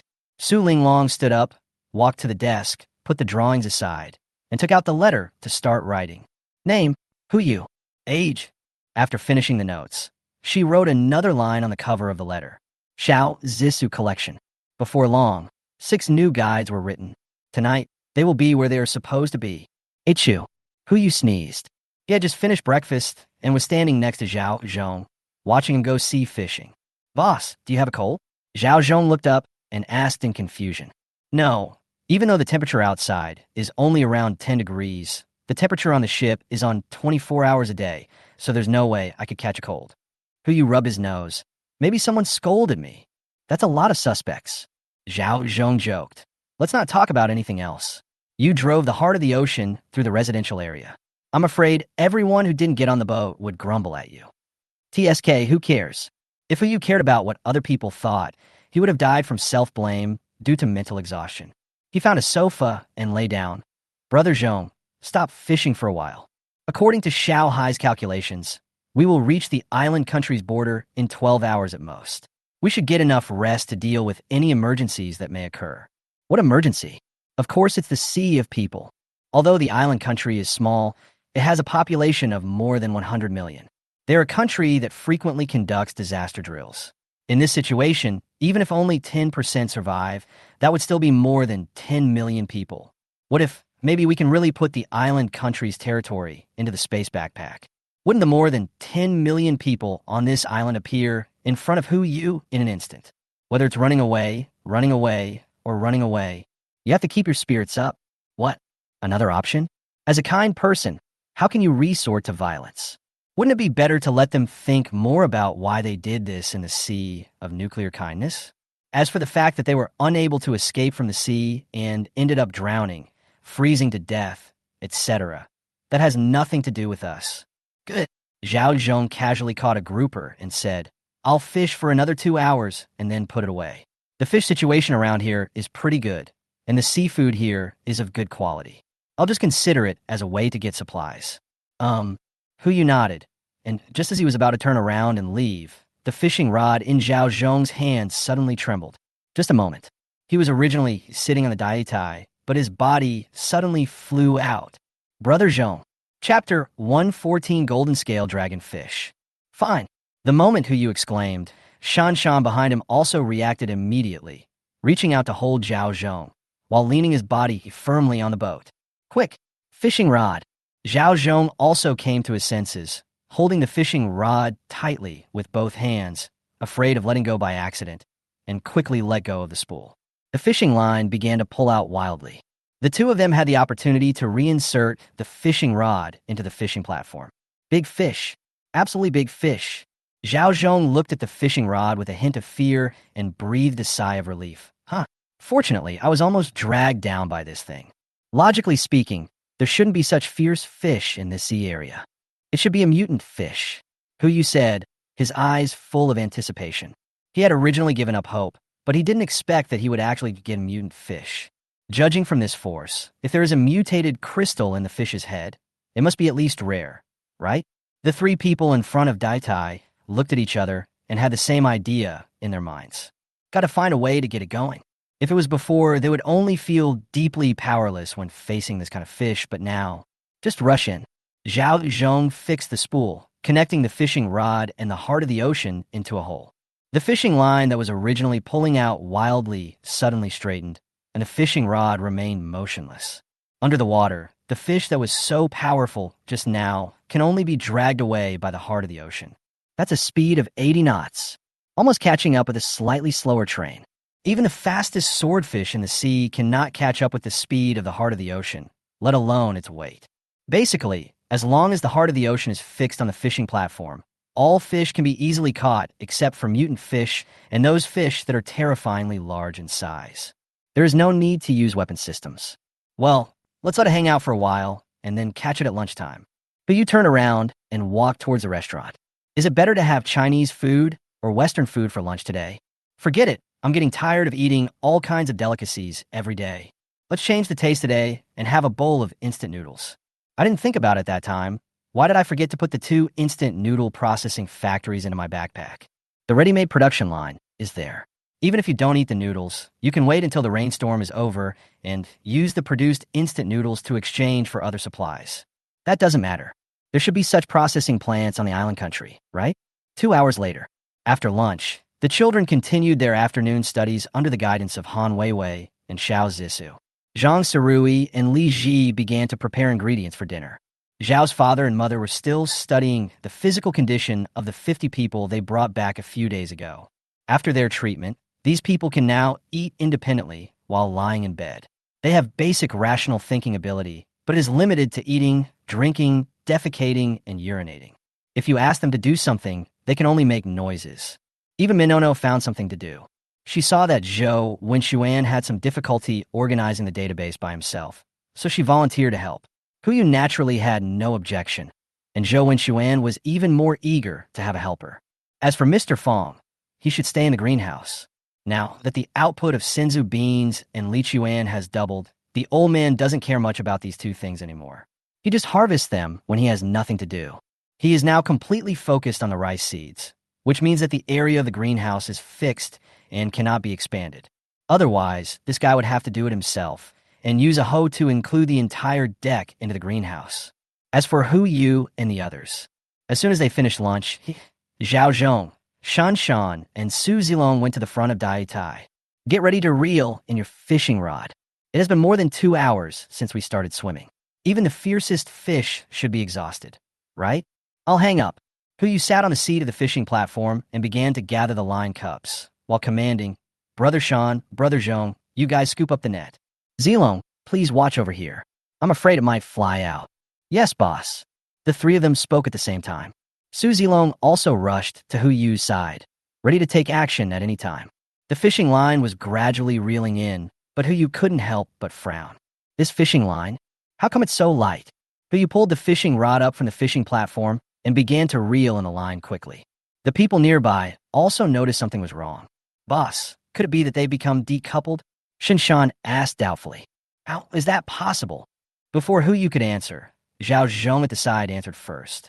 I've been fishing with this fishing rod for so long No matter what kind of fish I catch, it has never gotten off the hook.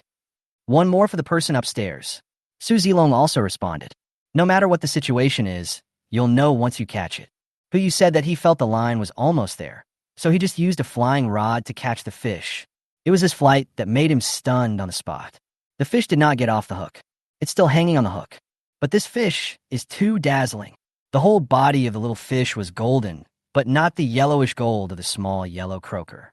Instead, it was slightly lighter in color. Looking at it, it looked like a real piece of gold, dazzling and gorgeous.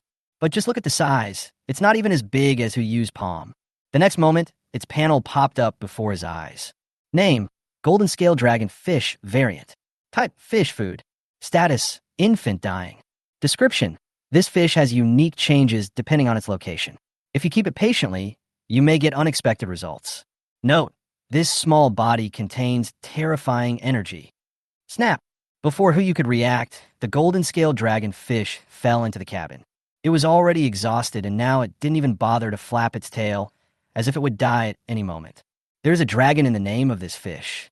Plus the remark, Huyu had to think in that direction. You know, among the many Chinese myths, the dragon occupies a very important position. Generally speaking, except for the pure-blooded dragons, there are two ways to transform into a dragon. One starts with a snake.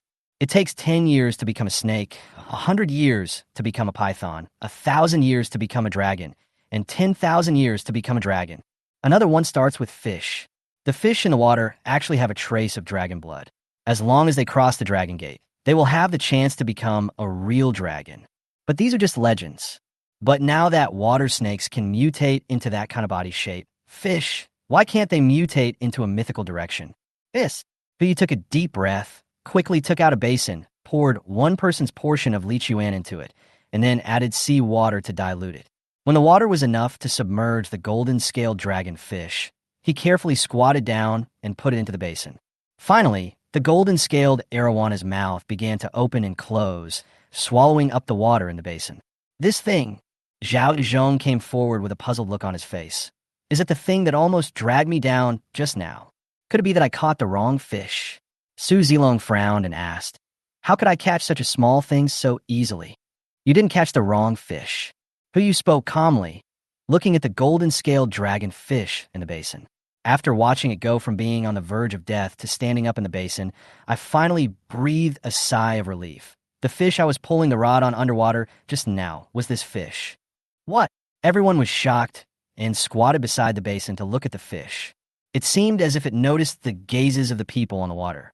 The golden-scaled dragon fish flipped over and swung its tail, then jumped directly out of the water, giving each of the onlookers a fishtail. The whole process happened so quickly that even Su Zilong didn't have time to react before a layer of crow's tail skin appeared on his left cheek. Hey, this guy's making a fuss. Su Zilong rolled up his sleeves and looked at Huyu. Boss, leave it to me. I will make sure this thing is delicious. Faced with the threat, the golden-scaled arowana even raised its head under the water and spit out a few bubbles. Provocative. This is clearly a provocation. Don't touch it yet. Just take care of it first. But you found a fish tank from the containers and started filling it with seawater. When it was almost time, he approached the golden-scaled dragon fish and said, you can understand what we are saying, right? The golden-scaled dragon fish floated on the water, looked at Huyu, and shook its tail. Obviously, it can be understood. The IQ of fish is actually not low and is even much higher than that of some other animals on land. For example, some fish that live near schools of sea urchins, when they see humans going into the sea to catch sea urchins, will even specifically lead them to where the sea urchins grow, just so that humans can catch the sea urchins for them. Not to mention dolphins and killer whales, whose IQ is even equivalent to that of 7- or 8-year-old human children. It is not surprising that mutant fish like the golden-scaled arowana can understand human language. But the golden-scaled dragon fish shook its head. He was speechless for a while. Well, the comprehension ability is good, but the IQ is not high. He had no choice but to ask, then do you still want to drink the water you just drank? The golden-scaled dragon fish nodded frantically. It can feel that the water just now is good for it. Huyu pointed to the fish tank beside him and said, jump in. As long as you listen, there will be enough water in the future. Plop. As soon as he finished speaking, The golden-scaled arowana appeared in the fish tank. The whole fish even stuck to the fish tank, flicking its tail constantly, as if to say, "Where's the water? Boss, get in the water." But you felt like he was not feeling well. It would be fine if it was just this one fish, but if all the fish under the water mutated in the future and possessed this kind of intelligence or even thinking ability, then it would be too terrifying. Never mind. Now is not the time to think about this.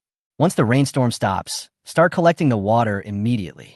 So you poured the water in the basin into the fish tank and poured one person's portion of Lichuan water into the fish tank. He didn't go fishing anymore after that. According to Xiaohai's voyage, it would take about 3 hours to reach the border of the island country. It's time to prepare. Chapter 115, he reached out. 3 hours later, at the island border. According to the map, we are now within the territory of the island country. However, due to the rising water level, Yu and others could only see a vast expanse of blue when they looked out, and the nearest piece of land was several thousand meters away. Boss, Shun Shan frowned and said, "Why do I feel that? The water level has started to rise. The water level of 60 meters should not rise to this extent. The water level has actually been rising all along, but we just can't feel it inland." Yu casually explained, "Do you remember what I said before? The water level will continue to rise between the 18th and 19th days. During this period, the heavy rain will not stop, but the water level will stop. Have you ever thought about why?" Before anyone could answer, Minono raised his hand to answer. "I know." "Then tell me." Yu looked at Minono. He had his own answer in his mind, but it was just a guess, and he couldn't be sure. It would be good to hear other people's ideas. "It's because of the terrain," Minono said on the side.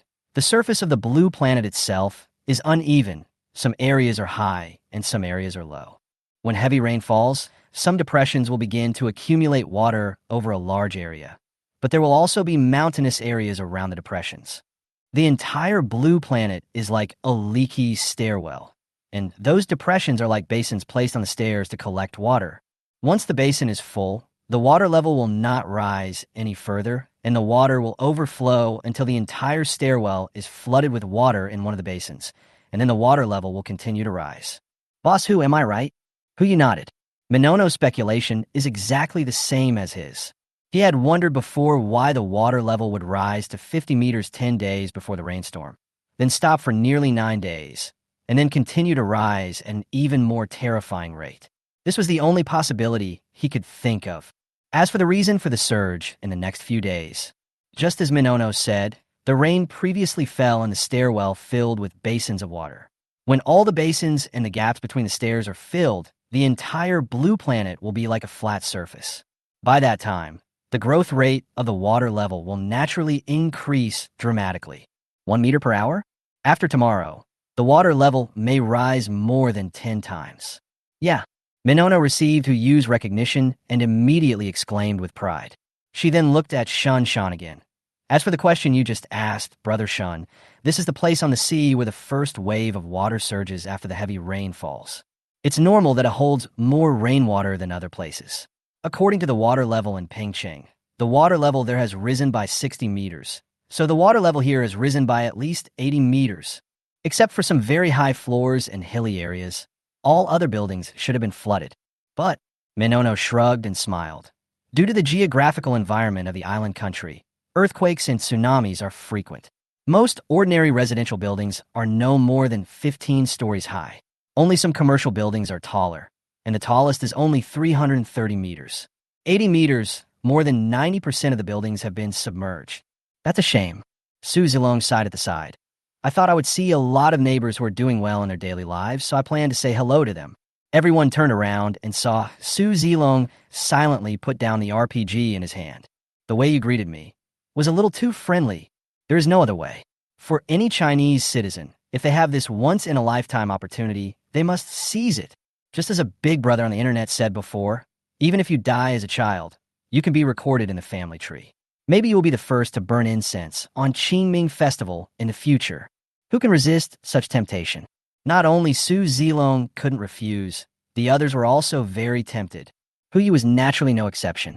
"There will be a chance," Yu replied, adding, "They often encounter many disasters. It is undeniable that their emergency measures are indeed much more rigorous than ours. Perhaps there are still many neighbors alive, and I will have a chance to greet them properly then. The heart of the ocean continues to move forward. A distance of about 1,000 meters was nothing to the heart of the ocean. It reached the shore in a blink of an eye, and there was a mountain in front of it. Hu walked onto the deck, followed by Enciener holding an umbrella, while Shinshan and others followed behind him with weapons in hand to deal with possible emergencies. Others with lower combat power stayed in the cabin and could only look at the deck through the porthole glass. They didn't even know Hu Yolai's ultimate goal in coming to the island country. They just followed orders. You said. Han Weiwei held the bag of potato chips and ate them bite by bite. What is Boss Hu trying to do? You are being so cautious. I don't know, but it must be something big. Su Linglong replied from the side.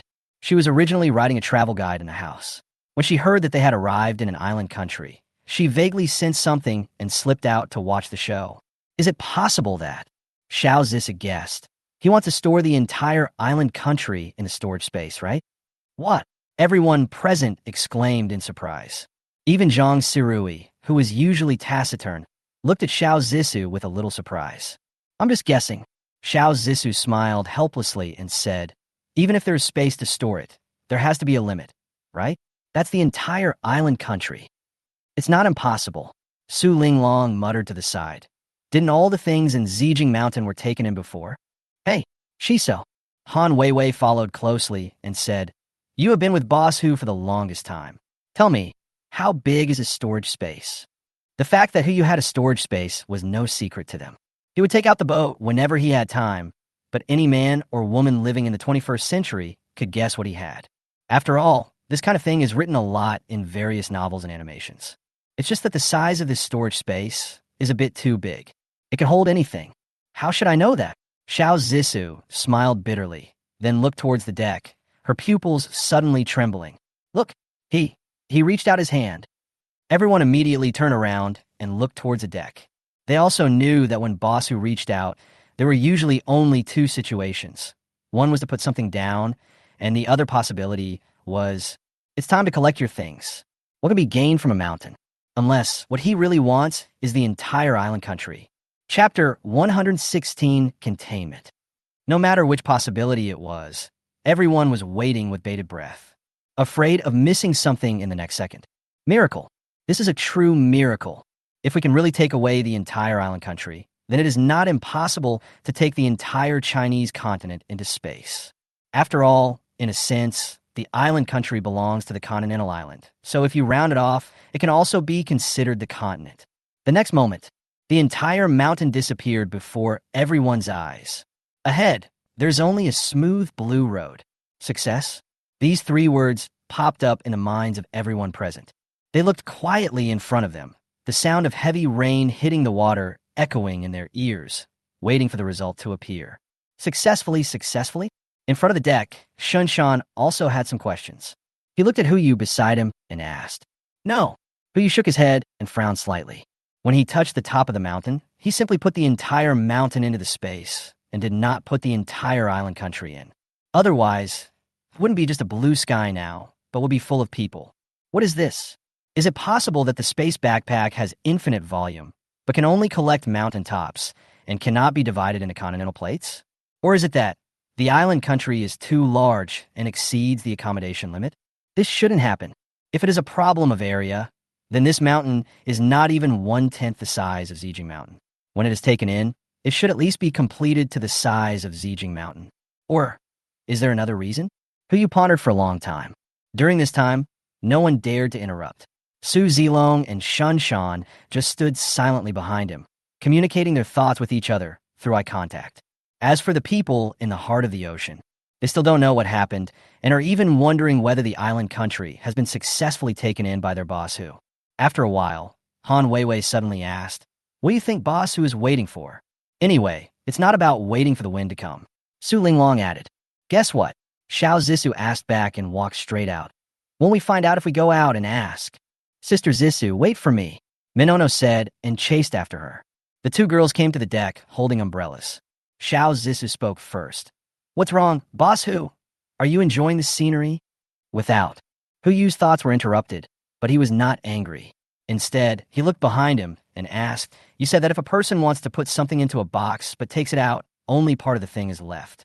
Why is that? I know, Minono started answering again. Maybe that person can't carry it. He can only carry part of it. This is indeed a possibility. What else? Hu asked doubtfully. Anything else? Xiao Zissou pondered for a few breaths and said, perhaps that thing is layered, and you only got one layer. How about trying to go to the border? That's right. Boundary. Hu's eyes suddenly lit up, and he suddenly realized. When he took over Zijing Mountain, he was on the edge of Zijing Mountain.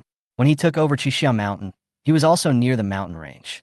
And here, after being submerged by the sea, although it is the place closest to the outside world of the island country, in essence, it is the edge of the island country, not the border. That makes sense. Hu spat out 3 words and immediately walked toward the cabin. Xiao Hai, turn around, go to the border of the island country. Yes, master. The heart of the ocean started up again, heading towards the border of the island country on the map. Hu came to the cabin and began to search for things in his space backpack. If you want to reach the border of the island country, not only do you have to turn around and drive for a distance, you also need to dive to at least 80 meters below. His proficiency in diving skills only allowed him to dive to about 60 meters without any equipment and no deeper. So, he has to find some equipment. Hu searched around and finally found 2 sets of diving equipment on one of the yachts. I guess they were originally planning to go diving, and now it's just a good opportunity for him. Master, we have reached the target location. Hu responded and took out 2 sets of diving equipment. I need to go down. Who will accompany me? I'll do it. It was as if Minono had awakened some kind of quick answer system. Whenever Hu asked a question, she could always answer it as quickly as possible. But this thing cannot be achieved by just the speed of light. Non-professionals are not allowed to do this. Otherwise, you may die at the speed of light. You don't know how to dive, so don't get involved. Hu smiled bitterly and looked at Shun Shan and the others. Without him saying anything, Shun Shan, Su Zilong, and Enciener stepped forward almost at the same time. I'll go. Shin Shan looked at the 2 and said, there may be an accident underwater later. I will go down with the boss so that we can deal with it better. I'm better than you. Enciener rarely uttered these 4 words. I'll go. Su Zilong also said, I'm a better diver than both of you. Even if there is any problem with the equipment, I can handle it. Enciener turned and looked at him. A punch. Bang. Su Zilong's whole body was bent like a shrimp, and he couldn't even stand up while holding his abdomen. Now, I'm better than you. After saying that, Enciener looked up at Hu and stretched out her hand. The meaning is very clear. That's you. Hu quickly handed over the diving equipment with both hands. He didn't understand why Enciener took this matter so seriously, but he was clear about one thing. No matter what, he couldn't withstand this punch. It's better to cooperate honestly. After confirming the people who were going into the water, the 2 men came to the stern, put on their diving equipment, and began to dive. 10 meters, 20 meters, 40 meters, 80 meters. The coastline, here we are. The water pressure outside the diving suit has reached 8 atmospheres. This is equivalent to every square centimeter of skin having to withstand 80 kilograms of pressure. Except for those professionally trained divers, ordinary people will have only one fate when they come to this water pressure. Died of ruptured lungs. Fortunately, they were all wearing diving suits and didn't feel much. Hu and the other man continued to dive, and at about 83 meters, they saw something that looked like sand and gravel. And the land is still spreading to one side. It seems that the original coastline of the island country is not considered a border. If you want to reach the real border, you still need to swim some distance. Hu pointed in the direction where the land was spreading and swam forward with Enciener. About 15 minutes later, the 2 finally found a clear boundary. Looking out from that piece of land, you can see a clear fracture. If this is not the border, then they will have to continue diving. Neither the diving suit nor the oxygen capacity could withstand it. Hu swam to the border and raised his hand again. Through the diving suit, I touched the continental border with my fingertips. Contain. Chapter 117, do you want to get on board? The boundary disappears in an instant. At the same time, everything in front of you also disappears. The entire island continent was completely stored in the space backpack. Done. I did it. Hu was delighted. In the next moment, all the people who were still alive on the island country appeared before his eyes. In an instant, densely packed heads piled up at the bottom of the water, and the water pressure of up to 80 meters acted on everyone at the same time. Struggle? Roar? Sad? None of them exist. The powerful water pressure was enough to end their lives in an instant and make them sink deeper. However, there's several thousand with good water quality. After entering the water, he paused for a moment and then floated to the surface of the water as soon as he could. Wrong. This group of people, most of them were wearing the same clothes, and they seemed to know each other. They just looked at each other and took the same action, etc. What they hold in their hands are cans. It's canned meat. Among these thousands of people, at least 70% of them had various kinds of food or food packaging in their hands. This is definitely not normal. Of course, they're not the only ones who are abnormal. The ones wearing diving suits are the most abnormal. However, there were so many people around that the group did not notice the presence of two people in diving suits. A guess came to my mind. In a situation like this, those thousands of people were definitely organized and premeditated, and most of them were able to escape under such water pressure, which was obviously due to special training. Could it be that? Did the island nation prepare a plan for surviving the apocalypse? Or did they already know about the coming of the apocalypse? Huyu frowned and glanced at the crowd sinking into the water. He didn't care much about it. He just made a gesture to Encinar and floated to the surface of the water. Mercy? This is the end of the world. Not to mention that these are creatures that are living a pretty good life. Even if they are of other species, well, it seems possible to save them. But let's just forget about the daily life. Let's first clarify the existence of these people. Huyu and Encinar dived all the way and soon came to the surface. Due to the drag of the diving suits, when they floated to the surface, hundreds of people who were good at swimming were already on the water. A group of people were talking at once, but he couldn't understand a word they were saying. This won't do. Before they noticed, Huyu immediately put his and Encinar's diving suits into the space and pretended to have just come out of the water. As for the language, Huyu immediately started searching in his space backpack. If he remembered correctly, it seemed that Zhonga and Zilong had caught a skill book on language proficiency when they were fishing. I hadn't learned it before and never thought I would encounter such a situation. Got it. After finding the skill book, Huyu immediately slapped it on himself.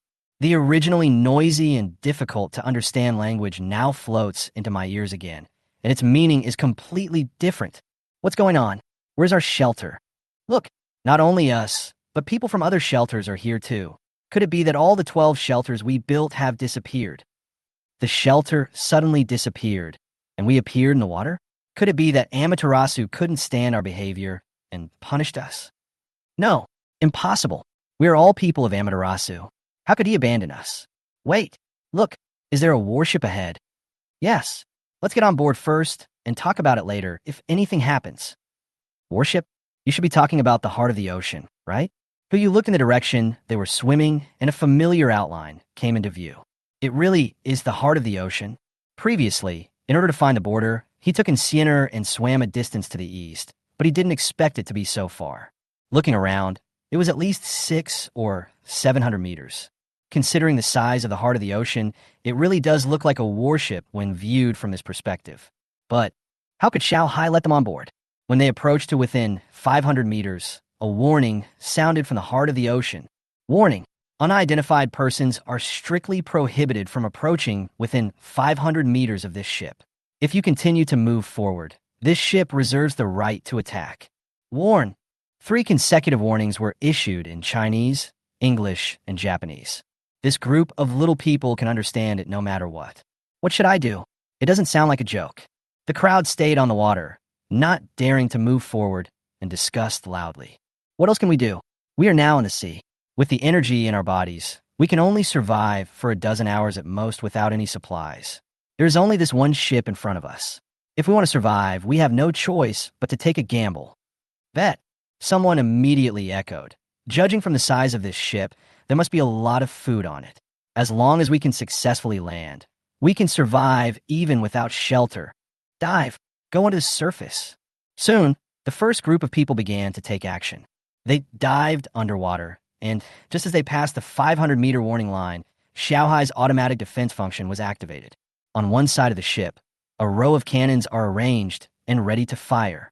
Anyone who crossed the 500-meter cordon was killed instantly by artillery fire. The blood spread in the water. The rest of the people who were still eager to go forward were all stunned where they were, staring at the gun barrel that was spitting out fiery snakes, motionless. What should we do? It seems like we can't get through. You have to get through it, even if you can't. One of the young men said, "Since there is a boat, there must be people on it. As long as the conditions are right, we can definitely get on it." As he spoke, he looked at the women in the crowd. Among these thousands of people, more than 2/3 are women, but only about 1/3 are men. If you think about it, you can understand the reason. From a reproductive perspective, one male can make multiple females pregnant, which means the male-to-female ratio in the shelter will definitely not be equal. The others also understood what he meant and immediately shouted at the heart of the ocean at the top of their lungs, "Please save us. We have resources to exchange," shouting alternately in Japanese and English. The shouts of thousands of people at the top of their lungs actually drowned out the sound of the heavy rain. Several people on the heart of the ocean came to the deck and looked at the water. It immediately triggered another wave of excitement. "Someone is coming. They found us. Keep going. As long as the noise is loud enough, they will come to rescue us. Wait, look over there." Suddenly, someone turned and looked behind him. His eyes fell on Hu Yu and Insiener, who were wearing obviously different clothes. "Who are you? Why are you here?" A doubtful voice sounded. Before Hu Yu could answer, more and more people turned around and looked at the two of them. Insiener had silently taken out a dagger, ready for a massacre. But Hu Yu held her down with his backhand, smiled at everyone in front of him, and asked in standard Japanese, "Do you want to get on board? I have a plan." Chapter 118, "Do you want to live?" "Just you." A doubtful voice was heard. Xiao Rizi's tone was full of disdain and contempt. He looked Hu Yu up and down for a while, and jealousy suddenly appeared in his eyes. "Famous brand. He is wearing all branded clothes, and just by looking at the texture, you can tell that the clothes are very valuable." "Ow!" Xiao Rizi chuckled and said, "Do you think we are still in peacetime and you can buy other people's boat tickets with just a few banknotes on you? Stop being funny." "Ha ha ha. That's right. You money slaves. Are you still living in your previous fantasies? Wake up. This is the end of the world. This is the world for people like us." Wahaha. The remarks of a group of middle school students with second-year syndrome echoed in Hu Yu's ears. He was a little dazed, not sure what was going on in these people's minds. Isn't it just a suggestion? Is it necessary to be so sarcastic? Or, Hu Yu looked at his clothes. These were the sets that Xiao Zissou insisted on buying for them when they were shopping in Jijiku. The price of each set is around 6 figures. Could it be that because of the clothes he wore, he mistook me for the landlord's stupid son? It doesn't seem impossible. Forget it. Let me ask you something first. It's possible or not. How can you know without trying? Hu Yu looked at the people in front of him and said, "If I can get a boat to come and rescue us, what will you give me in exchange?" "Oh, just you. If this ship can come over, we will apologize to you." "Yes. Bow 90 degrees to apologize." Hu Yu was speechless for a while. They are truly a nation with a strong spirit of craftsmanship. What's the point of bowing and apologizing? Hu Yu rolled his eyes and raised a finger. "I won't say much. If the boat comes, each of you just need to drink 10 mouthfuls of seawater." "What?" Xiao Rizi suddenly exclaimed, and everyone looked surprised. "You made us drink seawater. Are you crazy? Don't you know what's in the seawater? How dare you let us drink it?" Even if this sea area is still some distance away from the discharge area, is still not allowed to be drunk. "This guy just wants us to die. Kill him." The group of people suddenly became excited. It was as if it was about to pounce on him and eat him alive. "So these beasts know what's in the sea, right?" Hu Yu lowered his eyes slightly, not planning to pretend with these guys any longer. "It's just a question. There aren't too many ways to do it." He had the means and methods to make them tell him everything they knew. Hu Yu simply raised his hand and hooked it, then spoke calmly. "Xiao Hai, come over here." "Yes, master." Xiao Hai's voice came from 500 meters away, and the heart of the ocean was also heading towards here. The next moment, the exclamations of many people in the daily life suddenly rang out. "It's coming. It's really coming." "What did he just say? Why did this warship listen?" "Wait, that seems to be Chinese." "It's Chinese. I learned it." No matter what, a large group of women swam over and bowed to Hu Yu. "Sir, please let us get on the boat. We can pay for anything." I have to say, he is quite good at being able to bend and stretch in this daily life. But Hu Yu obviously didn't buy it. Get on board? What a dream. Half a minute later, the heart of the ocean sailed to Hu Yu's side. Even before he got on the gangway, some of the little ones were already panicking enough to force their way onto the ship. Unfortunately, not to mention how powerful the Ocean Heart's defense system is, there are so many people on the deck. It would be impossible for the group of people to climb onto the smooth hull by just throwing stones without any tools. Puyu slowly walked up the gangway, not in a hurry to board the ship. Instead, he sat on the gangway with Enciener, supporting his chin with his hands, watching the little days on the water. Come, let me see who wants to get on board. I, and me. Sir, I didn't say anything just now. Me too. They were the ones who mocked you just now, sir. I didn't participate at all. Sir, please take a look at me. My skills are the best among these people. I will definitely make you feel comfortable. A group of people were talking at the same time, making the sea as noisy as a duck farm. But you looked down at them and raised his hand to make a pause gesture. Everyone finally quieted down. He waited until the only sound around him was the heavy rain before he spoke. Do you remember what I just said? Each person took a sip of seawater. Just as they said, the sea area here is some distance away from the sea area where wastewater is discharged and can be said to be on the east and west sides respectively. So even if you drink water, there won't be any big problem. You will just feel abnormally thirsty. After all, it is seawater and the salt content is quite high. Remember, we remember. For a moment, everyone lowered their heads, took a big mouthful of seawater, and then swallowed it with a choking sound. This is to train their obedience. Very good. But you said 2 words calmly and looked at the person closest to him. Tell me, where are you all from? Shelter. Shut up. Just after saying 2 words, one of them interrupted and said, Didn't you realize? This is not our compatriot. He just summoned the ship in Chinese. He must have bad intentions in asking this. Wow, pretty smart. But it's useless. But you took out a gun and handed it to Enciener. He didn't need to say anything. The next moment, gunshots were heard and another body sank into the water. At the same time, seeing that Huyu was not getting on board for a long time, the few people waiting on the boat also walked down the gangway and just happened to see this scene. Let's do it. Su Zilong was the first to exclaim and rushed directly to Huyu's side. Add me. Add me. Boss, count me in too. Zhao Zhong also came up at this moment, grinning and showing his big white teeth.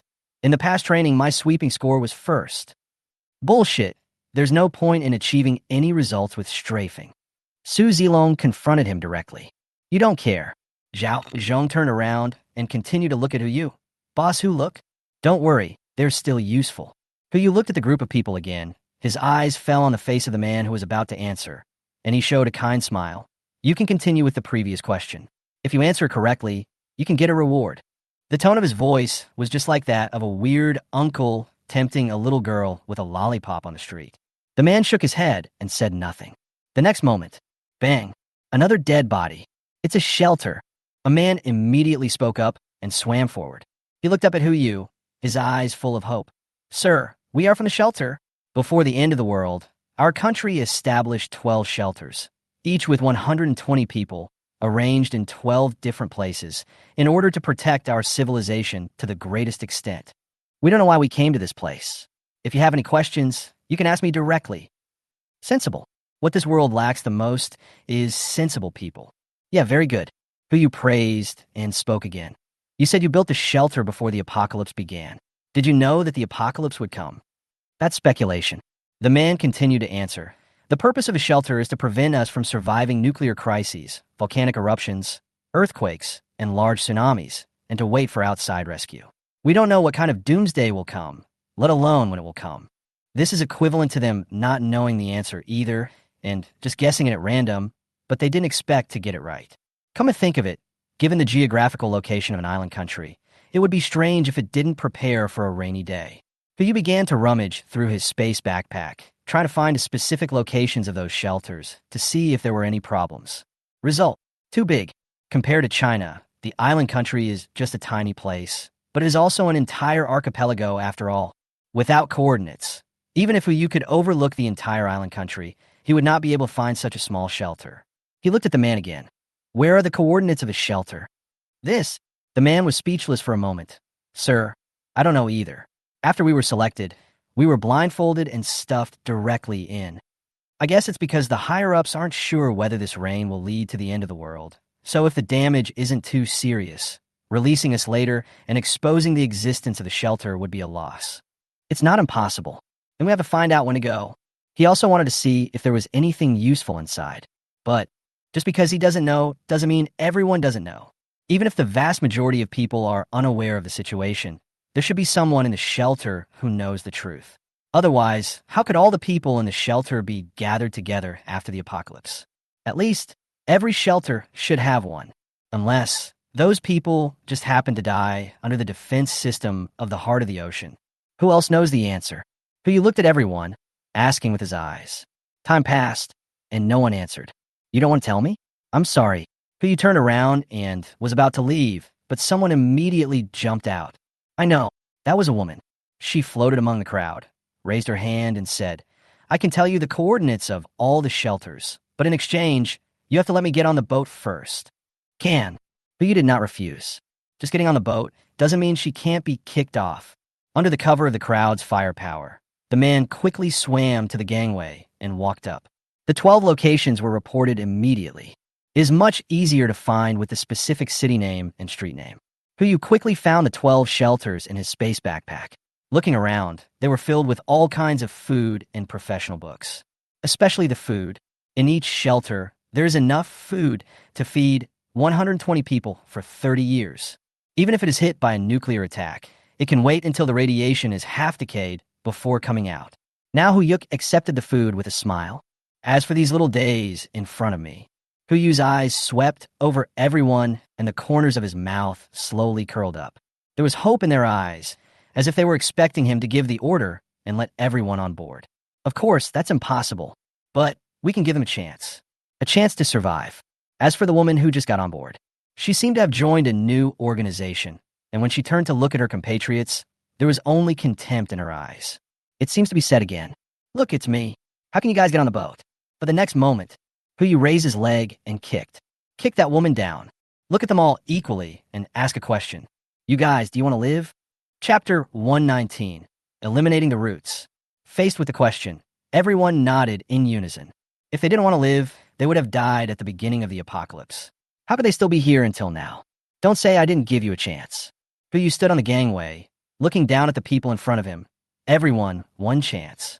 Tell me where you know of a place where a large amount of supplies may be stored. The first 10 people who tell the most can get on board. You want food? I know where the largest canned food processing factory and warehouse is on the island. Me? I also know where the military stores weapons. School? I know where those books are stored. For a moment, the noisy voices of the crowd echoed above the water again. Although they didn't know what Huyu's purpose was in asking these questions, they were clear about one thing. Only by telling them would they have a chance to survive. Very good, but you come one by one. Huyu raised the corner of his mouth slightly. Xiaohai, pay attention to the records. Yes, master. About half an hour later, that group of people emptied out all the supply locations they knew, from the island country's military supply, warehouses, to the convenience stores near their homes. These guys mentioned every possible location they could think of. Although most of them were small and useless details, Huyu still asked Xiaohai to write them down so that if they were useful in the future, it would save him the trouble of looking for them. As the locations were mentioned one by one, the group gradually fell silent, with a few guys trying to take advantage of the situation. They reported the location they had reported previously again, but were eventually ruthlessly exposed by Xiaohai. Soon, everyone fell into silence. No more. Huyu looked at the people in front of him and asked. Everyone looked at each other without saying a word, just trembling in the water. They had been in the sea for more than half an hour. A lot of body heat has been lost. Even if I get on the boat now, I'm afraid I'll have to rest for several days before I can recover. The people ranked in the top 10 had excitement in their eyes, and they couldn't wait to rush onto the boat, but they still maintained the most basic reserve. Some people can't hold on any longer. They approached the top 10 and tried to trade something for a spot on the ship. Unfortunately, this is their only chance to survive. How could it be exchanged? Yeah, very good, Huyu said, and with a wave of his hand, 10 kayaks landed on the water. Here, this is a reward for you. I said I would let 10 of you on board, and I will definitely let you on board. Nanny, liar, this isn't a boat, it's a kayak. We want to get on your boat. That's right, you were talking about a boat, not a kayak. The islanders immediately began to protest. But the sound was very small, only the 10 people were splashing in the water. The rest of the people were just floating in the water, looking at the kayaks ahead. If Huyu hadn't been watching on the boat, they would have started fighting over it. Oh, you mean you don't want to accept this reward? Huyu raised his eyebrows. No, yes, we will never accept it. At least it has to be a real ship. But you didn't say anything, but just turned around and gave Sienna a look. Bang! A gunshot rang out, and the two protesting kids fell to the ground at the same time. It sounded like only one shot was fired, but in fact, Sienna and Su Zilong acted at the same time, and the interval between the shots was so small that it could be ignored, which produced this effect. Everyone fell into silence again. And now, Yu smiled and looked at everyone again. Is there anyone who still doesn't accept it? On the water surface, there was only the sound of heavy rain falling, and no one responded. Very good, then. I wish you good luck. The gangway began to be recovered. That group of people wanted to come up and give it a try, but the artillery array on the side of the heart of the ocean was right there. As soon as the idea came into being, it was strangled in the cradle. Everyone returned safely to the heart of the ocean. You simply checked the supplies in several important locations and found that nothing was wrong. The smile on his face was harder to suppress than AK. It's stable now. The entire island nation supplies are in their hands, including a portion of the U.S. military reserves. Not to mention dealing with some mutated fish, it is more than enough to even fight a small war. Boss who? Su Zilong asked doubtfully. That group of people. Are they just going to leave him alone? How is that possible? Yu is not the kind of person who would not cut the grass at its roots. Now that it has been done, it is natural to be decisive. He glanced at the people fighting for the kayak outside the porthole and said calmly, "Let's go to the deck and take a look. It should be there soon." Coming soon? Everyone was confused and bewildered, so they had no choice but to follow Yu all the way to the deck. Just arrived on deck. The kayak was already packed with people on the day, and even more were climbing up. The kayak was only inflatable and could not support so many people, so it quickly tilted to one side. The person on top fell into the water, while the person below flipped the kayak over and started climbing again. This cycle continued, with everyone immersed in the game of fighting for the kayak. 10 kayaks were bobbing around like that, with one hovering near the surface. Don't they know to just get on the kayak and paddle away first? Minono wondered from the side. That's the problem. Yu smiled honestly. I only agreed to let them get on the boat, but I didn't agree to give them oars. For a moment, everyone fell silent, not knowing what to say. Should we say that this person is the mastermind? Or should we say that he has the final say? The next moment, ha ha ha, Old Wong burst into laughter. Boss Hu, you are worthy of it. Let these little guys do bad things. Now they're suffering the consequences. They deserve it. That's right. You deserve it, ha ha ha. Laughter rang out one after another. No one on the boat felt any sympathy for the group of guys below. Even the two former saintly comrades, Mu Lingxiu and Su Linglong, were now smiling. Everyone knows that if this trend continues, those 10 kayaks will be destroyed by these little bastards sooner or later. In fact, even without their tossing, these kayaks wouldn't last long. When Yu released them, he silently pierced a small hole on the top of each of them with a steel needle. In the early stage, nothing can be seen, but if they continue to toss like this in half an hour at most, the island nation, it will no longer exist. Perhaps it will be the first kingdom to perish after the end of the world begins, but it will definitely not be the last. Okay, let's celebrate today's great harvest. The whole ship is on holiday, and we'll have a party tonight. Yeah, everyone cheered and ran to prepare for the party in the evening. As for those little days, not turning back to finish off the enemy was already Yu's last act of mercy. The heart of the ocean was speeding towards Jinling. Yu lay on his lazy chair, quietly organizing all the resources on the island country, waiting for the evening carnival. I don't know how much time passed. The former island nation's waters. All 10 kayaks had sunk, but the water was littered with dead bodies. Several thousand? Tens of thousands? Or hundreds of thousands? No one knows the exact number. Looking around, all you can see are corpses in various costumes floating on the water. They're either facing up or facing down. There is essentially no difference. This is the most nutritious food. A large number of fish gathered underwater, sucking the swollen blood and flesh into their lips bit by bit, swallowing and spitting it out continuously. Originally a corpse was slowly moving. He raised his head from the water and bit the corpse next to him. Be like those fishes and start chewing and swallowing. Soon, more and more corpses began to move. Faced with food within easy reach, they also started a party. If Yu were here, he might be able to recognize it. The fish beneath the corpses were 90% similar to the golden-scaled dragonfish he had caught earlier. The only difference is that the scales of these small fish are not pure gold, but a light gold with a whitish tint. Chapter 120. Hello, this is Huaxia Shelter number 012, July 31st, 7 o'clock in the morning, the 18th day after the end of the world. You got up early, which was a rare occasion that he didn't sleep in. It won't be long before the water level rises again. Now that they are at sea, they must be prepared for any countermeasures. Even though the heart of the ocean has the ability to hover in the air, it still needs to be done with caution. After he opened his eyes, he immediately went to the porthole. First, open the black eggs saved from the past 3 days. 3 black eggs were lined up in a row. You did not waste any time and directly used 3 consecutive attacks to crack the 3 black eggs open at the same time. Bite, bite, bite. 3 crisp sounds rang out, exploding into 2 white and 1 purple mists. Congratulations to the host for obtaining Breeding Base Expansion Card, Normal, *1.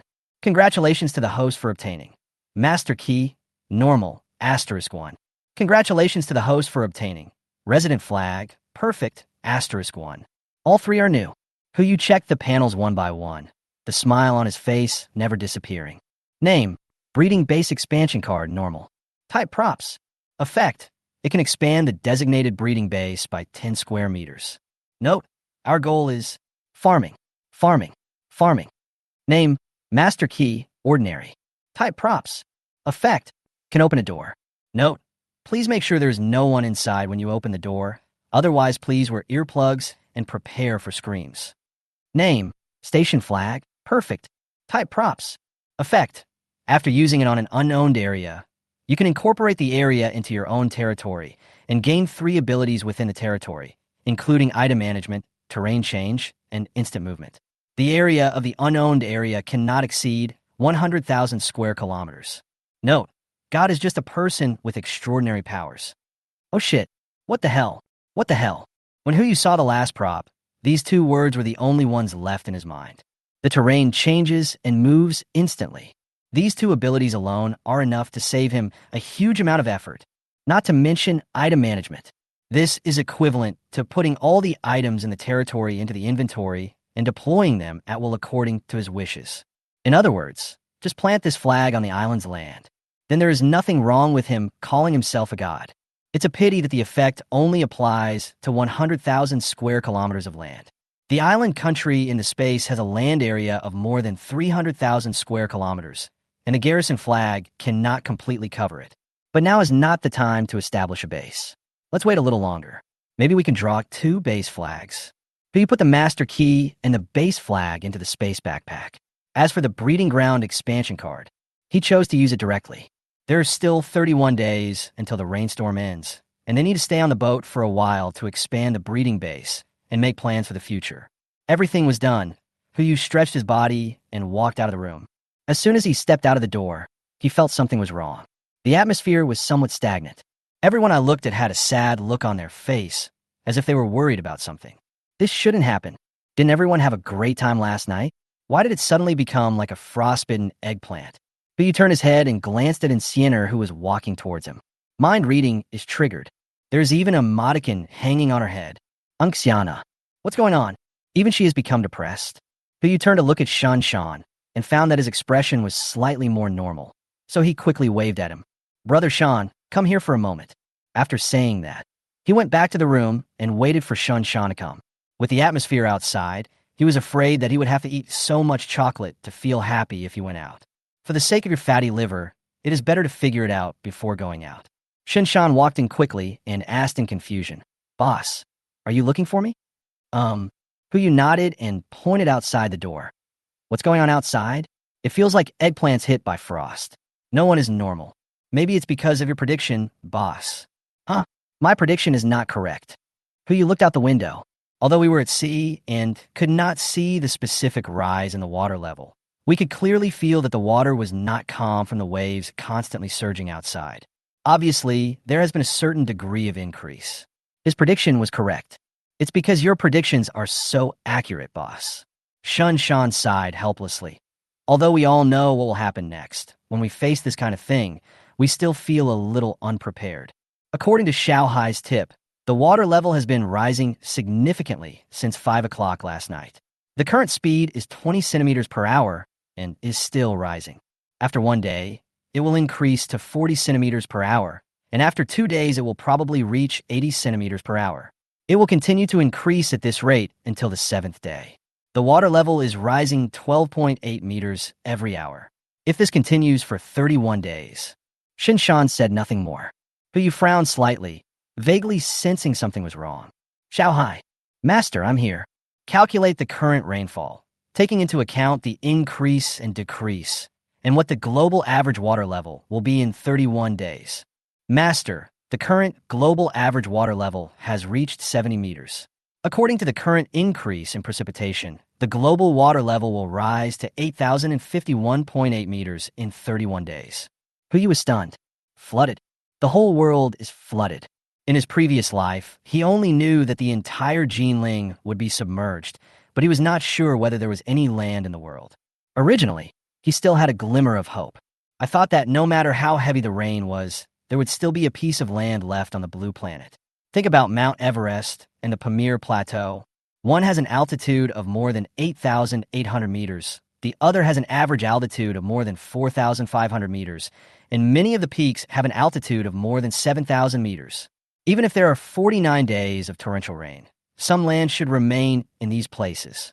As long as there is land, there is hope, and he can find a place to settle down and place Bauhinia Mountain and the islands on it. But now, the water level is 8,051 meters. Even Mount Everest was just a small hill of more than 800 meters at that time.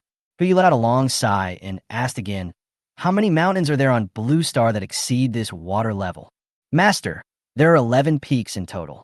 The 11th one is Gusher Brumai, which is 8,068 meters high. 11.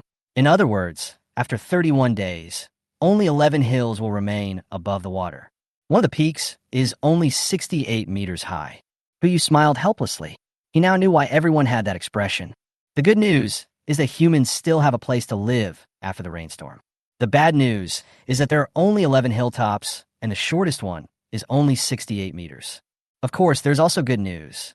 These 11 mountaintops are not far from each other and are all located in the Kunlun Mountains.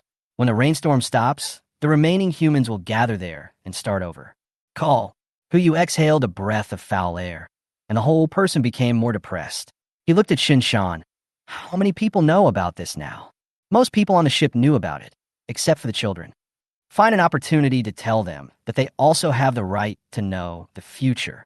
Huyu said as he walked out the door. There must be a way out when you reach the mountain. Let's take it one step at a time. Boss! Shinshan suddenly called out to him. Huh? Huyu turned around, somewhat confused. Shinshan smiled and said, don't worry too much. You still have us. Huyu was stunned for a moment, but soon realized what Shinshan meant. Us. This refers to everyone on board. Although they all had sorrow on their faces, it was not because they couldn't survive. No matter how high the water line is, they are already on board, and no amount of deep water will affect the buoyancy of the vessel. Just based on the supplies currently stored on the ship, they are enough for them to reproduce for several generations. So the sadness on their faces is not because of themselves, but because of us, because of the future of all mankind. This burden is not only borne by Huyu alone, but also by them. Huyu understood what Shan meant, and the corners of his mouth rose slightly. Thank you, Brother Shan. You're welcome. Your burden is much heavier than ours. We're just sharing some of it. Shan also laughed and then asked, by the way, after we arrive in Jinling, will we head directly to the Kunlun Mountains? No hurry. Huyu shook his head. The plan needs to be changed. We need to add a task. What task do you want to add? Looking for someone. Who are you looking for? Shinshan was a little puzzled. I found something in the island shelter yesterday. As Huyu spoke, he took out a communicator from his space backpack. A line of Chinese characters is displayed on it. Hello, this is Huaxia Shelter number 012. We now invite you to join the East Asian Shelter Group chat. Do you agree? July 30th, 2024. Chapter 121. Words of a Tiger and Wolf. When seeing this news, Shinshan actually showed Huyu what surprise is. You know, even when he saw truckloads of weapons being taken away, his expression didn't change much. But now, boss, Shinshan directly held Huyu's hand, his eyes full of excitement. Is this true? Don't fool me. Are you kidding?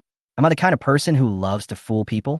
Perhaps the reason why we can't find the warships is that they have all gone to the vicinity of the shelter to protect its safety.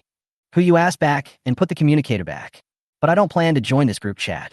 Shinshan was stunned for a moment. Why? Who you smiled bitterly and said, think about it. The global network is down now, but there is such a communicator in Xiao Ri's shelter. Why is that? Why? Shinshan was puzzled. The Zairizzi shelter was built to prevent the apocalypse. In most of these apocalypses that may occur, China can provide assistance, so there must be a way to contact China in the shelter. You mean, Shan continued. The other side knows who the owner of this communicator is. If we use this communicator, will they treat it as a minor matter? That's right. Huyu nodded. What if this thing has some kind of positioning function and can lock the position or something? That would be even worse. Although I don't care what others think of what I do, there are always some saintly bitches in the world. When they know what I have done, it will be bad if they try to trip me up in secret. It's easier to dodge an open attack than to guard against an arrow from the dark. It's better to be careful. Now that we know there's shelters in China, we only need to look for them in slightly larger cities. If we can't find any, we can use this communicator. Shinshan nodded. He also knew that Hu Yu's worries were not unnecessary. Then shall we go to Jinling to look for it first? Of course. Hu Yu's eyes were full of anticipation. The message says shelter number 012. With our infrastructure maniac strength, if we really want to build a shelter, there should be one in every province. Even if it's only available in first-tier cities, Jinling would still be among the best. Oh, remember to tell them this news. Don't be so depressed all day. I won't be able to find a psychologist to treat them. Okay, boss, I'll go right away. 1 o'clock in the afternoon. As soon as Hu Yu and others finished lunch, Xiaohai reminded them that they had arrived at Jinling. After all, the distance from the island country's border to Jinling is only more than 900 kilometers, less than 1,000 kilometers. This is to prevent any unexpected accidents and a situation where Xiaohai has not yet sailed at full speed. To be honest, looking from the view outside the ship, it's all blue and there are no landmark buildings to be seen. If Xiaohai hadn't reminded them, Hu Yu and the others really wouldn't have known where they were. Stop the boat. Yes, master. The heart of the ocean stopped and began to float freely on the water. This is only the 18th day. According to the agreement, Miss Susu should still be on the way. The most important thing now is to see if we can find a shelter here. Maybe we can even get some talents on board from there. What? Why not take everyone on board? There are 100 people in each shelter of that island country. According to the nature of China's infrastructure maniacs, there are less than 1,000 people in that shelter. But you can even write the names backwards. If they were all taken away, not to mention whether there would be enough supplies, I'm afraid the heart of the ocean wouldn't be able to accommodate so many people. People need to be saved. But the most important thing is to do what you can. Xiaohai, start searching for the signal. Yes, master. Taking the shelters of the island countries as a reference, it can be inferred that the locations of these shelters are extremely hidden and cannot be found by just looking for them. Therefore, there's no need to use the previous stupid method of sending all the people out. All you need to do is wait quietly for the information to appear and then lock on the target. Xiaohai's search range is enough to cover the entire Yujing, and it is more than enough to cover Jinling. Now all he has to do is wait. 1:30 p.m. Hu Yu walked around the heart of the ocean, looked at the students' homework, nodded with satisfaction, and simply listened to half of the class. Han Weiwei's teaching ability is unquestionable, but for some reason, every time she looks at Hu Yu, her ears turn a little red. Hu Yu didn't dare to stay any longer. He just listened to half of the class and then sneaked out while the other person was writing on the blackboard. 2 o'clock in the afternoon. I'm a little hungry.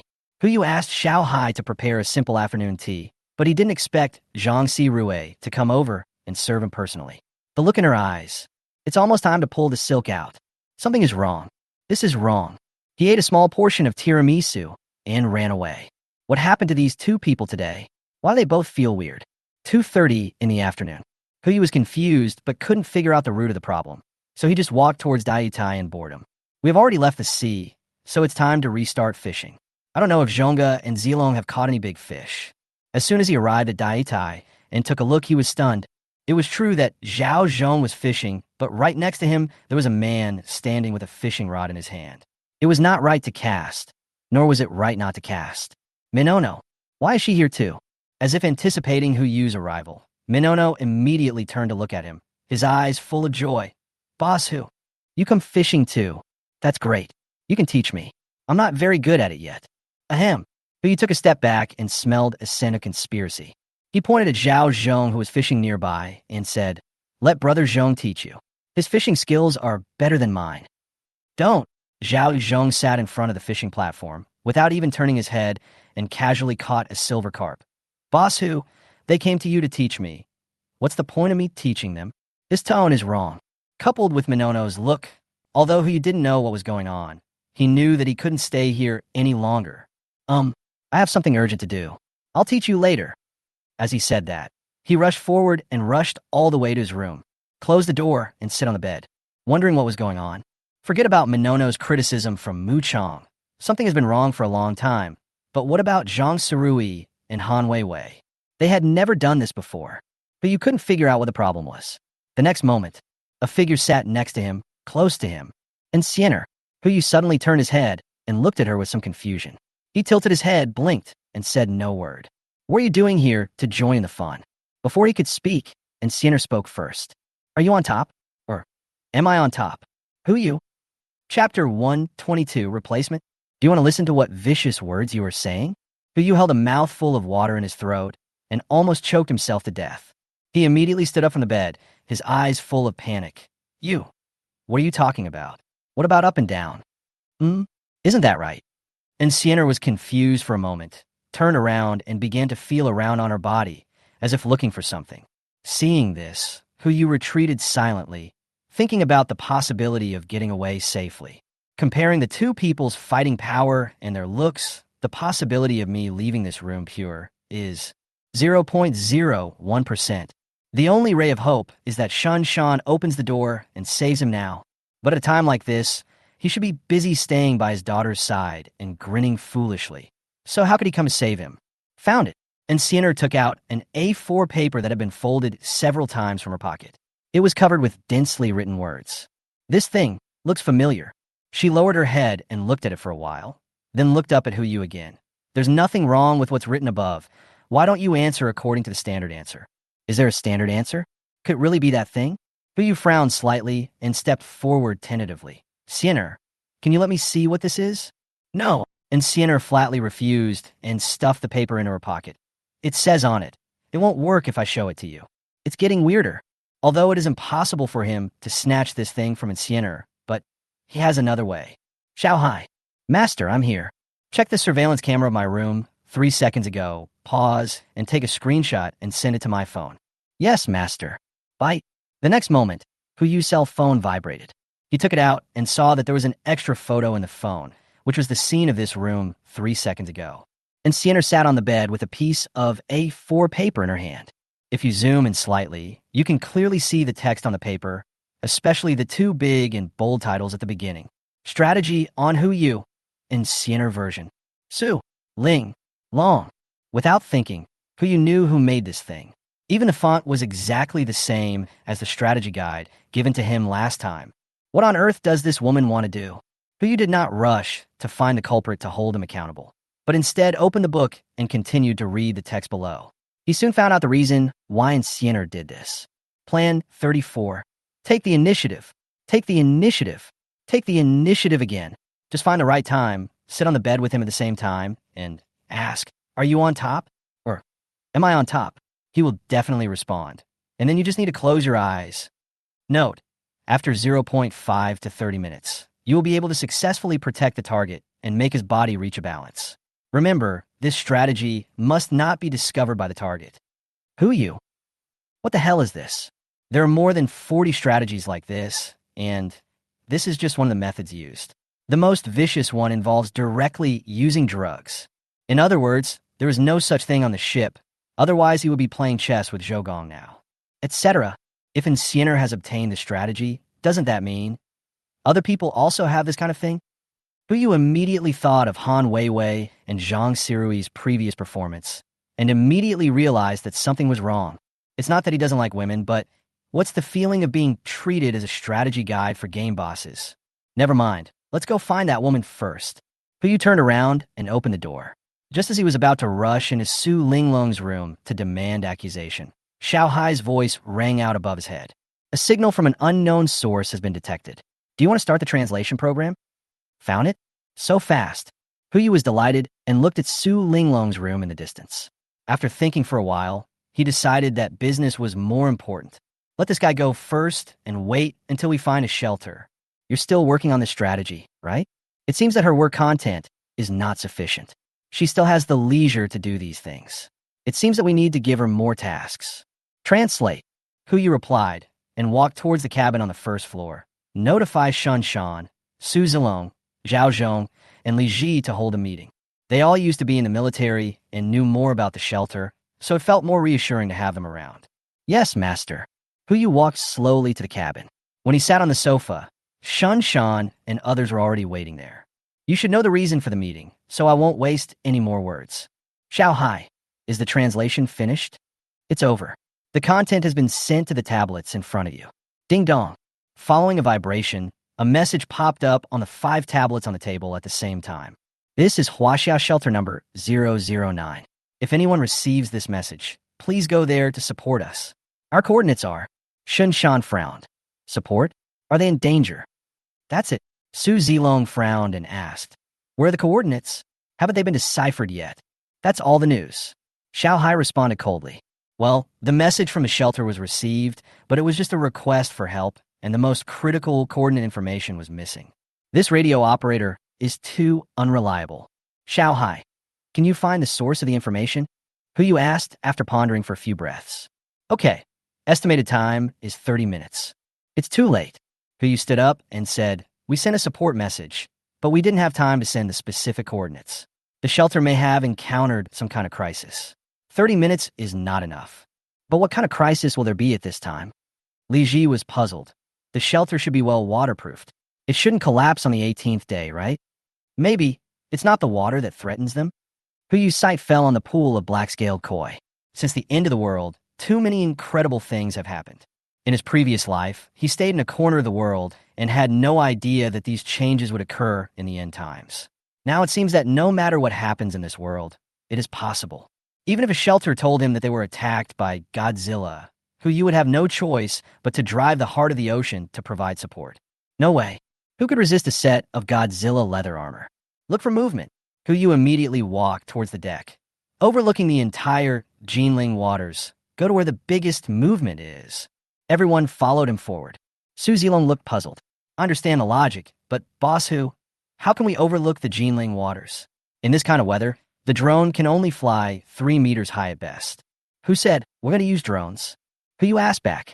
With a casual placement, 5 of the latest fighter jets were lined up and located on the heart of the ocean. He grinned. Don't we have a substitute? Chapter 123, Zijing Mountain. Release. Substitute? This thing is also called a substitute. Which good person would use Li Ronghao to replace Tian Shiwei? Although they're all human beings and have eyes, but that thing, can they be the same? I think only this person can use fighter jets to replace drones. What's wrong? Huyu looked at them and said, don't tell me you haven't been trained in this skill. It is true that I have received training, but... Shun Shan's mouth twitched. With the length of the deck of the heart of the ocean, this thing will have no problem taking off, but the important thing is landing. If you treat it as a disposable, forget it. If you want to recover it, you will need at least 2 or more aircraft carrier arresting cables. It's just an arresting cable for an aircraft carrier. As Huyu spoke, he took out a stack of money from his space backpack. Everyone was stunned. You also have military supplies of this level. This is all thanks to the gift of nature. He didn't have this thing before. He only found it in the U.S. military base after he took over the island country. There aren't many of them, but there are hundreds of them, which is barely enough for a while. That's fine. Shin Shan raised the corner of his mouth, walked towards the fighter first, and began to check the various equipment and fuel inside. After a while, Shun Shan poked his head out of the plane and said, Boss, it still doesn't work. Is there a problem with the equipment? There's nothing wrong with the equipment, but there's no fuel in here. An aircraft like this that has no flight missions will naturally not be equipped with fuel. Fortunately, isn't just aviation fuel? There are plenty of them in the base. It's just a small matter. Huyu immediately took out 5 large barrels of fuel. Any other questions? No more. Shin Shan's mouth twitched. His original ability was already jaw-dropping enough, and now after taking the resources of the entire island nation, he is just like Doryman. Whatever you want, You can take it directly from your pocket. Then hurry up and carry out the mission. Yu wished he could sit on it himself, but unfortunately this fighter jet only had space for one person. He quickly instructed, "There is no Shao Hai in this fighter. If you find anything at that time, fire into the air immediately. We will go directly to the location when we determine it, and you should also find the right time to land." "Yes, boss." Everyone responded in unison. However, only 4 people walked towards the fighter jet, while Sienner silently stayed beside Yu. "You aren't going?" Yu looked behind him and asked. "Your safety is more important." And Sienna replied calmly. "All right." Yu replied, but didn't say anything else. Everyone watched as 4 fighter jets took off and flew in 4 different directions with the center of the ocean as the center. 3 minutes. 5 minutes. Suddenly, a burst of artillery fire exploded in the air. "There!" Yu looked towards the southwest and immediately ordered, "Shao Hai, full speed ahead." "Yes, master." The heart of the ocean immediately started hovering navigation and flew forward like an arrow. The other 3 fighter jets heard the noise and turned around, flying in the same direction. 6 minutes later, the fighter jet piloted by Su Zilong landed on the heart of the ocean. As soon as he got off the plane, he said with a look of horror, "Quick, go get support. That shelter is about to fail." "What's going on?" Yu had never seen Su Zilong like this before. "Don't be anxious, talk slowly. It's a dragon snake." Su Zilong swallowed his saliva and pointed forward. "There's a dragon snake over there." "Dragon snake?" Yu frowned. "Could it be that?" "No, it's not." Su Zilong shook his head. "That thing is even bigger than the one we saw. At least 3 times. No, it could be 5 times bigger. 5 times. The previous water snake was nearly 30 meters long, and 5 times its length would be 150 meters. It is equivalent to half the length of the heart of the ocean. It's just a snake. I'm afraid it can swallow a blue whale in one bite." The fighter's artillery fire couldn't even break its armor. Fortunately, its target was the underwater shelter, otherwise I might not be able to leave. "Shao Hai, stop for a moment." "Yes, master." The ocean was suspended in the air, and one could vaguely see the churning waters not far ahead. To save or not to save? This is a problem. If you take action now, you will most likely be attacked by the dragon snake. 5 times stronger than the previous dragon snake. The previous dragon snake almost destroyed the heart of the ocean. Now, the heart of the ocean has only doubled in size, but has to face a dragon snake that has increased 5 times in size. Huyuk was not sure. "Boss." Su Zilong also understood this and asked in a low voice, "Save him or not?" Before Huyuk could answer, the fighter jets piloted by Shan Shan and others also landed safely on the deck. They were also in the air just now and saw the huge object churning in the water, so they naturally understood why the heart of the ocean stopped. In this situation, even if Shan Shan and others had the idea of saving those people, it was just an idea. If the tail of a thing like that falls off, the heart of the ocean will capsize, right? Yu thought for a while, walked to the deck, looked at the raging waves ahead, and suddenly an idea popped into his mind. He turned to look at the people who had followed him and asked, "Are there any residents around here?" "There is none left." Su Zilong immediately replied, "I checked when I came here, just now. All the buildings within a radius of 20 kilometers have been damaged, and no one lives there. Maybe they were all eaten by this thing. 20 kilometers? The distance is just enough." Huyu's eyes lit up, and he immediately ordered, "Notify everyone to return to the cabin. Find a safe place and squat down with their heads covered. Quick." "Yes, master." Shao Hai's voice rang out, and the alarm immediately sounded throughout the ship, and Huyu's instructions began to echo in the cabin. Everyone in the cabin was stunned. Didn't they say they found a shelter? Why is it like a war? Curiosity instantly filled everyone's heads. But no matter whether it was the group of children or the adults on the boat, they all suppressed their curiosity and did not leave the cabin rashly. Instead, they found a safe place to squat as ordered. As for Shun Shan and others, Huyu also wanted them to leave together, but when he turned around, he saw that everyone was looking at him solemnly, as if they would not move an inch as long as he did not leave. Forget it. There's no point in trying to persuade them. Just get started. Shao Hai, stay in the air, control the altitude to about 100 meters, and move forward. Yes, master. The heart of the ocean began to rise into the air, flying all the way towards the giant snake. As the distance got closer, Huyu could feel more and more the oppression caused by this thing. 100-meter-long giant snake. It is equivalent to a 30 or 40-story building hovering in front of you, and from time to time it can stir up wind and rain on the water and in the air. Just one look at this huge creature is enough to make people feel excited and brave. Not long. The heart of the ocean was already hovering above the giant snake's head. Perhaps because things underwater were more attractive, the giant snake never paid attention to what was happening above its head and focused on its work underwater. Good opportunity. Huyu's eyes lit up, and he immediately reached out to the outside of the deck. The great summoning technique is activated. Balhenia Mountain released. Chapter 124 Shelter Traces. Suddenly, a shadow appeared in the sky.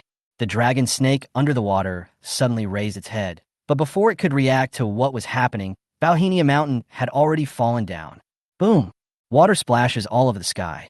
Even the heart of the ocean, which was hovering 100 meters above the ground, was drenched by water.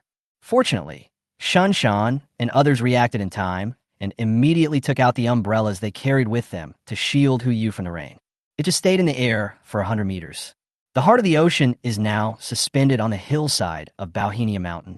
Looking down, you can only see the body of Zijing Mountain gradually sinking, and you can't see what's happening underwater at all. But an entire mountain has fallen down. Don't mention that you are just a dragon snake. Even if you are by Sujin, I'm afraid you can't make any waves now. Huyu raised his hand and took Zijing Mountain back. A body of water reappeared before my eyes. The originally clear waters were now filled with dust and mud from the Zijing Mountain and appeared somewhat turbid. As a result, the people in the air could not see the situation underwater at all. A centipede is still alive even after it has died. In this situation, you cannot just go down there. Huyu casually took out a telescope and looked underwater. I saw a huge figure slowly rising from the water. It's that dragon snake. The entire snake body floated up calmly without any tendency to twist, and at first glance it looked like it was dead. But Huyu was still worried. Some small animals will pretend to be dead after being trained, let alone a snake of this size. Brother Shan, prepare the RPG. Yes, boss. Shun Shan immediately put the RPG on his shoulder and aimed it at the snake under the water. Boom! A cannonball hit. Tiny sparks exploded from the dragon snake's scales, and it looked like it had really died. Boss, shall we go down and collect the bodies now? Zhao Zhong asked with a little excitement. What could be more exciting for a fisherman than catching a 100-meter-long fish? If there is, it must be 200 meters. No hurry. But he was still worried. This is no joke. If I go down now, and that thing isn't dead yet, it might pounce on me and swallow half of the heart of the ocean. It's always better to be cautious. Brother Shan, try aiming at the eyes again. Okay. Shen Shan picked up the RPG again and was about to fire when Huyu interrupted him. Here, use this. As he spoke, Huyu casually took out a Barrett. Everyone present was stunned at first, but then they thought, there's nothing surprising about taking something like this out of this person's hands. Anti-material sniper rifle. The official name of this thing is a sniper rifle, but it's actually just a cannon with the name of a gun. The effective killing distance is close to 2,000 meters. Even a tank can be penetrated with one shot. RPG focuses on area damage, so if you want to make the last hit, you still have to rely on this kind of penetrating damage. Good. As Shun Shan spoke, he took the Barrett and ran his palm across the gun. It was obvious that he was very satisfied with the gun. You know, no matter how high Huyu's budget was at the time, it would be impossible for him to get this kind of thing. But now, he has hundreds of these things in his warehouse. That's enough to arm a platoon. Load, pull the bolt, aim. Shinshan exhaled a breath and pulled the trigger. Boom! The powerful recoil was so strong that even Shinshan couldn't help but tremble. Before he could come to his senses, a howl came from below. It's that dragon snake. It is not dead after all. Back off. Xiaohai, gain altitude. Huyu immediately gave the order and cast the great summoning spell again. With the experience from the previous time, this time, he went around Zijing Mountain. The mountain is facing down. Boom! A muffled sound echoed. Huyu was worried that other facilities on the mountain would be damaged, so as soon as the sound came out, he took back Zijing Mountain. He looked under the boat and saw a dark shadow swaying and finally falling into the water, with a pool of dark red blood spreading in the water. While the force is just right, confusing and brain-wrecking. Quick, get to the surface. Huyu didn't dare to hesitate at all. If something like this is placed in water, it is hard to guarantee that other creatures will not eat it and then cause new mutations. The time he could stay in the air was not permanent, and he had no way of guaranteeing that he would have such a good opportunity next time and be able to perform the great summoning spell. Yes, master. The heart of the ocean fell back into the water, and Huyu immediately put the dragon snake's corpse into the space. He did not let go of the water contaminated by the dragon snake's blood. He immediately unfolded his space backpack, created a whirlpool within a square meter, and swallowed the blood water. But he stopped only when the water around him became lighter in color. The whole process took nearly half an hour, but there was no movement around the water surface or even under the water surface. Where's the shelter we promised you? Not only Huyu, but everyone else also had confused expressions on their faces. Will it be? Li Ji asked tentatively. Are we in the wrong place? Is there any other place nearby that is causing such a big commotion? Su Zilong asked back. Speaking in a play is not nonsense. Comrade Li Ji, don't just say it without thinking. You, don't make noise. Huyu frowned. Half an hour had passed, and it was time for Xiao Hai's analysis results to come out. He said directly, Xiao Hai, have you analyzed the source of the signal? Master, the analysis has been successful. There's a 98% chance that it is just below the waters you are in. Under the water? Huyu was stunned. It really was down there. Only this situation can explain why, after half an hour, there's still no movement in the shelter. The island nation shelters are also built underground.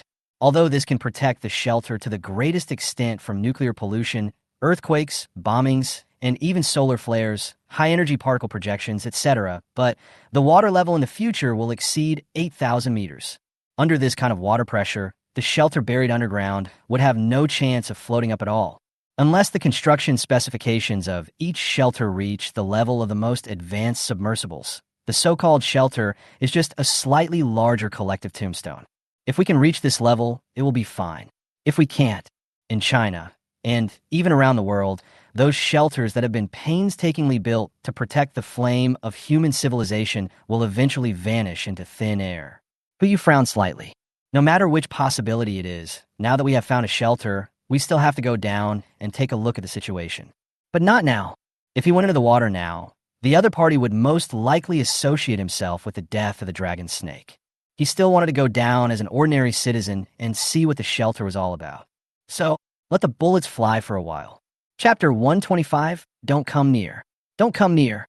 Half an hour passed. The originally turbid water surface has begun to become clear.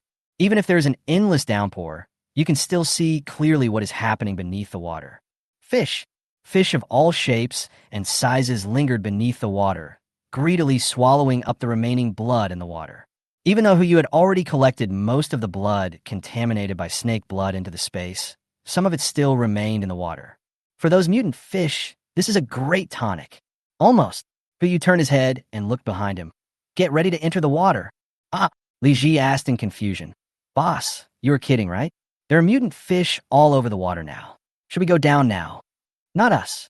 Huyu glanced at everyone and said, Brother Sean, Sinner, you two should accompany me down. Brother Zhong, you will be responsible for the security of the entire ship from now on. If there are any emergencies, please discuss it with Lao Wang. This is the Jinling waters. Old Wang is very familiar with it. A person who can seize the ship from me, Su is just hiding his edge under the brilliance of Huyu and others. It doesn't mean that he is just a ship captain. With Zhao Zhong and him, plus Xiao Hai's assistance, the probability of anything happening to the heart of the ocean is very small. Zisu, Han Weiwei, continue your teaching tasks, don't delay. As for Su Linglong, Huyu glanced at everyone, but still couldn't find any trace of that guy. Where's Su Linglong? I don't know. Han Weiwei, her closest friend, said, I didn't see her just now. I guess she's still drawing the blueprint. Then leave her alone. Huyu knew that it would be impossible for this guy to meet him in a short period of time. It's more important to get down to business. Li Ji, Zhang Sirui. Boss, I'm here. Li Ji hurried forward. I have left a month's worth of food on board. You will distribute it according to your needs. Follow Zhao Zhong's instructions. Yes, boss. Li Ji replied, but there was some helplessness in his tone. If possible, he also wanted to go into the water and take a look inside the so-called shelter. Boss. Menanyuo came closer with a pair of big, flashing eyes. What about me? Oh, I almost forgot about this guy. Yu really couldn't think of what to arrange for her for a moment, but suddenly his eyes lit up. He hooked his finger at Minono. "Come here, I'll tell you in secret." "Okay." Minono immediately came forward, and the people nearby also stepped back upon seeing this. Yu leaned close to his ear and whispered, "I've given your mission to Su Linglong, but this mission is so important that she said she wanted to test you. After I get off the ship, you'll go find her and ask her what the relevant mission is. Only when she tells you the specific code will she recognize you." This, because of his high favorability towards Yu, Minono did not doubt it, but only asked in a low voice, "Boss, what is this code?" 9527. Remember, if it's not prefixed with this code, no matter what she says, you don't have to do it. Just stay by her side. "Yes, boss. I promise to complete the task." "Well, I believe you." Yu raised the corner of his mouth. "Su Linglong, let's see how you play this. If the panel can display the test results of MBTI, then Su Linglong must be an I person, letting Minanuo, the ultimate E person, be by her side." "Hee hee, that scene must be very beautiful." "Everything is ready." Yu brought Shanshan and Incineroar to the bow.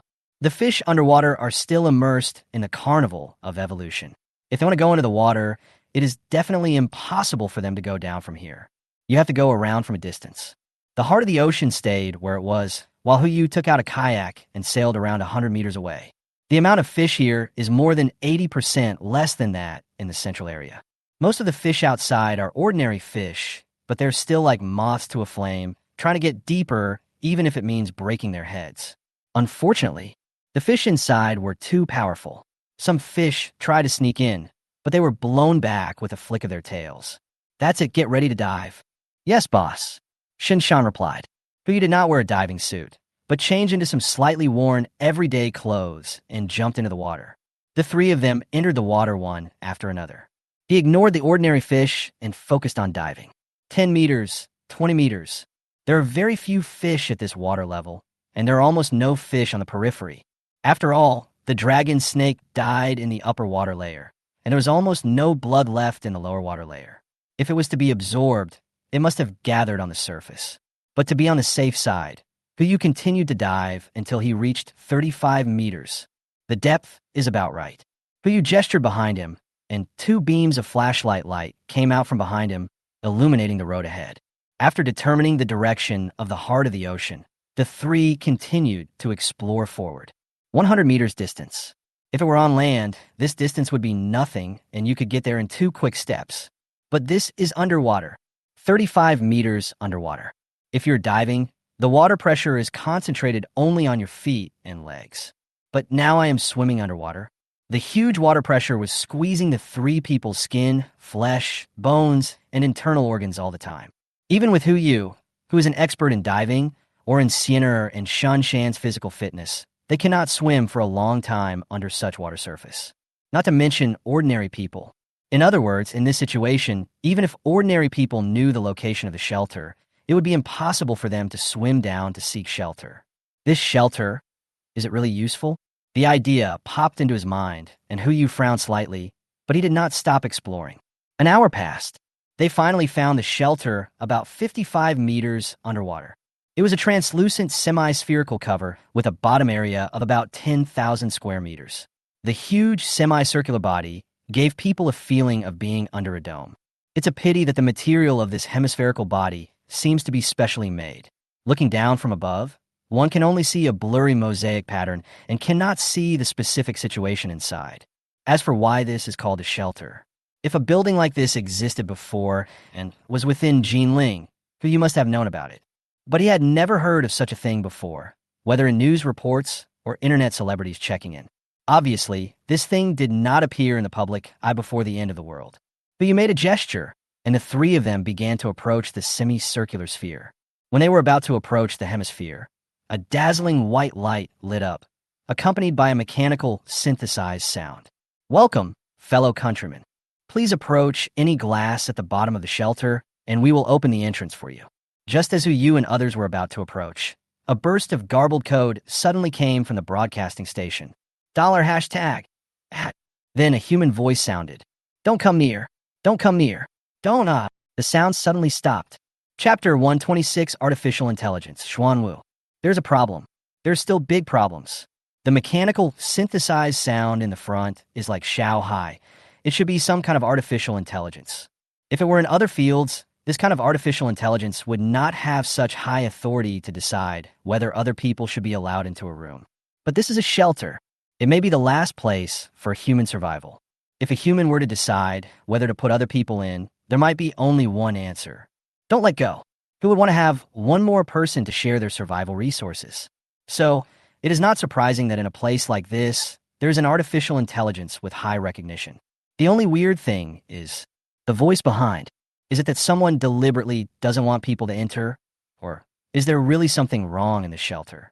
But you frown slightly. But no matter what the situation is, he will only have one choice. Rush.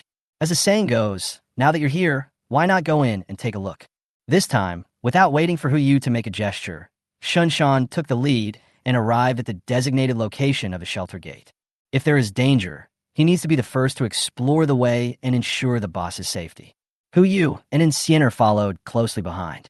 When the three of them arrived at the outskirts of the shelter at the same time, a glass door slowly opened. The three of them looked at each other, then floated into a room of about 10 square meters one after another, and watched the glass door behind them slowly close. Click! A crisp sound was heard. The pumping process starts. All the excess water in the room was drained out, and it began to fill with oxygen. This technology alone is something that the island nation's shelters cannot achieve. It seems that China's plan for survival in the apocalypse is even more comprehensive than that of the island countries. Come to think of it, given the current celestial bodies and geographical environment, it's always a good idea to be adequately prepared. Ding! A crisp sound rang out in the room. Everyone's attention was drawn to the screen in front of them. Confirming visitor's identity, please face the screen. The three did not resist. As an infrared ray swept across, the facial features of the three people were completely captured. The reminder sounded again. Welcome, Shan, ID number, ID level B, allowed to enter, you'll be assigned to the field force, shelter number 01248. Welcome, Insiener, ID number, identity level B, allowed to enter, you'll be assigned to the field force, shelter number 01249. Welcome, Yu ID number, identity level E, allowed to enter, you'll be assigned to the infrastructure construction team, shelter number 01250. Welcome to shelter 009. I am your guardian. You can call me Xuanwu. The prompt tone ended, and the door in front of everyone slowly opened. What came into view was a desolate scene. In front of me are two security inspection machines. But now I was lying on the ground, with the wires turned outward and sparks coming out from time to time. Further ahead is a residential area. The wooden house was 3 stories high, but at this moment it was all crooked, as if it had been deliberately destroyed. The crowd couldn't see what was happening outside the residential area. All I know is that the total area of the security check area and the residential area is less than 1/10 of the outside area, and there should be some other areas inside. But just by looking at these 2 areas, we can roughly guess what happened here. Fighting. You didn't know who were the 2 parties in the battle, but one thing was clear. They were all gone. According to the numbering order, there should be at least thousands of people here. But there is not even one person to be seen at the scene. Shelter? If you say this is a battlefield, I'm afraid few people would doubt it. Shunshan and Insiener turned around at the same time and looked at Yu behind them, their eyes full of questions. Continue. Yu wiped the water off his face and said, according to this numbering sequence, there are at least 1,000 people in this shelter. It's impossible that no one is left. We need to know what happened in this shelter, or find a way to communicate with other shelters. Yes, boss. Shunshan nodded and walked silently in front of Yu, with Insiener following behind. The 3 of them walked into the shelter in formation. The door of the room closed instantly. Suddenly, a dark shadow fell from the sky. Shunshan subconsciously took precautions and approached with a dagger in his backhand. Welcome, everyone. The mechanical sound sounded again.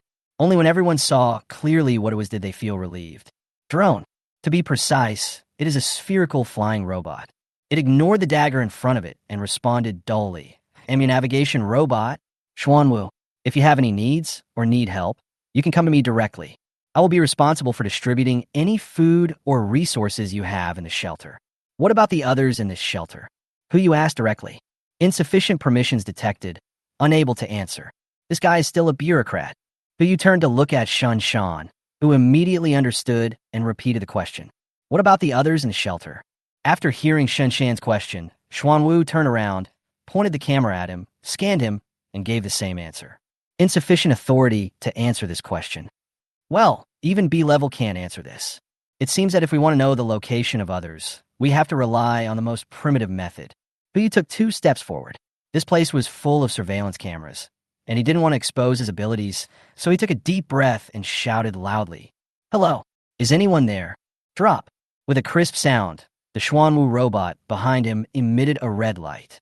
First warning, the decibel level exceeds the limit. Please do not make loud noises. Yu ignored the robot's voice and scanned the ruins in front of him. There was no movement in the ruins, as if they were a wasteland that had been swept away by someone. Boss, it doesn't seem to work. Shun Shan frowned helplessly. Could it be that the danger mentioned in the previous message was not the dragon snake outside, but something inside the shelter? What kind of danger could there be in the shelter? Even if someone mutated, there should be weapons stored inside, so it wouldn't be in this state now. Yu turned to look at the Xuanwu robot. Unless the danger is the shelter itself. Although they did not have much contact with this so-called Xuanwu robot, they were able to discover some problems from this brief contact. This robot has too much authority. Not only Hu Yui, who is rated E, is under its jurisdiction, but Shun Shan and Insiener, who are rated B, are also under its jurisdiction. This existence is bound to be a hidden danger for human beings. No, perhaps to other people in this shelter, this is no longer a hidden danger, but a serious concern. Drop. Another crisp sound was heard. The Xuanwu robot emitted 3 red lights, covering the 3 people respectively. First warning, we have detected personnel not following orders. Please go to your respective unit immediately. Second warning, E-level personnel you will be recorded. If the third warning is triggered, Xuanwu will take compulsory measures. Hey, I gave you face, didn't I? No matter which possibility it is, since there is no one in the shelter, then there's no need to hide. Yu took a step forward, came in front of the Xuanwu robot, raised his hand, and slapped it directly. Come on, let me see how strong your coercive measures are. Chapter 127. Hello, stranger. After the slap, the Xuanwu robot was stunned for a moment, but only for a moment. Shrill alarms sounded one after another. Drop, drop, drop. Violence detected. Third warning. E-class personnel you will be sentenced to 3 days of imprisonment. Execute immediately. The voice just fell. A syringe was immediately fired from the body of the Xuanwu robot. Fortunately, Insiener reacted in time. She pulled Yu behind her, and the syringe missed the target. The alarm of the Xuanwu robot became louder. Warning, warning. B-level personnel Insiener is protecting the punished personnel. Second warning. Please get out of the way immediately, or we will take coercive measures. Boss. Shun Shan picked his ears and said, How about we deal with it? This noise is too loud. No hurry. Yu looked at the robot and thought of the so-called punishment it had just mentioned. Imprisonment. Come to think of it, as a robot in a shelter, the programmer who wrote its program would definitely not instill in it a program that would harm humans. Even those who do not follow the shelter's rules will only be sentenced to imprisonment. There is no one in the entire shelter now, and it is possible that all of them have been sentenced to prison by this guy. Perhaps if we can find the place where they are imprisoned, we can find those humans. Brother Sean, you and Sienner should both trigger 3 warnings, and we'll go see what the imprisonment is all about. As Hu Yu spoke, he picked up the syringe on the ground, pushed out all the liquid in it, and then stabbed his clothes with the needle. Then he sighed in a very artificial way. Ouch, I got hit by a needle. Snap. He fell to the ground as if he had fainted. He kept one eye open and blinked at Shun Shan and Insiener while lying on the ground.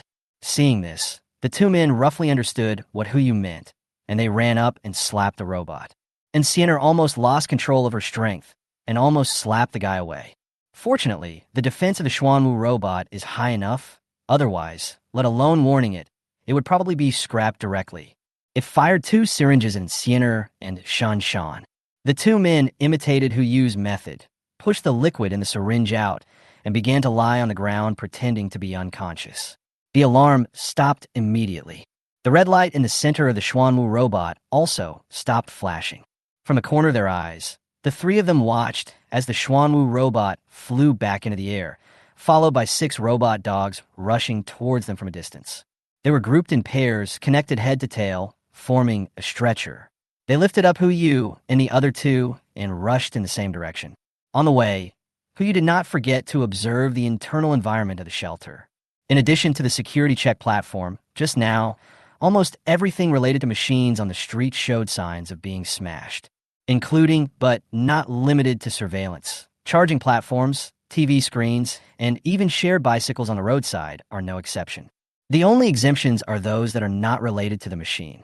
The more Hu Yu looked, the tighter his brows furrowed. Just from analyzing these details, it is not difficult to see that the changes in this shelter are related to robots. But the entire shelter is under the supervision of the Xuanwu robot. If a conflict breaks out between humans and robots, there are only 2 outcomes. One is that humans completely scrap this robot. At that time, most of the functions of the shelter will be paralyzed, and it is very likely that the lives of everyone in the shelter will be endangered. And one more. Humans live in the shelter as prisoners. Of course, all this is just Hu Yu's guess. If you want to know what exactly happened, you have to find the refugees in the shelter. About half an hour later, the 6 robot dogs finally stopped. According to the area of the entire shelter, this should be considered the core area of the shelter. Which kind person puts a prison right in the middle of a shelter? Hu Yu suppressed the urge to complain and waited for the 6 robot dogs to open the door. He squinted his eyes and looked around. Rooms packed with rooms. Each room is less than 3 square meters in size and can barely accommodate a bunk bed and a toilet. Besides that, there are other things in the room. People. Densely packed heads were all pressed against the iron railings, and countless pairs of eyes were looking at the 3 people who were sent in with curiosity. Guessed it right. Judging from a number alone, at least thousands of people have been imprisoned in this prison. But the whole prison was surprisingly quiet. It seems like something bad will happen as soon as I open my mouth. The 6 robot dogs seem to be taking them on a patrol from the first floor all the way to the second floor. Only after finding 2 empty cells were the 3 people sent in separately. Squeak. The iron bars were opened by the robot dogs. The 4 dogs put Hu Yu and Shun Shan into the same cell and turned away. And Sienna was placed next to them. Bang. As the iron fence closed, the voice of the Xuanwu robot sounded from inside the cell. E-level personnel Hu Yu, B-level personnel Shin Shan. You are sentenced to 3 days of imprisonment. During this period, you're not allowed to step out of the cell. You will be given 2 meals a day. During this period, please maintain a normal routine. Do not make loud noises or engage in any activities that involve violence. Otherwise, I will decide whether to increase your prison time depending on the circumstances. If you need any books or special assistance, you can apply to me and get it after approval. Do you understand? Since the sound has come out, it proves that the medicine is only valid for half an hour.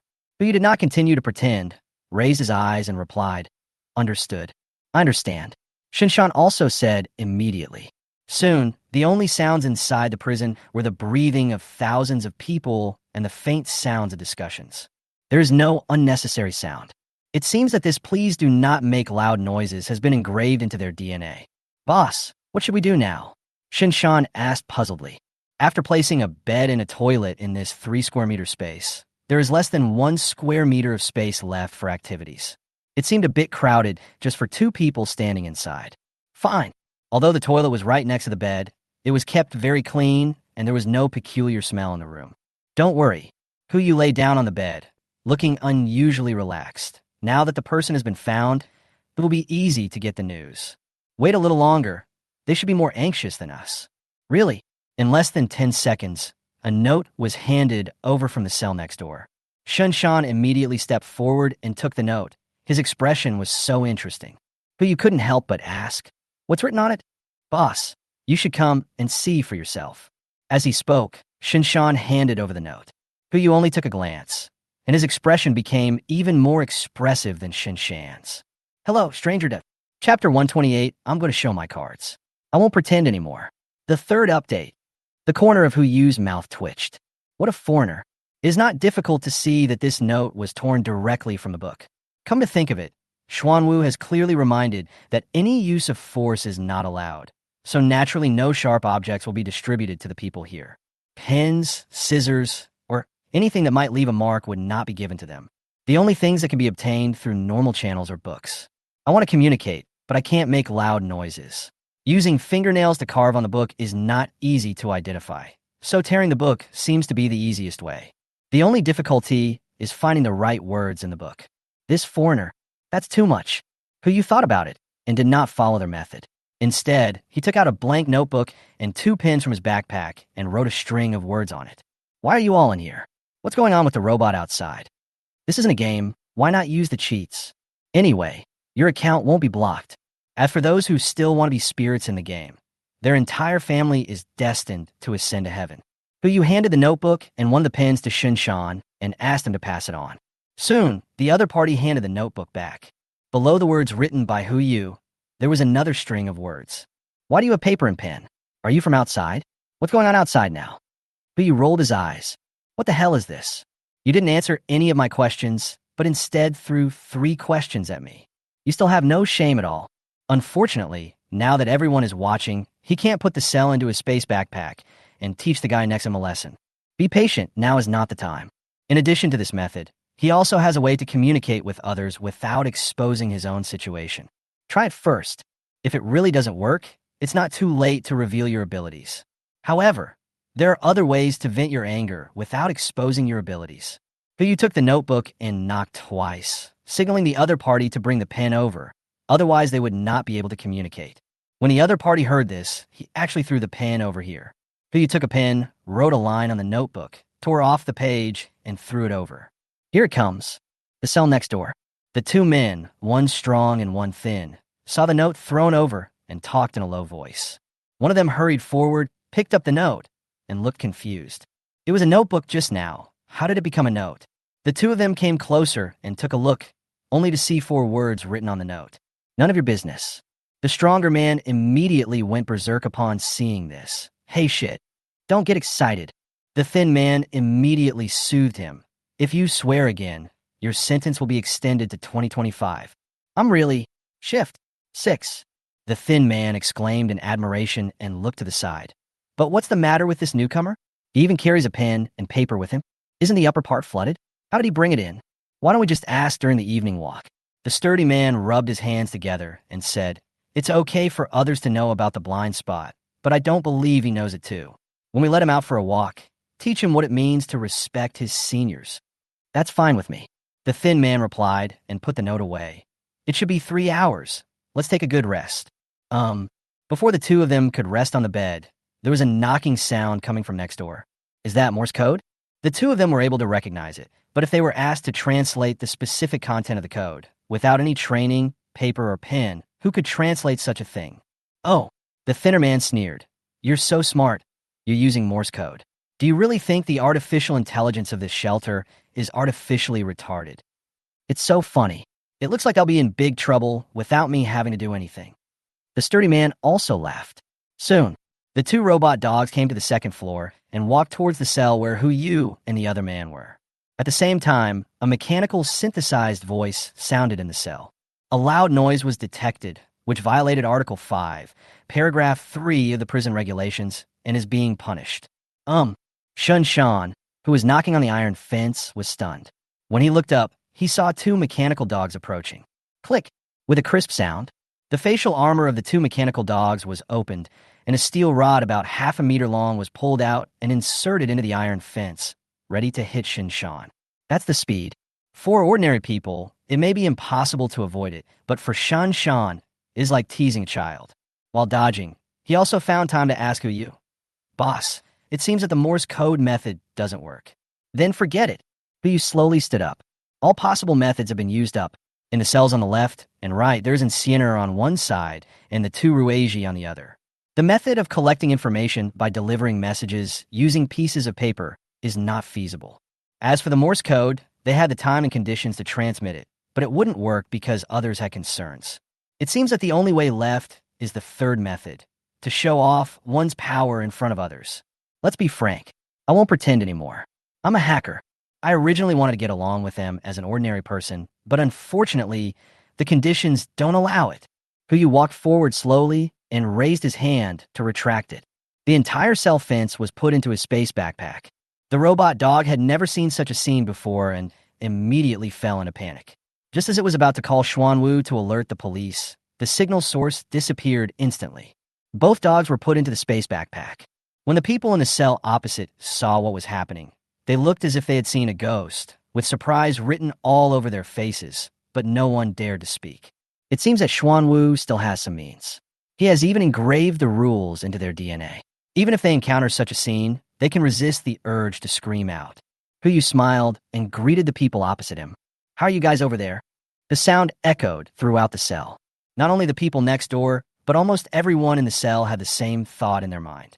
This person is crazy. Do you really want to spend your whole life in jail? Drop, drop. The shrill, buzzing sound sounded again. The entire prison began to flash red. It has been detected that someone is trying to escape from prison. Please return to the cage immediately. Otherwise, I will take coercive measures. Another compulsory measure? This thing is indeed difficult for normal people to deal with, whether it is beating with a stick or calming down. But for him, compulsory measures? If they can't even do it with live ammunition, how can it be considered a compulsory measure? A loser who is not even as good as Xiao Hai's gun barrel. Huyu sneered, since he had already started pretending. No, showing off in front of others. Then let's do something big. He raised his hand and placed it on the floor of the prison, his mind moving. Receive. Chapter 129. I came here to do only 3 things. In an instant, the entire cell was put into the space backpack.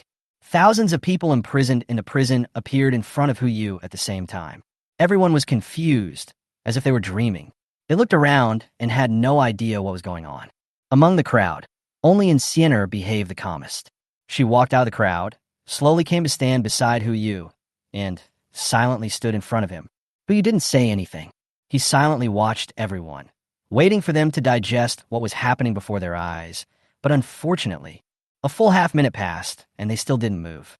The jaw was dislocated, the expression was dull, and the look was frozen. In short, no one reacted. Until Huyu spoke. Ahem. He coughed twice, took out a desk, and an executive chair from his space backpack. Take out a thermos, and start brewing golden chrysanthemum. After everything was ready, he sat in front of everyone and spoke slowly. I came here to do 3 things. You all listen to me quietly first. Who are you? A sturdy man in the crowd seemed to be confused about the situation and shouted directly at Huyu. You tell us to be quiet, so we'll be quiet? That's right. A thinner man beside him chimed in. Brothers, there's something wrong with this guy. Let's get on his shoulders and tie him up first. Huyu glanced around and noticed a piece of paper under their feet. As an independent entity, the note will naturally fall to the ground after being collected in the cell. So, these 2 are the wise ones who were next door just now? It's so easy to find, without waiting for everyone to make a decision. Huyu showed a kind smile, took out a Gatling gun and put on the table, and asked them, Sorry, what did you just say? For a moment, everyone fell silent. Before they could react, Huyu took out another tray of bullets, loaded it, and then asked, I don't think I heard it clearly. Can you say it again? As soon as he finished speaking, everyone except the sturdy man and the thin man stepped aside. The 2 of them wanted to hide in the crowd, but unfortunately, no one was stupid. In this situation, they would naturally push as far as they could. Even if you're not hit by a stray bullet, you must avoid getting blood splattered on yourself. You have a gun. It's amazing. The strong man choked up his neck. His tone was still firm, but his legs had begun to tremble. We are not afraid. Bang. The thin man knelt on the ground, his body trembling. That's right. We are not afraid. He sounds tough, but his body is actually quite obedient. No way. Those who were in the shelter must have joined the shelter at the beginning of the apocalypse. People at that time had never seen guns. Even after entering the shelter, the biggest threat they faced was Xuanwu's warning. A needle is not as scary as a gun. Now faced with real deterrence, no matter how brave the 2 were, their bodies would become extremely obedient. Okay, I'm not a bad person. Come over here, I won't attack you. Huyu said this with a smile on her face. He has other uses for these 2 people. But these 2 guys still stayed where they were, not moving, worried that if they really went over there, something big might go wrong. I said, come here. Huyu's tone changed, and the 2 of them rushed over immediately without any hesitation. The thin man knelt down in front of the desk again, while the strong man stood beside the thin man and trembled. The speeds are getting faster and faster. Very good. Huyu smiled and said, let's continue with the topic just now. I don't like being interrupted, and I don't like to say the same thing 3 times, so You'd better be quiet later. Quiet? Well, they are best as being quiet. With that artificial idiot around, they have developed the habit of snoring quietly, so it's really too quiet. I'm here to do only 3 things. Recruitment. Recruitment. It's still fucking recruitment. Everyone was stunned when they heard this. Recruitment? Is this some kind of niche dialect? It's so similar to the Mandarin word for jiaofeng. What does it mean? No one would think that under such circumstances, there would be any organization or place that would recruit. We are all in a shelter. If you want to rule or something, just say it directly. Is there anyone who would object? No matter how good a person is in fighting, he cannot defeat Namo, Gatling, Bodhisattva. Everyone was full of questions, but after Hu Yu's reminder, no one spoke. Hu Yu was very satisfied with this way of asking questions and crossed his legs in satisfaction. Now, let's start asking questions. Are there any friends who are proficient in architecture? Come forward. For a moment, everyone looked at each other, and no one spoke or stepped forward. Half a minute passed. Only one person slowly raised his hand, but he didn't dare to speak casually. Yeah, you.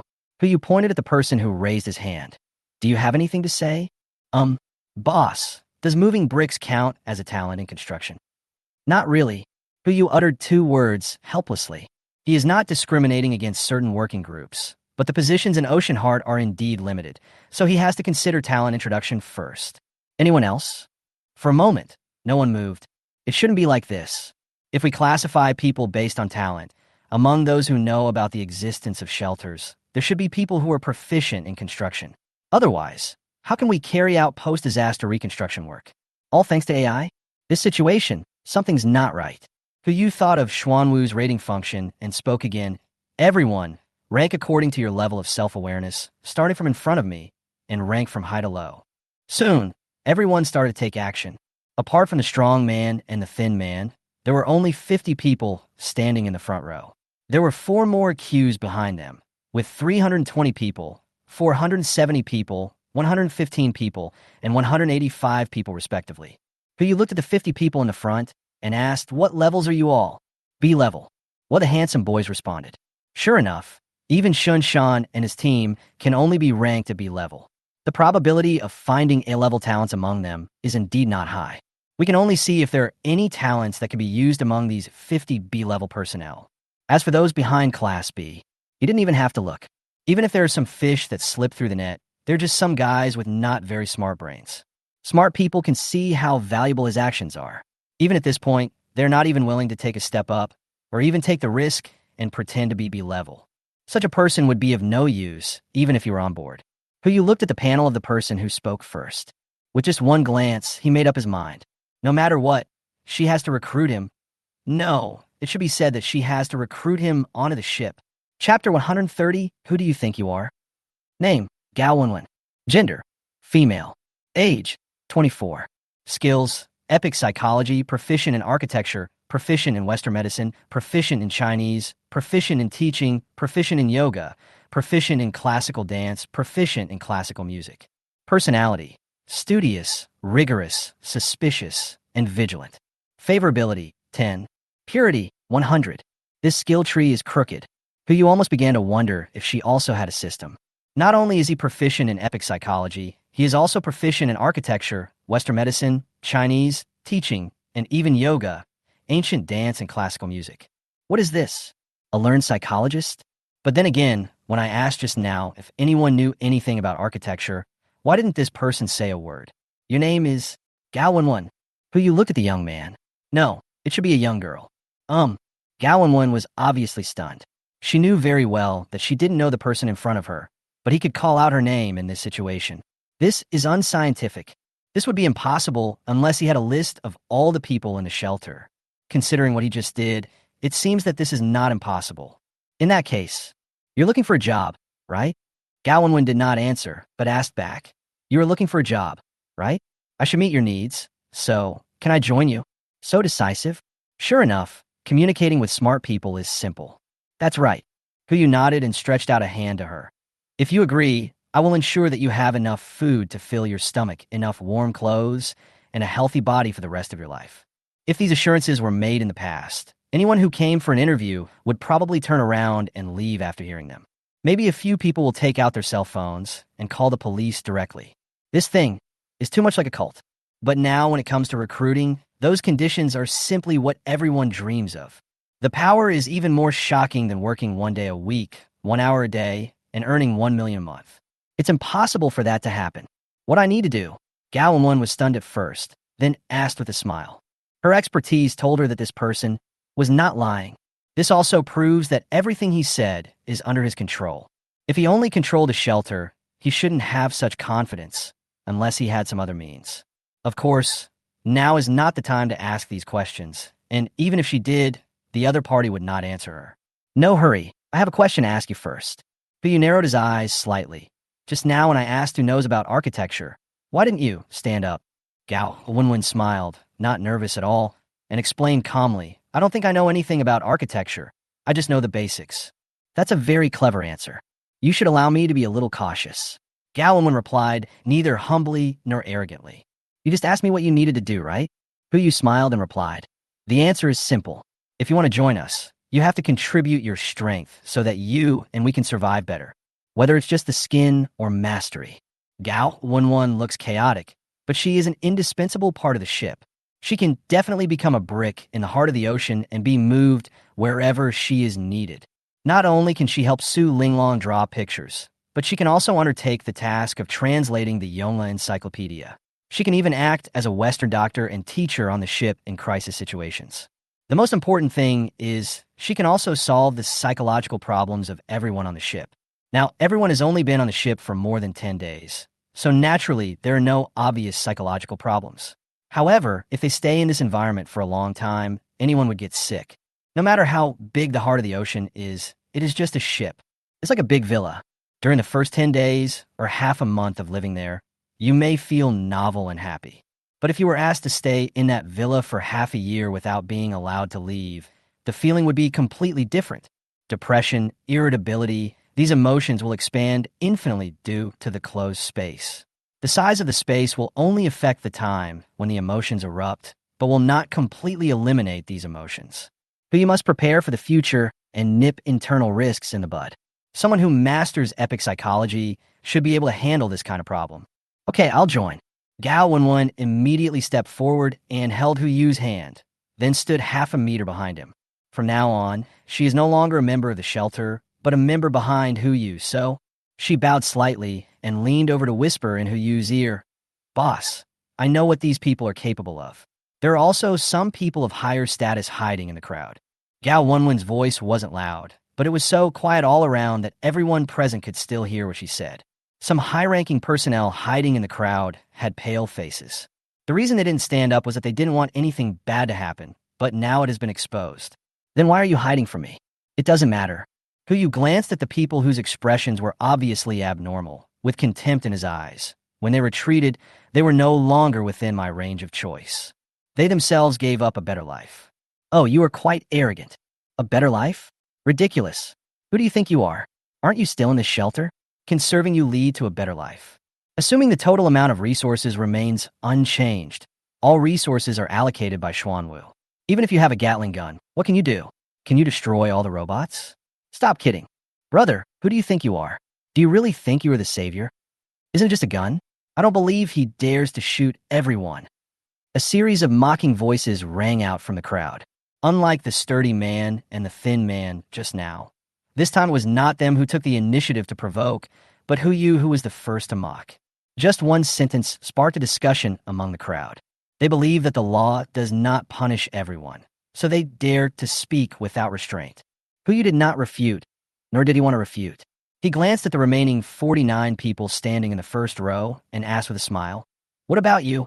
Who is willing to continue to participate in the recruitment? Seeing that he really didn't threaten them with a gun, the group of people made even more noise. It was as if he wanted to vent all the frustration of being locked up these days on Hu Yu. The crowd began to become chaotic. The people behind began to attack the team in front. Even if the people in the front wanted to stand still, they could not stop the hundreds of people behind them. A dense crowd of people came. Faced with this level of threat, Hu Yu just smiled and raised his hand to take out something. Gun? The lethality of this thing is unquestionable, but the threat it poses is far from enough. If we want to control these people, we have to rely on something simpler and more brutal. Chainsaw. Chapter 131, The Taste of Gossip. Buzz. The moment the sound of the chainsaw rang out, the crowd that had just gone berserk suddenly regained their composure. Everyone looked ahead with fear in their eyes. If they opened fire, at least 1/10 of the thousands of people would fall down in a sweeping attack. They didn't believe that this man would dare to do such a cruel thing. To take a step back, even if the other party really fired a shot, it was only one shot. If you die, you die. If you don't die, nothing else will happen to you, just lying on the ground. But if it's a chainsaw, no matter if you lose an arm or a leg, it will be excruciatingly painful. You will neither be able to die nor live. I'm afraid no one wants to experience this feeling. The impact of the chainsaw even made them forget to think about how to take it out. Ow! But you looked at the people in front of him who suddenly stopped and even had a tendency to retreat. Aren't you going to rush up and reason with me? Come on. I like to reason the most. As he spoke, he did not forget to shake the saw in his hand, as if waving at them with a smile.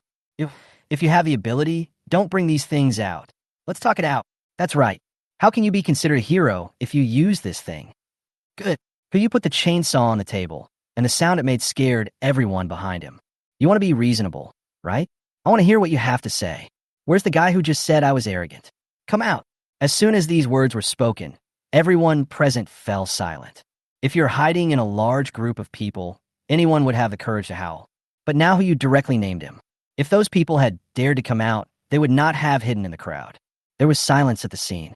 Who you also expected this to happen? He sneered. You're not coming out, are you? It doesn't matter. I don't expect people like you who talk behind people's backs to have any courage. Don't say I don't give you the right to choose. Anyone who wants to continue to participate in the recruitment, regardless of your status, can stay here, but whether you can pass depends on whether you have strong enough abilities. As for those who do not want to participate in the recruitment, please turn around and leave. Go 100 meters away and don't come over to get in the way. You have 5 minutes. You'd better think it over before making a decision. After the words were spoken, everyone looked at each other and soon began to act. Among thousands of people, most chose to leave. In their view, this is just a choice of sides. Whether they join or not, they will continue to survive in the shelter. Instead of becoming subordinates of others, it is better to continue to be independent individuals.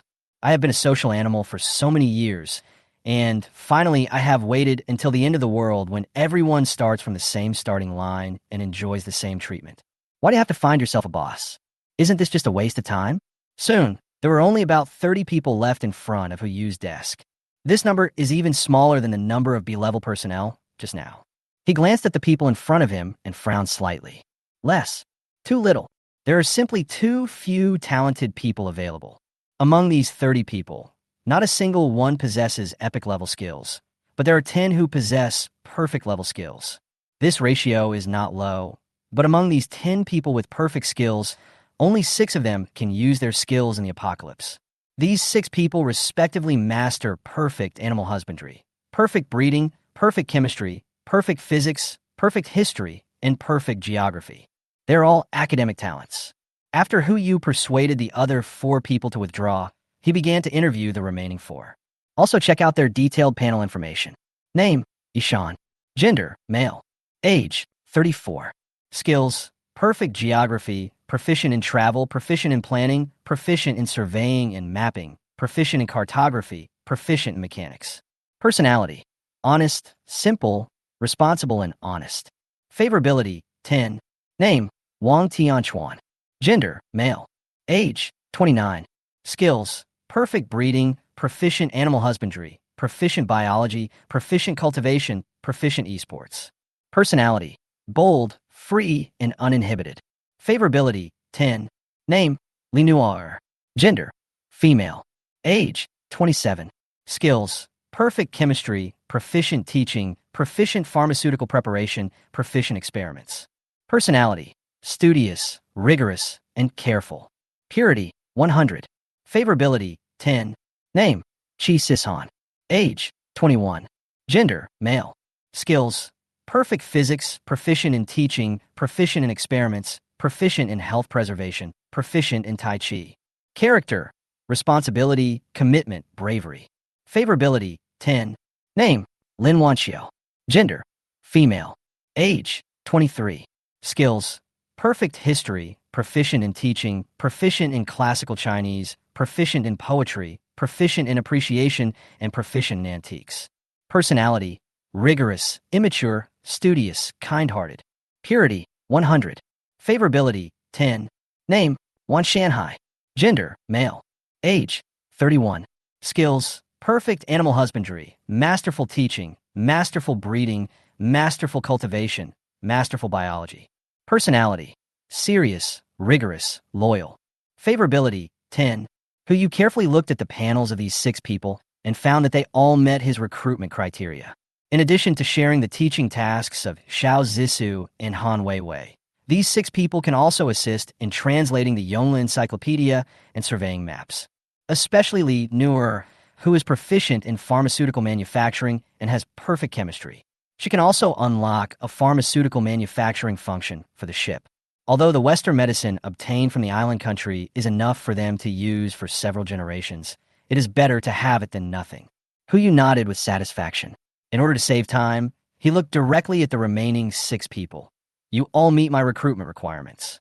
Since you have just chosen to stay, I will not ask you whether you are willing or not. Now, I'll give each of you a chance. If you have any questions, you can ask them directly. I will answer them as best I can.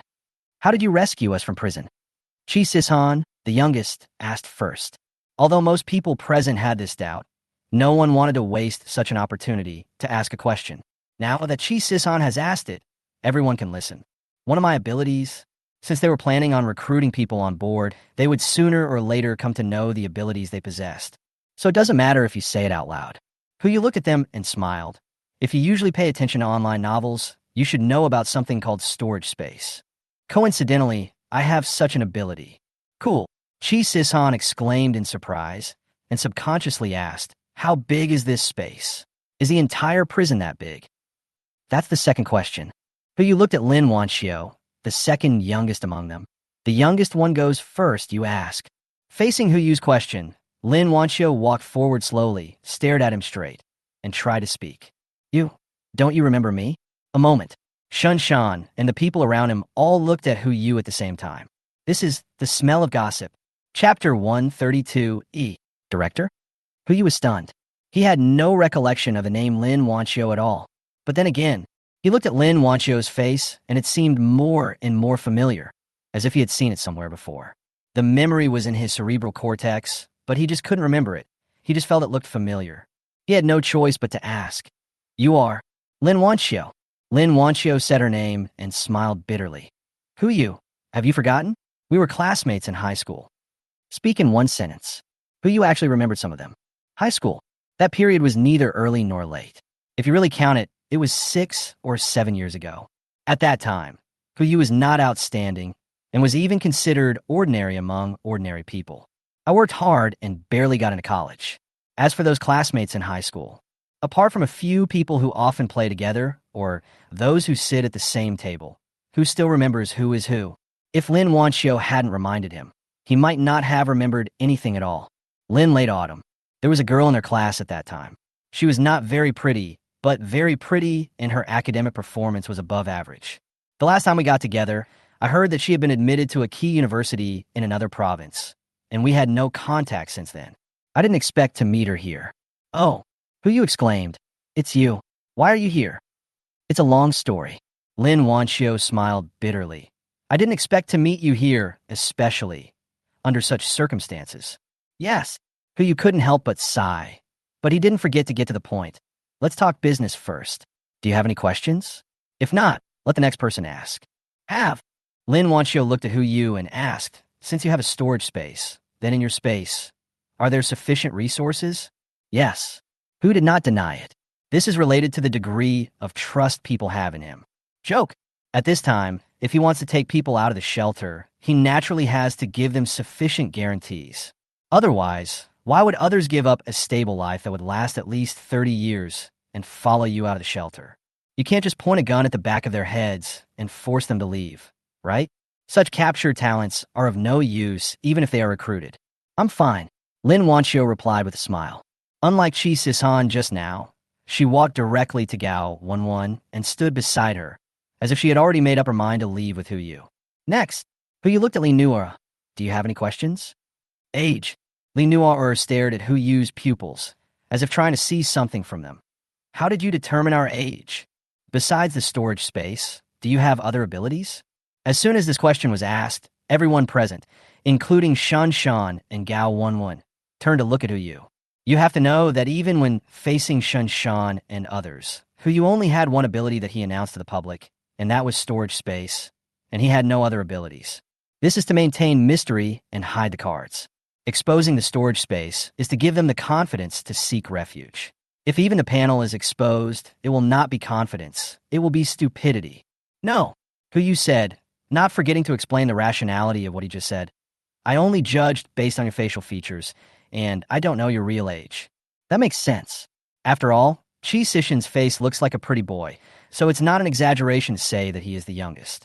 Next are Lin Wanxiu and Li Nuar. The former still had a student-like air about him, while the latter looked the youngest among the remaining few people. As for whether other people believe this statement or not, that's their business.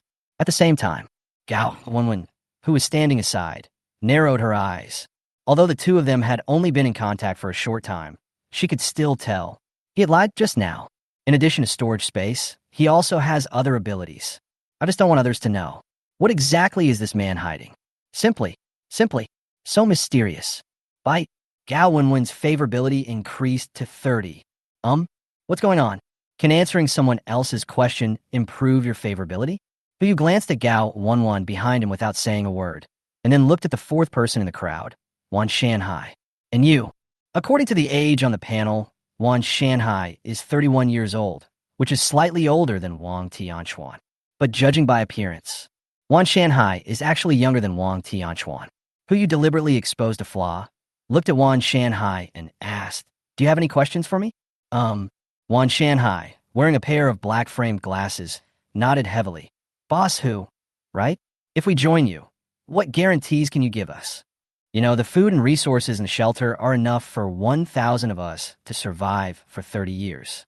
Even if there are 100 more people, it will be enough for us to live for more than 20 years. At this time, no matter what happens outside, we should be able to survive again. Why should we follow you and leave here? Wan Shanhai seemed to have raised many questions, but in the end there was only one. Why? Why should they follow Yu and leave? It's very simple. I have resources, even more than what's in the shelter. I also have the ability to survive. At least I can guarantee your safety in any situation. As for why, Yu pointed to the dome above his head and said, if you follow me, you can live under a wider world, instead of being trapped like a prisoner in this slightly larger cage. The words fell. Wan Shanhai frowned slightly. He was not dissatisfied with the answer, but very satisfied. But he couldn't be sure whether Yu could do as he said. It's raining heavily outside. There are even mutated fish causing trouble in the water. Why did he dare to make such bold statements and take them out of the shelter? If all this is just his empty talk, I might as well stay in the shelter. I know your concerns. I will prove it to you later. If you are not satisfied, you will have the opportunity to leave. Good. Wan Shanhai pondered for a few breaths and finally uttered a word, looking at the people around him. I'm fine. Wang Tianchuan was afraid that he would be put last. Take the initiative to raise your hand and ask questions. He asked tentatively, Boss, you just came in from outside. What's the situation outside? How is it? You will know this later without me telling you. Yu replied casually and also raised a question he had always wanted to ask. Oh, that's right. I've been wanting to ask this before. This shelter, why is it like this? You guys started a war with Xuanwu. It's a long story. Wang Tianchuan sighed, then looked at the last person. Director, he hasn't asked any questions yet, so you can ask him. He was one of the first people to enter the shelter. Director, Chapter 133, Secret of the Shelter. This also explains it. Why does a person with perfect geographical skills also have so many miscellaneous proficiency skills? So he is the director. Only, it seems that he is not very capable as the director. Otherwise, why would I discover his existence only now? Just now, when so many people were about to rush forward, he didn't say a word, and when he stood here, none of the people in the distance wavered. If I saw correctly, those guys in the distance who were not planning on recruiting had a look of watching show on their faces. It seems like watching someone make a fool of themselves. No matter what, even though he was once the director, Ishan must know more than others. Boss Hu. As soon as Ishan's voice came out, Huyu's pupils trembled. This voice, Isn't it the same human voice that we heard outside the shelter at that time? The same voice that warned them not to enter? Is it you? But you kept a polite smile on his face. You were the one who recorded the voice that forbade people from entering the shelter, right? That's right. Ishan did not deny it, and then explained, I just wanted to prevent a small number of people from entering the shelter to die. Waiting to die? How can you say that? Who you asked in confusion. Aren't there enough food in the shelter for 1,000 people to eat for 30 years? How come they're just waiting to die? This? Ishan hesitated for a moment, but in the end he still couldn't rest assured, so he suggested to Hu Yu, Boss Hu, I won't ask you any more questions. Can you give us some time to be alone together? There are some things I only want to tell you. Simple. Hu Yu snapped his fingers as he spoke. The room on the 28th floor appeared out of nowhere in the shelter. No matter whether it was the few people around him who were ready to join, or those guys in the distance who were still watching the show, they were all in shock at this moment. The prison just disappeared, and before everyone could react, it appeared in front of Hu Yu. This level of shock only lasted for a moment, and everything returned to normal very quickly. But this situation is different. They were clearly watching Hu Yu, watching their every move, but with just a snap of their fingers, the house appeared out of thin air. Anyone who sees this will have their pupils tremble. Hu Yu ignored all this. He walked into his room first, signaling Shan Shan to stay outside with his eyes, while Sienna followed him silently. Seeing this, Ishan quickly adjusted his state and followed him into the room. The so-called aloneness naturally cannot be just one person. It only requires a quiet place where you cannot be heard by others. Here it is. Hu did not enter 2802 or any other room. He just stood in the corridor on the 28th floor and looked at Ishan in front of him. If you want to say anything, just say it directly. Ishan responded. The food you mentioned just now, Boss Hu? In fact, there is not that much in the shelter. That number is just something I made up to appease people. Hu Yu was not surprised. He just snorted. Why? Because Ishan lowered his voice and repeated it twice, then slowly raised his head with a wry smile on his face that was uglier than crying. Because I want to live. You don't know. When the apocalypse came, I was shopping in the mall near the shelter. I originally wanted to buy some things and then go back to the institute.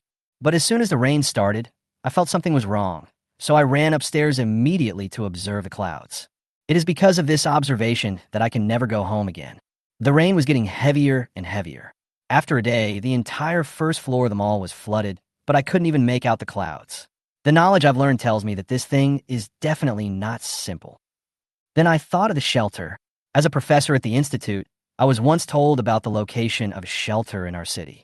It was confidential information at the time, and it just so happened that I was not far from it. The next day, the rain still didn't stop, so I decided to swim out and find shelter. It's not bad. At that time, the shelter hadn't been flooded yet, and it hadn't even been officially launched. It was hidden in an abandoned, unfinished building.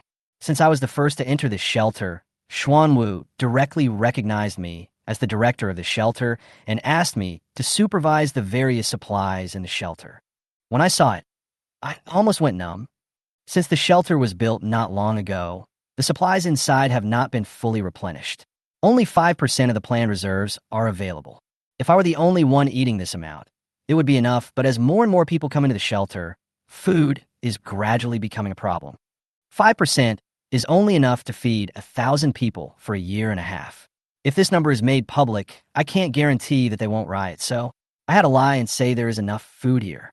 At the beginning, everyone still believed me. After all, there was enough food.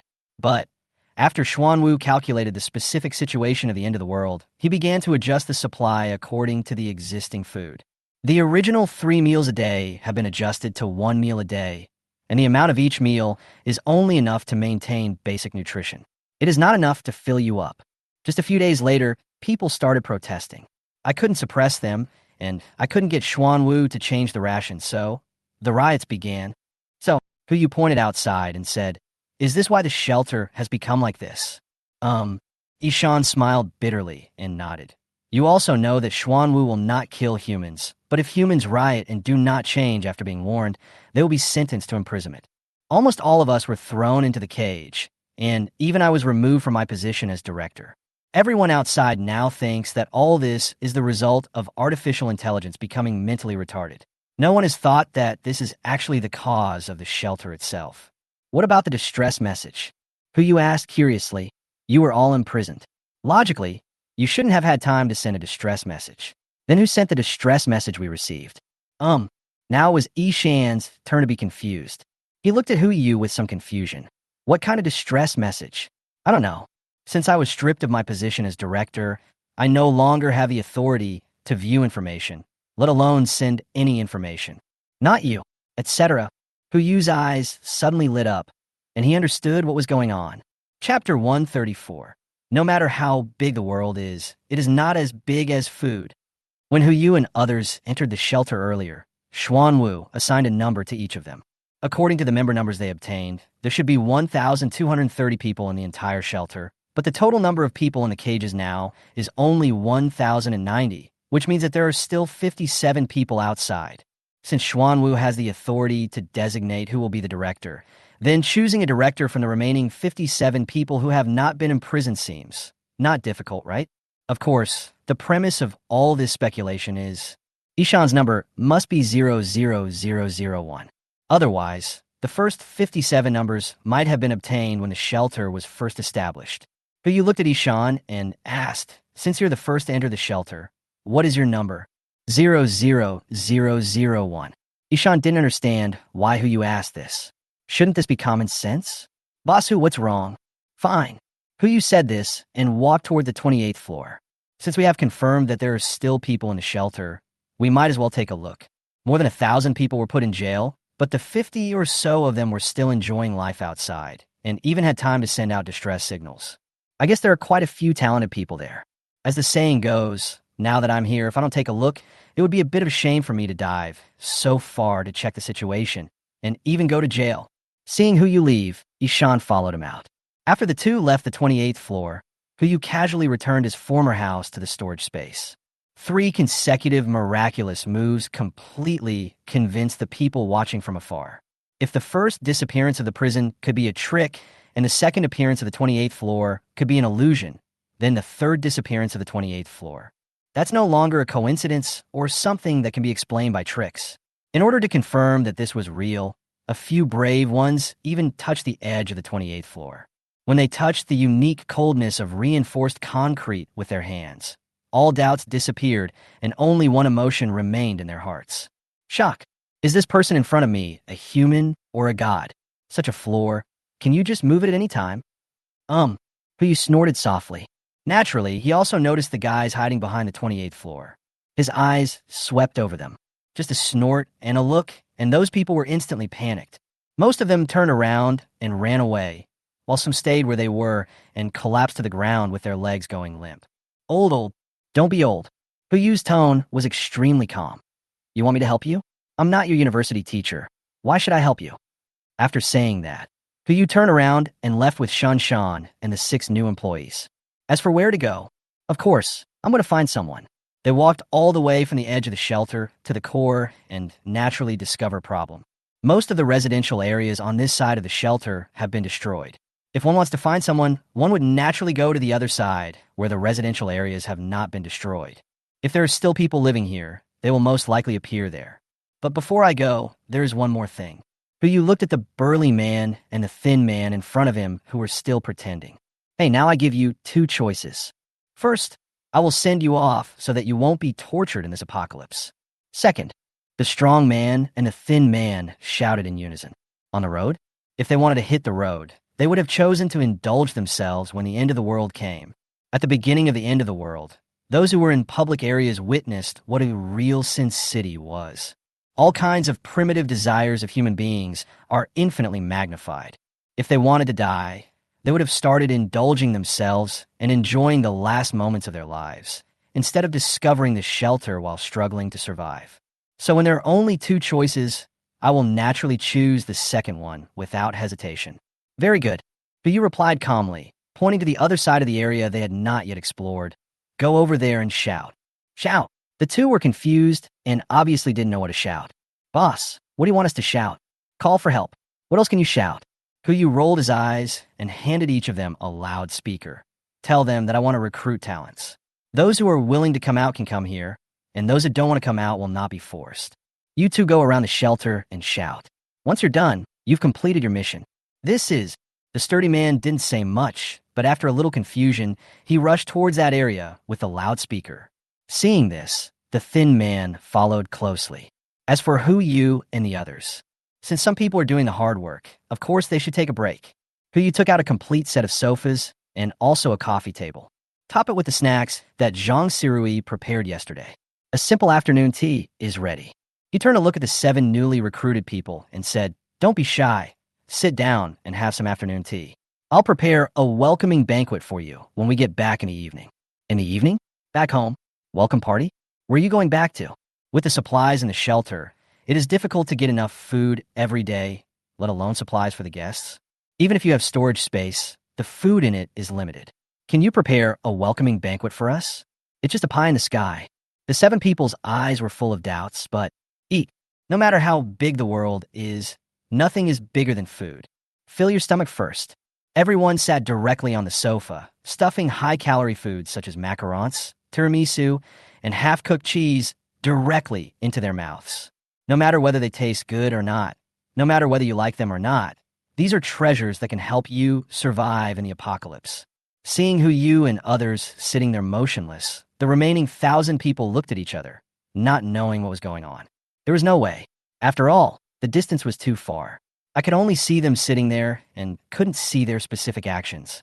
Before long, someone raised a key question. What do we do now? What else can we do? It's obvious that he won't take us in. Why don't we continue with our previous plan and check out the warehouse first? Occupy the advantageous resources. Even if they have guns and we can't resist them head-on, we can still hide some resources. I agree. Although this shelter is not big, there are only 9 of them. As long as we hide the resources, they won't be able to find them. By then, they will starve to death here, even if they have guns. Then what are you still standing there for? Let's go, brothers. Seizing the initiative is the most important thing. Wait, I always feel that their purpose is not resources. One of them spoke up. Everyone fell silent, their eyes fixed on him. Although they didn't say a word, it was enough to express their doubts. You guys smell it. The man twitched his nose and looked forward.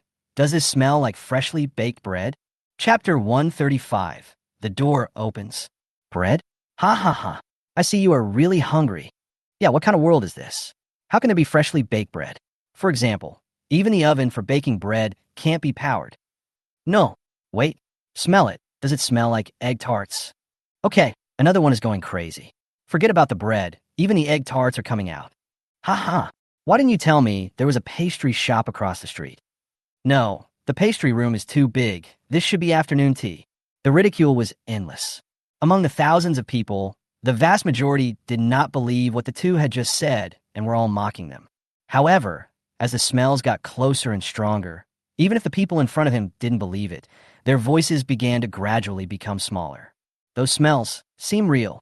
No, impossible. Even if that person had the storage space that only existed in novels, he couldn't have freshly baked bread. It's impossible that he was guarding the door of the cake shop at the beginning of the apocalypse and put the cakes into the space after they were baked, right? The fragrance is getting stronger and stronger. Some people can't help swallowing. You have to know that they have only eaten 1 meal a day in this shelter these days, and it is just enough to meet their nutritional needs. I never felt full. Now that they smelled the high-calorie food, even if they didn't want to, their bodies had already made the decision for them and were slowly moving in that direction. 1 step, 2 steps, from walking to running. Everyone rushed all the way and soon shortened the distance of hundreds of meters to only a dozen meters, which was enough to see the things on their table from a distance. Macarons, egg tarts, tiramisu, semi-cooked cheese, iceberg lava. These are all excellent products for replenishing energy. If it weren't for the Gatling gun and the chainsaw on the desk, they would have rushed over. But now, they could only watch the 7 chosen people wolfing down their food at the table. No, it should be said that there are 6 people. Ishan has stopped fighting because he is older and cannot eat such greasy food, while the remaining 5 are still fighting among the desserts. It seems like he will not give up unless he eats 10 pounds today. Okay, don't eat too much. Hu Yu really couldn't bear to watch it anymore. It's not that he felt sorry for these desserts. It's mainly because it was too tragic. Wan Shanhai, a middle-aged man, ate a lot. He stuffed 2 pieces of iceberg lava in 1 mouthful. His mouth was swollen like a pig's head. His mouth was full of dark chocolate, and he was still chewing. Wang Tianchuan was better, but not by much. Every time he chewed and exhaled, a piece of tiramisu residue would come out. Even so, Qi Sishan, who was sitting next to him, did not stop eating. He didn't care whether his mouth was contaminated by the residue sprayed out by Wang Tianchuan or not. He just focused on stuffing the egg tart into his mouth. So that's the good thing about being young. You don't have to worry about high cholesterol. You just have to stuff the food into your mouth. Fortunately, the only 3 women at the table were still more reserved. Li Nuo ate 1 macaron at a time, but after each one, she would drink a sip of black tea to ensure cleanliness before continuing to eat the next one. Lin Wanqiu was similar. It was obvious that she wanted to restrain herself and eat less, but the roundworms in her stomach kept protesting, so she had no choice but to follow the crowd's pace and eat like crazy. Gao Wenwen was the most normal. She sat quietly next to Hu Yu and ate a little for everyone. She didn't eat much, nor did she waste much. As soon as everyone heard Hu Yu speak, they immediately stopped. They can still distinguish between a full meal and a full meal. If I get fired for eating too messily, I won't be able to eat these things anymore. They looked at Hu Yu, fearing that it was because they had eaten too much and wanted to explain, but before they could open their mouths, Hu Yu spoke first. Come on, this is just afternoon tea. If you fill your stomachs now, you won't be able to eat anything at the welcoming banquet afterwards. When the time comes, we'll eat. You guys can watch us. Don't blame me for not reminding you. Hiccup. Wang Tianchuan was about to speak, but just as he uttered a word, the icy lava in his mouth almost choked him. Is there really a welcoming party? Qi Sisan next to him was a little better. He asked curiously, Boss Hu, I thought you were fooling us? Then you continue. Hu Yu raised his hand and said, Eat more. I'll take the trouble to eat more for you guys, including the roasted whole lamb and roasted suckling pig. If it was in the past, even 5 minutes ago, when Hu Yu said this, everyone would just think he was just empty talk and talking nonsense. But now, they saw with their own eyes that desserts on the table were constantly added. No matter how much they ate, those desserts and snacks kept coming to the table. It seems like I can never finish it. In this case, if you still doubt the welcoming banquet he mentioned, then perhaps even the word wisdom cannot explain their behavior. Everyone stopped eating instantly, but there was still a lot of dessert left on the table. Not to mention the calories in these desserts alone, they are enough for more than a dozen adult men to consume in a day. The 7 people were full and sat quietly on the sofa, but those people dozens of meters away were not full yet. Not to mention that they were not full. They had never eaten these things since the end of the world. No, to be precise, I rarely smell it. If you take just a small bite, judging from the tone of this person just now, he should have a lot of food. It shouldn't be a problem if he just eats a little bit. Right? Right? At least your life won't be taken away. Even if I get beaten, it doesn't matter. This idea began to grow into some people's minds. They moved forward little by little. Their purpose was self-evident. He had already discovered them a long time ago, but he didn't care. He just silently took out a new box of egg tarts from the space, took out one of them, and started eating. If he heard correctly, there is movement in the small villa in front. Brother Sean, Hu Yu uttered 2 words, and without further ado, Shun Shan immediately stood up. Yes, boss. He immediately walked towards the cottage. Although the sound in the distance was not loud, people who had received some training or whose physical fitness was enhanced like Hu Yu could still easily hear it. There's obviously someone in there, and there must be quite a lot of them. A group of people lived quietly in the villas around the prison cells, having just watched the drama for such a long time. I don't think it will be easy. As Hu Yu watched, Shan Shan approached. The door is open. Chapter 136, the remaining 57 people. Hu Yu reacted immediately. Instead of taking the Gatling gun on the desk, he took out another one from his space backpack. Shan Shan is even faster than him.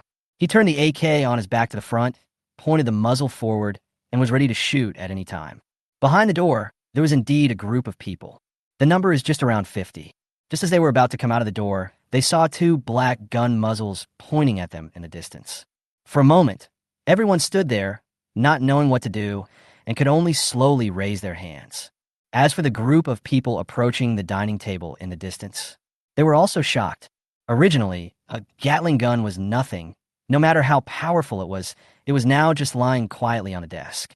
If the other party wants to shoot with a gun, he will have to have time to get close to the desk. By that time, they would have enough time to escape. Even if they couldn't escape, they would have enough time to surrender. But now, which good guy has a gun on the table, and yet he takes out another gun? Don't think that machines won't be jealous. Listen to me and take back the second gun immediately. For a moment, the shelter fell into silence. No matter which group they were all unusually quiet at this moment, fearing that they would accidentally break this rare balance. Even Yu and others are no exception. He looked at the guys coming out of the door, was stunned at first, and then his brows couldn't help but frown. The number of people, 57, just the right number. Apparently, they were another group of people living in the shelter. The new director is among them. It's just, why do these people look so stupid? Is there no talent among them? Hello, Yu casually put the Gatling gun on the ground and shouted to the front. Those people in the room, come here. We won't shoot. Hearing Yu's voice, the 57 people who walked out of the door looked at each other, as if they were discussing something. They soon came to a conclusion and walked slowly towards them. When the other group of people who were preparing to snatch food from the tiger's mouth saw this, they also discovered that there was actually a small group of people in the distance. They looked at each other, their eyes full of confusion. What's the situation with those people? Why are they in the shelter? That shouldn't be the case. Aren't all the people in the shelter locked up in the prison? What's going on with them? There are more than 50 of them. Could they be the ones who came in after we entered the prison? It's possible. Didn't you just hear it? This guy sent 2 people to broadcast. Maybe they were going to search for these people. So what should we do now? Should we rob or not? As soon as the most crucial question was asked, everyone fell silent. But soon they reached a consensus. Rob, but wait until the right time to grab it. Since they are looking for this group of people, maybe they want to hold another job fair. If they wait until he lets his guard down and then go over, wouldn't it be easier to snatch food? The crowd began to move towards the dining table, but their speed was obviously much slower. They were waiting for the right opportunity. Another group of people was different. They approached Yu and others at a much faster speed than that group of people. Soon, under the leadership of Shun Shan, they arrived in front of Yu. Before Yu could speak, the middle-aged man who was in their lead asked first. I just heard on the radio that you are recruiting? That's right. Yu nodded and looked at the group of people in front of him. A series of panels popped up in front of him. I have to say that the average quality of this group of people is much better than the more than 1,000 people just now. Among the 57 people, almost everyone has mastered a perfect skill, and there are very few repeated skills, which almost covers half of the scientific research circle. If divided according to Xuanwu's rating, each of them should be rated above B. The middle-aged man in the lead even possessed 2 epic skills. One was epic biotechnology, and the other was artificial intelligence life science. With these 2 skills alone, his rating could potentially reach A level. Could it be that they were the people who were supposed to be in shelter? But their sequence was so late, and they should have entered the shelter 10 to 15 days after the apocalypse. At that time, even if the water level did not rise sharply, it would have reached 50 meters. One has to dive at least 20 meters to reach the shelter. How'd they do it?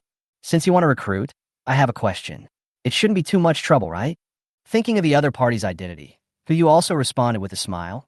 No trouble. If you have any questions, you can ask directly. Did you just come in from outside? Yes. Did you guys take care of the dragon snake outside? That's right. How did you solve it? 3 questions were asked in succession, and the other party had obviously already prepared his answers and was waiting for Yu to answer. So the first 2 questions are not important. They're just an introduction. The most important one is the third one. The middle-aged man's eyes almost popped out when he looked at Yu. Yu was not fooled and just replied with 4 words. No comment. I'm fine now, the middle-aged man said, without getting entangled, but just took a step back and looked at the people behind him. Since it is a recruitment, it must be based on mutual consent. Whoever is willing to apply can go. I won't stop it. As soon as he said this, the people behind him immediately went wild. The nearest little girl immediately jumped out and looked at Yu eagerly. Boss, can I eat these things as long as I'm successful in the application? Yu glanced at her. 26 years old, possessing perfect swimming and teaching skills, it is estimated that he should have been a national-level swimming coach before the apocalypse broke out. Such talents must not be let go. No. Everyone was disappointed. Before they turned around and left, Yu waved his hand and added a new wave of desserts to the table. You don't have to be successful in the application. You can eat now. Well, what? We can eat it now. Really? Never mind, eat. In an instant, 56 out of 57 people pounced on the table and began to feast on the food. There was only one person standing there motionless. That middle-aged man. He looked at everyone around the dining table with smiling eyes, without saying a word. He was curious and asked, "Uncle, don't you want to eat something?" "No." The middle-aged man replied in a very calm tone. "I'm not joining you. So wouldn't it be taking advantage of you if I eat it? Not joining?" So decisive? Puyi was about to ask the reason, but before he could open his mouth, more than 1,000 people in the distance rushed over. "Brothers, charge! Delicious desserts just ahead. Go!"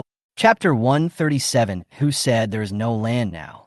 This group of people, you must be crazy. The corner of Huyu's mouth twitched. He couldn't understand what was in their minds. He clearly said that the 50-plus people in front of him should eat, but he didn't ask them to come and enjoy together. What's the matter with rushing over now? Is it just a conspicuous bag here? But it won't work if we don't stop it. Eating the desserts on the table is a small matter, but it would be troublesome if his future talents were hurt.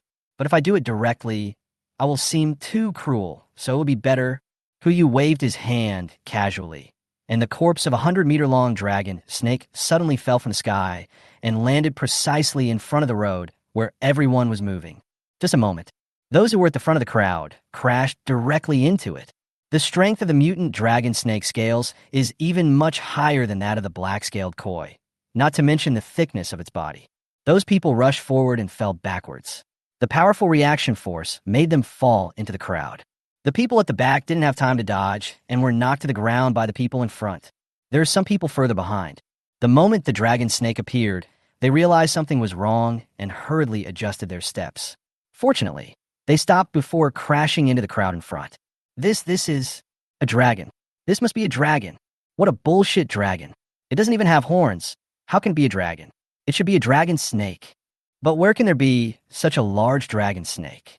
Could it be that there are mutated creatures out there? It's not impossible. With the dragon snake blocking their way, the group of people actually stopped and did not move forward. It's not that they don't want to rush over or they are afraid of something. It's mainly, this snake is too thick and too long. It is over 100 meters long and about 5 meters thick.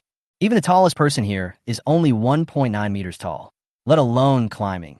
Even jumping up is extremely difficult. Past. Why should I go there? Fly over? Or move the snake out of the way and then run over? Of course, there is another way. Take a detour. Go around the snake and then rush past it. But he can send the snake out with a wave of his hand and take it back with another wave of his hand. He was holding back now, placing the dragon snake in front of them instead of letting it fall directly over their heads. Otherwise, everyone would probably have to discuss with Xuan Wu whether they could have some extra food and treat it as a banquet. The passion that had just been aroused by the dessert was instantly extinguished by the dragon snake. Different from the threat posed by Gatling. Everyone didn't believe that he would shoot and kill so many people at once. But if he just released the dragon snake and seriously injured some people, let alone those cruel and ruthless people, even they can do it. Meanwhile, at the dessert table, except for a few people who were still eating and drinking, everyone else turned to look at the dragon snake behind them. Led by the director, they once witnessed this behemoth attacking the shelter. Unexpectedly, when we met again, this is what happened. Even this kind of creature can be killed. God knows what kind of magical skills Boss who possesses. Being able to work under him, at least I don't have to worry about my future safety. For a moment, reminder, sounds began to pop up in Huyu's ears. The favorability from Lin Su has increased to 30. The favorability from Li Sun Yi increased to 30. Wang Qi's favorability increased to 30. 57 prompts popped up one after another, and the favorability of all the people in front of him increased to over 30. Huyu's mouth corners slightly raised, as long as there is a gain. Now you don't have to worry about not being able to recruit people. Seeing that everyone had almost finished eating, Huyu also stood up from the sofa and looked at everyone with smiling eyes. It's almost time to eat. Eating too much of these things is not good for your teeth. We should talk about business. As soon as he finished speaking, everyone stood at attention and looked forward. Even some people who were still stuffing food into their mouths immediately swallowed the food in their mouths. This is the most basic respect. Seeing everyone like this, Huyu's smile became even wider. I won't say anything extra. I'll just say one thing. Join us. As long as I have something to eat, you won't go hungry.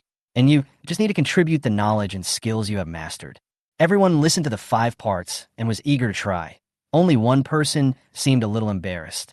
He raised his hand from the crowd and asked tentatively, Boss who? Boss who? The knowledge and skills I possess may be useless. Will you? Will you accept me? Puyi was stunned and looked at the man. His panel immediately appeared before his eyes. Name, Zhang Xinong. Gender, male. Age, 27. Skills, perfect biology, perfect bean planting, perfect animal husbandry, mastery of cultivation, mastery of farming. Personality, honest, simple, responsible, and down-to-earth. Favorability, 35. This is simply the greenhouse man chosen by God. No, it should be said that he is the perfect successor to Mr. Fong. Originally, Mr. Fong's health was not very good, and Hu Yu had always been worried that if he continued like this, even with the help of Li Chuan, something might go wrong. It's okay now. Now that he has a successor, Mr. Fong can relax a little more and no longer have to stay in the greenhouse every day. Hu Yu wanted to conceal his abilities, so he didn't speak directly. Instead, he suppressed his excitement and asked Zhang Xinong, Oh, tell me, what skills do you have? Well, I only know how to farm and raise chickens, ducks, geese, pigs, cattle, sheep, and so on. Zhang Xinong blushed and lowered his head and said, Boss, I know that there is water everywhere outside now, let alone the fields. I'm afraid there will be no livestock that can survive. Will it really not be a burden to you if you let me go with you? This was not purely out of simplicity. Zhang Xinong himself was also afraid that if he followed Boss Hu, he might be discovered that he was useless to him and would be discarded without even being able to return to the shelter. Instead of going out to gamble, it's better to stay in the shelter. Although I can only eat one meal a day, it is better than no meal at all. Hu Yu stood up and walked slowly toward the crowd. He came to stand in front of Zhang Xinong and asked calmly, What's your name? Zhang. Zhang Xinong. Okay, Zhang Xinong. Hu Yu raised his hand and placed it on his shoulder. Even though he was much younger than this man, he still said in an old-fashioned tone, I tell you, there are no useless people in this world. As long as you follow me, whether you're farming or raising pigs, I will give you a suitable position and let you shine in this era. Besides, who says there are no fields, no pigs, ducks, cows, or sheep now? Chapter 138, I am the director. When everyone heard this, they were all surprised. Could it be that this person also possesses these things? You have to know that the outside world has already become a water world. Even if some places have not been flooded yet, it is only a matter of time. From the way this guy spoke, it seemed that he not only owned a field, but also a herd of livestock. You should know that even inside the shelter, there's only about 1,500 square meters of planting land, which is only 2 acres of land. What was grown was not enough for the people in the shelter to consume, not to mention livestock. What's this? This is the sign of sustainable development. Everyone was not stupid, so they naturally understood what the 6 words sustainable development meant, and their eyes were full of light when they looked at Hu Yu. Really? Zhang Xinong seemed to stutter a little. Boss Hu, but didn't lie to me? Lie to you? There's candy. Hu Yu smiled and replied, then patted Zhang Xinong on the shoulder. True or false? Just follow me and you'll know, right? Now, let's start the recruitment process. Anyone who wants to follow me can stand on the left. Anyone who doesn't want can stand on the right. I won't force anyone. Soon, the crowd began to gather. Most people make the same choice. Left. No, it shouldn't be said that it is most of them. Out of 57 people, 56 chose the left side and left with Hu Yu. There was only one exception. He stood on the right side from beginning to end, looking at everyone making their choices with a smile in his eyes. That middle-aged man, Hu Yu thought that after he showed the results of killing the dragon snake, the other party would choose to join. After all, his favorability towards me has risen to 30, so it is reasonable for me to join. I didn't expect that he would still be so persistent. Hu Yu looked at the man curiously, and his panel popped up in front of him. Name, Li Xinzhong. Gender, male. Age, 34. Skills, perfect strategy, perfect leadership, perfect operation, proficient speech, proficient management. Personality, loyal, kind, stubborn, and blindly loyal. Favorability, 30. This combination of skills.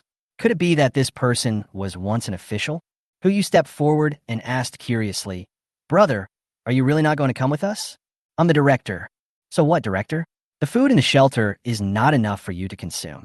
You will starve to death in there in less than 30 years. I am the director. Hu Yu frowned slightly. He didn't believe that someone with such brilliant skills could be a guy who only talked repetitively. I mean, Li Xianzhong smiled and said, because I am the director, as long as there's one person in the shelter, I will be responsible for him.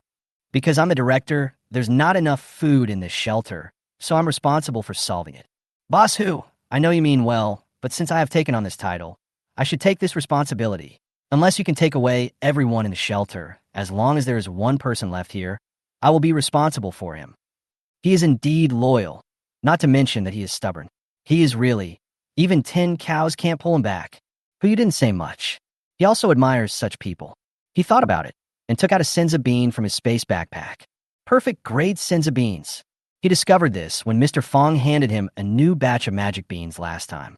Since the production of senzu beans doubled, there was no need to worry about the food supply on the ship, not to mention that he had also taken away the resources of the entire island nation. With the space backpack's extreme freshness preservation, there is no need to worry about the supplies on the ship. So, after he found the senza bean, he didn't tell anyone and put it directly into his backpack without planting it in the greenhouse. After all, Mr. Fong was so tired, and he didn't want to make the old man too tired.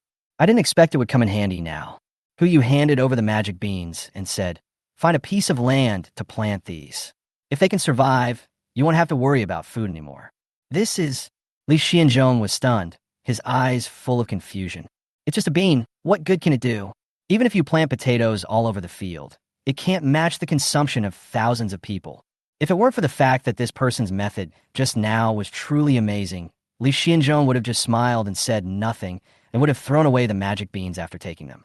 But if it was written by him, this thing might really be useful. Thank you very much. Li Xianzhong did not refuse, but took the magic bean carefully and put it in the innermost layer of his clothes pocket. I hope you survive. Hu glanced at Li Xianzhong, gave him his most sincere blessings, then turned and looked at those who chose to leave with him. 63 people in total. If he had not harvested the resources of the island country, he would not have dared to bring so many people directly on board. Just finding food would have been an extremely difficult problem. Everyone, are you ready? Ready. After everyone had eaten and drunk their fill, they even had more strength to speak. They spoke in unison, their eyes full of anticipation for a new life. Well, let's go. Hu put away the body of the dragon snake and led everyone in the direction they came from, and arrived at the place where they came in. As soon as they reached the door, everyone's paws went numb. Damn, this door can't be opened. Hu was just about to take out the RPG to try it out when he heard the voice of the Xuanwu robot. Warning, warning. Someone has been detected trying to break down the shelter gate by force. Before the shelter opens, no one inside is allowed to leave. Please return to your place of residence as soon as possible.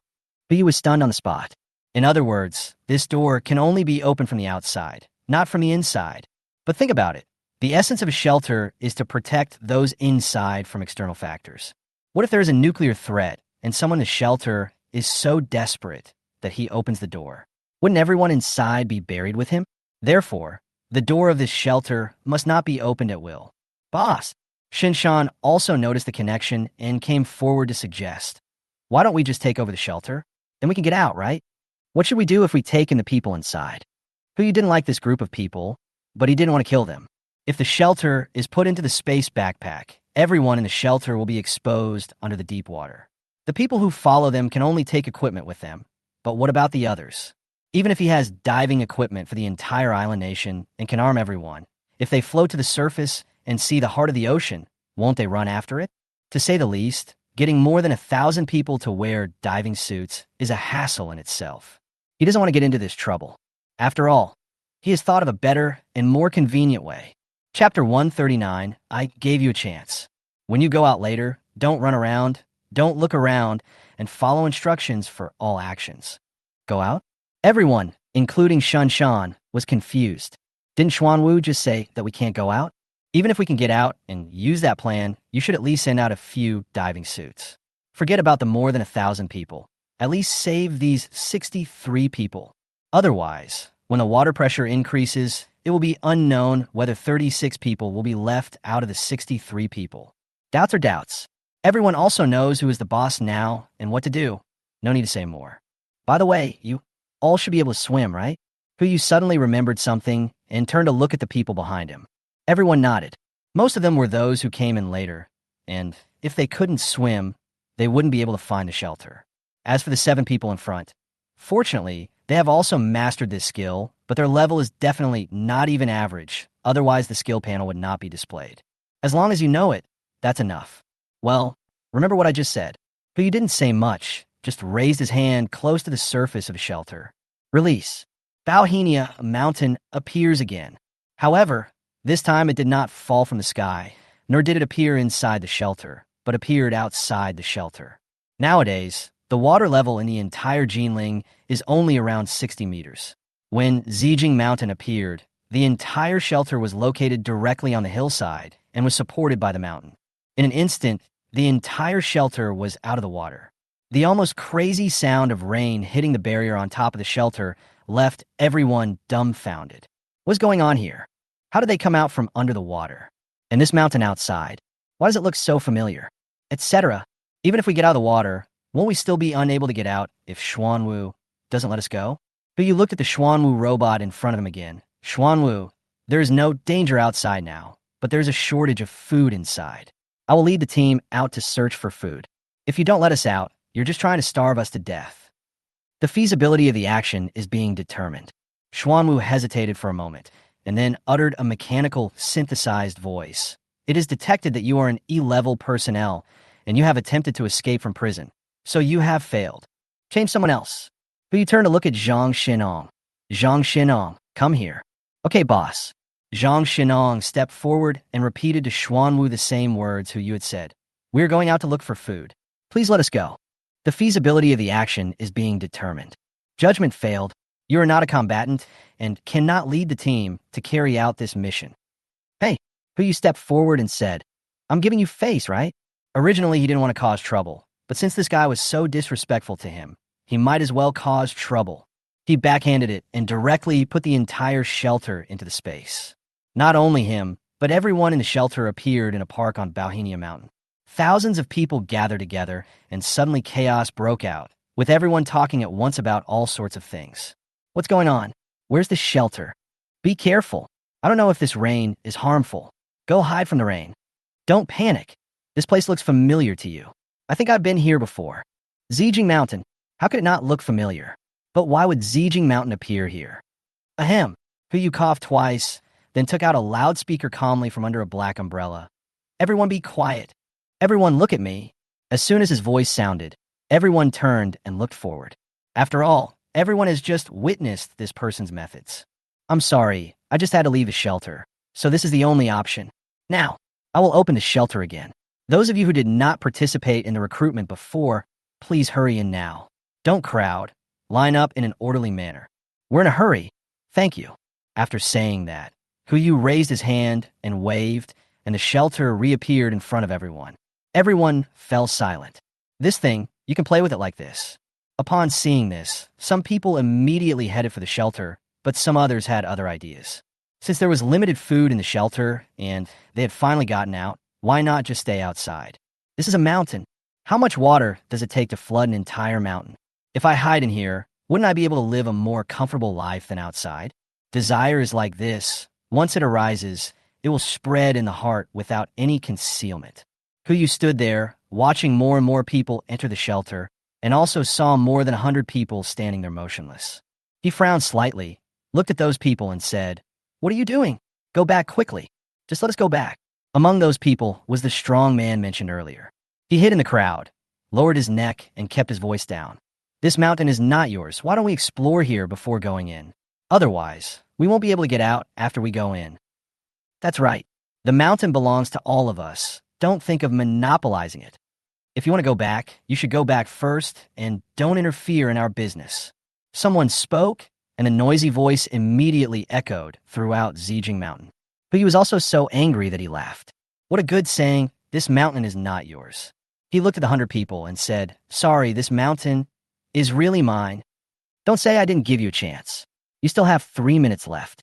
If you don't go back, you will be responsible for whatever happens next. Haha, did you hear that? This idiot said the mountain is his. That's so funny. I'm still a descendant of Yin and Huang. Does that mean the entire China is also the legacy left to me by my ancestors? As expected of you, brother. The woman who wants to register the son abroad is her teacher, right? Her imagination is much richer than yours. All right, forget about him. Let's go find some food quickly, or else this idiot will get us first. Wouldn't that be a shame? That's it, let's go. Not just them. Even the 63 people standing next to who you were a little confused. Is what this person said true or false? Even if he had a space backpack, it wouldn't be able to hold an entire mountain. This is the entire Zijing mountain. Even if it is a big space backpack, I'm afraid it can't hold it all, right? Or is he really crazy, as these people say? Tisk, who you chuckled, then shook his head with a bitter smile. I gave you a chance, but you didn't cherish it. Then it's not my fault. After saying that, who you raised his hand and placed it on Zijing mountain. Receive.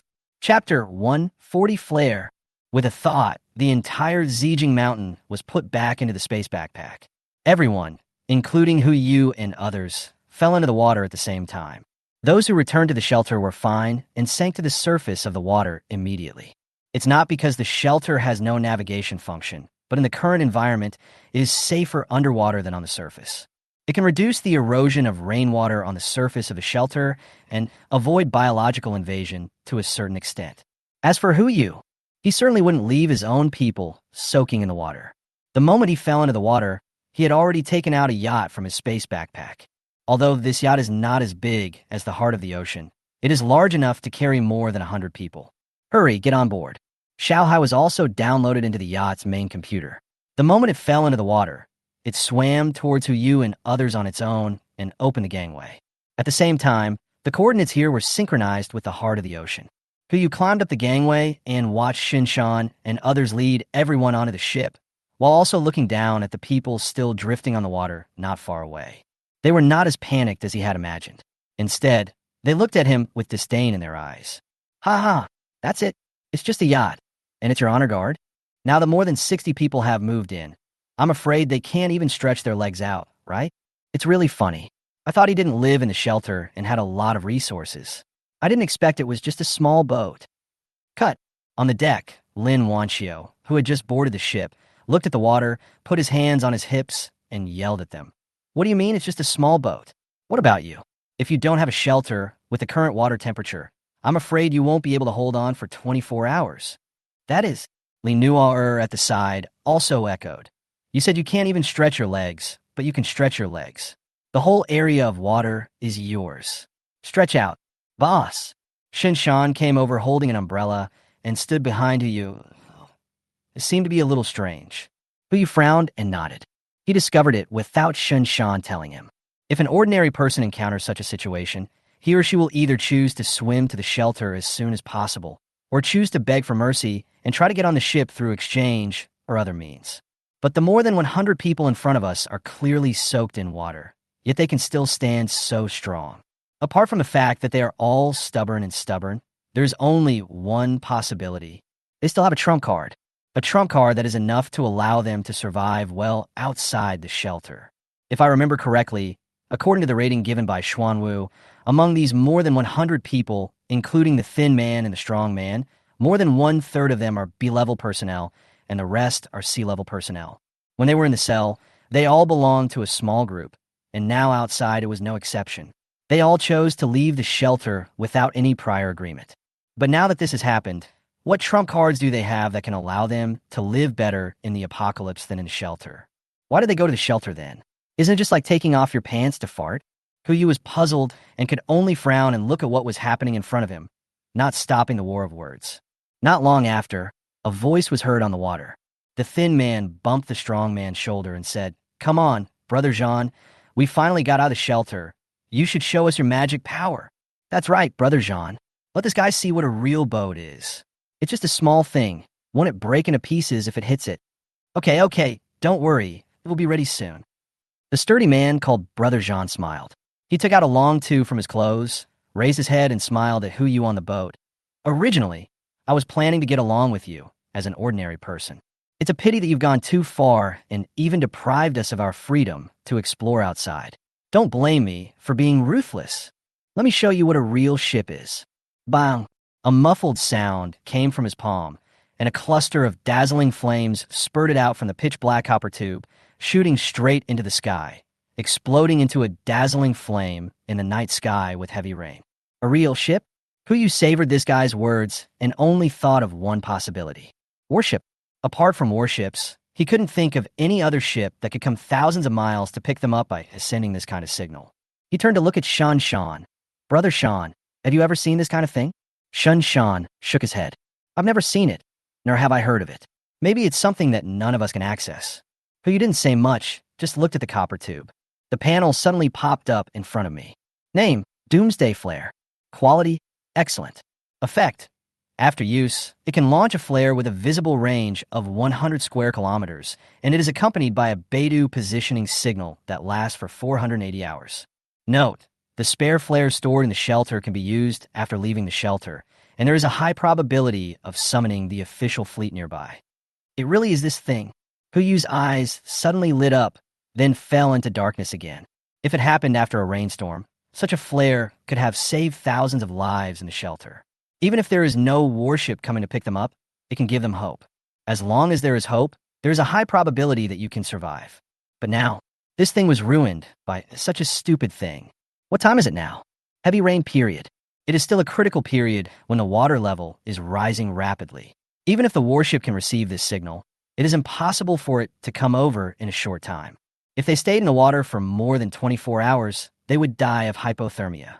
By the time the warships arrived, they would only find a shelter that had not yet been opened.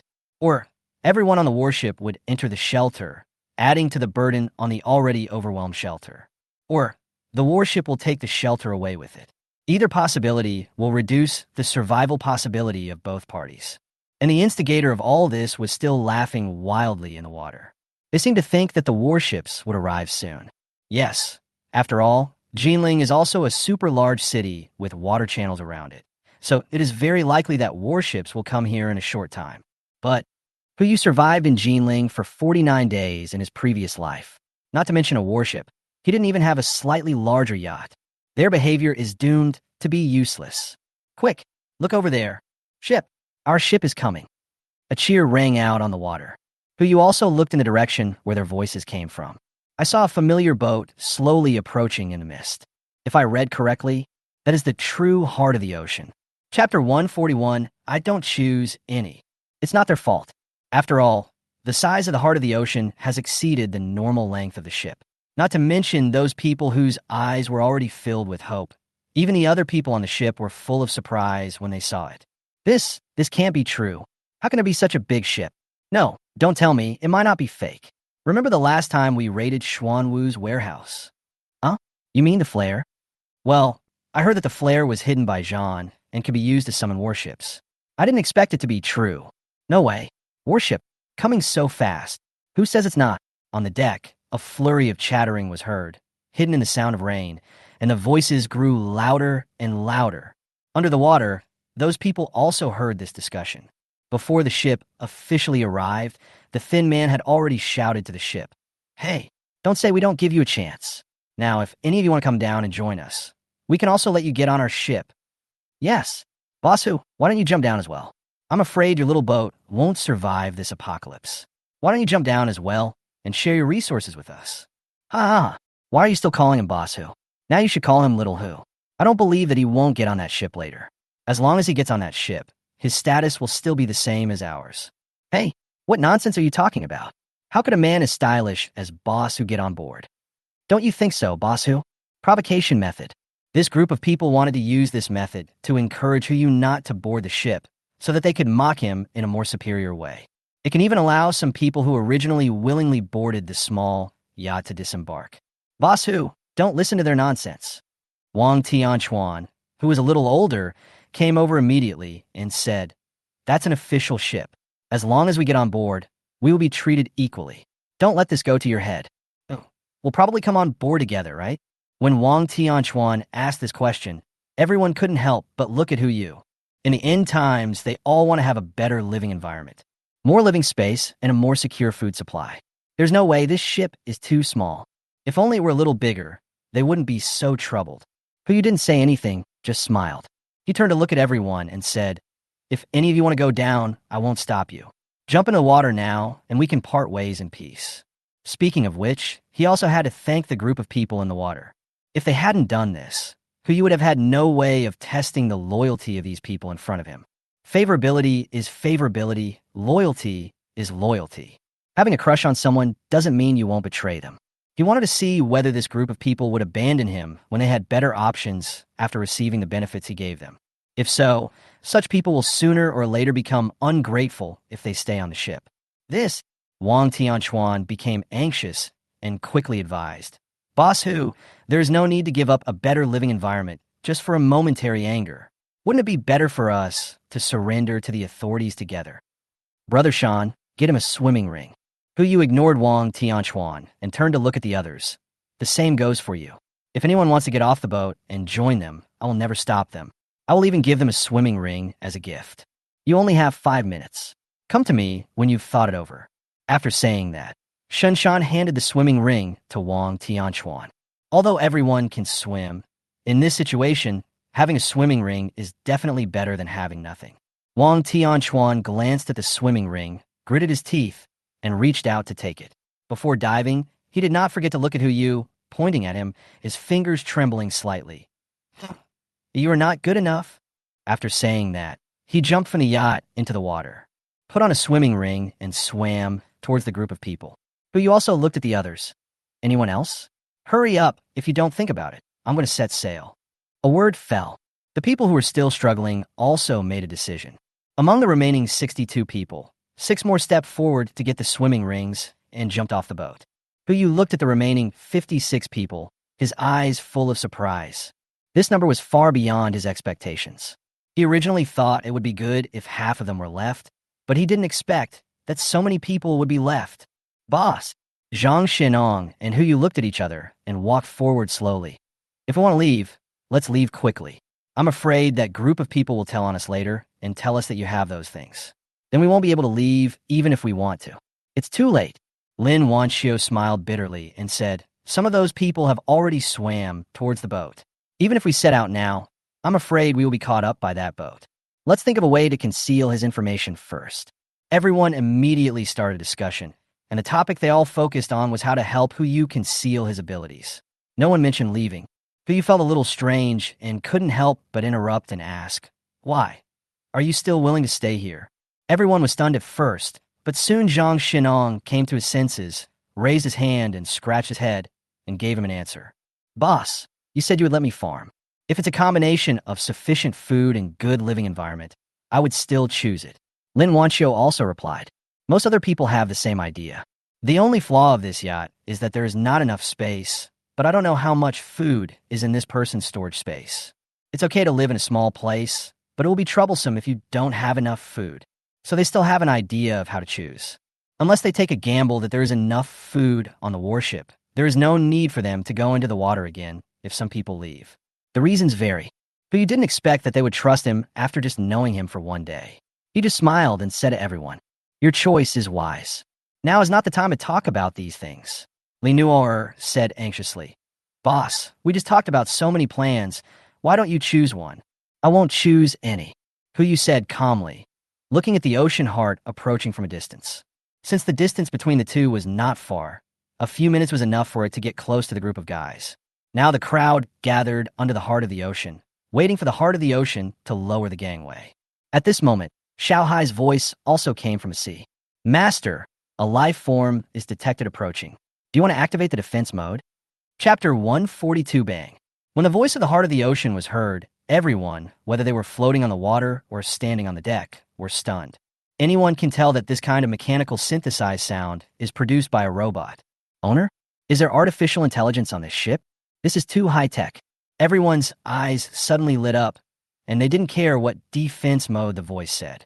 This ship only came over after seeing the signal flare. Is it possible that we can activate some kind of defense mode against them?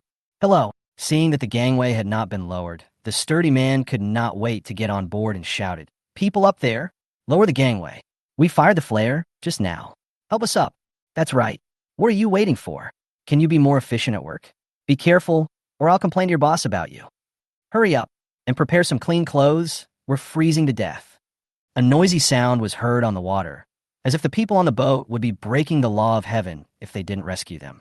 Old Wang is on the deck right now. He heard the shouting from underwater, but he didn't dare to make a decision on his own. He could only turn his head and look at Zhao Zhong beside him. Brother Zhong, what do you say about this? Are these people the talents that the boss has found? Whether it is true or not, as long as the boss hasn't spoken, don't act rashly.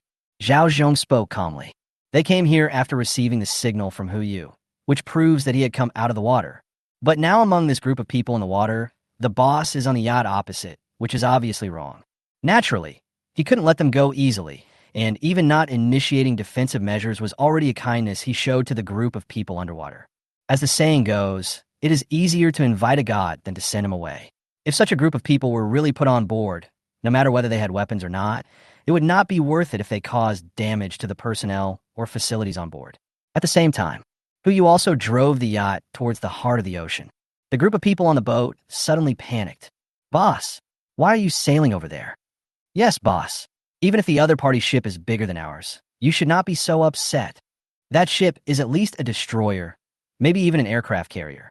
Even if you have weapons, you can't beat them, boss. Think twice, boss. The crowd's panicked voices rang out, but no one noticed the calm expression on Hu Yu's face. Think twice? This time it's our own nest. Think twice. The yacht reached the edge of the heart of the ocean and went no further. Because the height difference between the two ships was so huge, there was no way to go directly across from one ship. Hu Yu glanced at the panicked crowd and didn't say much. He just jumped into the water. Seeing this, Shun Shan and Incienor hurriedly followed. As for those people on the boat, the moment they saw Hu Yu enter the water, their panic reached its peak. What should we do? Does the boss not want us anymore? Even if they don't want us, they can't possibly want this ship. Let's talk about it later. Wait, what if he goes up there and leaves us here to fend for ourselves? This boat is small and has no resources for survival. We will be left starving. No matter what you say, if the boss doesn't ask us to go down together, I won't go down. If you want to follow, you can follow. Follow me. After that, several more people jumped into the water, followed Hu Yu, and swam towards the heart of the ocean. On the water, when everyone saw Hu Yu jumping into the water, mocking sounds immediately rang in their ears. Hey, isn't this boss Hu? Why did he jump into the water himself? That's right. Weren't you stubborn just now? Now that you see the boat coming, you're so anxious. Hu Yu ignored the group of clowns in front of him and had no time to talk to them. Now he just wanted to get on the boat quickly, take a nice hot bath, change into clean clothes, and prepare for the dinner in the evening. But he didn't want to bother with anyone. Yet he had to swim through the group of people, especially having to face the burly man called Brother Jean. He swam directly to Hu Yu and blocked his way. What? Such a big boss. Don't you even know the rules? First come, first served, you know? Even if you want to get on the boat, the people on the boat will allow you to get on. But now you have to line up. Wait until your grandfathers get on the boat. Then it will be your turn. Hu Yu snorted and looked up at the burly man. What did you just say? In his previous life, he lived a miserable life. He had finally been reborn in this life and was protected by the system. Since his rebirth, no one had dared to say anything harsh to him. But now, he actually admired this guy's courage. What? Are you deaf? A hideous look appeared on Brother Jean's face. You don't understand what Grandpa is saying, right? Your grandpa Jean told you to line up behind him. If you don't understand, I don't mind letting you listen more. There's a warship behind. Even if the other party has a gun, it is impossible for him to use it. Once used, it will cut off their own retreat. This is also Brother Jean's guard of honor. He didn't believe that the other party would choose to give up his chance of survival just for a momentary anger. Anyone who can get to this point is not a fool. The others also watched all this with interest. Watching is always the skill that the spectators are best at. For a moment, there was even a brief silence on the water surface, and everyone wanted to see how Boss would handle this matter. Until he raised his hand in a pistol gesture. Everyone was stunned for a moment, including the rest of the people on the water. Brother Jean, who was at the front, couldn't help but sneer. Poochie, what do you mean by this? Are you going to kill me with this gun? Ha ha, Boss Hu, are you upset or something is wrong with your brain? What nonsense are you talking about? This is Boss Hu's other ability, shooting with his hands. Ha ha ha, very imaginative. Not bad. Brother Jean smiled and praised the person behind him, then swam forward for a distance and came in front of Hu Yu. He came forward and challenged me with a look that deserved a beating. Come on, shoot. Even if you can really kill me, what does it matter? If you kill me, will the people on that ship still accept you? Don't be ridiculous. Now, you'd better listen to me and cooperate with me, Otherwise, believe it or not, I won't let you take even the yacht away. He, who you sneered twice, raised his hand slightly and made a sound with his mouth. Bang! As soon as the words fell, the same crisp sound rang out above everyone's heads. Before they could react to what was happening, a bullet pierced through the back of Brother Jean's head, leaving a flower of blood and exploding in front of everyone's eyes. Chapter 143, Master. Dead. How is that possible? They clearly don't have guns in their hands. Where did that sound just now come from?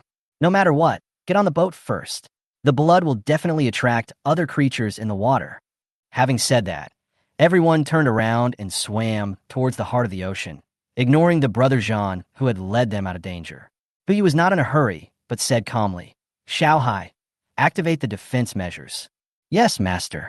After an indifferent voice, the mechanical, synthesized sound that had been silent for a long time sounded again from the boat. Everyone who was approaching the heart of the ocean was stunned. Owner? This is addressing that boss who? Could he be the owner of this ship? How is this possible? But this can also explain the problem that just occurred. Why did gunshots ring out when he just raised his hand? It turned out that he was the owner of this ship. After figuring out the key points, everyone looked pale and no one was willing to believe what was happening before their eyes. Some people even hadn't figured out why, but several gun barrels extended from the planks on both sides of the ocean heart and fired at the water's surface. The bullets, with Huyu as the boundary, accurately penetrated every person who stood in his way. In an instant, hundreds of lives were lost. The originally turbid water surface was suddenly stained with a thick layer of scarlet. Hundreds of bodies gradually sank into the water. Huyu slowly swam towards the heart of the ocean, and the gangway was lowered at the same time. In stark contrast to the previous silence, as the gangway was lowered, the heart of the ocean even played cheerful music, as if welcoming the return of its owner. Shunshan and Incienor followed closely and boarded the heart of the ocean one after another. Call, Huyu let out a breath, looked down at his blood-stained clothes, and immediately took out a change of clothes from his space backpack. Let's find a room to change first. Just as he was about to close the gangway, a voice came from behind him. Boss, please wait for us. We haven't even boarded the ship yet. Boss, don't close the door in such a hurry. A few sporadic voices were heard. Huyu turned his head and looked behind him, only to find the guys who jumped off the boat with him. Shao Hai, don't take it. Yes, Master.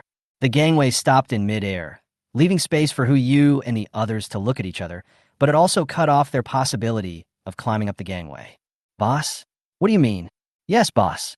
What happened to the promise of sharing weal and woe? Now that we're on board, you're not going to care about us anymore. Listening to the questioning outside, Huyu took a step forward and pointed to the yacht in the distance. Look behind you.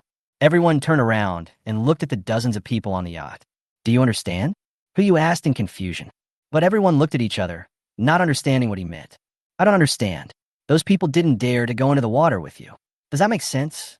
That's right. Boss, you said you don't want them to get on board, I understand, but isn't it a bit too much if you don't let us get on board? The group of people immediately started arguing and trying to prove that they were right. Huyu also quickly used practical actions to prove to them what was right. He raised his hand, pointed at the yacht, and retracted it. The yacht was put into the space backpack, and the people on the yacht naturally went to the heart of the ocean. The reason why he took the initiative to jump into the water and swim to the heart of the ocean was for this step. Any item that has been stored in the space backpack no longer needs to follow the edge principle and the 1 meter principle. As long as it appears in the field of vision, it can be collected at will. Since we have agreed to take them out to eat and drink, there is no need to take them along if the problem can be solved by one person. What's more, let alone so many people going into the water together. Even if he went into the water alone, he would have a conflict with that group of guys. If a group of people followed him into the water, who knows what would have happened? Unfortunately, there are always people who like to be smart. This is what's going on. Dozens of people in the water were stunned on the spot. But there are still people struggling, some even giving up. They looked at Huyu with ferocious expressions. So, you mean to give up on us just like that? What kind of morality are you talking about? You're just worried about the food. Don't say you've given up on us. We don't want to follow you. That's right. Why are you pretending to be so high and mighty? We are your partners, not your slaves. Brothers up there, if I were you, I would jump down right now and never let him suffer this kind of injustice. Slave? Ha! Huyu sneered, without explaining anything, and just turned his head to look behind him. If any of you want to go down and accompany them, I will never stop you." Everyone spoke without thinking. How is that possible? Since I'm following the boss, I belong to the boss from now on. That's right. Forget about being a slave. As long as you can guarantee us food, clothing, shelter, and transportation, I will never go west if you tell me to go east. Now, they're only one step away from the paradise of their dreams. Who would be so stupid as to give up the perfect living environment and inexhaustible food that is at their fingertips? These answers were also within Hu Yu's expectations. He turned his head and looked at the water. "I just have two questions for you. When did I tell you to jump down with me? And after you jump down, do you want to follow me, or do you want to find another way out?" Everyone suddenly fell into silence. If we were to be honest, they must have initially thought that Hu Yu was going to abandon them, so they jumped with him. But who knew he was so evil? It's not enough to have a yacht, but to have a boat this big that's equipped with artificial intelligence. This size is almost larger than the largest cruise ship in the world, right? Now it's okay. The long-term meal tickets are gone, and so is the cruise ship-like living space. Originally, it was just that finishing touch. The answer is in your own hearts, so I won't ask any more questions. Now I'm giving you a chance. Either you go back to the shelter by yourself, and you still have a chance of survival, or I'm going to kill you right now. Hu Yu spoke slowly and gave two options. At this time, they naturally knew what to choose and immediately dived to the surface to find shelter that was not too deep. Watching the heads dive into the water one by one, Hu Yu completely closed the gangway. He looked at the remaining 50 people who had boarded the heart of the ocean, and a smile appeared on his lips. "Everyone, from now on, we are all on the same boat. Brother Sean will show you the various facilities on the ship and arrange a room for you. If you need anything, you can call Xiao Hai directly. She is the artificial intelligence on our ship. He is also our butler." Ding dong. Xiao Hai made a clear sound and responded at the same time. "Nice to meet you all. I am Xiao Hai." "That's all I have to say," Hu Yu said as he turned and walked toward his room. "The welcoming banquet will be held in an hour. I hope you will all be on time." Everyone's eyes suddenly lit up, and they shouted in unison. "Yes, boss." Chapter 144, It Can't Be Such a Coincidence. August 1st. The alarm clock rang, and Xiao Hai's broadcast voice also sounded in Hu Yu's ears. "Master, it is now 10 o'clock in the morning. The water level in Jinling is already 68 meters. All the facilities on board are operating normally. Another uneventful night. Well, thank you for your hard work." Hu Yu replied casually and slowly raised his eyes. "It's not hard. It's what I should do for my master." Xiao Hai responded, and the curtains were drawn open at the same time. Hu Yu looked out the window and didn't get up immediately. This is the 19th day after the end of the world. Last night, the permanent population on board officially reached 172 people. The dinner was a great success. Everyone got to know each other, and the ship's steward Xiao Hai also assigned them different tasks. Now, teachers of each subject have been assigned to specific individuals, and there are 10 teachers for each class of students. In addition to Chinese, mathematics, physics, chemistry, biology, geography, politics, and history, there's also a physical education teacher and a psychology teacher. The physical education teacher is the woman with perfect swimming skills. Xiao Hai was specially assigned a swimming pool so that she could teach the children how to swim and various underwater sports. The psychology teacher was naturally given to Gao Wenwen. Not only does she have to provide psychological counseling for the children, she is also responsible for helping other people on the ship solve their psychological problems. 5 apprentices were also added to the greenhouse.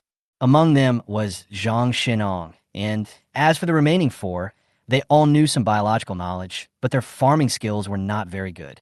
If Hu Yu had not risked his life to recommend Mr. Fong and asked him to pass on some of his experience to them, there would probably be only one apprentice entering the greenhouse in the end. There were many talented people who could translate the Yongle Encyclopedia. Influenced by 9 years of compulsory education and the college entrance examination, those who could become B-level personnel have good Chinese skills. It is easy to translate an ancient text. Out of the 50 talents, 20 of them went to help Su Linglong translate the Yongle Encyclopedia.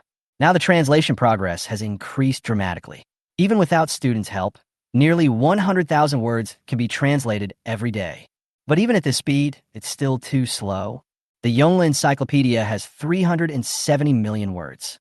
If 100,000 words are written every day, that would be 3,700 days, or 10 years.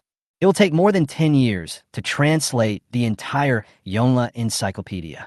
The mission time was shortened a lot, but it was still hopeless. As for the remaining 15 people, 5 are proficient in computers and 10 are proficient in architecture. The first 5 people helped to organize the data and connected it to Xiaohai's database, while the remaining 10 people helped to design some small buildings based on the draft prepared by Su Linglong. 50 people is not too many, but not too few either. Even if they are crammed into the heart of the ocean, it still feels like not enough. But there's nothing I can do. What matters more is the quality of the people who get on board rather than their quantity. Otherwise, he would not have screened the candidates so strictly. I just don't know where the next shelter will be. After taking over shelter number 009, Hu also took away their backup communicator. Now he can use this communicator to contact all the shelters in China. Unfortunately, from last night till now, there's been no news from the shelter, and there is no historical record on the communicator, so he doesn't know where to get people. No, it should be said to be supporting them.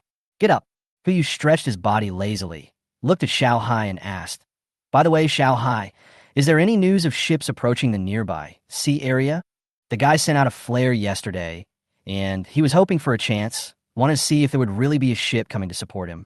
They have nothing else to do anyway, so there's no harm in waiting a day. My lord, no other ships have been found in the nearby waters. Xiaohai replied promptly. Hu frowned slightly. It has been more than 14 hours since the flare was released, and there is still no news.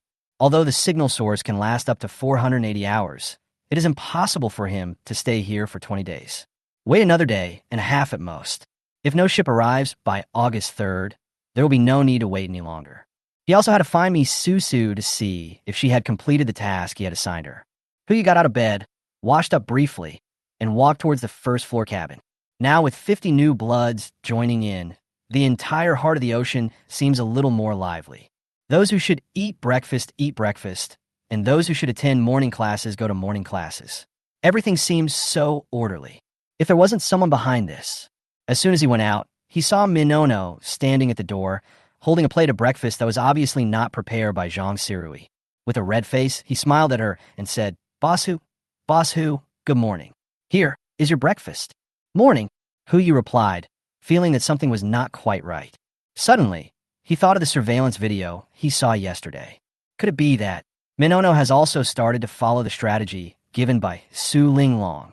Before he could come to his senses, Minono stepped forward, stuffed the plate into his arms, and then turned and left. Hu was stunned at first. Then he looked down at the breakfast in his hand, only to find that everything was heart-shaped. Spam, fried eggs, sandwiches, even broccoli and carrots are carved into heart shapes. This is no longer a hint. It should be called an explicit statement. But no matter what, it can't be wasted. In order to avoid being discovered by others, he had no choice but to bite the bullet and stuff all the breakfast on the plate into his stomach. He also put the plate back into the storage space. After eating, he walked slowly towards the classroom, just wanting to see how the students were studying. Before he could stick his head out, another figure walked out. Oh, so early? Xiao Zissa walked towards him slowly with a bowl of soup in her hand.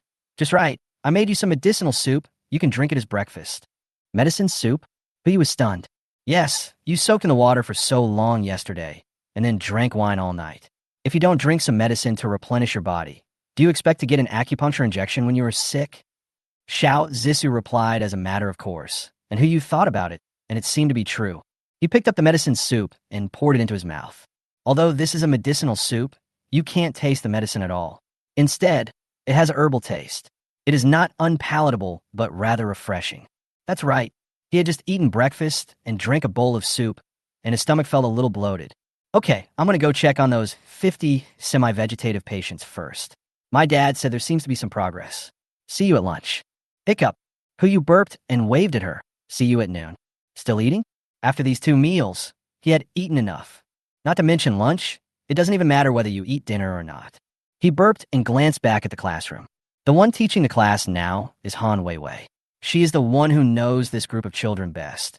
So even if there are better teachers than her among the people who get on the boat later, she will still serve as the class teacher for this group of children. When Hu looked at her, she happened to be looking outside the classroom. The two looked at each other, and before Hu could greet her, the latter immediately jumped out with a thermos cup in her hand. A bad premonition suddenly came in my mind. The corner of Hu's mouth twitched, and he felt a little stomach cramp. It can't be such a coincidence. Chapter 145 Riot. It's just after 12 noon. Everyone was eating lunch with relish, except Yu. He sat alone on Dai, burping from time to time, and didn't feel hungry at all. God knows how many guides Su Linglong has written.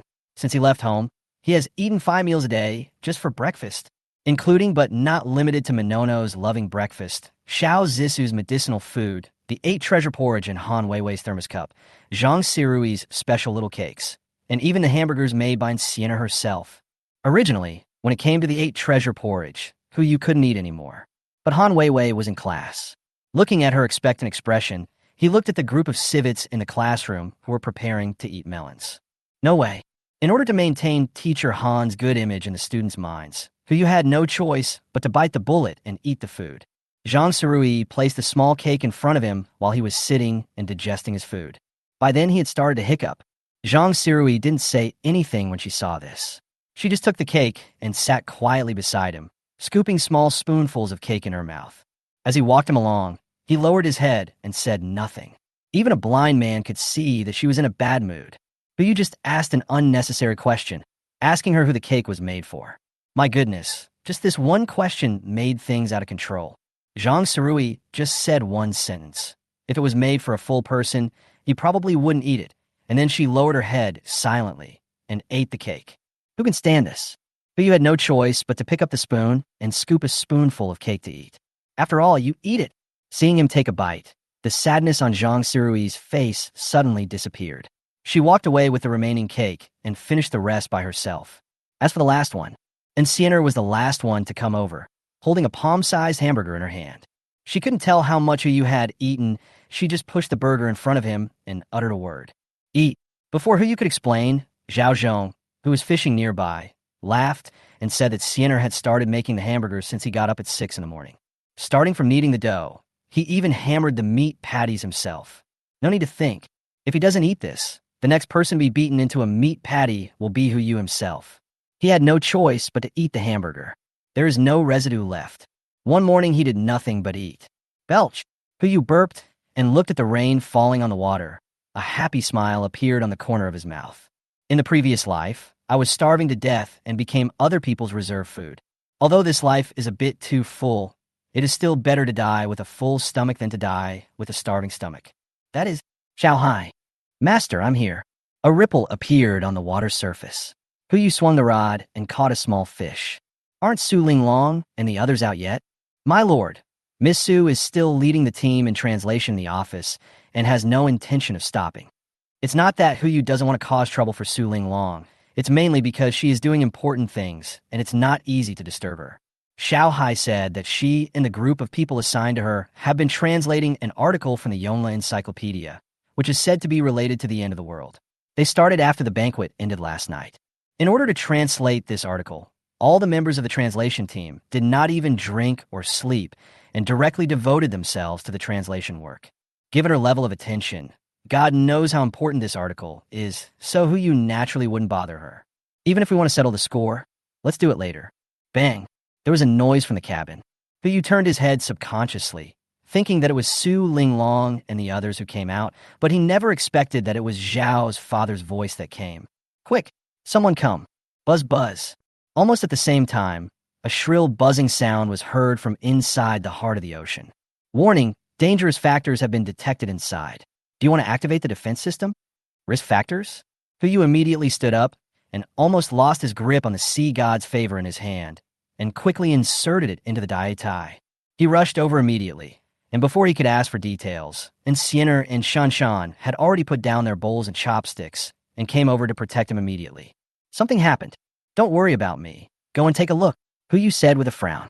The only things that could make Father Xiao so excited were definitely those 50 semi-vegetative patients. That's right. I heard Xiao Zissa mention it this morning. They seem to be waking up soon. Yes, boss. Shan was the first to speak and rush forward. Zhao Zhong, Li Ji, and Su Zilong also rushed forward at the same time. The 4 of them almost simultaneously walked through the crowd and came to the corner of the cabin. They came to Zhao's father and took him and Zhao's mother under their protection. Before he could speak, Father Xiao raised his hand and pointed in the direction of the treatment room, panting and saying, "Quick, quick!" Bang! Another muffled explosion was heard. Shinshan and Su Zilong looked at each other. The tacit understanding formed by their long-term cooperation made them decide on the action plan without them saying much.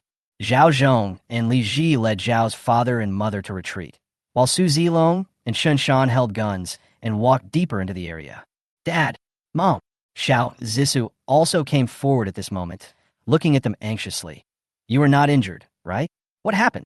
Without waiting for the two elders to reply, Yu had already come forward. He did not interrupt, but still waited for the answer from Zhao's father and mother. Don't worry, we're fine. Father Xiao forced a smile and raised his hand to rub Xiao Zissou's head. He then looked up at Yu with a serious expression. Boss, I think it would be better for you to go and see in person. Yu was stunned, and just as he was about to ask the reason, gunshots broke out in the distance. Bang! Shooting! Without asking any more questions, Yu rushed directly to where the gunshots were heard, and at the same time said, Xiaohai, activate the defense mode.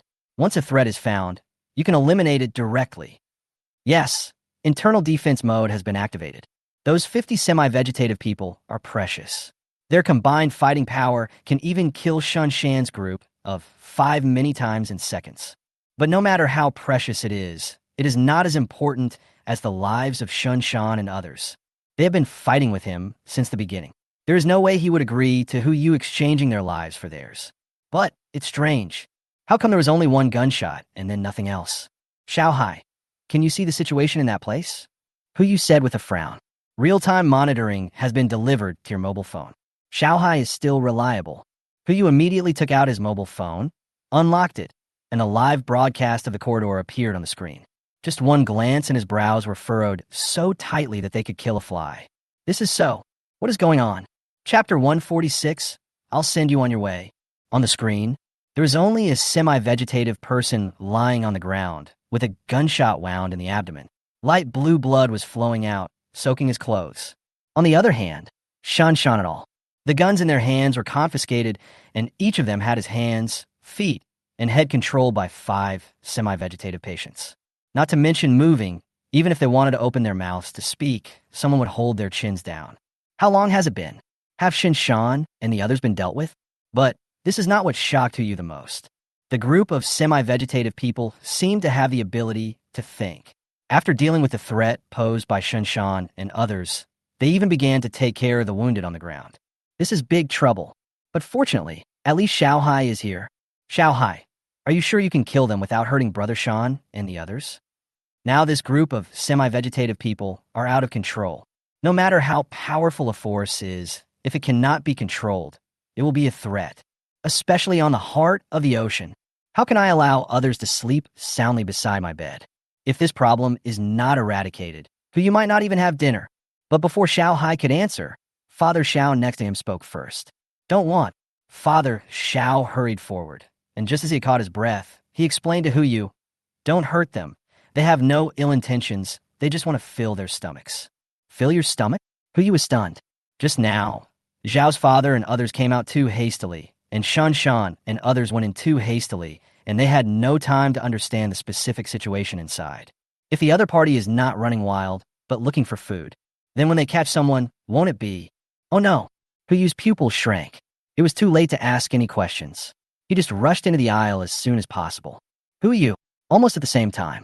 Xiao Zissou and Insiener both rushed over behind him. As for the rest, they all stood there, looking at each other, not knowing what to do. Go around the corridor.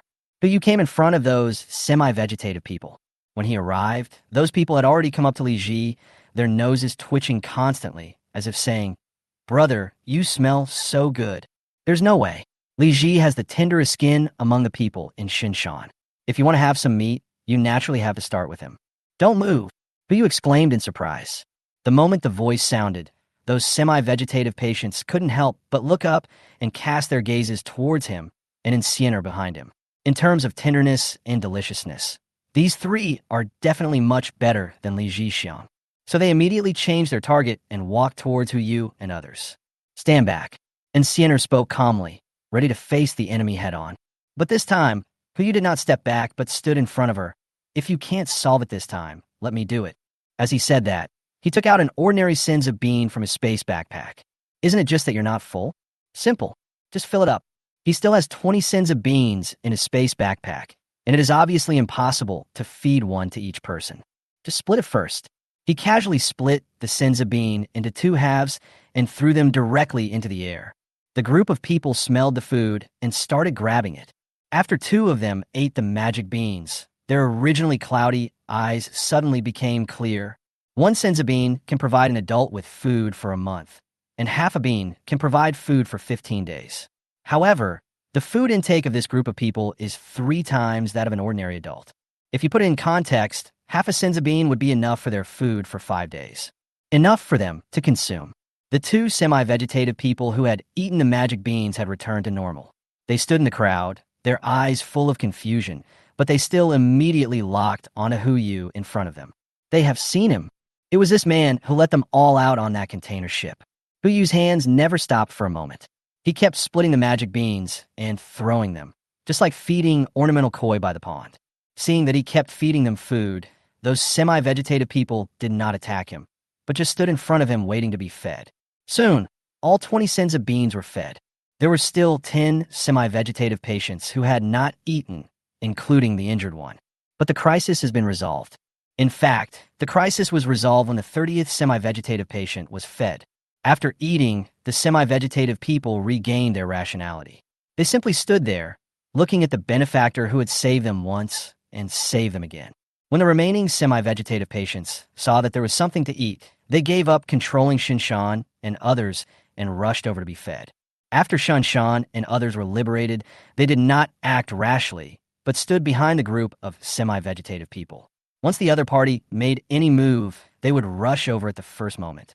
He did not stop feeding them, but took out some cooked beef from the space and threw it at them.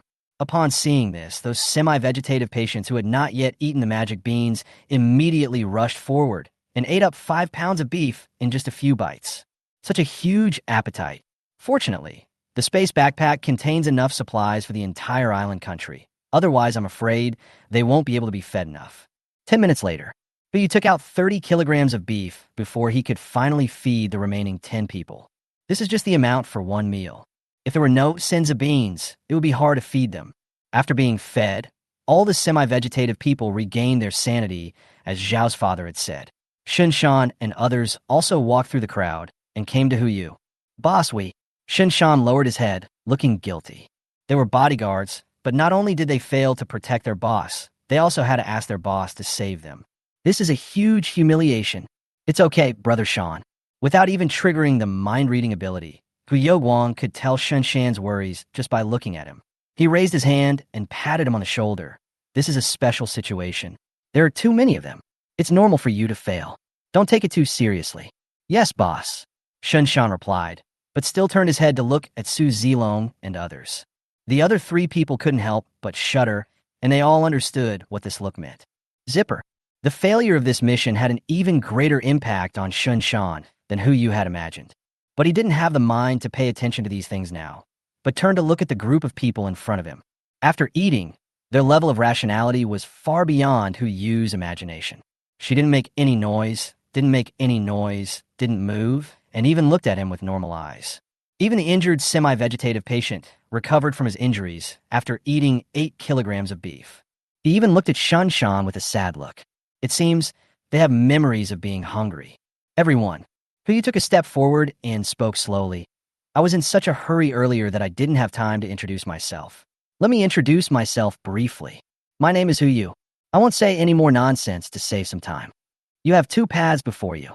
The first one, Huyu said this, raising his hand and snapping his fingers. The entire cabin was immediately filled with gun muzzles, each of which was locking onto a semi-vegetative person. I will take you on your way. Chapter 147. Whoever gives you milk is your mother. As soon as the words fell, Huyu was ready for everyone's resistance. This is his method. First, give an option that is impossible to be chosen. See how many people in the crowd disagree with him, and then kill the chicken to scare the monkeys and establish your own prestige. At the same time, tell them that since he can give them a second life, he can also deprive them of their right to survive at any time. After all, what he wants is an obedient armed force, and the key is obedience. If they were disobedient, He would rather abandon these 50-time bombs than force them to stay on the ship. But what happened next was beyond his expectations. After he finished speaking, the entire semi-vegetative group of people fell silent. No objection, no choice, and no question at all. Quiet and a little scary. But you frowned slightly. How come there is no reaction at all? How can he proceed with the next steps? Before he could come to his senses, a voice came from behind him. Boss who? They won't be able to understand what you said. It was Father Zhao's voice. But you turned his head and looked behind him, only to see Zhao's mother supporting Zhao's father and walking slowly towards them. These two elders have been in charge of the treatment of semi-vegetative patients. In terms of the level of understanding, they are definitely the people who know them best on the entire ship.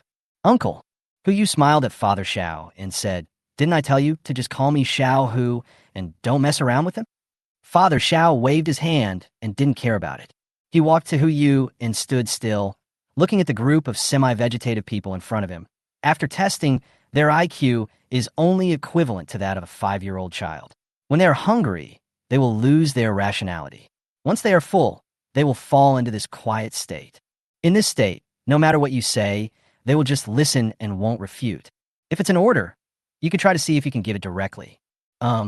Who you responded and turned to look at the semi-vegetative people. Stand upside down. As soon as the words fell, all the semi-vegetative patients took action at the same time. All of them stood upside down in the corridor. Some even stood upside down on the gun barrels, unafraid of the dark holes. Without exception, Hu Yu's eyes suddenly lit up. He had been worried that these semi-vegetative people would not be obedient, but now it seems they're simply a group of robots.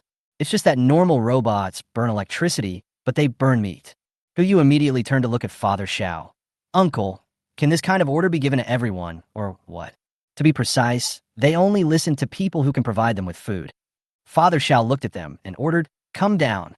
The sound ended, and no semi-vegetative person came down from the wall. Look, Father Zhao smiled bitterly. I provided them with food before so that they could cooperate with my treatment. I deliberately starved them for a day to see what would happen. Now they're like this. Whoever has milk is the mother. Hu Yu frowned slightly. Being obedient is a good thing, but if you listen to everyone as long as there is food, it will easily lead to problems. If we let them out to carry out a mission, and they get hungry during the journey and are fed by others, won't they become the cubs of someone else's family? It can still be solved. Zhao's mother said on the side. Now we are trying to improve their rationality. If we succeed, there's a possibility of recovery. That's good. But he let out a long sigh. Be obedient, he wants. He also wants the ability to perform complex tasks. Therefore, allowing the semi-vegetative patient to regain some sanity is the best option. He looked at the group of people and spoke again. Come down. All the semi-vegetative people fell down from the wall. Hu Yu ordered again. You will continue to cooperate with the two elders in the treatment and strive to regain your sanity as soon as possible. If anyone is hungry, come to me or him. As he spoke, Hu Yu raised his hand and placed it on Shan Shan's shoulder. On this ship, the person who you trust the most must be Shan Shan. Not to mention that he has been following me since the beginning of the apocalypse. Just take the favorability level. It's already reached 89. Just one more point to reach 90. Anyone could betray him except Shan Shan. Boss, Shan Shan hesitated. He also understood what this meant. In ancient times, this meant that the emperor handed over the military power of the capital to him. Who wouldn't be excited? I'll talk to you later. Hu Yu replied and continued. Nod your head if you understand. 49 out of 50 semi-vegetative patients nodded to indicate that they understood. Only one person stood there without nodding.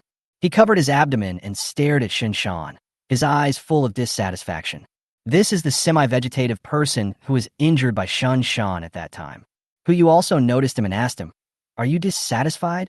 The semi-vegetative man nodded. Is it because he hurt you before? The semi-vegetative man nodded, then shook his head. Yes and no. Do you think he won unfairly because he used a gun? The half-vegetative man nodded repeatedly, and it was obviously this reason. That's easy. Hu Yu raised his hand and patted Shan Shan on the back. One-on-one. Is that okay? No problem. The semi-vegetative person also nodded. Shan Shan took 2 steps forward and stood in front of the semi-vegetative man. He did not rush to take action, but opened his mouth and uttered a word. Come. The semi-vegetative man rushed forward, and the force of his movements alone made the narrow corridor explode with wind. If he hits this, the steel pipe will probably be bent. But Shunshan didn't give him this opportunity at all. Before his arm could sweep over, Shunshan squatted down and simply punched the opponent's sternum. Bang! There was a muffled explosion. Without any skill, pure strength was enough to knock the semi-vegetative man to the ground. You lose. Shunshan spoke calmly, putting his hands behind his back. The semi-vegetative state slowly stood up and nodded silently in approval. Everyone thought Shunshan won easily, but no one noticed that his right hand, which was behind his back, was trembling slightly. All right, Huyu smiled and said, you all should go back to your rooms and rest. Do not go out unless you feel hungry or I instruct you to do so. Most of the vegetative patients nodded to show that they understood, turned around, and walked towards their rooms. He didn't plan to let them appear in front of the public in the short term. Firstly, I was afraid that they would scare the children on the boat. And secondly, the favorability level of the people who just got on board is only around 30. But he was not at ease with them. If they guessed the method to control the semi-vegetative state, it would be terrible if something happened. Everything is done. Everyone returned to the cabin and got other activities that had been stagnant back on track. Huyus took Shinshan and walked towards the greenhouse. Now that the 50 grain-eating beasts have officially come online, they naturally have to inspect the situation in the granary and use the breeding base expansion card obtained last time, which can be regarded as a surprise from Mr. Fong. But the moment they entered the granary, the scene before them made them stunned. What the hell is going on? Chapter 148, Hiding Beans. The golden rice fields sway in the greenhouse. Each rice plant is nearly 2 meters tall and is densely packed together, covering half of the greenhouse. Meanwhile, Old Fong and others were harvesting rice in the fields, one crop after another. Compared with the 2-meter-tall rice stalks, the rice plants looked like dwarfs under the rice. Boss, did you turn on the accelerator? Shinshan couldn't help but complain. If I turned on the accelerator, I would accelerate the senzu beans first. What's the point of accelerating this thing? Buyu replied helplessly. The original estimated basic yield of senzu beans was 3 to 5 beans per day. After 2 perfect senzu beans were planted, it was equivalent to 6 to 10 beans per day.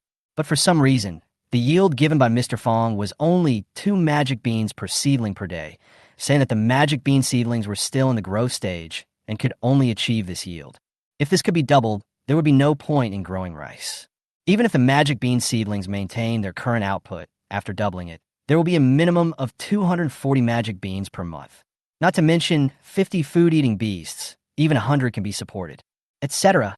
There are 3 beans on the fairy bean sprouts. There were 2 bean sprouts, and 6 emerald green fairy beans were hanging on them. Although they were of ordinary quality, there were indeed 6 of them. Didn't Mr. Fong say that each young bean sprout can only produce 2 beans every day? What's going on? Teacher, look, Bossu is here. Bossu, you're finally here. Wow, Bossu, can you let me move bricks? Even Paulu doesn't work like this. Complaints are heard everywhere. Before Huyu could speak, Fong Lao, who was cutting rice, stood up and yelled at them. What are you arguing about? If you want to work, do it. If you don't want to work, get out of here and stop arguing. As soon as the command was given, everyone bent down obediently and continued to harvest the rice. Old Fong put down his sickle, pounded his hunched waist, and slowly walked up to Huyu. What are you doing here, Boss Hu? If you have nothing to do, you should leave now. Chasing me away? Huyu smiled and asked back. Mr. Fong, if I remember correctly, this should be my boat, right? But this is my field. Mr. Fong stiffened his neck with an extremely tough attitude, but a string of words appeared above his head. Why did this guy come here suddenly? Could he have discovered my hidden food? Mind reading works. Even without the ability to read minds, Huyu noticed something was wrong. He could naturally judge that the reason why this person had such a tough attitude was because he felt guilty. You are a person of academician level, but you are so arrogant to steal other people's things. Don't you feel ashamed? What do you mean by stealing? What did I steal? Mr. Fong's dark face instantly turned red, and his voice became louder. I grew all these things. Who would I steal from? Tell me, what did I steal? Okay, Mr. Fong, don't get excited. I didn't say I was here to settle the score with you. But he was afraid that this person would get excited and accidentally turn his back to him. He said slowly, Mr. Fong, the things in this field are all grown by you. I have no objection to you disposing of them as you please. But as the owner of this ship and the provider of these seeds, I must have the right to know, right? According to the calculation that each senzu bean seedling produces 3 beans. After so many days, a total of 51 beans should have been produced. However, you only gave me 24 beans, and you said you used 10 beans for experiments. There are 17 left, and their whereabouts are unknown. Don't tell me you ate 17 senza beans by yourself. Not to mention the Lichuan. You hid some of senza beans, so you should have collected a lot of Lichuan, right? Hearing Hu Yu's voice, the people working in the field stopped what they were doing and looked up at what was in front of them. 17 senza beans, and an unknown amount of sweet spring water. They all worked in the fields, so they naturally understood what the magic beans meant. That's a normal person's food for a month. This person hid a total of 17 of them, enough for a person to eat for a year and a half. What are you looking at? When Mr. Fong noticed that the sound of harvesting had stopped, he immediately turned around and looked behind him, shouting to the group of young people, "Get to work. Don't be lazy." Everyone shuddered and thought for a moment, and when they found that Boss Hu did not stop him, they started a new round of harvesting. Boss Hu, old Fong, turned to look at Hu Yu. Far from feeling embarrassed as if he had been caught as a thief, he was confident and said, "I admit that I hid these things, but I'm not doing this for myself. I'm doing this for the whole of China."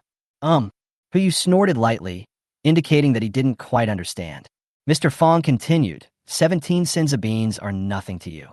But for those who are struggling to survive, 1 coin is their hope of survival in the apocalypse. As long as you have a magic bean like this and plant it, you will have an endless supply of food. You can watch people die without helping them, and you can choose who gets on the boat. I understand you because you want to ensure the safety of others on the boat. But you can't decide who has the right to survive. If everyone in the world dies, even if the people on our ship survive, the extinction of mankind is only a matter of time. This is for China, for the continuation of mankind. Mr. Fong became more and more excited as he spoke. His face even turned red, and he almost raised his arms and shouted that he was right. There's no way.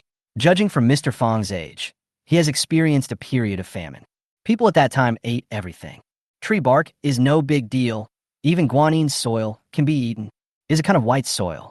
After eating it, it will create a feeling of fullness, but if you eat too much, it will condense in the intestines and cause you to die of bloating.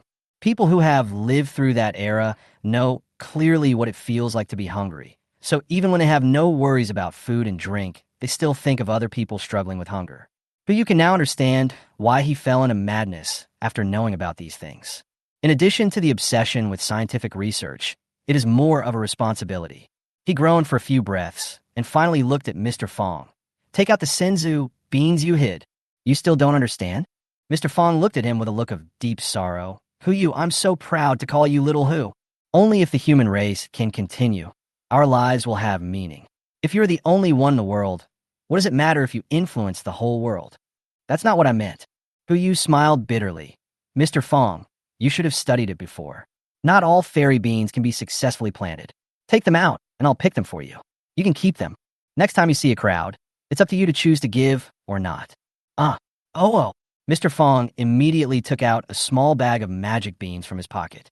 Hu Yu just took a quick glance, and when the panel popped up, he was stunned where he was. Among those senza beans, at least a small half are perfect senza beans. Inside, there are even higher level existences. Chapter 149, Epic Senza Beans. Good job, old Fong. You eat my food, live my house, and yet you still do these little tricks. It would be fine if you hid some ordinary senza beans, but damn it, this is the first time I've seen anything of a grade above perfect. Unfortunately, all the beans were put in one pocket, so you could only know the quantity of beans of different grades, but he didn't know the specific panel. He had no choice but to stretch out his hand. Mr. Fong, let me see the beans. Mr. Fong is so old, so naturally he's a shrewd man. Noticing that something was wrong with Hu Yu, he immediately took back his pocket and looked at him suspiciously. Boss Hu, we just agreed that you will give the things to those in need, right? That's a must. Hu Yu made a promise. That's an epic senza bean. According to the production level of senza beans, perfection produces regular senza beans and occasionally produces fine and perfect senza beans. Those epic senza beans, Wouldn't it be a fixed output of premium senza beans, and occasionally perfect and epic ones? This kind of rare treasure can be regarded as the national foundation. Looking at the bag of senza beans being handed over, you carefully took out the epic senza bean.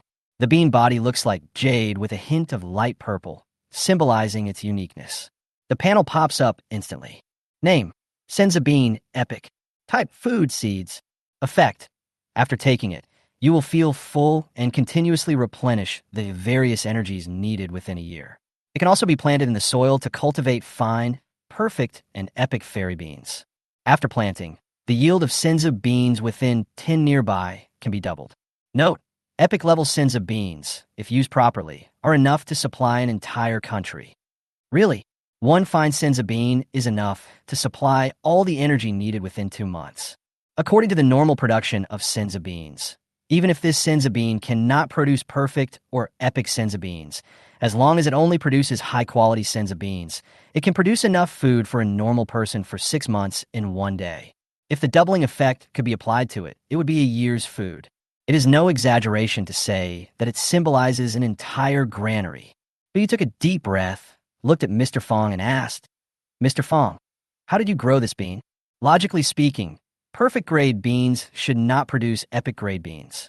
Unless Mr. Fong did something, it would be impossible to produce beans of this level. "What did you do?" Mr. Fong was puzzled and replied calmly, "It's just a normal comparative experiment. I irrigated one of the 2 bean sprouts with lychee and the other with normal irrigation. This bag is all irrigated with sweet spring water." Lychee? That's right. The description of the source of sweet spring states that the sweet springs produced can be used for irrigation. Is this the effect of 1 plus 1 being greater than 2? Boss Who, is there any problem? No problem. This method is great. Hu immediately praised him and took out all the perfect beans from his pocket and handed them to Fong Lao. These are all seeds that can grow into bean sprouts. You will plant half of them later, and you can deal with the remaining half. There are 17 senza beans in total, 1 epic senza bean, 8 perfect senza beans, and 8 premium senza beans. Even if only half of them are planted, taking into account the output and increase of epic senza beans, there will be a guaranteed output of 36 ordinary senza beans and 6 premium senza beans every day. This number is enough to feed the 50 food-eating beasts.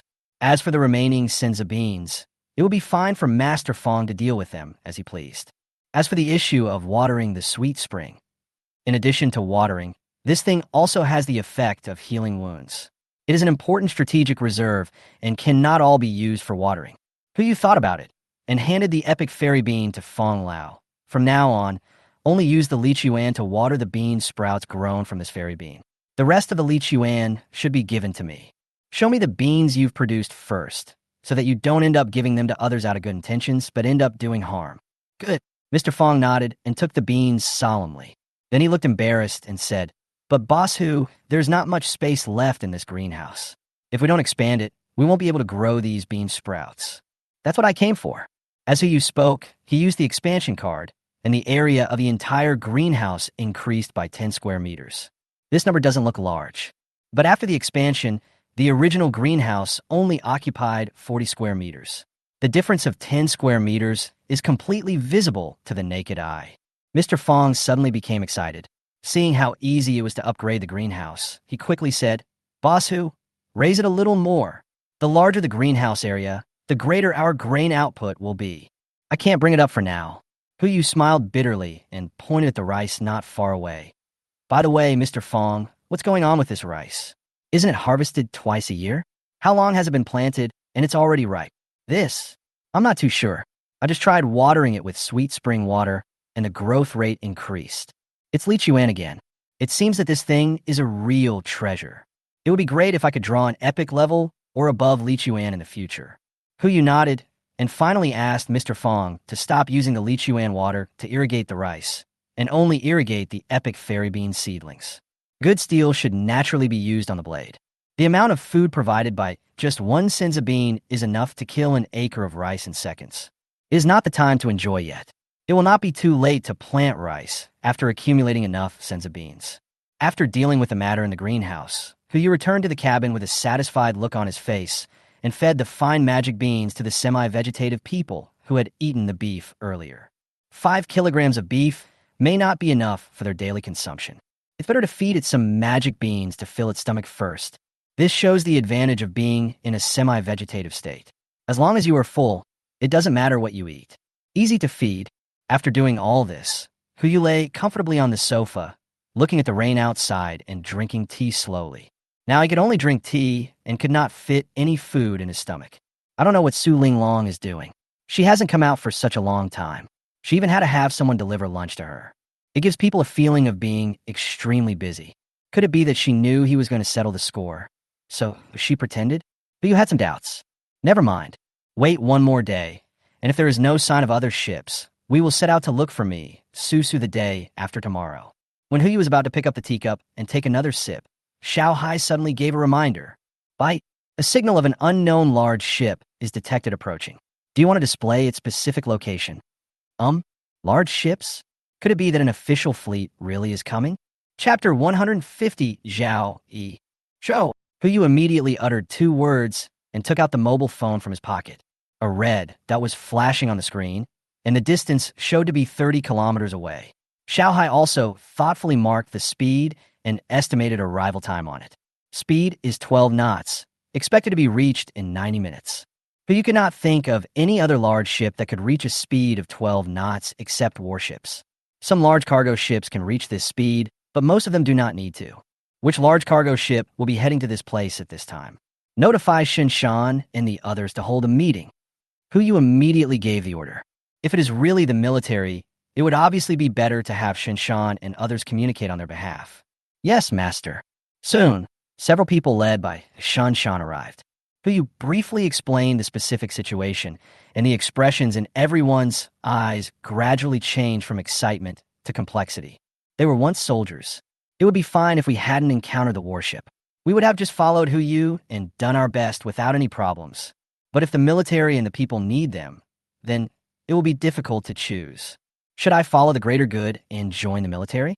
Or should I follow the previous agreement and continue to be a bodyguard for Boss Hu? For a moment, they really didn't know how to choose. Huyu also knew their difficulties, so he just looked at them, wanting to know what their attitude was. Boss. Seeing this, Shan spoke first and asked tentatively, You summoned us. Do you want us to make a choice, or are you going to get the warship? When this question was asked, everyone, including Su Zilong, was stunned. Building warships?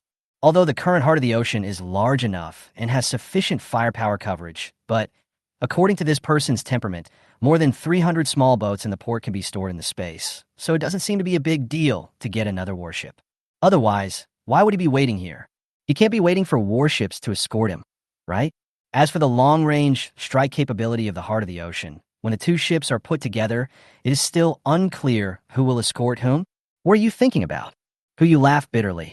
I am crazy to attack my own warship. If I have to attack, I will attack someone else's. I called you here to give you a choice. Choose. Everyone nodded silently. Come to think of it, now Boss Hu has Xiao Hai by his side if he needs hot weapons attack, and those 50 semi-vegetative people if he needs close combat. Sailing?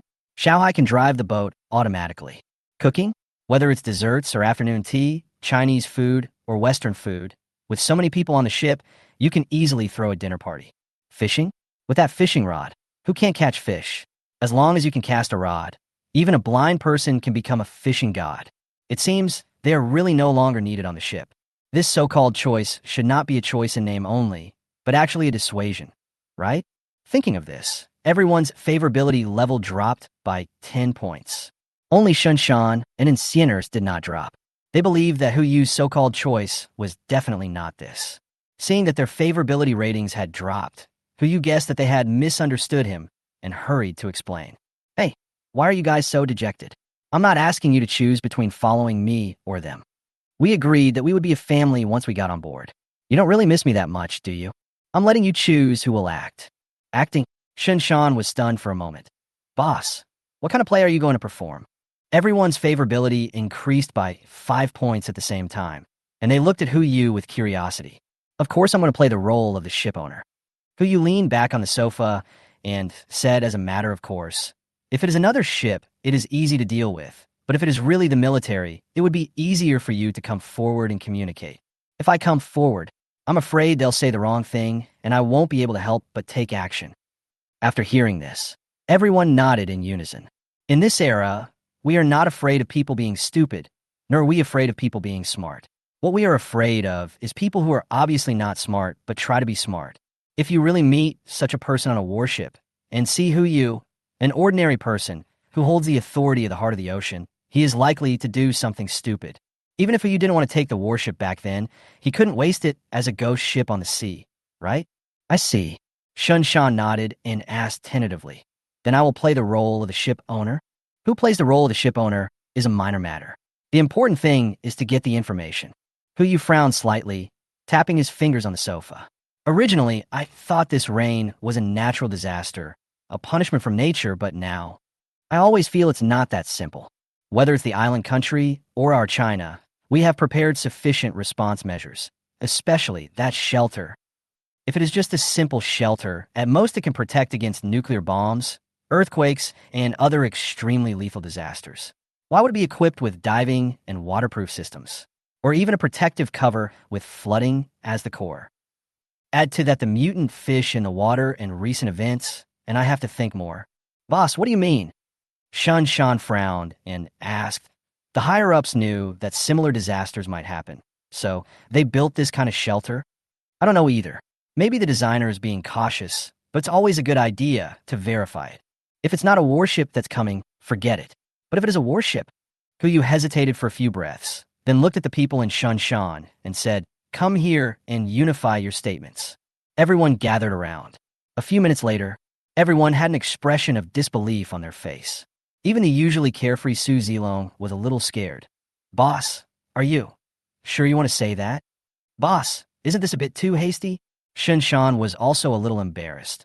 Will anyone really believe this kind of thing? Anyway, just follow the instructions I gave you, and that's it. Yu made the final decision. If it's not a warship, then it doesn't matter. Let's get ready. Everyone looked at each other and had no choice but to act according to the plan. Yes, boss. 30 kilometers away, a warship is approaching. A middle-aged woman in the lead stood in the cab, looking at the situation in the surrounding sea through a telescope, but due to heavy rain, visibility was extremely low and she could not see anything clearly. But the radar system in front of us has begun to indicate the presence of ships ahead.